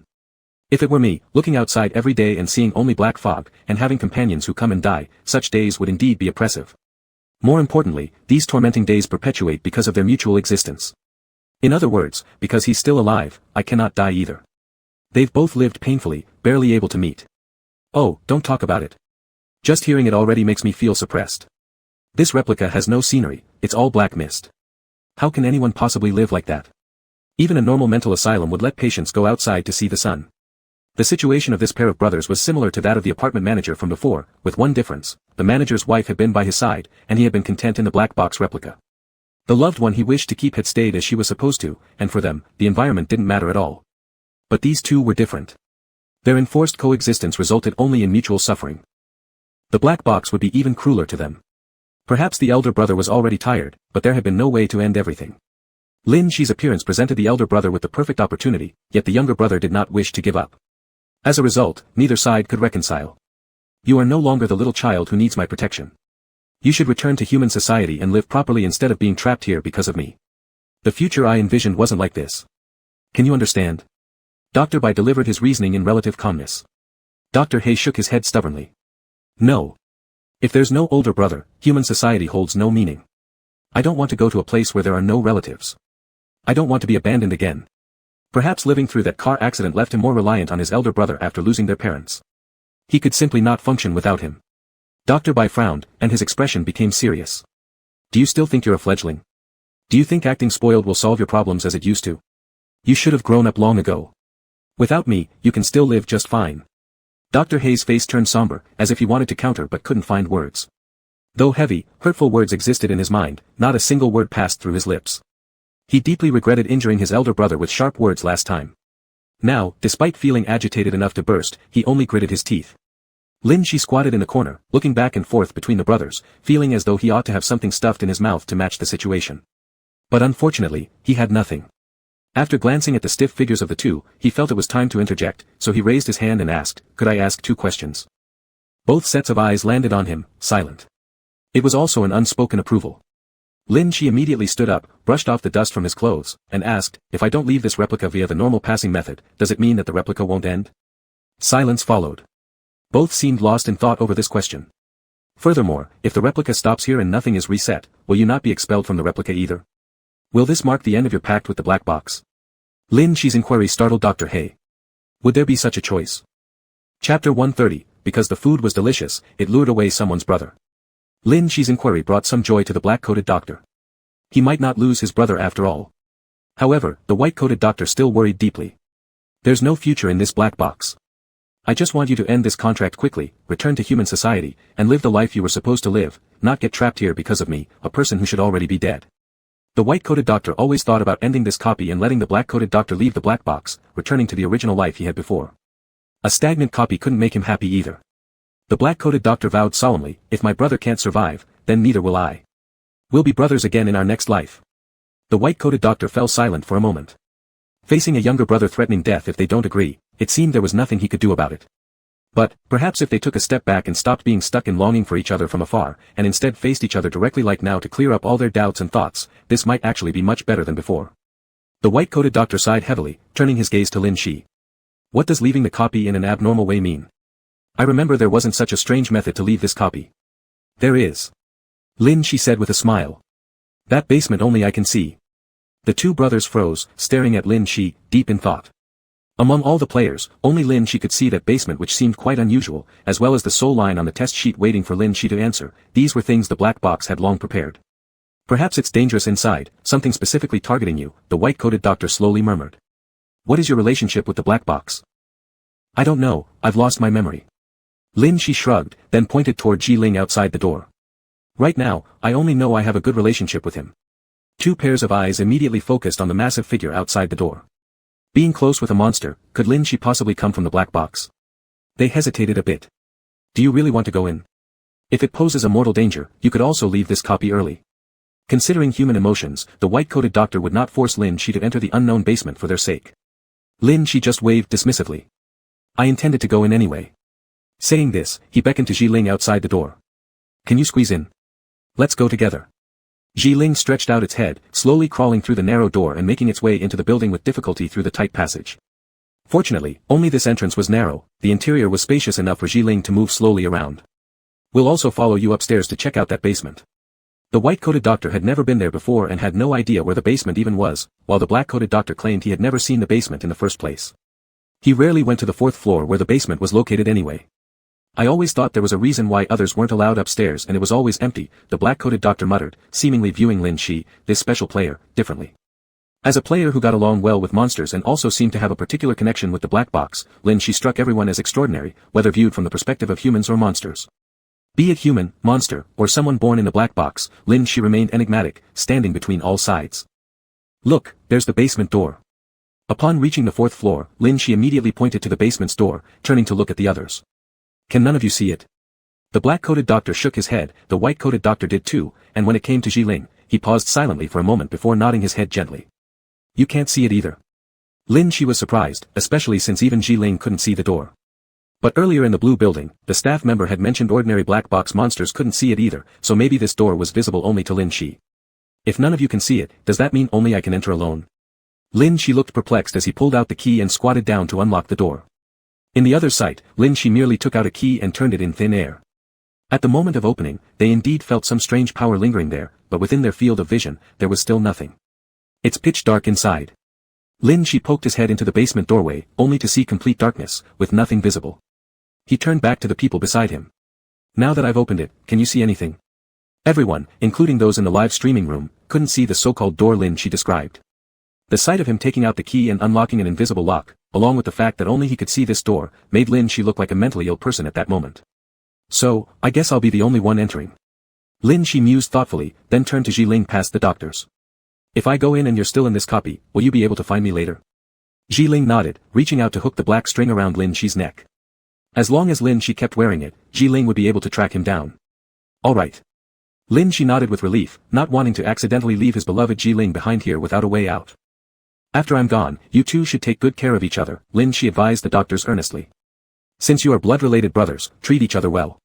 It's a great thing to have a brother in this world, then you won't be alone anymore, right? Lin Shi seriously instructed them with genuine concern, which was rare for him to give advice and did feel quite real. But then, he added another remark to the black-coated doctor, if you don't treat your brother well, I'll take him away, he cooks really well. I like his cooking. The black-coated doctor immediately scowled. No way.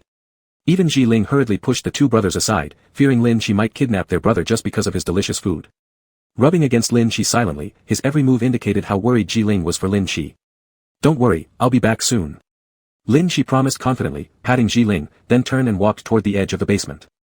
All the viewers were anxiously staring at the screen, watching Lin Shi leap onto the flat empty ground and vanish instantly, as if he had truly jumped into some unseen space that none of them could perceive. Ji Ling looked puzzled, moving forward to touch the supposed area of the basement entrance. However, all he felt was the cold floor, there was nothing there. After a brief silence, the white-coated doctor quietly asked Ji Ling, why didn't you follow him inside? Ji Ling spread his hands to show that even he couldn't enter. Wherever Lin Shi had gone, it was a special space where even props failed to work. Ji Ling could only wait until Lin Shi came out again to reunite with him. But he didn't worry much about this, instead coiling his tail and lying by the edge of the floor to patiently wait. It seemed he already knew what lay inside. Chapter 131, Did you see my boyfriend? The moment Lin Shi jumped into the basement passage, his live stream also turned to a black screen, and no one could detect his presence anymore. In response, the Heiha forum erupted in heated discussion about this incident. Some said Lin Shi had been consumed by the Heiha, it was a trap set by the Heiha. Others claimed Lin Shi originally came from the Heiha, not being human at all, and now he was just returning to the Heiha. Some even speculated whether Lin Shi might become the boss of some dungeon. If that were true, no one would survive that dungeon. Thus, many people were praying for Lin Shi's safe return, hoping he wouldn't become a part of the Heiha.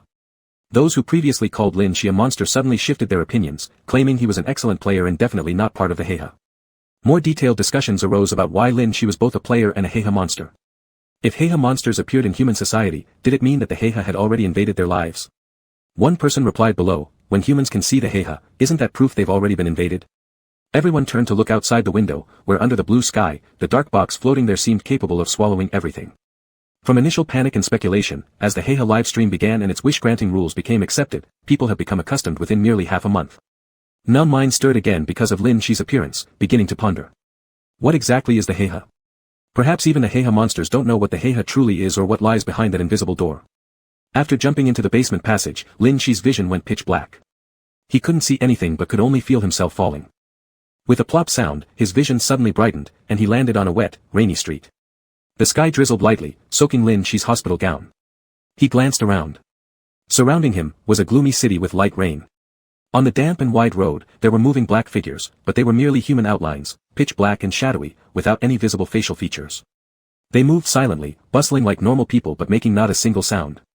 Despite the crowded streets, the place felt eerily quiet, devoid of any life. Where the hell am I? Lin Shi took a few steps around, deliberately reaching out to stop one of the moving figures. Hey. The figure stopped and asked from its dark silhouette, what's wrong? Unexpectedly, the figure actually responded, leaving Lin Shi momentarily surprised. Where am I? The figure paused for a moment, then walked away without further comment, clearly unwilling to speak with him. Strange, this place seems quite normal. Lin Shi looked around at the crowd but saw how utterly silent it was. It didn't feel right at all, there was no sign of the usual bustle of a city. Lin Shi stepped forward, stopping several people in succession. Everyone gave the same response, asking what was wrong, followed by silence before walking away, each busy figure seemingly identical, existing only to fill the marks of humanity in this city. Even in the drizzle, despite the street being full of figures, Lin Shi still felt as if he were the only person here. Those weren't real people, they were merely shadows that moved. Why was such a place located beneath the basement? And what did it have to do with him? Annoyed, Lin Shi wielded his knife as he wandered aimlessly through the city, trying to find an exit. He swung his knife at the shadows, but they remained unaffected and didn't comment on his actions. His shouts on the streets received no responses, as if this vast and empty place contained only him. As he ran, Lin Shi suddenly froze, raising his gaze to scan around. At that instant, he had sensed something peculiar, akin to being watched, a cold, sticky sensation that sent shivers down his spine. Strangely, though, Lin Shi found it familiar. He turned and walked toward the source of that feeling. On his way, he noticed broken fragments of a black shadow scattered on the road, apparently sliced into 7 or 8 pieces. Huh? Lin Shi, confused, looked down at the knife in his hand. He hadn't been here earlier, these cuts couldn't possibly be his doing. Thinking about it, Lin Shi grabbed a passing shadow and slashed twice with ease, confirming his suspicions. Sure enough, his shorter blade couldn't sever the shadow completely, it could only chop off its head. So who had made those marks on the ground? Lin Shi, knife in hand, hurriedly ventured towards the direction of the traces. In the rain-soaked city, a dark and damp atmosphere enveloped him from all sides. The mist rising from the ground and the flowing water washed away all signs of human presence. As he walked, he suddenly heard strange sounds emanating from the nearby sewer, as if something was wriggling inside. Lin Shi immediately tiptoed over and quietly crouched by the manhole cover, peering through the cracks. The sewer was pitch black, seemingly empty. Puzzled, Lin Shi was about to leave when suddenly, eyes opened in the darkness, staring directly at him. Without hesitation, Lin Shi threw off the manhole cover and reached in to grab whatever it was. He wanted to see what creature had been hiding inside, skulking around. His fingers touched something cold, slippery, and slimy. Something wrapped around his fingers, trying to pry his grip loose to escape, but Lin Shi yanked it out. Speak. Are you the black box? Lin Shi shouted, interrogating the squirming, sticky mass with numerous eyes in his hand. But the strange thing was vigorously attempting to break free using its soft tentacles, even biting him with sharp teeth to try and flee. When it opened its mouth, revealing a densely toothed cavity, Lin Shi flung it away instinctively. That bite could have cost him his hand. As soon as the black mass hit the ground, it started rolling and crawling frantically through the puddles, heading madly toward a particular direction. Don't go. Lin Shi pursued with a fierce demeanor. The chase continued down one street, stopping abruptly at an intersection. Clutching his knife tightly, Lin Shi narrowed his eyes and looked toward the blurry black figure standing amid the rain. Upon reaching the shadow's side, the crawling mass disappeared, seemingly merging with it. So it was the black box, after all. Uncertain, Lin Shi stepped closer a few paces. In the misty rain, he made out the figure's appearance. It was a man completely drenched from head to toe. He wore a black suit, and his long hair, soaked with droplets, fell in strands over his shoulders. The man gazed at Lin Shi, a crooked smile on his face, an unnaturally stiff expression that chilled Lin Shi to the bone. The swirling rain created an eerie aura around the man, suggesting something inhumanly dangerous. However, upon seeing Lin Shi, the man merely opened his sinister lips and asked sharply, "Did you see my boyfriend?" This question was like a surreal inquiry from a strange creature roaming the streets, and its mention of a boyfriend left Lin Shi momentarily speechless. No, I haven't. Anyone searching for a boyfriend definitely wasn't the black box, meaning this couldn't be an enemy. Chapter 132, How Can a Toy Be Considered a God?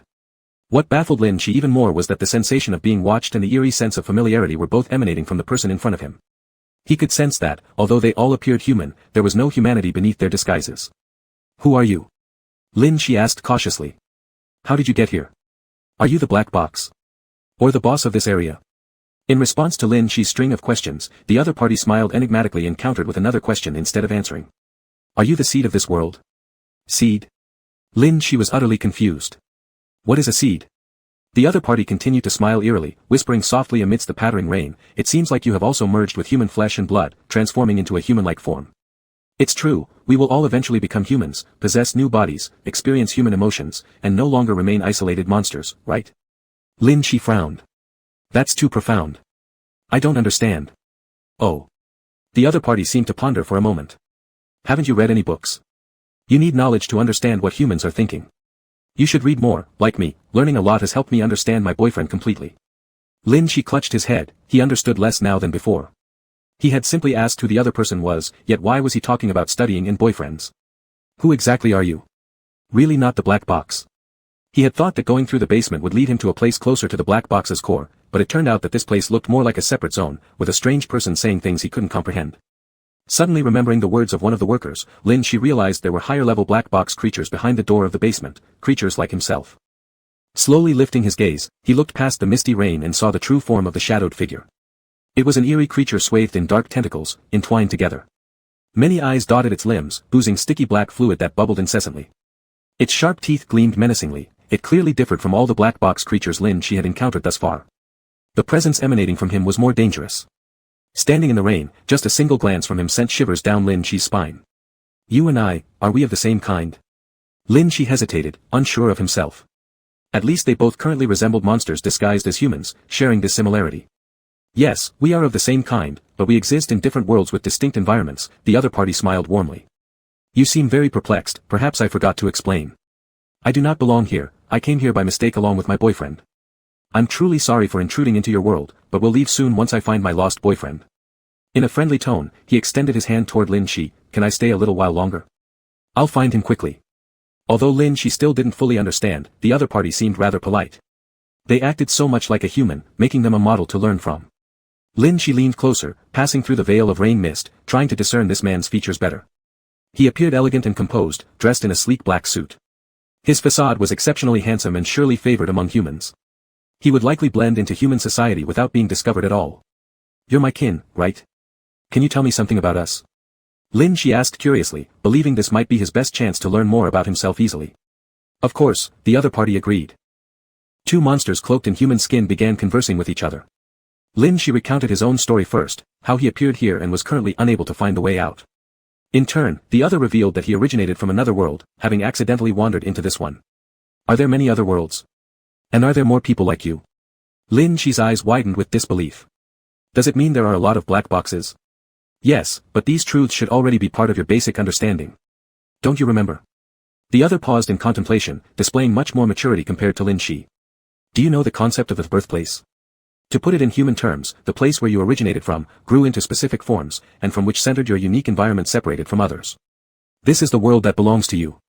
My world is unlike yours, it's incredibly complex here, filled with large and small spaces resembling each other, and it's exceedingly easy to lose one's way.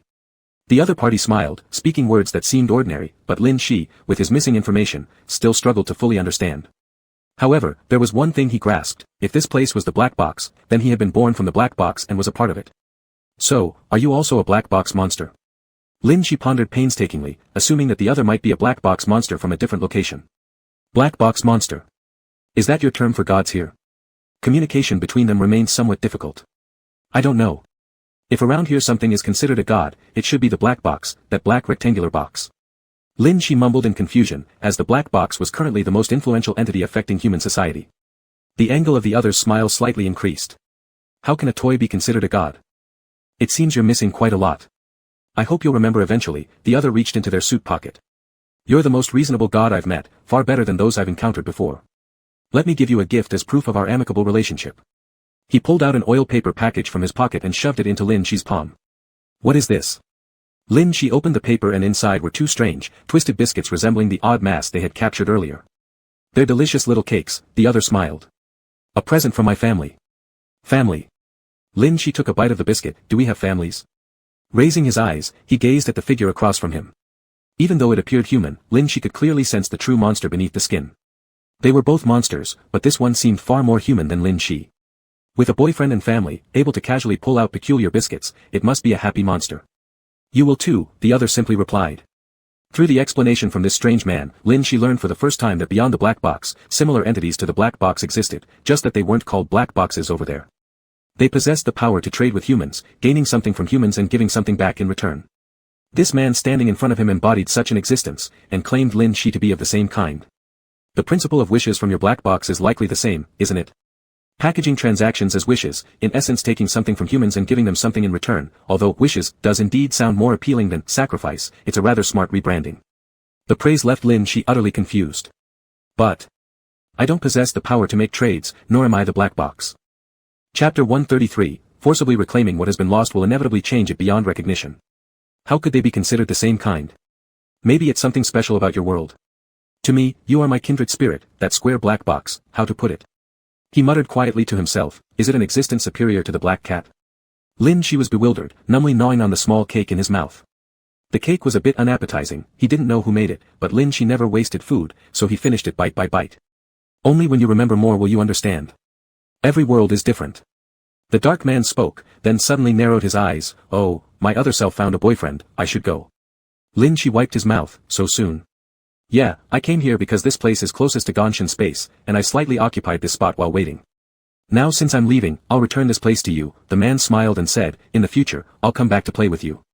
Good, good. Lin Shi nodded happily. Then I'll leave first.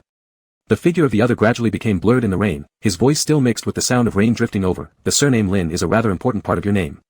I hope one day you can remember its meaning. That strange man disappeared, and as soon as he did, the whole drizzly city suddenly changed. The sky became even more gloomy, the clouds gradually turning blood red, the rain sharper, stinging the skin painfully upon impact.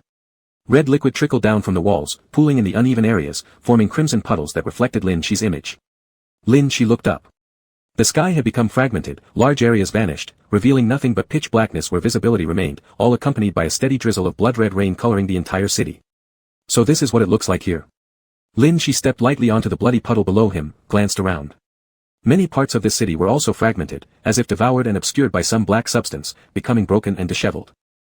If the previously shadowy rainy little town was due to that man's influence, then everything visible now must be the true appearance of this place. A crackling sound emitted from the cloud layers in the sky, sounding not like thunder, but more like electricity. Right after that, the blood-red sky flashed, and words appeared in the black region. What was that just now? It seemed the black box had briefly lost control of this area, each word expressed confusion. Was it because of you? Lin Shi silently stared at the sky. This was practically the first time he could communicate directly with the black box. From the evaluations left by the black box during previous runs, it was evident that the black box possessed self-awareness, though it had never proactively revealed itself to players before. But now, within this blood-red somber zone, there was no interference from any other player, no gaze of live stream viewers, only Lin Shi and the invisible black box remained here. If it's because of me, so what? Lin Shi slowly walked under the eaves of a nearby house to shelter from the rain, twisting his hair that was dirted by the blood rain. He wanted to hide the fact that someone of his kind had been here, so he admitted to the influence voluntarily. More text emerged from the dark part in the sky. How do you feel about being back here? I have no feelings. I don't even remember where here is anymore. Black box monsters should be happy when returning to their original location. Lin Shi crossed his arms, denying, I'm not a black box monster. I'm human. Of course, he was very clear about his own identity. He just didn't like the black box calling him a monster, as if he must belong here, branded forever and unable to break free from this identity. It seems you've forgotten quite a lot, even forgotten what you are. But I'll help you remember everything. No longer words, but familiar yet somewhat unfamiliar scenes appeared in the darkness. They were content from the game scenarios. But they were different from Lin Shi's memory. He saw himself standing in the end apartment scenario, killing the manager with his own hands and destroying the formation in that room.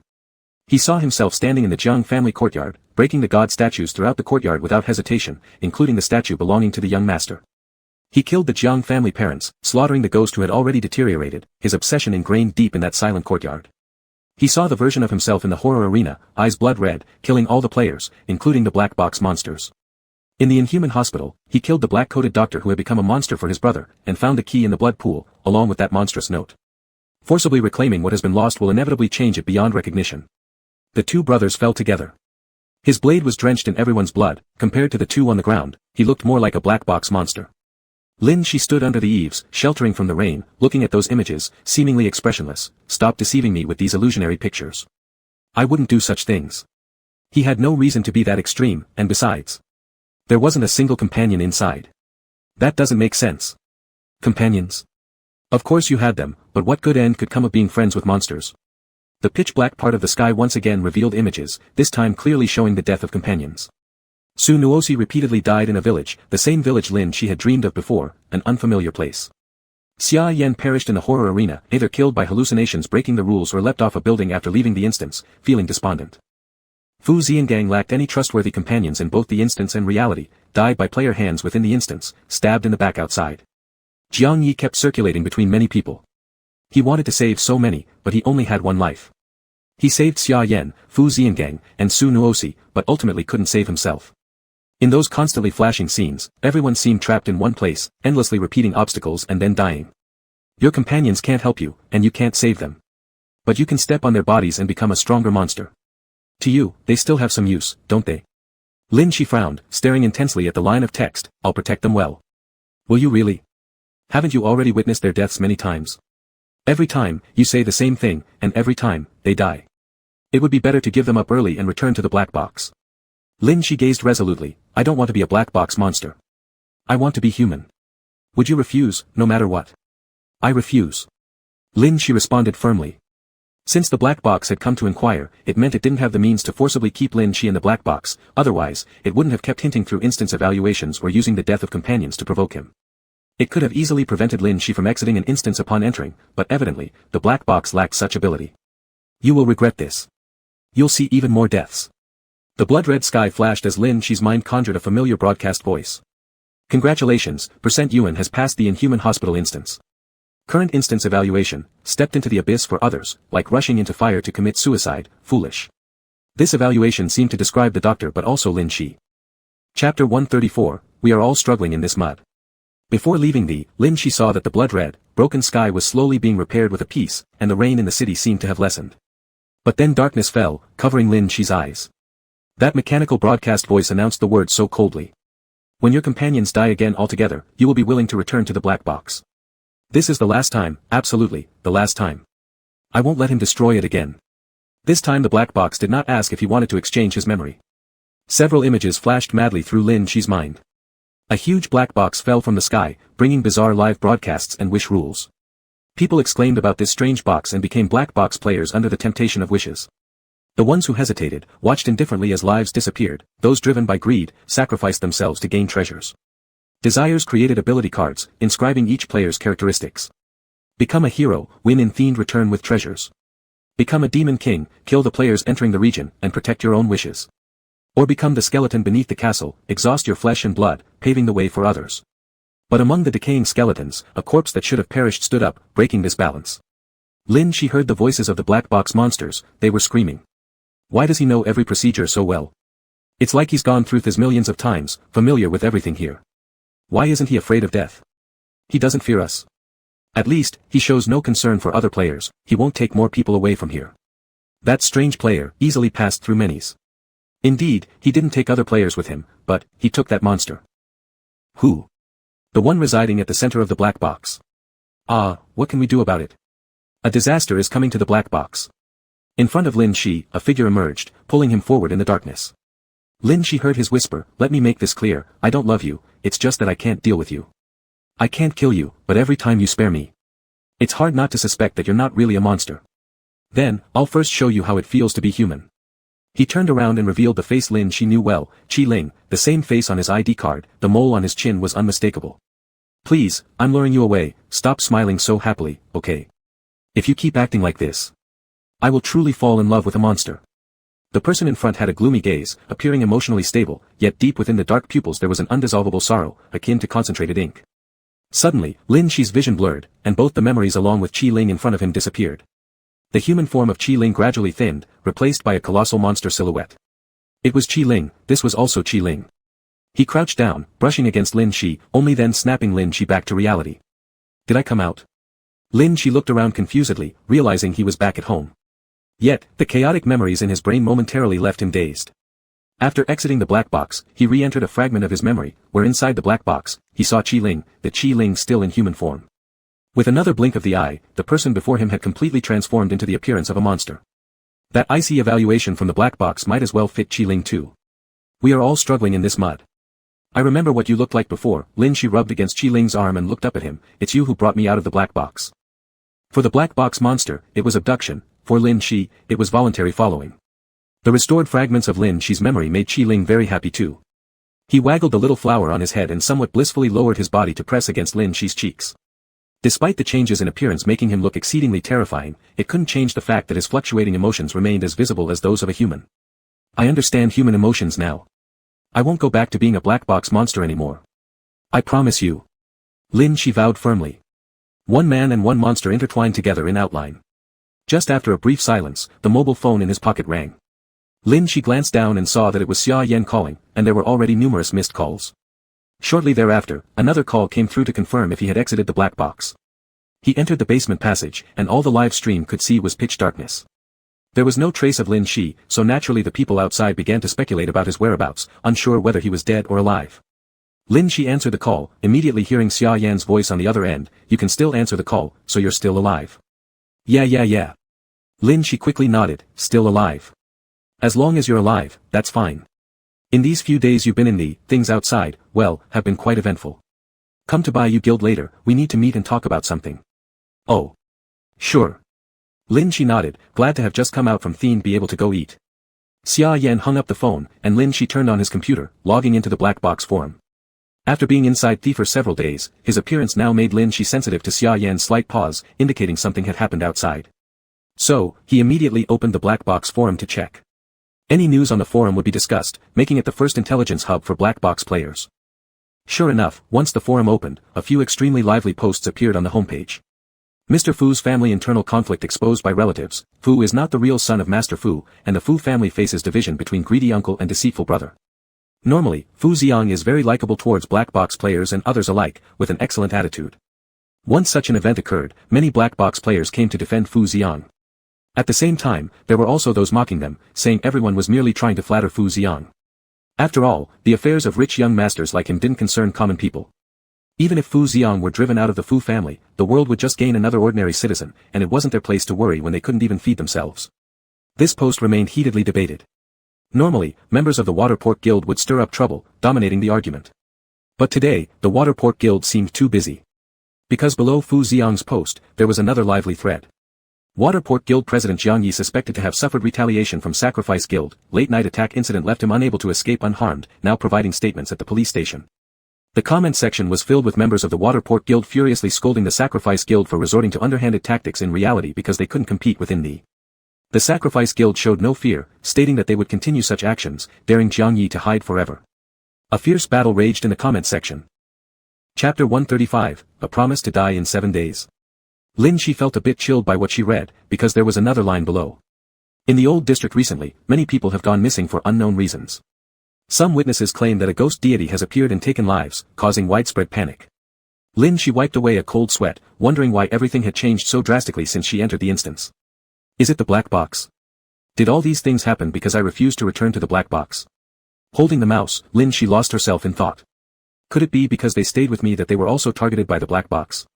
Images of restored memories floated in her mind, deaths occurring over and over again around those near her, as if the so-called celestial calamity lone star ability had always existed within her. Lin Shi turned off her computer, tidied up, and prepared to head to Bayou Guild, unsure whether the guild's location for black box players would be affected. After leaving, on the streets of the commercial district, news of recent events flashed on large screens, drawing crowds to stop and discuss. Among them, Fu Xiang's news garnered the most attention. Being highly talented already drew much focus on him, while his non-blood relation to his family resembled scandalous gossip intriguing many, not to mention he is also a black box player. Many suspected that previous assassination attempts on Fu Xiang were orchestrated by his own relatives. People couldn't help but lament, even rich young masters have plenty of worries. As Lin Shi listened to the gossips along the way, she gathered quite a bit of information. For instance, Jiang Yi stayed at the police station for a few days, citing lack of personal security, and due to rumors about the ghost deity, many people from the old district had moved out, making the area eerily silent. As she walked, near Bayou Guild, Lin Shi encountered the fiery red-haired ghost fire youth, Jiang Yi, who stood out prominently. He was sitting on the edge of a flower bed feeding cats, with several affectionate kittens mewing and rubbing against him playfully, clearly very fond of Jiang Yi. Jiang Yi hadn't noticed Lin Shi approach yet, just pulling out a bag of dried fish from his pocket. Just as he opened the packet, a face suddenly popped up beside him, asking curiously, "What's this? Is it tasty?" Caught off guard, Jiang Yi stared at Lin Shi who had suddenly appeared nearby. "So are you going to teleport here whenever there's food?" Not knowing what teleport meant, Lin Shi still shook her head. "I was just passing by. I'm going to Bayou Guild." Oh, smiling, Jiang Yi tossed a handful of dried fish into Lin Shi's hand. "I'm heading to Bayou Guild too. Let's go after I finish feeding these cats." He generously shared the dried fish with Lin Shi. She was delighted, but the cats nearby weren't happy. The amount of dried fish was already scarce. Ignoring the threatening mews from the other cats, Lin Shi quickly shoved the dried fish into her mouth, finding it crisp and delicious. Jiang Yi held the cats and distributed the dried fish equally, 1 piece per cat. When the cats weren't being aggressive towards Lin Shi, they were quite obedient, lying contentedly in Jiang Ye's arms, soft and cuddly, somewhat dulling his rebellious aura. "So, you really do like cats?" Lin Shi licked her fingers, enviously eyeing the dried fish in the mouths of the cats. "What do you mean, really like? I've always loved them. Doesn't it seem obvious?" Jiang Yi pulled out jelly strips from his pocket after seeing Lin Shi finished eating. "Don't look at them. Eat this instead. If you keep trying to grab their food, they'll scratch your face." Happy to accept the jelly, Lin Shi sucked on it joyfully while casually asking Jiang Yi, "Why do you like cats?" Seeing how he used cats to describe people, it seemed clear he truly loved them. "They're adorable, and just like me, they're wanderers. Whenever I have time, I can give them some food." Jiang Yi skillfully petted each little cat, which grew particularly docile when handled by him, as if mutually acknowledging each other as kindred spirits. Lost in thought while chewing on the jelly stick, Lin Shi said absent-mindedly, "But dogs are cute too." Leisurely stroking the chins of the small cats, Jiang Yi replied, "Dogs are different from cats. Feeding a dog will make it follow me for 3 blocks without stopping, seemingly ready to bond with me and associate with me simply because of a bit of food. I don't like carrying that burden. But cats, after being fed, we part ways until the next meeting. There won't be any interruption in between." I prefer this distant yet close relationship. It applies to companions as well. I don't like acts like sacrificing oneself for others, nor do I want to develop deep ties with anyone. As Lin Shi nibbled on her jelly stick, she gazed blankly at Jiang Ye's striking red hair. But, the Jiang Yi in my memories didn't act the way he talks now. Lin Shi paused for a moment, then suddenly slapped her thigh as if she had just realized something. I know this one. I saw it online. When what's in one's heart is different from what comes out of their mouth, it usually means, Sundra. Jiang Yi remained silent for a moment, looking somewhat speechless. You should go online less often. He pushed the little cat resting on his lap aside, stood up, and patted the cat hair off his pants. Alright, after feeding these little cats, it's time to head to Bayou Guild. Lin Shi stood up too. Are there cats at Bayou Guild? How come I don't remember? There are. Jiang Yi smiled and nodded, putting his hands into his pockets with a carefree attitude, and there's also a little Devon waiting for me. Oh. Lin Shi agreed, nodding, recalling that Xia Yan had called him too. Let's go. Jiang Yi put an arm around Lin Shi easily, intending to walk to Bayou Guild alongside her. But then he glanced sideways and noticed something intriguing. He looked thoughtful as he released Lin Shi's shoulder. Even though I can't see it, isn't your pet following us? Lin Shi nodded with a smile. It's been by my side all along. Why do you ask? Jiang Yi let out a low whistle as he turned his attention toward the seemingly empty air beside Lin Shi. He thought no one was around when he fed someone else's cat without permission, only to realize that the unseen master was glaring daggers at him nearby. Ahem, never mind, let's go. Jiang Yi quickly stepped ahead, shifting the topic with Lin Shi. Did you know what happened outside while you've been inside the instance these past 2 days? Yeah. Lin Shi replied, I checked the black box forum. Then you should know why we're gathering at Bayou Guild this time, right? Is it because of Fu Xiang? Although unsure due to the numerous events, Lin Shi guessed based on current appearances, it seemed like the most serious situation so far concerned Fu Xiang. Nope, Jiang Yi turned around and looked at Lin Shi. It's about Su Noa, that extra staff member of Fu Xiang's. Do you know about her? Lin Shi quickly nodded. Could it be related to the death deity incident? Before you came out, Su Noa suddenly dreamt about her own death scene, and in reality, at that. It seems rather complicated, so she called us over to check it out. Jiang Yi tapped his temple gently, continuing, Fu Xiang couldn't spare the time due to real-world matters, so I'm going on behalf of him. Lin Shi froze, suddenly remembering Su Noa's ability card. It allowed her to predict her own death within 7 days, meaning that Su Noa would definitely die within 7 days. Chapter 136, President, say something. The unexpected event at Fu Xiang's house, the attack on Jiang Yi, and Su Noa's foreknowledge of her death. It seemed that after leaving that copy, everything around them was facing danger. Was this also the doing of the black box? So urgently wanting to kill all the people around him and force him back into the black box, with so many black box monsters existing, could it be that the black box absolutely depended on him? Did it have to go to such lengths? Lin Shi sighed deeply. With everyone around him running into trouble simultaneously, it proved one issue: reality itself was also influenced by the black box, otherwise, so many problems wouldn't have occurred all at once. Lin Shi blanked out for a few seconds before Jiang Yi stared at him thoughtfully. What's wrong? Are you close with Su Noa? Jiang Yi scratched his chin thoughtfully and said, I didn't expect that old antique to become so close to you so quickly. I thought he wasn't good at socializing since there is an indescribable contradiction about him, youthful yet aging, difficult to describe. Lin Shi clenched his fists and nodded. He's a good person. He gives me corn candy. Corn candy has won you over. If I give you fruit popsicles, does that make me a good person too? Lin Shi nodded furiously. You're both good people. Jiang Yi helplessly shrugged his hands. You're truly easy to deceive. If not for a big monster following you, in this society, you might have been tricked away already. The two leisurely walked to the front of Bayou Guild. Because of what happened at Fu Xiang's place, many players of Bayou Guild were becoming increasingly uneasy. The majority stayed because of Bayou Guild's good benefits. This guild was supported entirely by Fu Xiang's financial power. To say they had unwavering loyalty to Fu Xiang would be uncertain. Black box players all entered the black box to fight for their own wishes. Others' misfortunes had nothing to do with them. Many Bayou Guild players were discussing quietly. If Bayou Guild collapsed due to Fu Xiang's inability to support it further, should they switch to another guild? Sacrificial guild is not a good choice, it's too dangerous and they don't treat humans as humans. If we talk freedom, then perhaps Shueidun Guild. Rumor says that the people inside are all very nice. But isn't the president of Shueidun Guild on pretty good terms with Mr. Fu? Would they accept us? Since they're on good terms, surely they will accept us. Mr. Fu is really approachable. If we tell him that we want to switch guilds, he definitely won't hold us back. But, isn't it a bit too cold-blooded to leave during this period? Bayou Guild stood up thanks to Mr. Fu's wealth attracting many players. Mr. Fu was also kind to us. It doesn't seem right to leave during hard times. Just managing your own life well is enough. Mr. Fu and us are different. Even if expelled from the Fu family, his abilities surpass ours. Even if not going to Shueidun Guild, we can go to some guilds with lower rankings. Staying in Bayou, we probably won't have a bright future. If only Mr. Fu tried a little harder, we wouldn't need to change places. The vast majority seemed convinced that Fu Xiang was on the brink of failure and Bayou was about to fall. Confused, Lin Shi looked at those people while carefully hearing every word, unable to understand why these people were talking about leaving Bayou Guild and seeking another home while they continued enjoying Bayou's food. Eating Bayou Guild's food.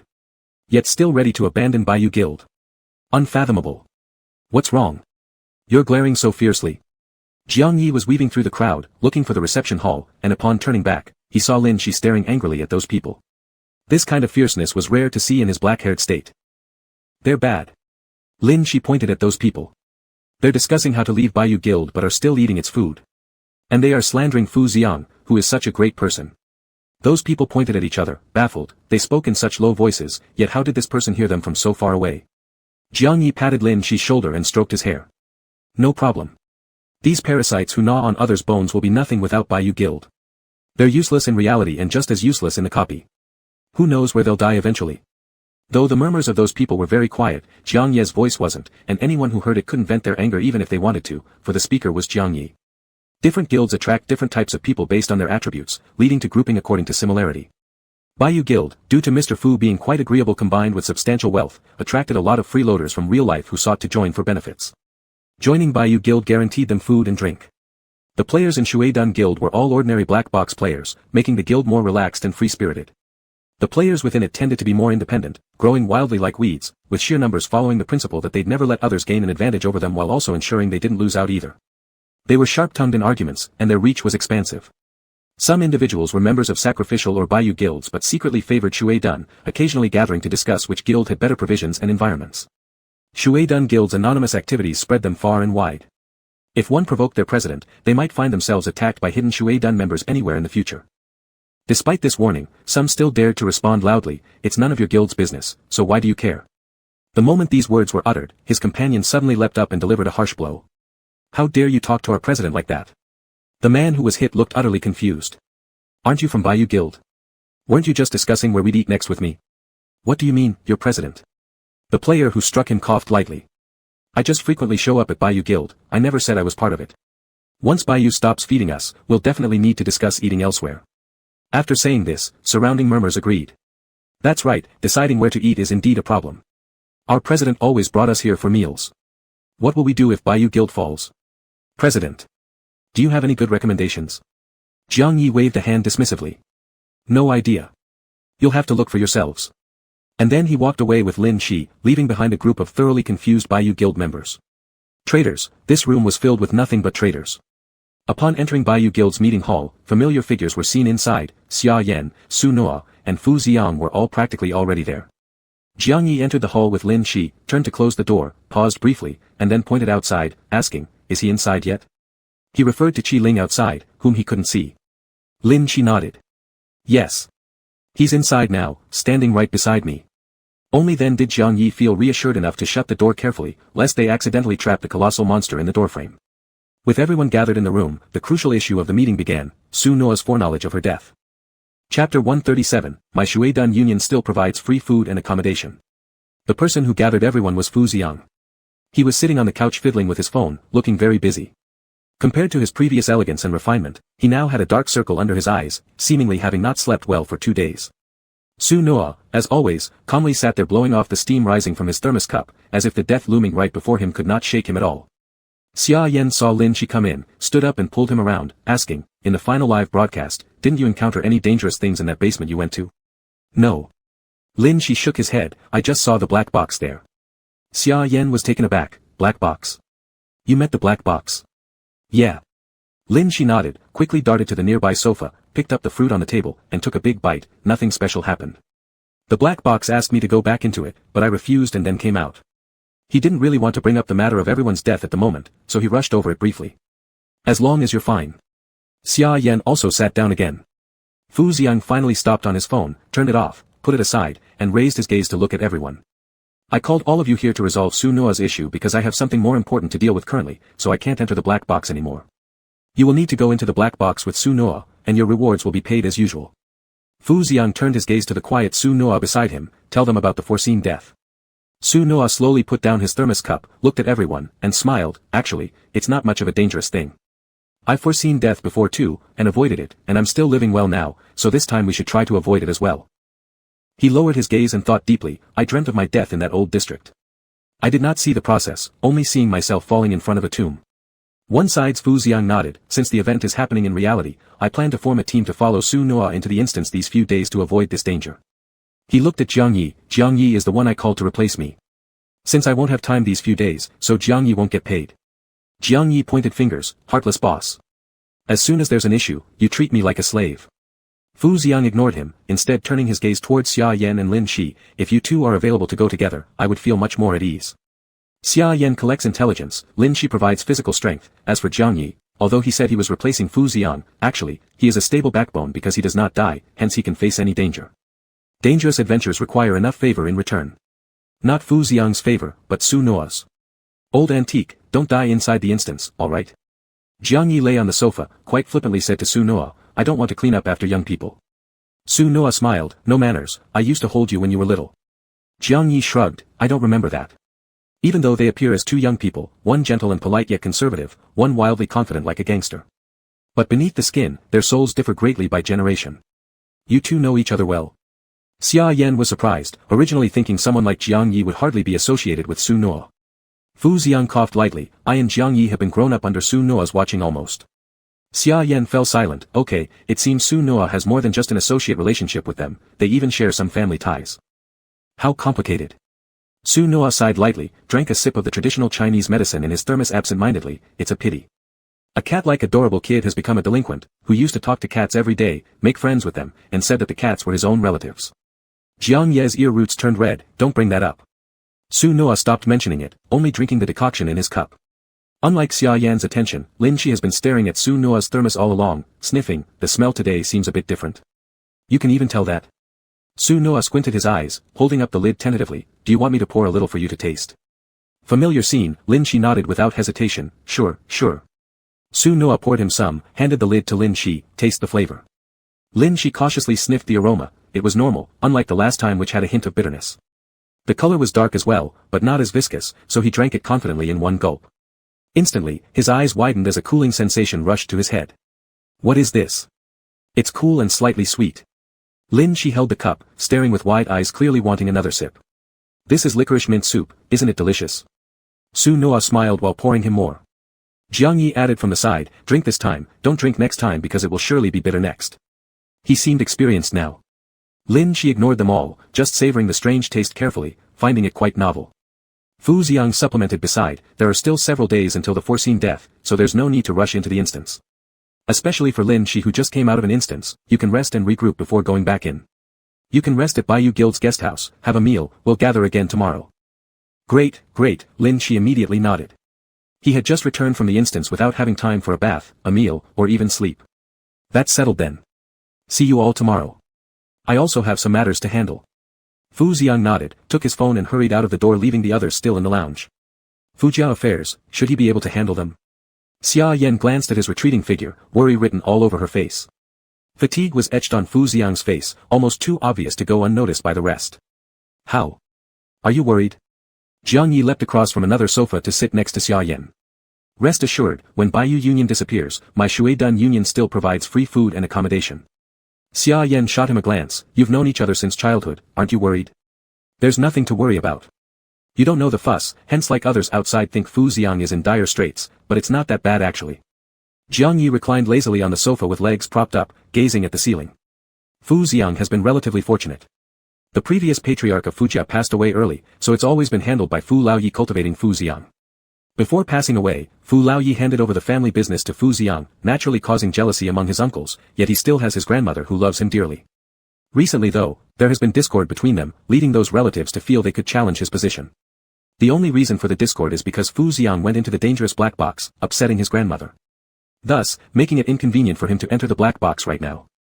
As friends of Fu Xiang, who are black box players, his grandmother doesn't really favor us either. Speaking of this, Jiang Yi glanced at Xia Yan, curving his lips with a smile. Do you know what his grandmother thinks about Fu Xiang helping pay off your debt? Chapter 138, there's a saying that being able to eat is a blessing, so you're extremely blessed.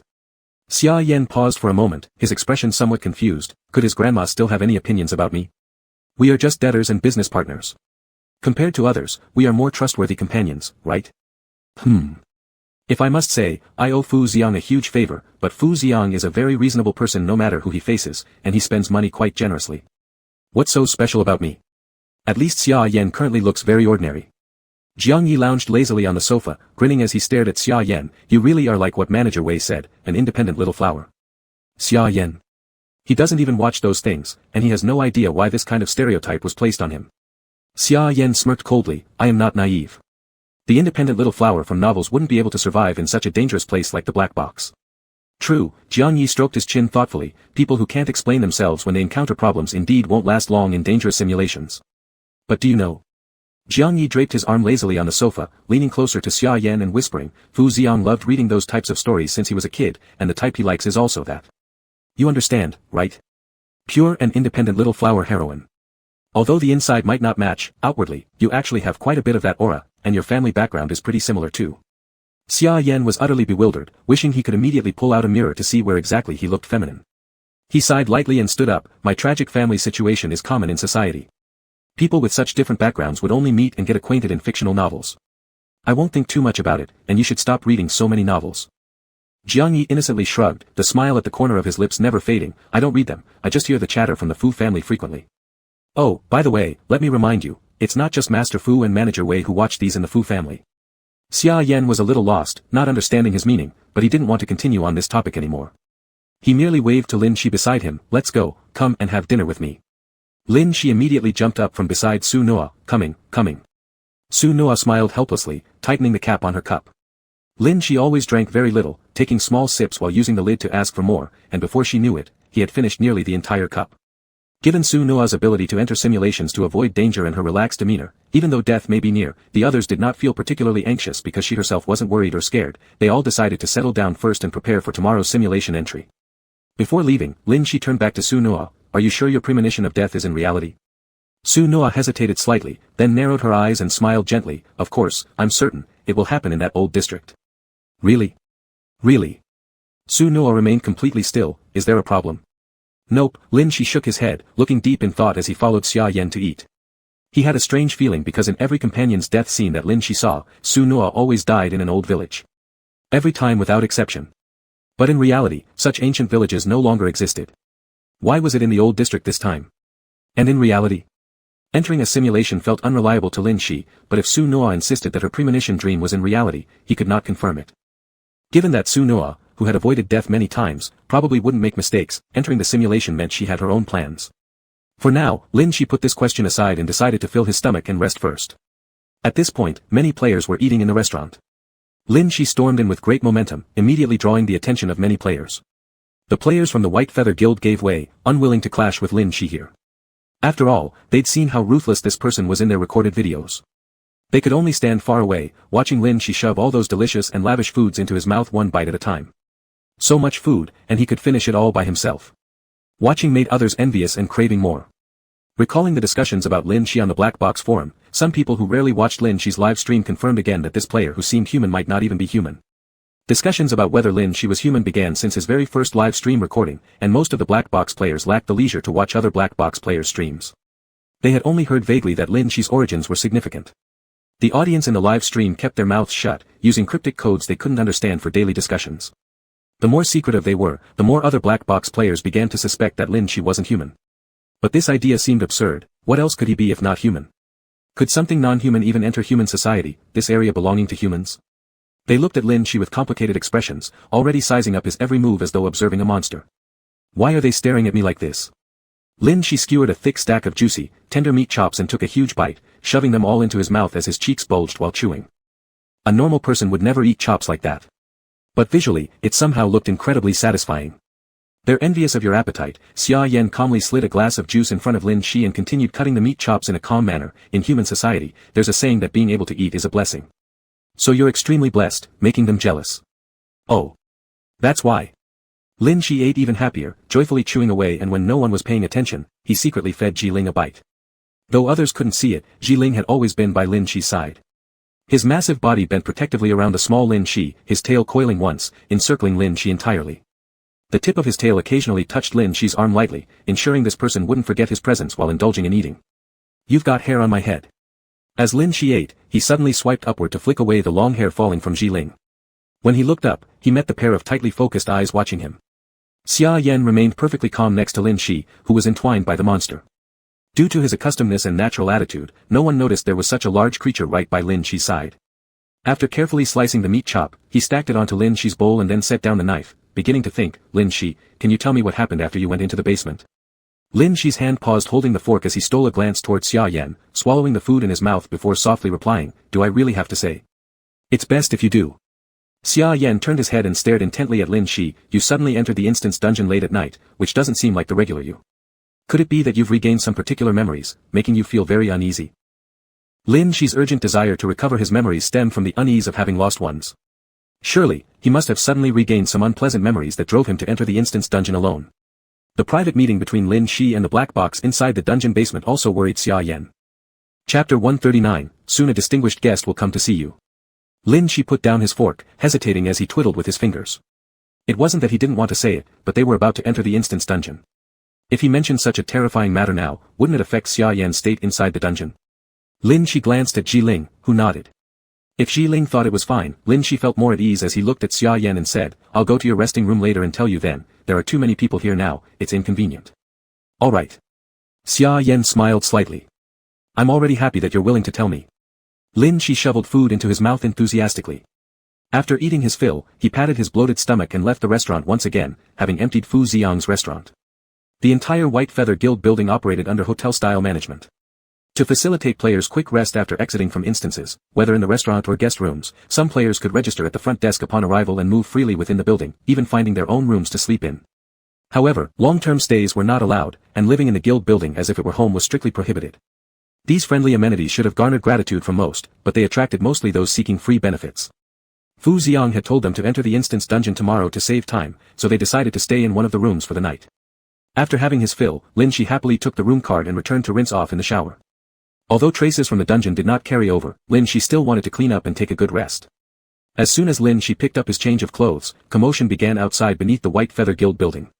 Peering out the window, Lin Shi saw a luxury car parked in front of the building. It seemed players were excitedly welcoming someone's arrival. But Lin Shi didn't have time to care and quickly turned around to step into the shower instead. After finishing his shower, Lin Shi took his phone and sought out Xia Yan, finally recounting to him face-to-face the part of his recovered memories. You mean, in your memories, all the people you know have died? Xia Yan looked utterly bewildered. This kind of memory seemed almost impossible according to their understanding. And I've died too. Yeah, Lin Shi nodded. You always die because of issues related to your family affairs, though the instance that affected you the most appears to be over. I think you're currently the safest. Xia Yan fell silent. Without discussing why we died, the death scenes you've witnessed seem like we keep repeating similar events. But some things are different, like how each of you dies differently, and it seems like the people I meet also differ each time. Lin Shi pointed with his fingers, saying, perhaps every time something changes. Xia Yan rested his chin on his hand, deep in thought, despite being somewhat shocked. The black box wants to pull you back into it, which shows that you are an important entity to the black box. It prevents you from having companions and keeps you detached from human society, perhaps because it fears that you might no longer be a monster. Maybe you aren't even an ordinary black box monster. He lowered his gaze and tapped the table with his index finger. If my memory is slightly different every time, compared to the cycle theory, I feel more inclined towards the parallel universe concept. Perhaps you've encountered many versions of me. Lin Shi thought about it and then nodded. Possibly. In that special space, I met a man who seemed like one of my kind. He said the world I'm in is very complex and easy to get lost in, so it might just be due to multiple parallel universes. But. Xia Yan frowned deeply. Are these things really existing? The parallel universe, the black box, and you constantly walking between parallel universes. For me, I've simply grown up in that household, then faced the descent of the black box one day. But before then, has the black box descended in each world countless times? Lin Shi shook his head. I don't know either because I've lost my memory and haven't recalled much more. Moreover, I feel that those memories may not all be pleasant ones. He tilted his head and stared blankly at Jiling beside him. What about you? Don't you possess more memories than I do? How many do you have? Jiling bent his head and gently nuzzled Lin Shi's head. He grabbed a piece of paper and pen nearby, using his enormous hands to scribble awkwardly on the paper, many. Then, he tried to slowly write further with great effort, sometimes it's Xia Yan, sometimes Jiang Yi, sometimes Fu Xiang, it's hard for everyone to survive until the end. He paused for a second before continuing to write, Su Noa has never lived until the end. He was never saved. Staring at the content on the paper, Xia Yan and Lin Shi fell into silence. In the past that they completely don't remember, was it so difficult? Difficult to the point that it was almost impossible for anyone to survive? Xia Yan sighed heavily, looking at the piece of paper, then raising his head towards Xi Ling, are you sure your memories are real? Even Lin Shi is so strong, yet he suffered from amnesia. Why can you retain all the memories intact? Xi Ling glanced at Xia Yan and then painstakingly wrote another line on the note, handing it over to Xia Yan. A distinguished guest will come to see you soon. Xia Yan tilted his head in confusion. Who could be his distinguished guest now? As he was puzzling over it, the corridor outside the room burst with the noise of people approaching. Soon after, someone walked down the corridor to Xia Yan's door, knocked, and a female voice rang out, excuse me, is Xia Yan staying here? Xia Yan was startled and turned to look at the door. Was this the distinguished guest Xi Ling mentioned? Xi Ling scribbled some more words on the paper and pushed it towards Xia Yan, don't be nervous, she's not bad. Xia Yan rose hesitantly and went to open the door. The corridor outside was somewhat noisy.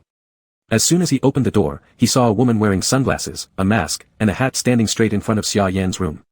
Further down the hallway, many curious players were peeking out, trying to get a better look at her. The murmurs and whispers couldn't hide the unusual presence of the person standing there.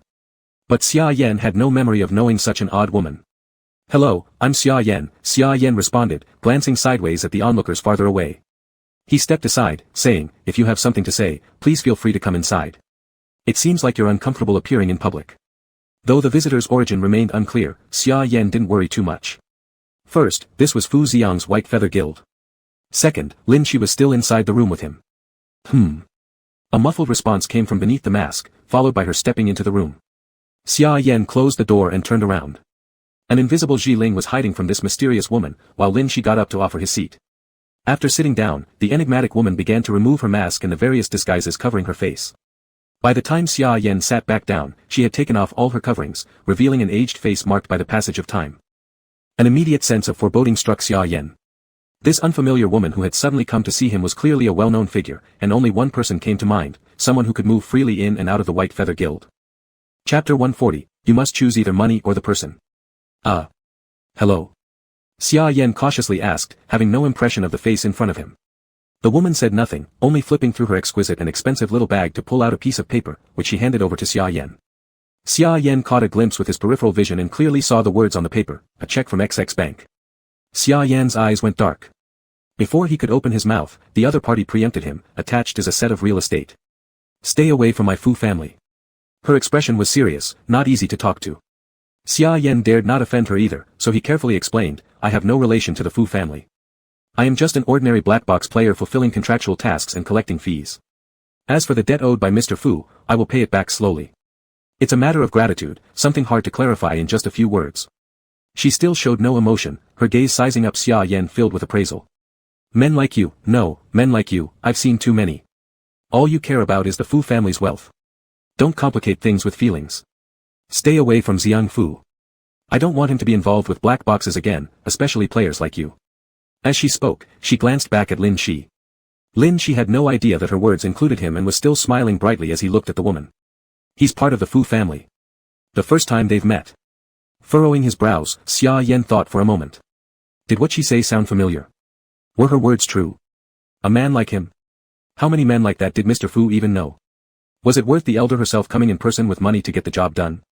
After some deliberation, Xia Yan gazed at her for a while before slowly saying, I don't want the money, nor the property. I won't get close to Mr. Fu either. You may leave now. Now it was her turn to be stunned, growing hesitant instead, you don't want any of it. Xia Yan slightly raised his chin, with a calm expression, that's right, none of it. That won't do. The woman's face showed signs of anxiety. She slapped the table, you must choose between the money and the person. Xia Yan frowned, why do I have to choose one? The woman momentarily became silent, seemingly pondering how to respond. Xia Yan sighed softly, Miss Fu, you really should stop reading so many novels. I wouldn't say something like, I truly love him and would never take your money. Mrs. Fu was caught off guard.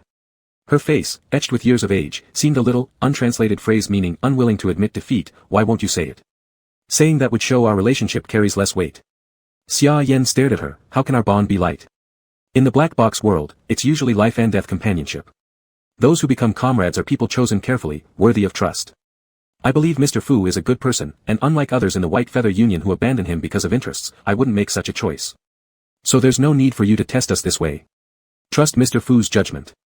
Mrs. Fu covertly looked elsewhere, it's just that I don't trust his judgment. It wasn't entirely clear why she came initially, but because Xia Yan was being so proper, even she couldn't continue messing around. She picked up the check from the table. That's right, very much alike. As she put the check away, she sighed deeply while looking up at Xia Yan. Actually, there aren't many trustworthy people around Xiao Fu. He insists on getting involved with the black box, yet despite my continuous questioning regarding any specific wish requiring the black box, he refuses to divulge it. After slowly putting things away, Mrs. Fu exhaled heavily, her face lined with worry. With the vast size of the Fu family business, the successor running towards dangerous black boxes every day and those scheming bastards meddling behind the scenes, it's really worrying.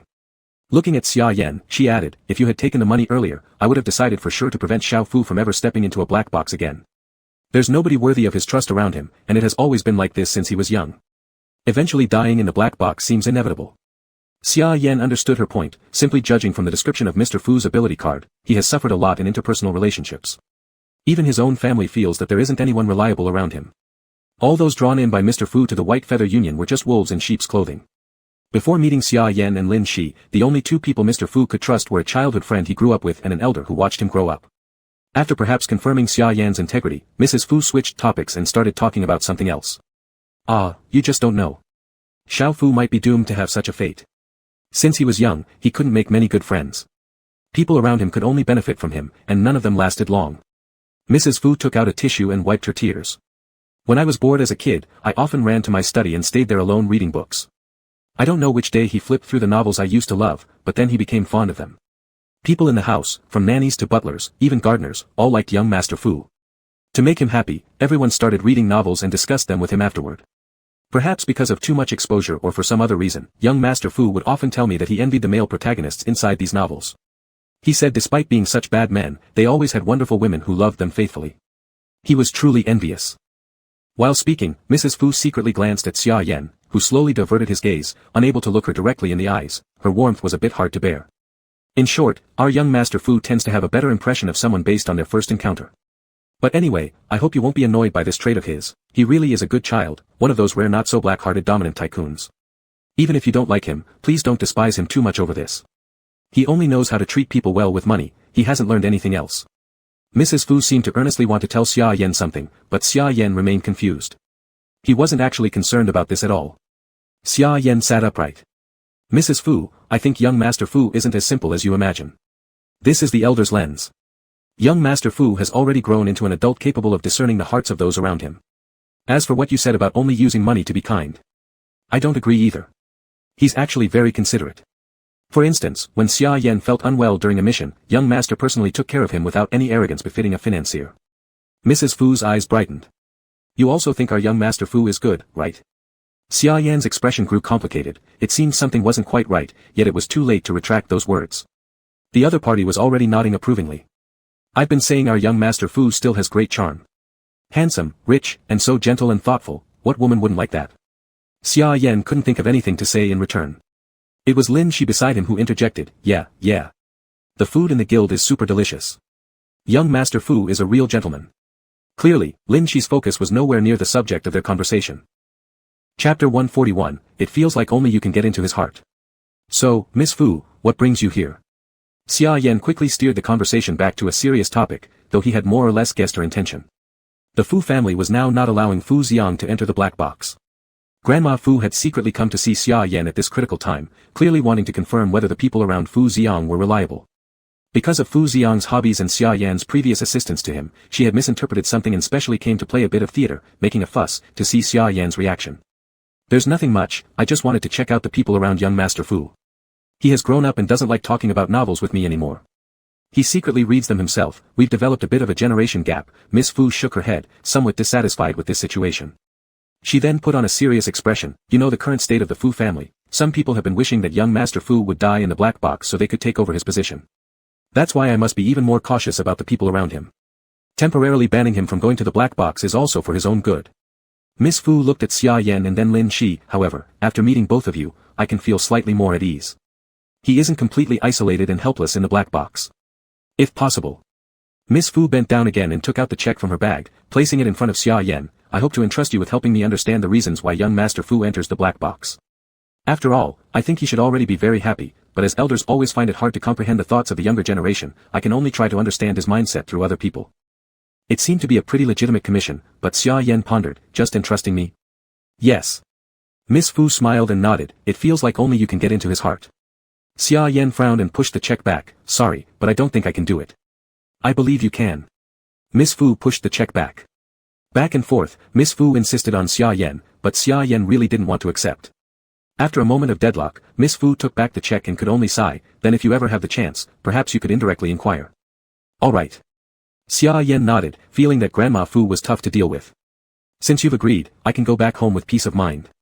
At my age, running around every day is exhausting. Grandma Fu put on her mask and glasses, fully armored herself, wrapping up tightly. Lin she observed from the side, thinking she had learned a trick, she'd arm herself similarly next time if she wanted to stay unrecognized outdoors.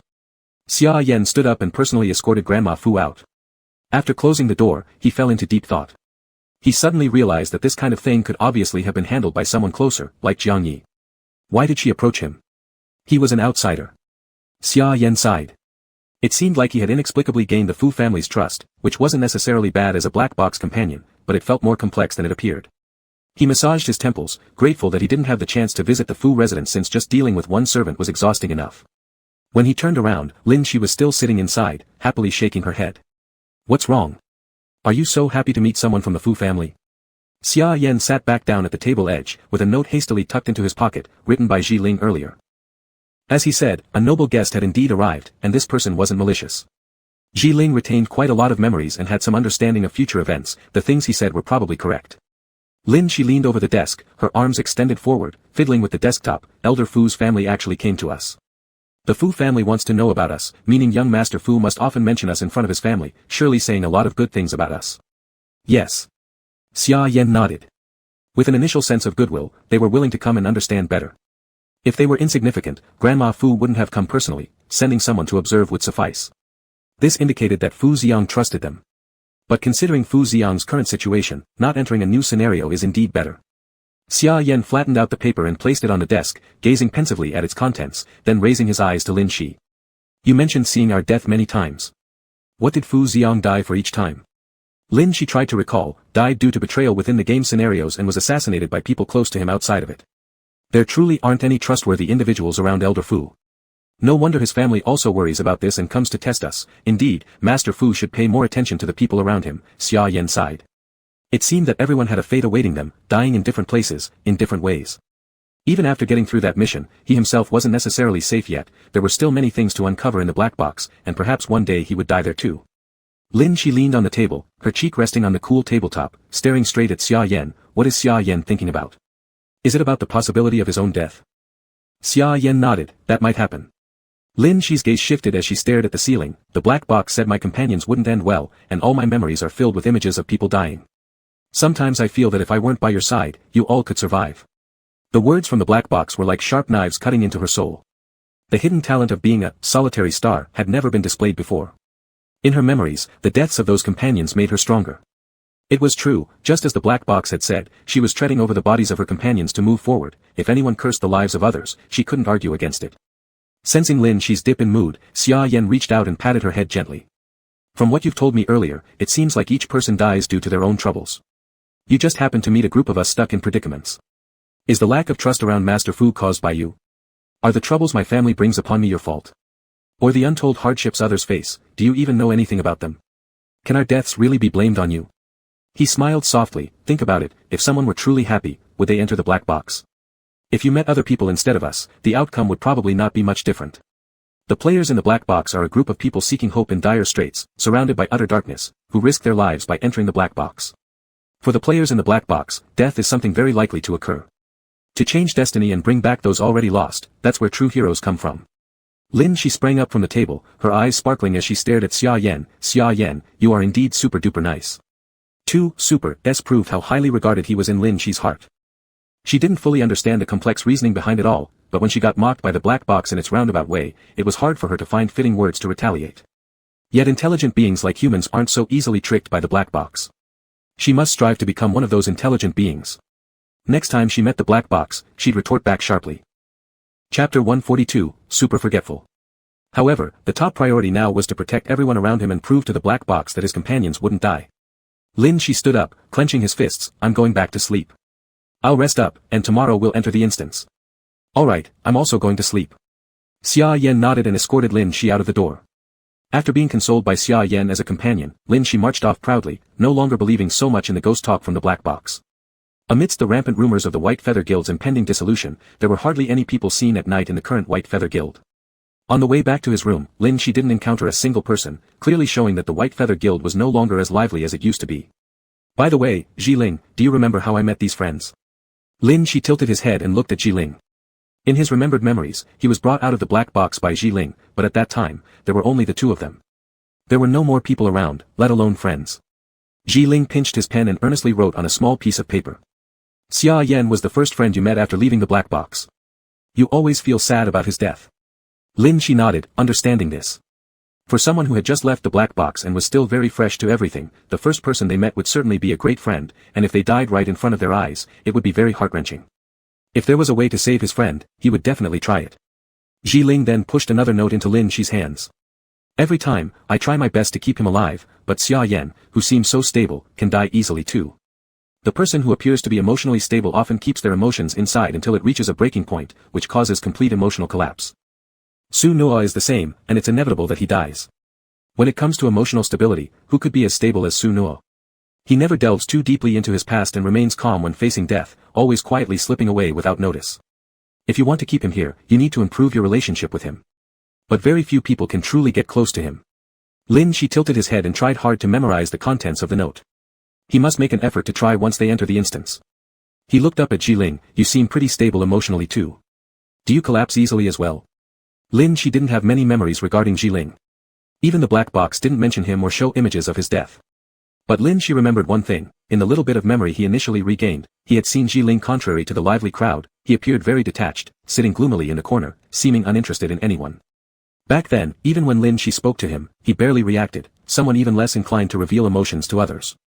Jiling shook his head and leaned closer to Lin Shi, as if all his thoughts were expressed wordlessly with perfect clarity. Having Lin Shi was enough for him. I hope we will have a better future than before, Lin Shi muttered softly, rubbing against Jiling. From an outsider's perspective, it might seem like Lin Shi was talking to himself, hugging the air, and it looked quite eerie through surveillance. There has always been a monster near Lin Shi, something known by all black box players who knew him. However, no one seemed to care why the black box monster followed Lin Shi. Lin Shi was special, so having a monster as a pet was normal. In this world where everyone else's life seemed to run smoothly, only Jiling's life seemed completely different. After sleeping soundly throughout the night, by late morning, the residents of the White Feather Guild slowly gathered in the guild's waiting hall. Lin Shi, feeling full after eating, lay lazily on the couch with a look of satisfaction. Xia Yan was tidying up things possibly needed for the instance, steadily planning ahead for the upcoming challenges they faced. Jiang Yi, lying aimlessly on the sofa, fiddled with his phone, chatting occasionally with Xia Yan. After waiting for a while, Su Noa finally arrived late. He was still dressed in that old-fashioned red Chinese tunic, carrying a small crossbody cloth bag and holding a black thermos cup, walking slowly with one hand behind his back like an elderly gentleman. The bright midday sun illuminated him, making the red of his tunic even more radiant, giving him a touch of youthful style. The red jade pendant on his right ear swung gracefully with each step, looking very light and pleasant. Though he appeared at first glance to be a delicate young man, there was an unmistakable aura of maturity emanating from him that couldn't be hidden. Especially after sitting down, he slowly leaned back into the sofa, looking frail as he unscrewed his thermos cup like an old man and started to blow on the rising steam, giving off a full-on grandpa vibe. Though all were slumped on the sofa, Jiang Yi, Lin Shi, and Su Noa managed to do so in three distinct styles, with Xia Yan being the only one who sat up straight. The moment Su Noa took out his new black thermos drink, Lin Shi immediately sprang up from the sofa, darting to Su Noa's side with bright, anticipatory eyes. What did you bring today? Su Noa gave a narrow-eyed smile, his dark pupils reflecting a hint of light brown in the bright sunlight, like an animal's gaze. It's delicious. Would you like to try some? Sure. I'll try. Lin Shi quickly nodded, happily cupping his hands in readiness for the sweet beverage. Don't drink it. Whatever's in there today isn't something pleasant. Jiang Yi shifted his gaze away from his phone and glanced at Lin Shi. Little Cobalt, be careful, or you might get poisoned by this unscrupulous old man. Faced with tempting food or drink, Lin Shi hardly wavered, eagerly accepting the cup lid from Su Noa under his watchful eyes and slowly sipping the deep brown, viscous liquid. Just one shallow sip was enough to crumple Lin Shi's face. It was bitter, so bitter that his sense of taste was almost numbed. Does it taste good? Su Noa continued to inquire with a gentle smile as he leisurely raised the thermos cup before Lin Shi and took a small sip, unperturbed afterward. This is the concentrated version of Chinese medicine, different from the one you drank the first time. 3 bowls of water boiled down to 1 bowl, poured directly into the thermos just moments ago. Lin Shi shakily returned the cup, stammering, "Not good." Jiang Yi scoffed, "If we lined up all the kids Su Noa has tricked, they'd go around the White Feather Guild twice. And you're the easiest one to fool." Lin Shi sniffled miserably, unable to articulate the bitterness still lingering in his mouth. It had been so good the last time. "If you think it's bitter, have this." Su Noa unhurriedly reached into his cloth bag, pulling out familiar corn candies and placing them into Lin Shi's palm. Having secured the sweet corn candy, Lin Shi cheered up again immediately. Jiang Yi sighed helplessly. This was the classic whip-and-treat approach. Next time, Lin Shi would definitely drink again. Super forgetful. Chapter 143, Current Replica, Prisoner Butterfly. Sure enough, as soon as Lin Shi got the candy, she happily went back to find Ji Ling, completely forgetting about the bitter taste of the Chinese herbal medicine she just drank. Jiang Yi sighed and pointed at Lin Shi, asking Xia Yan, "Is he always this easy to fool?" Xia Yan didn't even look up and replied, "If you provoke him, a knife in your face will change that impression." Jiang Yi shrugged. Indeed, this behavior had some deceitful aspects which might even work wonders inside the replica. Fu Xiang was the last one to arrive. He brought along Wei Butler carrying a package, directly handing it over to Xia Yan upon arrival. "Mr. Xia, take it. This is specially prepared by our master Fu," Wei Butler said with a knowing smile, implying more behind his words. Jiang Yi jumped from his seat. "Fu Xiang, you're playing favorites." Fu Xiang massaged his temples. "Old Wei, next time be careful how you phrase things." Yes, Wei Butler quickly nodded. "Due to Mr. Su's current particularity, the replica you are about to enter has an extremely high probability of being influenced by him. You should know what type of replica you're going into." Xia Yan opened the bag, finding inside it all sorts of random items, talismans, bagua mirrors, and various strange amulets. These were carefully selected by our young master from professionals, definitely safer than those on the roadside stalls. Xia Yan remained silent, accepting the items without objection. Perhaps they would come in handy during the replica. Fu Xiang coughed lightly and glanced sideways at Xia Yan. "Last night, did my grandmother visit you?" Xia Yan nodded without hesitation, then added, "I didn't take her money or discuss anything special." "Don't worry." Fu Xiang paused. "My grandmother is just worried about me. She's not a bad person, but recently she's been keeping a close eye on me. I can't join you all for such an important mission. Please take care of yourselves inside the replica." Xia Yan nodded in acknowledgement. Leisurely leaning on the sofa with legs swinging, Jiang Yi smiled thoughtfully. Master Fu says he's worried about all of us, but why does it seem like his eyes only focus on one person? This worry includes us, right?" Fu Xiang gave him a cold stare. "Your charm bracelet comes at a cost." Jiang Yi immediately shut up, raising his hands to show his innocence and purity. "So, can we go in now?" Lin Shi squatted in the corner, savoring his corn candy while deliberately breaking off a piece to share with Ji Ling. He had waited here long enough to get bored. "Do you feel well rested? Won't it be tiring to continuously enter replicas?" Fu Xiang considered Lin Shi's condition. However, having him in this trip was much more reliable than hiring 100 bodyguards. "Nope," Lin Shi chewed his corn candy. "Entering the replica is fun, and it helps restore memories too. I absolutely love entering replicas." Everyone fell silent. The only one who found it entertaining was Lin Shi. "Well then, in case there are sudden changes in reality, it's still safest to enter the replica sooner." Fu Xiang looked around at everyone, finally landing his gaze on Su Noa. "All of you must return safely." Xia Yan nodded. "I'll do my best." Jiang Yi waved his hand. "I promise he'll come out alive." Lin Shi enthusiastically raised his hand. "I will bring everyone out safely." In their solemn promises, Su Noa also initiated a new replica, leading designated players into the black box.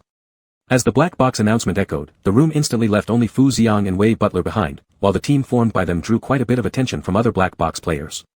Super-renowned god Lin Shi, well-known president of the Water Port Guild, relatively famous within certain circles mainly due to his online pseudonym, Auspicious Flowers.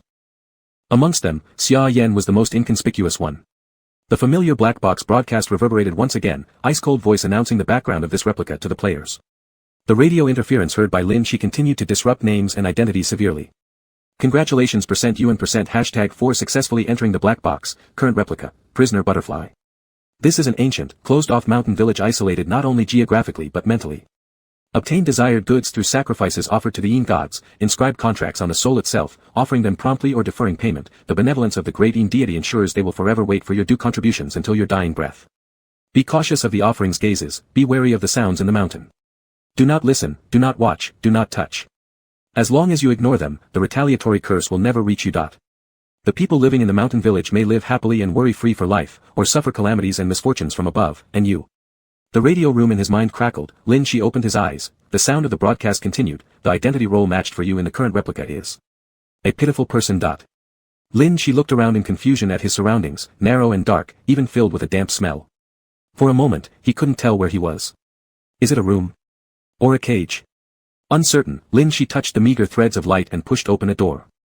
Immediately before his eyes was a muddy path, the right side being a wall and the left side rows of small spaces where several pig heads peered out curiously. The atmosphere throughout this space wasn't pleasant, even causing dizziness. Lin Shi turned back and realized that behind him was a tiny section carved out of a pigsty, plastered together by mud walls, with a door to barely contain a person. But inside, it certainly wasn't a normal place to live. Straw rods laid on the ground formed a little bed, covered by a thin and tattered quilt. The furniture inside consisted of a small table used for meals, with untidied bowls and chopsticks still sitting atop it. Prisoner Butterfly, am I the one imprisoned? Lin Shi painfully grabbed his head. This replica seemed to promise no good food. He disliked such replicas intensely. From the nearby pigpen, a piglet snorted and poked its head out, nudging Lin Shi to bring him back to reality.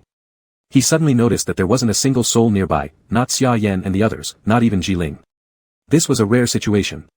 Jiling had almost been inseparable from him. Lin Shi lifted his foot to step out and look around, searching for people. As soon as he stepped outside, he noticed his own attire, dirty, tattered hemp clothes, paired with worn-out straw shoes that were painfully abrasive on his feet. It was quite unlike his well-cared-for current self.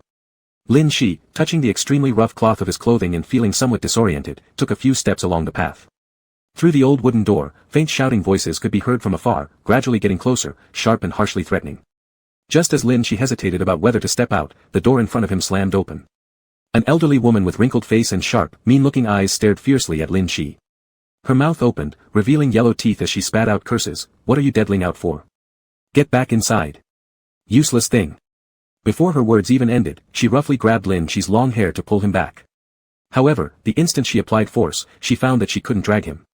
Glaring back, the old hag saw Lin Shi pinching her hand away from his long hair, glaring right back at her. My hair cannot be touched, I don't like others touching it. Chapter 144, If I can't call you brother, then I'll have to call you sister. Even though the person in front of him showed hostility, his pure eyebrows and innocent eyes, along with a handsome face, rendered his scowling harmless. The wicked old woman clenched her teeth and forcefully pulled with all her might, trying to intimidate Lin Shi from the start, but she couldn't move the person in front of her an inch. Instead, the strands of hair she held began slipping through her fingers, transitioning from a warm black to a cool white. Even the seemingly harmless individual in front of her started emitting a cold murderous intent, red pupils trembling, reflecting the panicking face of the wicked old woman. You. The wicked old woman immediately let go and took a hasty step back, carefully examining Lin Shi. Area, how did you end up like this? Did you start earlier than expected? Lin Shi didn't understand what she was talking about. He merely lifted his hand, leisurely arranging his long hair while maintaining a fixed gaze on the old woman, not displaying overt anger but still radiating chilling killing intent. Realizing that the person in front of her had undergone some change and was no longer someone to be easily provoked, the attitude of the wicked old woman obviously softened as well. She put on a forced smile. Sigh. Area, look, it's my fault for being rude before. It's my oversight that I didn't recognize your competence. You don't need to hold it against me. From now on, you're our precious jewel, said the wicked old woman, who was clearly putting on a false smile despite her ugly grimace. Unlike others who felt fear when they saw Lin Shi, this woman appeared to feel content with something else about Lin Shi. Moreover, she kept calling Lin Shi Area. Is this the identity within Shishin's dungeon? How does it sound so much like a girl's name? You're right, it doesn't just sound like a girl's name. The way this old woman treats Shishin is also like treating a girl. And she grabbed his hair so skillfully, it's a familiar method to suppress women. So, did Shishin enter this dungeon with a female identity? Even though Shishin definitely looks male, this hair could probably pass as female if needed. The villagers aren't blind, and I think the system wouldn't mess up the gender between player and dungeon identity. It's most likely that Area is originally a boy pretending to be a girl. Wow, buddy, what you said makes sense. Inside the dungeon, Lin Shi seemed confused by the question too. He reached down, checking his groin area, confirming he hadn't lost anything, or turned into a girl. He then looked at the person in front of him with a questioning expression. Am I a girl? The wicked old woman paused, hesitating for a moment before smiling again. What are you saying? Of course you're a girl. Otherwise, how could you have such long hair? Her words almost confirmed for everyone that this original identity called Area was actually a boy pretending to be a girl, but the wicked old woman clearly wasn't willing to admit it, insisting on treating him as a girl. After tidying up his long hair, Lin Shi's murderous aura dissipated slightly, yet his gaze remained steady on her. If you touch my hair again, I'll cut off your hand.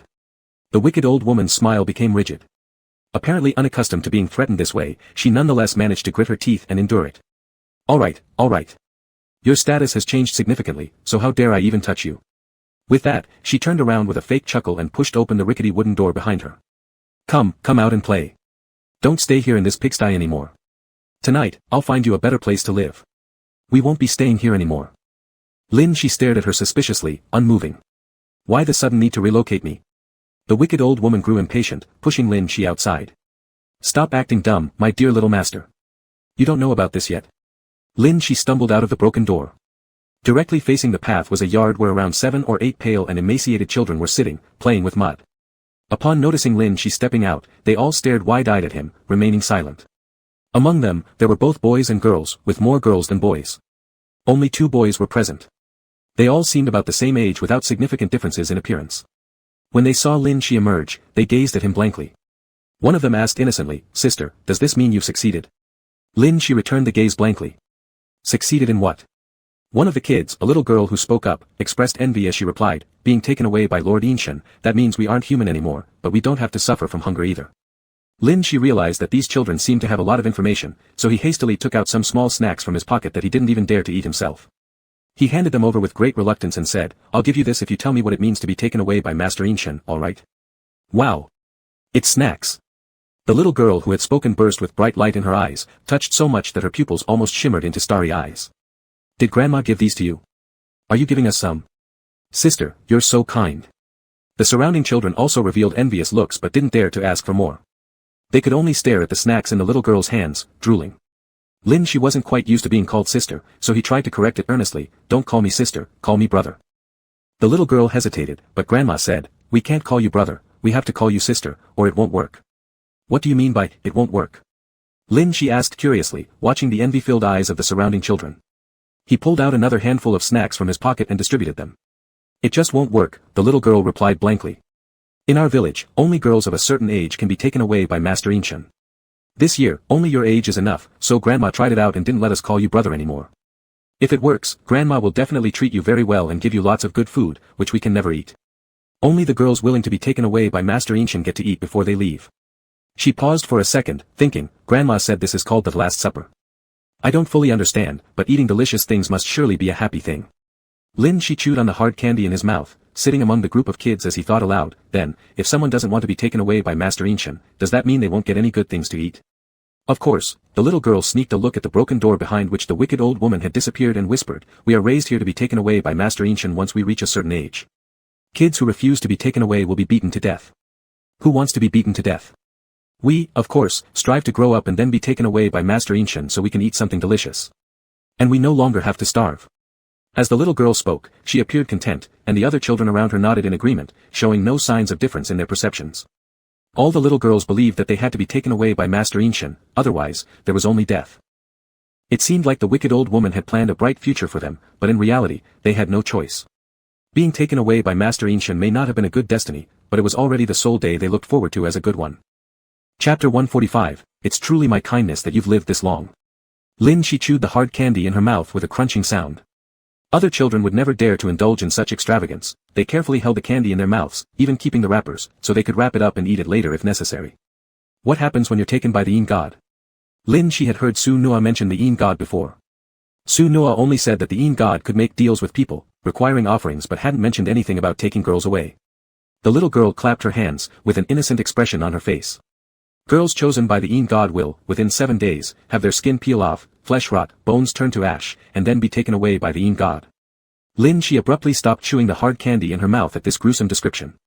The child spoke these terrifying words as though they were everyday facts, without any of the fear that a child ought to show. Isn't that really scary? Aren't you afraid? The little girl licked the hard candy in her hand. Of course we're afraid. But being afraid doesn't help. I'm more scared of being beaten to death. If I'm taken by the Yin God, I can still eat good food for those 7 days. All the other little girls nodded in agreement and cheered excitedly, no more beatings forever. Eat good food. Eat good food. Eat, eat, eat. I want to grow up quickly.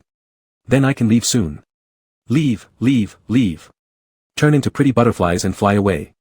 In contrast to the enthusiasm of the little girls, the 2 little boys showed little interest or excitement. In this village, are boys not allowed to be taken by the Yin God? Lin Shi glanced around at her surroundings, noticing there was a high proportion of girls. Probably not. The little girl sucked on her candy while speaking.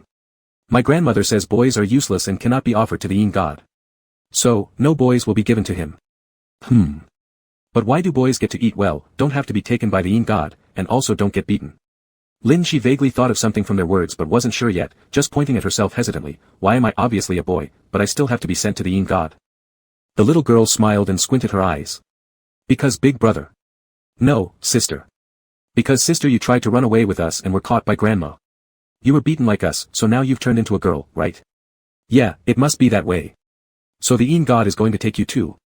Every word spoken with their innocent charm and simplicity revealed truths that left anyone with a functioning mind chilled. There were some people watching in the live stream who came out of the Old Town district and naturally knew the influence of the god. It's a deal, no doubt about it. Apart from making deals, nothing else has ever been heard about the god having any other ability to take people away. These children are not what they seem, good lives promised after being taken by the god. Their sacrifices, all of them raised as sacrifices. By beating them, starving them, cursing them, making them suffer excruciating pain, and then telling them they'll escape all this once they are taken by the god, each leaving child is given one last feast in front of the others, making everyone believe subconsciously that being taken by the god is a good thing. Willing victims in a transaction. If this is the case, I understand why God's original identity was a boy pretending to be a girl. The distinction between genders wouldn't affect becoming a sacrifice. Making an useless boy a sacrifice would require convincing others that he has become a girl, allowing for his use as a sacrifice. Children wouldn't think too deeply. They'd just conclude the older sibling became the younger sibling, so he was taken away. The reason their original identities were also traded as sacrifices might be because they realized something and wanted to take them away. People who know too much are always silenced first. Sighs emerged from the people in the live stream. When they were born, the old district had long become just another part of the city. What they saw here was very foreign to them. The only connection they could draw was the persistent existence of the god, proving how decrepit the village once was, an accurate reflection of what the old town looked like back then. Lin she had asked almost enough questions, then turned to look at those little girls. If I try to take you away again, will you go with me? The little girls all shook their heads. We can't go anymore, big brother, we'll be killed. Besides, you're already destined to be taken by the god. There's no way for you to escape either. Clearly, past failures had crushed the last bit of survival instinct in them. Now, everyone was listlessly sitting in the courtyard, playing with mud, counting down the days until they were taken away. At this moment, they were like cocoons waiting to metamorphose into butterflies and escape from this sea of suffering. Lin she gazed at the sky, pondering for a few seconds before suddenly standing up and pointing toward the broken door. If I go kill the person who can beat you all, will you be willing to come with me? As soon as these words left her mouth, all the children present froze in shock. Kill grandma? Was she serious? The brother had never thought about it before, he only ever planned to help them escape. Can you really kill her? The little girl asked dumbly. But brother, you look so weak. I'll do it right now. Lin she turned abruptly and walked straight into the broken door, leaving the stunned children behind, as well as those watching in the live stream equally baffled. Though killing grandma would mean no more beatings, even if they did kill her, they still wouldn't be able to escape. Grandma was just too terrifying. Unaware of the complicated expressions on the children's faces, Lin she had already turned and stepped through the door. With one swift motion, she pulled out a blood-red knife and moved steadily deeper inside. The wicked old woman with the grotesque appearance was kneeling in the small room where Lin she had just been, offering a sacrifice to the heavens while muttering incantations under her breath. Before she could finish, she suddenly noticed a slight shift in the light within her field of vision, realizing that someone had quietly entered without a sound. Is that you, the god? The wicked woman opened her eyes with excitement, turning around to see Lin she standing at the doorway, her white hair gleaming ominously as she smiled eerily. How is it you? The old woman finally noticed the knife in Lin she's hand but merely glanced at it irritably. Go outside, second daughter, don't make me hit you. Lin she ignored her, stepping quickly to her side the moment the woman closed her eyes. Feeling something cold pressing against her neck, the old woman opened her eyes in panic only to see Lin she smiling amiably as she pressed the red blade gently against her throat, whispering softly, your scolding face is really adorable, like a monster. Then, with a firm pressure, the sharp edge sliced cleanly through the wrinkled, dried skin, spraying blood everywhere in the cramped narrow space, soaking the thin and dirty quilt beneath. Done. Lin she wiped the blade with a smile. I should have acted earlier. It's truly my kindness that has allowed you to live this long. Chapter 146, Where do I look like a girl? The wicked old woman lay on the ground, whimpering and shortly after drew her last breath.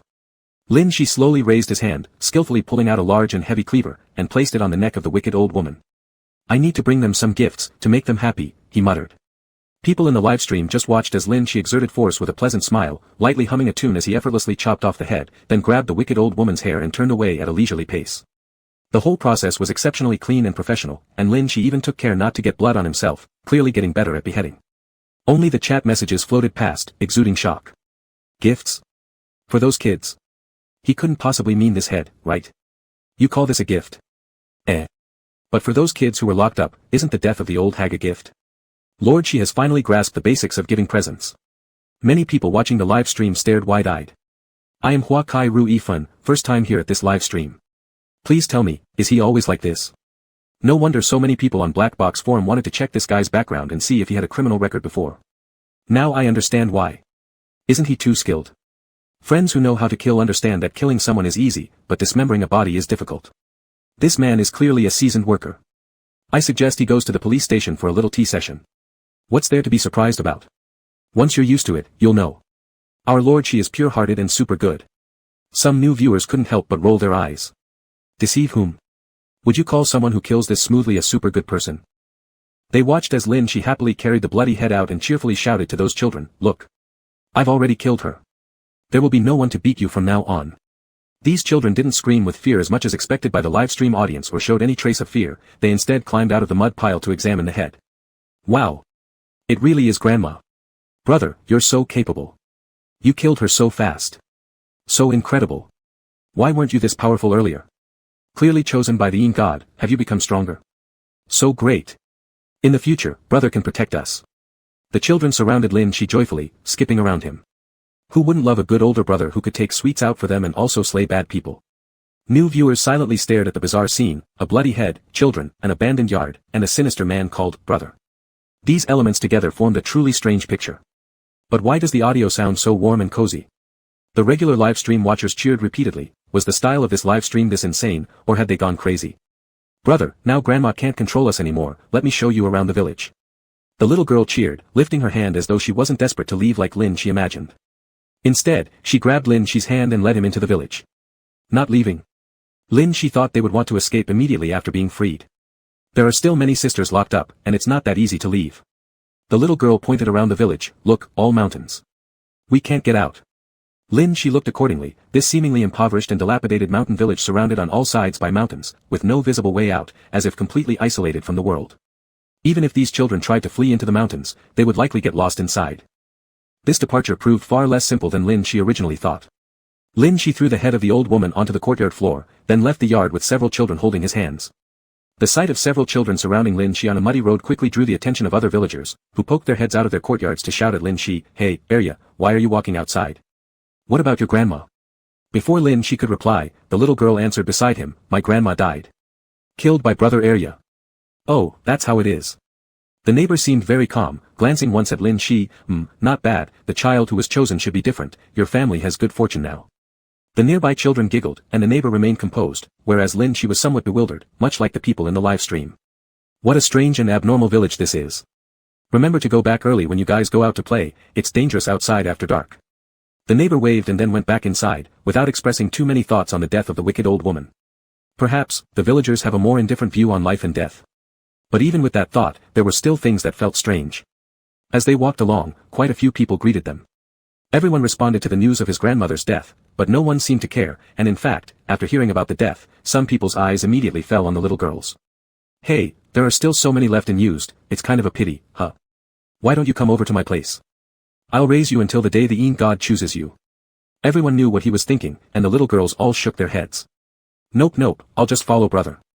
Your brother will be taken away by Lord Yin soon, it would be such a waste to leave you here, why not come over to my place?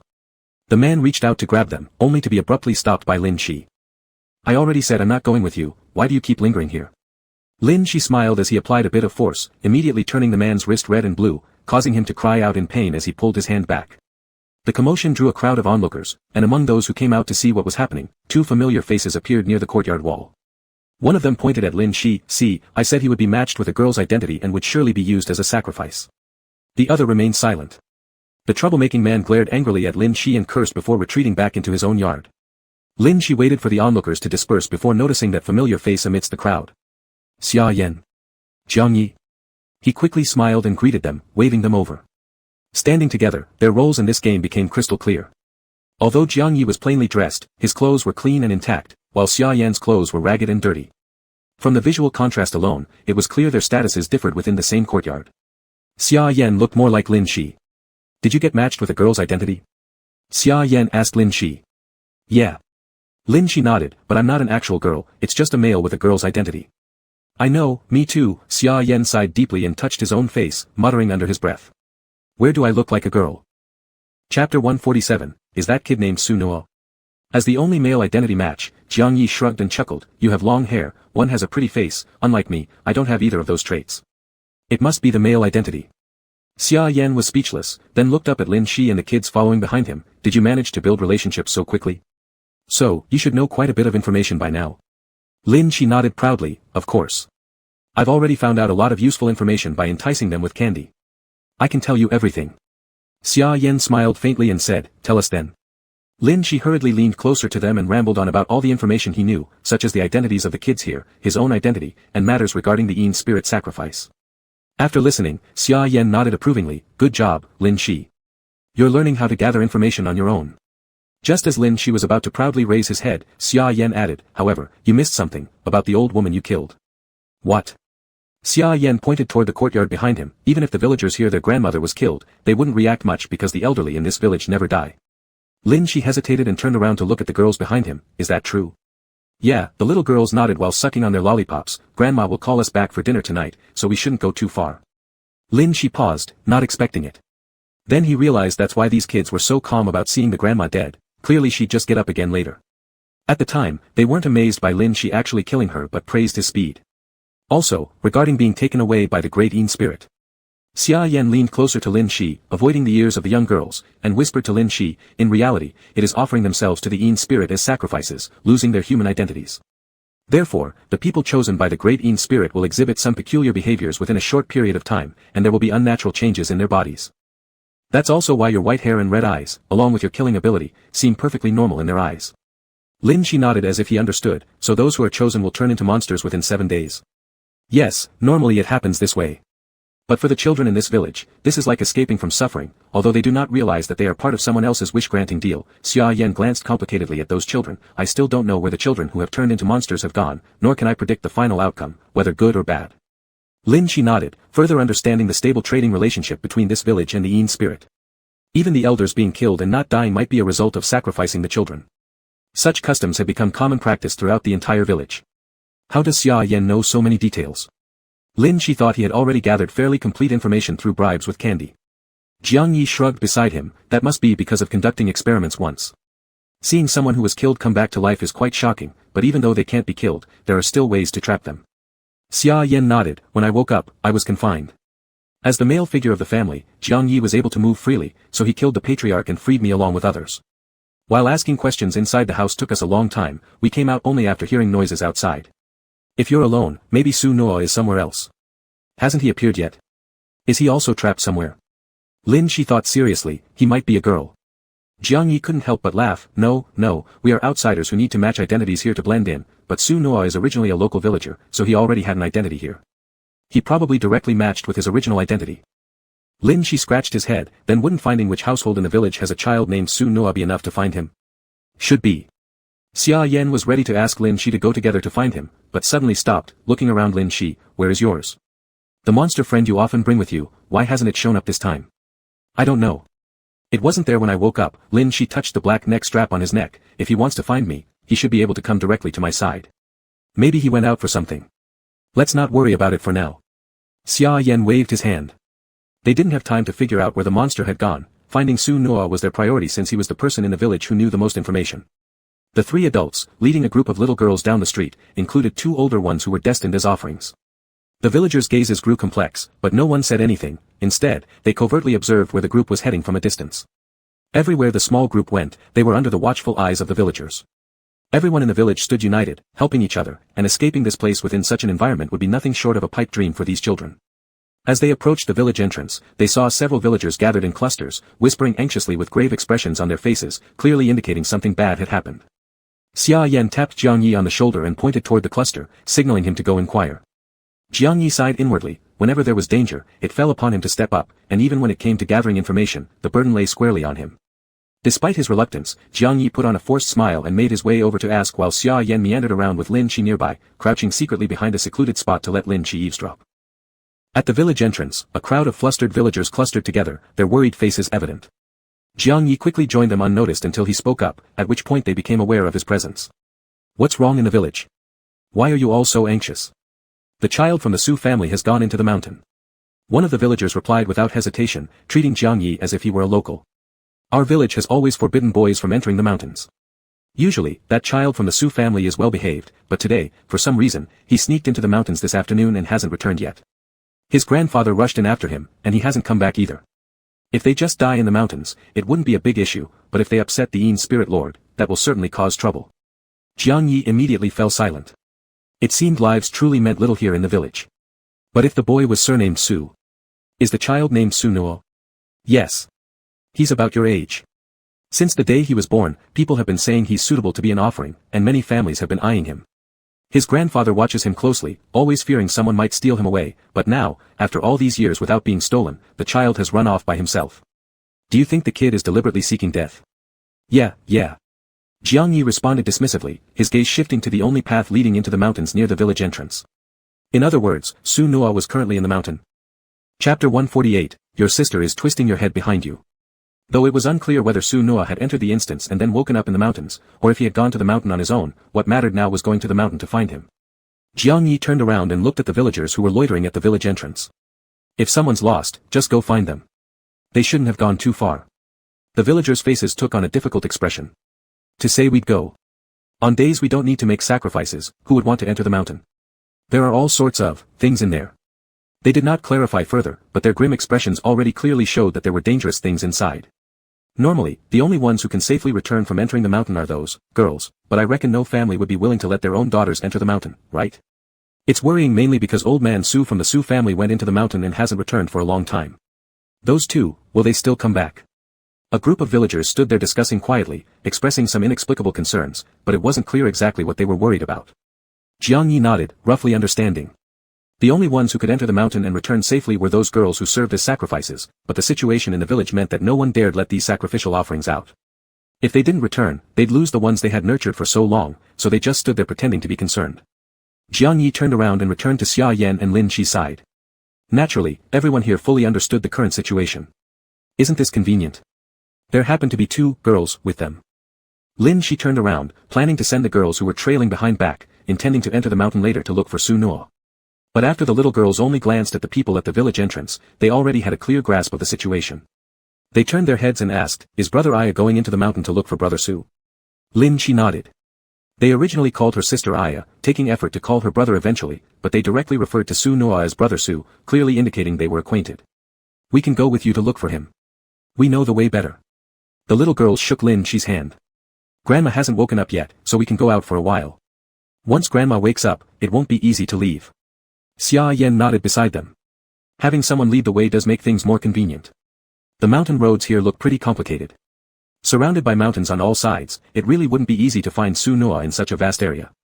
The little girls smiled brightly and nodded, then pointed at Jiang Yi. We can lead the way into the mountain, but you can't go. With big bright eyes, they stared straight at Jiang Yi. You're a boy, you can't go into the mountain. If you do, you'll die. As the only male present, Jiang Yi felt the disparity of gender for the first time, but he still waved his hand. Don't worry, I won't die even if I go into the mountain. Xia Yan and Lin Shi knew of Jiang Ye's peculiar nature and weren't worried about him dying if he went in, but the little girls looked confused. If you go into the mountain, you'll die. Are you really going in too? Are you close friends with Brother Su? Jiang Yi shrugged. That's my elder, so I definitely need to check it out. The little girls were puzzled, feeling like this brother had some issues, but considering his condition, they didn't ask too much. Instead, they held Lin Shi's hand. Let's go, Brother Aya. Let's go into the mountain. Brother Aya helped us, so we need to help Brother Aya. If it gets dark soon, it'll be easy to get lost in the mountains, and Grandma will wake up soon. We need to hurry up and come back quickly. A group of little girls chattered around Lin Shi, pulling him past the people at the village entrance without giving anyone a chance to object. Xia Yan and Jiang Yi followed, passing through the crowd blocking the road, following the little girls, stepping onto the mountain trail, and entering the mountain. The other villagers stood stunned at the village entrance. Aren't those the girls from So-and-so's family? How did they all come out? Were they summoned into the mountain to look for the Su family? The last person wasn't a girl though, why is he going into the mountain? He'll die. Someone recognized Jiang Yi, but when they wanted to stop him, Jiang Yi had already entered the mountain with the group, so they could only stand still and not dare to approach. The path leading into the mountain was paved with stone steps.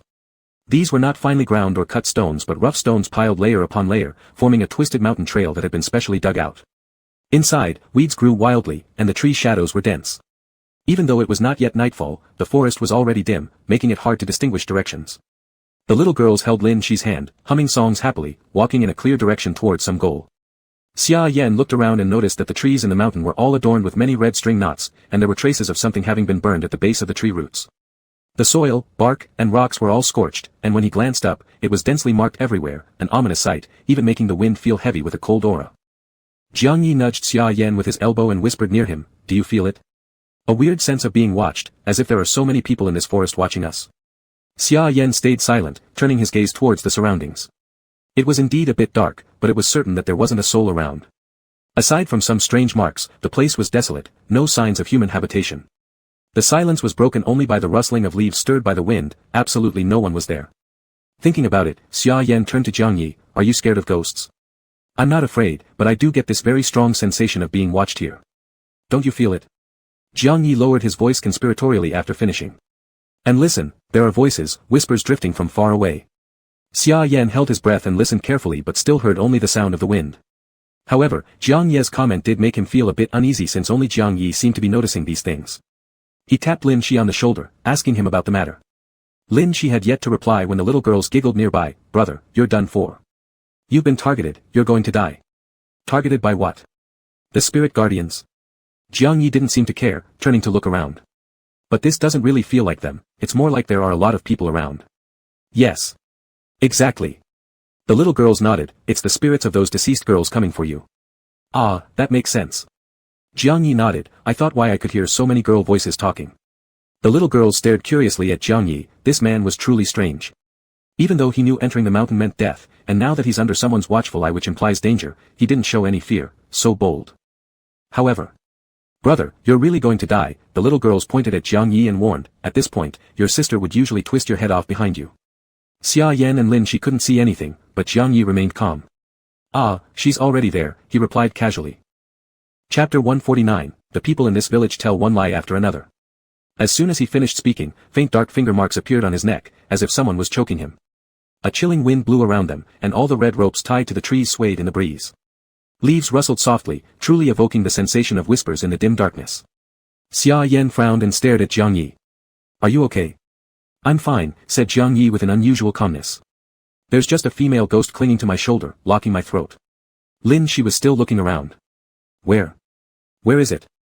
"The sacrificial offering can't see it," the little girls pulled Lin Shi gently. "Since Big Brother is alright, we should keep going." The little girls were rather indifferent to other people's deaths, seemingly deeply influenced by the village they lived in, showing no concern. Lin Shi continued walking, led by the little girls. Xia Yan made sure that Jiang Yi walked ahead to avoid losing him unexpectedly. The mountain path was rugged, and it was very easy to get lost in the dense forest. After walking for some time, it became almost impossible to find their way back. If they hadn't followed the little girls, they might have really gotten lost inside. "Why are you so familiar with this place?" Lin Shi asked, his gaze fixed on the swaying red rope knots. "Because we're often brought in here," the little girls shook their heads lightly, still maintaining a relaxed state. "People selected by the Een god are sent up the mountain by villagers. It's dangerous in the mountain, so they bring us along. They'd die if they didn't bring you along." "Aha. They would be attacked if they went into the mountain alone. They usually meet a bad end." As they spoke, the little girl looked back at Jiang Yi, who remained unusually composed. "So if the sacrificial offerings go into the mountain, they won't be attacked?" "Of course not. Sisters chosen by the Een god wouldn't hurt others like themselves who are equally pitiable." The little girl's words reminded Lin Shi, their current identity reported in the village was as the pitiful ones, or sacrificial offerings. Then, those attacking the villagers in the mountains must be the previous sacrifices taken by the Een god. They wander in the mountain, could this be considered a good life? Perhaps, from the perspective of the village's sacrifices, this actually counts as a relatively decent fate. There's a shrine of the Een god at the top of the mountain, should we even call it a shrine? That's what everyone calls it. The little girl swayed Lin Shi's hand. Everyone puts the sacrificial offerings there and then goes down the mountain, waiting for the Een god to take them away. Brother Su probably went to the shrine, so we should head there to look for him. The little girl pointed toward a certain direction, but among the dense woods, there wasn't any sign of a shrine visible. They could only walk in that general direction. The sky gradually turned overcast, as though nightfall was near. The forest grew darker, tree shadows blurred, and each stone underfoot seemed less distinct. The distance beyond them became hazy and misty, making it harder to identify their forward path. But thanks to the guidance of the little girls, they reached the end of the complex mountain trail where, indeed, two artificial pillars stood upright amidst the deep mountainous forest. Is that the shrine of the god? Xia Yan looked at the two bare pillars with confusion, without seeing any traces of an actual temple. Seems like it, Jiang Yi responded, his complexion now paler than before. He sighed. The woman on my back says that's the shrine of the god, but it's definitely not a good place. Xia Yan stared at the increasingly evident finger marks on Jiang Yi's neck. You talked to her? It was more like she was venting unilaterally. Jiang Yi shrugged indifferently, unfazed by conversing with a ghost, hence able to remain calm despite having a ghost hanging on his neck throughout the journey. She said that the god shrine at night has heavy grudges. If I enter, I'll die instantly. So it's better not to get close. Xia Yan kept gazing at the two columns, unable to spot any traces of other structures. Even as they approached slightly closer, there was a subtle but unmistakable unpleasant smell wafting through the area, like the stench of rotting flesh, surrounding the whole region. The smell grew unbearably clear as they stepped closer. It's impossible for a proper temple to be so strange, consisting only of outdoor pillars accompanied by the foul stench of decay. This place was likely just what the villagers called it in pretense, merely a sacrificial site where offerings meet the god. Step by step, the group slowly ascended on the stone steps. With the columns as a demarcation line, they could clearly see that behind the columns lay a large cleared-out open space where trees had been cut down, revealing a spacious area. At the top of the stone steps was a massive stone table, its surface covered in dried blood. The entire large stone table also bore marks of sharp weapons hacking at it. Behind the table was a large pit filled with countless black cloth bags, densely stacked and emanating a foul smell. The depth of the pit was indiscernible, all one could see were the battered cloth bags piled inside, nothing else besides that. So, this is the god shrine. She looked around but couldn't find even a single wall, just two pillars, a colossal stone table, and this pit stuffed with bags. This hardly resembled any shrine. It only carried the name for the sake of it. Yeah. The little girls nodded and pointed to the bags in the pit. These are the sisters who became offerings. They all stay here in the god shrine. Gazing down at those densely packed cloth bags, it was impossible to count how many there were. This place resembled less of a shrine and more like some kind of corpse disposal site, not even close to being considered a mass grave. The nauseating smell originated from those decomposing bodies sealed within the bags, their numbers too vast to count, each one belonging to someone who had died in this village after being offered as a sacrifice. But, we don't see Su Noa here. Is he not here? She pondered, his gaze slowly falling into the massive pit. Could he already be inside? If he came up the mountain willingly, he must have been searching for something. This area seems deserted, so maybe he isn't here. Xia Yan didn't know much about Su Noa or why he went up the mountain alone, so she turned her head toward Jiang Yi. Jiang Yi tilted his head and started talking to himself as if addressing an unseen presence on his shoulder. Do you know Su Noa? You've probably figured out who's been up the mountain by now. Did you see anyone come up here other than us today? Isn't this just asking me to die? Once I find my friend, feel free to ask me to die however you want. Just hold on. That's right. Jiang Yi slowly nodded, then turned to look at Xia Yan and Lin Shi. I asked her, and she said that today, indeed, a villager brought a child up the mountain and came to the god shrine. The villager sacrificed the child to the god and intended to leave, but the child suddenly pushed the villager into the pit and ran down the mountain.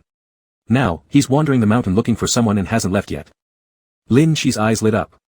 That's Su Noa. Moreover, judging by what was implied, someone had brought Su Noa up the mountain to offer him as a sacrifice, yet the villagers claimed that Su Noa had come up on his own. The people in this village were indeed full of lies. Chapter 150, Princess Xia, speak up. So, we need to look for Su Noa in the mountains now. Lin Shi stared blankly at the vast expanse of forest as dusk approached. It was becoming darker here, finding a person would be difficult enough, let alone ensuring their safe exit. Yeah, we have to search on our own. She said she doesn't know where the child wandering in the mountain went, and couldn't find him. Jiang Yi shrugged helplessly. The two fell silent momentarily before turning their gaze to Xia Yan. What about you? Can you hear anything? Xia Yan shook his head. When I came, it was eerily quiet on the road, almost no sound of anything. This is also very strange. Everyone seemed to be deliberately staying silent, perhaps out of fear of something they dare not speak aloud. After a moment of contemplation, he added, since I can't hear the sounds of the items on Su Noa, he must be quite far away. I can only try asking around while going downhill. Everyone nodded, all they could do was hope to find him sooner. The sky grew darker, and who knows what might appear in the night forest, certainly the most dangerous situation being Jiang Yi with a ghost hanging off his back. Before leaving, Lin Shi turned back to look at the pitch-black pit filled with burlap bags, as if hearing whispers from the surrounding woods, sensing those gazes. As offerings sacrificed through trade, their bodies rotted in the pit, their souls wandered through the forest, while villagers gained immortality through this transaction, making the sacrifices never-ending. A day like today would continue indefinitely. Then, where did all the little girls constantly sent up the mountain as sacrifices come from? Arya's older brother, let's go. The little girl beside her tugged on Lin Shi's hand. Staying here too long will make them angry. Oh. Lin Shi looked back, and under the guidance of the little girls, began walking down the mountain path. Thinking about it, he bent down to ask the little girl holding his hand, were you born in the village? She shook her head, I forgot. What about you? Lin Shi asked the other little girls, who all shook their heads. We don't remember. Ever since we've been aware, being in the village meant we had to grow up quickly or risk being killed if we weren't chosen by the Yin god. Yeah. There's only one goal in life, to grow up and get chosen. I really wish I could grow up faster, said the sugar-sucking girl, gazing at the dark mountain forest. At least then, after being selected by the Yin god, my life would be slightly better. Lin Shi patted their heads, maybe there are other good days to look forward to, like leaving this place, for instance. The little girls merely smiled, without responding. There wasn't much anticipation in their eyes. Walking ahead to scout the way, Xia Yan occasionally glanced up at the red knots tied to trees, sometimes squatting down to inquire about the flowers and grass nearby. After pausing repeatedly, he looked back at those behind him. Some of the plants say they saw a small child walk down the mountain, heading toward the irregular rock ditch, away from the normal trail. It should be this direction. Just after Xia Yan finished speaking, the little girl's eyes lit up brightly. Wow, brother, you're so amazing. You can hear the sounds of things. Like how princess can hear animals talk. Is brother a princess too? Xia Yan stayed silent. Jiang Yi couldn't resist laughing. Princess Xia, speak up. Xia Yan waved his hand dismissively, not a princess, just your average delusion disorder. The little girls didn't understand what delusion disorder meant. Nodding their heads, they had already considered the person before them as a princess. Xia Yan, feeling somewhat embarrassed, turned away and continued searching for the way. Jiang Yi stepped in timely to change the topic. Xinhua should recognize the way down the mountain. If he chose this direction instead, it's not that he got lost in the mountain. Xia Yan squatted down, brushing away the weeds on the ground. A tree that hasn't dried up yet said that before Xinhua arrived, an old man headed this way but never returned. I suspect Xinhua's grandfather met trouble in the mountain, and when Xinhua entered this scenario, he immediately sought his grandfather. Ah, is it like that? Jiang Yi glanced at the sky. Xinhua has never mentioned his personal affairs to us. I really didn't know the village he was originally from was like this, such mysteriousism. Even though we've known each other for quite a while, we still don't know much about his past. He sighed deeply, then suddenly turned his head towards his shoulder. Ah, you're talking about Xinhua's grandfather, right? Was he a good person? Oh, that's why he got lost in the mountains. Jiang Yi nodded. The one on my shoulder said Xinhua's grandfather was among the few in the village who didn't participate in the sacrifices. So maybe he's never been to this area of the mountain forest before and got lost. Xia Yan glanced back at him, ask again what's really going on in the village. Jiang Yi nodded as Lin Shi quickly led the little girls over beside him, trying to listen, but only Jiang Yi could hear that voice. The mountain forest at night was exceedingly dark. When Xia Yan and the others woke up, they had backpacks they'd brought into the, filled with medicines and similar items rather than anything useful for navigating at night. In the end, it was Lin Shi who pulled out a torch so they could tell their direction in the forest. As they walked along, Xia Yan in front suddenly stopped, turned around, and gestured for silence. Then he focused intently on the sounds of the night. I heard some things talking. It should be Xinhua's gun, it's making quite a racket. It's probably, in this direction. Xia Yan raised his finger to indicate a side, as he remembered the sound of the item from having borrowed Xinhua's gun before. Feeling their way through the darkness with just that faint light, they moved forward, threading through the tree shadows until Xia Yan followed the sound and found a hidden cave covered by weeds under the mountain cliff. It's here. Tiptoeing closer, Xia Yan whispered to those behind him, uncertain if it was truly Xinhua in the cave. Carefully, he brushed aside the weeds in front of the cave entrance. Just as he wanted to peer inside, the black muzzle of a gun pressed abruptly against his forehead. Who's there? From below came a slightly childish voice. Xia Yan looked down. In red clothes, wearing a slanted cloth bag, with black hair and red knot ear pendants, it was undoubtedly Xinhua. However, he seemed smaller overall, and the fabric of his clothing was rougher than before, the stitches messy and carelessly sewn. Xinhua. Xia Yan blinked, staring at the person much shorter than himself, somewhat uncertain. Ah, it's you guys. You came awfully fast. Upon recognizing Xia Yan, Xinhua immediately withdrew his gun, displaying the gentle smile usually seen on his more youthful face. Come in. Without saying a word, Xia Yan shifted a bit to make room. Jiang Yi peeked out from behind, seeing Xinhua, biting his lip to suppress laughter, then leisurely greeted. Wow, it's been a while since we last saw each other. You've grown taller. Chapter 151, The Only Path the Sacrifices Can Choose. Su Noa squinted. Do you understand what it means to respect your elders? No matter whether I've grown younger or older, you need to be polite when you talk to me. Yes, yes, yes. Although Jiang Yi said that, he was still observing with a mindset of watching a spectacle. The phrase, you've grown taller, was something Su Noa used to say to him often upon meeting. Lin Shi, who followed them, immediately rushed over and began pinching Su Noa's face in shock. What happened to you? Why are you so small now? In just a little while, this person had transformed from looking like someone in their 20s to resembling a teenager around 14 or 15 years old. His youthful appearance was incredibly deceptive. It's probably after entering the instance that my previous appearance has been matched. Su-noa calmly shoved his gun into a cloth pouch as worry creased his brows. I didn't expect this instance to return here. This place is quite troublesome. Even if I don't die in reality, it's hard to say whether I'll still be alive after getting through this instance. Lin Shi waved the torch, its light illuminating the dusty mountain cave, revealing another figure lying inside, wearing tattered clothes and looking quite elderly. Oh, that's my grandfather. Su-noa turned with a faint smile. He came up the mountain to find me, but got slightly lost on the way. Considering the conditions up here, I have to keep an eye on him. The group sat down facing each other, and Su-noa gave them a quick overview of the situation in the village. I won't say too much, but you should be able to guess, there's a Ing god here. The old urban area has always had legends about the Ing god. This village is actually what the old urban area used to look like. Su-noa moved some stones, patting them so everyone could sit in a circle within the cave. So what's this sacrifice thing? Lin Shi asked puzzledly, gesturing as he spoke. They said the elderly people here don't die. Xia Yan nodded, right. I saw it with Jiang Yi, those killed would return to normal after a certain amount of time, exactly as they were before. Is this due to the Ing god's influence? Su-noa pulled out a thermos from his cloth bag, shook it a few times, then unscrewed the lid, allowing steamy herbal medicine to contrast starkly with his youthful face. He took a small sip of the herb medicine and slowly said, those in the village who deal with the Ing god are protected by it, and thus do not die. The cost is sending sacrifices up the mountain every year. If this stops, the effect ceases. So even the elderly in the village don't know how long they've really lived. Jiang Yi leaned casually against the wall, staring at Su-noa's face illuminated by the firelight. Then what about you? Have you lived for such a long time because of a transaction with the Ing god? Su-noa nonchalantly drank the herbal medicine, exhaling deeply. I'm different from the villagers. I am a sacrifice, an escaped one, a sacrifice that was never handed over. The contract for the Ing god's transaction remained on me. Until the day comes when it reclaims me, I will not die. A sacrifice, Jiang Yi pondered, recalling something he'd heard earlier, is today it? Today is when you're supposed to be taken up the mountain as a sacrifice to be traded to the Ing god? Yeah, Su-noa nodded slowly. In the context of this instance, it's today, but in my memory, it happened many years ago. My grandfather always told me that the Ing god seemed to favor me, making me the most suitable candidate for a sacrifice in the village. But my grandfather didn't want me to become one, so he kept me home all the time and wouldn't let me go out. One day, my grandfather left and never returned.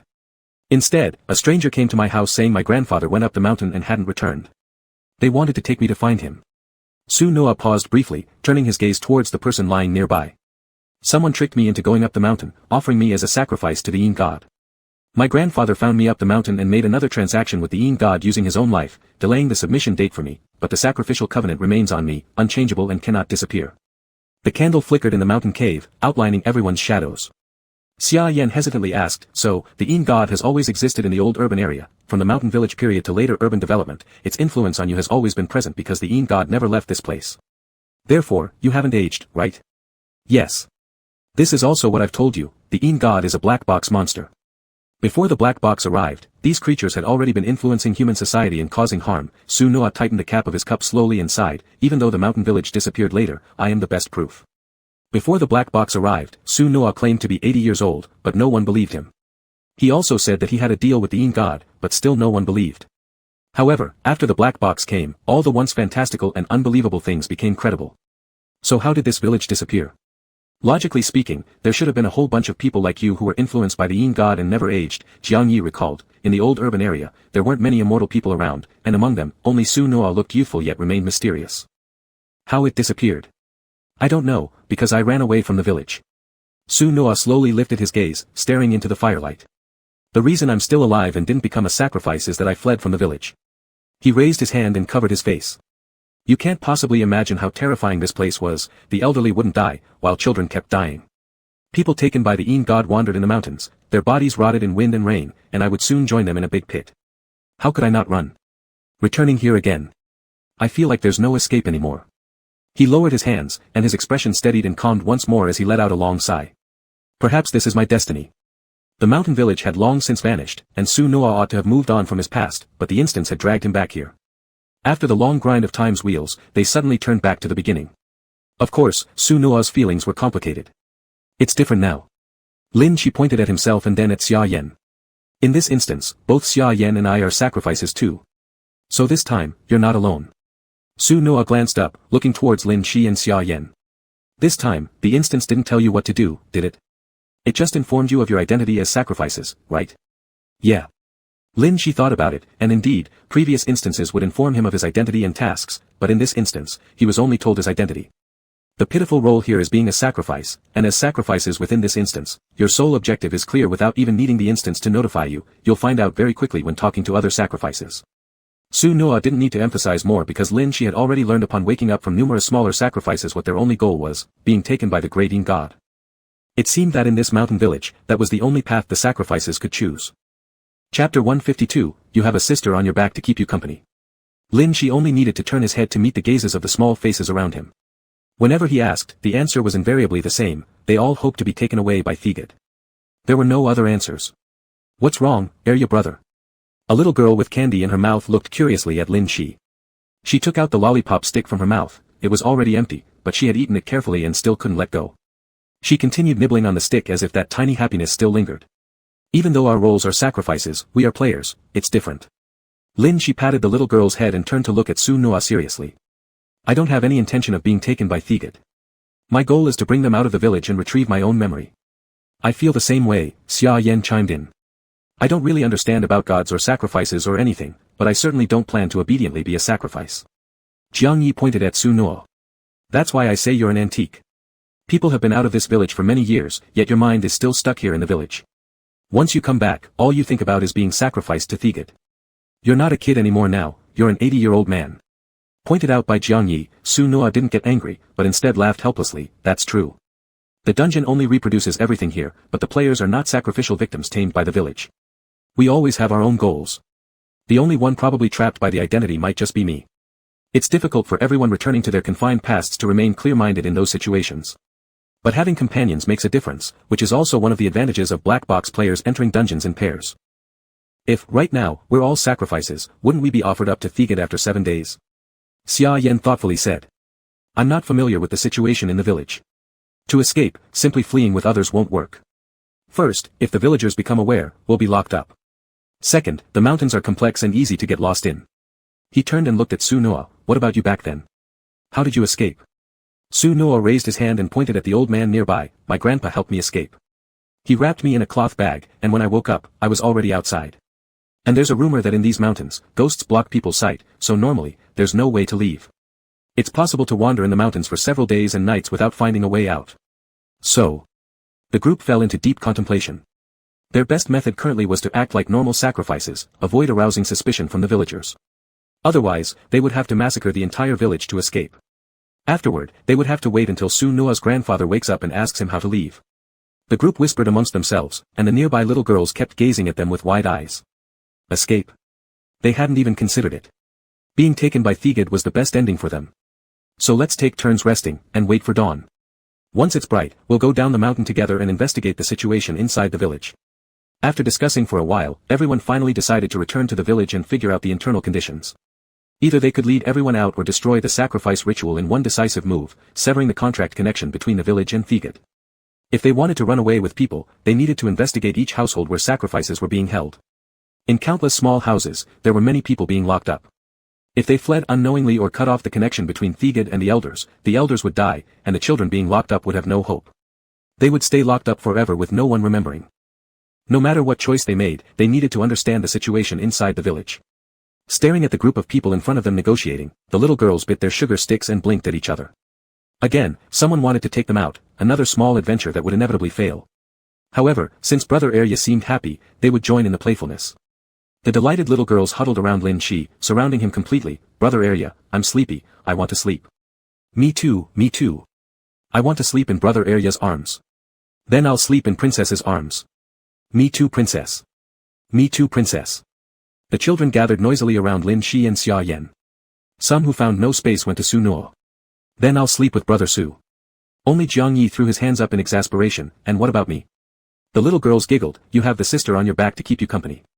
Jiang Yi was left speechless, his neck still firmly gripped by the hand that had been choking him tightly. Only after hearing their earnest discussion about how to lead these sacrifices away from the mountain village did the grip ease slightly, allowing him to catch a couple more breaths. Well, you all sleep then. I'll keep watch in case anything happens during the night. Jiang Yi leaned against the wall, hugging himself with a sense of self-pity. The others didn't hesitate. To ensure they were sharp enough for tomorrow's descent into the village and the necessary wits to match the villagers, everyone quickly closed their eyes to rest and recover energy. When the first light of dawn filtered through, the old man lying on the ground slowly awakened. His first action was groggily calling out for Su Nuo. Lin Shi promptly pulled out a torch, and as its light illuminated the cave, the old man froze. He hadn't expected so many people to be inside the cavern. How did you end up here? Being a villager, Grandpa Su should have recognized these individuals, especially with a large group of children gathered there in the middle of the night. It was strange indeed. Grandpa, they were worried about me, so they came up the mountain looking for me. Su Noa explained, gazing at Grandpa Su with gentle eyes. When I went down the mountain, I saw you collapsed over here. Are you alright? I'm fine. I came up the mountain looking for you too, but I got lost and couldn't find my way back no matter what. Rubbing his head, remembering the events, Grandpa Su immediately grabbed Su Noa and examined him closely. Are you alright? As soon as I returned to the village, I heard someone had taken you up the mountain. Those bastards. I knew they'd come after you because they didn't have their own sacrifices. One moment of carelessness and they sneaked you away. It's fine. Su Nuo remained calm. On the contrary, Grandpa Su frowned deeply. Is it already done? Yeah. Su Nuo nodded. The sacrificial contract had already been engraved and could not be undone. A surge of anger rose across Grandpa Su's face before it turned into helplessness, his weathered features filled with complexity. I knew this day would come. It's all because I wasn't careful enough to guard you, letting those beasts take advantage. He took a deep breath and let out a long sigh, his gaze falling onto the flickering ground as he tried to soothe things. Don't worry. Grandpa won't let you die so soon.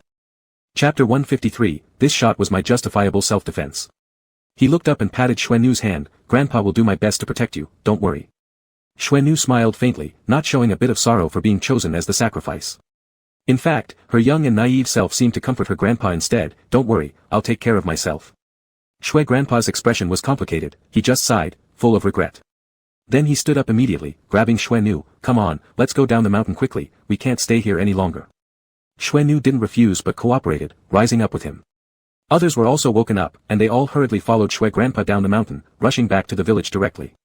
Early in the morning, the entrance of the village was also lively. From afar, a few people could be seen whispering something while huddled together. Upon noticing the large group returning, their expressions changed somewhat. They first froze for a moment, then furrowed their brows, and instantly put on stiff smiles to welcome them. Hey, isn't that old Master Su? You're finally back from the mountain. We worried about you all night, fearing something might happen. Yes, this child looks fine, bringing him back is all that matters. Be more careful in the future at home, don't let anything else happen.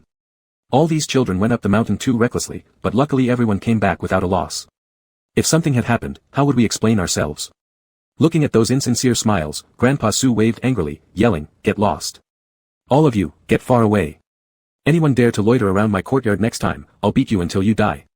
You ungrateful bastards, you even dare to plot against my house. Do you think it's so easy to mess with me?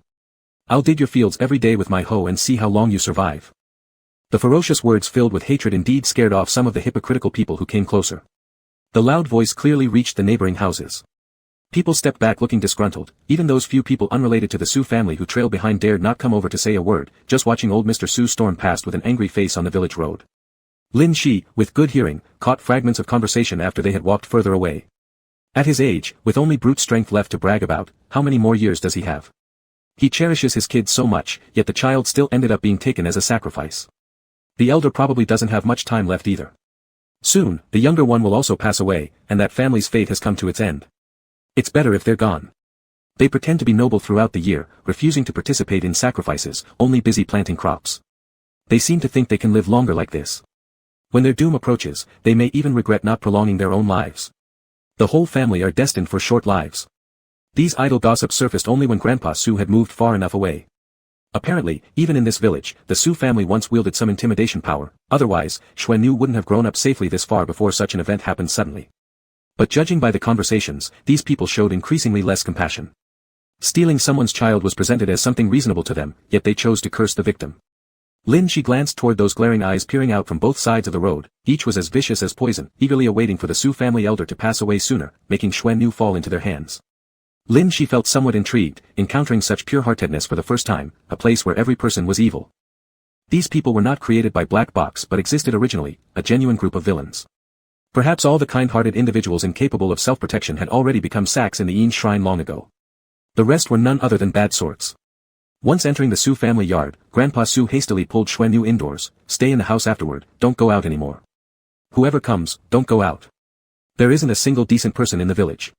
Saying this, Grandpa Su quickly nailed 2 planks onto the indoor window to prevent intrusions through the windows. Xuanyu simply watched Grandpa Su busying himself with such preparations, seemingly accustomed to it.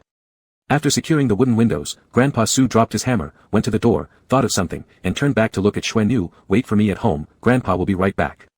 Remember to lock the door after I leave, and don't go outside." He glanced sideways at others inside the room. "You guys.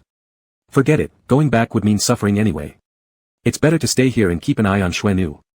After saying that, Grandpa Su turned around and went out the door, making sure to close it behind him as he reminded Su Nu once again to lock it from outside. "Understood, I'll lock it." Su Nu responded while heading towards the door but didn't actually lock it. Only when the sound of footsteps faded away did Su Nu return to the table, pulling out the revolver from her cloth bag. She wiped it on her clothes and began loading bullets into it one by one. "Your grandpa." Xia Yan was confused. It was clear leaving Su Nu alone at home was dangerous, yet he left just now. He went back up the mountain. He's going to negotiate with the Yin deity for more time. "Otherwise, I'll be dead within 7 days, Su Nu replied faintly, lowering her eyes after finishing loading the bullets. She spun the cylinder and tightly held the gun in her hand instead of putting it back. "The villagers always say that I was born on the ghost festival of July 15th, extremely heavy with Yin energy, making me an ideal sacrifice, far more valuable than others in the transaction.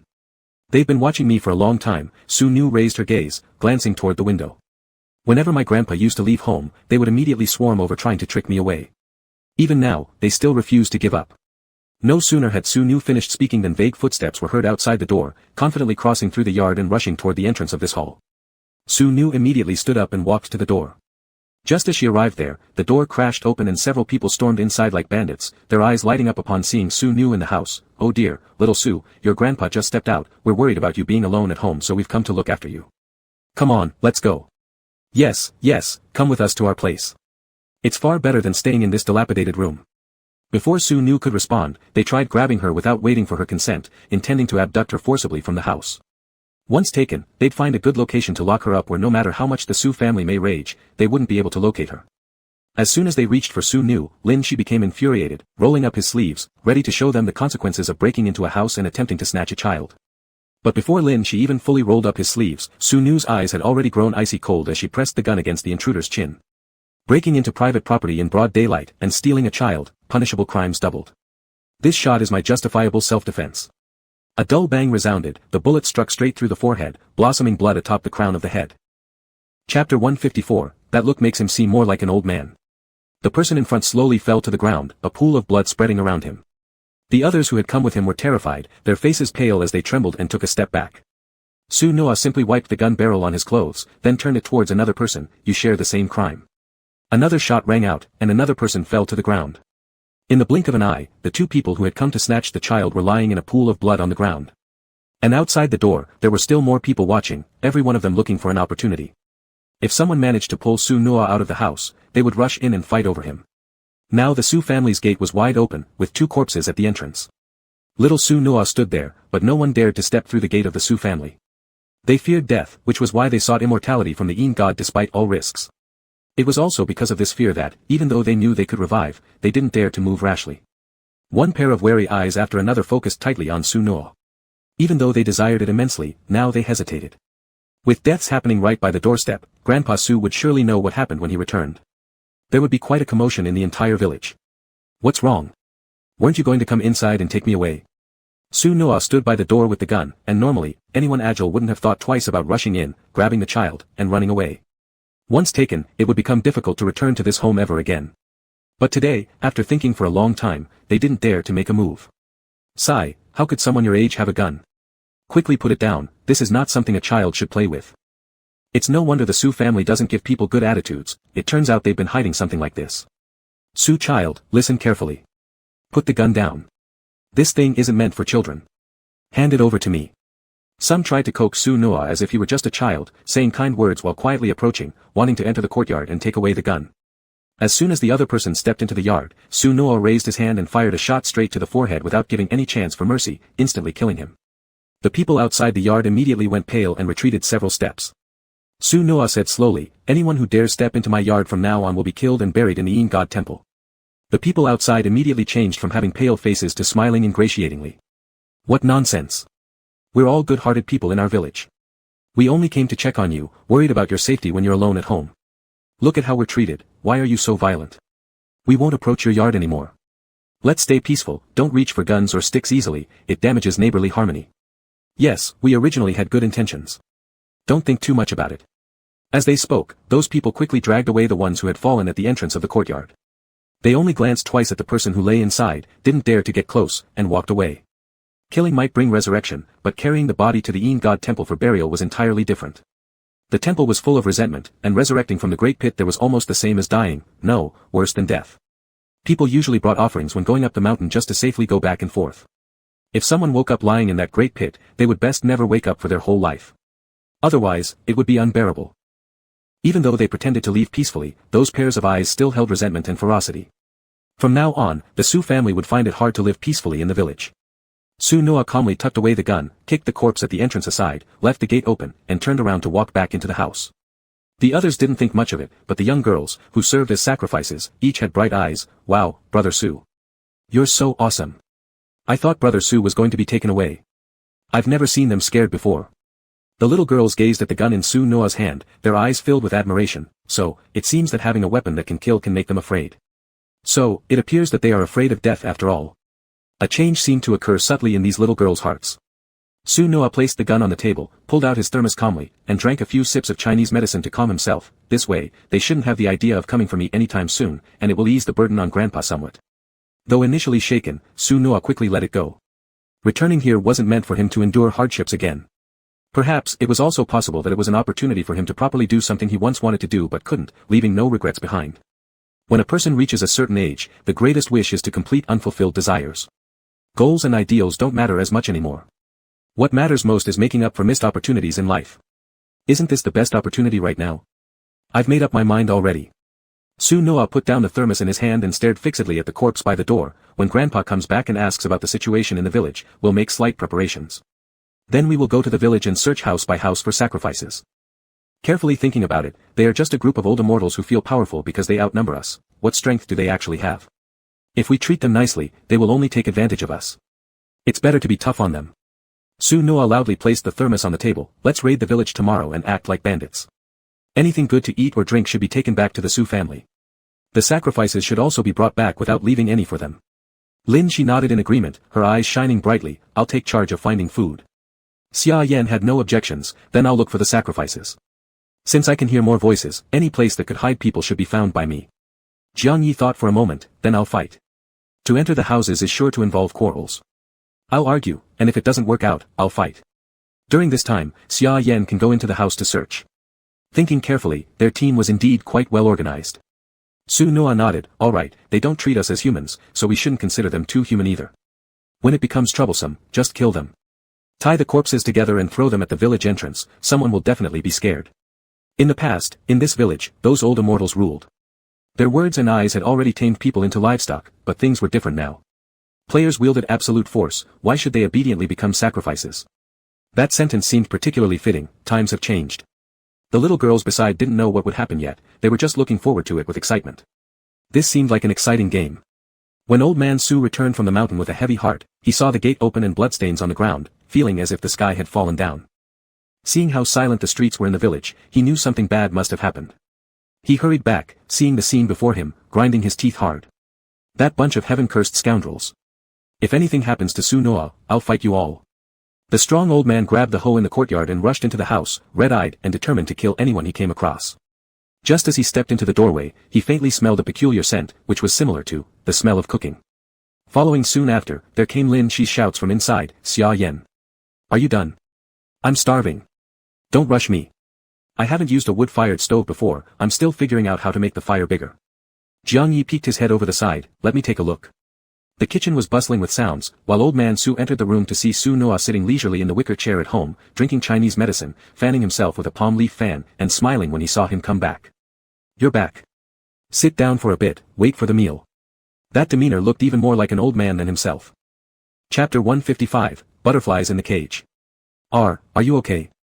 Grandpa Su hurriedly put down his hoe and rushed forward to check. I'm fine. Xiao Nu shook her hand. The blood at the door belongs to the villagers. They tried to break in but were taught a lesson by my friends. The bodies are in the straw pile next to the yard. We'll see where to dump them later. Grandpa Su stood dazed for quite some time before regaining his composure. You mean those heartless villagers who dared their lives, after 2 of them were killed by you all, they ran away and didn't dare come in? Yup. Xiao Nu responded slowly. She couldn't possibly say that she took out a gun to kill them and buried them in a temple of the shadowy deity, scaring them off. My goodness. Grandpa Su wiped the cold sweat off his face. I never thought your friends were so powerful. These kids could find you on the mountain, they're truly extraordinary. How come I've never seen such skilled children in the village before? Grandpa Su looked up, hearing lively commotion from the kitchen, nodding approvingly. Indeed, times change. Farmers can rise up when oppressed too harshly, and children will be no less remarkable. In the eyes of the villagers, they were still the sacrificial children. Only among the players did they appear as normal people. Xiao Nu, being originally from the village, would have slightly different appearances, but the old man's demeanor was unchangeable. Grandfather is right. Nothing is eternal. The pursuit of immortality is merely a delusional thought of the greedy fearing death. Life always comes to an end eventually. Grandpa Su observed Xiao Nu pensively. It feels like you've grown up overnight. Perhaps it's because I kept you locked up too much before and didn't give you a chance to see the outside world properly. Who would have thought our kid is so smart? Don't worry about it. I've seen enough already, said Xiao Nu, waving a palm fan and patting the seat beside her. Grandfather, please sit. I have some things about the village to ask you. Let's chat. Grandpa Su had just come down from the mountain and was indeed tired, so he quickly sat down. Just as his buttocks touched the chair, the kitchen started making some noise. The firewood has fallen out. Jiang Yi, pick it up quickly. Don't set the dry firewood in the kitchen on fire. Picking it up.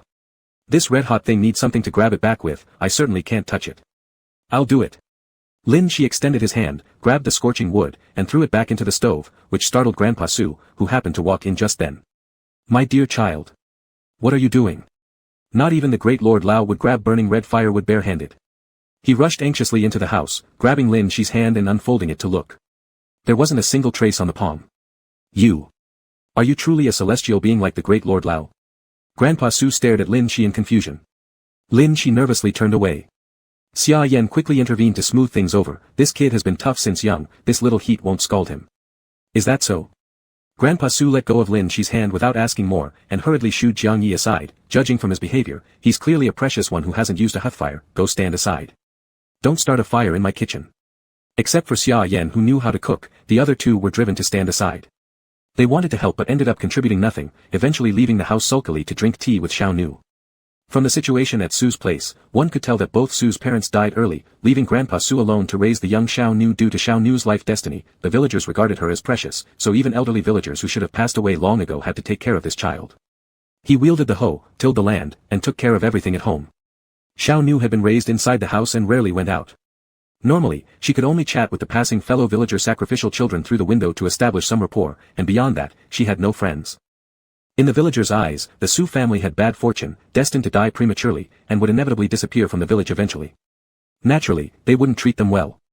At the dinner table, Grandpa Su took a couple of sips of wine and chatted with the children about matters in the village. Before the shadow god arrived, the villagers were somewhat normal. After the shadow god came, some villagers died while others disappeared mysteriously. At some unknown point, raising children to serve as sacrifices became commonplace. When there were no more children left in the village, they would buy them from outside, although it was unclear where they got the connections. Whenever the village was free, you could see groups of people carrying poles up the mountain, and when they returned, these poles carried children who couldn't even walk yet. Nobody knows where they came from. Children in this village are not humans anymore, but objects. With more female villagers, they claim girls from outside are cheaper. They say whether burned or drowned, no one wants them dead, so this village is willing to spend money, bringing happiness to them. The older girls don't want to go up the mountain, and if they run away, the whole village chases after them. Whoever catches one gets to claim her. If a girl refuses to go and isn't chosen by the dark deity, she just becomes an extra mouth to feed. They can't tolerate that.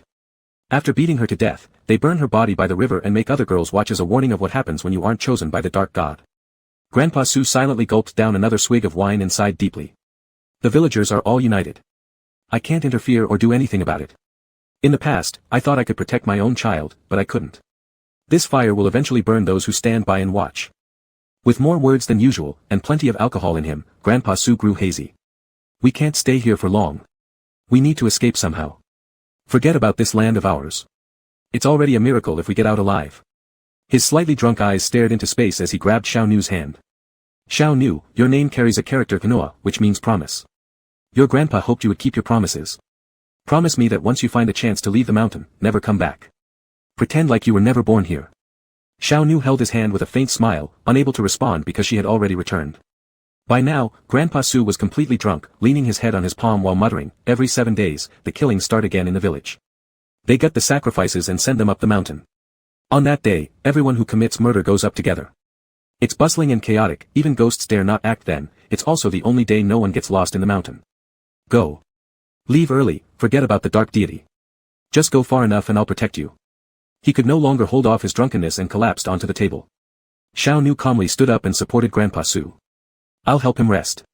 You guys wait here. We'll head out for a walk soon. Good. Lin Shi shoved large bites of food into his mouth. He didn't know why, but this thing called potato tasted so delicious, soft and flavorful. Xia Yan noticed Lin Shi might choke and poured him a glass of water, while Jiang Yi dumped the leftovers from the plate into Lin Shi's bowl.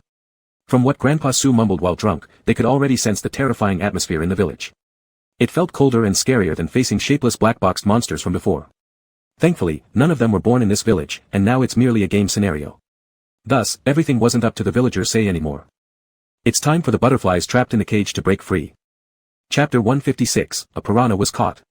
Lin Shi buried his head and cleaned the food on the table in one breath, and after eating and drinking to his heart's content, he put down his chopsticks with satisfaction and patted his round belly. I'm pretty full now. Xia Yan handed him water. However, he was just close to being full, not completely full, which suggested there might be still room left for him to raid the village for more food. Second brother Ya, you really eat a lot. Lin Shi wiped his mouth and turned his head, only to see a group of little girls sitting nearby. Each of them held a boiled potato in their hands, staring blankly at Lin Shi and forgetting to eat the food in their hands. Perhaps it was the first time they had seen someone who could eat so much. Second brother Ya, are you still hungry? The little girl handed her potato to Lin Shi. It was a big potato with only a few small crescent-shaped bites taken out, almost untouched. Don't you like eating this? Lin Shi wiped his mouth and noticed that they had barely eaten any of it. We eat this every day, we don't like it. The little girls took another bite of their potatoes and indeed found no flavor, unappetizing. But Lin Shi seemed very happy when he ate it, as if even these simply boiled foods could make him joyful. The eyes of all the little girls became sympathetic unconsciously. Did second brother Ya not have delicious food to eat before? I'll give my share to second brother Ya to eat. It's okay, we will always get to eat something better. It seemed that suddenly Lin Shi had become the most pitiable one here. Lin Shi was confused but nodded cheerfully, yes. We will definitely get to eat a lot of delicious food later. The bright eyes of the little girls lit up, filled with sudden anticipation, hee. After being chosen by Lord Yin, we can eat delicious food. When I get chosen, I'll share with second brother Ya. We can eat together. Xia Yan and Jiang Yi listened with complex expressions. Lin Shi paid no attention and patted their heads. There's no need to wait for Lord Yin to choose us, we can also eat delicious food. Saying that, he stood up immediately with high fighting spirit, come on. I'll take you to eat. The little girls stood up full of expectation and excitement, surrounding Lin Shi, really? Really? Second brother Ya is so nice. Lin Shi pointed outside, I'm going to take them out first. Remember to join us later. Okay. Xia Yan nodded, stood up, and tidied up the bowls and chopsticks on the table, because someone always had to clean up after meals. Jiang Yi also wanted to go with Lin Shi, but Xia Yan grabbed the back of his collar with a smile, asking gently, if you don't know how to cook, surely you know how to wash dishes? Jiang Yi helplessly shrugged and replied with a laugh, since it's Princess Dun's request, I'll manage to wash some dishes. Xia Yan fell silent, strange nicknames increased again. Once the goal of raiding the village was set, Lin Shi led a group of female children boldly through the village, deciding to lead the charge. He would enter a random house first, grab some food for the girls to eat first, then plunder plenty for himself. Do you know which family in the village is relatively wealthy?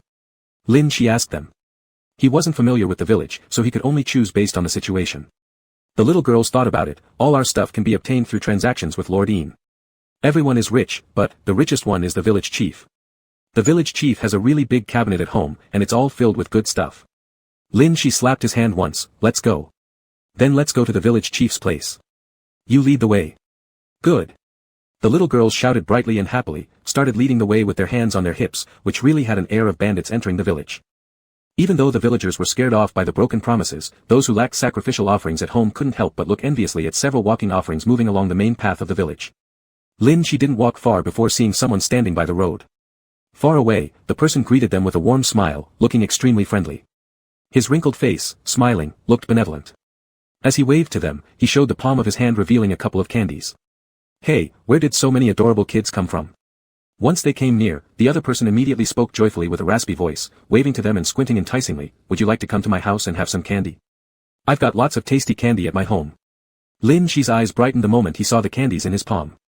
It was corn candy, just like the one Sun Noa had given him before. "I've got plenty more at home. Come on, come on." Seeing Lin Shi's interest, the other person moved forward immediately, trying to lure Lin Shi into his home. Realizing the situation, Lin Shi stepped forward, only to have the little girls immediately surround him protectively as they glared at the old man. "Second brother ya, you can't be lured away by strangers' candies. They all come to trick sacrifices into their homes." "Exactly, that's right. Second brother ya, you mustn't be tempted by candy. They're bad people. Determined to protect second brother ya. No sacrifice traders are allowed near second brother ya. Hurry up and go. Don't try to deceive us." The little girls, full of menace, blocked the old man and pushed Lin Shi, who had been craving for candy, back. But his corn candies taste really good. Lin Shi was still somewhat reluctant. "But he's lying. If you go with him, you'll be locked up." One of the little girls scolded sternly, "It's dangerous." "It doesn't matter, if I get locked up, I can fight my way out." Lin Shi innocently tried to negotiate. The old man stood silently, watching this not-so-smart big kid being confronted by a group of overly cautious and clever little kids. Since there was no chance to lure anyone, he spat in frustration, "Things have turned upside down."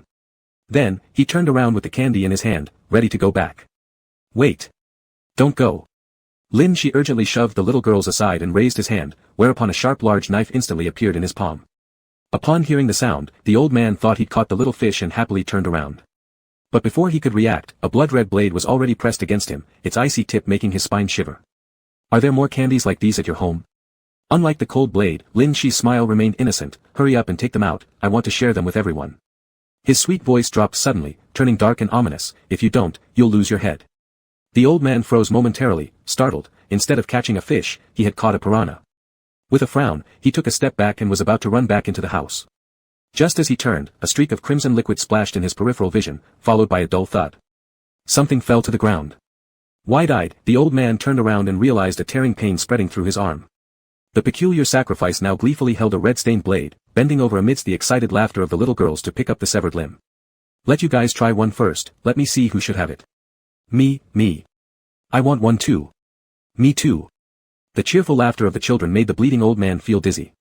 It seemed that just moments ago he had intended to lure lost lambs into the wolf's den in the village, but in a blink of an eye, those sheep revealed their sharp claws, tearing him apart. Chapter 157, What kind of people in this village nurture poisons? Lin Shi happily pinched the corn candy, peeled off the wrapper, and casually stuffed it into a little girl's mouth. "You eat it first. There will be more in a while." His laughter turned as he looked at the old man who was left with only one arm. "Didn't you want to take me home? Let's go then." Realizing that he had provoked someone terrifying, the old man retreated in panic. The expression on his face first showed fear, then his eyes scanned over and saw those smiles, which gradually turned into anger. They were merely sacrifices, nothing but a group of people to be disemboweled and thrown into a big pit. Why did they act so arrogant? They were previously treated like worthless pigs kept in a pigsty, now how dare they hold weapons high above here? He clenched his teeth and glared at Lin Shi, shouting towards the room, "Come out. All of you come out. Hurry up and grab the sacrifices." After the old man's shouts, the door behind him slowly opened, revealing several burly adult men armed with machetes and fierce expressions. Their gazes swept over the little girls by the doorway, and they smirked. "Not bad, old man. You went out and brought back so many good sacrifices. Now we don't have to worry at home." Then, they noticed the old man's broken arm and couldn't help but laugh. "Old man, I'm not saying you are useless, but how could your arm get cut off just for bringing a sacrifice home?" The other person rolled up their sleeves and hefted the machete in hand. "Still, in crucial times, we are the ones you depend on. Hopefully, these sacrifices are useful, unlike those in the past who failed the selection and stubbornly refused to bear offspring, leading to their death and eventual cremation. Such troublesome things. So many deaths mean we no longer have anyone to offer in sacrifice." They laughed amongst themselves, catching sight of Lin Shi smiling nearby and frowned in displeasure. "Tch, why's there a guy here? I hate these useless sacrifices. Let's just kill him." "Alright, let's kill him." As they spoke, they rolled up their sleeves, ready to charge forward. The little girls watched them with some trepidation, tugging at Lin Shi's sleeve, wanting to lead him away as quickly as possible. A family this short of sacrifices must be full of beasts who excel in torturing them to death. After pulling twice and finding Lin Shi unmoving, they slowly lifted their heads. That elegant-looking long-haired brother, without them even realizing it, had seen his soft black hair gradually transform into an unusual white color.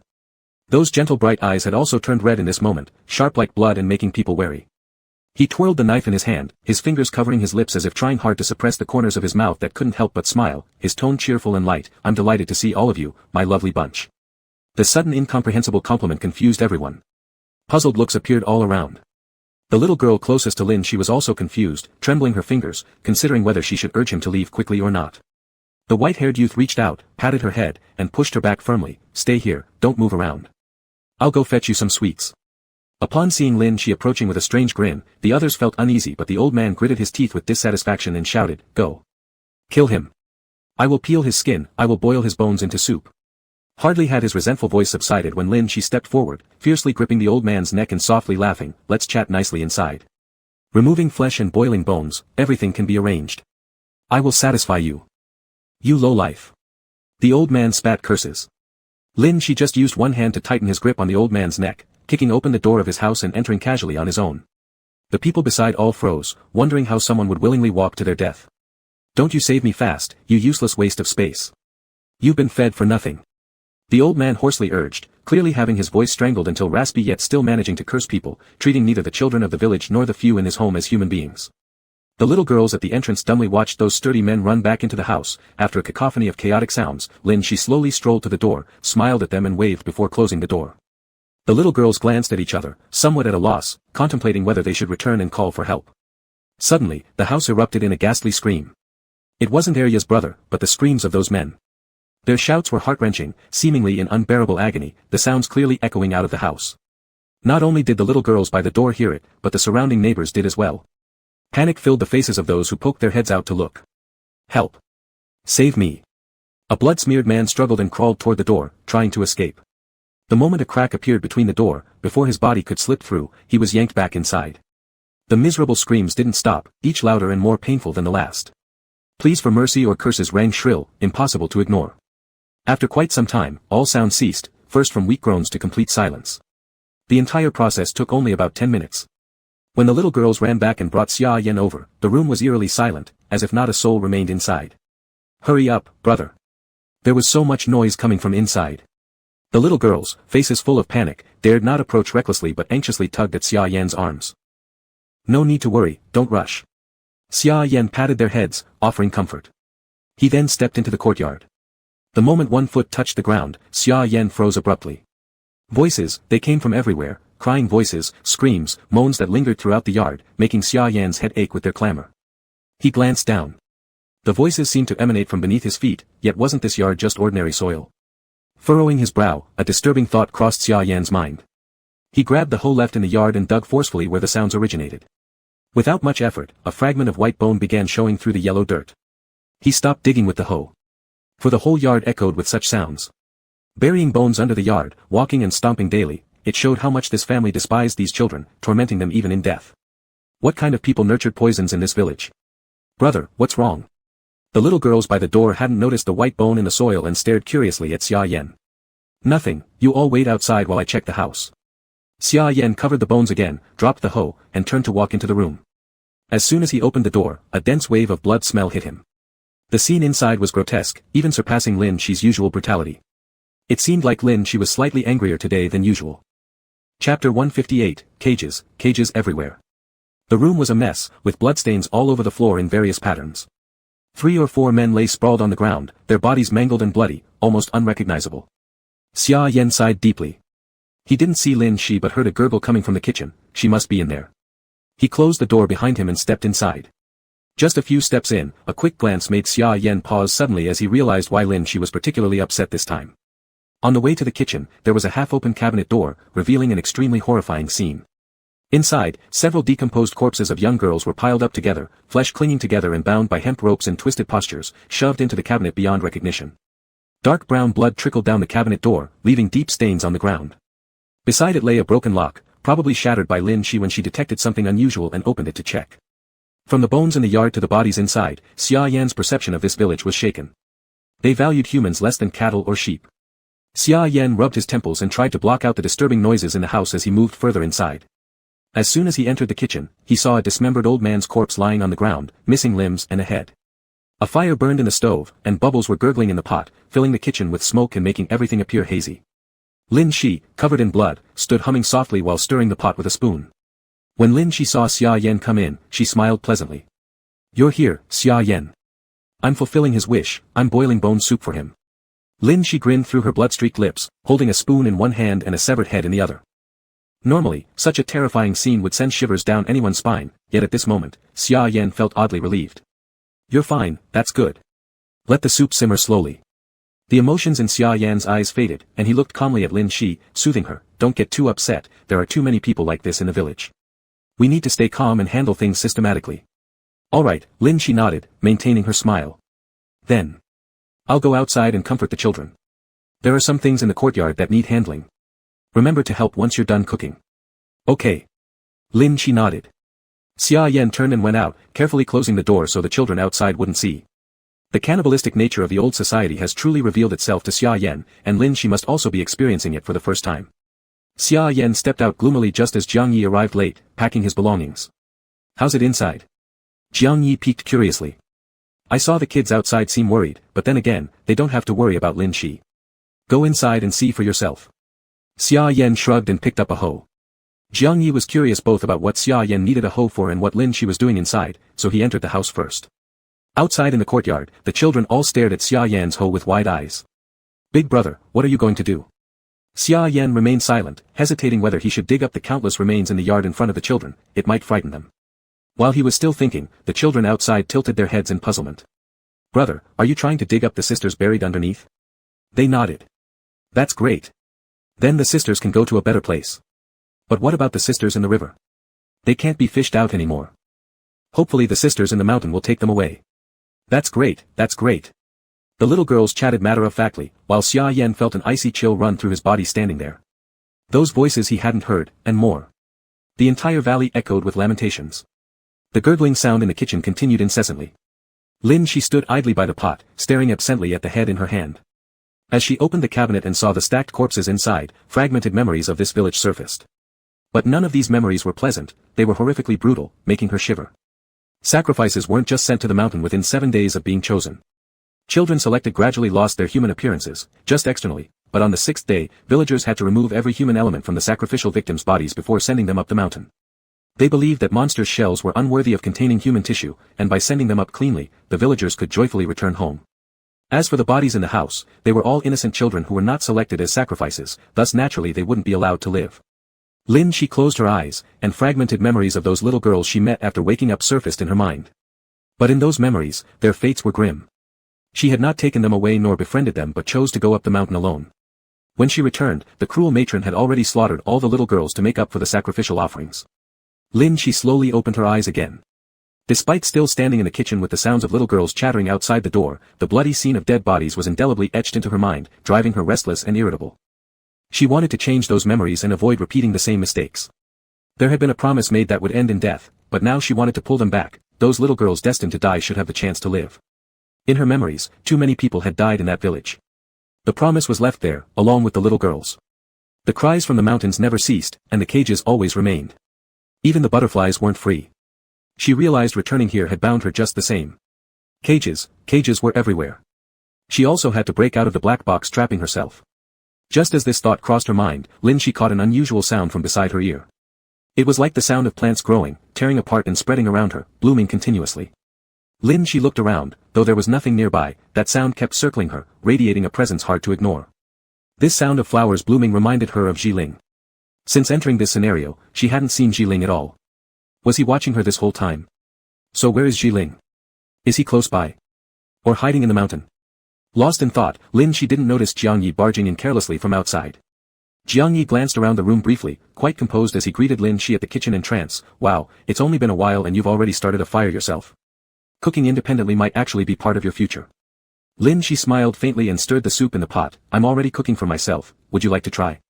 Jiang Yi took a brief look at the contents of the pot, paused momentarily, and shook his head. Just kidding. You can taste that yourself. No, forget I said anything. Don't really try it.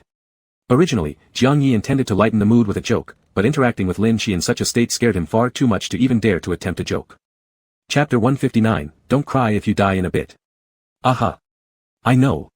Lin Shi nodded, continuing to stir the soup in the pot. The old man wants to drink the soup. I'm helping him boil it.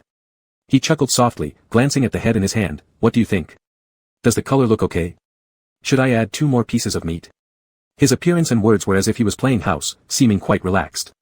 However, the scene was gory and extremely horrifying.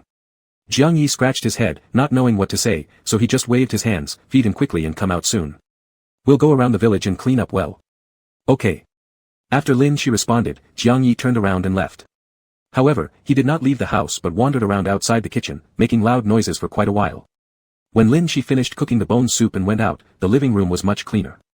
There were fewer corpses on the ground, and the bodies in the cabinet had disappeared. Many bloodstains had been wiped off.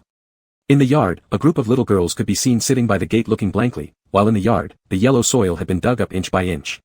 Many burlap bags had been tied up and placed on the ground. On the other side, Jiang Yi was being instructed by Xia Yan to carefully put some scattered bones into the burlap bags. This big commotion caught the attention of many villagers who cautiously peeked to watch. Apparently, those unearthed items set off alarms among the villagers. Sacrifices, they were digging up the bones of sacrifices and intruded into others' homes to do this. The next house might be their own. They stared at the people in the yard, eyes fierce, murmuring in low voices. After Jiang Yi finished placing the bones, he stretched and shook off the dirt from his hands. Although it's good to dig them out one by one and give them a proper burial, there are simply too many. If we have to do this at other houses and find this many, we're in for a lot of work. There's nothing to be done, the noise is too loud. Perhaps after we bury them, the crying in the village will decrease. Even though they have died, they remain trapped here, longing to escape. That's why they've been crying out for help all along, Xia Yan sighed while holding onto the hoe, glancing at the burlap bags. Jiang Yi shrugged and could only continue digging and putting the remains into the bags. When he saw Lin Shi coming out, he happily waved, "You came at the right time. Come and help."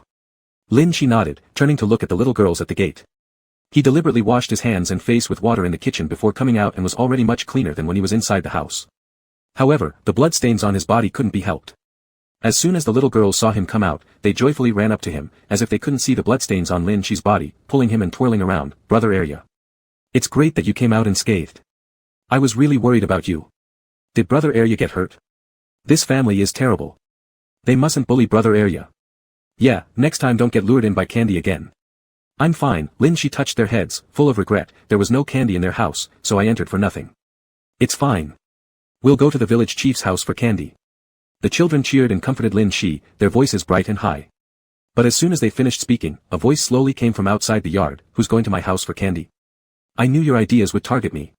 Fortunately, I came ahead to check." Everyone in the yard stopped what they were doing, turning their heads to look out. A large group of villagers from the neighborhood, each holding weapons, slowly approached and surrounded the entire yard. People watching nearby also changed from concerned and fearful looks to smug ones. It seemed someone feared their actions and reported to the village, immediately alerting the entire village. People grabbed weapons intending to exterminate these troublemaking sacrifices. Looking at those familiar faces, the little girls became scared and hid behind Lin Shi. "Brother Arya. There's big trouble, the village chief has come." Not only has the village chief come, but the violent villagers are here too. "Brother Arya, let's run. If we're caught, we'll be killed." The frightened tremors in the little girls' voices confirmed that these people were no good sorts. Each pair of eyes was glaring at them as if trying to swallow them alive. That person who looked like the village chief stood at the center of the crowd, chin raised, looking down at the yard disdainfully, and slowly opened his mouth. "Whose sacrifices are you? Instead of staying at home properly, what are you doing causing a fuss? Go back home while I'm still not angry. Otherwise, you might end up being thrown into the river without even knowing what mistake you've made." His attitude was quite arrogant, looking down on the group of sacrifices as if they were nothing but livestock awaiting slaughter. He showed no regard for their feeble resistance and simply waved his hand dismissingly. "Figure out whose sacrifices you are, grab them and toss them back home. As for those who dare to resist, just kill them outright." As soon as the words left his mouth, a shadow darted out from the crowd, shouting loudly, "They're mine. They belong to my family. Sorry about that." This figure turned out to be the wicked old woman Lin she had seen upon waking up. Not only had she risen without any difficulty, but there wasn't even a trace of injury on her person. She now grinned obsequiously at the village chief, saying with fawning tones, "All of these are my sacrifices. You know how it is, once chosen by Lord Yinshen, they might still hold some rebellious thoughts. This one yesterday got killed and tried to escape. It's made my home restless losing these sacrifices." The village chief glanced indifferently at her, then gestured, "Then arrest them and send them back to your place later. But, if any of them resist while being caught, our hands won't be too light in killing them. We bear no responsibility for such matters." No problem, the wicked old woman smirked slyly as she drew closer to the village chief, quietly slipping him some money under cover of their conversation. "It wouldn't matter if a couple go missing. But if you could leave me a few more, that'd be great, my house really lacks sacrifices." Everyone pretended not to see their covert transaction. Clearly, these sacrifices weren't all from her household. Yet, she aimed to sweep them away entirely for her gain, silently profiting from the chaos. The village chief remained silent, and so did none of them dared to speak against her plan. After finishing the deal, the wicked old woman turned around and glared menacingly at Lin Shi, her earlier smile instantly turning cold. "You'd better behave yourself or risk being beaten to death and tossed into a ditch." She directed another glare at the little girls, her gaze filled with venom. "You worthless trash, wait until I get home, see how I'll deal with you." Long years of oppression had left the little girls trembling silently upon seeing the wicked old woman, barely daring to breathe as they clutched onto Lin Shi's clothes in fear. Confident that her intimidation tactics would suffice to cow these children, emboldened further by the support of the many people gathered around her, the wicked old woman strutted arrogantly inside the courtyard without uttering another word. Rolling up her sleeves with a fierce posture, she cursed loudly and lunged towards the small girlings, ready to drag them away. The bystanders eagerly watched this scene unfold, a good drama of sorting out these disobedient sacrifices playing right before their eyes. Those villagers who had been previously wary now also wore sneering expressions. The entire village awaited what was about to happen. When villains colluded together like this, they found it comforting beyond measure. Could a handful of sacrifices possibly overturn the situation? In the end, they'd meet the same fate as the bones littered in the yard. Right under everyone's watchful eyes, the wicked old woman approached Lin Shi, stretching out her hands toward the girls, barking rudely, "Die without whimpering. You worthless swine deserve your fate buried in mud." But before her hands could touch the girls, Lin Shi intercepted her arm, smiling faintly, "When you die, don't scream either." Instantly, the wicked old woman widened her eyes, preparing to unleash her angry retorts. Abruptly, her perspective twisted sharply, an all too familiar sensation rushing back. Without getting a single word back in, she retained her expression of fury as her head tumbled off her neck with a soft thud, landing soundlessly on the ground without emitting even a cry. In the blink of an eye, the expressions of all outside the courtyard changed drastically. Chapter 160, That doesn't look like a human gaze. They had only heard the cries of pain coming from the house, which seemed exceptionally anguished. Without any actual evidence, it was hard to connect this with the strange white-haired sacrifice. But in that instant just now, everyone present clearly felt a fleeting moment of killing intent. It was as delicate as clouds dispersing and disappeared instantly after severing the wicked old woman's head, immediately withdrawing without leaving a trace. Everyone stood there stunned, staring at the white-haired youth holding the red machete, even doubting for a moment whether he was the one who struck. "What's wrong?" Lin Shi smiled warmly as he stared at everyone, his cheerful red eyes shimmered with a tinge of crimson flowing in them. "Do you also want to give it a try?" He slightly twisted his wrist, his tone becoming more exuberant. "Ah, right, you came at a good time. This way I won't have to go door to door looking for you, I can catch you all in one swoop." Lin Shi said it casually, as if he was just casually mentioning his next itinerary to a passerby, not showing any sign of threat. The villagers outside the courtyard still sensed a dangerous aura, glaring fiercely at Lin Shi. "We've killed countless sacrifices like you. Why would we be afraid of you? Just because you were chosen by Lord Een, you became a bit special, didn't you? Those are monster traits. You're no longer human soon. Anyway, since you've been chosen by Lord Een, we might as well clean you up in advance and send you to the Een temple. That dead old woman couldn't enjoy it, so let us take advantage of this opportunity for free." Their stares at Lin Shi were far more venomous than Lin Shi's at them. It was truly the look of someone who wanted to kill, filled with malice, leaving no room for mercy, and harboring an aimless enmity towards another living being. I don't get it." Lin Shi tilted his head lightly, a tune hummed out from his nasal passage, full of confusion. "In my view, you all seem more like monsters, more monstrous than me. How could this be?" He simply couldn't understand why people who were naturally born humans behaved so much like monsters. Lin Shi has exerted great efforts to become human-like, to resemble humans more. Yet these people turned into monsters so effortlessly, seemingly innate. Xia Yan beside him commented lightly, "Lin Shi, they are not humans either, but monsters too. Just monsters wearing human skins." "Oh. So that's it." Lin Shi responded as if he finally understood, though he still couldn't comprehend completely. After all, even among black box monsters, such cruelty against their own kind did not exist. Puzzled, he spun the knife in his hand. "Whatever, if I can't figure it out, then I won't think about it anymore." Lin Shi smirked gently, "Since you're all gathered here, why don't we just slaughter the entire village then?" With a grin, he lifted the blood-red blade in his hand. The residents immediately gripped various weapons tightly, obviously not taking this seemingly young sacrifice seriously. Their hands were already stained with too many sacrifices' blood. He was just another one. Jiang Yi took the hoe from Xia Yan's hand and pushed him aside. "Ah, then I'll lend a hand too. Xiao Duan is suitable for clerical work, so let's have him make some nice decorations at the back." Xia Yan silently led a group of little girls to stand at the back. He wanted to see how Jiang Yi, who similarly lacked attack skills on the ability card, would assist. "So, shall I start slaughtering the village?" Lin Shi was still quite polite before he began. However, the villagers across from him were extremely impolite. Even before Lin Shi made a move, several people shouted and rushed forward, wielding sharp cleavers, slashing mercilessly toward Lin Shi. A flash of cold light passed, and blood burst forth instantly from the edge of the blade. The skin tore open, the blood vessels burst, and the red liquid clearly gushed in front of everyone's eyes. Splashing water sounds filled the air, blurring the line of sight with blood. The people outside the yard only saw that person raise his hand. His red eyes shone as ferociously as before, his lips curling into an excited smile, and ruthlessly slashed at the rushing man with a swift throat-cutting stroke, savagely tearing apart the bone and blood of his opponent. There was a dull thud as the axe landed heavily, the body decapitated. As the severed corpse lay there, Lin Shi didn't pull back his hand. The heavy blade fell again, splattering blood onto his face, which only further incited his emotions. Ha ha ha. A shrill laugh rang out, accompanied by slightly labored breathing. Lin Shi raised the knife in his hand, eyebrows slightly furrowed, but his mouth couldn't help but rise in a wide grin. Useless. Truly useless. Can't you get up and kill me? The man who had charged over with the others suddenly trembled, shouting in panic as he swung his blade without hesitation towards Lin Shi. But the result was the same, he was slashed down in one stroke. The villagers outside the courtyard were not frightened, instead, they charged forward with greater fury, recklessly lunging at Lin Shi. Amidst the chaotic figures, the lithe silhouette moved effortlessly unaffected by their numbers, skipping about as if playing joyfully among them. Laughter mixed with death echoed around each individual. You look so cute rushing up like that. As a reward, you die first. You're pretty fast too. You come along then. Ha ha ha. You. Don't run away. Everywhere his delighted figure went, splashes of blood followed. The one-sided massacre demonstrated a power that made people shrink back in fear. Normal individuals driven by self-preservation would have fled long ago. Moreover, these villagers were the type who would do anything to survive. Yet at this moment, they were unafraid of Lin Shi, refused to retreat, and grew increasingly angry. Even though many had fallen, the rest pressed forward undeterred. Xia Yan stood at the back, not participating in the chaotic battlefield. Observing from afar gave him a clearer view of this abnormality. These villagers seemed off somehow, completely different from their previous fear-driven selves.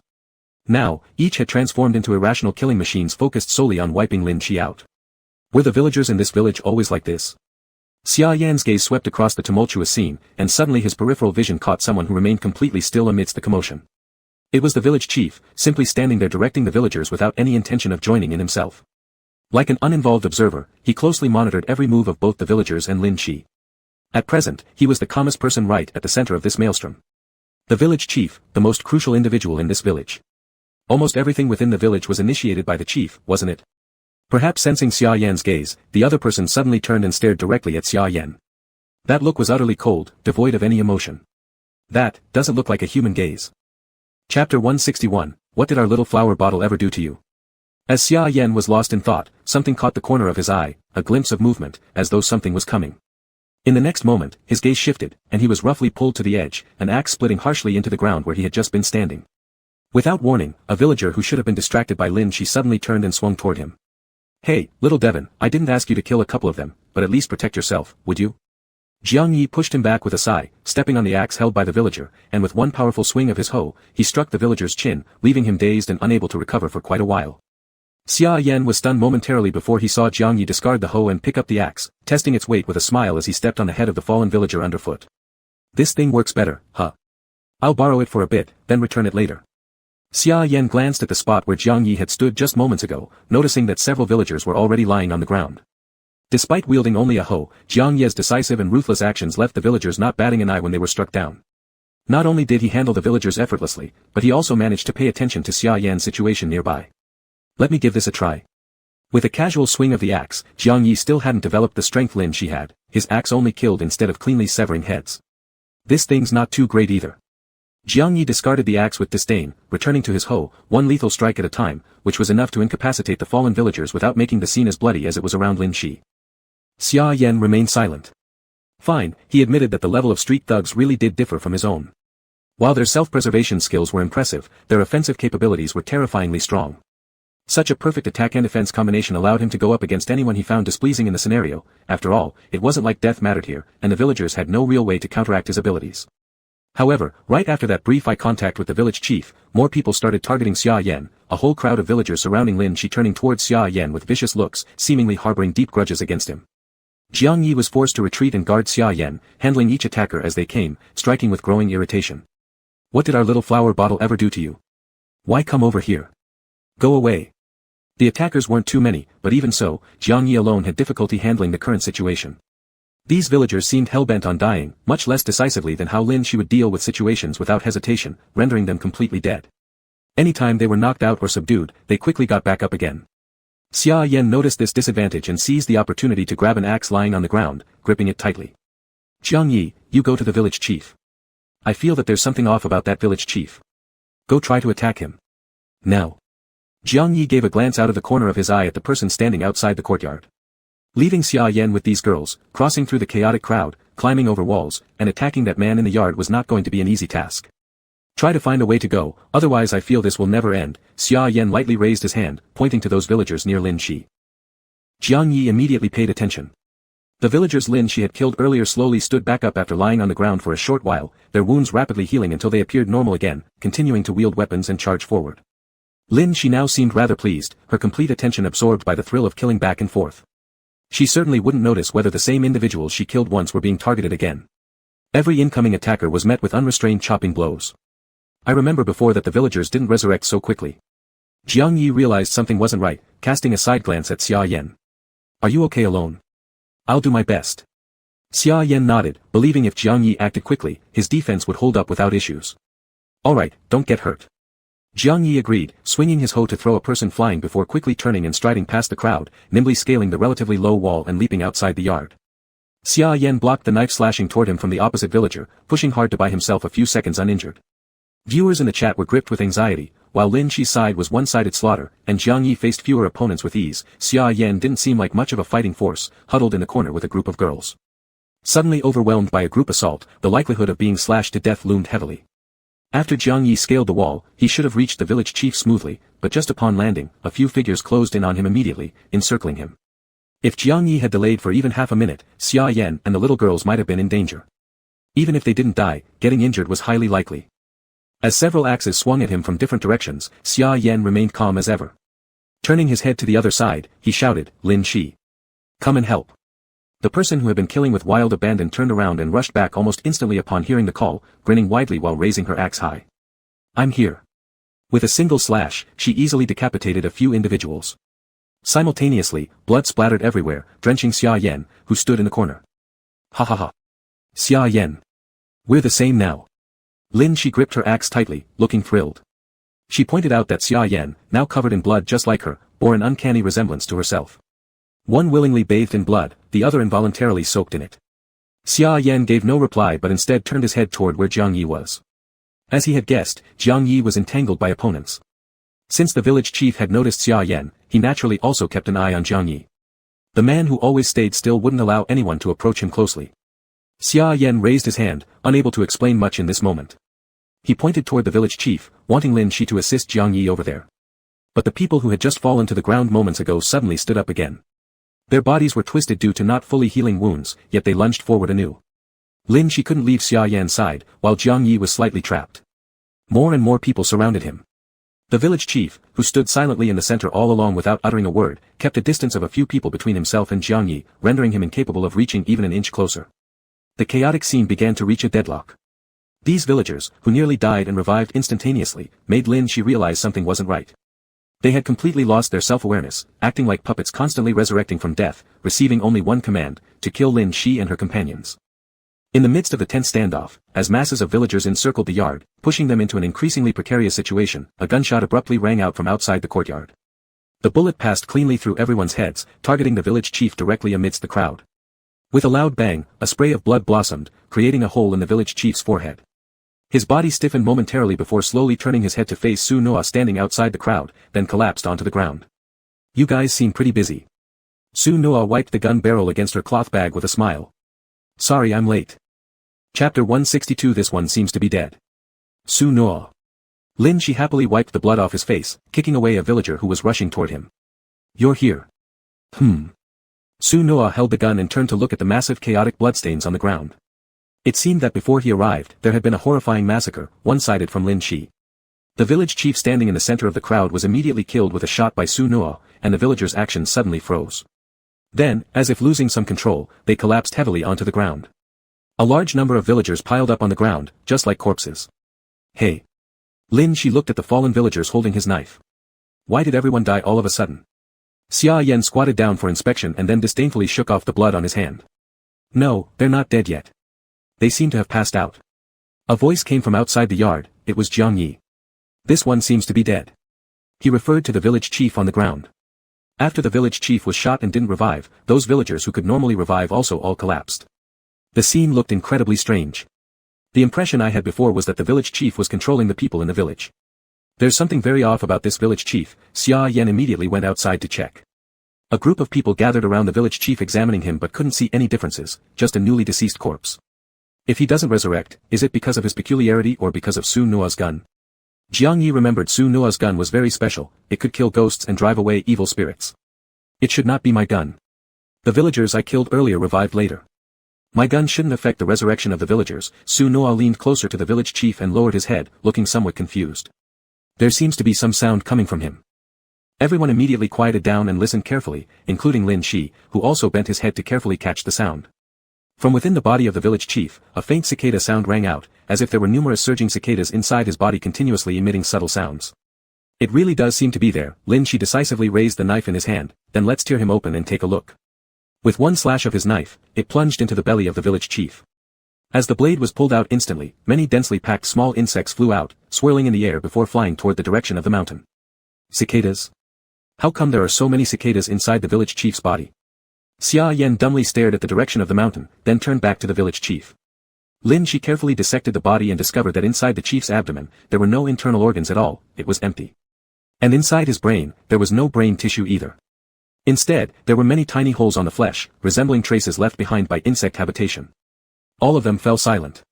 The real village chief was probably already dead, and this body had been controlled by a swarm of insects all along. This mysterious force was heading toward the direction of the mountain. Likely, it was the power of the Yin god, ghost god. Village affairs, big or small, were all under the command of the village chief. Sacrifices and related matters were initiated by the village chief as well. Perhaps, the sacrifices in the village were truly led by the Yin god behind the scenes. Engaging in deals with humans, gaining power, giving what appeared to be longevity power to the villagers, while in reality controlling the entire village to keep sending offerings. While they were pondering, muffled groans sounded from around. The fallen villagers woke up suddenly, dizzily climbing up from the ground. Their first reaction upon waking was to cover their heads, emitting sounds of discomfort. Ouch, I feel so dizzy, and my whole body feels sore. What's wrong with me? Ah. Blood. Where is all this blood on our bodies coming from? So dizzy. I must have lost too much blood. Why is there so much blood on the ground? Could it all be mine? They frantically felt around their bodies but found no wounds where such heavy blood loss could occur. However, sitting there in a haze, they all had blank expressions. By logic, they were suffering from excessive blood loss. After all, each time Lin Shi killed them, there was a lot of bleeding. But since they revived, the wounds healed entirely. Now, they all had severe anemia. Also, they seemed to have little recollection of what happened before. No memory of being killed by Lin Shi remained. Hey! Do you remember what happened before? Jiang Yi kicked a villager on the ground who promptly toppled over again in confusion. What happened before? Why am I here? The villagers looked disoriented and bewildered, trying to get up from the bloodbath but stumbled back again and again. You came with knives to kill us, don't you remember? Jiang Yi gripped the hoe in his hand and grinned. It's good since you can't move now. I'll just kill you all. The villagers' expressions changed instantly, some nervously pleading for mercy. I don't know. Xia Yan watched the attitude of the villagers and sighed. This was correct, this was how people who feared death should act. The previous villagers who showed no reaction when being killed by Lin Shi were clearly under control, extremely off. But now that the village chief, who controlled the villagers, was dead and the power of the Yin god had returned to the mountain, it was clear from the fact that the villagers could still revive that everyone had a touch of the mountain god's power within them, though the village chief was a more special case. To put an end to the trouble in this village, we must climb the mountain and confront the Yin god. Without this village chief, there was no guarantee another villager wouldn't rise to manage the whole village. Killing all these selfish villagers would be meaningless, severing the power of the Yin god was the bigger issue. Lin Shi spun the knife in his hand, pressing its blade against a villager's neck. Speak. How can we meet the Yin god? Lin Shi and the others had searched for Su Nua in the mountain earlier but had spent a long time without encountering the Yin god. There was no sign of the Yin god in the Yin god temple either. To deal with the Yin god, they first needed to find it. The terrified villager stammered, we only ascend the mountain once every 7 days for sacrifice. Usually, even if we enter the mountain, we can't see the Yin god. Lin Shi sharply grazed the knife along the other's neck. If you don't tell the truth, I'll make my move. I truly don't know. I don't know. The man pleaded in fear, showing none of the former arrogance towards Lin Shi. His body instinctively trembled with fright. Lin Shi continued to question a few others, and their responses were consistent. They never encountered the Yin god outside the 7-day cycle of sacrifices. But 7 days was too long for Lin Shi and the group. According to the rules of the scenario, as offerings, they would transform into monsters after 7 days. Finding the Yin god before that happened and killing it was the best way forward. As everyone grew silent, Su Noa suddenly spoke up softly, perhaps. I vaguely remember where to find the Yin god. He gestured toward himself. When I was a child, I found the Yin god in the mountain.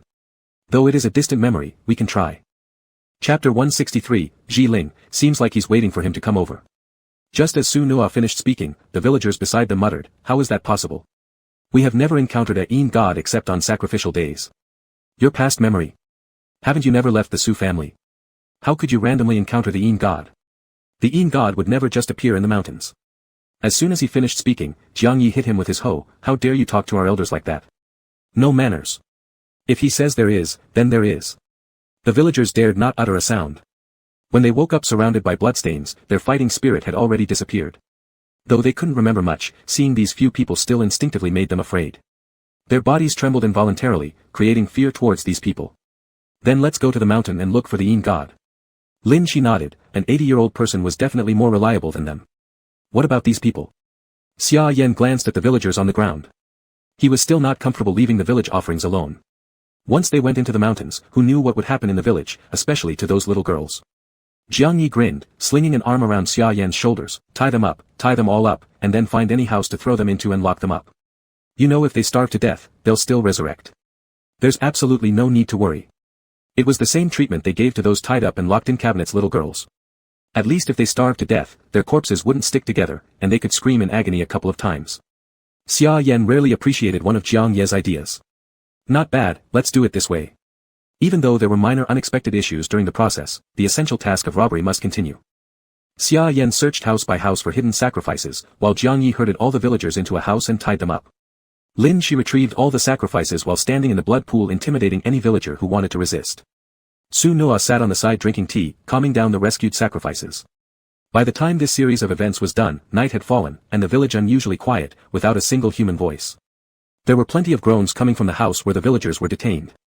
Upon discovering dead children's corpses, Xia Yan brought them back and shut them inside together. Since it was evening now, it would somewhat make these heartless things feel uncomfortable. After finishing, Xia Yan still needed to cook in the large pot to feed the rescued children. Jiang Yi was pulled in to stoke the fire, while Lin Shi was driven out to the yard and forbidden from helping.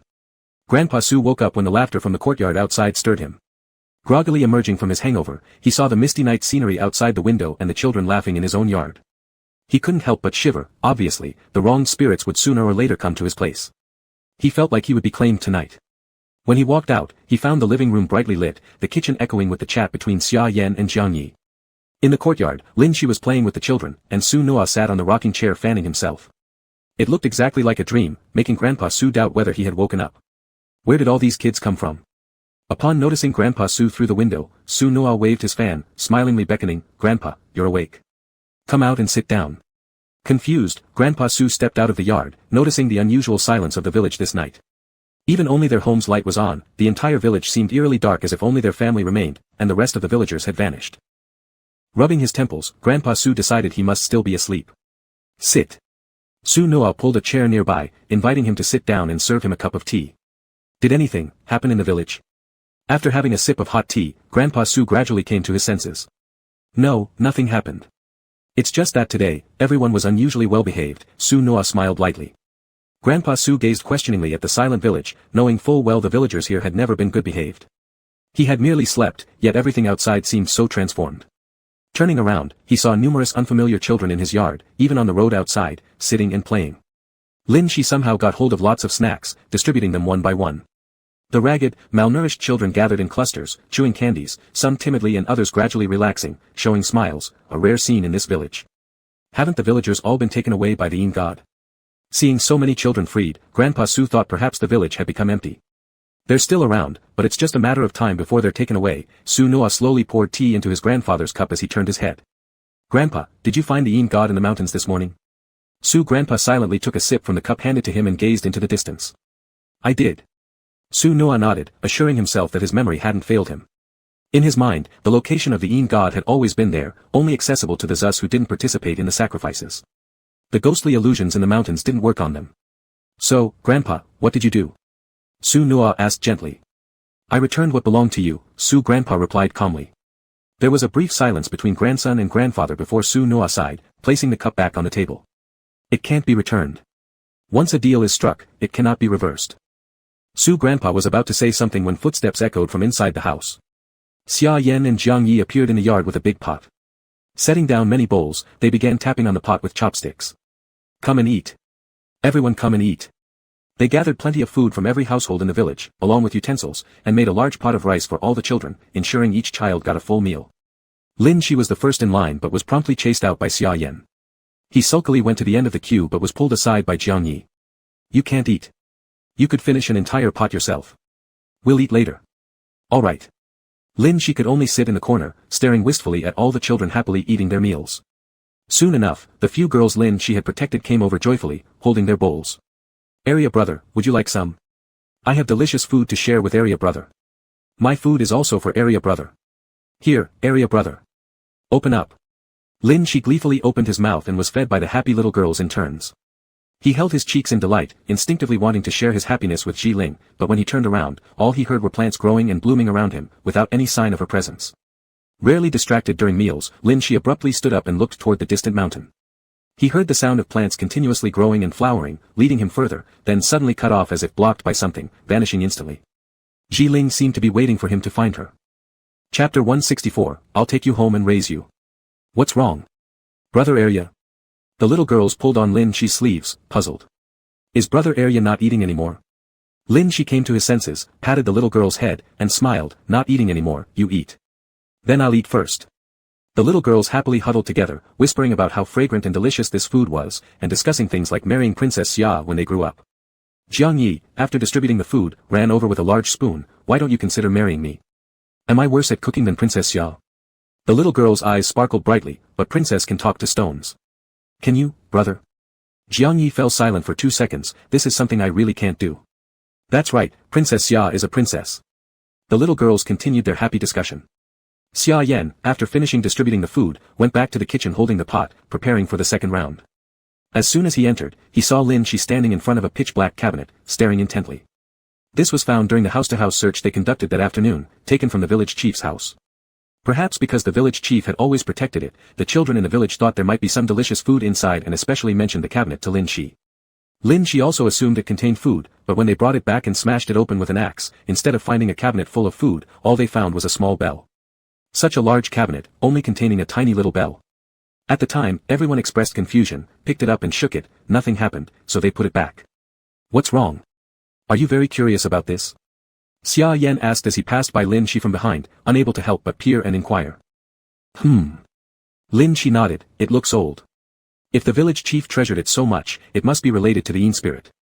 I think I should bring it along when I go up the mountain later to look for the Yin spirit. Xia Yan nodded, I also thought that. However, it might be a dangerous thing, if I carry it, you'll feel more secure if you encounter anything powerless. You hold on to it. I'll take it. Lin Shi pocketed the bell after putting it away. There was a sound near his ear of plants growing and blossoming, but that sound couldn't travel too far. It kept swirling around Lin Shi, guiding him to the cabinet. If Ji Ling wanted him to carry this, it must be important. Before entering, Ji Ling also said that players have never survived this instance. Up until now, Lin Shi didn't feel like there were any problems he couldn't handle. Even in those recovered fragmented memories, he killed the Yin spirit. He feared nothing from what was supposed to be the most troublesome existence in the entire instance. What was it? What kept Su Nua here? Ji Ling's guidance could give him answers. However, the fact that he still couldn't find Ji Ling since entering the instance was also a problem. Was Black Box preventing Ji Ling from helping him? Lin Shi was confused, but not for long. Soon, Xia Yan's voice reached his ear, Lin Shi, come inside and taste this dish. Lin Shi turned sharply and rushed into the kitchen, forgetting all the trivialities. After the kids finished eating, Jiang Yi arranged for them to sleep in several nearby houses. He prepared their beds, soothing them to sleep. Many children experienced prolonged imprisonment, showing extreme fear in dark and closed rooms.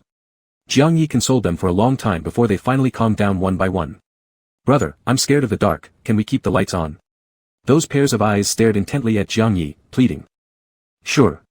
Jiang Yi left the light on, smiling and gently patting the other person's head, do you want me to stay with you until you fall asleep? No need, the little girl shook her head, I'm not afraid with them staying with me. Brother, you should go back early, your family is waiting for you to have dinner. Jiang Yi silently massaged the child's head, stood up, and walked out of the door. Per the little girl's request, he left the lights on in each room.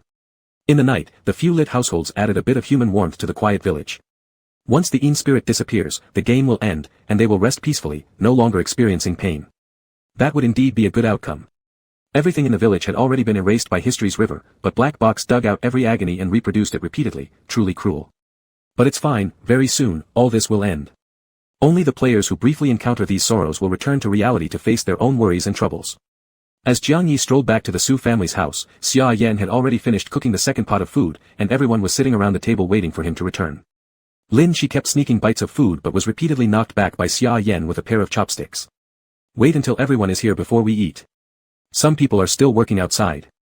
Lin Shi, drooling, could only wait for Jiang Yi to return quickly. Alright, alright. Su Noa smiled as he placed a cup of tea in front of Lin Shi. Drink some water to tide you over. This tea is too bitter. I won't drink it. Lin Shi pushed it away seriously. He thought it was something interesting when he saw Su Noa drinking it, but once he tried, it was strong tea that made him cry from bitterness. This one's different, it's weaker, try it again. Su Noa gently smiled and pushed it back. Lin Shi hesitated, thought about it, and cautiously took another sip, only to stick out his tongue in the end. It was still too bitter. Su Grandpa watched silently. This child was so easy to fool. And when did his simple, innocent grandson become so fond of teasing other kids? When Jiang Yi returned to the yard, Xia Yan handed him a pair of chopsticks. Finally, you're back. Let's eat. Jiang Yi happily took the chopsticks. Is little Dwan worried about me coming back too late and not having anything to eat? How touching. Xia Yan calmly handed him a bowl. If you come back too late, it'd be pitiful to sit alone and eat by yourself. Jiang Yi smiled without saying a word. The importance of the family structure resonated with both Xia Yan and Jiang Yi, who shared the experience of not having a family. This connection made Jiang Yi especially like Xia Yan. Only those without a family know how lonely it is to eat alone, without anyone waiting at the dinner table. That quiet, subtle care. Cute, like a kitten. And yet pitiable, just like himself. Jiang Yi sighed softly. Sigh, if it weren't for Fu Xiang, I would have taken you home to raise you. Xia Yan was thoroughly confused. Why bring up Fu Xiang all of a sudden? He couldn't quite understand how street loafers thought. Su Noa looked slightly puzzled as he raised his eyes to glance between Xia Yan and Jiang Yi. After a brief moment of silence, he suddenly smirked. He hadn't noticed before, but both of these youngsters liked the same type. So interesting. Outside the live-streaming screen, Fu Xiang pointed at the scene on the screen and turned to curse at Grandma Fu. Grandma, look at him. Chapter 165, this bell is the contract between him and me. After dinner, the others were packing up, preparing to head up the mountain tonight to resolve things quickly. Su Nu, however, went outside to remind Grandpa Su, tonight, you'll have to watch over the village children again, it might get troublesome. I'm worried they could be in danger and need your help to keep an eye on them. Grandpa Su silently stared at Su Nu for a moment before softly speaking, and what about you? Aren't you in danger too? Inside the house, those few kids were busy tidying up their things. How could he not see that they were planning to go up the mountain? Deliberately asking him to stay behind and take care of things here, how could he turn a blind eye as they went up the mountain? I'll be fine, Su Nu said, extending his hand to pat his grandfather's broad back. Lowering his head until it rested on his shoulder, it seemed like in this moment, though his appearance was still childlike, his heart also grew tender. I'm already happy just being able to see you again. Grandpa, running away all the time has no result. The string tied to me has never been severed, so I've always been pulled back. Sometimes, when I look into the mirror, it feels like my life has always stayed here, in this mountain village, the Een spirit and you. I've always been here, never escaping. He lightly patted Grandpa Su's shoulder. This time, I don't want to run anymore. Let's end it here. Grandpa Su didn't quite understand, but he couldn't ignore the heavy burden on Su Nu. Sighing deeply with pursed lips, he said, foolish child, you shouldn't be going up the mountain. Su Nu smiled, it's worth it. He stood up, and by then the people inside had already finished packing and came out. The group of them stood by the doorway looking at Su Nu. Su Nu waved his hand, then turned toward the gate of the yard. Standing amidst the night, he looked back one last time. His bright red shirt made him stand out even more prominently against the dark surroundings. Smiling at Grandpa Su, he reassured, don't worry. I'll be back to see you soon. Without saying anything, Grandpa Su just stood in the courtyard watching him. For a moment, he felt as if he saw the small red-clad figure grow into a youth, following his companions into thick darkness. Grandpa Su sighed deeply, if you go, then don't come back. By nighttime, the children were all asleep, and the villagers were locked down, unable to come out. These few people would rely on their own senses to find the way up the mountain. As soon as they entered the mountain, eerie winds suddenly swirled around them, leaves rustling audibly, and faintly there came the sound of a girl crying. Jiang Yi, walking in the middle, suddenly gasped for air, nearly collapsing. What happened? Xia Yan grabbed his back from behind to prevent him from falling off the mountain path. Jiang Yi pointed to his neck. Several new, purplish finger marks appeared there, indicating that some female ghost had probably tried to strangle him again. Last time, after nodding off for a bit inside a cave, Jiang Yi woke up to find the female ghost gone. It was almost like she decided to let him live then, but this time it was different. The grip around his throat prevented Jiang Yi from breathing altogether. Kneeling on the ground, he scratched at his throat, but couldn't escape the feeling of suffocation. Xia Yan slapped Jiang Yi's back a few times, but found nothing to grab or feel. Trying to touch the hand strangling Jiang Yi only proved futile. Jiang Yi's complexion grew worse, and without further ado, he fished a knife from his pocket and slashed at his throat. Falling to the ground heavily, he started gasping sharply for breath. Not wanting to die unbecomingly in front of his companions, he chose instead to resolve the situation himself beforehand. That sudden act seemed to startle the spirits in the mountains. Immediately, the cold wind stopped, and the shadows cast by trees ceased moving. Su Nu acted as though this was routine, very calm, while Lin Shi and Xia Yan seemed rather at a loss, unsure of what to do, somewhat afraid to interfere. A moment of silence passed through the night, and suddenly, Jiang Yi's clawing fingers in the dirt moved. Next thing, he sat upright, gasping for breath and clutching his throat tightly, muttering, "That was ruthless, not giving a damn." As if nothing had happened, he dusted off the dirt on his clothes and said, "We still need to be more careful from now on. Are you alright?" Xia Yan was still concerned. Although they had witnessed Jiang Yi resurrecting before, his suffering before death wasn't an act, and despite reviving afterward, the pain remained real. To avoid prolonged agony, Jiang Yi had grown adept at ending his own life when necessary. Still, it was unsettling for those watching. "No worries. I'm still alive, aren't I?" Jiang Yi waved indifferently, wiping the blood off his neck and leaning against Xia Yan. "Sigh, though it still hurts pretty bad. If little Devon were here to comfort me, my injured heart might recover immediately." Xia Yan didn't know what to say. She had been quite worried, but seeing Jiang Yi's attitude, she thought there was probably nothing to worry about. Lin Shi cautiously stared at Jiang Yi. The card Jiang Yi possessed had already made him accustomed to death. Even though previously Fu Xiang mentioned that Jiang Yi was indifferent to others' lives, Lin Shi actually believed he cared less about his own demise. That card wasn't something Jiang Yi wanted to use, until the day it became necessary for him to sacrifice himself to save someone else. In Lin Shi's memory, this was the kind of person Jiang Yi was. Despite saying he wouldn't use the card, in the end, he still would. In a fleeting moment, Lin Shi heard the sound of a bell ringing beside him, quick and forceful, as if whipped by the wind. Puzzled, Lin Shi looked down. The bell was clearly still inside his pocket, so why was the sound so loud? He pulled the bell out of his pocket, and suddenly it seemed like an enormous figure appeared right before him. Lin Shi quickly took a step back, startled to find that everyone around him was gone. He stood alone on the mountain path, surrounded by pitch-black darkness. It was hard to distinguish anything, except for the huge shadow looming over him, completely enveloping his small figure. Could it be the Een spirit? Lin Shi stared dumbly at the colossal shadow before him. That bell sound was coming from the Een spirit itself. "How could it be you?" the shadow questioned. "Where is that sacrificial child?" Still reeling, Lin Shi asked, "What sacrificial child?" The shadow didn't appear as ferocious as Lin Shi imagined, it even sounded amiable. "I remember, his name is Su Nu, a kid who came up the mountain on his own to make a deal with me. This bell is the contract between him and me. Are you here to replace him?" Lin Shi's mind was spinning. Did Su Nu really come up the mountain voluntarily to strike a deal with the Een spirit? How had Lin Shi never heard him mention this before? Wasn't Su Nu forced up the mountain by others? "Oh. Looks like you have no idea," the Een spirit chuckled. "You've unintentionally gotten hold of this bell. Su Nu no longer remembers the bell, it's easy for someone else to take it." The shadow slowly shifted, lifting what seemed like a massive hand above Lin Shi's head. "You, little one, poor substitute, you deserve to know what happened." And just as the shadow swiftly fell, there was no sensation Lin Shi expected. Instead, in the blink of an eye, Lin Shi found himself transported to the village. It was daytime, still in that strange yet eerily cheerful village. Lin Shi turned his head and saw a little face peeking out from the small window next to the Su family house. It was Su Nu, the young Su Nu. Chapter 166, Long Life, Good Health. Because he hadn't been out for a long time, seeing less sunlight, his face was slightly pale. He was listlessly lying on the windowsill, gazing outside. The children going past the village would greet him, but wouldn't stay long. The people in the village were whispering behind his back. "Su's kid, he's really quite remarkable. They say kids like him are perfect as sacrifices. As much as we'd like to, it's no use. Old man Su watches him tightly. We can't get to him. That's fine, there's no rush. Old man Su isn't healthy and doesn't look like he'll live much longer. Once he dies, nobody will be able to protect him. At that point, whether he is sacrificed or locked up and kept aside, nobody will care about it anymore." They weren't far away, and their murmurs wafted through the village lanes directly to Su Noa, who was lying by the window. He could hear them loud and clear. He lifted his small face, and his gaze sharply fell upon those people with full of hostility. But the villagers couldn't care less about what he thought. It was a fact that the Zus were all dying off. Lin Shi stood on the roadside, utterly bewildered. Was old man Su about to die? But he seemed so sprightly, full of vitality, capable of climbing mountains alone and carrying a hoe while fighting fiercely with the villagers, not at all like what the villagers had said. While pondering this, a familiar figure slowly approached from afar. It was old man Su.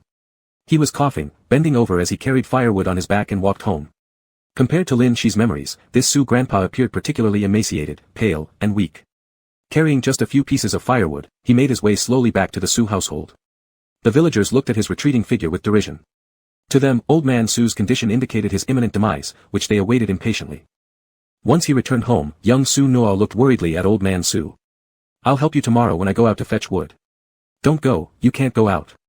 Old man Su shook his head after 2 coughs. "If you go out, I won't see you again. All I have left is you. Stay home safely, I can still manage a bit more for your sake." Su Noa frowned, extremely worried. Days like these felt only barely bearable. At the moment old man Su collapsed, no one knew what the future held for him. That night, rain started pouring in the village. The air became especially damp and chilly. In the bedroom, grandfather's cough grew sharper and more rapid than before, not even muffled by the sound of the rain. Standing by the bedside, Su Noa fed his grandfather some water, then turned to look out the window. Through the misty darkness, he saw neighboring houses' lights remained brightly lit, other nearby homes hadn't turned theirs off either. They were waiting, for the coughing to suddenly stop, for the moment the Su family came to an end so they could immediately rush to take the only person of value. Inside the dim house, the shadow gathered in Su Noa's eyes but failed to extinguish the ambitious glimmer in every brightened home across the village. Turning back, Su Noa went to the bedside. Old man Su grabbed his hand and sighed, "I'm afraid, I won't last much longer. You should leave, go up the mountain, maybe you'll find a way to survive, don't stay here, don't stay." Pushing Su Noa away, his voice grew weaker, "Go quickly, run faster." Thunder roared outside the window, the rain became heavier. As the sound of coughing briefly stopped, a door opening nearby was heard instantly. They were so eager that they didn't want to wait even a single moment more. Biting his teeth tightly, anger burned in Su Noa's dark eyes. He opened the door using the thunderous roar as cover, stumbling through the rain rapidly toward the mountain. Trading, it was nothing but repulsive trades everywhere in the village. Rather than let others trade him as a sacrifice, he'd willingly offer himself first. The wind and rain howled loudly through the night. The mountain path was pitch black and blurred, impossible to discern clearly. Little Su Noa stumbled along the mountain trails. Lightning streaked across the sky, and he saw numerous older sisters standing between the paths. Their eyes were gouged out, their mouths sewn shut, their stomachs cut open and innards removed, each standing in the forest like a lifeless doll. They couldn't escape, and neither could Su Noa. This woodland was like a giant cage, no matter how he turned around in it, he couldn't find a way out. "I want to see the Een spirit. I want to see the Een spirit." He grabbed the icy hand of one girl. "Please, tell me where the Een spirit is." In the hollow eye sockets of the girls swirled pity. They slowly raised their hands, indicating a road for Su Noa. On this stormy night, the moment the Su family's house fell silent, the villagers who had been waiting for their chance trampled through the rain and burst into the Su household. With a loud roar of thunder, lightning illuminated the sky, revealing the room in harsh white light. There, they found not Su Noa, but the bedridden patriarch of the Su family, already devoid of breath. "TCH, bad luck. We didn't find the offering, all we got is a dead man. We've confirmed, he's dead. Good thing too. He won't be a hassle in the village anymore. But where's his kid? Where's Su Noa? We can't find him anywhere. Maybe he's hiding. In that case, drag the old man out there. No matter where he's hiding, he'll have to come back for the body. I don't believe he'd let his grandfather rot on the road without someone burying him." In the pouring rain, a group carried the body of old man Su out to the yard outside. Some went back home to sleep while others continued searching every corner of the Su residence, trying desperately to catch Su Noa. Deep within the mountain forest, with the help of countless deceased sacrificial victims showing him the way, Su Noa found a small cave nestled in the mountains. The cave was long and dark, extending further than the eye could see. Feeling his way through the darkness, he reached the end, and there, he saw it, the famed Een spirit. It was indistinct, a shadow that filled the entire cave. There was no shape, no outline, not even a clear sense of its presence. The shadow was surprised. It wasn't often that someone would deliberately seek this place unless guided by the sacrificial offerings. The shadow asked Su Noa what wish he desired to trade. A flurry of thoughts raced through Su Noa's mind, perhaps wishing that the entire village would die in agony, or turning everyone into sacrifices, leaving them to wander endlessly in the mountains, or some other more malicious ideas. But inside the dripping, echoing mountain cave, after much contemplation, he finally spoke softly, "I want my grandpa to come back to life." "To trade you for your grandpa?" "Yes." "How naive and unprofitable, a deal like this suggests greed has yet to awaken in you." I'd rather trade my life for my grandpa's longevity, for him to live healthily for another 100 years. A child is still a child, making wishes as cheap and childish as this one. But I agree. Your life for his. You shall become my sacrifice. Shinua stared at the shadow without hesitation, simply nodding. Fine. At that exact moment, when he agreed, the body of the elder lying on the damp mud road, supposedly beyond breath, jerked violently. Against the deluge, old man Su woke once more. Chapter 167, I'll make a deal with you. In one night, the way the villagers looked at Mr. Su, the patriarch of the Su family, completely changed.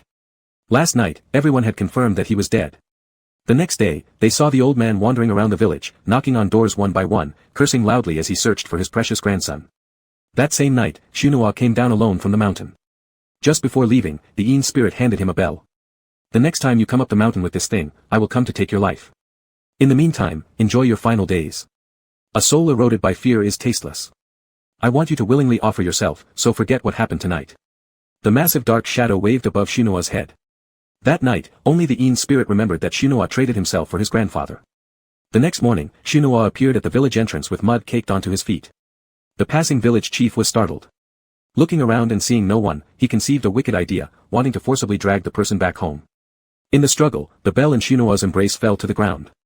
The moment the chief picked it up, vague memories of the transaction invaded his mind. This must be an extraordinary treasure belonging to Lord Een. The chief no longer paid attention to Shinua running back home but instead stared greedily at the object in his hand. When no one was looking, he secretly carried the item up the mountain.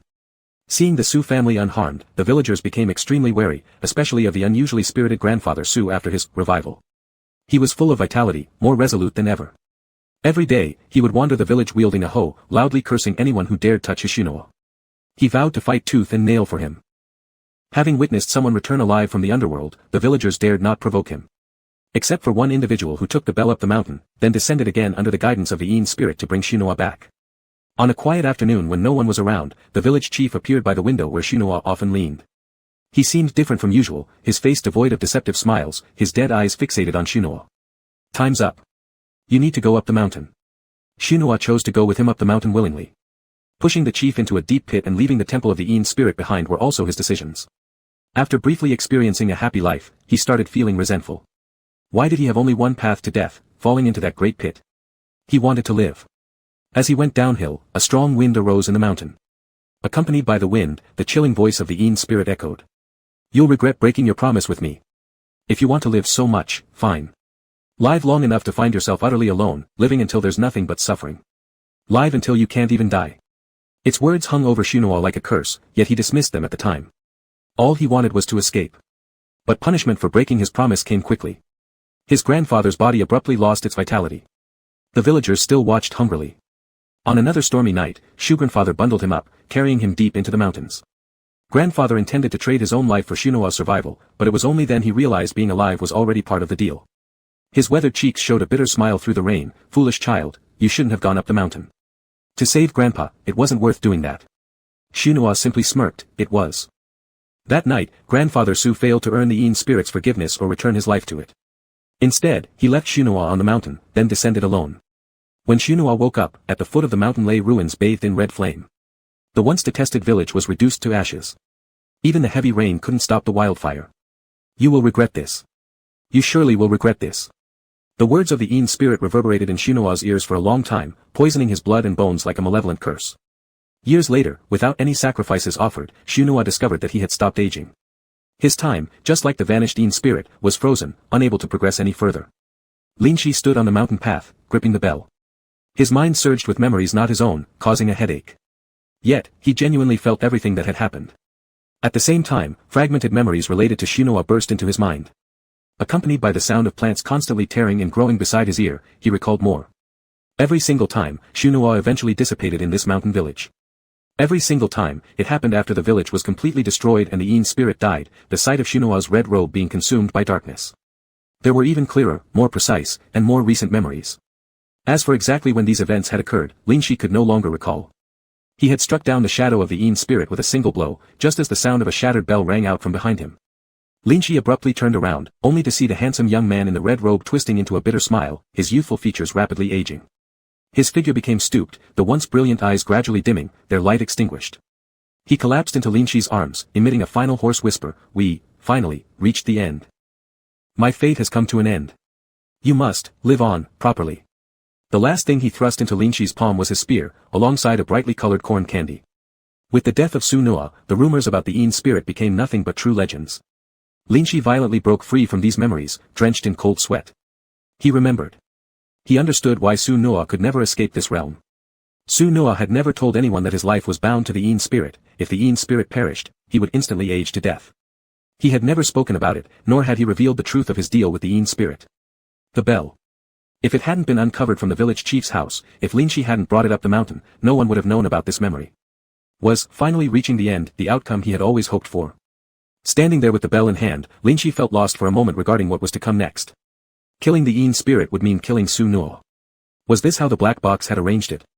In a daze, the Yin spirit spoke again. So you're friends with him. It seems like you truly want to save your friend, don't you? Once again, the sound of plants growing tore through Lin Shi's ears. Memories of Su Nuo flooded back, along with even more fragmented recollections, but not a single one of them wasn't chillingly cold.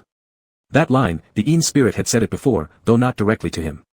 Among some jumbled recollections, the person standing before the Yin spirit at that time was not Lin Shi, it was Jiang Yi.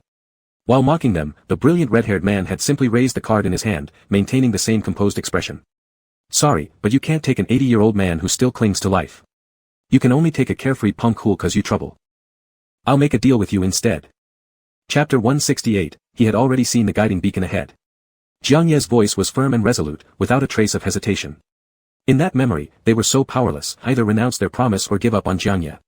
The black box always required leaving one person behind as proof, and Lin Shi couldn't protect anyone. Jiang Ye laughed and said it didn't matter. He could save the old man who had raised him. Although the probability of dying with the card was 50%, the luck shouldn't be that bad, right?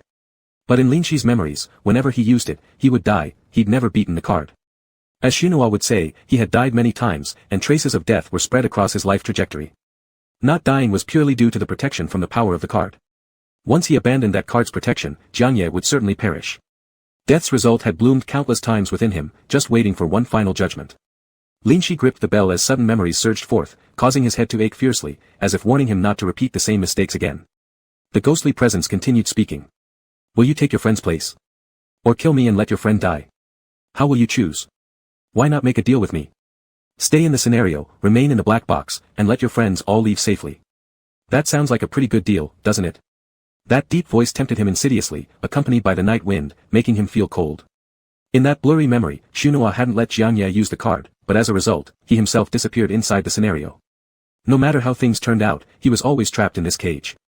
A butterfly flapping its wings sounded near Lin Shi's ears, and at the same time, plants grew, bloomed, and wilted, the noise making it difficult for him to distinguish whether what he saw now was memory or reality. During previous visits to the butterfly prison scenario, the spirit never asked him if he wanted to replace Xunhua, but instead vanished during the process of taking Xunhua, leading to both of them disappearing after Lin Shi killed the spirit. This time, however, the spirit actually appeared to ask. Was it an arrangement by the black box or, because this time, he had obtained something crucial? Lin Shi looked down at the bell in his hand. Is this your contract with him? Yes. This contract is engraved on his soul and won't easily disappear. The ghost answered slowly. But you just said that you want me to take his place, to substitute what exactly? Lin Shi shook the bell in his hand and thought of the village chief who had taken the bell. The spirit's power was housed within him, turning him into a puppet controlled by the ghost through the bell. This bell was part of the spirit's power. In the recovered memory, after the entire village disappeared and all sacrifices ceased to exist, Xunhua became the only remaining offering left to the ghost. His body carried the spirit's power and maintained the ghost's existence. When Xunhua died, the ghost would vanish too. Now, this power, this contract, rested in Lin Shi's hands. This was a contract threatening Xunhua's life. To take his place means you can bear the price this contract demands, allowing your friend to live unscathed using the strength you willingly offer me. The ghost chuckled softly, seemingly mistaking Lin Shi's silence for hesitation. What is the outcome of the sacrifice? Lin Shi's eyes did not focus on the ghost, as if asking about something else. In his ear, there was the sound of plants growing and blossoming, more rustling leaves than breaking branches. Amidst the wind, it seemed as though something was responding to him. Throughout the mountain forest, broken whispers echoed. There were cries of children and curses filled with resentment. These sounds persisted around the mountains, while the shadow before him seemed completely unaware, staring intensely at Lin Shi. You've seen it before, what becoming an offering entails. Your soul will be consumed by me, your body will rot and become a part of these mountains for my use. But, you are special. The black box might mercifully spare you the pain, but being unable to leave the black box itself is already a kind of suffering. What do you think? Have you decided yet? Will you take your friend's place and become my sacrifice? The time you have left isn't much. It seemed eager to urge Linshi, and with a light wave of its shadow, Linshi saw several figures emerge faintly amidst the dim night. They were Shinua and the others who had just parted ways with Linshi, walking through the dark mountain, rushing toward some direction quickly. Shouldn't we wait for Linshi? He just disappeared suddenly, and I'm still a bit worried. Xia Yan kept looking back, trying to find Linshi who had vanished unexpectedly. It's fine, Shinua consoled calmly. Once we reach the cave where the Een spirit resides, everything will be over, and Linshi will return. He probably guessed where Linshi had gone and intended to arrive at the Een spirit's cave before it was too late. His serene expression seemed as if he had long been prepared to accept his own fate. If this were one of the earlier memories, Linshi might not have realized why Shinua was so eager to move forward or known about his connection with the Een spirit. He would have simply followed happily behind him, letting him lead the way to kill the Een spirit. This time, things will be different, right? Linshi tightened his grip on the bell, listening to the sounds from within the mountain. We'll break free from this scenario's cage and also break the cage the black box has placed on us, won't we? The Een spirit didn't understand what he meant, but Linshi slowly opened his eyes, raising his gaze to fixate upon the towering shadow ahead. Then, lifting his hand, he drew a blood-red blade out of the pitch-black sky. I've heard your voice, I know what to do now. It was too dark in the mountains, but he had already seen the guiding beacon ahead. In the immense shadow before him, he saw through to what lay concealed beneath, something even more important. That was... You. Do you really want to kill me? Sensing Linshi's intent, the Een spirit's voice suddenly became hurried. Don't you care that your friend will die? Of course I'm scared, naturally I am. Linshi gazed lazily, his hair as dark as ink, enveloped by the night while holding the sword. His eyes were as silent as death, brimming with memories of countless comrades piled up in corpses, creating shadows within his gaze. But this time, it's different. This time, you're not facing just me. He raised his left hand, revealing the old bell in his palm. A slight lift caused the mountain winds to ring the bell melodiously. This bell represented the power of the Een spirit, and the vengeful spirits trapped within the mountain were also bound by the Een spirit's power. As the wind picked up and the bells sounded, all the children trapped in the mountain emerged. Along with the wind came not only the sound of bells, but also wailing cries, spreading throughout the entire mountain field. The noise made one's scalp tingle. In an instant, the mountain path filled with countless figures, their hollow eye sockets oozing venomous resentment. Chapter 169, Did they arrive at the same time? Confronted by those figures that should never have been there, the Een spirit hissed in a low voice, Go back. Vanish from here. The words of a god must not be disobeyed, provided it is truly a god. For a creature that has long since lost countless sacrifices and is left with nothing but an impotent black box monster, even in this forest it cannot claim to be divine anymore. So cautious, so desperate to gain power from Lin Shi, its own strength had diminished to the point of being no longer negligible. If only having power were enough to toy with life and become the god of this wilderness. Lin Shi raised her hand, dragging her fingertip across her blade's edge, smearing her blood onto the bell. She curled her lips into a smirk, then I, too, could be a god.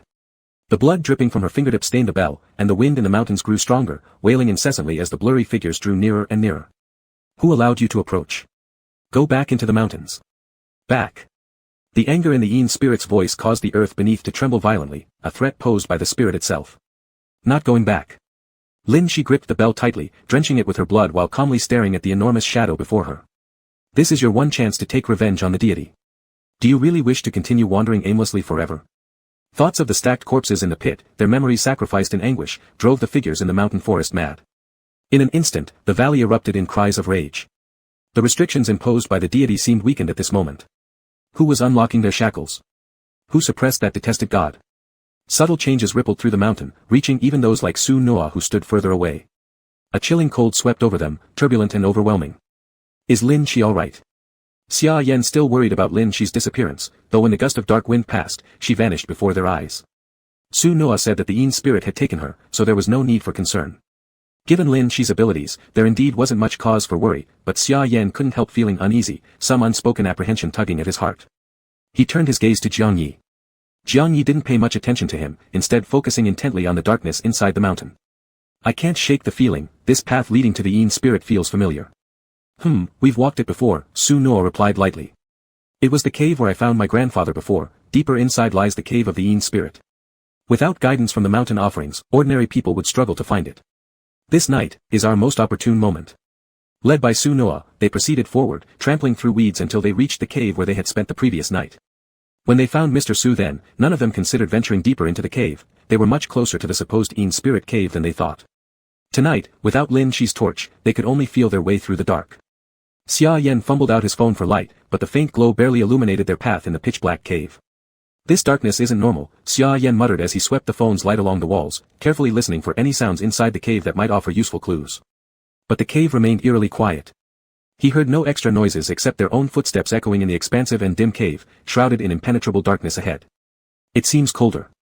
Jiang Yi stepped forward, pulling out his phone to cast light straight ahead. I'll go first. Placing the others behind him, he led the way. Xia Yan attentively listened to every sound around them, cautiously perceiving any danger. Reasonably speaking, the Yin spirit shouldn't allow them such easy entry into this cave, yet all of them progressed smoothly without hindrance, as if the spirit weren't even in the cave. Are we on the right path? Yes, this is the place. But why haven't we seen anything yet? At least, we don't feel the presence of the Yin spirit. It's strange. Don't worry, keep moving, we're almost there. Su Noa's voice remained calm and steady, indicating familiarity with the location. Even in the jagged, confusing dark, he moved fluidly. Hold on, I think I hear something. Suddenly, Xia Yan grabbed Jiang Ye's arm, holding his breath as he focused on listening to the subtle noise. As if something in the dark let out faint, pained moans, miserable, sorrowful sounds. Xia Yan cautiously shone his phone's light towards the source of the sound. At the end of the cave, there was a small stone platform. On its surface lay something very small and pitch black, resembling a textureless stone, yet also like a living thing that breathed, its surface slightly quivering and rising and falling, though without any definite outline of a creature. What is this thing? Xia Yan didn't dare approach recklessly, only gazing intently at it. Is it making the sound? Jiang Yi beside him showed confusion. Sound? What sound? The entire cave was deathly silent, with no other sounds arising except for their own. Can't you hear it? Xia Yan turned to look at Su Noa. Su Noa, like Jiang Yi, shook his head. No matter if this was a stone or a living thing, currently only Xia Yan could hear its faint, sobbing-like noises, extremely soft, as though trying to communicate. They hadn't seen the Yin spirit upon entering but had instead encountered this peculiar object. Xia Yan couldn't help but feel curious, so he asked aloud, "Can you speak?" The sobbing noise ceased, leaving a profound silence throughout the cave. Xia Yan didn't dare utter a sound either, only staring at the object, waiting for a moment before a slow voice began echoing within the cave. I have been abandoned. I have been discarded by the black box. The voice seemed to emanate from the strange black stone, extremely weak yet full of sorrow. Xia Yan glanced back at the two beside him. They both showed no reaction to the voice, meaning only Xia Yan could hear the stone-like object's constant sighs and groans. I will never be accepted by the black box again. Furrowing his brows, Xia Yan hesitantly took a couple of steps forward. Is there anything I can do to help you? The stone completely ignored Xia Yan, continuing its mosquito-like murmurs. Why me? Why was I the one thrown out of the black box? There is no power here. How am I supposed to survive? Should I even survive? It emitted a choked-up sound. With some effort, Xia Yan managed to understand part of what it said. It stated that it had been abandoned by the black box, expelled from it, and this place meant no powers existed for it. It could hardly continue surviving. Xia Yan furrowed his brow, striving to think hard. Being discarded into a world where they lacked power made survival exceedingly difficult. Many thoughts instantly flashed through Xia Yan's mind. The first thing that came to his mind was his mysterious mother, an unknown black box monster living in human society. The Yin spirit was also a black box monster, already present in human society before the arrival of the black boxes. Could they have arrived during the same period? Chapter 170, Is Heroism Still in Vogue? Xia Yan quickly moved forward a few steps, approaching the strange black stone and asked tentatively, Are you the only one that was thrown out of the black box? Were there any other black box creatures thrown out with you? For instance, female black box creatures. The black stone fell silent for a long moment, without any sound. Just as Xia Yan was about to resist the urge to shake it, the black stone finally spoke. There is another one. It escaped into a human woman's body and hid. So good, able to survive without power. Why can't any human accept me? The black stone began to sob uncontrollably. I'm disappearing soon, disappearing. Give me your power. Trade it with me. Anything in exchange, just trade it with me. The weeping noise of the black stone became louder, resonating around the cave with infinite echoes, causing Xia Yan's ears to go numb. He covered his ears and turned his head to look. He suddenly realized that he was alone in the cave. During the conversation with the black stone, the other two had vanished unnoticed. Su Noa. Jiang Yi. Xia Yan called out despite his headache but received no response. Had they been swept away by the Yin god too? Just like that, they disappeared quietly from his side. Something wasn't right. In the midst of the noisy sounds, Xia Yan clearly heard the gun on Su Noa's body making noise. He was nearby, he hadn't disappeared at all. It was just that Xia Yan couldn't see or hear him anymore. When the black stone first appeared, those two didn't react either. This cave, something wasn't right. What he was seeing right now could very likely not be real. Realizing this, Xia Yan quickly reached into his backpack to search for something. Before entering the, Fu Xiang had shoved him a large bag full of mysterious items, claiming it was just in case.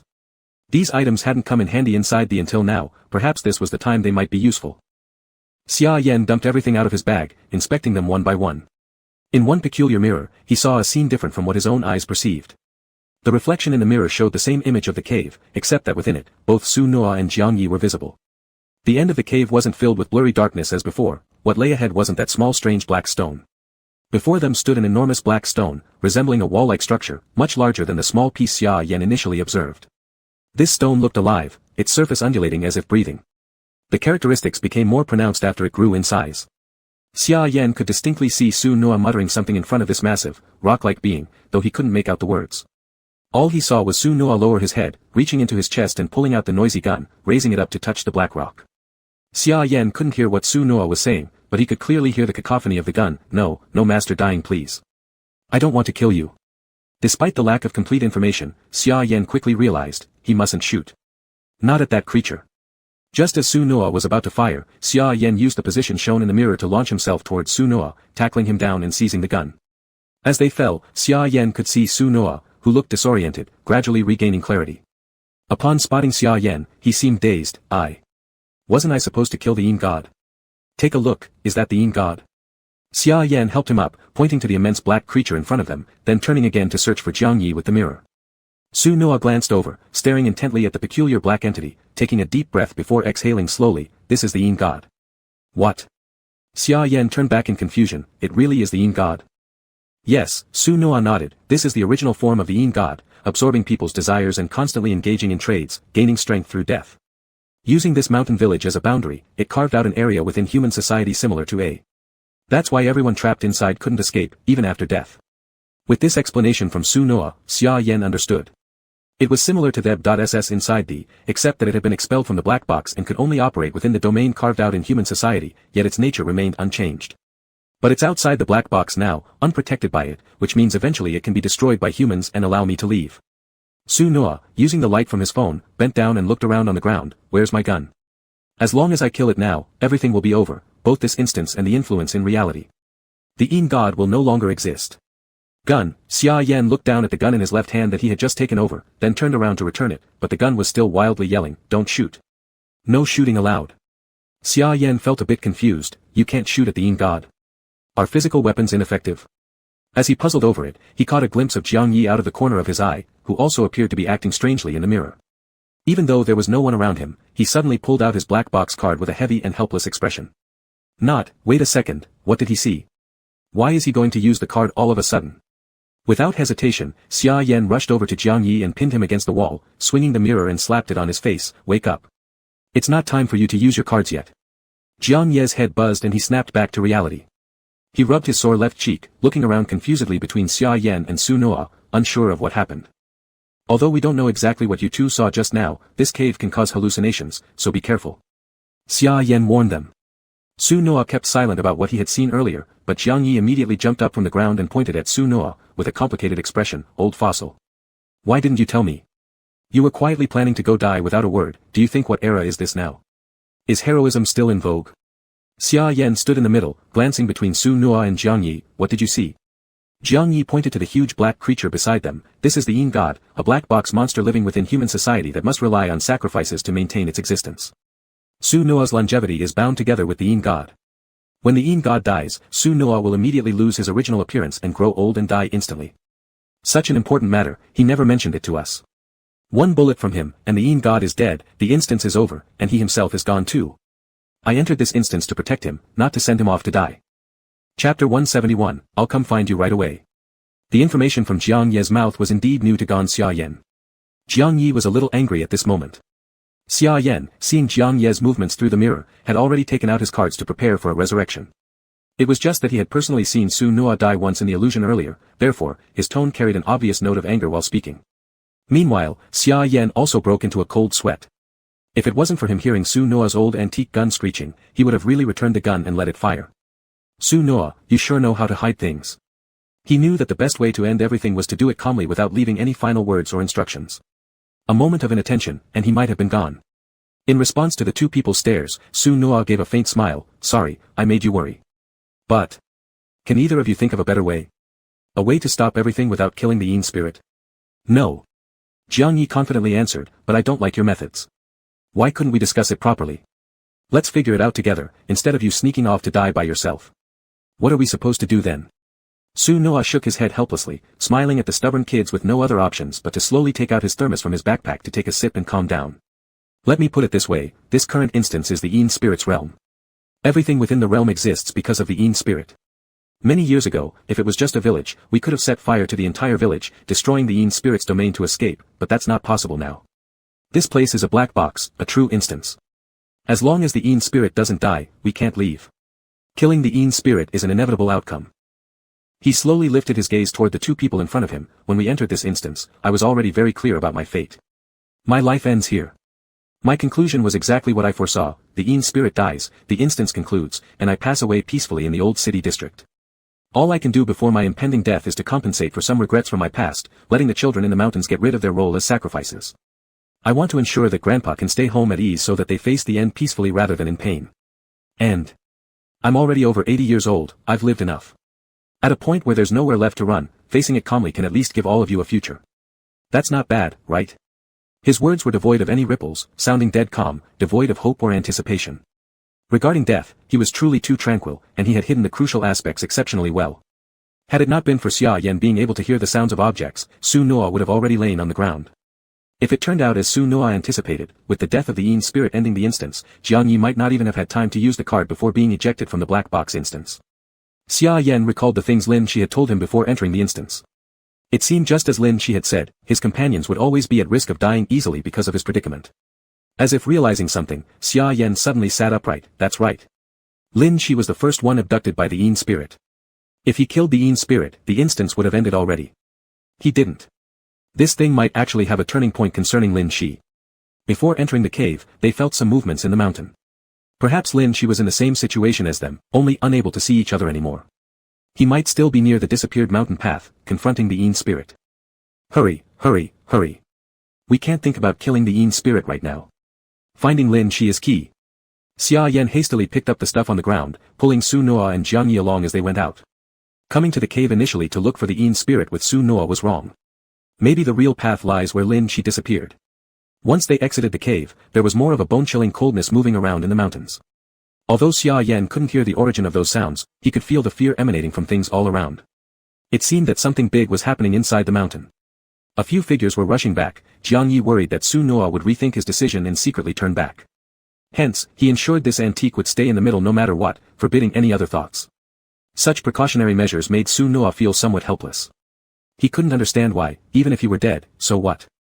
Just a person unimportant to the group of youngsters will be gone, death is natural. After losing so many around them, the others might start to view it with indifference. At the midsection of the mountain trail, the wind in the mountains grew increasingly erratic, rustling the leaves, while cries and laments became unusually distinct. Just a few steps away, everyone distinctly saw the chaotic scene amidst the shadows of the mountain. The tormented spirits that had met their demise went mad as they pounced towards the gigantic shadow, tearing off piece after piece from it. A blood-red chain materialized out of nowhere, wrapping around the large shadow. Its end embedded itself into the ground, forcibly pinning the shadow in place. Lin Shi stood at the edge of the mountain trail, facing the wild wind with his left hand raised. His black hair billowed in the wind along with his blood, which flew everywhere, splashing all over. Countless tormented spirits approached to carefully gather up the blood and, becoming even more frenzied, lunged forward towards the shadow. It was a rare sight for Xia Yan to see Lin Shi, with black hair, face the final boss of an instance. Unlike his white-haired self, he appeared much quieter this time. In that scene, it seemed like the tormented spirits were the ones who inherited the usual craziness of Lin Shi's white-haired form, furiously attacking and ripping apart the dark figure until it was scattered in pieces. Give them back. Give them back. That is my flesh. That's mine too. Return my blood and flesh, return my soul. I want to leave here. I will take the remains away from here. Their voices were loud and chaotic, blending in with the sound of leaves rustling in the violent wind, producing a noise akin to many butterflies flapping their wings together. Their frenzy wasn't only an expression of hatred but also an attempt to shatter the cage imprisoning them. Lin Shi. Xia Yan shouted from afar, don't kill the Yin spirit. Don't do it. Lin Shi turned his head upon hearing Xia Yan's voice, a smile on his pale cheeks. I know, I'm just helping the villagers make a small effort. Tearing apart this shell that encloses their souls, allowing those trapped to escape, just like us. Even if the instance ended, these souls would not be freed. The people who died in the village would always remain trapped, whether in reality or in the black box. However, the tormented spirits receiving Lin Shi's blood at that moment were being visited by what could truly save them, a genuine god.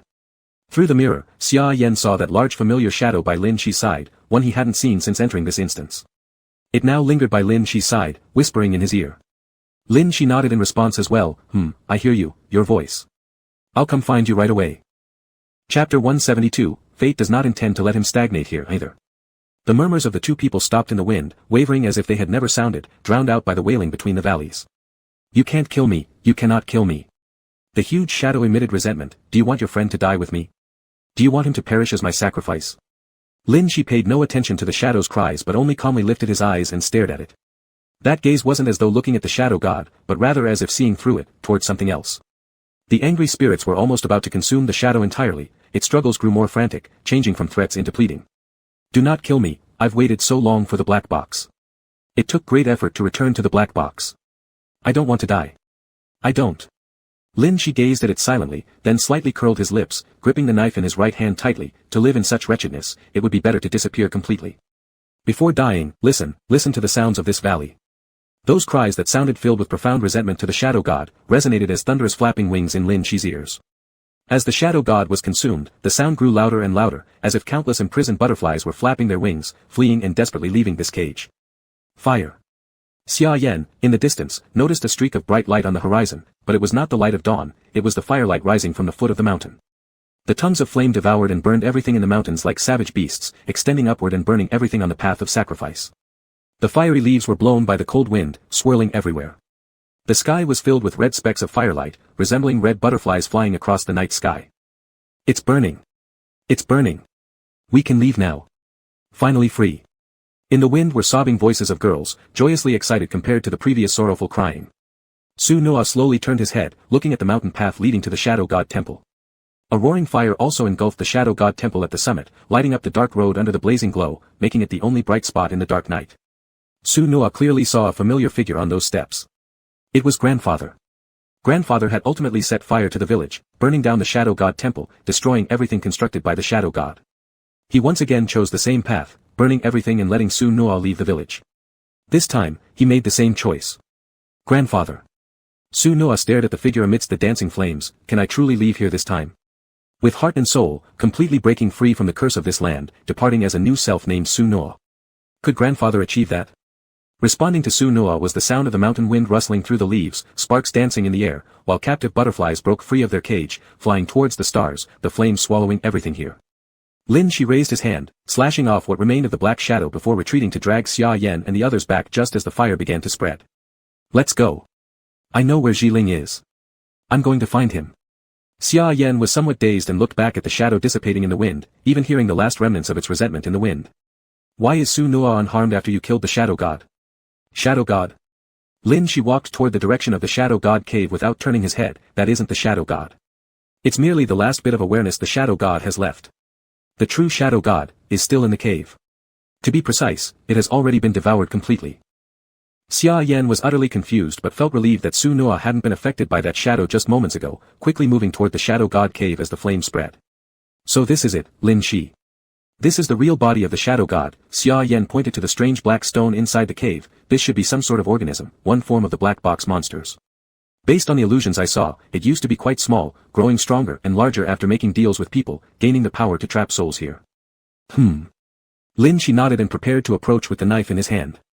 Killing its physical form, will that really have no consequences? Jiang Yi watched carefully, feeling somewhat uneasy, especially since in his illusion, he personally witnessed how as soon as the breathing stone died, Su Noa immediately collapsed.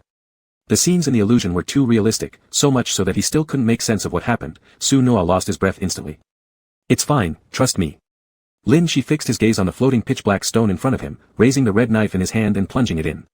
Black liquid splashed out with a sharp sound. Jiang Yi and Xia Yan caught their breath, hastily turning to look at Su Noa, only to find Su Noa unscathed, showing no abnormality whatsoever, leaving even him somewhat baffled. Lin Shi, who had stabbed the knife into the black stone, took a deep breath, gripping the knife with both hands and forcefully slashing downwards. The black liquid gushing out from the black stone splashed all over the floor. But after peeling away the peculiar black flesh, everyone clearly saw that deep inside this black stone wasn't anything else, it was an egg. Ah! I found it. Lin Shi dug into the stone without minding the dirty black liquid all over his face and body, carefully hugging out the white egg from the black mass, wiping it on the surface. I've been looking for you for so long. How did you hide in such a place? Xia Yan was confused, Jiang Yi was confused, and Su Noa was confused too. Who would have thought that Lin Shi suddenly dug an egg out of the shadow god's body, treating it so affectionately? Based on the murmured words coming out of his mouth, was this egg the previous pet he mentioned? Su Noa stared at the egg, narrowing his eyes. Is the reason I didn't die because of this egg? Yep. Lin Shi nodded, happily raising the large egg in his hand. Ji Ling came here right after entering the instance. He absorbed the shadow god's power, inheriting the pact between you and the shadow god. As long as he is alive, you won't die. Lin Shi pressed his head against the egg, and now I seem to be able to hear his voice, or I really wouldn't have found him. Xia Yan let out a long sigh, finally feeling relieved. As expected, those trapped within such perplexing and complicated situations are extremely hard to break free from their own entrapments internally. Help from a third party is always needed. The arrival of Ji Ling, who carried many memories from before, was indeed the best aid they could hope for. I see, never would I have thought of this way. Su Noa muttered, lost in deep contemplation. Indeed, someone has taken the shadow god's place, maintaining the contract. For him, it was quite a decent choice. Just the secret of his life being tied to the shadow gods had inadvertently become known to all without him realizing it. Perhaps this time, fate also doesn't intend to let him stagnate here. Chapter 173, Current Copy Evaluation, None. The fire in the mountain quietly spread to outside the cave. When everyone looked back, the cave entrance was already filled with flames leaping around. Together with those flames, some familiar figures appeared. The little girls held hands standing before the cave entrance, within the flames, and their eyes were full of happiness as they looked at them inside the cave. Second brother Ya. I'm going to turn into a butterfly and fly away. In the future, I won't be able to play with second brother Ya.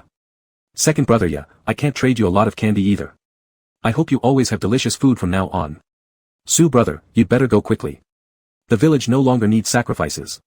In the future, Su brother can go wherever he wants. You will never wake up back in the village again. Go quick, go quick. We all together. Leave this village. They held hands, rarely mentioned exchanging food for giving themselves to the Yin god, but they still smiled contentedly. Their figures gradually became blurred in the firelight. Princess Xia has to be happy every day. Brother Jiang has family waiting for him to come back. Their voices became increasingly unclear, until the fire completely swallowed those figures, and only some lingering thankful voices remained in the cave for a long time. Looking at the sparks flying everywhere like red butterflies swaying with the wind, the imprisoned butterfly finally reached the day it spread its wings and flew away. At the same moment, the sound of the black box broadcast echoed in the minds of the people inside the cave. Compared to the previous smoothness, this time it had a bit of hesitation and unnaturalness, as if the unwillingness that comes with complex emotions. Congratulations #@ passing through the copy, imprisoned butterfly. Current copy evaluation, none. This was Lin Shi's first time not hearing a lofty evaluation from the black box. The short and somewhat hesitant voice made Lin Shi feel extremely refreshed. He turned his head to look at the three people standing beside him, tightly hugging the egg in his arms. Unlike what happened in his memory where there were irreversible deaths, he saved his companions, and they too were making efforts to rescue each other. No one died in this instance, and they broke the inevitable death cycle. This was just the first time, and in the future, there would be many more. Ji Ling was here to lead him out of this predicament. Everything within the copy began to disintegrate, and as players, they all fell into darkness and were expelled from the copy. Audience members watching the live stream disappeared one by one and also felt satisfied with the outcome. When everyone joyfully logged off and went to the black box forum to discuss, after Xia Yan and others gradually returned to the Bayou building in reality, someone suddenly noticed an issue. Hold on, where is Lin Shi? How did he not come out with us? Xia Yan turned around and wanted to chat with Lin Shi once he came out about the matters of Ji Ling turning into an egg and this slightly different result compared to the past, but when everything inside the black box ended and everyone returned to reality, Lin Shi's figure was not present in the reception room. Jiang Yi took a quick count of the people. 4 went in, and 3 came out. Su Noa's expression darkened, and all sorts of thoughts flooded his mind. Could it be that he could safely leave the copy because Lin Shi replaced him? Or maybe since he didn't die, some changes occurred. Was it because the black box retained the egg, so Lin Shi couldn't return, or because the black box forcibly detained him? Noticing Su Noa's worried expression, Jiang Yi patted his shoulder. Don't worry, Lin Shi is far from ordinary. Moreover, that egg absorbed the power of the Yin god, the two of them together are nothing to fear. Su Noa remained silent, and the joy of relaxation that had just surfaced vanished without a trace. While the reception room was cloaked in silence, Xia Yan's pocket suddenly buzzed with vibrations.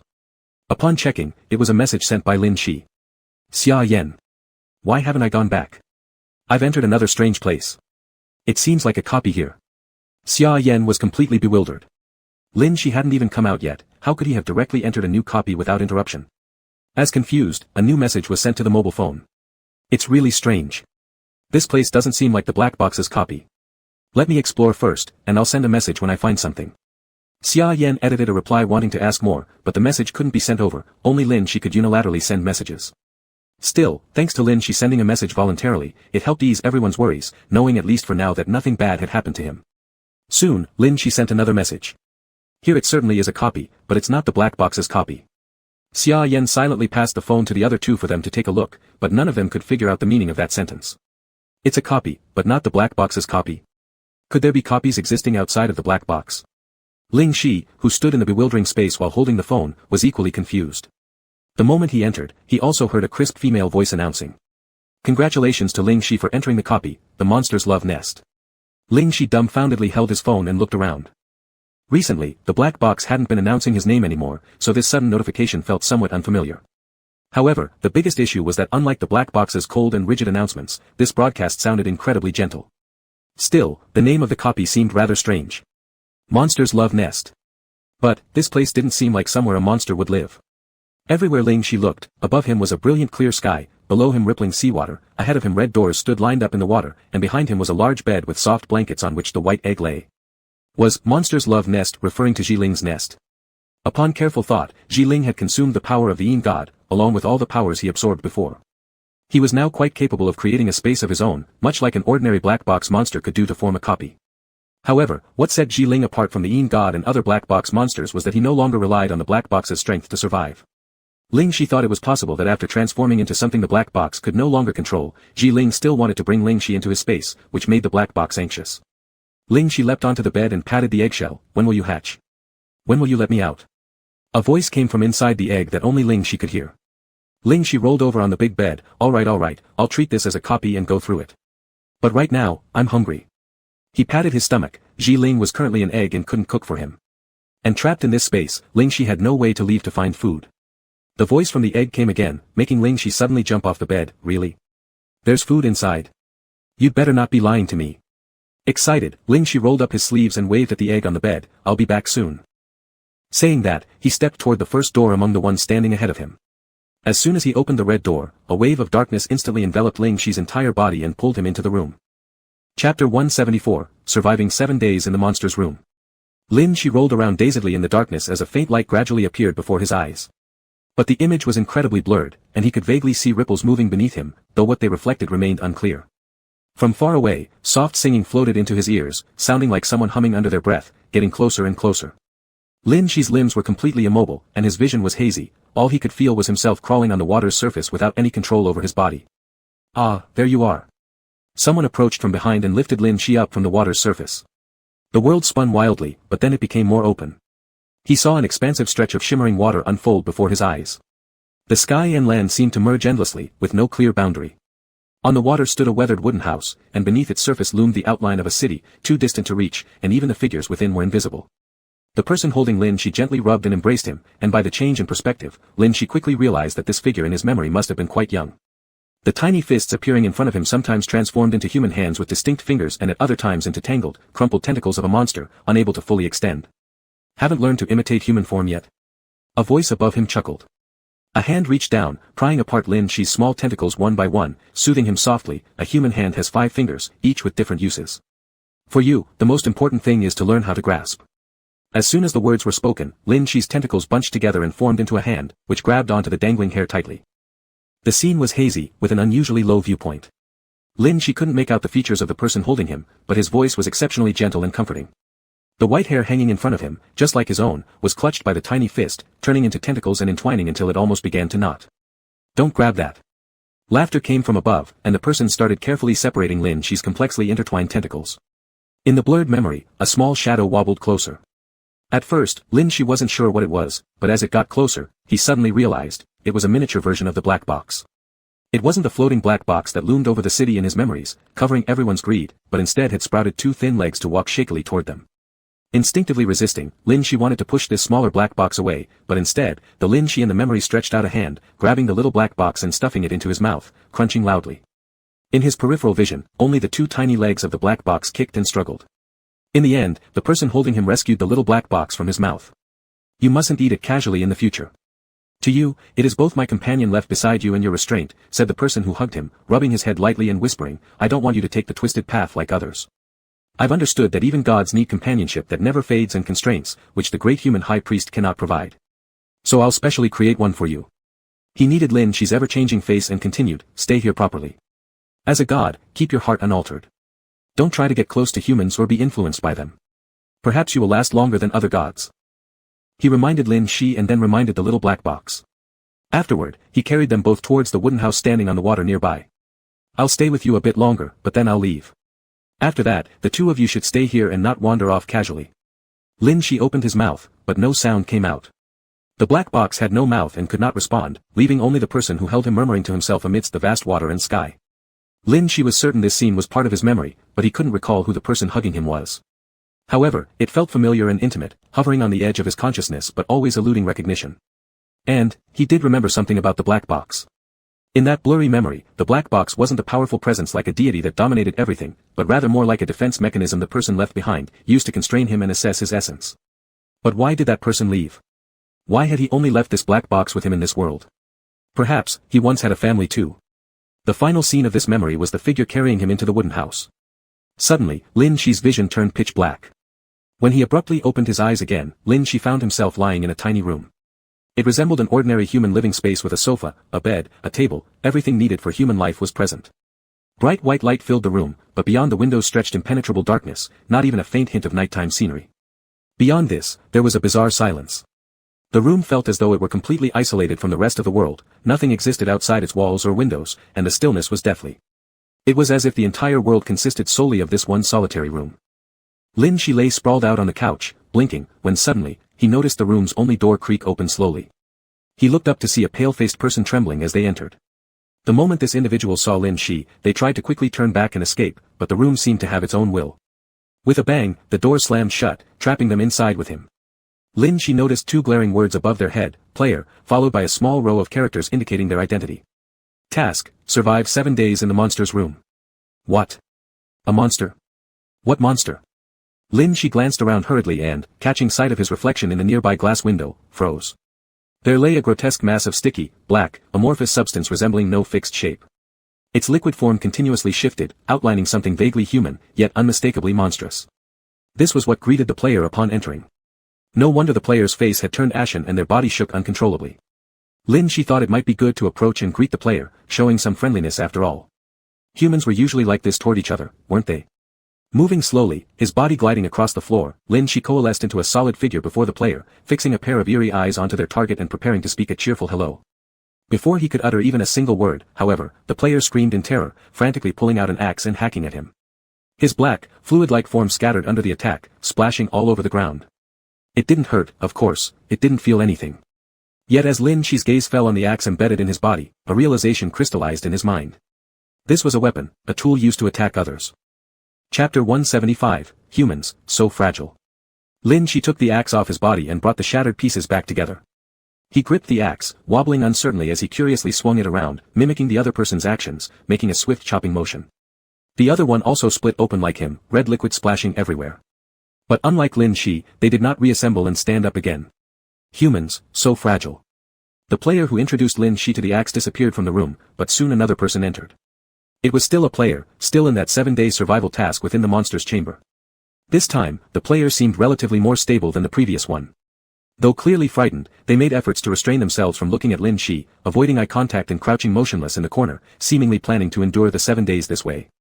At first, Lin Shi just watched him from a distance, observing him, examining every move, trying to learn something from him. But all the player could muster was fear, so much fear they couldn't even sleep.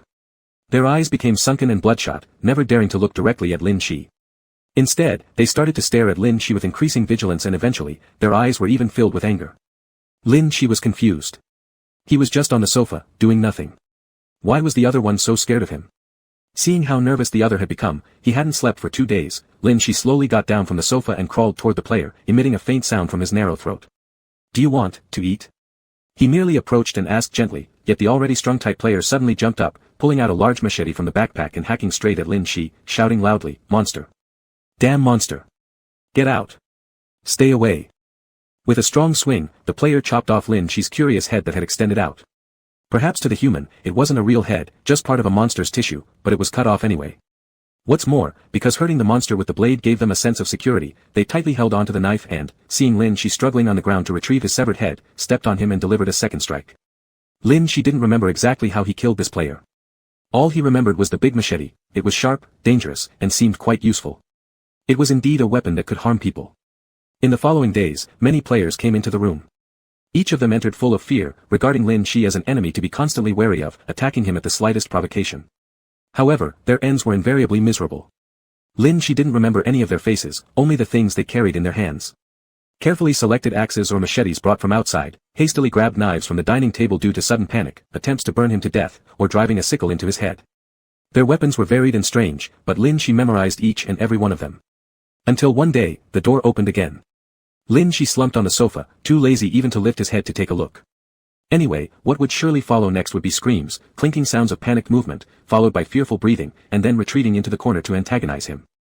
Bored, Lin Shi gazed at the ceiling, feeling it was time to end this room. Interaction with humans was utterly dull, but the anticipated sounds did not come. The room was silent, eerily quiet, as if the sound of the opening door had been just Lin Shi's hallucination. Finally unable to suppress his curiosity, he lifted his head from the sofa, glancing ahead, and indeed, there was someone at the doorway. Just like all those who had come before, they had the mark of a player above their heads indicating the mission in this room. The sole difference was that after entering, the person just stood quietly. This human had delicate, light hair, beneath which were a pair of deep, dark eyes. His features were distinct and clear. The most prominent aspect of his face was a black mole under his chin. A black overcoat wrapped him tightly, entirely pitch black, without an ounce of additional color. He stood gloomily near the entrance, his hands stuffed in the coat pockets, like a shadow standing at the base of the wall.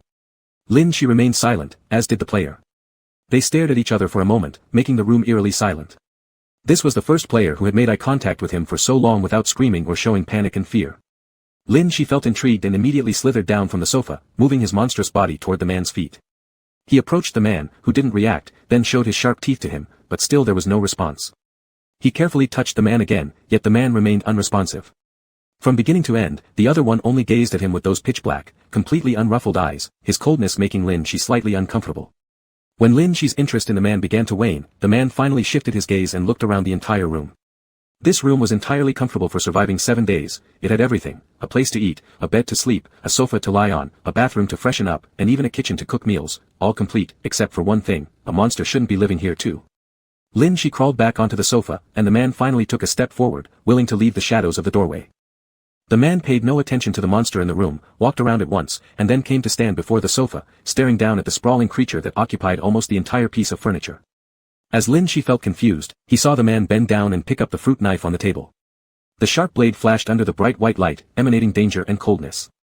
Lin Shi remembered that the last player who picked up this knife stabbed him without hesitation, but now the man stood in front of him against the light, his shadow hiding a gaze colder and more menacing than all the players who had come here before. He slowly raised the fruit knife in his hand and spoke in a low, somewhat detached voice. "Are you the monster in this room?" Lin Shi gradually bared his sharp teeth, preparing to bite off the man's head, ready to let the other know clearly that he was a monster not to be trifled with. The instant the knife was about to fall, Lin Shi sprang up, ready to bite the man's head with an open mouth full of blood-red fangs. But the fruit knife didn't land on Lin Shi. Instead, it sliced into the apple in the man's other hand as he lowered his gaze to peel it, murmuring softly, "Do monsters eat human food?" At the flicker of his eyes upward, the man saw the wide-open mouth full of stiff sharp teeth right in front of him, still unable to retract in time. After a few seconds of silence in the room, the man stuffed the half-peeled apple into Lin Shi's mouth. "Try it," he said. Chapter 176, So, he's just like a human then. Lin Shi blinked, taking a bite of the apple in her mouth, chewing thoughtfully as she stared curiously at the man before her. But the man didn't look at her. Instead, he turned his head to survey the entire room, seemingly contemplating how he would spend the next few days here.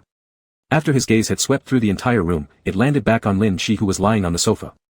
His expression remained unchanged. "This sofa reeks of blood. Did you hide a corpse in it?"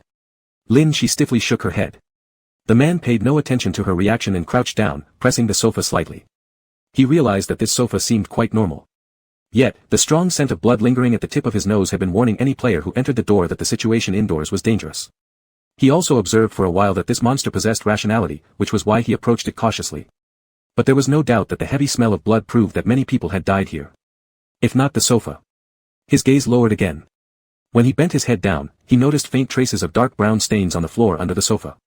Seemingly thinking of something, he quickly bent over and peered under the sofa. To his surprise, instead of the expected residual bones and blood, he found a pile of bloody items stashed underneath: axes, hammers, large machetes, all capable of inflicting harm. Some weapons carried dried bloodstains, while others still emitted an intense metallic scent, probably the reason for the unpleasant odor in this house. The monster didn't seem to notice anything amiss, but being human, naturally, such an environment repulsed him. "Are these what you use to hurt others?"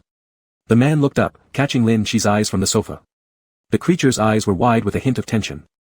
It wriggled around on the couch, making it hard to tell whether it was admitting or denying. When the man reached out to pull those things out, the monster suddenly slid off the couch and crawled underneath to protect them. Could these be the monster's collection? The man silently observed the scene before him. Just like dragons loved shiny coins, monsters had their own preferences too. Perhaps these were the things he liked. Although it was strange, this further confirmed that this monster possessed self-awareness. "I won't touch your things. Come out." The man took a step back and squatted down, locking eyes with Lin Shi under the sofa. He extended his hand, hooking a part of Lin Shi's tentacles that hadn't completely retreated inside. He twirled it around his fingertips. The first step in getting to know each other in human society is knowing each other's names. "My name is Ling. Do you have a name?" He paused for a moment, adding, "Can you talk?" After all, since entering the house, the monster in front of him hadn't responded at all. A black figure emerged from beneath the sofa, bright eyes responding to Ling's dark gaze. It seemed excited and started emitting indistinct sounds. "My name. My name. Lin Shi." Ling was surprised. He had only casually asked and did not expect the monster to actually have a name. Since it had a name, then, it should be treated like an ordinary person. Lin Shi held a great deal of interest in this newly acquainted human. This quiet human not only didn't scream upon seeing him or attack him but even fed him delicious treats.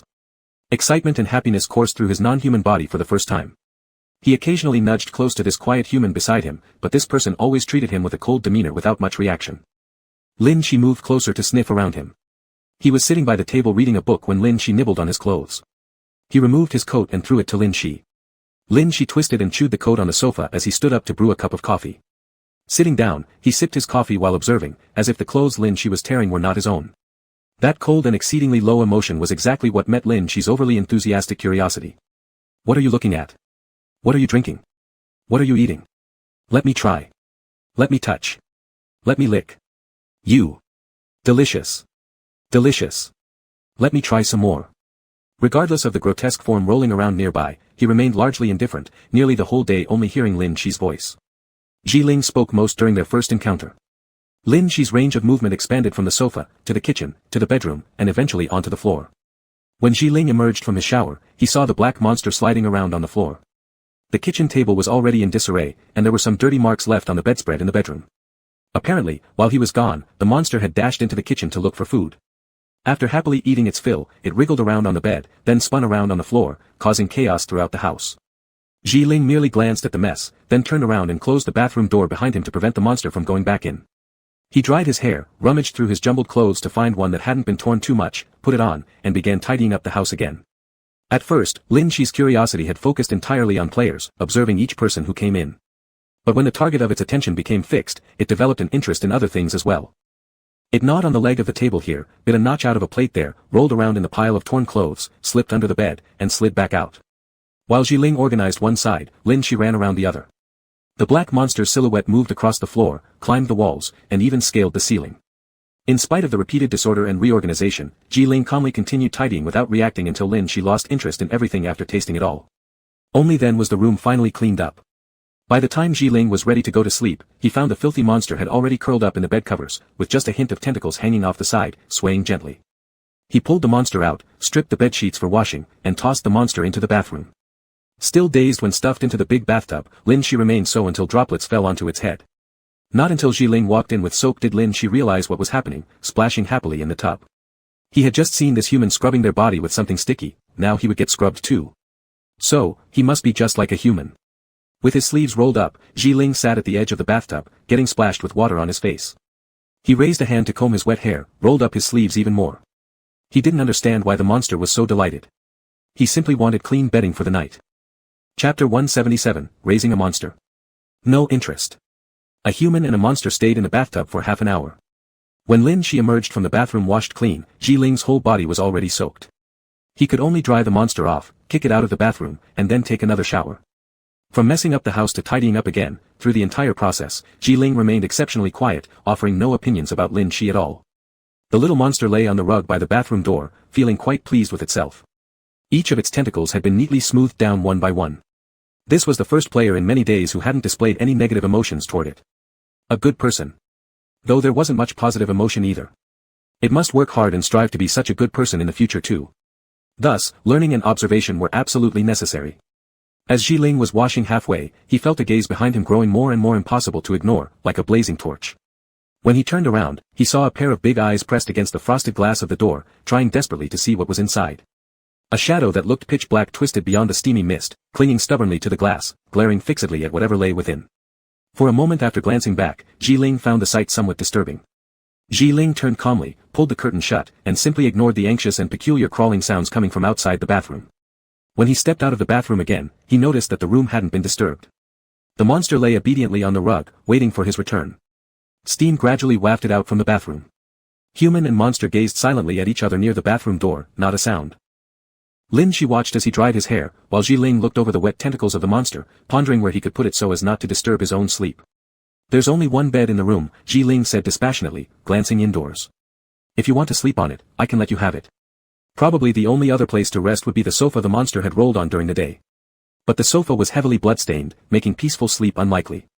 He considered whether he should drag out the blanket chewed earlier by the monster and spread it on the floor for the night when he suddenly felt a chill on his leg. Lowering his eyes, he saw the small monster reaching out its tentacles, winding them around his ankle, wriggling toward the bed as if inviting him to share it. Ji Ling lifted his foot and shook off the embrace of the monster's tentacles. Turning, he briefly tidied up near the bathroom door, then headed to the bedside. Sharing a bed with a monster of unknown origin and dangerous intent left Ji Ling indifferent, as he merely glanced at the already shrunk black creature snuggling under the blanket, grabbed its dangling tentacle and tucked it further in, lying down himself on the outer side. In the blanket, the monster wriggled excitedly, showing no signs of sleeping. Occasionally, it extended a cool tentacle to touch Ji Ling, or another tentacle to gently probe the human figure beside it, brimming with interest. With closed eyes, Ji Ling didn't bother to intervene, just lying there, waiting for its fervor to fade away. After getting used to the human form beside it, the monster might settle down. But this was how the plan went. The reality, however, was different. There was too much noise next to him. Sometimes the monster wound its way over to touch him, sometimes curiously tasted the pillow, or endlessly circled in the blankets. At other times, it even squished into Ji Ling, nearly causing him to lose his breath. Even the calmest person could hardly endure such antics. There was nothing but exhaustion now, without mention of alertness. Ji Ling sat up straight in bed and stared directly at the monster circling in the blanket, saying nothing, just fixing it with his stare, darkened eyes making the creature feel slightly intimidated and behave properly for once. Finally, the noisy night calmed down for a brief moment. Ji Ling reached out, placed the monster back to its original spot, pulled the covers snugly over it, and lay down again. The loud movement ceased, but smaller disturbances persisted. Tentacles still stretched lazily over toward Ji Ling, sticking by his side. Though hesitant to make direct contact, these tiny limbs explored timidly, curling around his arm and climbing along his elbow until the tip finally rested in the palm of his hand. "Can't sleep." In the darkness, Ji Ling's voice rang out unexpectedly. Despite having remained silent all day, he finally spoke to Lin Shi. Uncertain whether the monster could fall asleep like a human, Ji Ling wanted this little creature's excitement to subside, at least for a while. The sound of the monster moving closer on the pillow reached Ji Ling's ears. Curious eyes focused tightly on him, unblinking, and asked earnestly, "Sleep? How?" Ji Ling sighed slowly. It seemed that monsters didn't sleep, so all he could do was to soothe it. He turned his head, catching sight of the pitch-black monster lying by the pillow, and reached out a hand, patting it like comforting a child, whispering softly, "Learn from me, lie down, close your eyes still, maybe you can fall asleep." The monster really laid down obediently, closed its eyes and stayed motionless. Ji Ling turned his head again, closed his eyes once more, preparing to fall asleep. But the presence of a small tentacle in his palm was extremely distinct, icy cold, just right in size, as if he could grab the tip of this tiny tentacle as soon as he tightened his hand. Which part of the monster was this? He couldn't tell. After all, this monster had many tentacles, all tangled on his arm. When he came into the room and smelled the strong stench of blood, he thought there would be an irrational, attacking, bloody monster in the house. After all, the black box monsters he'd encountered before were all like that, but this one seemed different. It had a name, its own consciousness, spoke fluently. Though it was very curious about many things, especially humans, it had its own preferences and thoughts, like a monster raised by someone, quite intelligent but with limited experiences, in the learning phase. If it were well taken care of, perhaps it could become a unique black box monster, more like a human. Ji Ling's train of thought paused for a moment, raising a monster. No interest. This monster was too much trouble, too noisy. The moment he left the room, he wouldn't want to stay even a second longer. Just when his thoughts were interrupted, another intense gaze came from the side. Ji Ling opened his eyes and turned his head to look, and sure enough, the monster had opened its eyes and was staring at him. Can't sleep? Yeah. Indeed, unable to sleep, Ji Ling half closed his eyes, staring at the dimness inside the room. If you can't sleep, let's chat then. Alright. The monster immediately moved closer, almost hanging most of its body onto Ji Ling, indeed clingy. So what do you want to talk about? Ji Ling lowered his gaze thoughtfully. We can share our stories, get to know each other better, how does that sound? Good, good. Lin Shi responded without hesitation. Ji Ling stared at the monster in front of him, which seemed to have no guard whatsoever, and slowly said in a light voice, then you go first. Tell me everything you know about the black box. Chapter 178, This Won't Kill Me. He stared at the monster in the darkness, probably wanting to test its intentions, how it regarded the defenses of players. Were all the monster's actions up until now merely a disguise? Was it simply waiting for him to let down his guard before striking a fatal blow? But the monster in the darkness only narrowed its eyes mischievously. Black box. Black box is my friend. Friend? Ji Ling paused thoughtfully. So you're equal to black box. That means you're not an ordinary black box monster. This also explained why this monster called Lin Shi was so different from the others. He existed above the black box monsters. So, you shouldn't belong here, right? In this room, there should originally be a regular black box monster that attacks people, right? How do you know? Lin Shi's voice sounded full of surprise. Black box sent me here to understand what humans are like. It said once I made contact with them, I wouldn't be interested in humans anymore. At first, several days ago, I really didn't care anymore. But then I met you today. Now I'm interested again. Sticky and close, Lin Shi pressed his head next to Ji Ling's, his big eyes glaring unblinkingly as he emitted a bright sound, I like you. Players who entered earlier would just react with fear or attack. They were indeed, as Black Box had said, very boring and brainless.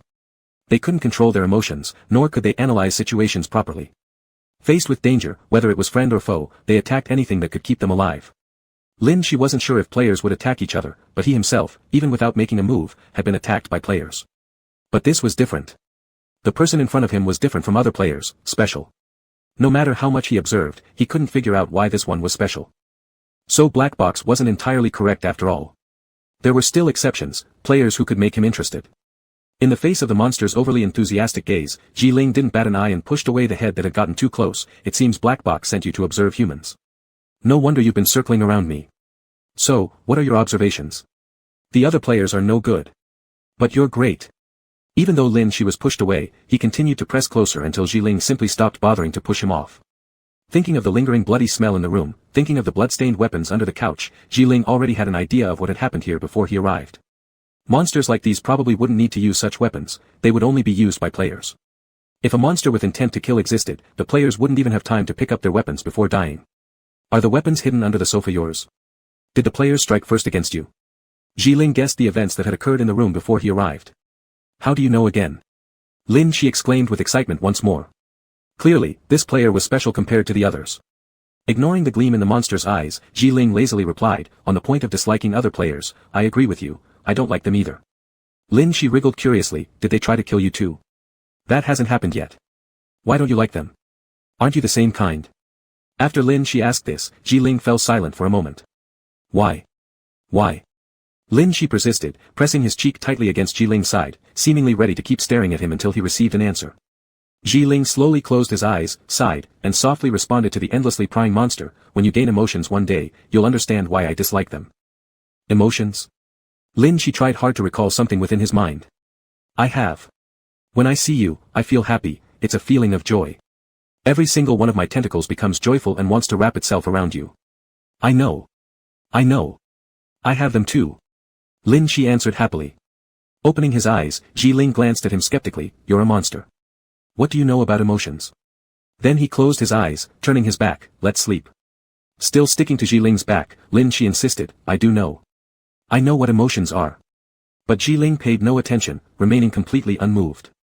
Shaking him, Lin Shi continued, you haven't told me about yourself yet. You haven't. I'm tired, we'll talk tomorrow. I want to hear it now. Humans die if they don't sleep.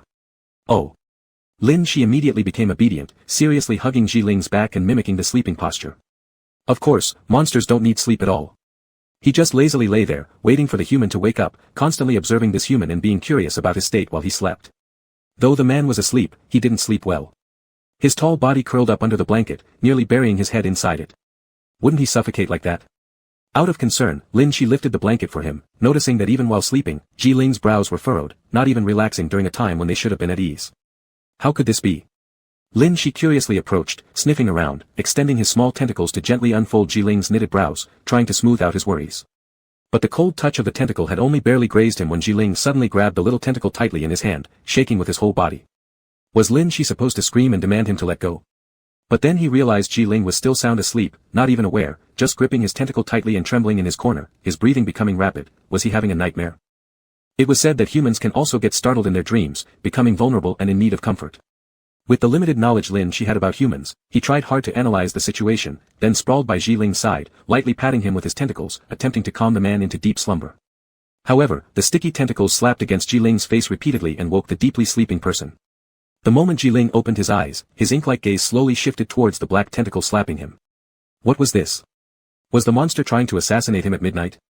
Reaching out his hand, he noticed he still held a cold tentacle firmly in his grasp, making him more sober after suddenly waking up from his nightmare.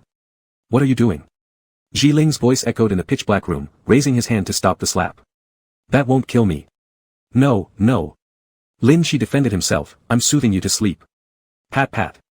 Ji Ling rubbed his red, painful cheek from where it was slapped, his drowsiness completely gone. The monster had good intentions, but his methods weren't quite right, so Ji Ling decided not to bother saying anything. He quietly laid there staring at the ceiling, without another word. Are you mad? Lin Shi twisted his head over in the dark, seeing Ji Ling wasn't asleep, waving around in front of him, not sleeping anymore. With a sidelong glance, Ji Ling hugged the quilt and swiftly wrapped Lin Shi in it before standing up. He pulled off the bedsheet and stuffed it under the bed, crawling underneath with Lin Shi together. Chapter 179, reluctant to leave the human before his eyes. Lin Shi struggled a bit under the covers, then stopped moving. This human seemed to have only brought him to sleep under the bed. Although he didn't know why they were sleeping down here, this place was dim and narrow. The two of them were wrapped in the blanket, close together. The human's body temperature kept transferring over, actually making the monster feel a bit drowsy. Was he tired? Could he also sleep like a human? As he thought about it, Lin Shi closed his eyes with effort, leaning against this warm human and trying to mimic his sleeping. He didn't know how much time had passed, the entire room was silent, dark. There were no monster's roars, nor any human screams. The world was so quiet that it seemed as though there were only the two of them, human and monster, snuggling together in that small space. Lin Shi had never felt at ease in such a small, dim place before, nor had he ever felt this way toward the human beside him. He liked it very much. He liked it much more than the lonely place where the water met the sky and only the little wooden house stood. Indeed, he still preferred being around humans. This silence did not last long. A noisy sound of electric current erupted in his mind. It was the voice of the black box. How do you feel about staying with humans? Like. Lin Shi responded without hesitation. The black box seemed somewhat confused. Why do you like it? I see humans as a race that becomes brutal and cold due to selfish desires. They would easily turn on each other. But among them, there are special humans. I've met one I really like. He is different from other players. I let you observe humans so you could see their selfishness and hypocrisy. Why have you been deceived by humans? I haven't been deceived. This human is truly good. It's all pretense. They're afraid of you. To stop you from killing them, they will go out of their way to please you. Humans don't like monsters. If humans fear monsters, then I won't become a monster. Why must we become something humans dislike? Lin once said humans would affect you, making you abnormal. Looks like he was right, humans can indeed change you. However, it doesn't matter. I know what humans are like. You'll only need a few more days to see his true nature. The black box seemed confident in its judgment, then left. Lin Shi lay there daydreaming. Lin was the one who created and raised him. He named him after himself, but Lin had already left this world long ago, leaving behind the black box and Lin Shi to grow up here. The black box didn't want Lin Shi near humans, yet Lin Shi remained highly interested in them. Perhaps that was an innate interest in observing humans. To prove that humans were selfish and hypocritical, insatiable beings, the black box created a game made for humans, modeled after human society, gathering all kinds of information to complete the black box game. But instead of convincing Lin Shi, the variety of worlds within it intrigued him even more. Through persistence, Lin Shi entered this small room, initially playing as a black box monster just to have some fun, coming into contact with humans. At first, the players Lin Shi came across were indeed like the black box described, sensitive, timid, and offering almost no chance for interaction. He couldn't even speak properly. If all humans were like this, then there wasn't much point in observing them. But now, the one he was hugging was different. Humans certainly wouldn't all be the same as the black box claimed. There must be all sorts of people, and he would surely meet many more interesting ones. Those complex worlds were far livelier than the little wooden house. He no longer wanted to stay in that boring cabin. Perhaps Lin left because he was tired of that kind of silence too. Lin Shi closed his eyes and held the human in his arms tighter, suddenly making up his mind. He wanted to venture out like Lin, explore a bit more, see more things, and no longer stay in that quiet harbor. This might upset the black box, but it didn't matter. He wouldn't immerse himself in the human world for too long. Eventually, he would return. Thinking about it, Lin Shi contentedly nuzzled the human in his arms and closed his eyes with peace. The most important goal right now was to learn how to sleep. In the dead of night, free of the monster's antics, Jiling finally got plenty of sleep. When he opened his eyes again, it was pitch black under the bed. It was getting hard to distinguish time, everything seemed blurred between day and night. Just as he shifted his gaze slightly, Jiling saw a pair of monster eyes in the dark, staring at him expectantly. As soon as the monster noticed Jiling was awake, it immediately let out a strange cry, "You're awake. I thought you were dead." Jiling breathed heavily, the weight on him was so heavy, the monster pressing on his body was too much. "Get off me first." "Oh." Lin Shi climbed and wriggled out from under the bed. Jiling followed and came out as well but did not bother to tidy up the blanket under the bed. They could still use the space under the bed for sleeping later, this way the mattress could be freed up, allowing the monster to jump around happily during the day. The human yawned and went to the kitchen, with the monster crawling in behind. In this compact yet fully equipped space, over these 7 days, there had been only one relatively friendly human and an innocent monster coexisting without any outside interference, the purest form of understanding. The monster savored the delicious food made by the human and sprawled on the sofa feeling extremely satisfied. Apart from eating, drinking, and playing, his gaze never left the human. He was waiting, just as the black box had said, this person might only be pretending not to be afraid, trying to lower his guard, possibly intending to stab him with a knife on the last day. But that didn't matter. He liked this human. If this human were to stab him, he would forgive him. The monster lounged on the sofa eating, while the human sat at the dining table sipping coffee. When the monster stared at the human acted as if he didn't notice. But when the monster focused on eating and diverted his gaze, the human turned to look at the monster. A fragile thread of emotion was forming between the human and the monster in this small environment.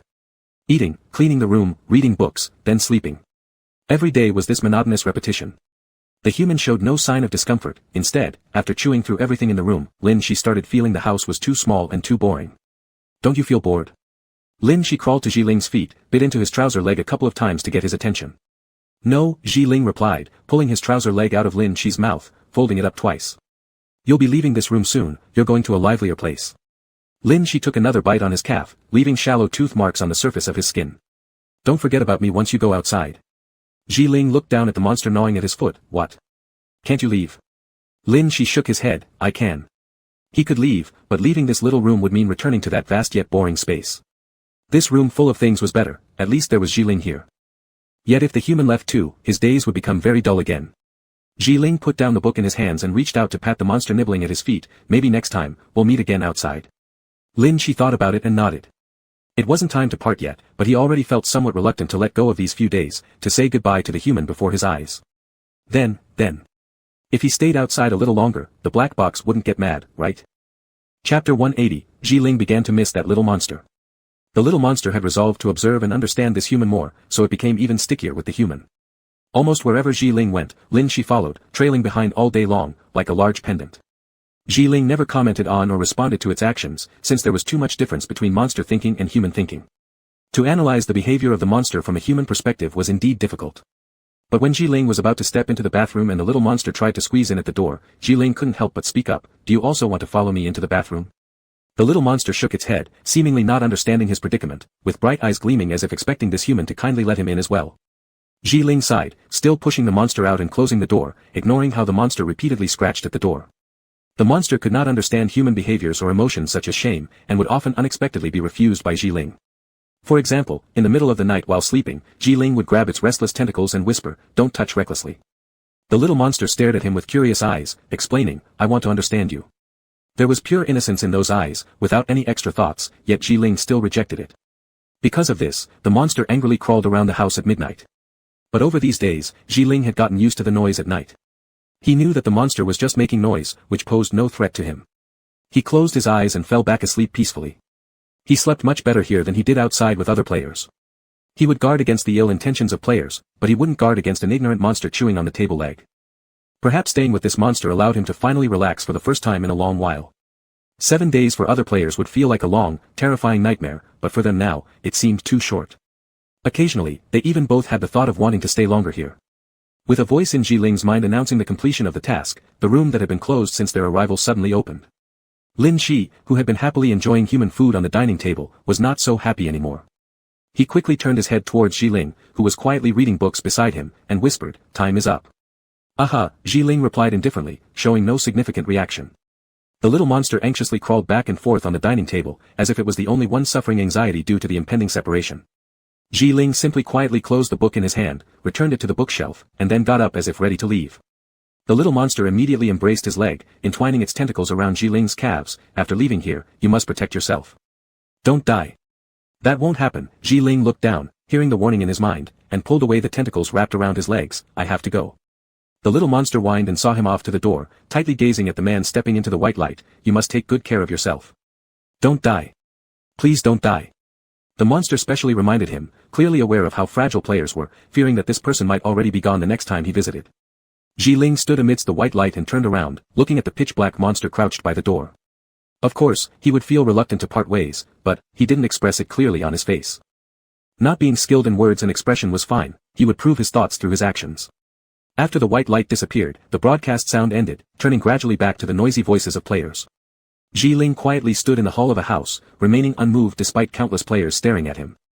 Lifting his eyes, he saw several players whispering among themselves, others with wide eyes, seemingly curious about his survival. Indeed, none of the players who had entered before him had survived, he was the only player to come out. The originally malicious glances from those around him seemed to instantly transform into enthusiasm, grinningly moving closer as if trying to strike up conversations and get friendly with Jiling. Compared to the pure and ardent emotions of the little monster, their insincere smiles made Jiling uncomfortable. "Oh my goodness. You're the first person to walk out of the punishment room. Who would have thought you were such a big shot? I offended you before, and I'm truly sorry. Sigh, it was really wrong of me to cause you to trigger the punishment room. Here's what I'll do, I'll offer you an item as an apology, okay?" The player grinned with flattery, offering a black strap with both hands, maintaining his fake smile beneath his fearful eyes while facing Jiling's silence. "Please accept it." How could they not be afraid? Having sent an apparently quiet player into the punishment room without thinking they'd survive, only for that person to suddenly crawl back from hell standing right in front of them, they were sweating buckets, fearing that any wrong move might make this person kill them. The gazes around, some flattering, some wary, contained no trace of sincerity or goodwill. Jiling began to miss that monster. He looked down and accepted the item offered by the other player, weary of the struggles here. Under everyone's watchful eyes, he stepped over the player and walked straight to the center of the hall, where a black, eerie statue stood. With startled looks from all the onlookers, he slammed the statue to the ground and shattered it into pieces. At the same time, that familiar announcement rang in Jiling's mind. "Player Jiling has violated the game rules, the punishment room will now be initiated. Mission, survive 7 days in the monster's room." As the announcement faded, the large door reappeared in front of Jiling's eyes. He reached out to turn the doorknob, ready to meet the monster again. But once he opened the door, the room inside was empty. The monster's room had no monster. Lin Shi's last memory fragment belonged to Jiling's memories, how after their parting, Lin Shi quickly left the room, blending into the crowd of players, entirely unaware that Jiling had returned.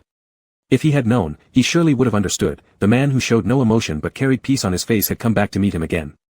They both missed each other. After the memories ended, Lin Shi's eyes flew open, finding himself back at the red door he had entered before. Above him stretched a clear sky, ripples danced in the water below his feet.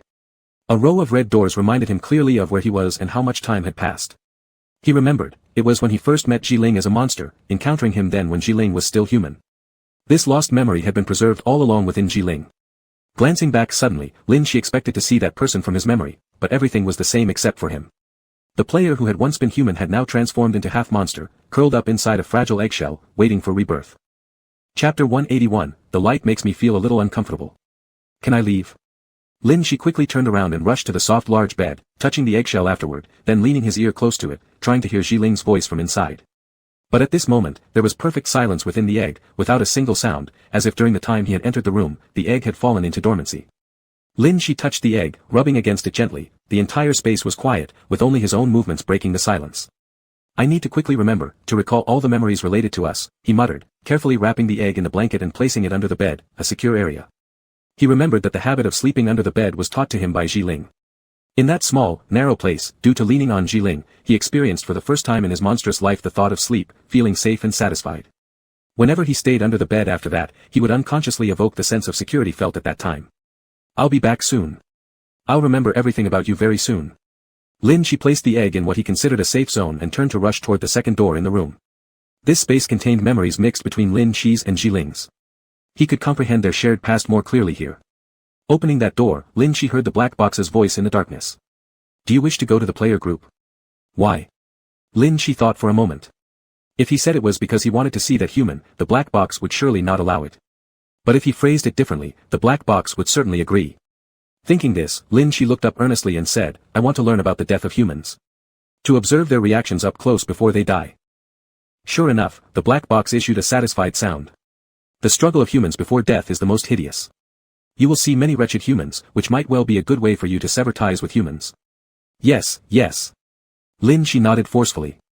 He had never concealed his thoughts from the black box or told lies, and the black box had never even imagined Lin Shi lying to him.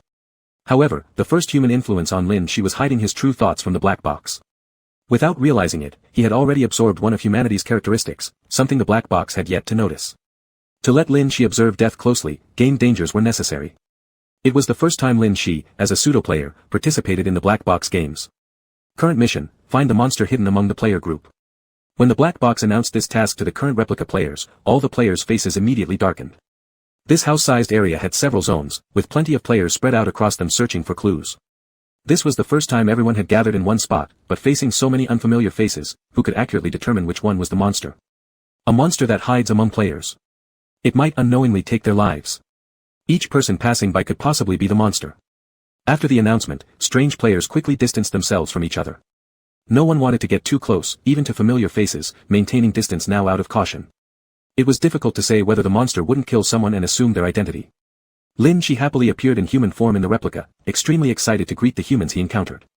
To prevent panic among players who might attack him upon sight, Lin Shi deliberately assumed an awkward human-like appearance, though this form felt somewhat constrained, and he still made efforts to communicate amicably with humans in this guise. Still, every player who approached to greet him kept far away and wouldn't casually get near. Lin Shi looked down at himself in confusion. Although he was indeed the monster hiding among the players, he hadn't exposed anything yet, so why wouldn't anyone talk to him? Not only did no one talk to him, but all players remained cautious toward others, silent and scrutinizing, treating each other as potential enemies. Lin Shi decided to ignore those players and hurried off in a direction where fewer people congregated. He smelled it. That familiar human scent. Quickly passing through the crowd, Lin Shi stood fixedly, his gaze cutting through the throng to land on a small corner of the room. The man sitting silently in the corner, wearing black clothes like a shadow seated there, was the familiar Ji Ling. Compared to the bustling crowd, he sat motionless in the corner, exceptionally quiet and reserved, with almost no presence at all, so much so that the other players hardly noticed his existence. His cold silence was even more pronounced than when Lin Shi had last seen him, giving off an aura of someone devoid of any emotion. Lin Shi immediately bounded over cheerfully, peeking curiously with his head tilted. Why are you sitting here all alone? Are your body tissues uncomfortable? The man's head shifted slightly, half opening his eyes to glance upward. Noticing a human figure standing before him, he promptly lowered his gaze again. This one must be the monster mentioned in the broadcast. Starting a conversation by talking about body tissues.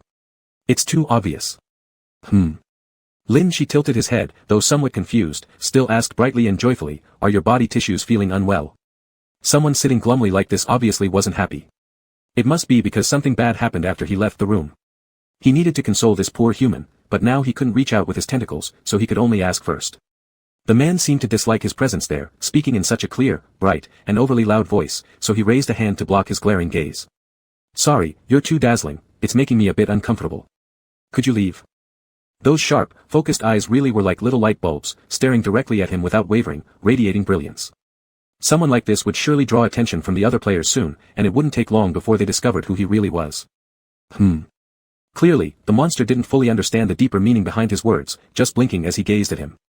Ji Ling let out a soft sigh, muttering quietly, if you don't want others to find out you're a monster, you'd better leave now. I don't want to get involved in your affairs. Lin Shi tilted his head, pondering for a moment before coming to a sudden realization. Ah. Of course. This time he wasn't in his monster form, he'd changed into a human shape. It must be that Ji Ling hadn't recognized him. That made sense. There was a huge difference between his monstrous appearance and his human form, it was normal for humans not to recognize him. Without hesitation, Lin Shi plopped down beside the man, pushing him further into the corner and drawing closer to his side, smiling broadly. It's me. It's me. Lin Shi. Ji Ling paused suddenly, staring at the handsome and beautiful human face before him. Could this be his pitch-black, distorted little monster? Chapter 182, Embracing each other, their shadows overlapped in a highly suggestive manner. Ji Ling frowned, her gaze fixed tightly on Lin Shi, inspecting him. What's with this look of yours? What's wrong? Lin Shi tilted his head in confusion, his white hair slightly disheveled. Do you not like it? This is my human-like form. How about it? Look like a person, right? Lin Shi was extremely pleased with his current appearance. His eyes were fixed on Ji Ling as if expecting him to say that he liked it too. Ji Ling silently scrutinized him from head to toe. He never expected the pitch-black monster to be able to transform into such a perfect and flawless human image. If Lin Shi wasn't still a bit clumsy at imitating human speech, placing him among the crowd would make it impossible for anyone to recognize him as a monster based purely on appearance. The little monster that he'd come to know seemed far more powerful than what he'd imagined, different from the other black box monsters he had previously encountered. Ji Ling's silence made Lin Shi uneasy as he edged closer to him. You don't like it? Don't like this form? Then I'll change back into a monster. You prefer that one, right? As he spoke, Lin Shi nodded approvingly, preparing to transform back into his monster form within the room filled with players, completely disregarding the rules of the black box and the safety of the other players. Ji Ling grabbed his hand, which was gradually turning dark black and starting to reveal the outlines of tentacles, speaking calmly, I like it. This appearance allowed him to better distinguish between the monster's body zones, while dealing with its human form evoked a sense of calm akin to interacting with a human. Hearing that you like it makes me happy. Lin Shi eagerly threw himself onto Ji Ling, just like when he used to be in his monster form. He clung tightly to Ji Ling, rubbing against him affectionately to express his own feelings. In his monster form, Ji Ling showed no reaction to his embraces because, after all, a monster hanging off a person only brought terror. But once transformed into a human, the same behavior took on a completely different meaning. His arm wound around Ji Ling's neck, his head resting under Ji Ling's chin, lightly swaying and brushing against him. White strands of hair cascaded over his shoulder, delicately falling onto Ji Ling's palm. The sensation felt eerily similar to the touch of those tiny tips of the tentacles that night when they lay in Ji Ling's hands. It was ticklish and impossible to ignore. The person almost completely nuzzling against him wore an expression of utter contentment. A handsome and exquisite face lit up with emotion in his red eyes, flickering brightly like flames swaying gently. This could ignite someone else's emotions without them even realizing it. What's wrong? Lin Shi stared at Ji Ling, noticing how his gaze lingered upon him. He was very curious. Previously, in his monster form, this person rarely glanced at him. His reactions had been so aloof and cold. Is this your human form? Lin Shi touched himself and smiled. It's Lin who helped construct this face for me. He said it's my human look. It's the one-of-a-kind, unmatched face in the entire world. Ji Ling didn't quite understand, but from Lin Shi's words, he could infer that this face was created specifically for another form of him. He realized that with this little monster having limited exposure, it would be impossible for him to have crafted such a flawless face without prior contact with many humans. Even humans themselves would struggle to recreate a face manually, resulting in distorted forms most of the time. And yet, Lin Shi managed to do it perfectly, indicating that some wise counterparts must have assisted and guided him. Was it the black box he kept talking about? Was it this black box guiding the entire game? Ji Ling dipped his gaze in thought, his fingertips unconsciously curling around the fallen strand of hair, playing with it much like how he usually played with the tips of the tentacles inside his blanket when he was bored. The person clinging to him had a chilly, unnatural temperature, a clear sign that he was undeniably the familiar monster. When Ji Ling returned to that empty room, believing he would never see this monster again, unexpectedly, the monster suddenly leapt into his view in human form and embraced him warmly. Definitely, the monster had been searching for him too. Raising his hand, he placed it on Lin Shi's back, gently patting it as though comforting this little monster in his arms and soothing himself. Lin Shi rubbed against Ji Ling again, hugging him even tighter. Finally, he had escaped the room and found the human he liked.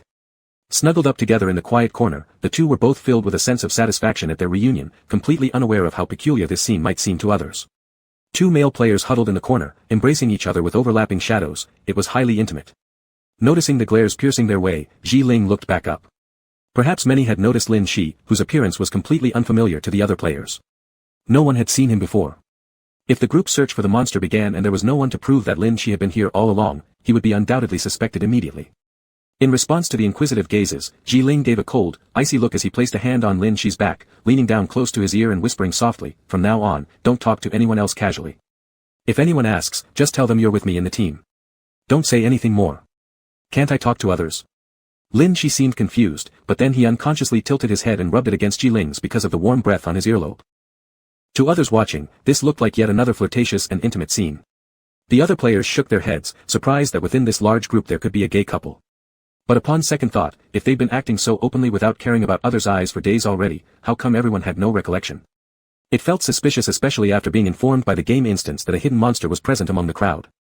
The fact that this peculiar male couple suddenly got so clingy in the corner attracted even more attention. It seemed really off. Once people began noticing these two individuals in the corner, the suspicion grew deeper, but those who wanted to step forward to confront were deterred once they recognized Ji Ling.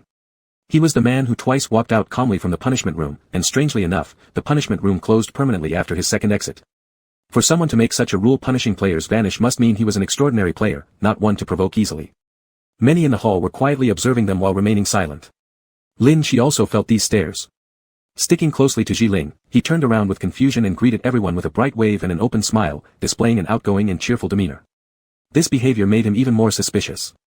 There was no such carefree and open player in the gaming community who showed no trace of caution. And such a handsome face, how could it have escaped notice earlier? This person had certainly appeared out of nowhere. Players who were originally hostile and cautious toward each other rallied together in small groups to whisper among themselves upon noticing Lin Shi's emergence. These unfriendly looks were fixed firmly onto Lin Shi. Chapter 183, well. They seem like a couple. Why are they all looking at me?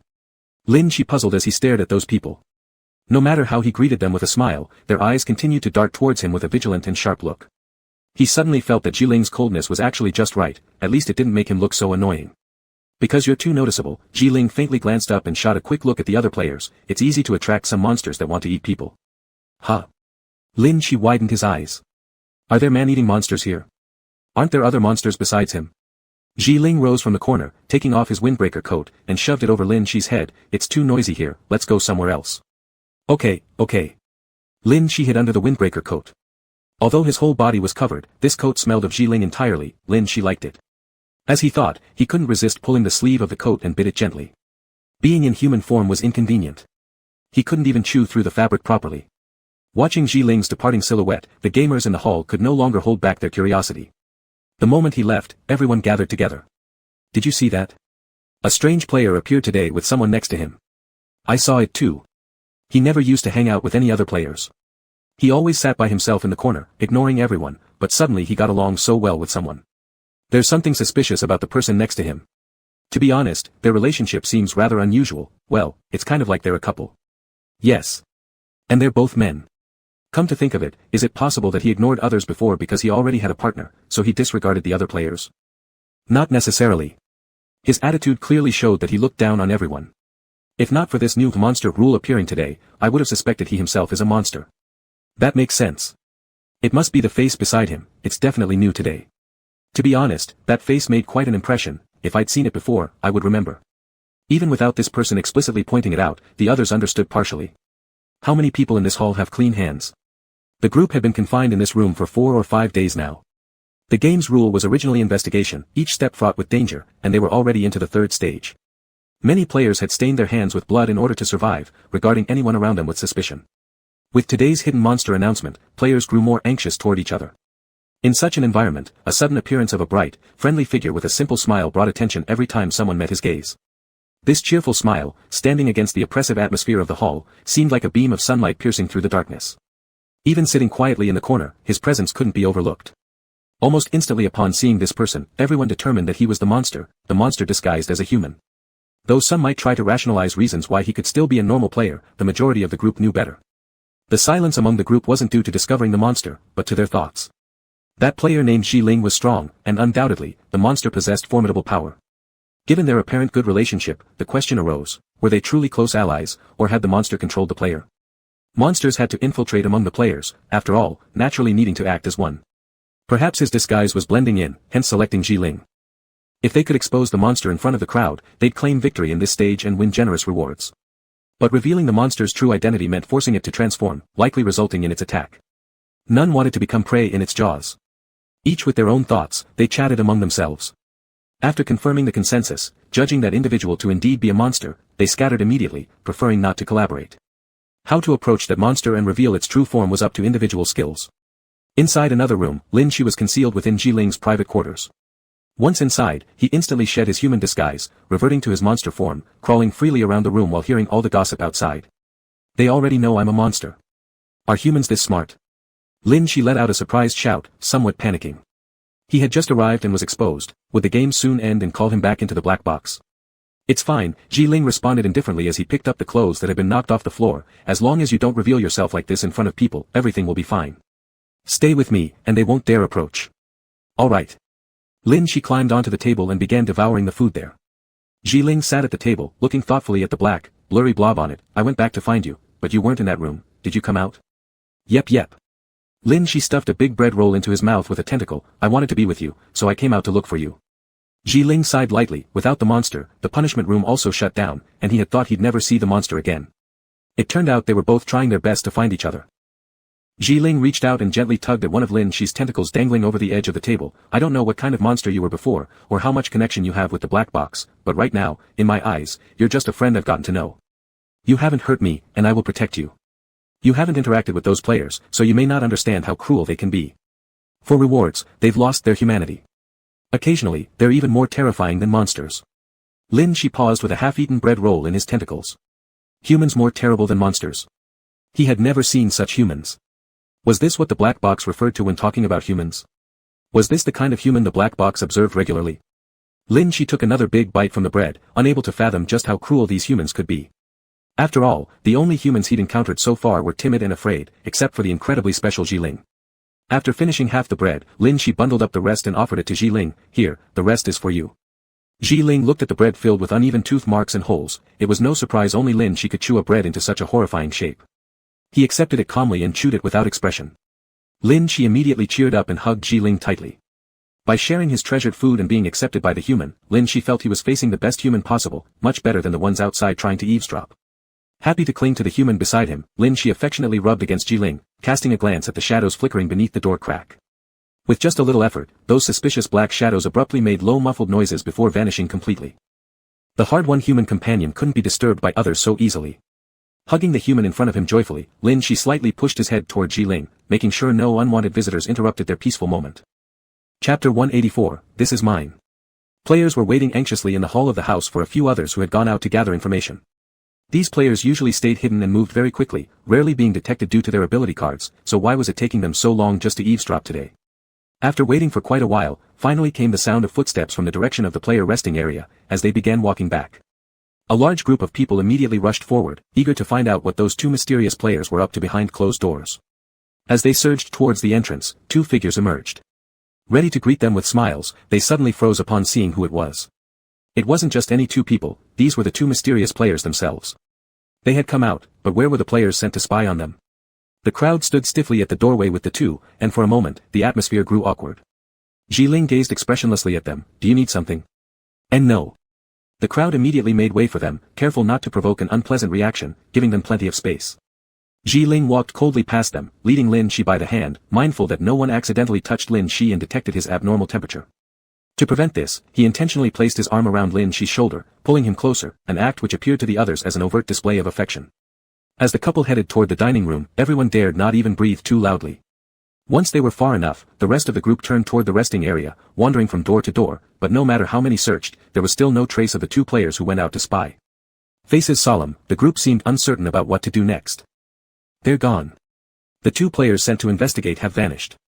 They must have been discovered. Who did it? We don't know. Either could be responsible. The problem is, two full-grown people didn't make a sound and are now missing. Is this difficulty level even within our capabilities? There's no turning back now since we've entered the black box. Are we afraid to die? Even if a monster was involved, it would surely leave some clues. We need more scouts. This time, we'll simply observe carefully. But who's willing to scout after losing two people already? The people from another resting area might not know about our situation yet. We could use some incentives to lure them over. That's a good idea. I'll monitor the monsters while you go find some people, then gradually guide them towards the monster side. By the way, where did the monster go last? I saw it head to the dining area. Maybe it needed food too. Fine, then I'll head to the dining area first. You guys find people fast. After huddling together to plan, they all went off to carry out their tasks. And the player assigned to keep tabs on Ji Ling, Lin Shi, and others feigned needing to eat and hurried toward the dining area.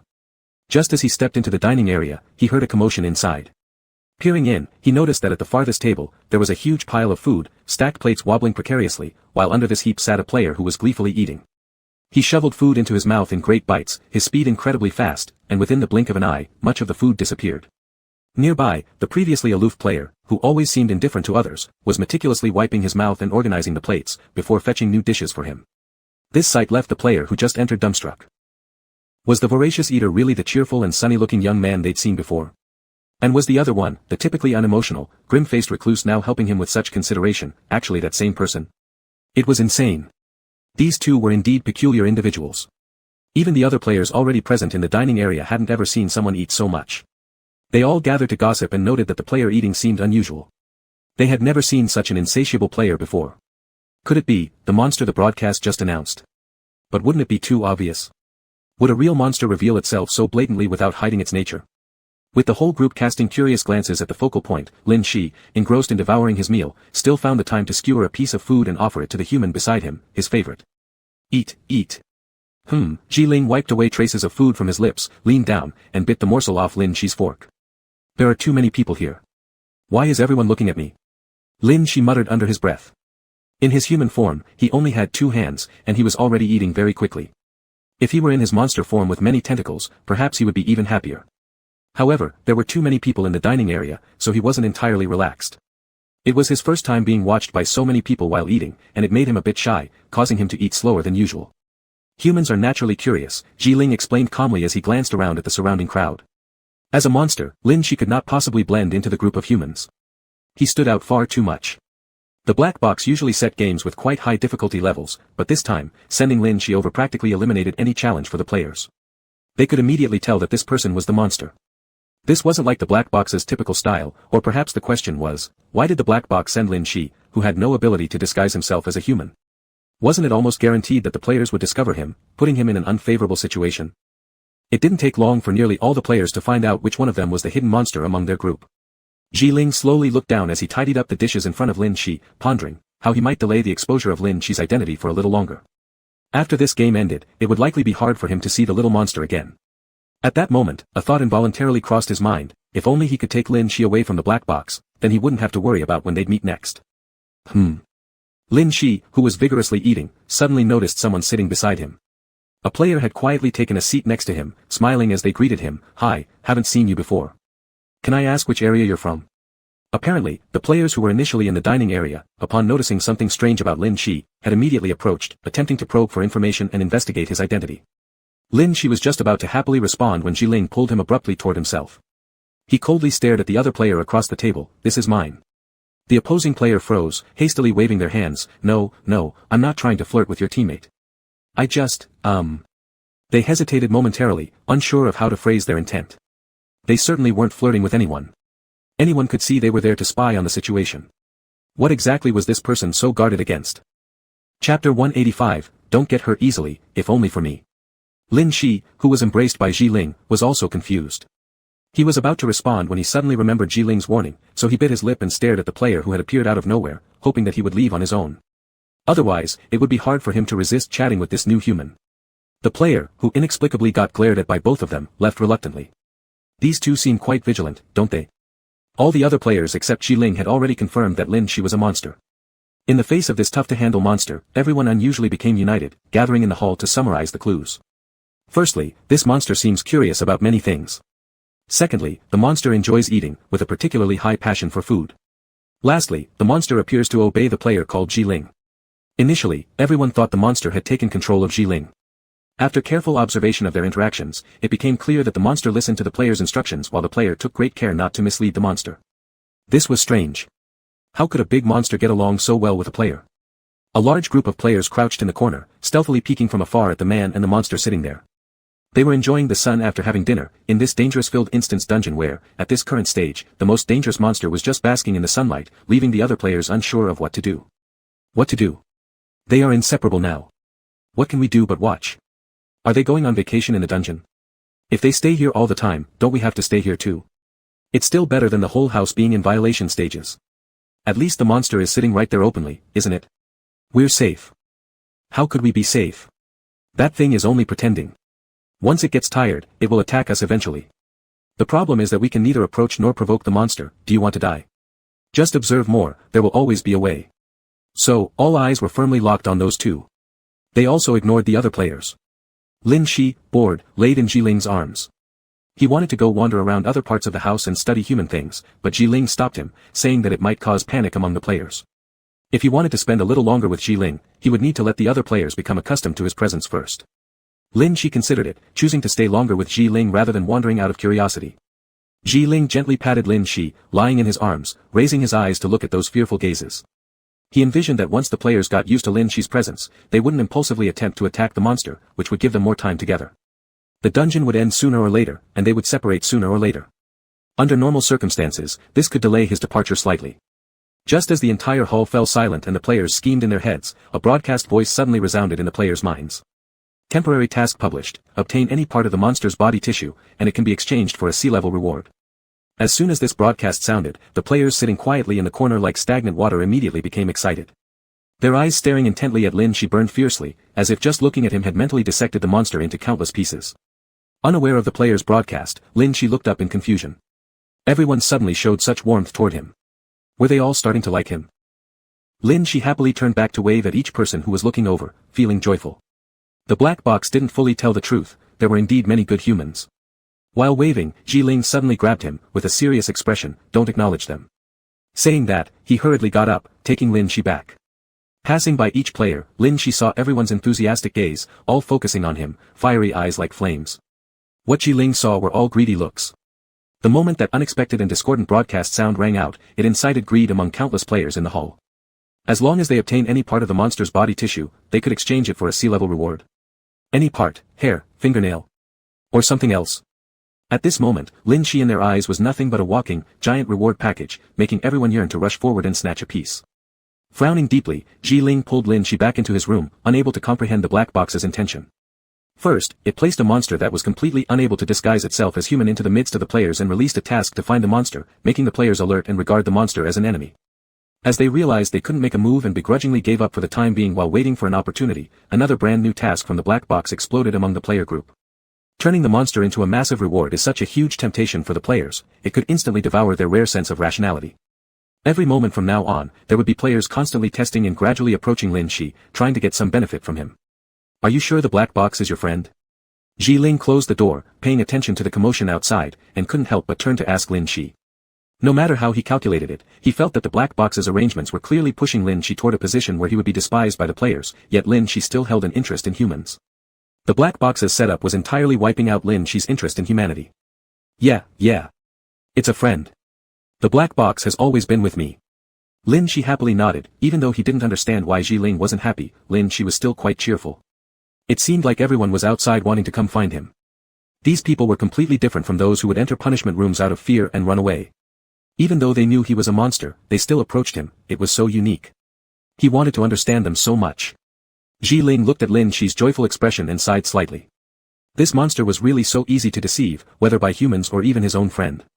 He extended his hand and gently pulled Lin Shi into his arms, patting his back lightly. Even if you have returned to me again, we can't be as carefree as we were in that room. This is the black box, this is a dungeon, a dangerous place. I only wish for you to protect yourself well, don't get hurt easily, just do it for me. Hugged tightly in Ji Ling's arms, Lin Shi sniffed the scent on this person's body with force. He doesn't understand what he means by protecting himself. But the players outside can't possibly hurt him. Still, never mind. Since the human in front of him was the one he liked, he would listen to whatever this human said. Chapter 186, What a Human City Should Be Like. Lin Shi curled up in Ji Ling's arms, able to hear the voices of those players outside who were eager to see him. They were discussing how they could come to meet him. They were so eager to get close to him, even though everyone knew he was a monster. How wonderful, how much Lin Shi liked this atmosphere. Even if everyone knew he was a monster, they still wanted to meet him. With pleasure, Lin Shi hugged Ji Ling tightly, and all those invisible tentacles on his body swayed about, showing his joy. He truly looked forward to the upcoming life. Different from Lin Shi, who anticipated the players, Ji Ling was especially wary of them. After calming Lin Shi down, he quietly sat there thinking about how to avoid the troublesome players while ensuring that Lin Shi wouldn't stay in this narrow room all day long. Lin Shi sat on the table, looking at Ji Ling, happily swinging his legs, and listening carefully to the noises outside. It seemed that someone had passed through the hall after some commotion, and arrived at the player rest area. After slowly walking down the long corridor, he stopped in front of their door and didn't leave. Ji Ling also noticed the pause in the footsteps.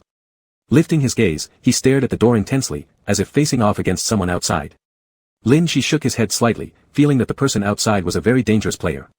In that silence, an unusually strong smell of blood wafted in under the door. Lin Shi tilted his head, wondering why he hadn't smelled such heavy blood scent from any players earlier when he was in the player hall. After a moment of quiet, the person outside moved again, gently stepping over to the opposite door of Ji Ling's room, opened it, and went inside. Oh. A neighbor? Lin Shi tilted his head and heard Ji Ling muttering, why did he come over? Who? Lin Shi curiously leaned his head closer. Ji Ling pushed his head back. It's a dangerous player, absolutely do not go near him. Oh. Lin Shi nodded, although Ji Ling didn't explain clearly, he heard the voices of people in the player hall outside. Someone was whispering, you were supposed to trick people from other rest areas, but you brought him here. Are you trying to die? It's not what I intended. When I was finding other people, he suddenly opened the door and said he was interested in coming over to stay, asked for Ji Ling's room number and then without saying anything killed the guy across the door. How could I have stopped that? The speaker's voice was trembling, and the people nearby seemed rather uneasy. It's over. If he stays in this rest area, should I move or something? I don't want to be in the same area with him, I might get dragged into his room one day and killed. I'm getting a little scared too. But the monster is also in this area. It's quite troubling. A group of people seemed confused whether they should go for rewards or avoid this strange player. Lin Shi became immediately interested. What kind of player would make others afraid enough not to want to live nearby? He must be a unique player. For the next half day, the sound of players moving around continuously came from this corridor. It seemed many people tested out by walking near the doorway, but none dared to knock. The player hall was bustling with activity, and some people who originally lived in this area no longer dared to enter, just loitering in the hall. Lin Shi moved around and jumped in the house for a while, beginning to feel bored with this cramped area. Lazily sprawled on the desk, he turned his head to look at Ji Ling sitting beside him, rolling over and over out of boredom. So boring, Ji Ling. Being in this small room is so boring. Aren't you bored? Ji Ling glanced sideways at the doorway. We still can't go out now, it's when everyone is most excited. Let's stay a little longer. Lin Shi crawled on the table toward Ji Ling, who was reading a book, tilting his head slightly. I used to be in a place so big, so being confined in small spaces gets boring. I've heard that human society is huge. And has so many things, unlike the place where I stayed, which was incredibly boring. Is that true? Ji Ling thought for a moment and nodded. Yes, the space is vast, and the content complex, with many streets, skyscrapers, and sewers. Someone like you who enjoys moving around, once you're there, probably will end up climbing buildings. Really? I haven't seen them yet. Tell me, I'll try my best to remember. Lin Shi's eyes sparkled as he stared at Ji Ling, carefully recording every sentence about human society that came out of Ji Ling's mouth. Now he knows what a human city should be like. There were many streets, crisscrossing and complex, numerous buildings rising from the flat ground, many people weaving between these buildings and streets, and also many sewers spread across the underground of the entire city. Sometimes it was sunny with clear skies for miles, while other times rainy and gloomy with an eerie silence in the city. Lin Shi crouched on the desk, diligently sketching the image of the city he had imagined, deciding that when he went back, he must make his boring oversized space lively and less dull. After rolling around a few times, there were far fewer voices outside. It seemed like everyone had gone to rest. Only then did Lin Shi jump up excitedly shouting, I want to eat. I want to eat something delicious. The restaurant in this instance offered non-stop service, with various kinds of food he had never seen before, and his enthusiasm for eating was always incredibly high. Ji Ling, hearing the commotion outside, thought it was about time they could go out for a walk. Keeping the little monster locked up any longer would mean he'd turn over all the furniture in the room. He closed the book in his hand, stood up, and said, let's go. I'll take you. Great. Lin Shi joyfully hopped off the table and ran straight to the door, opening it impatiently as he rushed out. The moment the door opened, a thick smell of blood suddenly hit him in the face. The whole corridor was filled with a pungent, nauseating bloody odor, along with a strange sense of being watched. Confused, Lin Shi peeked out tentatively. There were no bodies or bloodstains in the corridor, and even when he had returned earlier, this corridor hadn't had such a heavy scent of blood. Realizing the source of the gaze, Lin Shi slowly looked up at the opposite door. A sharp and clear sense of being watched came through that tiny peephole, as if someone was standing behind that door staring at him intently through the narrow, dim hole, directly gazing at him. Even the strong smell of blood seemed to be emanating from behind this very door. The player behind this door was definitely not ordinary. Lin Shi was puzzled. Why was he staring at him? Then he might as well stare back. In one move, Lin Shi rushed forward and placed his eyes against the peephole of that door, trying hard to look inside. But the peephole was pitch black, showing nothing. He strained to search through the darkness for the figure of that player but was suddenly pulled back by Ji Ling, who tugged his collar from behind. Don't get close to this door, Ji Ling warned softly, glanced at the door once, and then led Lin Shi away. Lin Shi nodded his head and heard a muffled laugh coming from behind, seemingly from the other side of that door. What a strange person lived there. Chapter 187, beautiful, but also, terrifying. After arriving at the players' lounge, there were only a few people left here. The remaining ones had cobbled together a few chairs to lie down and sleep. It seemed that even lying in this hall was preferable to returning to their rest areas. Lin Shi glanced at the clock on the wall. He wasn't very sensitive to human time, but upon seeing others, he realized it was time for humans to rest. At this hour, most people had already gone to bed. Only Ji Ling insisted on pulling him out to eat with her. He raised his head and looked towards Ji Ling. This person was always very quiet, never expressing their condition, but Lin Shi remembered that he didn't sleep well and appeared quite unhappy even when sleeping.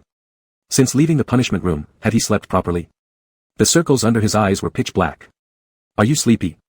Lin Shi followed closely by Ji Ling's side and asked caringly, do you want to go to sleep? I'll accompany you. Not yet, let's have dinner first. Ji Ling pressed Lin Shi into the chair in the dining area and looked around. There was no one in the dining area, which put him somewhat at ease. When Ji Ling went to get the food, Lin Shi sat there waiting. Although the entire dining area was empty, the sensation of being watched was strong. Let him find where everyone is hiding. Do you smell something strange? Lin Shi tilted his head and asked Ji Ling in the direction he was looking. Ji Ling paused to sniff, then shook his head.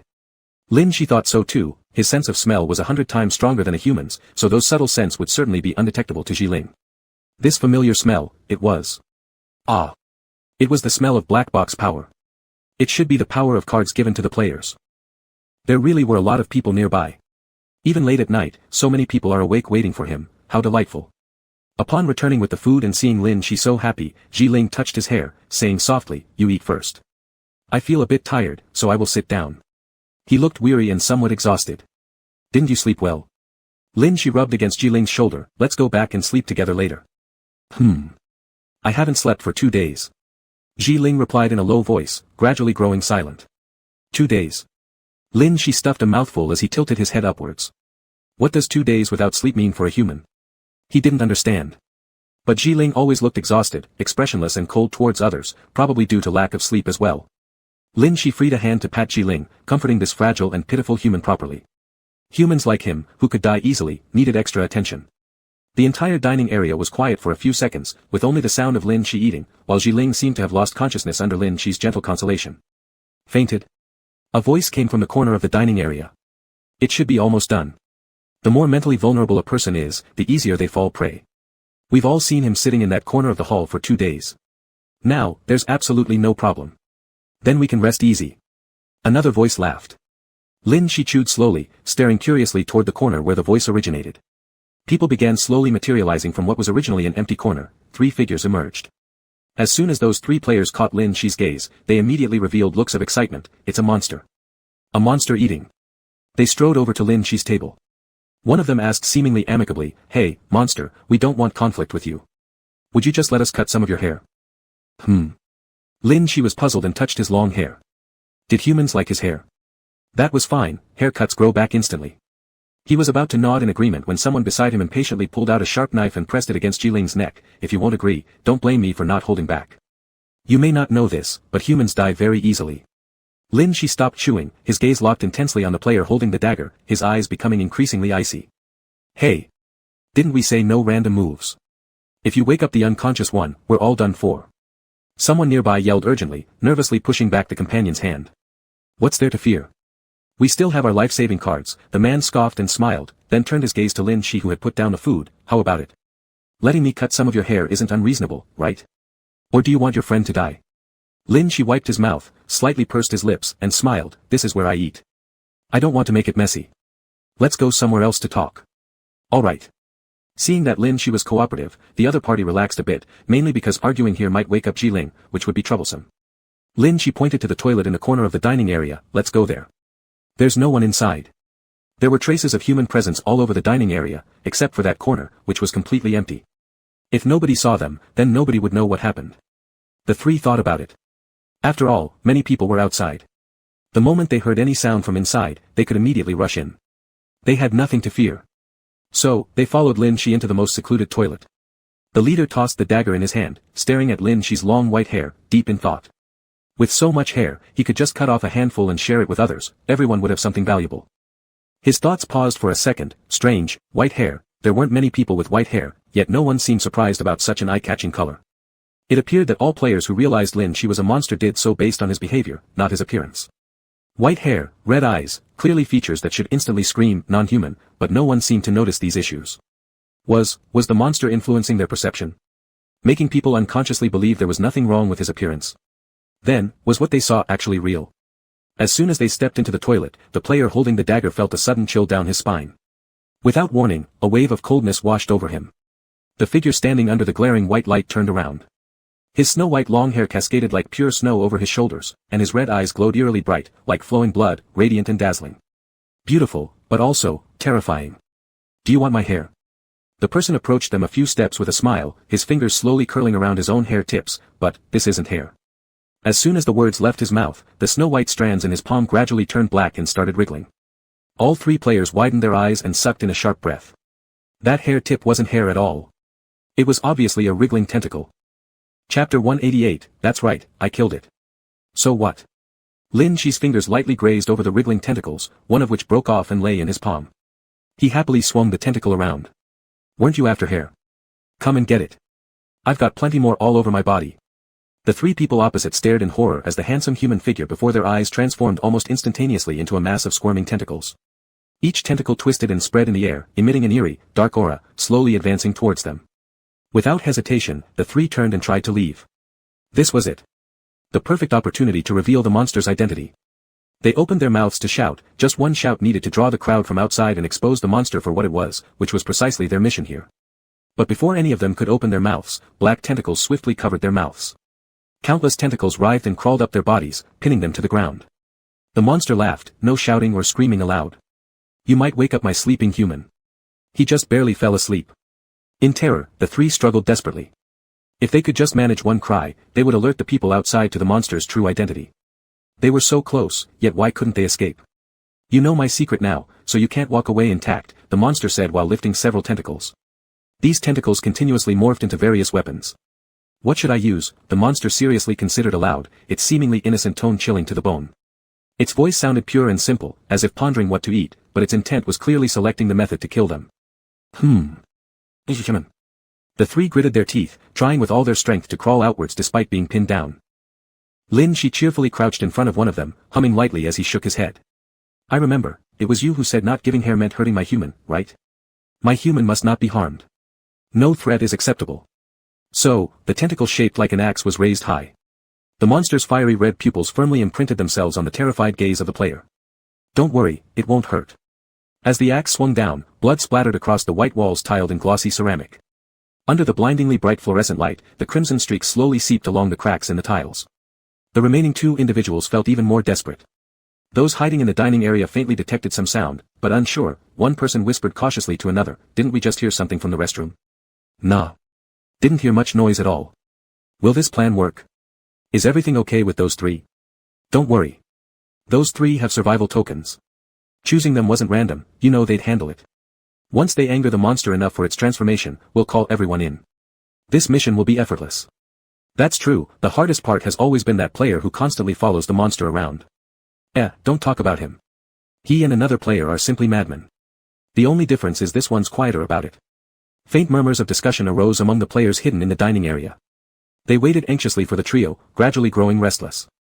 Could it be that the plan wouldn't work? Everyone hesitated, then decided to approach the restroom cautiously for a glance. Just as they were about to move, Ji Ling, who had been seated lifelessly on the chair nearby, suddenly twitched and slowly opened his eyes. The first thing he did upon waking was to turn his head toward the adjacent seat. He had intended to rest for just a moment, fully expecting Lin Shi to still be sitting next to him eating. But when he opened his eyes, the silence of the dining area and the empty neighboring seat made his dark eyes darken further. Players hiding within the dining area suppressed their breath sharply, seeing from afar how that reclusive player stood up under the fluorescent lights. An ominous and dangerous aura emanated from him as he took step by slow step towards a particular spot, pausing deliberately. I'm asking once. Where did he go? Even well concealed thanks to group invisibility, the player facing Ji Ling broke out in cold sweat under his penetrating stare. Perhaps pretending to be nothing but thin air would work, but in that very instant, overcome with fear, the player let out a whispery answer. He's in the restroom. The player before him didn't say a word but slowly moved with heavy steps toward the restroom. All the players hiding in the dining area were silently praying that nothing had gone wrong for the three still inside. Ji Ling stood before the closed restroom door, deep in thought. He then slowly extended his hand and pushed open the door before him. He had envisioned several scenarios, an empty restroom, severed limbs of a monster, or the bodies of the players. Anything was possible behind this door. Perhaps a small oversight had caused the monster to be taken back into the black box. But when he pushed the door open, what he saw was Lin Shi standing on a blood-soaked floor by the sink, trying to wash away the traces of gore from himself under a running faucet.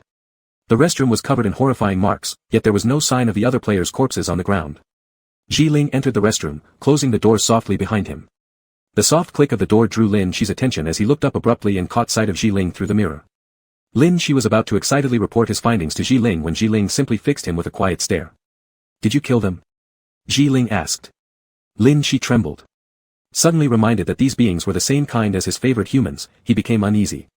His eyes began darting around guiltily, and his voice faltered as he denied, I didn't kill anyone.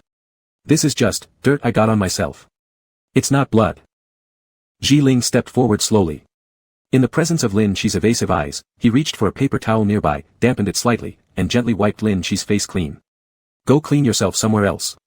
I'll deal with the mess on the floor." Oh, Lin Shi stood dumbfounded, holding the wet paper towel clumsily and scrubbing his face roughly before quietly stepping aside like a well-behaved child.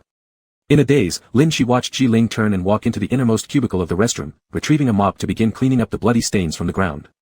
By the time the players outside realized something was amiss and rushed in, all they saw was Lin Shi standing cleanly beside the sink and Jiling meticulously mopping up the bloodstains. Before they could even question the presence of the blood, Jiling coolly stated, "That's right, I killed them." "So what?" Stunned, everyone was left speechless on the spot. Chapter 189, not for the sake of an unpleasant person interrupting the pose. Clearly it was him who entered with those 3 people. It was him who killed them. "Why are you covering for that monster?"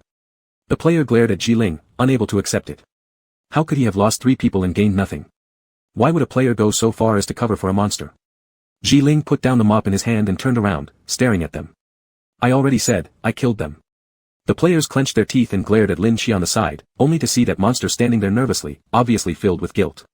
If even the monster showed signs of guilt, how could this person shamelessly cover for it? "You! How can you betray the identity of a player like this?" They were still unsatisfied. Jiling expressionlessly rolled up his sleeves and pulled out a dagger from his windbreaker coat, his expression calm. "So what can we do about it? Come and kill me if you can." Lin Shi appeared tense, emitting a warning towards the group of players. Watching Jiling draw the dagger, the players didn't dare approach.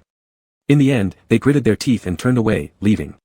Seeing them actually leave, Lin Shi was somewhat surprised. Did these players fear Jiling? But Jiling looked completely harmless.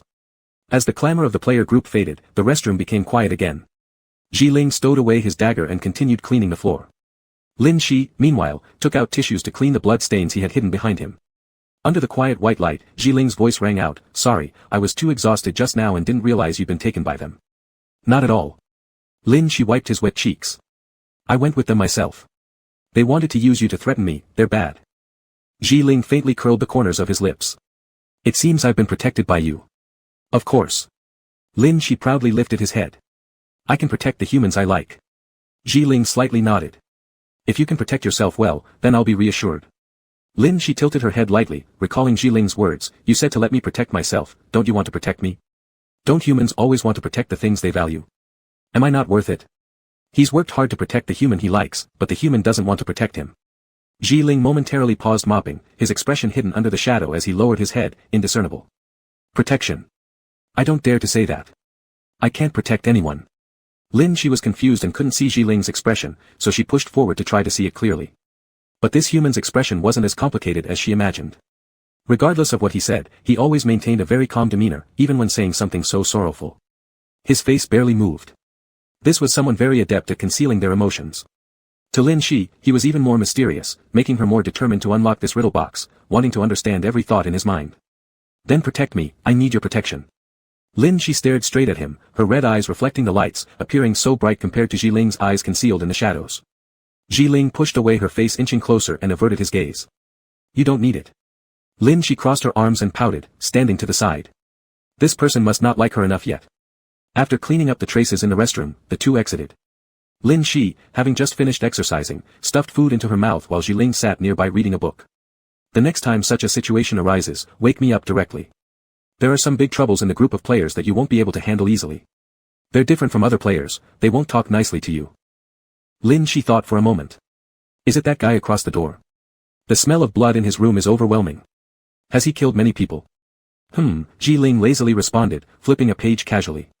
"And not for rewards, purely for thrills. There are people like that?" Lin Shi was shocked, understanding humans just a bit more. His usual targets are those who look a bit frail, the kind who find it hard to fight back against him. Jiling paused silently for a moment, glancing at Lin Shi with his peripheral vision. "People who look like you." Lin Shi chewed happily, not giving it any second thought. Maybe in human form he looks frail, but his true form is huge. He's not afraid. If he's come to your opposite door, he's probably set his sights on you.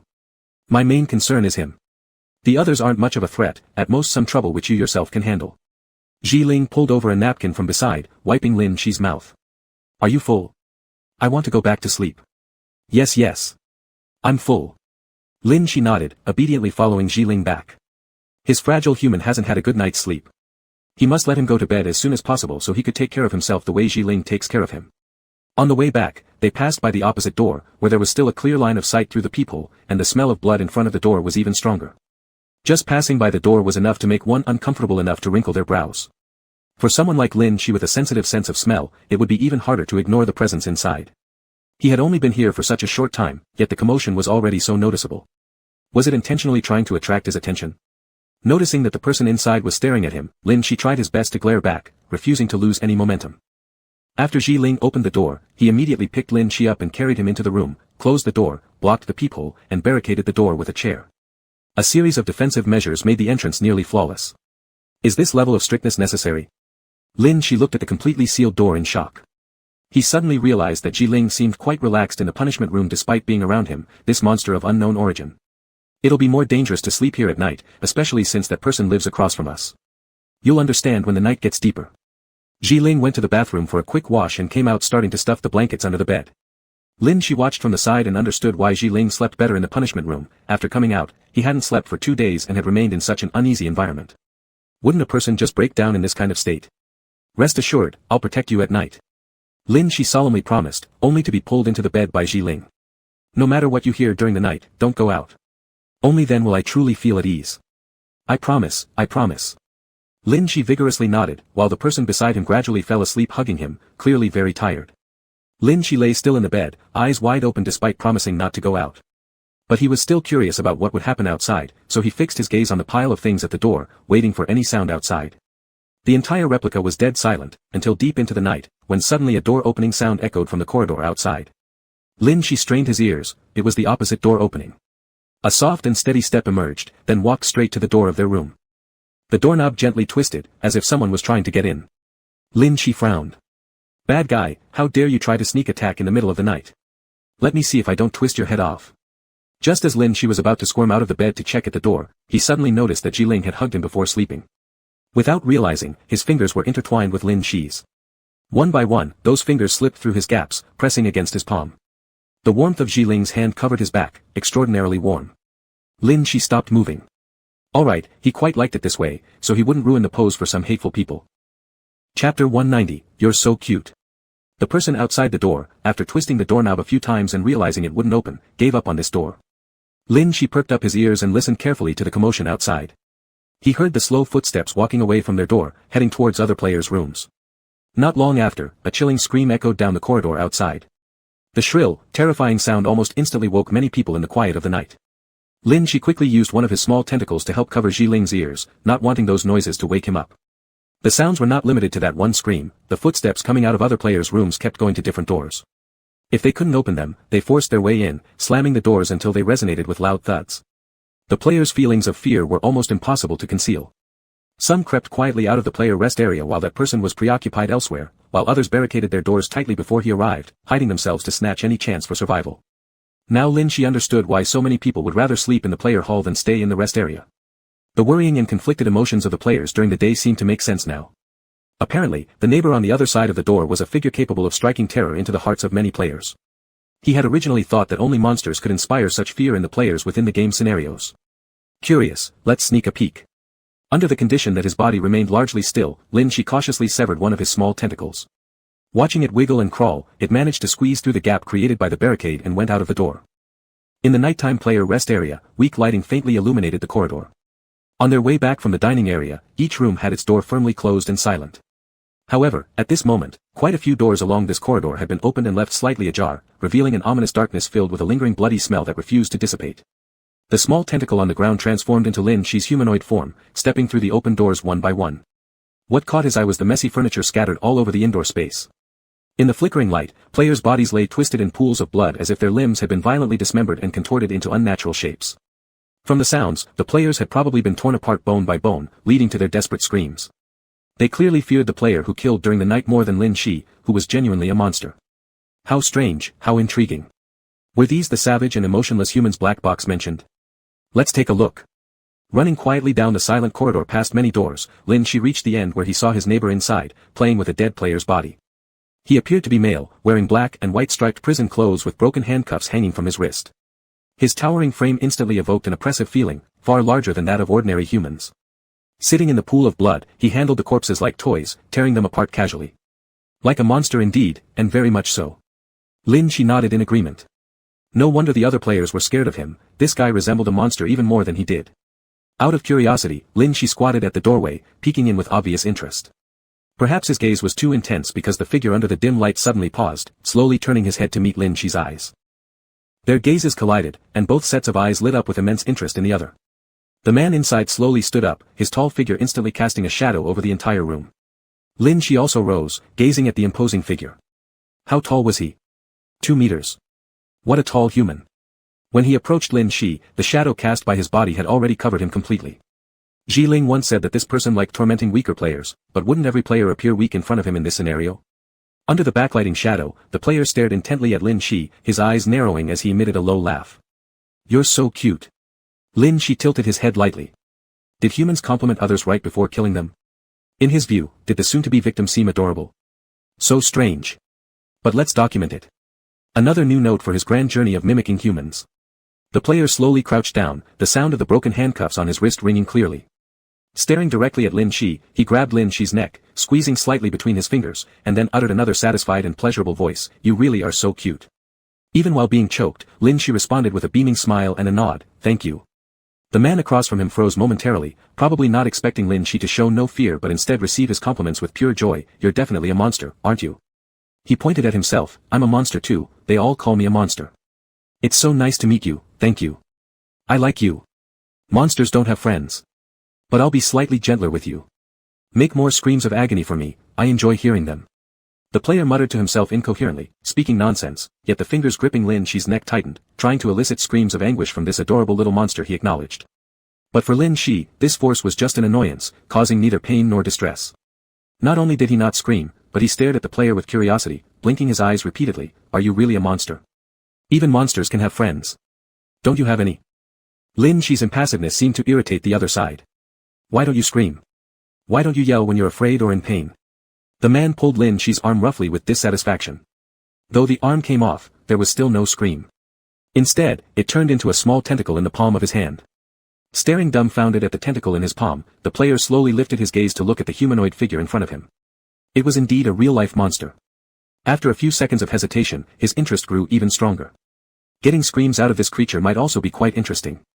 As the player attempted to tear Lin Shi's remaining limbs apart, the humanoid figure slipped out of his grasp, transforming back into a tentacle that wriggled out through his fingers and reformed itself into human shape on the ground. "I see. You don't want to be my friend." Lin Shi twisted his arm that had just been torn off and reattached in a slow motion, showing delayed anger. "You just want to kill me." The player clenched his palms until they made cracking sounds, his face glowing with delight. "Alright, I'll give you 3 seconds to run, little prey." Lin Shi stroked his chin thoughtfully, then narrowed his red eyes, mimicking the other's tone. "You're really cute too. And I'll give you 3 seconds to run as well." Chapter 191, The Little Monster Starts to Act. The opponent was very surprised, so the two stood there in the corridor for 3 seconds, neither of them moved. As soon as the 3 seconds were up, the player suddenly swung his hand and tried to grab Lin Shi again. Lin Shi didn't run either, instead, she lifted her hand and forcefully plunged a knife into the palm of the other person. The blade faced the palm, and both sides had the ferocity of wanting to kill each other, not sparing any force. At the moment when Lin Shi brutally pierced the blade through the palm, she herself was seized. The player did not scream from pain but rather looked excitedly at Lin Shi with anticipation. "Scream now. I want to hear the screams of agony from the monster. I want to see the look of pain on your face." He grabbed the frail arm in front of him and forcibly bent it. In times past, there would have been a painfully beautiful wail that resonated at this moment, the kind of pain that humans simply couldn't suppress instinctively. It gave him pleasure just to hear it. However, the humanoid figure before him showed no such reaction. Instead, it joyfully bent its head and bit down hard on the player's hand. The sharp teeth clamped firmly onto the outer layer of flesh and tore it with great force, causing bloodstains to bloom everywhere as a piece of bloody flesh was viciously torn off. The player loosened his grip in pain and groaned slightly. Although he didn't have too much reaction, his brows furrowed due to the pain. Lin Shi stood under the light, smirked while smearing the blood on her face, and sinisterly laughed. "Shout now. I want to hear your scream of agony. I also want to see the expression of pain on your face. The player couldn't help but laugh, the monster was imitating him. Then try, he said indifferently while crushing the handcuffs hanging from his wrist and making his fingers crackle. Under the dim lights of the corridor, the two stared at each other, radiating killing intent. The lights flickered. Between the blood-stained doors, almost at the moment they held their breath, the two figures had already rushed toward each other and began battling midair. That almost monstrous strength made this tall human move among the players like a fish in water. Any person standing in front of him could be effortlessly crushed by him. But standing here was Lin Shi. Whether it was being dismembered or having bones crushed, he had no reaction, maintaining that sinister smile, happily dodging the players' attacks, and once his sharp fangs were opened, he would lunge forward to bite ferociously and viciously. Once he caught an opportunity, Lin Shi would savage the players' hands until they were unrecognizable. After finishing, he spat twice from the opposite side, saying, "So disgusting." The player was filled with rage from provocation. Knowing he couldn't kill the monster before him, he still went berserk and charged in. The noise caused those hiding behind closed doors inside the rooms to feel some bewilderment. If even that man who was similar to a monster couldn't kill the real monster, what could they do? They simply had no way to deal with that monster. But, at least the real monster seemed more gentle. So secretly, they all hoped the monster would kill the man, saving them trouble. It was dark and bright in turns on the corridor where walls, doors, even the chandeliers bore no escape. With sounds of crackling currents around, pieces fell off the walls, and the player's eyes had turned crimson. His fists were covered in blood, his own blood. Smiling brightly across from the player, Lin Shi slowly reattached the arm that had been pulled off back to her body right in front of him. There was no flesh and blood where it broke apart, only a black patch appeared to connect seamlessly. This was the true monster, incomparable to humans in stark contrast. The players hiding indoors were all excitedly cheering. This monster will surely kill that terrifying player. Just when everyone was declaring victory for the monster in their hearts, suddenly, Lin Shi emitted a startled sound, "Damn. Too much noise, I woke someone up." Completely ignoring the person before him, Lin Shi turned around and walked back. The humanoid form gradually transformed into a tentacle, wriggling forcefully on the ground, squeezing through the door crack back into Ji Ling's room. The farce came to an abrupt end, and the players immediately became fearful again. If the monster didn't kill that man, what were they supposed to do? Now that man must be furious. Ji Ling slept under the bed, vibrations transmitted by the wall woke him easier than if he were sleeping on the bed. Slowly opening his eyes, he realized that the person he was holding was still there, which meant that person hadn't sneaked out. He had just breathed a sigh of relief, about to close his eyes again for another nap, when he noticed something crawling in from the door crack quickly heading under the bed. Is this the player's skill? Ji Ling instantly became alert and intercepted the strange black shadow that was rushing over, grabbing it. Looking at the tentacle wriggling in his palm, Ji Ling turned his gaze toward Lin Shi lying nearby, who seemed unusually obedient. "Yours?" By admitting it, Lin Shi would essentially admit he had snuck out. Lin Shi hastily shook his head and flung the tentacle away from him. "No, not mine." The discarded piece of tentacle immediately feigned death in an attempt to cover up this small lie. Ji Ling calmly stared at Lin Shi, then looked down at the tentacle stiffening on the ground. In this scenario, aside from Lin Shi, there could be no one else capable of possessing such a thing. "Pick it up," Ji Ling said indifferently. The moment he spoke, the tentacle quickly abandoned its act and crawled back to Lin Shi, merging into his body. As soon as it merged back, Lin Shi's arm began making crackling noises as though multiple places under the skin, including around the wrist and shoulder, were emitting strange sounds. "What's wrong?" Ji Ling shoved Lin Shi out from under the bed, then climbed out himself and turned on the light in the middle of the night. He noticed that the skin on Lin Shi's wrist was bright red, with something underneath moving restlessly. Lin Shi guiltily looked elsewhere, then glanced at his hand and murmured quietly, "It's healing where it got torn." Darkness filled Ji Ling's eyes. "Did you go out and fight with the neighbor across the door?" Lin Shi lowered his head. Despite all of Ji Ling's warnings, curiosity finally got the better of him, leading to a clash that brought him home injured. Ji Ling massaged Lin Shi's red wrists gently. "Does it hurt?" Lin Shi tilted his head. Actually, it didn't hurt at all. But then he remembered how much pain humans should feel and their inevitable loud screams of agony, so he immediately sniffed and started fidgeting around. "It hurts." Ji Ling scrutinized Lin Shi's wrist where traces were surging beneath, yet there wasn't a single mark on the surface. It would likely heal inside very quickly too. Treatment with ointment or water was completely unnecessary. The self-healing ability of a monster certainly didn't call for human concern. He leaned down to blow softly on the wound area and asked calmly, "Human wounds don't hurt anymore when they're blown on. How do you feel now?" "It doesn't hurt anymore." "Not at all." Lin Shi quickly nodded, responding accordingly. A faint smile tugged at Ji Ling's lips. It was clearly painless after all. The little monster had begun pretending. Chapter 192, but not quite. Ji Ling was rubbing Lin Shi's wrist. Lin Shi feigned pain while complaining and leaned closer to Ji Ling, glancing toward the door, hoping the player outside could be quieter. The fun for today had come to an end, no one should disturb his interaction with a human. The noise outside continued relentlessly. The player who was enraged because Lin Shi had escaped started dismantling other players' doors and venting their anger on them. Cries of anguish echoed all around as players fled in terror. Ling paid no heed to those sounds, quietly lowering his head to gently pinch Lin Shi's wrist, softly kneading over the surface of his skin. I guess I annoyed him and made him angry. Lin Shi said timidly, guiltily. He won't come in here and hurt you, will he? Possibly, Ling replied indifferently. I told you not to go out and provoke trouble, yet you completely ignored me. Lin Shi mumbled, I was just curious. With such loud noises outside, all Lin Shi could do was huddle inside and listen, unable to resist. He just wanted to take a look, but that player had come after him first, exclaiming about how adorable he was and wanting to kill him. He insisted that he just went to see, really. Rest assured. I'll definitely protect you, I'll deal with the mess I caused myself. No need to worry about it. Facing Lin Shi's fervent enthusiasm, Ling reacted indifferently and put Lin Shi's quiet hand back. Just don't get injured again. Even though monsters heal quickly. I don't want to see you get hurt. Lin Shi tilted his head, his eyes shining brightly. You don't want to see me get hurt. He proudly raised his head. I know this. Humans don't want the people they care about to get hurt, they worry. This is what they call liking someone. So you like me. Not quite right. Ling stood up and tightened the blockade at the doorway a little more. He hadn't slept well, so he dragged Lin Shi back under the bed. The noise outside persisted.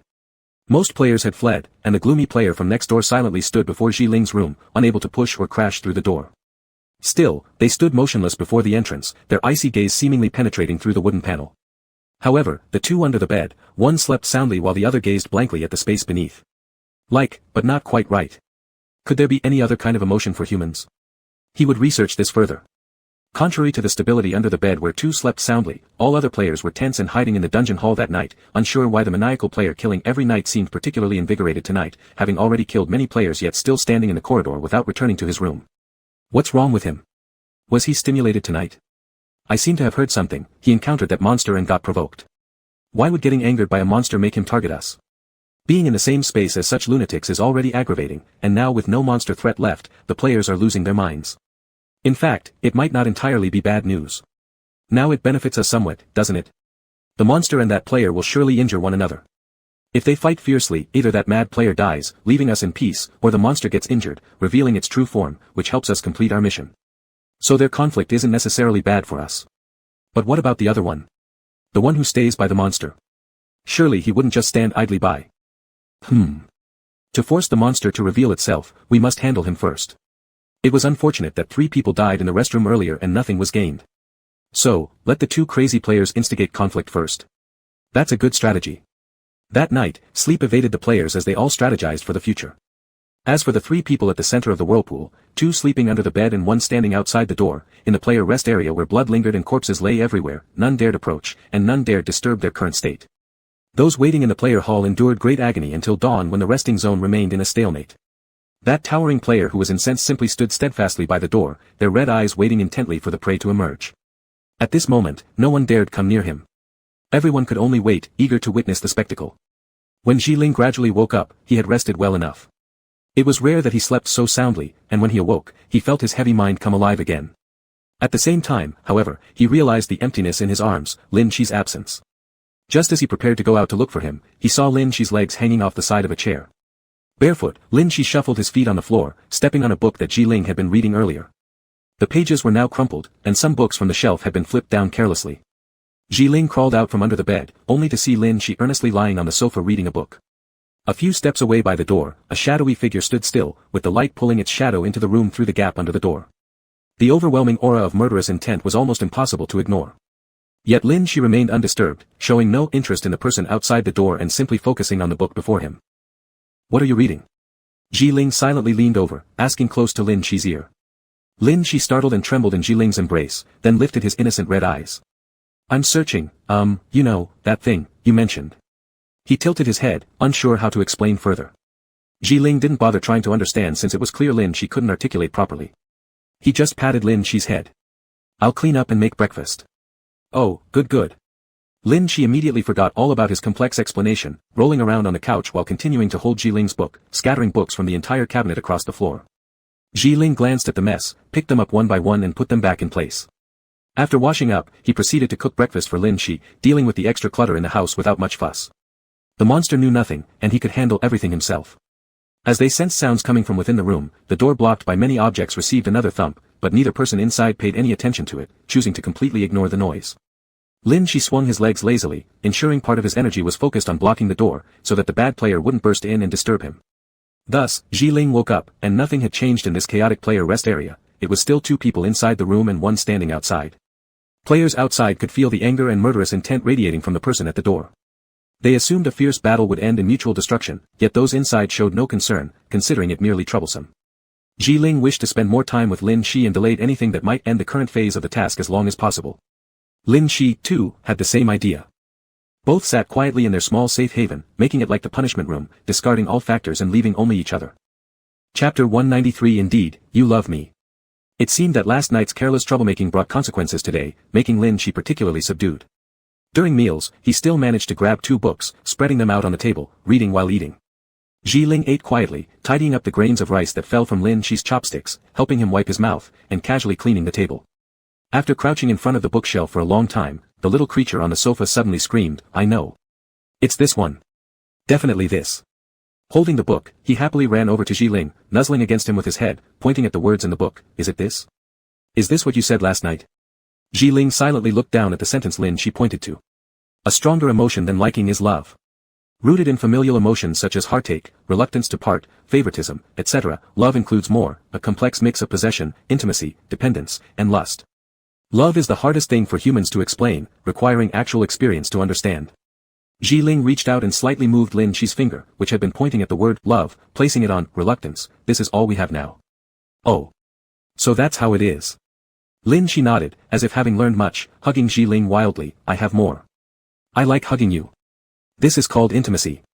Ling looked down, pinching the strands of Lin Shi's hair that fell into his palm. Dogs also show intimacy, pets also like to be close to their owners, so, not entirely correct. Lin Shi half understood. "All right, I'm the dog, you're the master." Even though he was talking nonsense and blurring boundaries, the bright gleam in his eyes revealed only one emotion, wanting to get closer to Ling. That look was pure and natural, filled with strong interest and affection. Ling bent down, leaning against Lin Shi's forehead, letting out a deep sigh. "It's precisely because you don't understand anything that you like someone like me. Humans are social creatures, with a tendency towards light. Passionate, outgoing people, who are like little suns, will always be liked no matter where they go. Those who are dark and isolated, who can only live in corners, won't be liked by anyone. One day when you understand humans better and discover your true preferences, you'll find people like me lack any charm." Lin Shi blinked innocently. "Then would someone like me be welcomed by humans?" Ling nodded, thinking Lin Shi would be happy because he'd be liked by humans and celebrate joyfully. But he just grinned mischievously at Ling. "If you don't let me interact with other players, isn't it because you're afraid I'll be taken away? Is this possessiveness?" Before Ling could answer, Lin Shi confidently nodded, confirming his own thoughts. "Indeed, you love me. I told you, my judgment is definitely not wrong." Faced with this confident little monster, Ling couldn't say anything to contradict. Dark creatures all gravitate toward light, how could he not gaze upon such a bright and innocent person? Right now, there were only a group of mutually suspicious players here. Once Lin Shi meets more people, his shining qualities will surely be noticed by others. Then he'll have many players around him, and he, who has always been lonely, will still be alone. Almost unconsciously, he tightened his arms around Lin Shi, firmly gripping the small strand of hair in his hand. Love might not quite cover it, but he had to admit that he developed some dependency on this clueless little monster. They hardly knew each other, all they had now was mutual attraction in their contact. Ling didn't respond to Lin Shi's words, but the uncontainable emotions on his body spread outward. Lin Shi happily hugged Ling tightly, rubbing against him. Whether this human liked him or not, he liked this human. He'd cook delicious food, pat his head, never lose his temper with him, and not be scared by his monster form at all. It was an extremely good human. As the two sat in the room managing their emotions, cuddly and sticky together, the person waiting outside got no result and quietly returned to their own room, perhaps temporarily giving up with some reluctance. The players lurking in the living room slightly relaxed. With the day breaking, the person who waited without results returned, allowing them to unwind a bit. At the same time, it was complicated. They had evaded tonight, but tomorrow night, the main character whose temper was sparked might come out anytime to kill players. They hoped that monster would appear soon, quickly conflict with the crazy player next door, so they could reap the benefits. Do you think the monster has sensed our intentions, which is why it's deliberately staying hidden? Doesn't seem like it. That monster doesn't look that smart. I feel like the player next to him noticed something. Are they going to stay in that room forever? Together, they'd be more than enough to take down that crazy player. Anyway, losing either one would be good. That player isn't dumb. I suspect he's holding back intentionally, letting the crazy player kill all of us before stepping out. Shit, how evil. So he's just watching us die, huh? So annoying. We need to figure out a way to lure them out. I know this. I've observed that the monster seems really fond of food. Let's use some food to trick him into coming out. It has to be at night. With people around during the day, the monster won't show up. Pretend we don't recognize him as a monster when we have food, and act like we want to befriend him. The monster will definitely fall for it. Exactly. There's no problem with this plan. But just in case the player realizes the monster might make contact with us, we can knock him unconscious again. Be careful though. If it fails, that player could get mad. Just blame it on his neighbor for forcing us. Get them both to fight each other. You're a genius. The group of players was buzzing with excitement when someone raised another question, so who's going? Honestly, I'm scared to approach the monster, he looks kinda creepy, and if we say the wrong thing, he might eat me too. Humph, there are plenty of expendable people with non-offensive abilities who can be sent forward. They can't even resist anyway. How about picking someone who's more convincing, and won't easily show fear or scream? Like, him. What do you think? That boy with curly hair who looks pretty cute. I remember his ability card is related to intelligence gathering, which is quite useful. He usually sits in a corner wearing a hooded cloak. I recall seeing him once. Oh, you mean Xia Yan? He's useful, but isn't he mentally unstable? Isn't that a bit dangerous? No worries. I've befriended him. As long as we don't mention his mother, he's still usable. You faker, deceiving everyone everywhere. Hee, friend, that's what friends are for, to sacrifice them. Chapter 194, This Smell. This smell. Everyone listening nearby wore solemn expressions. No one wanted to be the sacrificial pawn sent to die, but in this copy where only strength mattered, all players with auxiliary cards were treated as tools. They turned their heads and looked at the boy sitting in a corner not far away, wearing a hooded cloak, with pity. The distance wasn't great, if someone really wanted to listen, they could have heard their conversation. Unfortunately, the person who had been silent since appearing there continued to seem immersed in his own world, quietly sitting with his hood pulled up. They say that the quieter a person is, the crazier they can become. The others had indeed witnessed it firsthand. On the first day here, someone who seemed to know him had an argument with him in the hall. Everyone saw how the quiet and introverted individual suddenly grabbed the other person, dragged them into the restroom, and drowned them by turning on the faucet.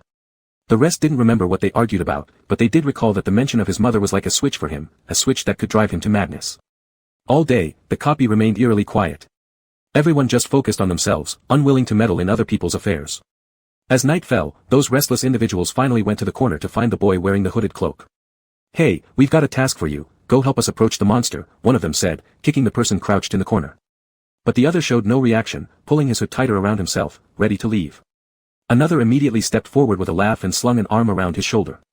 Don't be mad, friend, we're trying to help you. He leaned close to Xia Yan's ear and whispered a few words. Suddenly, the normally quiet individual became agitated and grabbed the man's collar. Really? Is that true? Of course, what would I gain by lying to you? The man casually removed his hand from the grip on his collar. Whether this plan works depends entirely on your performance. The person who had been so quiet before suddenly became talkative. Slowly, he removed his hood, revealing a delicate face filled with hope in his eyes. Alright, deal. He then turned and rushed toward the dining area. Huh? You sent him to cook. A curious bystander peeked closer. What did you say to him? He looks like he just came back to life. Not much, the player shrugged. I just told him that among the people I know, there's someone with a special ability who can pinpoint which copy the black box monster is in. If he helps me with something, I'll help him locate the black box monster once. What? Find the black box monster. Why? I already know his goal, I don't even know why he needs to find it. Besides, do I actually know such a person? It was just a random comment. Are you not afraid he'll get angry when he finds out you lied? Fear. He's just an information type player, do you think he could beat me? To kill him, I'd be more than enough on my own, right? But. The player gazed at the confident man grinning coldly. He's an information type player. Won't he discover the deception? But such warnings weren't necessary. With a few words, his moral compass had already shown. This player who could betray others would certainly betray himself too. Best not to interfere and respect others' fates. In the game world, the safest path is self-preservation. Players huddled in the lobby of the instance, not daring to wander recklessly. Some had already hidden themselves earlier, knowing when that crazy killer player would emerge at night. They had to prioritize their safety first. Others were already plotting how to lure the monster out before the lunatic arrived. From what I've observed, the player always near the monster, what's his name again, he hasn't shown any extraordinary abilities, at least I'm certain his card is definitely not attack-oriented. So what are we afraid of? Though he isn't an attacker, he's still dangerous, he's come out twice from the punishment room. But I've noticed he's weak to hypnosis. Yesterday as well, once hypnotized, he fell asleep instantly. Perhaps his mental state isn't good, so we can take advantage of that aspect and control him first. There are plenty of auxiliary type ability players, we can grab any one of them. This is exactly when they'll come in handy. The players hastily planned their strategy. Before the deranged killer returned, a group stealthily approached Ji Ling's room. Just as they were about to do something, the door in front of them slammed open with a bang. The white-haired monster stood clearly visible amid a pile of messy objects, ignoring the group of players outside and sniffing the air cautiously. Ji Ling. So fragrant. There's something outside that smells so good. The monster seemed instantly tempted by the aroma of the food, even opening the door itself. The players at the door were still a little disoriented, not expecting to meet the monster face to face so openly. Confronted with the white-haired man before them, they immediately retreated, shrinking back until they collided with the doors behind them. A dull thud sounded, and the faces of several players instantly turned deathly pale. Trouble, they had accidentally woken up the neighbor while provoking the monster. Even though the plan was in disarray, it had still allowed these two to meet, hadn't it? That could be considered smooth, right? Without a second thought, they immediately bolted, lest they get into trouble before the others even started fighting. Why are you running? Are you so afraid of me? Lin Shi questioned, turning his head toward Ji Ling inside the room. I'm going to eat. Ji Ling helplessly rose from the sofa. Didn't we just eat? This smells amazing. This smells amazing. Lin Shi tried hard to explain. Ji Ling reluctantly stood up and followed him out. Before leaving, he glanced with his peripheral vision at the tightly shut door opposite. It seemed like no one on the other side had been awakened. He hoped there wouldn't be any conflict here. He still wanted to stay in this copy a bit longer and absolutely couldn't let Lin Shi expose the appearance of the monster in front of everyone. As soon as the two stepped into the player lobby, the rich fragrance immediately made Lin Shi ecstatic, and without hesitation, he sprinted towards the dining area, moving so fast that before anyone realized it, he had already dashed into the food zone, leaving a group of people bewilderedly staring at Ji Ling who followed behind. Although, the plan changed somewhat, they knew how to improvise on the spot. After Lin Shi entered the dining area, the group quickly surrounded Ji Ling, blocking him outside. If only two players were left here with no monster present, then there would be no need for sleep-inducing cards. On the contrary, something else might make for a better show. Is there anything you want? Ji Ling stared expressionlessly at the mass of players in front of him, his eyes darkening slightly. The players did not respond but instead raised their fingers to point behind Ji Ling. When he turned around, he saw at the exit of the player resting area, a towering figure quietly stepping out. Those crimson bloodshot eyes unblinkingly focused on Ji Ling, clearly indicating he hadn't slept and had been waiting for this moment inside the room. The monster, where is that monster? Chapter 195, just one more scratch of blood. Half of the players began to hide, while the others were already fanning the flames. As long as you kill him, the monster will immediately jump out to kill you. That's right, the monster has always followed him. You being attacked by the monster is also under this person's instigation. Someone gave a wink, and a group of people started to cooperate. Some went to close the door leading to the dining area, others quietly used cards. To create an arena for the spectators, it was inevitable to add some ingredients that could make the beasts restless and irritable. They were also very curious about what the player who had been quietly sitting in the corner would look like when they went crazy. Or are all madmen the same when they go crazy? Red mist silently swirled in the hall, and the extra players either hid or escaped, avoiding this troublesome place one after another. Lin Shi happily skipped into the dining area, not realizing that someone was missing behind him. In the past, he would only rush headlong into the unmanned dining area, sit there and devour his meal quickly. After finishing, he would be led back by Ji Ling. But today, there was actually someone in the dining area. Out of curiosity, Lin Shi immediately stepped to the side of the other person, circling around them, looking left and right. What are you doing? The other person showed no surprise at his arrival, just answered calmly, I'm cooking. You can cook too. Lin Shi exclaimed in delight, sniffing, it smells so good. This smell is wonderful. Good that you like it. Xia Yan slowly picked up the plate and stuffed it into Lin Shi's hands, take it and eat. It's proof, as friends. Lin Shi's eyes lit up, excitement on his face, his tone high-pitched, make friends. With me? Really? The other smiled, the smile looking gentle to the extreme, extremely deceptive. But even as they smiled, their eyes had no brightness. Lin Shi couldn't help but be curious, are you not happy? Not happy to be friends with me? This was the first person to voluntarily want to be friends with him. Such a super good person. How could they not be happy? The other just smiled with curved eyes, gently smiling, monsters are really good, aren't they? They don't even know what unhappiness is, do they? It doesn't matter, you'll understand soon. Lin Shi shook his head, can't understand. Xia Yan raised his finger and pointed behind Lin Shi, is that someone important to you? Would you feel sad if you lost him? Lin Shi turned around and didn't see anyone. He was stunned for a second before reacting quickly, that's right, why wasn't anyone there? Where was Ji Ling? Such a big Ji Ling should be following behind. Lin Shi hastily shoved the plate back into Xia Yan's hands and anxiously ran out upon turning back. Upon pushing the door open and returning to the hall, he saw a tall, white foggy cage erected in the middle of the hall. The tables and chairs were all pushed over, and in the empty space stood two players. One was Ji Ling, and the other was the player who had provoked trouble last night. The players surrounding who had originally been cheering and watching the commotion quickly scattered and hid once they saw Lin Shi appear. Some cautiously stared at him. Lin Shi anxiously rushed forward and patted the strange cage. He couldn't hear the sounds from inside, and it seemed his voice couldn't reach inside either. Ji Ling. Ji Ling. Lin Shi called out forcefully outside, receiving no response at all. Not only couldn't they hear him, but the two people inside couldn't see him either. Xia Yan appeared beside Lin Shi wearing a hooded cloak, his gaze faint.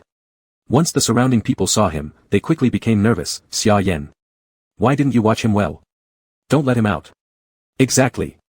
You must think of a way fast. Bring him back quick. Although they were jubilant about the struggle between the two players inside, they were also afraid of Lin Shi. All they could do was yell loudly, hoping Xia Yan would take this monster away. Xia Yan ignored all this and only lifted his eyes to stare at the two players conversing inside, then looked at Lin Shi, who was tense nearby. Even monsters show expressions like this, just like humans. This is from a player's card, you cannot enter. Xia Yan pulled Lin Shi aside. Is someone inside very important to you? Yeah. Lin Shi nodded, reaching out to touch the strange cage. Indeed, there was a trace of the power of the black box, the power of a player's card. Inside the black box, he couldn't alter the rules dictated by the black box, nor could he destroy the power of the black box. Xia Yan lifted his eyes and fixedly stared at the two inside, noticing that the one standing opposite was the player who came out to kill people at night, and whispered, "Do you have confidence in your friend? Do you think he can come out safely?" Lin Shi paused for a moment. In truth, he had little confidence because Ji Ling's card wasn't of an offensive type. He had once seen it in the Windbreaker pocket, the ability card granted by the black box to every player. If you're unsure, then I'll take you to find the owner of this cage. Follow me. Xia Yan withdrew his gaze from the two people inside the cage, listened briefly to the noisy voices around, and then pulled Lin Shi toward one side. Lin Shi glanced back with great worry at the two figures within the cage. Don't let anything happen, Ji Ling, you're his favorite human. Please stay safe. After Xia Yan led Lin Shi away, the players regathered and started chattering endlessly about the pair trapped inside. Who do you think will win? Who cares who wins?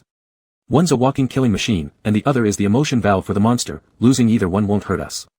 The players laughed and gathered around the cage, urging the fight inside, curious why the two hadn't attacked each other yet. Even with the stimulating smoke wafting in the air, they were still somehow holding back their impulses and talking instead. I have no interest in you, they clearly want one of us dead. Ji Ling calmly shrugged off his coat and tossed it aside. The opponent grinned menacingly. I remember you, you're that person always tagging along with the monster. That monster is with you, right? And it wasn't you wanting to kill me? Ji Ling gave a faint smirk similar to his opponent's. If you're after Lin Shi, saying I want to kill you isn't exactly wrong. He slowly drew out a sharp dagger from his sleeve, a small weapon, only as long as his forearm. At first glance, it looked rusted, but upon closer inspection, it was covered in dried blood. So, you're someone like me, huh? The opposing player cracked his fingers loudly. I didn't really like you at first, you look so unyielding, but now, things are different. A taciturn guy willing to use a knife for a monster must be on good terms with him, eh? He laughed with sinister eyes gleaming darkly beneath. Killing you first, and then hunting down that cute little prey afterward should be quite amusing.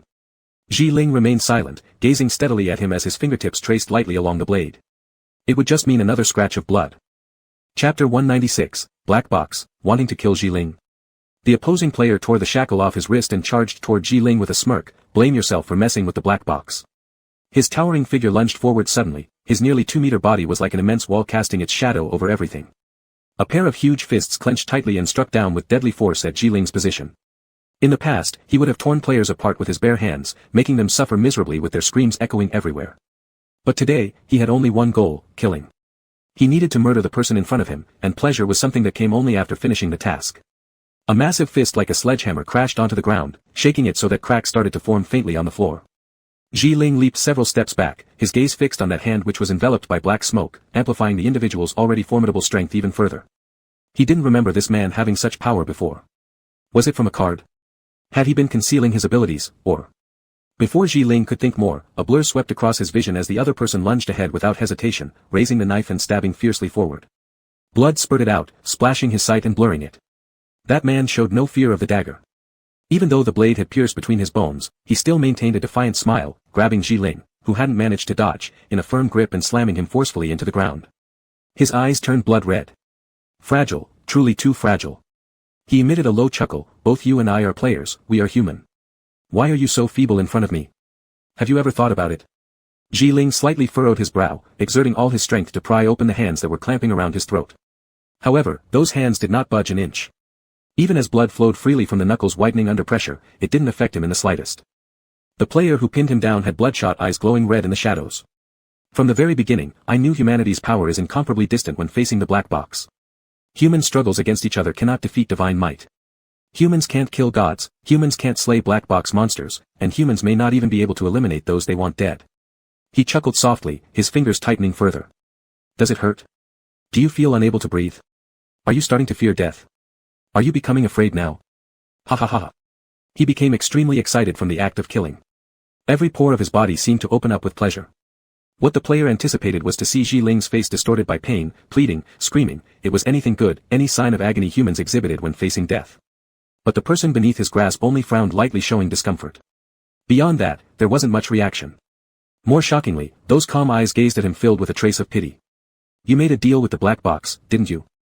Ji Ling exhaled these words amidst the breathing space. This casual sentence jolted the player, whose pupils contracted sharply. How do you know? How could you? His slight tension loosened his previously tightened grip unconsciously. Ji Ling smirked slightly. You're no longer human, right? Though phrased as a question, his tone carried an air of certainty. The compassion in those eyes stirred greater anger within the player. Yet, during this fleeting distraction, Ji Ling suddenly yanked out the dagger stuck in his hand and with full force, plunged it towards the player's eye. Blood dripped steadily onto the floor. The player's enraged voice reverberated throughout the cage, trembling uncontrollably in his throat. Don't let me catch you.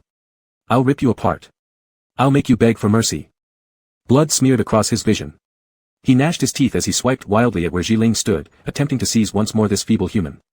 This time, he would crush him mercilessly. But in his blurred vision, the player couldn't see anyone anymore. All he could do was rely on the sound to grab hold of that continuously evading human.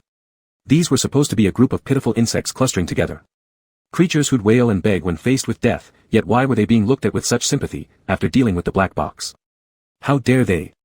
Now, he has obtained the power of divinity, freed himself from human frailty, becoming a superior existence above humanity.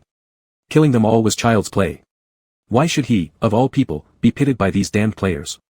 The player's roar vibrated throughout the entire cage, even causing some outside observers to feel unease. His fury was evident, and his manic voice was like someone whose sore spot had just been jabbed repeatedly, leaving him incensed. I will kill you. I'm going to slaughter you. That knife thrust into his eye gave Ji Ling a significant advantage. Without hesitation, he plunged the second blade in again, targeting the other eye.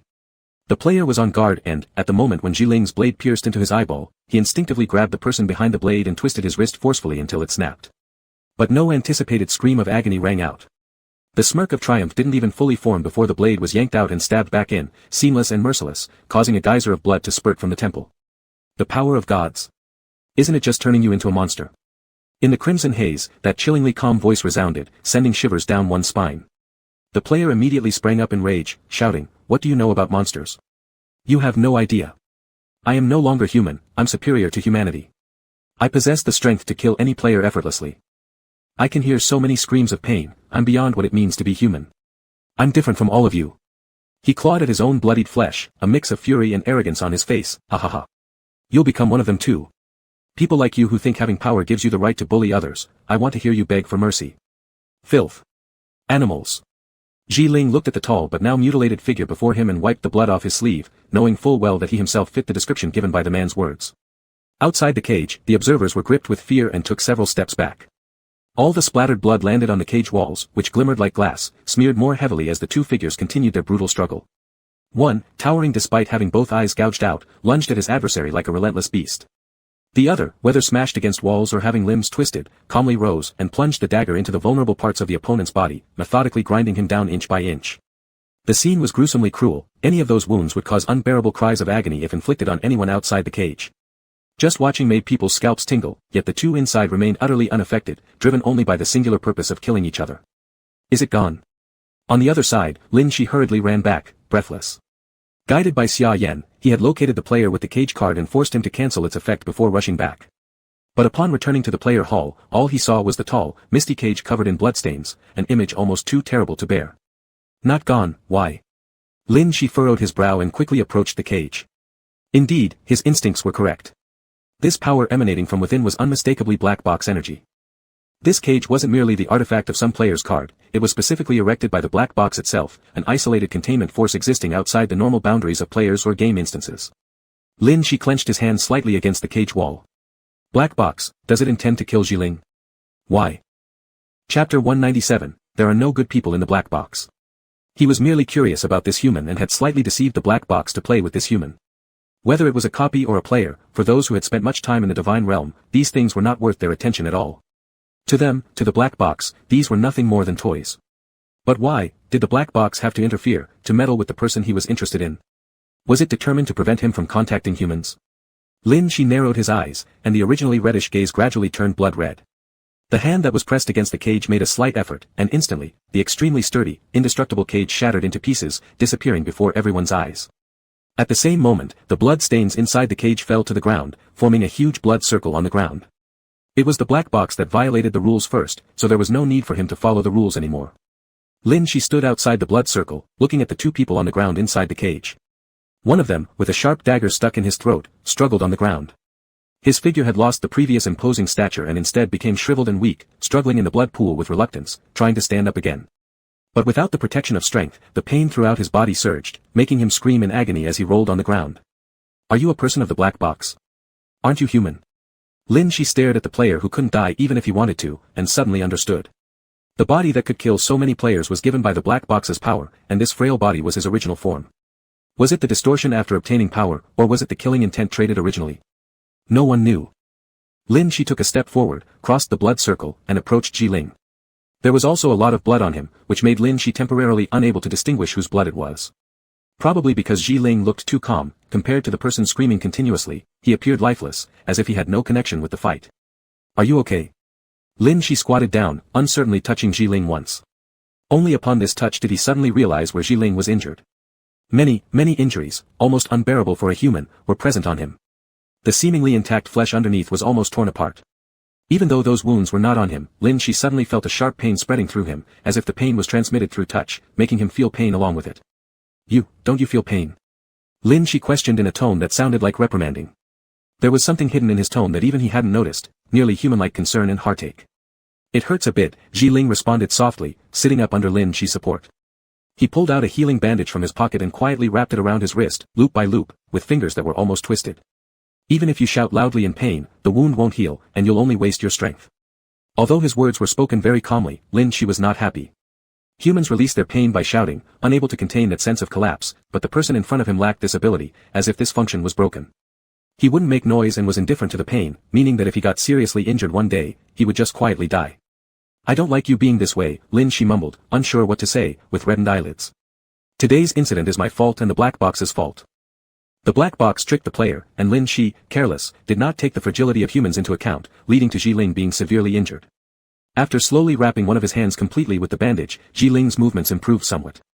He raised his hand and touched Lin Shi's face, his eyes serene.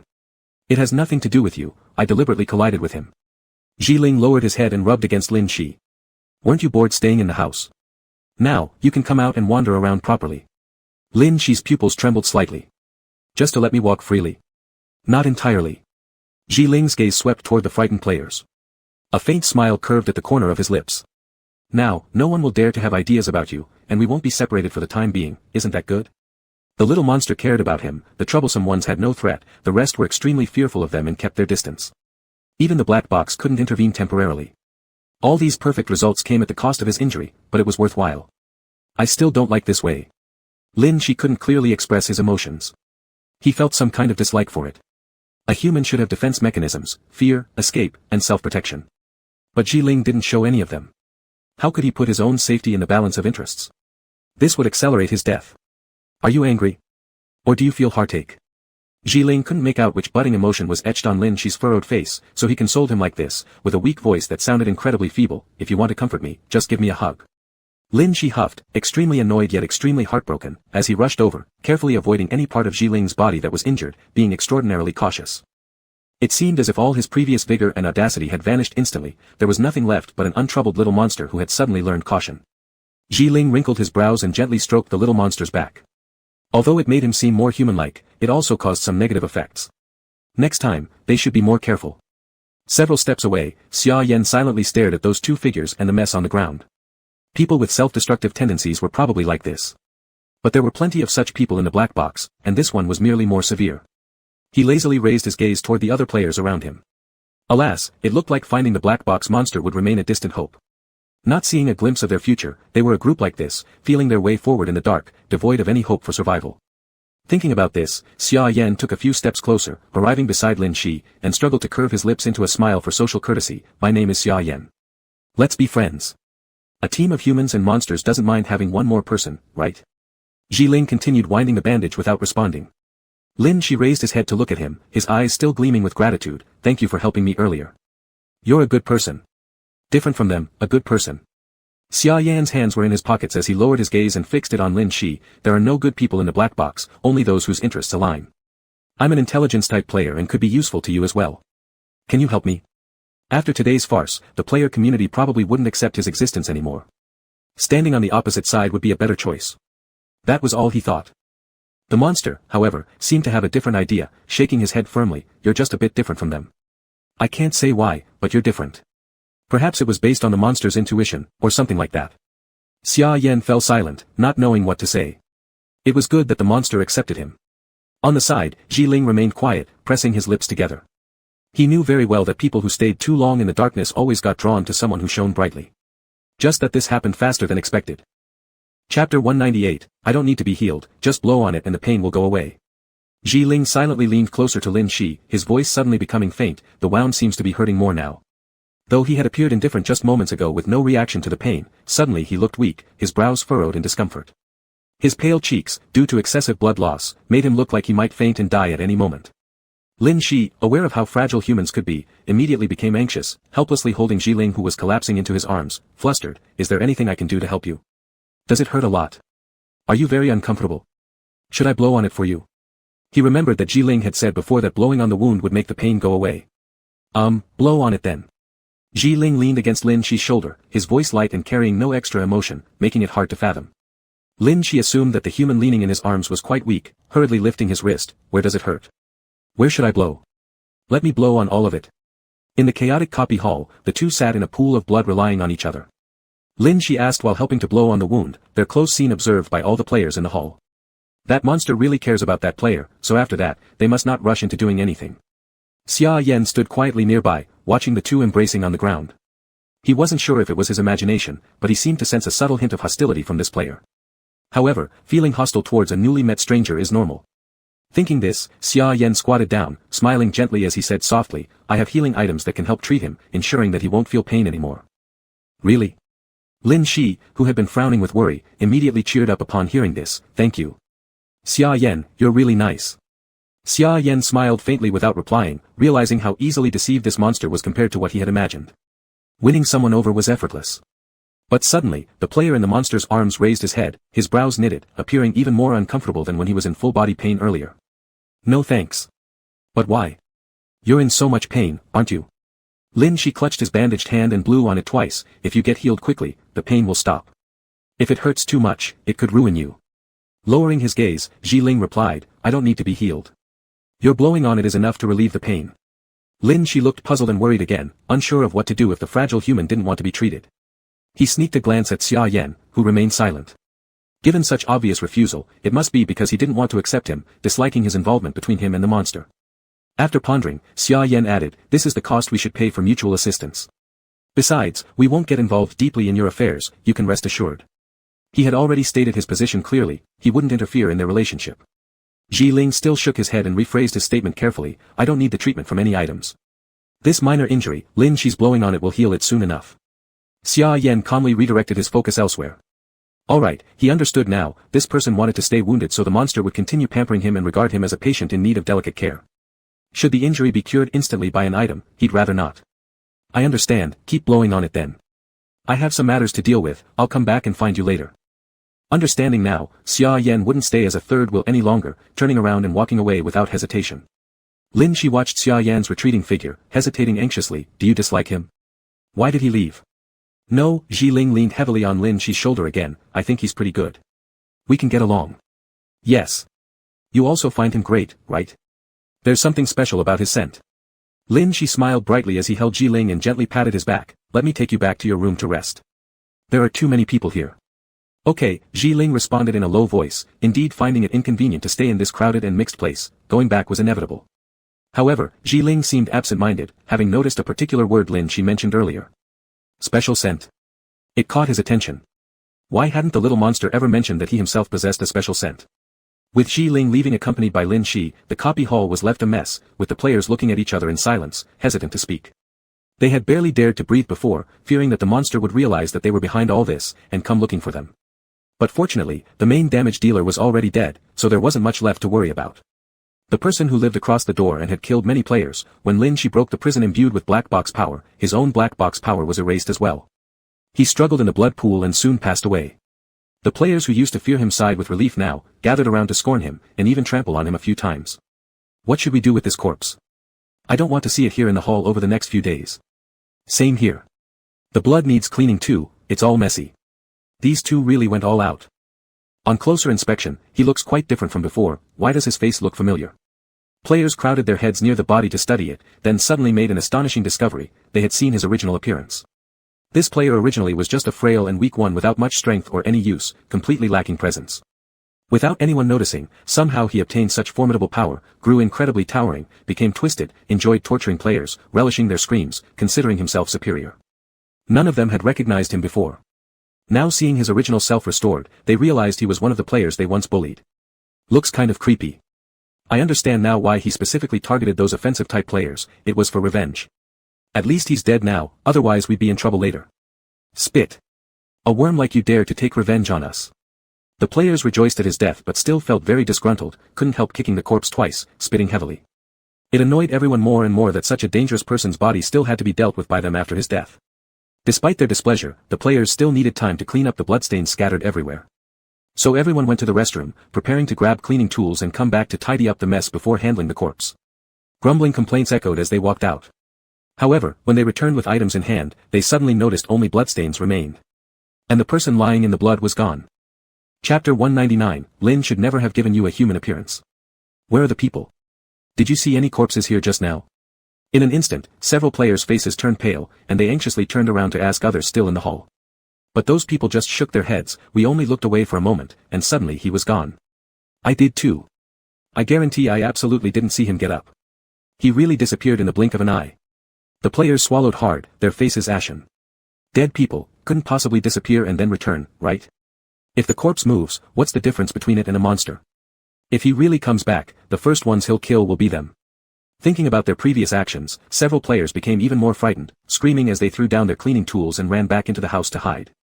The other players were also somewhat afraid, but in the end, they cautiously cleaned the hall, with almost everyone tacitly deciding that for the next few days, they would stay inside and not move around recklessly. This instance was rare in welcoming peace among the players. After all the commotion, the place became deathly silent. Lin Shi came out from the room. Usually, there wasn't anyone in the hall, and the hall that had been packed with people was now desolate, with only traces of blood lingering in the air. He didn't know what happened to that player before, but he was clear that only someone with an extremely strong obsession could earn a response from the black box. The reason why he could trade strength from the black box, transforming into a completely different version of himself, must mean he hated the players very much. Lin Shi once again clearly understood the complexity of human nature, something he wouldn't understand in a short while. Good news was, on this run through the game world, he had made a friend who didn't mind his identity. Ji Ling seemed to be relying on him more. Bad news was, he got into an argument with the black box. In the past few days, Ji Ling, who was injured, depended greatly on Lin Shi. He stuck by Lin Shi's side practically all day, quiet without words, but his gaze constantly followed Lin Shi wherever he moved. Whenever Lin Shi turned back, he was sure to lock eyes with Ji Ling. Puzzled, Lin Shi asked if Ji Ling needed anything, but Ji Ling always shook his head. It was a silent clinginess. Even though no words were spoken, his presence remained strongly felt beside Lin Shi. Xia Yan moved into the room opposite Ji Ling's after cleaning it up and often came knocking on Lin Shi's door, causing Ji Ling to become even more watchful. What is your relationship? Xia Yan occasionally couldn't help but ask. Very good friends. Lin Shi always replied loudly and confidently. Xia Yan fell silent, because it certainly didn't look like that to him. Lin Shi noticed nothing and happily hovered between the two friends, carefully attending to the needs of Ji Ling, his injured patient, while keeping in mind at all times the fact that the black box wanted to kill his friend. On a particularly quiet night, after successfully putting Ji Ling to bed early, Lin Shi immediately reached out to contact the black box. He was incredibly upset, still remembering the black box's plan to kill someone important to him. As soon as they connected, Lin Shi loudly questioned the black box aggressively. Hadn't we agreed? I explore the human group on my own, and you don't meddle in my affairs. Why do you want to kill him? In the darkness, the voice of the black box sounded as cold and unyielding as ever. I believe his influence on you has already exceeded expectations. It cannot be allowed for him to remain near you anymore. The black box did not consider itself wrong or perceive any issue with breaking their agreement, which infuriated Lin Shi even more. Lin Shi furrowed his brows. I don't mind his influence. I've learned a lot from him. I think he's helpful to me, I like everything about now, and I enjoy staying with him. He seriously explained, trying to make the black box understand his thoughts and his affection for humans. However, the voice in the darkness remained just as cold, seemingly devoid of emotion forever. You feel he is special simply because you yearn for the human life you've never experienced. You don't have human companions in the black box. The part of you that identifies as human has received responses from humans, blinding you to your path forward. Lin should never have given you a human appearance, making you feel a sense of belonging towards humans. There must be a reason why Lin gave me a human appearance. I just like being with humans and observing them. Lin Shi firmly believed in his own thoughts. However, the black box had been constantly watching Lin Shi, interpreting everything it observed in its own way. It thought it understood Lin Shi and denied Lin Shi's own ideas based on its interpretation. I've considered it. The black box is filled entirely with alien creatures. Your monster form can find a sense of belonging among them, but your human form cannot. It is an outsider within the black box. If you had other human-shaped companions inside the black box, you probably wouldn't be so curious about humans. Lin Shi felt a bit frustrated, realizing that no matter how he expressed his thoughts, the black box remained resolute in its views. He sighed helplessly. So what do you want to do? Create a human-shaped monster as your friend. Huh. Lin Shi waved his hands. I don't need that at all. A human-shaped monster is still a monster. Don't try to deceive me. I want Jiling. It's different. A human-shaped monster will give you a sense of belonging and replace humans. I don't care. You're not allowed to harm Jiling anymore. If you dare touch my person.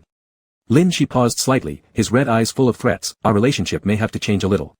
Realizing that Lin Shi was truly upset, the black box fell silent for a moment. Once I create one, you won't rely on humans anymore. The black box still firmly believed in its own perspective, its voice gradually fading away as Lin Shi opened his eyes and gazed sorrowfully at the dark bed bottom. A human-shaped monster from the black box. It really was unimaginable how far-fetched the black box could get. No matter if they were in their monstrous forms or human forms, monsters couldn't understand the complex emotions of humans and would always remain monsters. He was clearly trying to change himself, attempting to break free from the dull boundaries to understand the world he lived in, yet the black box insisted on blocking him. Lin Shi let out a heavy sigh.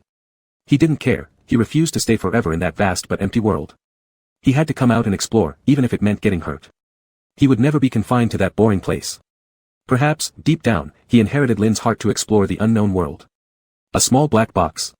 It could never hold him back. Chapter 200, Xia Yan must be delicious. Hee hee. Lin Shi tilted her head and glanced sideways at Jiling, who was sound asleep beside her. Compared to when she first met him, Jiling now seemed more relaxed when sleeping. He would rest his slightly weary face on Lin Shi's shoulder, his gentle breaths landing softly on her non-human skin in the dark, giving her a sense of his life. Curiously, Lin Shi extended her finger beneath Jiling's nose and slightly shifted her body, trying to make him sleep more comfortably.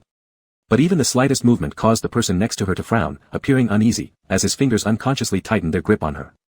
Lin Shi then lay still, gently patting Jiling's back to soothe him, allowing him to continue his deep slumber. When she first met him, his gaze, tone of voice, and quiet breathing all seemed extremely dispirited, like someone half alive, hanging onto a single thread of breath, and without any purpose, merely existing temporarily. This made him different from other players brimming with desire, which is why Lin Shi found him especially intriguing. The current Jiling appeared to have more vitality, and this was a good thing.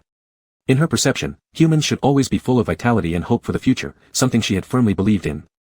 Therefore, she often greeted humans with a smile. Yet most players seemed to immediately see through her disguise, strange indeed. She thought she had worked hard to mask herself. In the silent night, Lin Shi kept her eyes open, staring fixedly at the bottom of the bed. In this idle time, she cherished every second as a monster, relishing this comforting tranquility which felt different from the solitude in uninhabited realms. If only things could stay like this forever. Lin Shi lightly tilted her head, pressing her forehead against Jiling's, rubbing affectionately in satisfaction. Unfortunately, she couldn't stay by his side forever. When the instance ended, humans would return to their own world, a place where she could not go.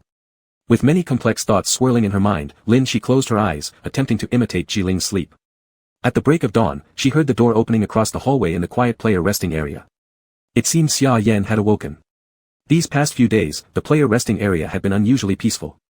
During the day, very few players could be seen moving about. It seemed after extreme caution and tension, everyone had finally let their guard down, finding brief solace here. Things were quieter than before.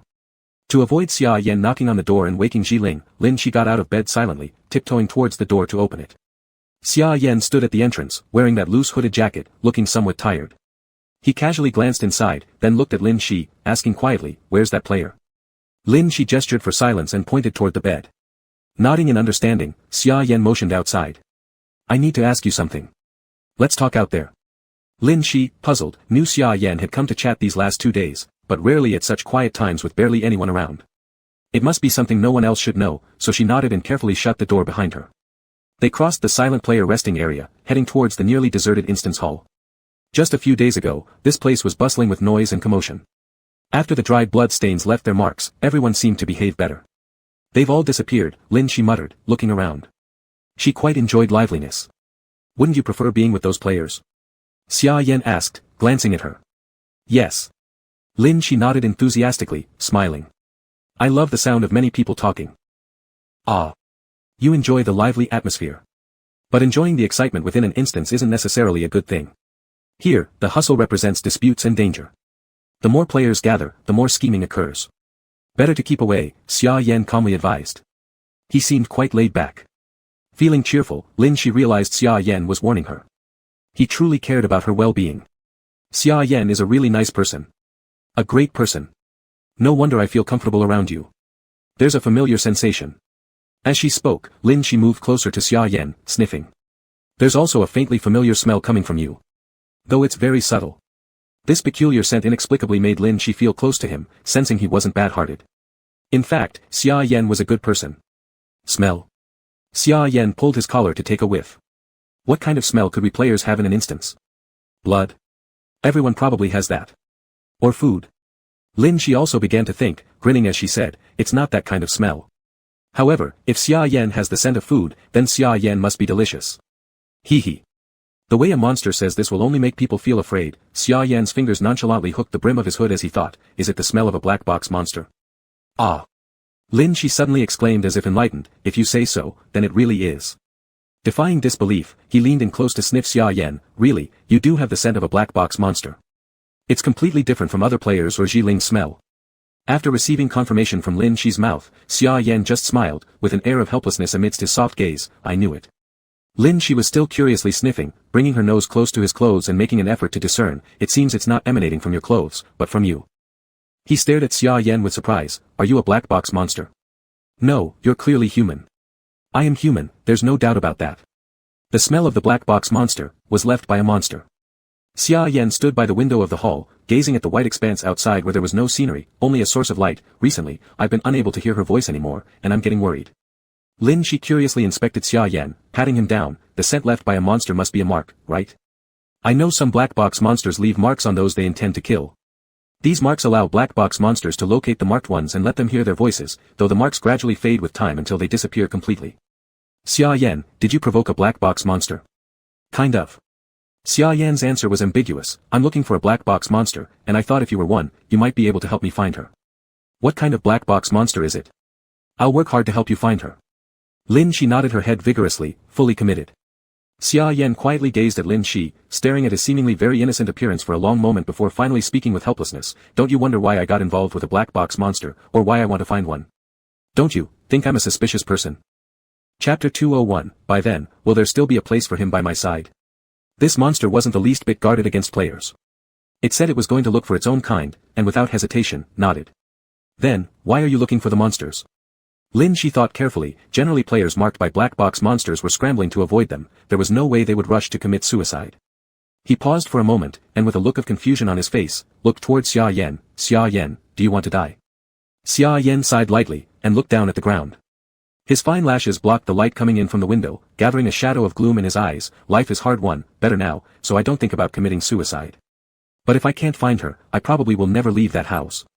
He slowly raised his eyes, and Lin Shi's curious and innocent face came into view, even if I told you what I was thinking, about black box monsters, you probably wouldn't understand.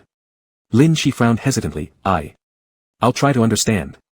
Xia Yan smiled soundlessly. Maybe because there was no one he could confide in, chatting with a monster also felt pretty good. Maybe one day if he suddenly died in a copy, Lin Shi might even remember to help him find a black box monster. The two sat in a corner of the hall, Xia Yan recounted his past to Lin Shi. No ripples could be felt in his calm tone, as if those events belonged to someone else. Lin Shi didn't quite understand, but based on his judgment, Xia Yan's past should not have been pleasant for humans, and perhaps quite painful. But Xia Yan himself was numb about it, as if he had long become accustomed, and mentioning it caused neither pain nor irritation. I've always suspected that my mother was a black box monster. I can't explain it, but I just have such an intuition. After she disappeared, I became a psychiatric patient in other people's eyes. Their looks toward me, besides pity, also contained fear, and no one wanted to befriend a troublemaker. Xia Yan sighed quietly, I don't care about their gazes. I just want to find my missing mother, to prove that I'm normal, that the person I love the most isn't my delusion. He turned his gaze towards Lin Shi, perhaps only you can help me. If you can help me find her, I'll do whatever you ask. This is the only thing worth my effort. Compared to unreliable players, Xia Yan would rather believe that a monster could find another monster. Your mom isn't human. Is she a black box monster? Lin Shi was confused, but you're human. I am indeed human. My mom has an appearance close to humans, but she should be a black box monster, and before the black box came, she was already in our house. Xia Yan confirmed confidently. She was already at your house before the black box came. Do you think she disappeared because she returned to the black box? Lin Shi carefully processed this information in his mind. Xia Yan silently nodded, his gaze fixed on Lin Shi who was quietly pondering, and the silence between the two in the empty hall was particularly clear. Unable to bear it any longer, Xia Yan broke the silence first, I can confirm that she truly existed. She may be a black box monster, but she definitely did exist, and absolutely isn't my delusion. Right, there's definitely a possibility. Lin Shi nodded with a smile, your mom must have existed by your side. Every day and night we go through together is real, people who are actually around aren't something that can be encompassed by delusions. Xia Yan's gaze wavered, do you also think my mom really existed? Of course. Lin Shi affirmed loudly and decisively without hesitation, you seem smarter than me. Having memories of your mom, you must be clearer than others whether it's just a delusion or not. That's right. Xia Yan's tense expression slightly relaxed for some unknown reason, and his tone softened too, those memories are all important memories, all evidence that mom once existed. I have lots of proof, so why should I doubt myself because of what they say? Yes. Lin Shi happily nodded, completely unaware of the subtle change in Xia Yan's mood, fully outside the situation, just thinking it made sense to keep nodding. Xia Yan's gaze towards him grew increasingly gentle, chatting occasionally with someone like you does feel therapeutic. Is that a compliment? That's a compliment, right? Lin Shi was even happier, although he didn't know why, but his relationship with his good friend had grown stronger. Then tell me, what are the characteristics of that black box monster? Lin Shi eagerly nodded his head, wanting to help his friend more. Since he was going back anyway, he might as well help Xia Yan, so that next time when he secretly came to play with Xia Yan again, there would still be a chance to get in touch with humans. I need to think, before the black box came, my mother was already at my house in a strange way. She had a pair of red eyes, very beautiful at night, like candle flames. Her fingers were very delicate, looking powerless, but when pinched on the throat, it was extremely painful and her nails were a bit sharp. She had black long hair, and there was a very long scar on her back. There were marks on her wrists and ankles from being chained for a long time. I reckon normal black box monsters don't have such scars. If you see her, you'll definitely recognize her at a glance. Lin Shi carefully recorded all these details. When I go back, I will help you look. It's very convenient for me to find black box monsters. I should be able to help you find her quickly. That's good. Xia Yan curved his eyebrows and eyes, rare to see without that listless appearance, showing a smile. Xia Yan looks really good when smiling. Smile more often. Lin Shi also happily hooked up his lips, mimicking how humans should look, revealing a big bright smile, appearing simple and sunny. The two stood in the corner of the empty hall, getting along harmoniously, their relationship seemingly quite good. In one corner of the hall, Ji Ling, who woke up and found Lin Shi missing from his arms, was silently standing by the wall, staring at them. His tall figure pressed against the wall, almost blending into the shadows, darker than those shadows were the emotions in his eyes. Feeling hollow in his arms, finding no one by his side, he soon turned restless from his peaceful slumber, tossing and turning until he abruptly woke up in panic. Realizing he was alone in the room, he rushed out to find Lin Shi, only to discover Lin Shi cheerfully chatting with that mysterious player the moment he arrived. Their relationship improved so quickly, just in a few short days, they've developed mutual likings. Indeed, within this black box, even with the title of a monster, an entity highly attractive to humans couldn't hide its brilliance. Lin Shi would probably attract more people very soon. By then, will there still be a place for him by my side? Chapter 202, Can a person develop such a base love for a monster? Ji Ling silently gazed at the two figures, noiselessly retreated from the hall, and returned to his own room. That small, dark place under the bed, untouched by sunlight, was truly his rightful place. Lin Shi sat on the table, swinging his legs as he earnestly inquired about Xia Yan's mother's features, learned about her time as a black box monster when she met Xia Yan, and how long she had stayed with him. After asking all the necessary questions, Lin Shi shook his head slightly and whispered softly, I feel that your mother might be one of those black box monsters dispatched by the black box into human environments to investigate the human world. He counted on his fingers. I remember the black box saying that to create a replica, it must go into human society and search for factors that cause human death. Then it refines these factors into a replica so more people can die. Humans always fall into the same trap repeatedly without ever waking up.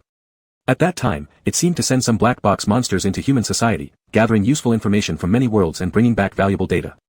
When the black box arrived again, it would take back both the monsters and the information they collected to produce replicas. But black box monsters don't survive long after leaving the black box. By the time the black box realized this, many black box monsters had already died, so later on, the black box opened the BSS permission for black box players, allowing players to become monsters. Your mother might have been part of the group sent to human society at that time, one of the monsters. Xia Yan listened silently to everything and said, so she was waiting for the arrival of the black box all along. No wonder she was so happy when the black box was about to come. But this means your mom is still alive.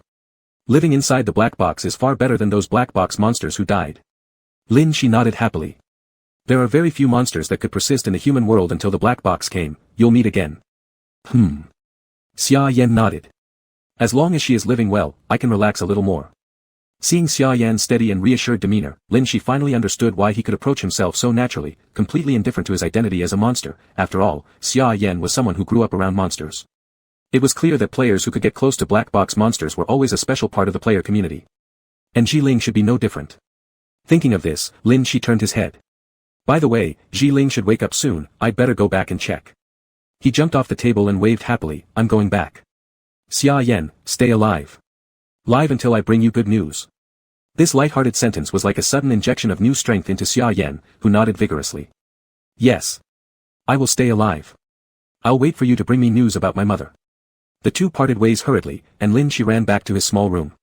At the door, he moved quietly, gently pushing it open, poking his fluffy head in to look around. Seeing that Jiling wasn't up yet, he stealthily slipped inside, closed the door, and climbed back under the bed, snuggling up to Jiling and contentedly hugging his quiet human. You went out. The unexpectedly cool voice of Jiling broke the silence. Lin Shi chuckled, you're already awake.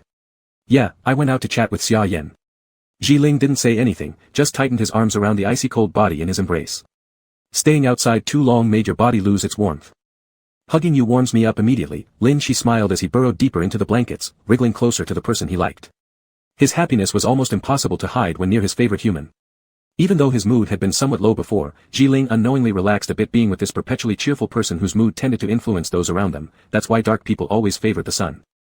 In this dark place under the bed, this isolated corner away from the sun, meeting a monster like Lin Shi who radiated warmth and brimmed with energy was already his stroke of luck. The warm, hard to part with sunlight and his beloved person certainly weren't limited to him alone, right? Jiling silently interlaced his fingers with Lin Shi's, carefully caressing the soft flesh of his fingertips. Their skin brushing together, their palms' fate lines twisting and changing upon contact as if fusing their flesh together. Lin Shi, closing his eyes in delight, loved this human sensation, super loved it. Jiling stared intently at Lin Shi's face filled with joy, soaking in the darkness yet glowing mysteriously. Why exactly was this happening? Was it because Lin Shi was fairer-skinned? The long hair spread across the pillow like snowflakes as he opened his eyes and looked at himself. The red in the depths of his gaze was akin to burning flames. When he squinted and smiled, the red crescent moonlight curve tugged at one's heartstrings. Or could it be because he looked so genuinely happy, just because I had touched him? Could such a simple and pure emotion really affect me this way? Jiling's quiet gaze only aroused Lin Shi's curiosity. The monster closed in with a smiling look, their noses nearly touching, and Lin Shi's bright eyes peered curiously at him. What's wrong? Are your body tissues still uncomfortable? Where does it hurt? Let me blow on it for you. Jiling shook his head and silently tightened his grip on Lin Shi's hand. His voice was low and heavy with attachment, it hurts everywhere. Lin Shi immediately started feeling Jiling all over, here. Here too. Let me feel. The innocent little creature began probing up and down Jiling's body, feeling here and there, noticing how stiff his human companion was. Then, he massaged furiously, trying to soften him, but to no avail, making Jiling turn away. Alright, let's sleep a bit longer then. Ha. Ha. Why did you turn away? Lin Shi pressed against his shoulder curiously, stealing a glance at Jiling. Are the body tissues still uncomfortable? They're fine, Jiling said while gripping Lin Shi's hand, pulling it towards him. No pain now. That's good.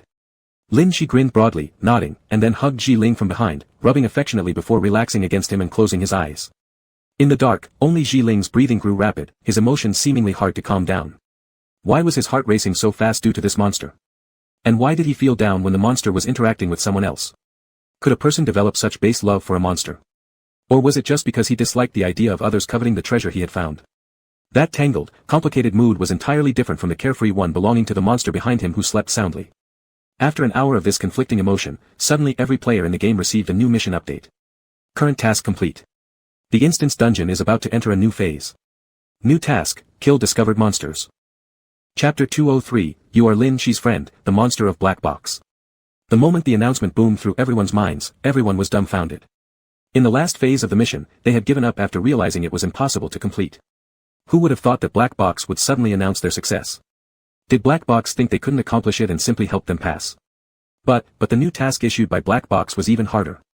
Kill the monster, how could they possibly achieve that? This task clearly was meant for the monster to kill them. The moment Jiling heard the voice, he immediately turned around to look at Lin Shi. At this point, the one closest to the monster was him. If the monster showed any sign of murderous intent, he would certainly die. However, when he turned his head, he saw Lin Shi lying there with a troubled expression, furrowing her brows while mumbling, "Bad. You're truly bad. I wanted to stay a bit longer." It sounded like she was muttering to herself in complaint, but also as though she were conversing with someone. As Jiling reached out, the scene before him suddenly spun wildly. The setting within the instance changed instantly, and all the players gathered together. However, Lin Shi, who was the monster, was not present among them. In front of them stood only a large red door radiating danger in the darkness. Room of the monster has been unlocked. Please kill the monster within the stipulated time. If the mission fails, all players will be ejected from the instance. After hearing the announcement, the players looked at each other uneasily. Killing the monster seemed impossible, yet this instance seemed quite reasonable this time. It wasn't killing them just because they hadn't completed the task, it was simply ejecting them. Wasn't this too good? Standing before the red door, the players cheered, thinking this instance could be passed without injury as long as they waited. It was so strange since the moment the monster-related tasks appeared, and yet for the players, it was definitely a good thing. Among all the grateful players, only Xia Yan walked over to Jiling who was standing quietly nearby. Are you going inside? If you don't go in, just wait out the time, and the instance will end. If you go inside, however, it'll be dangerous. Jiling stood silently there, gazing at the red door. I feel. Black Box is separating us. Xia Yan looked confused at Jiling, though I don't fully understand, if Black Box wants to separate you two, you probably won't have another chance to see him once you leave the instance. Next time, Black Box absolutely wouldn't let them meet again. Jiling had this premonition, Black Box didn't want Lin Shi to interact with humans. That's why Black Box suddenly ended the previous task and quickly offered players a new way to pass the instance, probably eager to get rid of all the players from the instance. Could they meet again after this separation? Probably not. Jiling stared fixedly at the red door, the emotions in his heart stirring into even greater turmoil without resolution. He didn't have time to sort them out or suppress them, he was already somewhat losing control. He wanted to see that monster. Even if what lay beyond the red door was an extremely perilous place, he didn't want to just stand here, quietly leaving the instance, separating. Jiling took a step forward, and Xia Yan hurriedly grabbed hold of him. Black Box's mission is to kill the monster. If you go inside, are you really planning to kill him? You know, he wouldn't attack you. Xia Yan actually cared nothing about Jiling, he was worried only about Lin Shi. Jiling just calmly shook off Xia Yan's hand. I'm going inside to find him. And then, amidst the shocked looks of the others, he entered the red door. Everyone stood stunned for a moment, glancing at each other, all of them filled with doubt. They just had to wait for time to pass and leave the instance, right? Why would anyone rush into a door asking to die? Would anyone really think they could kill the monster? In the silence, Xia Yan looked complexly at the red door, suddenly understanding something, he wasn't going in to kill the monster but to search for it. Behind that red door, Jiling had imagined many scenarios, envisioning Lin Shi in various states, as human form, monster appearance, eyes red with a desire to kill, or perhaps sobbing and rushing to embrace him. However, after stepping into the room, all Jiling saw was utter darkness, quiet and empty, with nothing there. Here, there was no monster at all. Black Box had never intended for the players to complete this mission. It was only meant to eject all players from the instance, forcing the monster to leave. This was their second parting. This time, they hadn't even said goodbye. Lost in the vast darkness, Jiling couldn't see his path ahead, his emotions in turmoil. Before he could sort through them, his figure disappeared. He started, missing him. In the vast and confusing darkness, Lin Shi crossed her arms angrily as she glared at the black box that appeared in the darkness, muttering to herself, that was way too fast. I haven't spent enough time with humans yet. The black box responded in its cold tone, it has been more than enough. You've witnessed humanity's indifference, selfishness, and hypocrisy, you don't need any further contact with humans. Our agreement is fulfilled. Not yet. I've only met the players from one instance. Not all players must be like this. Lin Shi frowned in anger. I don't want to go back yet, it's so boring there. Boredom simply arises because you think you have no companion. A human-like companion, I've already created one for you. From now on, you will remain here and won't feel bored anymore. Huh. Lin Shi froze for a moment. The darkness around her vanished instantly, and she found herself back in that vast expanse of water meeting sky, where the only special thing visible was a wooden house. On the surface of the water, the figure of Black Box appeared floating. Next to it, a human-shaped figure slowly materialized. This person emerged from swirling black smoke, surrounded by beautiful blue flames. Their features were strikingly handsome, unimaginable as being a monster created by the Black Box. This was entirely a flawless human appearance, without a single flaw. How come? Did you really create a human-like monster? Lin Shi was surprised. Black Box had always created only distorted monsters, it could never create humans. Only Lin had the power to create humans. It was based on the body of the last human. This is also a fellow being among the Black Box monsters. The voice of Black Box rang out nearby, slowly infusing thoughts into this special creation. As a special existence within the Black Box, your goal is to become the most human-like monster. You must strive to become a human and shed the essence of a monster. Your goal is completely different from others. You will show friendliness toward humans and will not want to harm them. You will be Lin Shi's friend, the monster of the Black Box. Take the name derived from your original body. Your name is Gu Si-ming. Chapter 204, An Intense Obsession Receives a Divine Response. As the name was confirmed, the stiff humanoid monster slowly opened its eyes. He was the most human-like among all the Black Box monsters Lin Shi had ever seen. With messy short hair and pitch-black eyes, despite having no warmth in his body, the texture and patterns of his skin were impeccable, undoubtedly making him an unnoticeable Black Box monster. But he was still just a Black Box monster because his thoughts, his goals, his actions, and his personality were all custom designed by the Black Box at the moment of his creation. Unlike how Lin let Lin Shi learn on her own, forming her own habits, preferences, and personality, the Black Box created a carefully planned puppet. The first thing Gu Si-ming saw when he opened his eyes was Lin Shi. Due to the Black Box's setting, he almost instantly developed an affinity for this mysterious presence, narrowing his black, smiling eyes as he said, "Hello there, friend." Without any prelude or need for interaction or understanding, it took only one glance for him to decide that Lin Shi was his friend.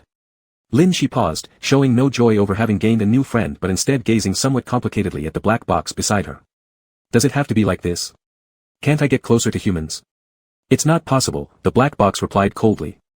This is Lin's request, don't let you get close to humans. Lin showed me so many cases where gods became twisted after contacting humans. I won't allow you to become like that either. You just need to stay here quietly as the center of this world. Don't leave this place. There was no room for negotiation in its words, its ruling was decisive. Lin Shi felt a little irked. The Black Box, which originally existed as a companion and a good friend, had now become a restriction. Yet the Black Box was merely following Lin's wishes.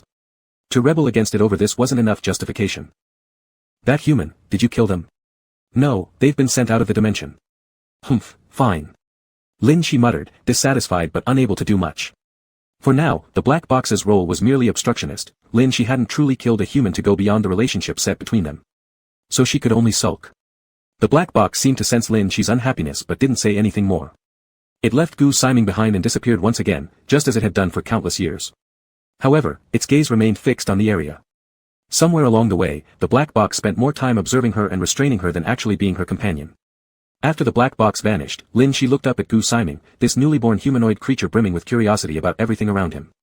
He turned his head to examine the desolate environment, asking, "Friend, do you usually live here?" Maybe the sound of "friend" pleased her ears, or perhaps this person's unfortunate birth was indirectly due to herself. Taking a deep breath, Lin Shi decided to take responsibility and smiled, saying, "Yeah, my name is Lin Shi. I usually live here."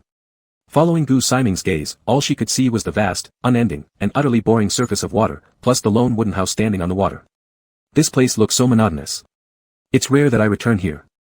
Lin Shi placed her hands on her hips enthusiastically, stating, "I'll make some changes for your arrival." Changes? Into what? Gu Si-ming responded naturally, as though they were longtime friends.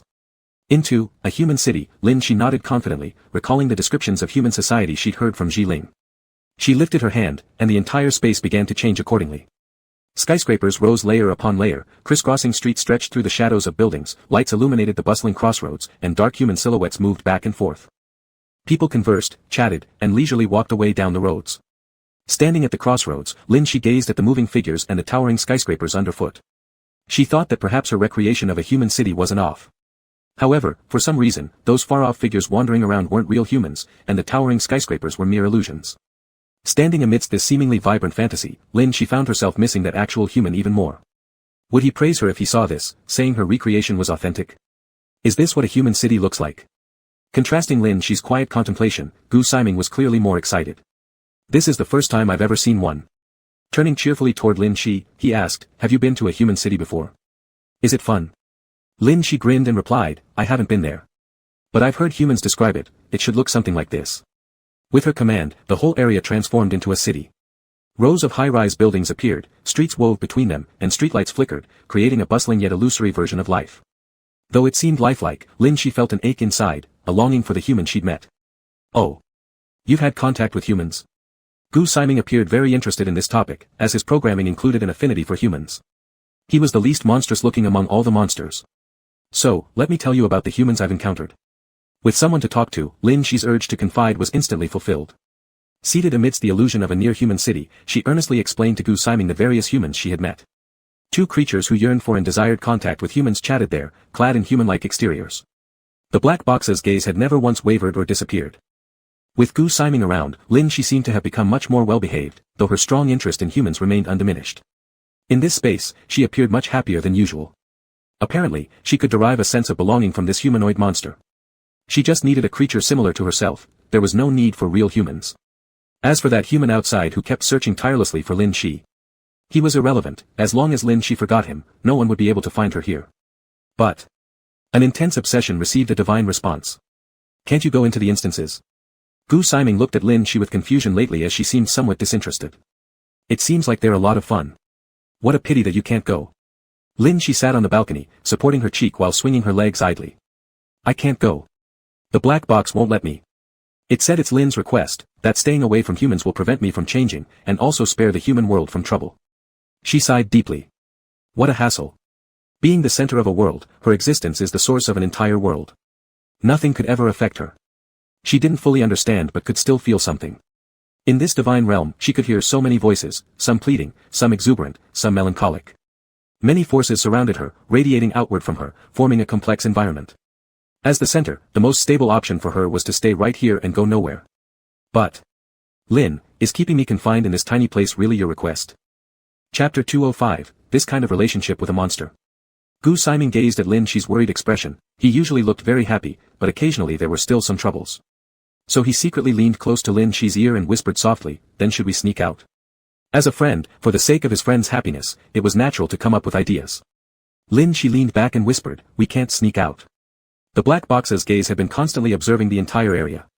Even though this place was no longer the open environment it once was, the presence of the black box had never disappeared. Gu Siming leaned over again and muttered, we could do it quietly. Are there any places where the black box can't see us? Lin Shi thought about it, and suddenly his eyes brightened. Yes, there certainly were. That wooden house left by Lin, that was the place only gods could enter. Even as towering skyscrapers now covered the entire realm of gods, transforming it into the image of a human city, the wooden house had remained unchanged. Only there, could they avoid the black box. But would the black box just sit idly by while he snuck back to be among the players? It really hated seeing Lin Shi interact with players. Lin Shi raised his head, looking at the cloudless blue sky above him. This was all part of the illusion he himself had created. While everything appeared exactly like what Jiling described, the sunshine wasn't warm, and he couldn't feel the flow of the air, it was all nothing but false imagery. He longed to go with Jiling and experience the true sunshine, the real human society. With that thought, Lin Shi immediately leaped off the balcony, happily waving to Gu Siming before turning around and rushing toward the direction of the wooden house. Gu Siming sat on the balcony, poking his head out. His ears were filled with the sound of crackling electric current, probably the black box warning him against minding other people's business. But being able to see his friend happy was more important than anything, and besides, he also wanted to learn more about human societal environments. If he could find an opportunity to sneak into a dungeon, it would be even better. Before stepping into the wooden house, the black box's voice rang out as expected, cold and full of warning, don't try contacting humans anymore. Humans are cold, heartless, selfish, and hypocritical. What you've encountered so far is only an exception, while most humans are dangerous. Don't attempt to learn emotions from humans. Lin Shi paid no attention, covering his ears as he rushed into the wooden house, yelling, you mind your own business. I'm going to see Jiling. Before entering the wooden house, Lin Shi heard the black box's emotionless laughter, even if you meet her, she may not like you as much as before. Lin Shi couldn't understand its meaning, Jiling had always liked him ever since the moment they met, and she had never hurt him. When he stubbornly returned to the dungeon where Jiling was located, he finally understood the black box's intent. The black box had long known he wouldn't stay put and would definitely come back, so it prepared a trap for him. Current identity, monster. Current task, kill the players who have intruded upon your domain. After the mechanical broadcast, Lin Shi stood amidst a dungeon littered with bones, bloodstains covering the ground, all remains of player corpses, and standing opposite him was Ji-Ling. She looked numb, her eyes devoid of spirit, staring at him vacantly, from cloudy to brimming with murderous intent. For the black box, manipulating players was effortless. Fragile humans possessed no resistance in the face of overwhelming power. By using wishes as bait, it lured each player into the black box, branding them as black box players when their ability to choose freely was stripped away. They had become nothing more than puppets under control, or those not yet under its influence, who wielded tiny acts of defiance using power supplied by the black box itself. Lin Shi sighed, looking at Ji-Ling across the way. What did the black box do to you? Although it didn't kill you, I estimate it didn't let you off easily either. Ji-Ling coldly lifted the knife in her hand, staring at him like a stranger, muttering faintly, a monster that kills people. These few words were ice cold, cutting deep. But Lin Shi shook his head indifferently. He knew this wasn't Ji-Ling's true self, and he wasn't angry. Even if her memories had been slightly altered by the black box, there was no way it could change the days they had spent together, or the instincts born from those experiences. Smiling, Lin Shi patted himself on the chest. So why don't you come and kill me? He was confident, his power surpassed that of the black box, so finding Ji-Ling whom he loved was just a matter of time. The player wanted to kill the monster, but the monster harbored no intention of killing the player. The two chased each other within this small dungeon, carrying a sense of hostility that somehow felt almost affectionate. When the players slammed the monster to the ground, pinning it down with the tip of her blade, a pleasant smile adorned the monster's face. Did you kill all the players in this dungeon? The player asked coldly. No, the monster eagerly shook its head, the red eyes reflecting the player's face. I came to find you. You're the only one I'm interested in. The player frowned, unsure what nonsense the monster was talking about. Yet the chase had lasted a long time. The monster had many chances to kill him. In fact, it could easily kill him, but it showed no intention to do so at all. Rather, it indulged him constantly. What do you really want? To confuse me? And then kill me? The player raised his hand to cover his head as if a voice was telling him this was a dangerous monster. Yet the reality was that the monster gave off no such sense of danger. Someone who'd been through countless dungeons could clearly distinguish. A monster truly intent on killing wouldn't have such a radiant smile. And there was no trace of lingering bloodstain or killing aura on its body either. My purpose? The monster thought seriously for a moment and then burst into a joyful laugh. I want to take you out of this dungeon. I want to be with you and experience what it's like to be human. Experience being human. The player stared at the blood-red eyes of the monster. Was it serious about wanting to experience humanity? The player's expression and tone suddenly became heavy. What's so good about being human? You'll only feel pain. At this, the monster seized the opportunity and abruptly hugged the player, exclaiming happily, then take me out of here. That's exactly what I want, to experience being human. The player remained emotionless, but he slightly pushed his knife against the throat of the monster. Players like me don't even have time to kill you, how could I possibly take you out? You don't have the heart to kill me. The monster sprawled casually on the ground with an unshakable confidence. You love me more than anything. You can't bear to harm me. The player fell silent, yet the knife pressed against the monster's throat didn't move further. It was as if a missing piece in his memory was warning him not to act rashly.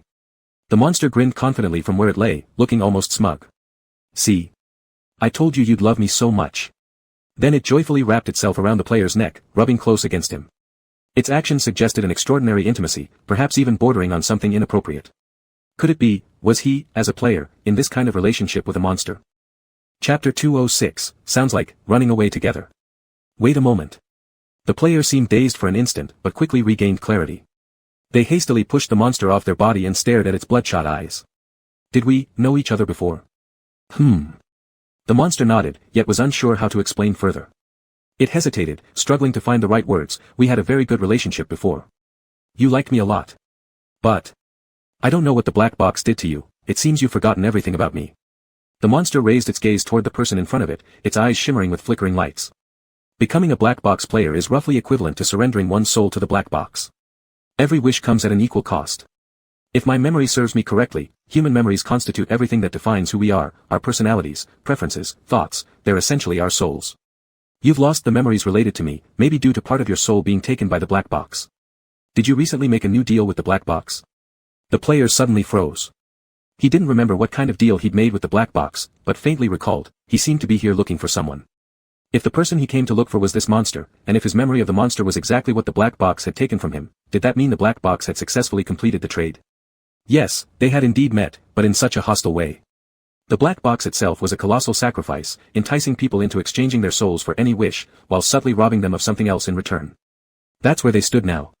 The player wore a complicated expression, his mind in turmoil, making it hard for him to process the current situation. Finally, all he could do was stare at the monster and mutter, "Should I believe you?" "Believe me. Of course you should." The monster loudly affirmed, its eyes gazing at him with utmost sincerity, "For me, I'm not some monster. I am someone you trust, someone with whom you can let down your guard." The player stared intently at the monster, as if judging. Warnings from the black box kept flashing through his mind, sharp and abrupt, urging him to kill the monster quickly. But in front of him, the monster gently entwined his fingers, softly saying, "Shall we leave here together? Let's escape from this annoying level." His voice was exceptionally warm and clear, and there was no hint of threat in his red pupils. Despite the perilous intensity of the color, it made him feel surprisingly comforting. A fire-red warmth, both lethal enough to incinerate and magnetic enough to draw moths out of the darkness. After hesitating for only half a moment, a punishing wave of pain surged, the warnings now turned into threats. Amidst the loud announcement, he suddenly decided and tightly gripped the hand in front of him, "I believe you. Let's escape together." Lin Shi immediately became elated, his crimson eyes shimmering with excitement. For the first time, his emotions were so vividly outlined, making it hard for him to suppress his exhilaration. "All right. All right. Let's go." A red door abruptly materialized within the level, and Lin Shi happily dragged Ji-Ling toward the door, as if the place he wanted to leave wasn't just this small level but a much lonelier past. Ignoring the commotion and warnings from the black box at this very moment, Lin Shi felt as though he had finally found a path to escape from his cage. Passing through the red door led to a pitch-black road. Lin Shi joyfully held on to Ji-Ling's hand, walking behind him. Even if they couldn't leave the space of the black box now, leaving this level was enough to make him happy. Perhaps due to Lin Shi's overly exuberant mood, the person ahead regained a bit of rationality and explained softly, "The warning sound from the black box was too abnormal. I think occasionally believing a monster isn't entirely unreasonable." Lin Shi proudly raised his head, "I understand. Compared to the black box, you definitely love me more." Ji-Ling remained silent for a moment before supplementing his explanation, "Let's make it clear, I haven't fallen in love with you. It's just that I have no choice with you. I can't kill you, but every time, you spare me. It's hard not to suspect that you're not actually a monster. You say you want to experience what it's like to be human, well, then I'll give you a chance to experience that feeling, even though I don't have much room to maneuver inside the black box. We'll just take one step at a time. The road ahead might not be as comfortable as you imagine." Lin Shi said nothing in response, instead cheerfully leaning over and rubbing against Ji-Ling's arm, unable to hide his pleasant emotions, which hovered around him. Ji-Ling helplessly said, "Look, I'm trying to lead you away, so please don't be so delighted, alright?" He lowered his gaze and stared into Lin Shi's bright, unrestrained eyes, "With you like this, I'm really going to fall in love with a monster." Lin Shi grinned, his eyes narrowing mischievously as he confidently replied, "You've already liked me for a long time." Ji-Ling fell silent, then glanced away into the vast expanse of darkness before them. "Where should we go?" "I can't go into the real human society, so let's hide out in the simulation most similar to it, and evade the black box," Lin Shi said excitedly, setting their new goal. "It sounds," Ji-Ling muttered unconsciously, "like running away together." "What? What is running away together?" Lin Shi tilted his head curiously, another strange term added to his list of things to learn. "Nothing." Ji-Ling turned his head, avoiding Lin Shi's curious gaze. He must have gone mad to maintain such an inappropriate relationship with a monster. Still hovering nearby, Lin Shi persisted, "What does running away together mean? Tell me. Why won't you say anything?" Ji-Ling gently pushed away Lin Shi's face that had drawn too close, but he didn't let go of the hand still intertwined with his. Together, they moved forward through the darkness, heading toward a simulation that was most like a human society, one farthest away. It seemed to be a large-scale simulation. Players had designated rest areas. The simulation lasted a long time, and there were far more players than Lin Shi had ever seen before. To avoid anyone noticing Lin Shi, who was an extra non-player character monster, or being discovered by the black box's minions, Ji-Ling kept Lin Shi hidden inside a house. After finishing the simulation procedures as a player, Ji-Ling would quickly return to find Lin Shi. "You're back." Almost every day upon entering the house, Ji-Ling was met with Lin Shi throwing himself into his arms, rubbing and snuggling up closely enough to wrap around him several times. "I've been waiting for you for so long." That cheerful voice and affectionate actions made Ji-Ling feel a bit as if he were keeping Lin Shi secretly hidden away as his treasured jewel. Yes, I'm back." He bent down slightly, placing his palm on Lin Shi's back while embracing him gently. "Finally, you're back. Staying in the house is so boring." Lin Shi wriggled about in Ji-Ling's arms, acting as if in a tantrum. "There are too many people outside." Ji-Ling leaned down and wrapped his coat around Lin Shi completely, covering him in familiar warmth. Under the soothing effect of his scent, Lin Shi grew calmer and steadier. "Yes, I know," Lin Shi murmured into Ji-Ling's embrace, aware that the black box's ever-watchful presence lingered across the entire simulation. Perhaps the black box was constantly searching for him. Their days together would eventually come to an end. For now, he wanted to cherish every single moment they shared. Chapter 207, A Small Chain Could Never Hold Him. It would be good if you could go to the human world, Ji-ling said absent-mindedly, looking down as he held the person hugging him tightly and tidied his long hair with his fingers. I can't go there because I don't have a human body. Lin Shi struggled to gesture. My current form is only able to walk normally in this world. If I were to enter the human world with this body, it might cause a huge impact, so I can't. That's unfortunate. Ji-ling slowly nodded, silently remembering this reason. If you don't leave, I will stay here too, rather, I prefer staying here by your side. Lin Shi's bright eyes fixed on Ji-ling. After they left the previous instance dungeon and entered another one, over the past few days, Ji-ling gradually recovered his memories about himself. In his understanding, the deal between Ji-ling and the black box was broken. He seemed to be more anxious about him than before, even dependent on him. The first thing he did after waking up every day was to confirm that he was nearby. They both cherished every moment they had now, trying their best not to let this fleeting time become a dream. So. Lin Shi shook the iron chain on his foot. Can we get rid of this? It's inconvenient for me to climb to the ceiling. No. Ji-ling lowered his head calmly, face to face with Lin Shi, this is to prevent you from running around recklessly. When I'm not around, you must have sneaked out to play, right? Lin Shi chuckled 2 times, it was exactly what he had done. Such a small chain couldn't possibly hold him. It was nothing more than a little toy. Ji-ling pulled him onto the sofa, wrapped him in a windbreaker, and held him in his arms, as if just holding Lin Shi could restore his weary spirit. Are you very tired? Lin Shi hurriedly patted Ji-ling, rubbing his neck, sniffing and trying to catch any different smell from yesterday. Today I encountered an unusual player. Ji-ling muttered, he has a knife with blue flames. Other players aren't a match for him. I didn't pay much attention at first, but then he suddenly approached me saying. His friend was with me. Do you know such a player? Lin Shi's body, which was curled up in Ji-ling's arms, suddenly stiffened as he lifted his head. It was Gu Si-ming, his monster friend who came looking for him. If he could find his way here, did it mean that the black box also already knew he was here? Lin Shi snuggled closer to Ji-ling, it's fine, he's not a bad guy. Ji-ling silently tightened his grip on Lin Shi, his gaze dark as it fell on the floor. As expected, Lin Shi still had other human friends. Although he was mentally prepared, when that person actually showed up in front of him, he still felt somewhat sulky. Unspoken complex emotions, perhaps unknowingly, he had developed feelings that he shouldn't have had. The room's light was dim, and the two on the sofa embraced each other, mutually relying on each other's presence, yearning for each other's scent. Outside the narrow room, the sky was gloomy, and the alarm sound of the instance dungeon echoed throughout the space, continuously urging players to participate in the next phase. Ji-ling slowly loosened his hands clasped around the windcoat, lowering his head to look at the person cradled in his arms. Lin Shi, fluffy like a soft, gentle white bird, raised his eyes with confusion, do you have to leave again? Ji-ling looked into those gentle eyes and, unable to control himself, slightly bit his cheek, then kissed the mark he left behind. I'll wait until I come back. Yes. Lin Shi eagerly nodded, reluctantly pulling on the hem of Ji-ling's windcoat as they went to the door. He stood there reminding him, come back early, and don't get hurt again, okay? Alright, Ji-ling responded, pecked Lin Shi's cheek twice, pinched the soft flesh on his face before turning to leave. After closing the door, the room became quiet. Outside the window, the loud broadcast noise continued. This was the abrupt sound of the instance dungeon, and the sounds of players moving away outside. Although he was happy being with Ji-ling now, he still felt uneasy. This feeling of hiding and concealing, this sense of being careful, he disliked it. Ji-ling considered him as something precious, carefully hiding him in the room, fearing others would discover him. But it was the same with him, he also didn't want Ji-ling to get injured while he wasn't aware of it outside. It's regrettable that he can only be hidden in the house and cannot keep Ji-ling confined within. Lin Shi lowered his head and shook the chain on his foot. The chain was light and long, not heavy enough to weigh him down even as it allowed him sufficient movement around the room. This was merely Ji-ling's symbolic restraint, in reality, it could never stop Lin Shi if he wanted to run outside. With a downward glance, he used force and distorted the chain, easily slipping his ankle out. Gu Si-ming is already in this instance. I have to meet up with him, Lin Shi muttered, carefully hiding the chain under the bed, deciding to put it back on his foot stealthily when he returned to avoid being discovered again. Thinking about it, he quickly turned toward the balcony window, intending to bypass the main group of players outside. Taking the balcony route would make it less likely for anyone to notice him. He had just pulled open the curtains inside when suddenly, a dark figure appeared sitting on the windowsill of the balcony. It was Gu Si-ming sitting casually on the window frame, staring at the players bustling below. His hands gripped a long sword as he absent-mindedly stared at the crowd beneath him. The shadowy silhouette gave off no human scent nor that of a black box monster. The only indication of his presence was the faint blue flame flickering on his shoulder swaying lightly in the wind.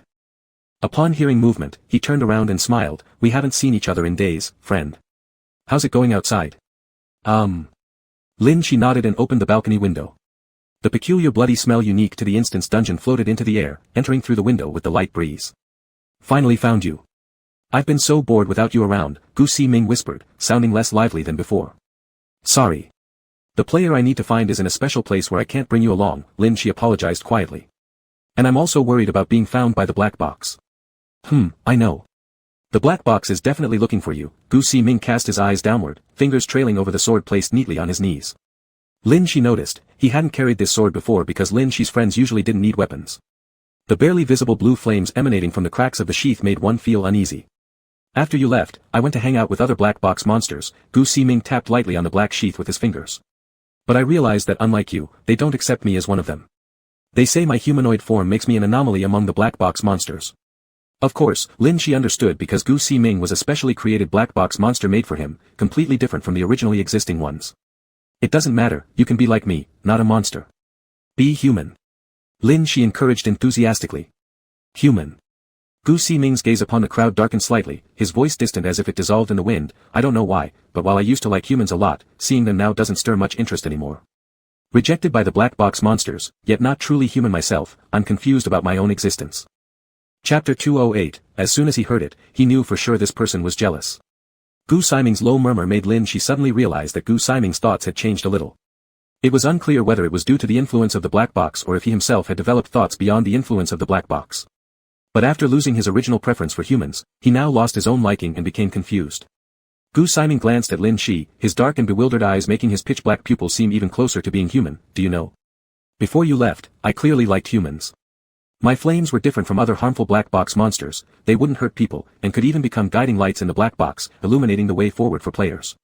But after you left, the black box suddenly gave me a knife and told me to use this knife to kill players. I should hate humans. He raised the knife in his hand, the sharp black blade wrapped in blue flames reflected Gu Si-ming's perplexed face. The killing knife, wrapped in fire that doesn't kill, might just be Gu Si-ming's answer to the black box after becoming confused. I sometimes can't tell whether I like humans or dislike them. Am I a human-shaped black box monster or a human whose identity is a monster? I really can't figure it out.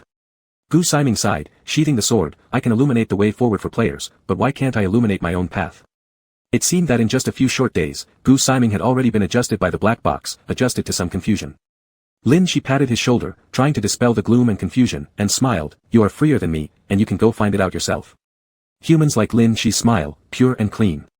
As the most human-like black box monster, Gu Si-ming would also like it, and the heavy gloomy mood seemed to become clear again momentarily. That's true. Gu Si-ming curved his lips, thinking about the search for the black box and Lin Shi's hiding. He indeed had more freedom.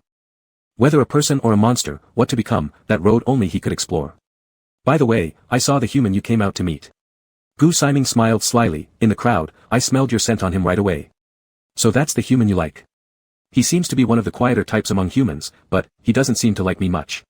When mentioning the human he liked, Lin Shi's smile became even happier, trust swirling in those slightly squinted eyes. That's so. I thought he didn't like me. Gu Si-ming nodded. Among the player groups, there are indeed many humans with different personalities, ones you like, ones the black box dislikes, and some in between. As an observer, it's truly diverse and far more interesting than the black box monsters. Thinking about the broader world of humans outside the black box, I do want to see it. Yeah. I want to go too. Lin Shi enthusiastically nodded, his red eyes shining brightly like a little sun, burning with various hopes. But just being happy for a few seconds, he immediately grew solemn again. But I can't go. Gu Si-ming sighed softly. On this point, aren't we the same? Me, you, the black box, we all hold different attitudes towards humans in this area. No matter what we think of humans, we can never become human or step into that world. Gu Si-ming looked at the outline of the distant city. All this within sight is nothing more than an illusion constructed by the black box through information. The real human world, we can never reach it. Maybe this is also why the black box let you leave. It knows well that no matter how Lin Shi wanders around with that human, he will always remain here. Lin Shi's eyes dimmed a bit. Perhaps the black box watched him, isolating here from the human world with space. It just didn't want Lin Shi to come into contact with humans. But I don't want to stay here. Lin Shi slouched his shoulders, whispering faintly, I was born here, not knowing my identity, goals, or responsibilities. I don't want to be a doll in a showcase. I want to go out and play. As a later created monster, Gu Si-ming could understand Lin Shi. His confusion was much less than Lin Shi's, at least he knew why he existed and could talk to Lin Shi. He wasn't born with boundless uncertainty, unable to find the future. But Lin Shi's confusion would last much longer, until he voluntarily reached out to the human environment and met the first human who accepted him, thereby gaining a goal. I want to go understand humans, I want to stay with the human that I like.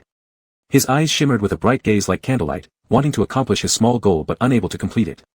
Perhaps for the first time, Lin Shi started to detest his identity, disliking this mysterious and unfree position. What about being the center of the world, or what about being a god? He couldn't comprehend it. Was the shackle around him really unremovable? The usually cheerful Lin Shi, always brimming with curiosity and optimism about everything in the world, rarely showed confusion and gloom. Gu Siming looked at him helplessly, having deep-rooted feelings as a good friend. He couldn't bear to see his friend upset over anything, so he quietly offered suggestions. I think continuing to hide isn't a solution. Human lifespans are limited, and I don't think he should spend his whole life in dangerous missions. Maybe you should take a step forward, and try hard for your goal. Gu Siming's finger lightly slid through the air. Sometimes using a little force isn't entirely bad, right? Who says dolls can't break out of their display cases on their own? Lin Shi froze, beginning to think seriously, evaluating the situation. The black box was left to him by Lin.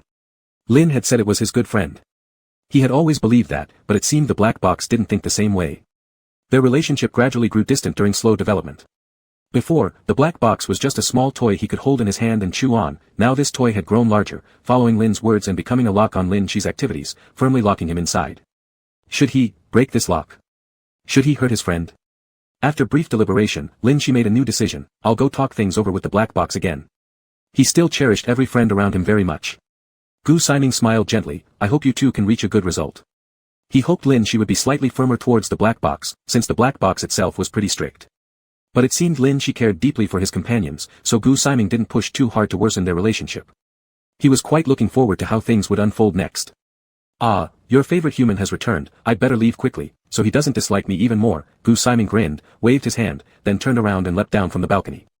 Lin Shi was taken aback. The door behind him suddenly opened. Ji Ling stood expressionless at the doorway, his voice indifferent. I saw someone sitting on our balcony downstairs. Were you talking to someone? Lin Shi stiffly turned back. Ji Ling's voice sounded incredibly cold, showing no emotion whatsoever, but Lin Shi knew instantly, this person was definitely jealous. Chapter 209, The monster wants to become a human, and the human wants to become a monster. It's my friend. Lin Shi hurried back into the house, closed the window, drew the curtains, and even honestly fished out the chain buckle from under the bed, placing it back around his ankle so it appeared as if it had never come off. The more proficient he seemed at this, the clearer Ji Ling understood how many times he'd sneaked out. Human friend. Ji Ling closed the door behind him and hung his coat on the nearby rack. It's a monster friend. Lin Shi eagerly trotted over, dragging the chain on his ankle with a crisp sound across the room. Watching the little monster hop into his embrace, Ji Ling's emotions quieted again. So that person-shaped figure was a monster. How did you know it was him who came to find me? Lin Shi asked happily. He thought the humans he liked were really smart. Today, he didn't show up. Who else could come to such a high floor without using the main entrance but him? Ji Ling sighed gloomily, resting his head heavily on Lin Shi's shoulder, rubbing against the nape of his neck. Was it a monster sent by Black Box to find you? Are they taking you away? No. He's my good friend. Lin Shi shook his head and patted the weary human resting on his shoulder, gently rubbing his hair. He's a great monster. Not a threat to humans. Is that so? Ji Ling dismissed the evaluation, as Lin Shi gave out compliments easily. Anyone could be easily labeled as good by him. Not talking about these things anymore. Quickly, tell me about the players you encountered today. Lin Shi pulled Ji Ling and nestled into the sofa. He loved hearing the various tales Ji Ling would recount after returning from the different game scenarios. Today. I met that player you said was a good person before. He asked about you, asking if you had found any information about his mother. Oh. Xia Yen. I've learned some news. But I haven't had a chance to tell him. I also met a strange player with dyed red hair and ear piercings, a kind that is disconnected from normal life in human society. You might not have seen one. Usually, they're not very proper, but this one I met was somewhat decent, just a little awkward and difficult to approach. Oh. Red hair. There are actually red-haired humans. I must meet them when I have time. Other players, there weren't any other particularly striking ones. If I must say, there was an extremely wealthy young master, not someone you'd expect to see in the black box scenarios. Young master. What's that? Is it edible? One of the human identities, should you understand, would be someone who probably wouldn't worry about food their entire life. Does he have endless food? Lin Shi widened his eyes. That's a pretty amazing human. Ji Ling chuckled softly. As expected, Lin Shi's focus was on food. Some topics that seemed mundane or uninteresting to others became exceptionally engaging when discussed with Lin Shi. He always expressed curiosity and earnestly recorded everything Ji Ling said. Ji Ling couldn't help but massage Lin Shi's cheeks. I need to become that amazing human for you, striving so you won't worry about food your whole life either. Good. Good. Lin Shi happily squinted his eyes, not understanding what such words meant between humans. He only felt happiness. The blood-colored eyes were simple and pure, radiating joy. Emotions infected emotions. Jiling hadn't felt this happy from a conversation in a long time. Those simplest emotions that most people lacked were slowly being reclaimed by him, transforming into energy that once again filled his body, making it vibrant again. It was precisely because of this that the base feelings of possession within him were growing rampant, the fear of losing it again, wanting to tightly hold it in his hands. So don't go to anyone else, don't leave me. In the end, he couldn't express those complex emotions and could only mutter this sentence while hugging Lin Shi. The desire to see him freely sail away, and the conflicting wish to keep him caged close, both existed in the same body, which was humanity. Ultimately, all Jiling voiced was merely a request to Lin Shi, nothing more. Lin Shi didn't grasp its complexity or gravity, patting Jiling's back and responding in that clear, bright voice, Of course not. Always able to respond with a bright tone, infecting him with joy, gazing at him with a look that would never waver, bestowing upon him solemn promises. This small treasure, like light inside the black box, made him feel as though life itself was illuminated. He wanted to gaze at the sun for a lifetime. If the monster he liked couldn't turn into a human, then wouldn't it be fine for him to become a monster instead, in order to forever look upon the sun? Isn't Black Box precisely such a place where wishes can come true? Jiling's faint heaviness was noticed by Lin Shi, and he was curious, why was this human, who always kept silent about his past and appeared melancholy and quiet, so different from others? Regardless of those who went all out to make up for regrets or those who resorted to any means for themselves, they all shared an ambitious vitality. At least, those who entered the Black Box had such goals, but Jiling didn't. He was as lost as Lin Shi. Lin Shi gently patted Jiling's back, calming this human as always, smoothing down every ripple caused within him. Despite Jiling's attempt to hide, even someone usually as still as stagnant water would suddenly seem anxious when trying to conceal something. Such emotions could manifest in every detail. His embrace became tighter, his hands gripping Lin Shi more firmly, every knuckle tense, his tone slightly higher than usual, lacking that lazy calmness. Lin Shi knew this person too well and detected his current emotion. Tired? Do you want to sleep? Let me take you to bed. Lin Shi glanced sideways at Jiling's face, trying to analyze the thoughts reflected in the human's brows and eyes, but Jiling was always one of the hardest people to decipher. Jiling shook his head, released Lin Shi, and smiled, I'll cook something for you to eat. Taking care of Lin Shi was what he desired, the best way to keep the monster by his side. Good. Good. Lin Shi nodded happily.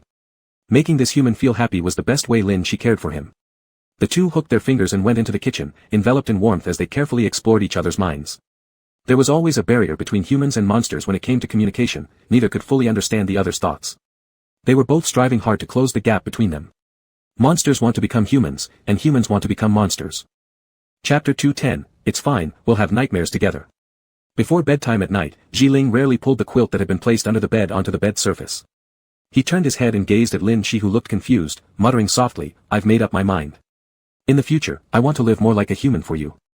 We will all have a great future. We don't need to live in that dark place anymore. His low murmur sounded as if he was talking to himself. Lin Shi could feel his tone was very deep, but his body was quite relaxed. Jiling's choices were never refused by him, so he happily pounced onto the bed. Being accustomed to sleeping under the bed, Lin Shi was still somewhat unaccustomed to the surface of the bed. The vast darkness lingered around, opening his eyes would face the whole dim room, as if danger was everywhere. It was not as safe as that small space under the bed. Lin Shi stared at the pitch-black ceiling with open eyes, suddenly understanding why Jiling used to prefer sleeping under the bed. Getting used to staying in dark corners, lying on the bed originally felt so uneasy. He turned his gaze and gently patted Jiling beside him, burying his head into his arms. He was soothing this person who also couldn't sleep, and also consoling himself. During such a long time together, he only ever understood the surface of Jiling. He understood the habits of this human he liked, but seemingly never thought about why he had these habits that others did not possess. Lin Shi tilted his head, pressing his nose against Jiling's nose, quietly asking in the dimness, I want to understand you, can I take a look in your dreams? Jiling remained silent, responding lightly, it might be a nightmare. It's fine, we'll have nightmares together. Jiling smiled helplessly, still, it's better to dream beautiful dreams. Lin Shi patted him, sleep. Let's go to sleep together. Lying in this nest of blankets, their bodies wrapped in soft quilts, Jiling's drowsy consciousness gradually became blurry in Lin Shi's gentle voice, as if situated in a cradle, where he was gently let down his guard. Jiling's reluctance to talk about his past didn't mean he intended to hide it from Lin Shi, it's just that there was no way to bring it up. Those pasts that were hard to describe in words, perhaps each word spoken would cause wounds to bleed fresh blood again. Lin Shi didn't want to ask, so she piqued herself, taking a look at this person who always had nightmares late at night, stuck in some kind of painful memories. As soon as she entered that dark, twisted dream, the vision was unbearably narrow, as if the owner of the dream was curled up in that tiny space under the bed, with an exceptionally low line of sight. The house was quiet, with only him there, yet despite this, he still stayed under the bed without leaving. A faint sound of a door opening echoed through the dimly lit room, followed by a man's feet wearing expensive leather shoes slowly approaching the bedside. He stopped in front of the bed and emitted a low, whimpering sound, crying. "It's all my fault for being useless. All because I failed. What a waste I am. How will our family manage from now on?" The man's voice full of self-reproach and regret came out in sobs, his fragile mental state making his voice sound utterly exhausted, filling the entire room with his own muttered words. "Little Ling, will you forgive Dad? Our family is going to suffer hard times now. Little Ling, why aren't you saying anything? Are you resenting Dad? Huh, you child, you're still so uncommunicative, you must be hating me. Dad is useless, got swindled out of everything, from now on, there won't be any good days for you." In silence, the man's mental state deteriorated further, crying, then he slowly turned and left, murmuring over and over how useless he was, exiting the room. But the sounds didn't fade. Footsteps climbing the stairs, the whistling wind inside the house, the sound of something heavy falling and startled screams from the crowd erupted, followed by ambulance noises approaching, red blood flowing from the wall submerging the entire room. However, after the brief commotion, the sound within the room, along with the blood, abruptly vanished completely, as if the world was left with only the breathing sound from the small space under the bed. With a creak, the door opened again. This time, the clear clatter of high heels approached the bed. "Little Ling. Mommy doesn't have time to take you to the hospital for a checkup this week. Don't be sad, I just have a few things to deal with, next week we will." The woman's chatter suddenly paused, her voice filled with weariness as she sighed deeply. "Why would you be sad? I've never seen you show any sign of sadness. Your father's death didn't affect you much, you will be like this for the rest of your life. From now on, we'll be homeless. You don't even know what the fear of death is. Forget it. Forget it. What future does our family have? We might as well die." The woman's voice didn't sound completely devastated but carried an air of overwhelming exhaustion, with an indescribable emotional apathy, as she turned around and began bustling in the house. Setting up a stool, tying ropes, and finally emitting a wailing sound, her breath faded away. The room returned to silence once more, this time lasting longer than before. The prolonged quiet made the entire world devoid of human presence. The sense of loneliness surged like a tidal wave, engulfing this small room. Until the door opened again. A hurried set of footsteps rushed to the bed, accompanied by an angry voice screaming out of control, "I've had enough. Why should I take care of someone who's not fully human nor ghost? Things would have been better if you weren't here. If you had consoled our parents back then, they might have lived. You monster. Why are you so indifferent about everything that happens in our family? You are a emotionless freak born without feelings. You're not my brother. Give me my brother back. Give him back." A pair of rough hands dragged him out from under the bed. A tear-streamed woman was glaring at him through gritted teeth, holding a green little bottle. Without saying anything, she tilted her head back and gulped down 2 mouthfuls, then forced a pale smile. "Let's die together. We will all die together. Anyway, you won't survive long after I'm gone at your age, so let's go together. You're nothing but a useless burden while you're alive. Let's meet in hell." With a ghastly and unbearably sorrowful laugh, she pinned him down onto the ground and tried to force the murky sticky liquid into his mouth. This body did not put up any resistance, just as silent as usual, without making any response. The medicine didn't enter, and instead, the person opposite collapsed, yelling, "Struggle. Why aren't you struggling? Don't you want to live properly? Do you know how much we've struggled to stay alive like dogs, yet why do you remain motionless even when dying? Please live well. I can't hold on anymore. Just for me, for us, do whatever it takes to live." That deathbed request seemed like a curse, deeply ingrained in the bone. The entire house started collapsing, becoming twisted. Countless voices echoed in the room, vicious words flooding it like a tide, suffocating. A feelingless monster, heard that their family went bankrupt and died off, leaving only him. Isn't he the famous, heavenly malefic star? He killed everyone in his family, he was born to be a monster. This person has no emotions, no sense of pain. No matter how you hurt him, he doesn't react, he doesn't even cry. My goodness, how can there be such a person? No wonder his family members, even when they died, refused to take him along. Chapter 211, Let Darkness Become Light. Those icy words accompanied the little house as it collapsed. In that low line of sight, he saw 3 pairs of feet walking beside him, muttering incessantly, "Live on, for us live on. Live painfully, live numbly." And in the distance, other voices could be heard whispering, "Why hasn't he died yet? How can he still be alive? He's getting taller and looks more like a freak, no one dares to get close to him. That's all he'll ever be, staying in his little room until he dies." These voices clung to him like shadows, always lingering wherever he went. Even amidst the bustling crowds on the streets, the singing and dancing on screens, children's laughter, and people's whispers, those voices couldn't be drowned out. The sounds followed each passing day, heavy footsteps echoing over and over again, like riding a carousel without rest or change. "Hey, young man. Want your fortune told? I'm about to pack up. Let me give you a free reading." Just something to make your day a bit brighter. Oh, don't look at me with such a deadpan expression. I said cheer up. You're not saying anything, so I'll take that as a yes. Let me read your fortune. I wonder if this will make you happy. Before you die, you will meet a lover who makes you pour out your heart and soul, someone you're willing to give everything to. They'll love you just as much, and together you'll be fated partners who can change each other's destinies. Let darkness become light. Of course, there is some bad news too, you'll only live until you're 25. That small silence was drowned out by the clamor of the crowd because he was already 25 this year. Don't be sad. At least you'll meet someone worth living for before you die. A last struggle may even change your fate. The other person patted his shoulder. I'm leaving now. Take care of my little guy, alright? That man disappeared into the crowd, as if he had never been there at all in that street corner. Jiling had only met him once, and it was only that one time. Because the next day, the black box arrived. The fortune teller was right. He truly encountered someone before death who could make darkness turn to light. This fleeting dream was unstable at first, then grew unusually calm later. Lin Shi observed it all in the ensuing silence. He slowly opened his eyes from the darkness, gaining deeper insight for the first time into why the person beside him frowned every night when waking from dreams. Lin Shi hugged him gently, suddenly understanding the meaning behind the whispered words he heard before bedtime. This person had resolved to spend the remainder of his life better, for Lin Shi's sake. He left the narrow bed space beneath and tried to live more like an ordinary human. What should a normal human have? First, they must have friends, be willing to converse with others, and learn to trust others. Lin Shi also wanted this human he liked best to grow better and better, breaking free from the brief nightmare. They couldn't keep running away anymore. After a long period of hiding, Lin Shi proactively contacted the black box for a conversation during this rare deep night. The black box wasn't as angry as he imagined, nor did it criticize or berate him. Its voice remained calm and steady, almost mechanical. You've been changed again, haven't you? What's being changed? I haven't been changed at all. Every day, I'm a brand new version of myself, better, improved. Then that's a change. If this counts as change, even if I stay in one place, I am still changing. Forget it, let's not argue about that. Come, let's make a deal instead. What kind of deal? I promise I won't run around recklessly anymore, and in the future, I'll stay put and not wander, but before that, I want to stay by this human's side until he dies naturally. You know how short human lifespans are, I don't have much time either. Even though it's short, you still won't give up.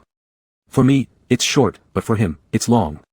I want him to happily spend every day that remains, Lin Shi said confidently, crossing his arms with a touch of pride.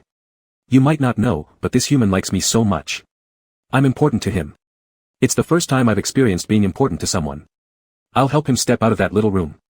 The black box fell silent for a moment but then asked. What do you plan to do with him? What else can I do? Stay with him every day. Introduce him to a lot of people. Help him make more friends so he won't be alone anymore. Wouldn't you also gain more friends this way? Of course. I could make friends too. You can't say no. This is Lin's choice. I saw Lin in his memories. Healing this poor human must be the task Lin gave me. The black box almost immediately refuted. That's impossible. Lin wouldn't let you interact with humans and wouldn't give you such a task. But I saw Lin in his memories. I couldn't have mistaken it, that was Lin. You always say Lin doesn't want me to meet humans, that Lin doesn't want me to leave here, but clearly, Lin had foreseen my encounter with this human and arranged for this person to find me. In the darkness, Lin Shi's red pupils stared straight at the shadow concealed within. Is Lin really such a contradictory person? Lin surely has his plans, and my task is to watch over you. But, considering a human's lifespan, it would be acceptable to let you indulge temporarily. Remember your promise, after his death, you must return and cease all contact with humans. I'll definitely honor my promise as long as you don't interfere with his life or cause his early demise. He isn't worth my interference. Good. Then assign me a player identity. Unlike last time. This time, I want to enter as a complete black box player. You know what I mean. I understand. Being a full black box player meant resembling an ordinary human confirmed as a black box player, having a black box player card imbued with its power. Full of anticipation, Lin Shi returned to Jiling's side, eyes sparkling wide open. Almost simultaneously, the mechanical broadcast voice of the black box resounded in his mind. Congratulations player Lin Shi, you are now a qualified black box player. You have a mark, you have an ability card, and you possess experience from completed trials. Continue forward to achieve your wish by clearing the levels. When mentioning the word wish, the broadcast paused briefly before continuing calmly, as if addressing each player universally. Ignoring the black box's voice, Lin Shi hurriedly felt around his body until his fingers brushed against the long-awaited card. Even without needing the black box's strength to navigate its trials, the card held special meaning to him. It symbolized getting closer to humanity, a step toward becoming more human. Yet, upon reading the words inscribed on the card, Lin Shi fell silent once more. C-rank card, Lonely King Star. The power of a king often stems from mountains of corpses and rivers of blood, yet your path merely relies on those who stand beside you. For every significant person who dies near you, your power will grow stronger without limits. Chapter 212, We are a relationship that can share pain and love. In the quiet night, every word on the card turned bright red. Black Box clearly knew that he didn't need its power. The strength of Black Box was the most useless thing for him, yet this card's power demanded his most precious possession as a price. Black Box had deliberately arranged such an ability card to annoy him. Humph. Anyway, I will protect my friends. How could I possibly let them die?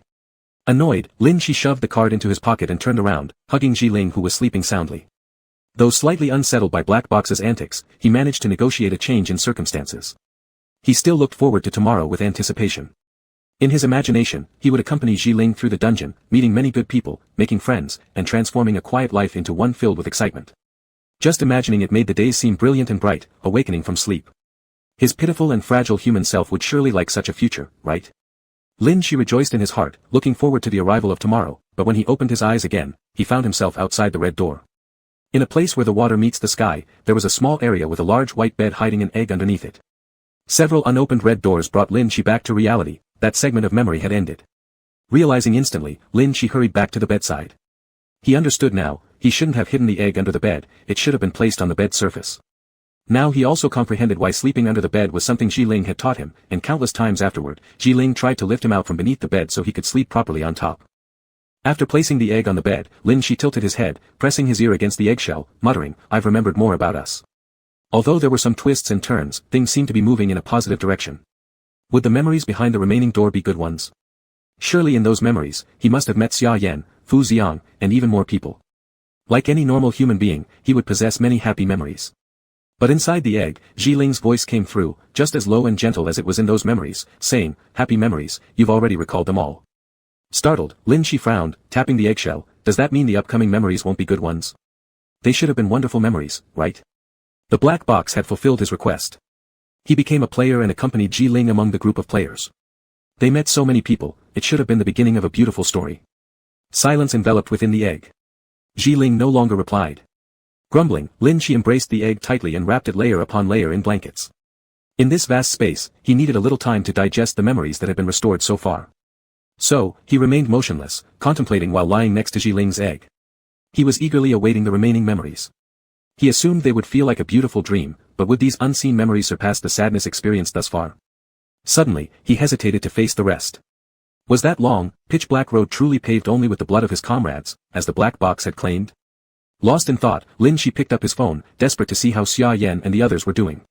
During his absence, Xia Yan sent numerous messages detailing events happening in the human world. Conflicts arose within Fu Xiang's family, unexpected incidents occurred involving Grandma Fu requiring her hospitalization, and Fu Xiang remained steadfast at her side without letting his guard down. Due to neglect within the White Feather Guild, there were hardly any players left, and when plans were underway to temporarily hand over control to Jiang Yi, he too was attacked by members of the Sacrificial Union and ended up in a hospital room adjacent to Grandma Fu's. Phew, there's a lot to worry about, thank goodness you aren't here, otherwise, your smile would surely vanish. Xia Yan's message seemed lighthearted despite reporting serious matters, devoid of deep melancholy. Is everything outside alright? Are you all okay? Urgently sitting up, Lin Shi tapped furiously on the screen, sending a series of messages to Xia Yan. You must hold on. Don't die. Stay safe. Not long after, Xia Yan sent over a rabbit emoji patting the head along with a message that read, It's not a huge issue, you don't need to worry. Everyone can handle it, it's just the latent issues suddenly erupting, something we were bound to address sooner or later. Can you guys handle it? Please don't get hurt. Stay safe. Lin Shi replied urgently. Xia Yan's voice message came through, a warm and familiar sound emanating from the phone that soothed Lin Shi's worries. We're fine, don't worry about us. Life is never without its ups and downs, even for someone like you, right? You'd encounter problems that are hard to solve too. We should all support each other. We still have a few of us here to help one another. What about you? Are you doing okay alone in the dungeon? Have you encountered any trouble? From the voice message transmitted through the phone came Xia Yan's caring voice, like that of a distant family member, Jiang Yi shouting amidst the commotion telling the nurse not to sneak a peek at him anymore, Fu Xiang warning Jiang Yi to stop moving as his wound would split open, and Su Noa laughing softly. All these messy sounds blending together instead filled Lin Shi with unusual warmth. He wished deeply to preserve everything, these people, those voices he cherished and enjoyed in this chaotic world. Yeah, I'll try my best, mimicking Xia Yan's tone. Lin Shi responded via a voice message, then held the phone in hand, lost in thought. He knew that within the remaining memories, there must be great pain, but it was this pain that molded him into who he was now, making him more human-like. How could real humans be free of troubles altogether? No matter how human he appeared outwardly, whenever he ventured into dungeons, he would be instantly recognized by human players for what he truly was. Lin gave him human form, but didn't bestow him with character traits, experiences, or preferences. The creator god could have interfered with everything, crafting every aspect of him perfectly, yet refrained from doing so. Was everything after all these discoveries on his part of Lin's test? Taking a deep breath, Lin Shi's eyes shifted gradually from confused fear to firm determination. Turning his head, he patted the eggshell gently. I've made up my mind. Regardless of how painful those memories might be, they've already happened, they belong in the past. The messages I'm receiving now on my phone are the ones that define my present. I can protect them, I haven't lost them yet. Bending his head down slightly, he rubbed his cheek against the warm eggshell. If those memories indeed were painful, then you, having gone through them till now, despite no longer being human, suffered far greater pain than me hundreds, thousands of times over. We are a relationship that can share pain and love. For you, for everyone, I will recall everything. Chapter 213, Then Come Find Me, Lin Shi. Lin Shi made up his mind and immediately got up to walk toward the red door. He wanted to see for himself who had shattered the beautiful dream he had built in his mind, who could take away his friends from him, leaving his path soaked in blood. Stepping into the red door once again, many memories flooded back, crowding into Lin Shi's mind. He saw himself reuniting with Xia Yan inside a game copy. Happily, he told Xia Yan about the news that his mother was a black box monster in a certain scenario, and Xia Yan seemed genuinely pleased. He encountered the gentleman mentioned by Ji Ling, exuding an aristocratic air, as if such individuals wouldn't normally visit the black box location. Although generous, this man always kept a distance from others, creating a sense of unattainability. He met a carefree, cheerful red-haired black box player who looked unconcerned about life and death. This individual easily put their life on the line to gamble for victory, only to then rise indifferently from the piles of blood after causing deaths. He befriended a peculiar young man who radiated contradictions, quietly drinking beverages from cups containing strange liquids at moments when Lin Shi least expected it. Lin Shi believed he was happy. He met numerous distinct characters, they were all his good friends. In this short period, he felt like he had acquired so much. His friends all got along well, sharing deep bonds. Until one day, his never-activated black box card suddenly emitted a cold announcement sound. Tian Sha Lone Star Bonus Points, 1. He turned around to find the young man who often carried a peculiar cup quietly drinking water missing without a trace. He, who always wore bright red clothes, sitting silently in the corner sipping from a steaming thermos cup, basked in the sunlight with an aura of tranquility. He did not disturb anyone and no one disturbed him either. In spare moments, he would smilingly give Lin Shi a sweet candy, softly saying, I wish I could live carefree like you. This is the reward for good children. Lin Shi had never noticed the sorrow lingering in his eyes or the outdated appearance of his ancient-looking red robe. The quietness wasn't due to his preference but rather because he didn't want anyone to notice his departure before death. Gripping the uneaten corn candy tightly in his hand, Lin Shi stared at the empty corner, starting to ponder whether people's departure was always so silent. Next time, he would definitely keep track of everyone around him and prevent any further harm. But he still hadn't fully understood humanity. Even if outsiders couldn't hurt his friends themselves walked on the edge of a precipice. Upon entering a certain game scenario and finding out that the black box mother he had anticipated seeing for so long had already been killed as a monster by other players, Xia Yan displayed an unprecedented calmness. There was neither sadness nor cries. He merely pulled at the corners of his mouth, forcing a pale smile. I knew it. Everyone sensed his precarious state. Lin Shi hovered anxiously around him, trying to console him. Friends tried their best to salvage the situation, attempting to offer him the beauty of life, yet his inner illness had already rotted away. It just thoroughly deteriorated and was beyond saving at that moment. Together with Xia Yan's despondency, Fu Xiang also became dispirited, and Jiang Yi no longer seemed as ostentatious as before. He often sat at a distance watching the two of them, occasionally drawing closer to Xia Yan to poke and murmur, the kitten is sick. Lin Shi perceived the collapse but found himself helpless. How could he save humans? How could he protect those close to him? Lin had never taught him how, and when he tried asking the black box, the latter only replied with icy laughter, giving another notification. Tian Sha Lone Star Bonus Points, 1. Ji Ling informed him that there was a limit to what those around him could do, only Xia Yan himself could save himself. However, it seemed that the timing for self-rescue had long passed. On a chaotic night, Xia Yan's disappearance threw everyone into panic. Lin Shi felt uneasy, as though from this point forward, he would gradually lose everything he possessed, just like precious sand slipping through fingers, impossible to retain despite all efforts. Xia Yan's body plunged from the top of a tall building. Blood stains spread among his dark brown wavy hair, his formerly lively eyes now dull and lifeless.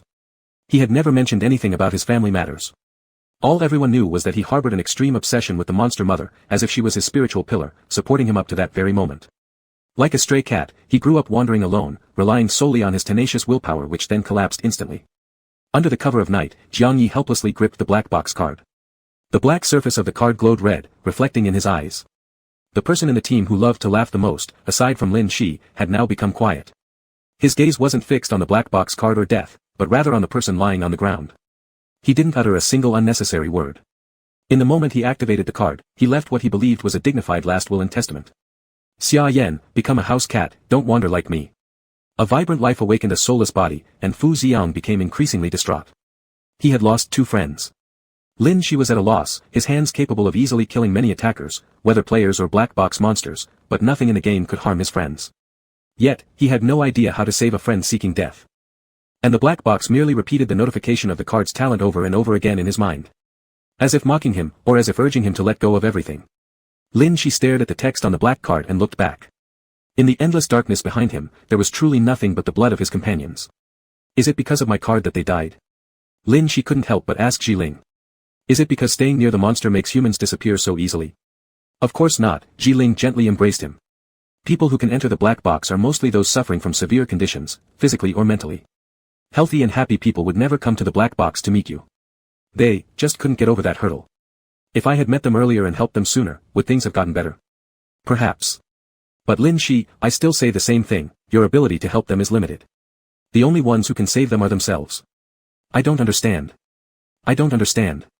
He had never yearned so much for Lin's guidance, to tell him how to retrieve what had been lost. At the end of that road, there were only him and Jiling left. The human before him simply gazed at him with deep eyes. Do you want to return to the days when everyone was still happy and joyful? Of course I do. Jiling smiled and took out 2 items. A black belt marked with the word debt and a gun left by Sun Nu's promise. He bound this prop to Lin Shi and then tied it around his own neck, whispering softly, then come find me, Lin Shi.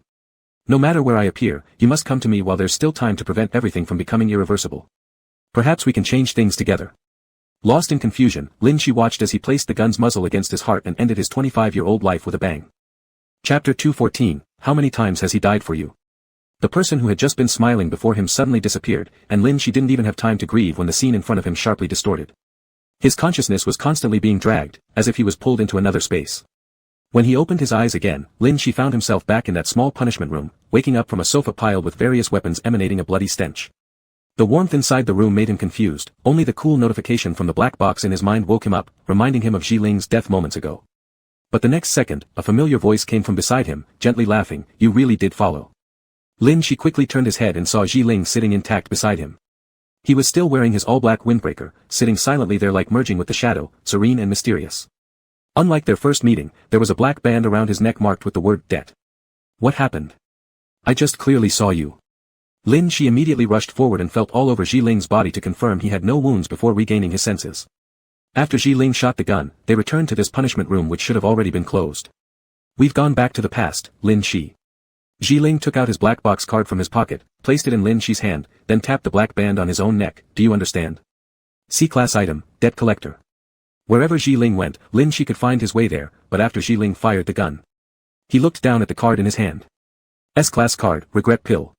Your incompetence has caused you to be left with nothing. Every time you die, you try to go back to make up for the decisions you failed to make at the time, every single attempt is fruitless. Lin Shi looked at the card, then at the item around Jiling's neck. So his previous death must have triggered his card. Normally, only he would return to the past, but the effect of the debt collector also brought Lin Shi along. Did we go back to the past? Lin Shi's eyes suddenly lit up. That meant his friends were still alive. Jiling slightly curved his lips, people cannot go back to the past. This place is merely a space that looks like the past. Do you know what parallel universes are? I have died many times since I got this card. Every time I returned to the past, I found something in that world that was different from my memories. After many such trips, I confirmed that I wasn't truly returning to the past but traveling to a parallel universe whose timeline is much later than the space I used to be in. This meant that the people they couldn't save before were truly dead, while in this new parallel universe, everything seemed reset to its starting point. There was still a chance for everything, but it was essentially just a new space, new people, and a new future. Lin Shi held the card in his hand, laughing helplessly. Even so, it's still good, at least this time, I can try to keep them. He raised his eyes to look at Jiling, smiling, let's work together. Yeah. Jiling nodded and hooked his hand. They seemed to have a new hope, as if they could truly start anew and fix everything here. Lin Shi encountered his friends once again. He spent more time lingering around Shunoa, trying to learn more about this person. He took Xia Yan to the replica where the monster mother resided, attempting to help Xia Yan fulfill his wish. He improved his relationship with Fu Xiang, wanting to become true friends with him. He also chatted with Jiangya, getting to know his thoughts. Whenever Lin Shi thought he had changed his friends, upon their next return to the replica, he found they were still the same as before. Xia Yan. Why do you have so many wounds on your body? Who hit you? Lin Shi discovered the scars Xia Yan hid under his clothes. When he asked, the other party refused to talk about it. Because of family issues, Fu Xiang's brows showed signs of additional worry, reducing the number of times he came to the replica. Jiangya traveled in and out of the replica more frequently, but the number of times he died also increased. Each death numbed his soul further, and he always laughed, saying, dying is dying, it doesn't matter. Xinhua continued to remain enigmatic, answering Lin Shi's questions about his unspoken past the same way each time. You're not human, you can't understand what I've experienced. Even if I told you, you wouldn't get it. His words made Lin Shi acutely realize why he couldn't change these people. He wasn't human, he couldn't understand the worries and sorrows of humanity. He also didn't know what these people faced after leaving the replica. Their severe conditions never stemmed from the black box, and thus couldn't be healed within it. Even so, Lin Shi still wanted to try, just a little harder, to prove to the black box that he could protect the ones important to him. But the same conclusion made Lin Shi realize those wounds that had already festered deep in their hearts were beyond his reach to mend. It must have been because he met them too late. By the time they met, their wounds were already beyond saving. Then let's go back even earlier, much earlier. Ji Ling embraced him, gently patting his back. We'll put in more effort together. In the darkness, bloody winds swept toward him. A road marked with countless traces of blood lay ahead. He pressed forward, determined to save everyone. 1, 2, then even more. He seemed to grow more and more obsessed along this dark path, gradually losing his smiles as he poured all his energy into each step, trying to save more lives but failing to keep them all safe. The black box's notification kept ringing again and again, the heaven-killing lonely star talent stacking layer upon layer. The voice echoed in the darkness, mixing with the sound of reversing time gears, combined with streams of comrades' blood flowing beneath his feet. The black box's tone remained unchanged. Your friends are truly pitiful. Because of your interference, they die faster and faster. You are their true suffering. Lin Shi paid no attention, no longer viewing the black box as a friend. As for the others, well, it's fine, but how about the person who has been following you, sacrificing himself for you? Have you really protected him well? How many times has he died for you? Not even the monsters inside the replica have killed him that many times. Look up properly. Who is the one truly responsible for their deaths? Lin Shi's steps suddenly froze. Before his eyes was a pile of bodies, every one of them being friends who had perished across various parallel timelines, including Ji Ling's death. The lifeless eyes brought an overwhelming sorrow that almost crushed him. Not a single friend had been saved, and those who protected him now bore bloodstains all over their bodies. He was indeed a monstrous criminal. Among the corpses piled around him, Lin Shi's shoulders slowly slumped. He turned his gaze toward Ji Ling beside him, forcing a smile that wasn't as carefree as before. Do we still have a future? Chapter 215, Become Human, Be Reborn from My Flesh and Blood. As always, Ji Ling firmly pulled his hand and replied, of course there is. He bent down, searching through his pocket muttering, I think that I cannot fully understand them with just the black box. Only by becoming human, returning to the past, and opening their hearts can I completely change them. Speaking, he clutched the black wallet in his hand with flickering eyes. I once met a fortune teller who said I would meet someone I would give everything for before my death. The fortune teller also said that I could only live up to 25 years old. Exactly, this year when the black box came, I turned 25. Meeting you before I die must be destined. Ji Ling took Lin Shi's hand, pushed the wallet into his palm as if an unusually heavy person had suddenly become more reserved. This bank card has money I've saved to marry a wife. Now it's all yours. The password is 6 zeros. You need to take my place, and live well in the human world. Experience what it feels like to be human. Lin Shi lowered his gaze at the wallet in his hand. Me. How can I become human? Ji Ling smiled, with the same steady calmness in his eyes. Didn't you tell me? The black box has the ability to trade with people, and you were created by the same person as the black box. Lin Shi, have you ever thought about using your own strength to change everything? The moment Ji Ling finished speaking, Lin Shi instantly heard the voice of the black box in his mind. You cannot become human. We do not have the ability to create, cannot conjure a human body out of nothing for you to enter the human world. You should be clear that your current form fundamentally cannot enter the human world. Contrary to the somewhat agitated sound of the black box, Ji Ling's voice was extremely slow and clear, soothing Lin Shi's uneasy heart. I've chatted with your monstrous friend. He remembers that he used to be human and was transformed into a monster. That means, if you had a human body, you could build on it and transform yourself into a human, right? Lin Shi thought about a lot in an instant inside his mind. Ji Ling gently embraced him, murmuring near his ear, trade with me, Lin Shi. I'm willing to offer you my flesh and blood to turn you into a real human. What about you? I'll take your place as a monster. That's the trade. Monster. Lin Shi tightly gripped his windbreaker, burying his head in his chest. Flashes of his endless journey since then crossed his mind. He had killed countless monsters in different scenarios, failed to protect any companions, witnessed Xia Yan's breakdown due to player provocations, witnessed Fu Xiang's death after placing trust, Jiang Ye's use of card powers numerous times, and Su Nuo leaving at night. No matter how many companion deaths he faced before, he managed to endure because Ji Ling was by his side. But now, he would lose Ji Ling. After the trade, will we still be able to be like we used to? Will I still find you? Will we still see each other? Lin Shi had never traded with humans before.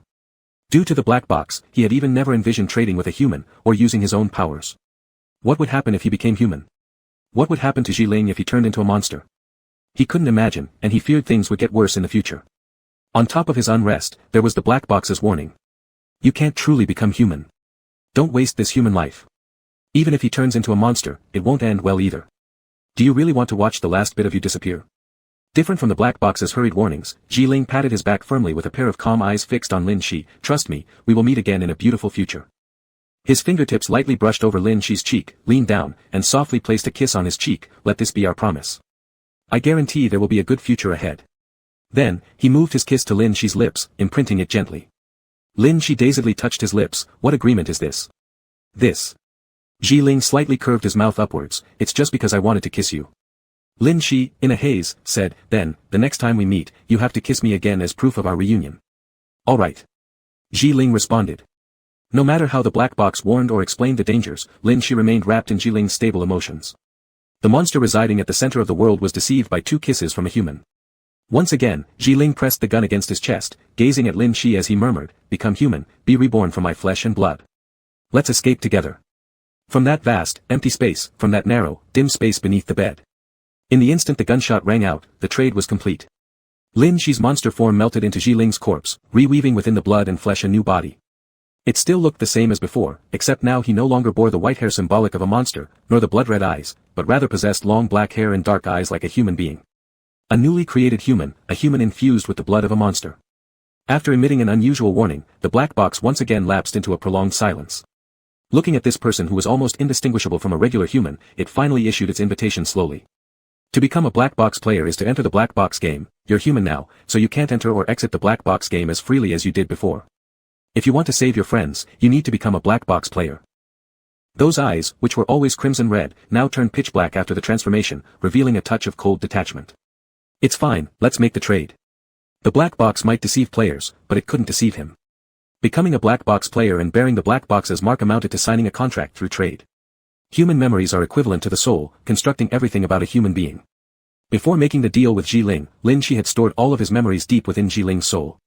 He didn't care about the trade, what he wanted most was to start anew.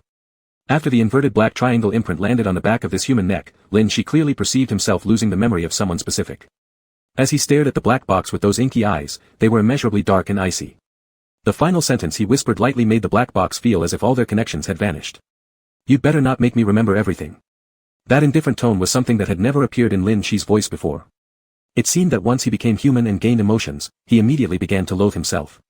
Why would this happen? They were all creations of Lin. It only ever tried to stop Lin Shi from getting close to dangerous things. When exactly did they grow so estranged? It must have been entirely due to the fault of humans. Those humans changed Lin Shi. No matter how many times this happened, it would wipe that person from Lin Shi's mind completely, leaving not even a trace behind. Chapter 216, Live Well, If Only for Me. Time restarted again, and all things returned to zero. In the countless spaces of varying sizes surrounding the divine realm, things kept changing. Some people reached a dead end in one space but welcomed new life in the next. Even with slightly altered paths, the outcomes could differ significantly, yet they were still bound by an inescapable destiny. The black box couldn't comprehend why Lin Shi had always watched with it as different spaces transformed. Together, they observed the death and decline of humanity, every tragic copy revealing the foolishness and stubbornness of humans. Why did Lin Shi like them? Why would he change himself because of such a small, ignorant group, seeking emotions and love that were incomprehensible? Was it because Lin Shi was different from itself, having a human-like appearance? The black square box contemplated this, now alone in the silent divine realm. Lin Yuan had left, and Lin Shi wouldn't return. Twisted black box creatures filled the desolate copies, slaughtering humans before being killed by them. The fate of these monsters seemed even sadder than that of humans. If it became human, could it understand Lin Shi's thoughts? A puppet created by it gained Lin Shi's trust just because it resembled a human, becoming his friend and taking its place. In the darkness, the black box struggled to twist itself into a human-like form, stretching its square body into human-like features. Despite its efforts at imitation, it remained merely a dark silhouette, hollow inside without any semblance of a human form.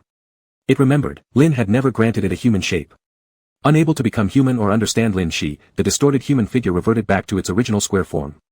The rigid edges felt cold and lifeless.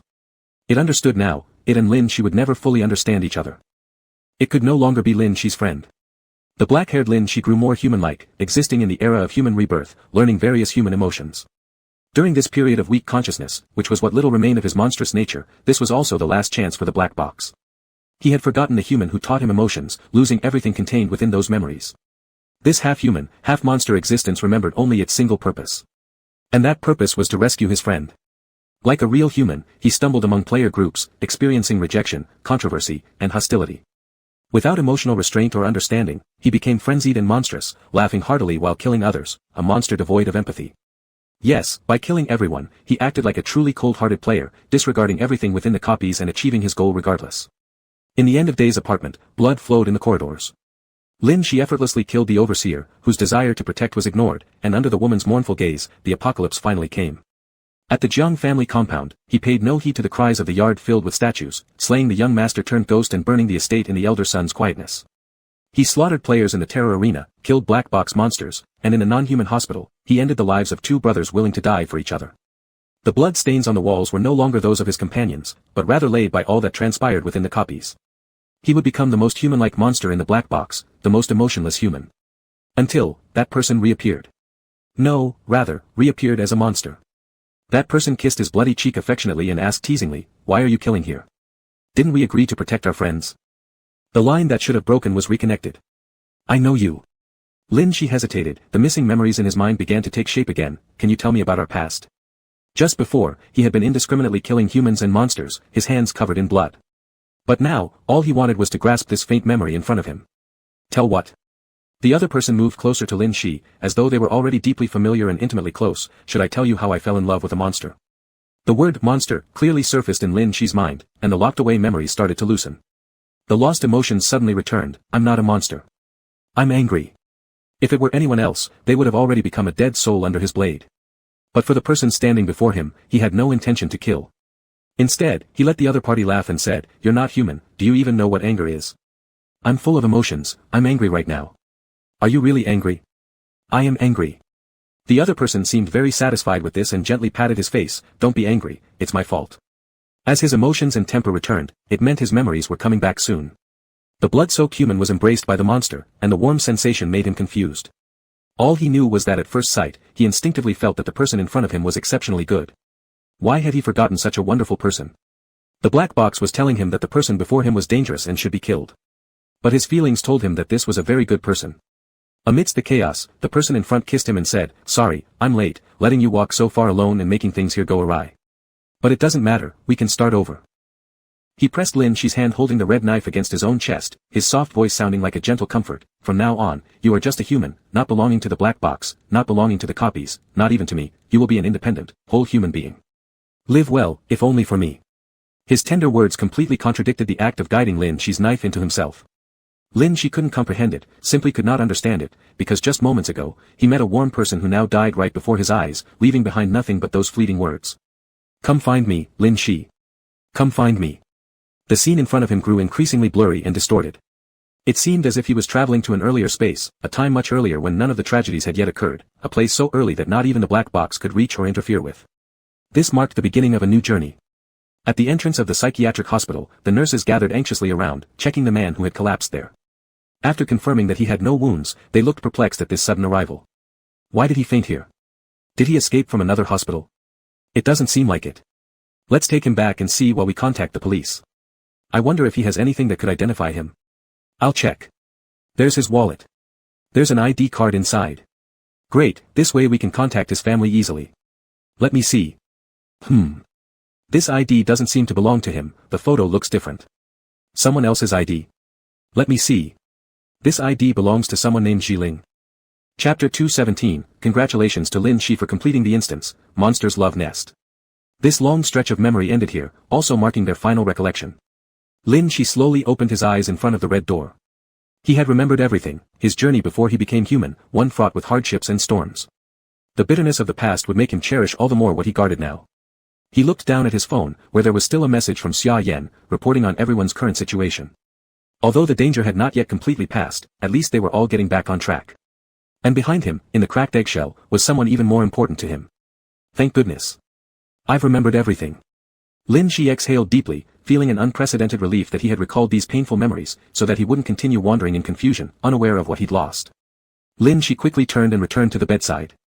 There was no sound coming from within the eggshell.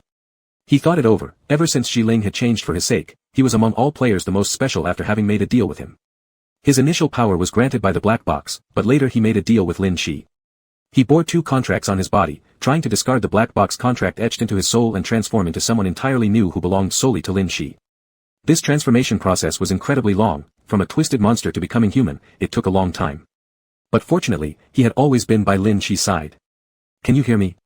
Lin Shi pressed his ear against the eggshell, listening. Compared to the usual silence inside the egg, this time he could clearly hear the sounds of a heart beating and breathing. This new body originated from their contract. As Lin Shi recalled everything about him, their tenuous contract deepened once again.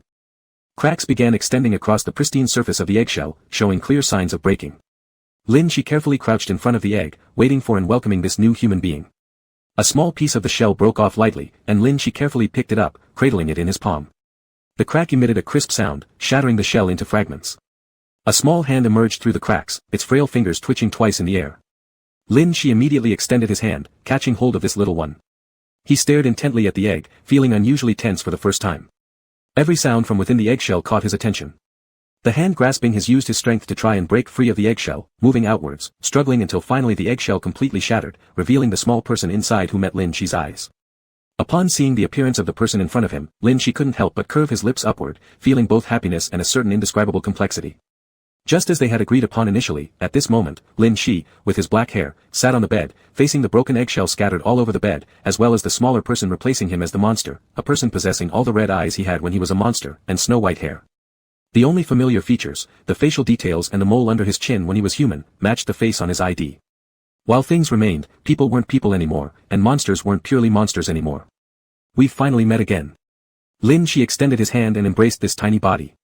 The contract collided once more, and this newborn body rapidly grew in his embrace, transforming into the form of a youth in just a few seconds. An unripe voice echoed near Lin Shi's ear, identical to the voice in his memory, steady, imbued with calm collected over many long years. The two hugged tightly together, clinging to each other with thoughts of each other in their hearts.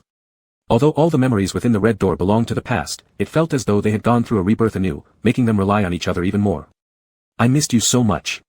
Lin Shi whispered softly, only able to hold on to the person before him, this one who brought life to him. I have always been by your side.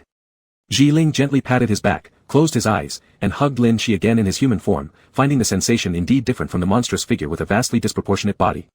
Humans naturally feel closer to their own kind. Having stayed as a monster for so long, he still preferred the human body, enjoying using these hands to draw Lin Shi into his arms, enclosing him perfectly within his embrace, head to head, feeling each other's heartbeat. All the memories within the room had come to an end. Lin Shi remembered everything, making his soul become even more whole, and this tiny space would follow suit in coming to an end as well. Congratulations to Lin Shi for completing the instance, Monster's Love Nest.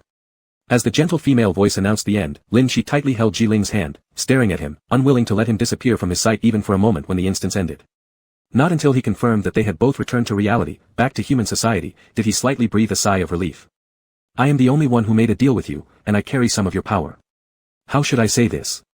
Ji Ling raised his gaze to look at Lin Shi, who was now slightly taller than him. That tiny space like an instance was still created using your power. I stored your memories there, and once my power grew strong enough, I could help you recover all your memories in it. He hugged Lin Shi warmly. Now we have both reached a good future, haven't we? Lin Shi nodded vigorously, feeling energized throughout his body. In this world not so terrible, he would no longer let the past repeat itself. He would firmly grasp this most beautiful existence among many parallel universes, turning it into a completely happy ending. The two were hugging and leaning against each other, reflecting on their journey together when faint footsteps came from outside, accompanied by some familiar voices. Has someone come to the lounge? Yes, just now the security guarding Bayou Guild sent me a message saying someone suddenly appeared in the lounge. We've been in the hospital lately, and none of Bayou Guild's players have entered any instances from the lounge. If someone suddenly appears. They already had some guesses and hurried over to check immediately. When the door of the lounge opened, they saw Lin Shi inside hugging a white-haired young man. Hearing the door open, the young man turned around.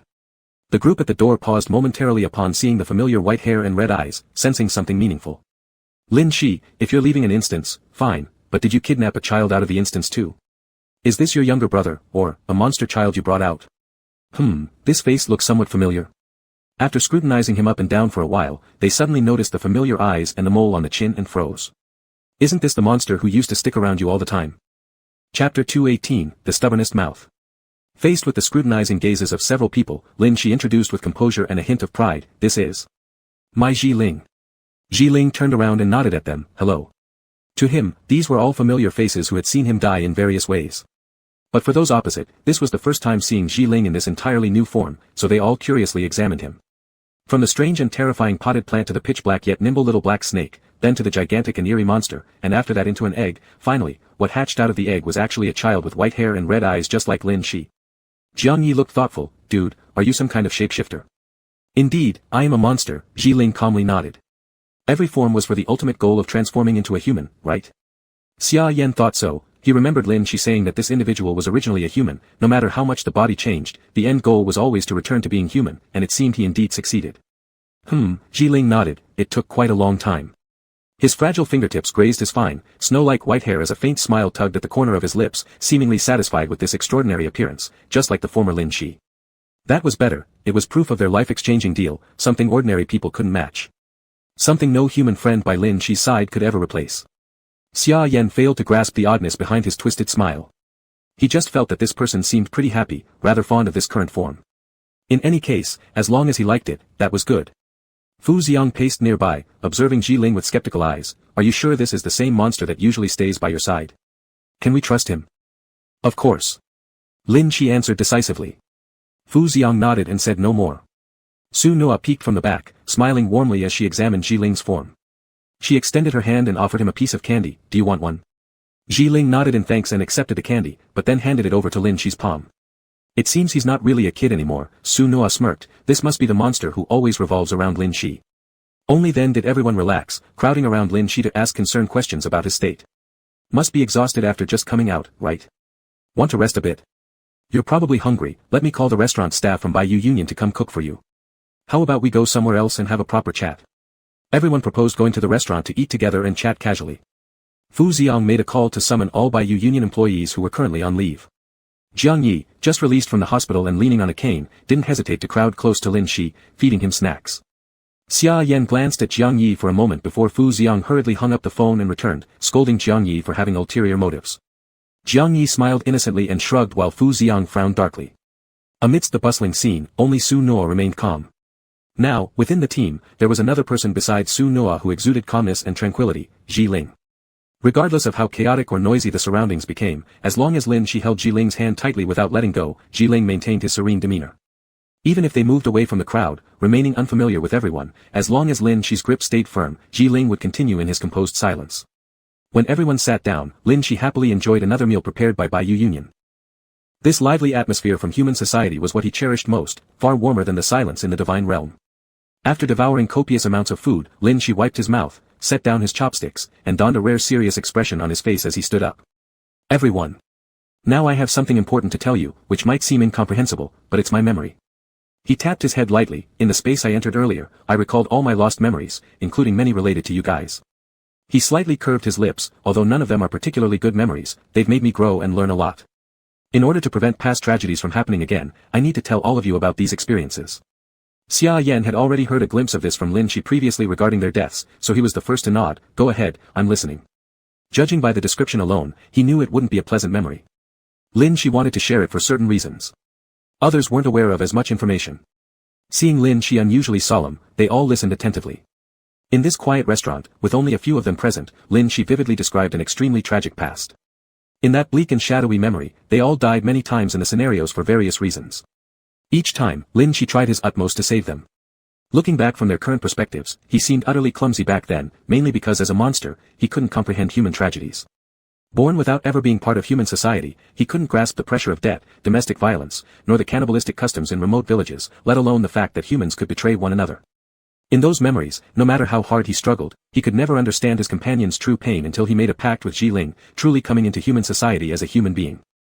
Lin Shi gave a wry smile and turned his gaze toward Xia Yan. Xia Yan, I finally understood why you didn't answer me when I asked where your injuries came from, right? They were from debt collectors. Xia Yan was silent for a moment before laughing and responding, no one bothers my life anymore now. Lin Shi nodded and then turned to look at Su Noa, you were always the first to die. You never told me about the secrets surrounding you. If it weren't for entering that scenario, I really wouldn't have grasped just how complicated human society is. But now I do understand it, your past cannot be fully explained by words. Only those who've experienced it know how terrifying that place was. Su Noa nodded, but it's all over now. Thank you all. Walking through life alone for so long, unable to ask for help, she had prepared herself for death early on. But this time, her friends helped her get through the calamity. Jiang Yi couldn't help muttering, for so many years, not even we mentioned it once. You old man sure are good at keeping secrets. Su Noa simply smiled without saying anything. Lin Shi looked at Fu Xiang, you're the opposite of Su Noa. You're always the last to die. You knew you weren't suitable for the black box scenarios, yet you indeed found the friends you desired inside the black box. When all those friends you met disappeared, your death was like your collapse, it came easily every time. Fu Xiang spread his hands helplessly, there was no arguing with what Lin Shi said. On the side, Jiang Yi was laughing at Fu Xiang but wasn't done before Lin Shi pointed out, don't laugh. You're the one who always dies in every round. And you're the most stubborn-mouthed, Lin Shi added. Chapter 219, so, does that make me his wife? Jiang Yi crossed his arms and said arrogantly, I'm so invincible that normal players can't kill me, alright? What he said wasn't wrong. The one who killed Jiang Yi was always himself, not someone else. He always claimed that he wouldn't use cards for others, yet he used them time and again while refusing to admit the importance of his companions. Even though Lin Shi's mentioned memories seemed like a dream to them now, the cause of death for every person he mentioned weighed heavily on their hearts. Only they themselves knew clearly how they would die. Those memories were a true reflection of their past. After experiencing countless deaths of his companions, Lin Shi finally met the most hopeful team in this world. This time, let's change the ending together, okay? Lin Shi gazed at everyone's face and made a light inquiry with barely visible anticipation. Of course. Xia Yan lifted her gaze to meet his eyes, you should have told us these things earlier. If there's anything you need help with, just ask. Su Noa nodded, if it weren't for all of you, I would have been dead long ago. For any financial expenses, you can count on me. As for physical strength, I might not be much help there, Fu Xiang assured. Jiang Yi shrugged, I'm just here muddling through. If you want my help, I can only do my best. Lin Shi happily raised his hand, thank you all. I knew you'd understand me. So, the first step to making a change. He cheerfully pointed at Jiang Yi, take away his ability card. Jiang Yi? Why take away my ability card? He yelled as he stood up, only to be held down by Fu Xiang next to him. To prevent you from using it. Anyway, not having the ability card won't affect your resurrection, Lin Shi smiled and nodded. Jiang Yi was extremely reluctant, but after thinking for a moment, he still took out the ability card and handed it over to Xia Yan, alright, you keep the ability card for safekeeping. Now, you're guarding my precious secrets. Xia Yan nodded, Jiang Yi grinned, while Fu Xiang remained silent on the side. The second change needs to come from you, Lin Shi then turned to Xia Yan, I know where your mom is in which scenario, but entering that scenario doesn't necessarily lead to a good outcome. Xia Yan, you need to be mentally prepared. The name Xia Yan paused for a few seconds before responding, I understand, I have the mindset ready. Still, maybe there's still time. I think we need to enter that scenario as soon as possible, Lin Shi clenched his fists, gripping the palm tightly, we can't sit around doing nothing, we need to take action. Waiting for the day when you enter the scenario by coincidence will be too late. We need to take the initiative. Xia Yan pondered deeply, slightly tightening his palm, feeling somewhat nervous, is it still timely to go now? Can we even enter the designated scenario without black box arrangements? It can be done. Trust me. Lin Shi nodded, I'm no longer the person who was completely unaware of the future and the past. I remember who I am, it'll be fine. Faced with Lin Shi's firm promise, Xia Yan quietly nodded. And Xiang, it's better if you don't enter the scenario recently. Taking care of your family in reality is more important. You are the one among us who still has ties in reality, so to be safe, just don't enter the scenario. Facing Lin Shi's advice, Fu Xiang could only nod, I understand. I'll keep an eye on you in the live stream, you also need to be careful. Based on previous experiences, Lin Shi confirmed that Su Noa was currently out of danger and could proceed safely to the next scenario. Jiang Yi needed attention, but confiscating his ability card would significantly increase safety. The crucial matter at hand was Xia Yan. In whichever world, Xia Yan either didn't last from the start or collapsed suddenly at the end. This time, Xia Yan survived the horrifying arena, but whether he would be entirely unaffected in the scenario involving the monstrous mother remained uncertain. However, avoidance was futile, Lin Shi had to prepare thoroughly. After agreeing to meet up again the next day to enter the scenario, Lin Shi led Ji Ling toward that human home. On the way, he bought a notebook and pen, deciding to reorganize everything that had happened so far once back, ensuring he hadn't missed anything. When the two figures stopped at a bustling and prosperous crossroads, she suddenly remembered something.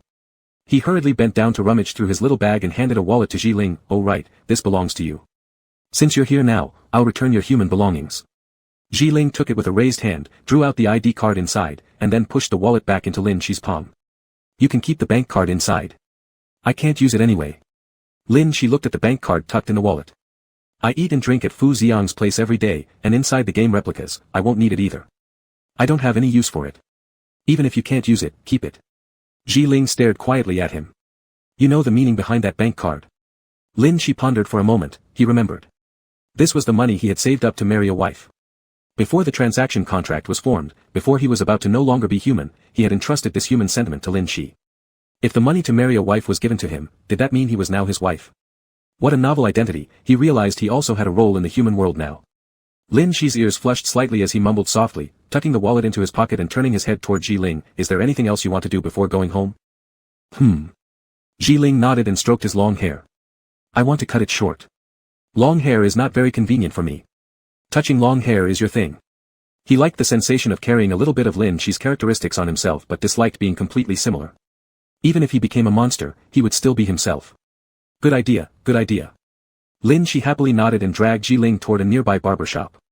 On the way from the White Feather Guild, he had noticed how Ji-ling's abnormally white long hair drew much attention. People sensed the oddity in this person and would eye him with strange looks. Lin Shi hoped people could be kinder in their gazes. Maybe getting a haircut was not a bad idea. After a couple of snips, Ji-ling transformed into the figure stored in Lin Shi's memory, short-haired, deep and tranquil eyes, and quiet when seated. Unlike the darker version of the past, his black locks turned snowy white, and his pitch-black pupils faintly carried traces of red. The human darkness once belonging to Ji-ling had shifted onto Lin Shi. Looking into the mirror where their hair and eye colors were swapped, their identities exchanged too. But beyond these changes, they were still who they were.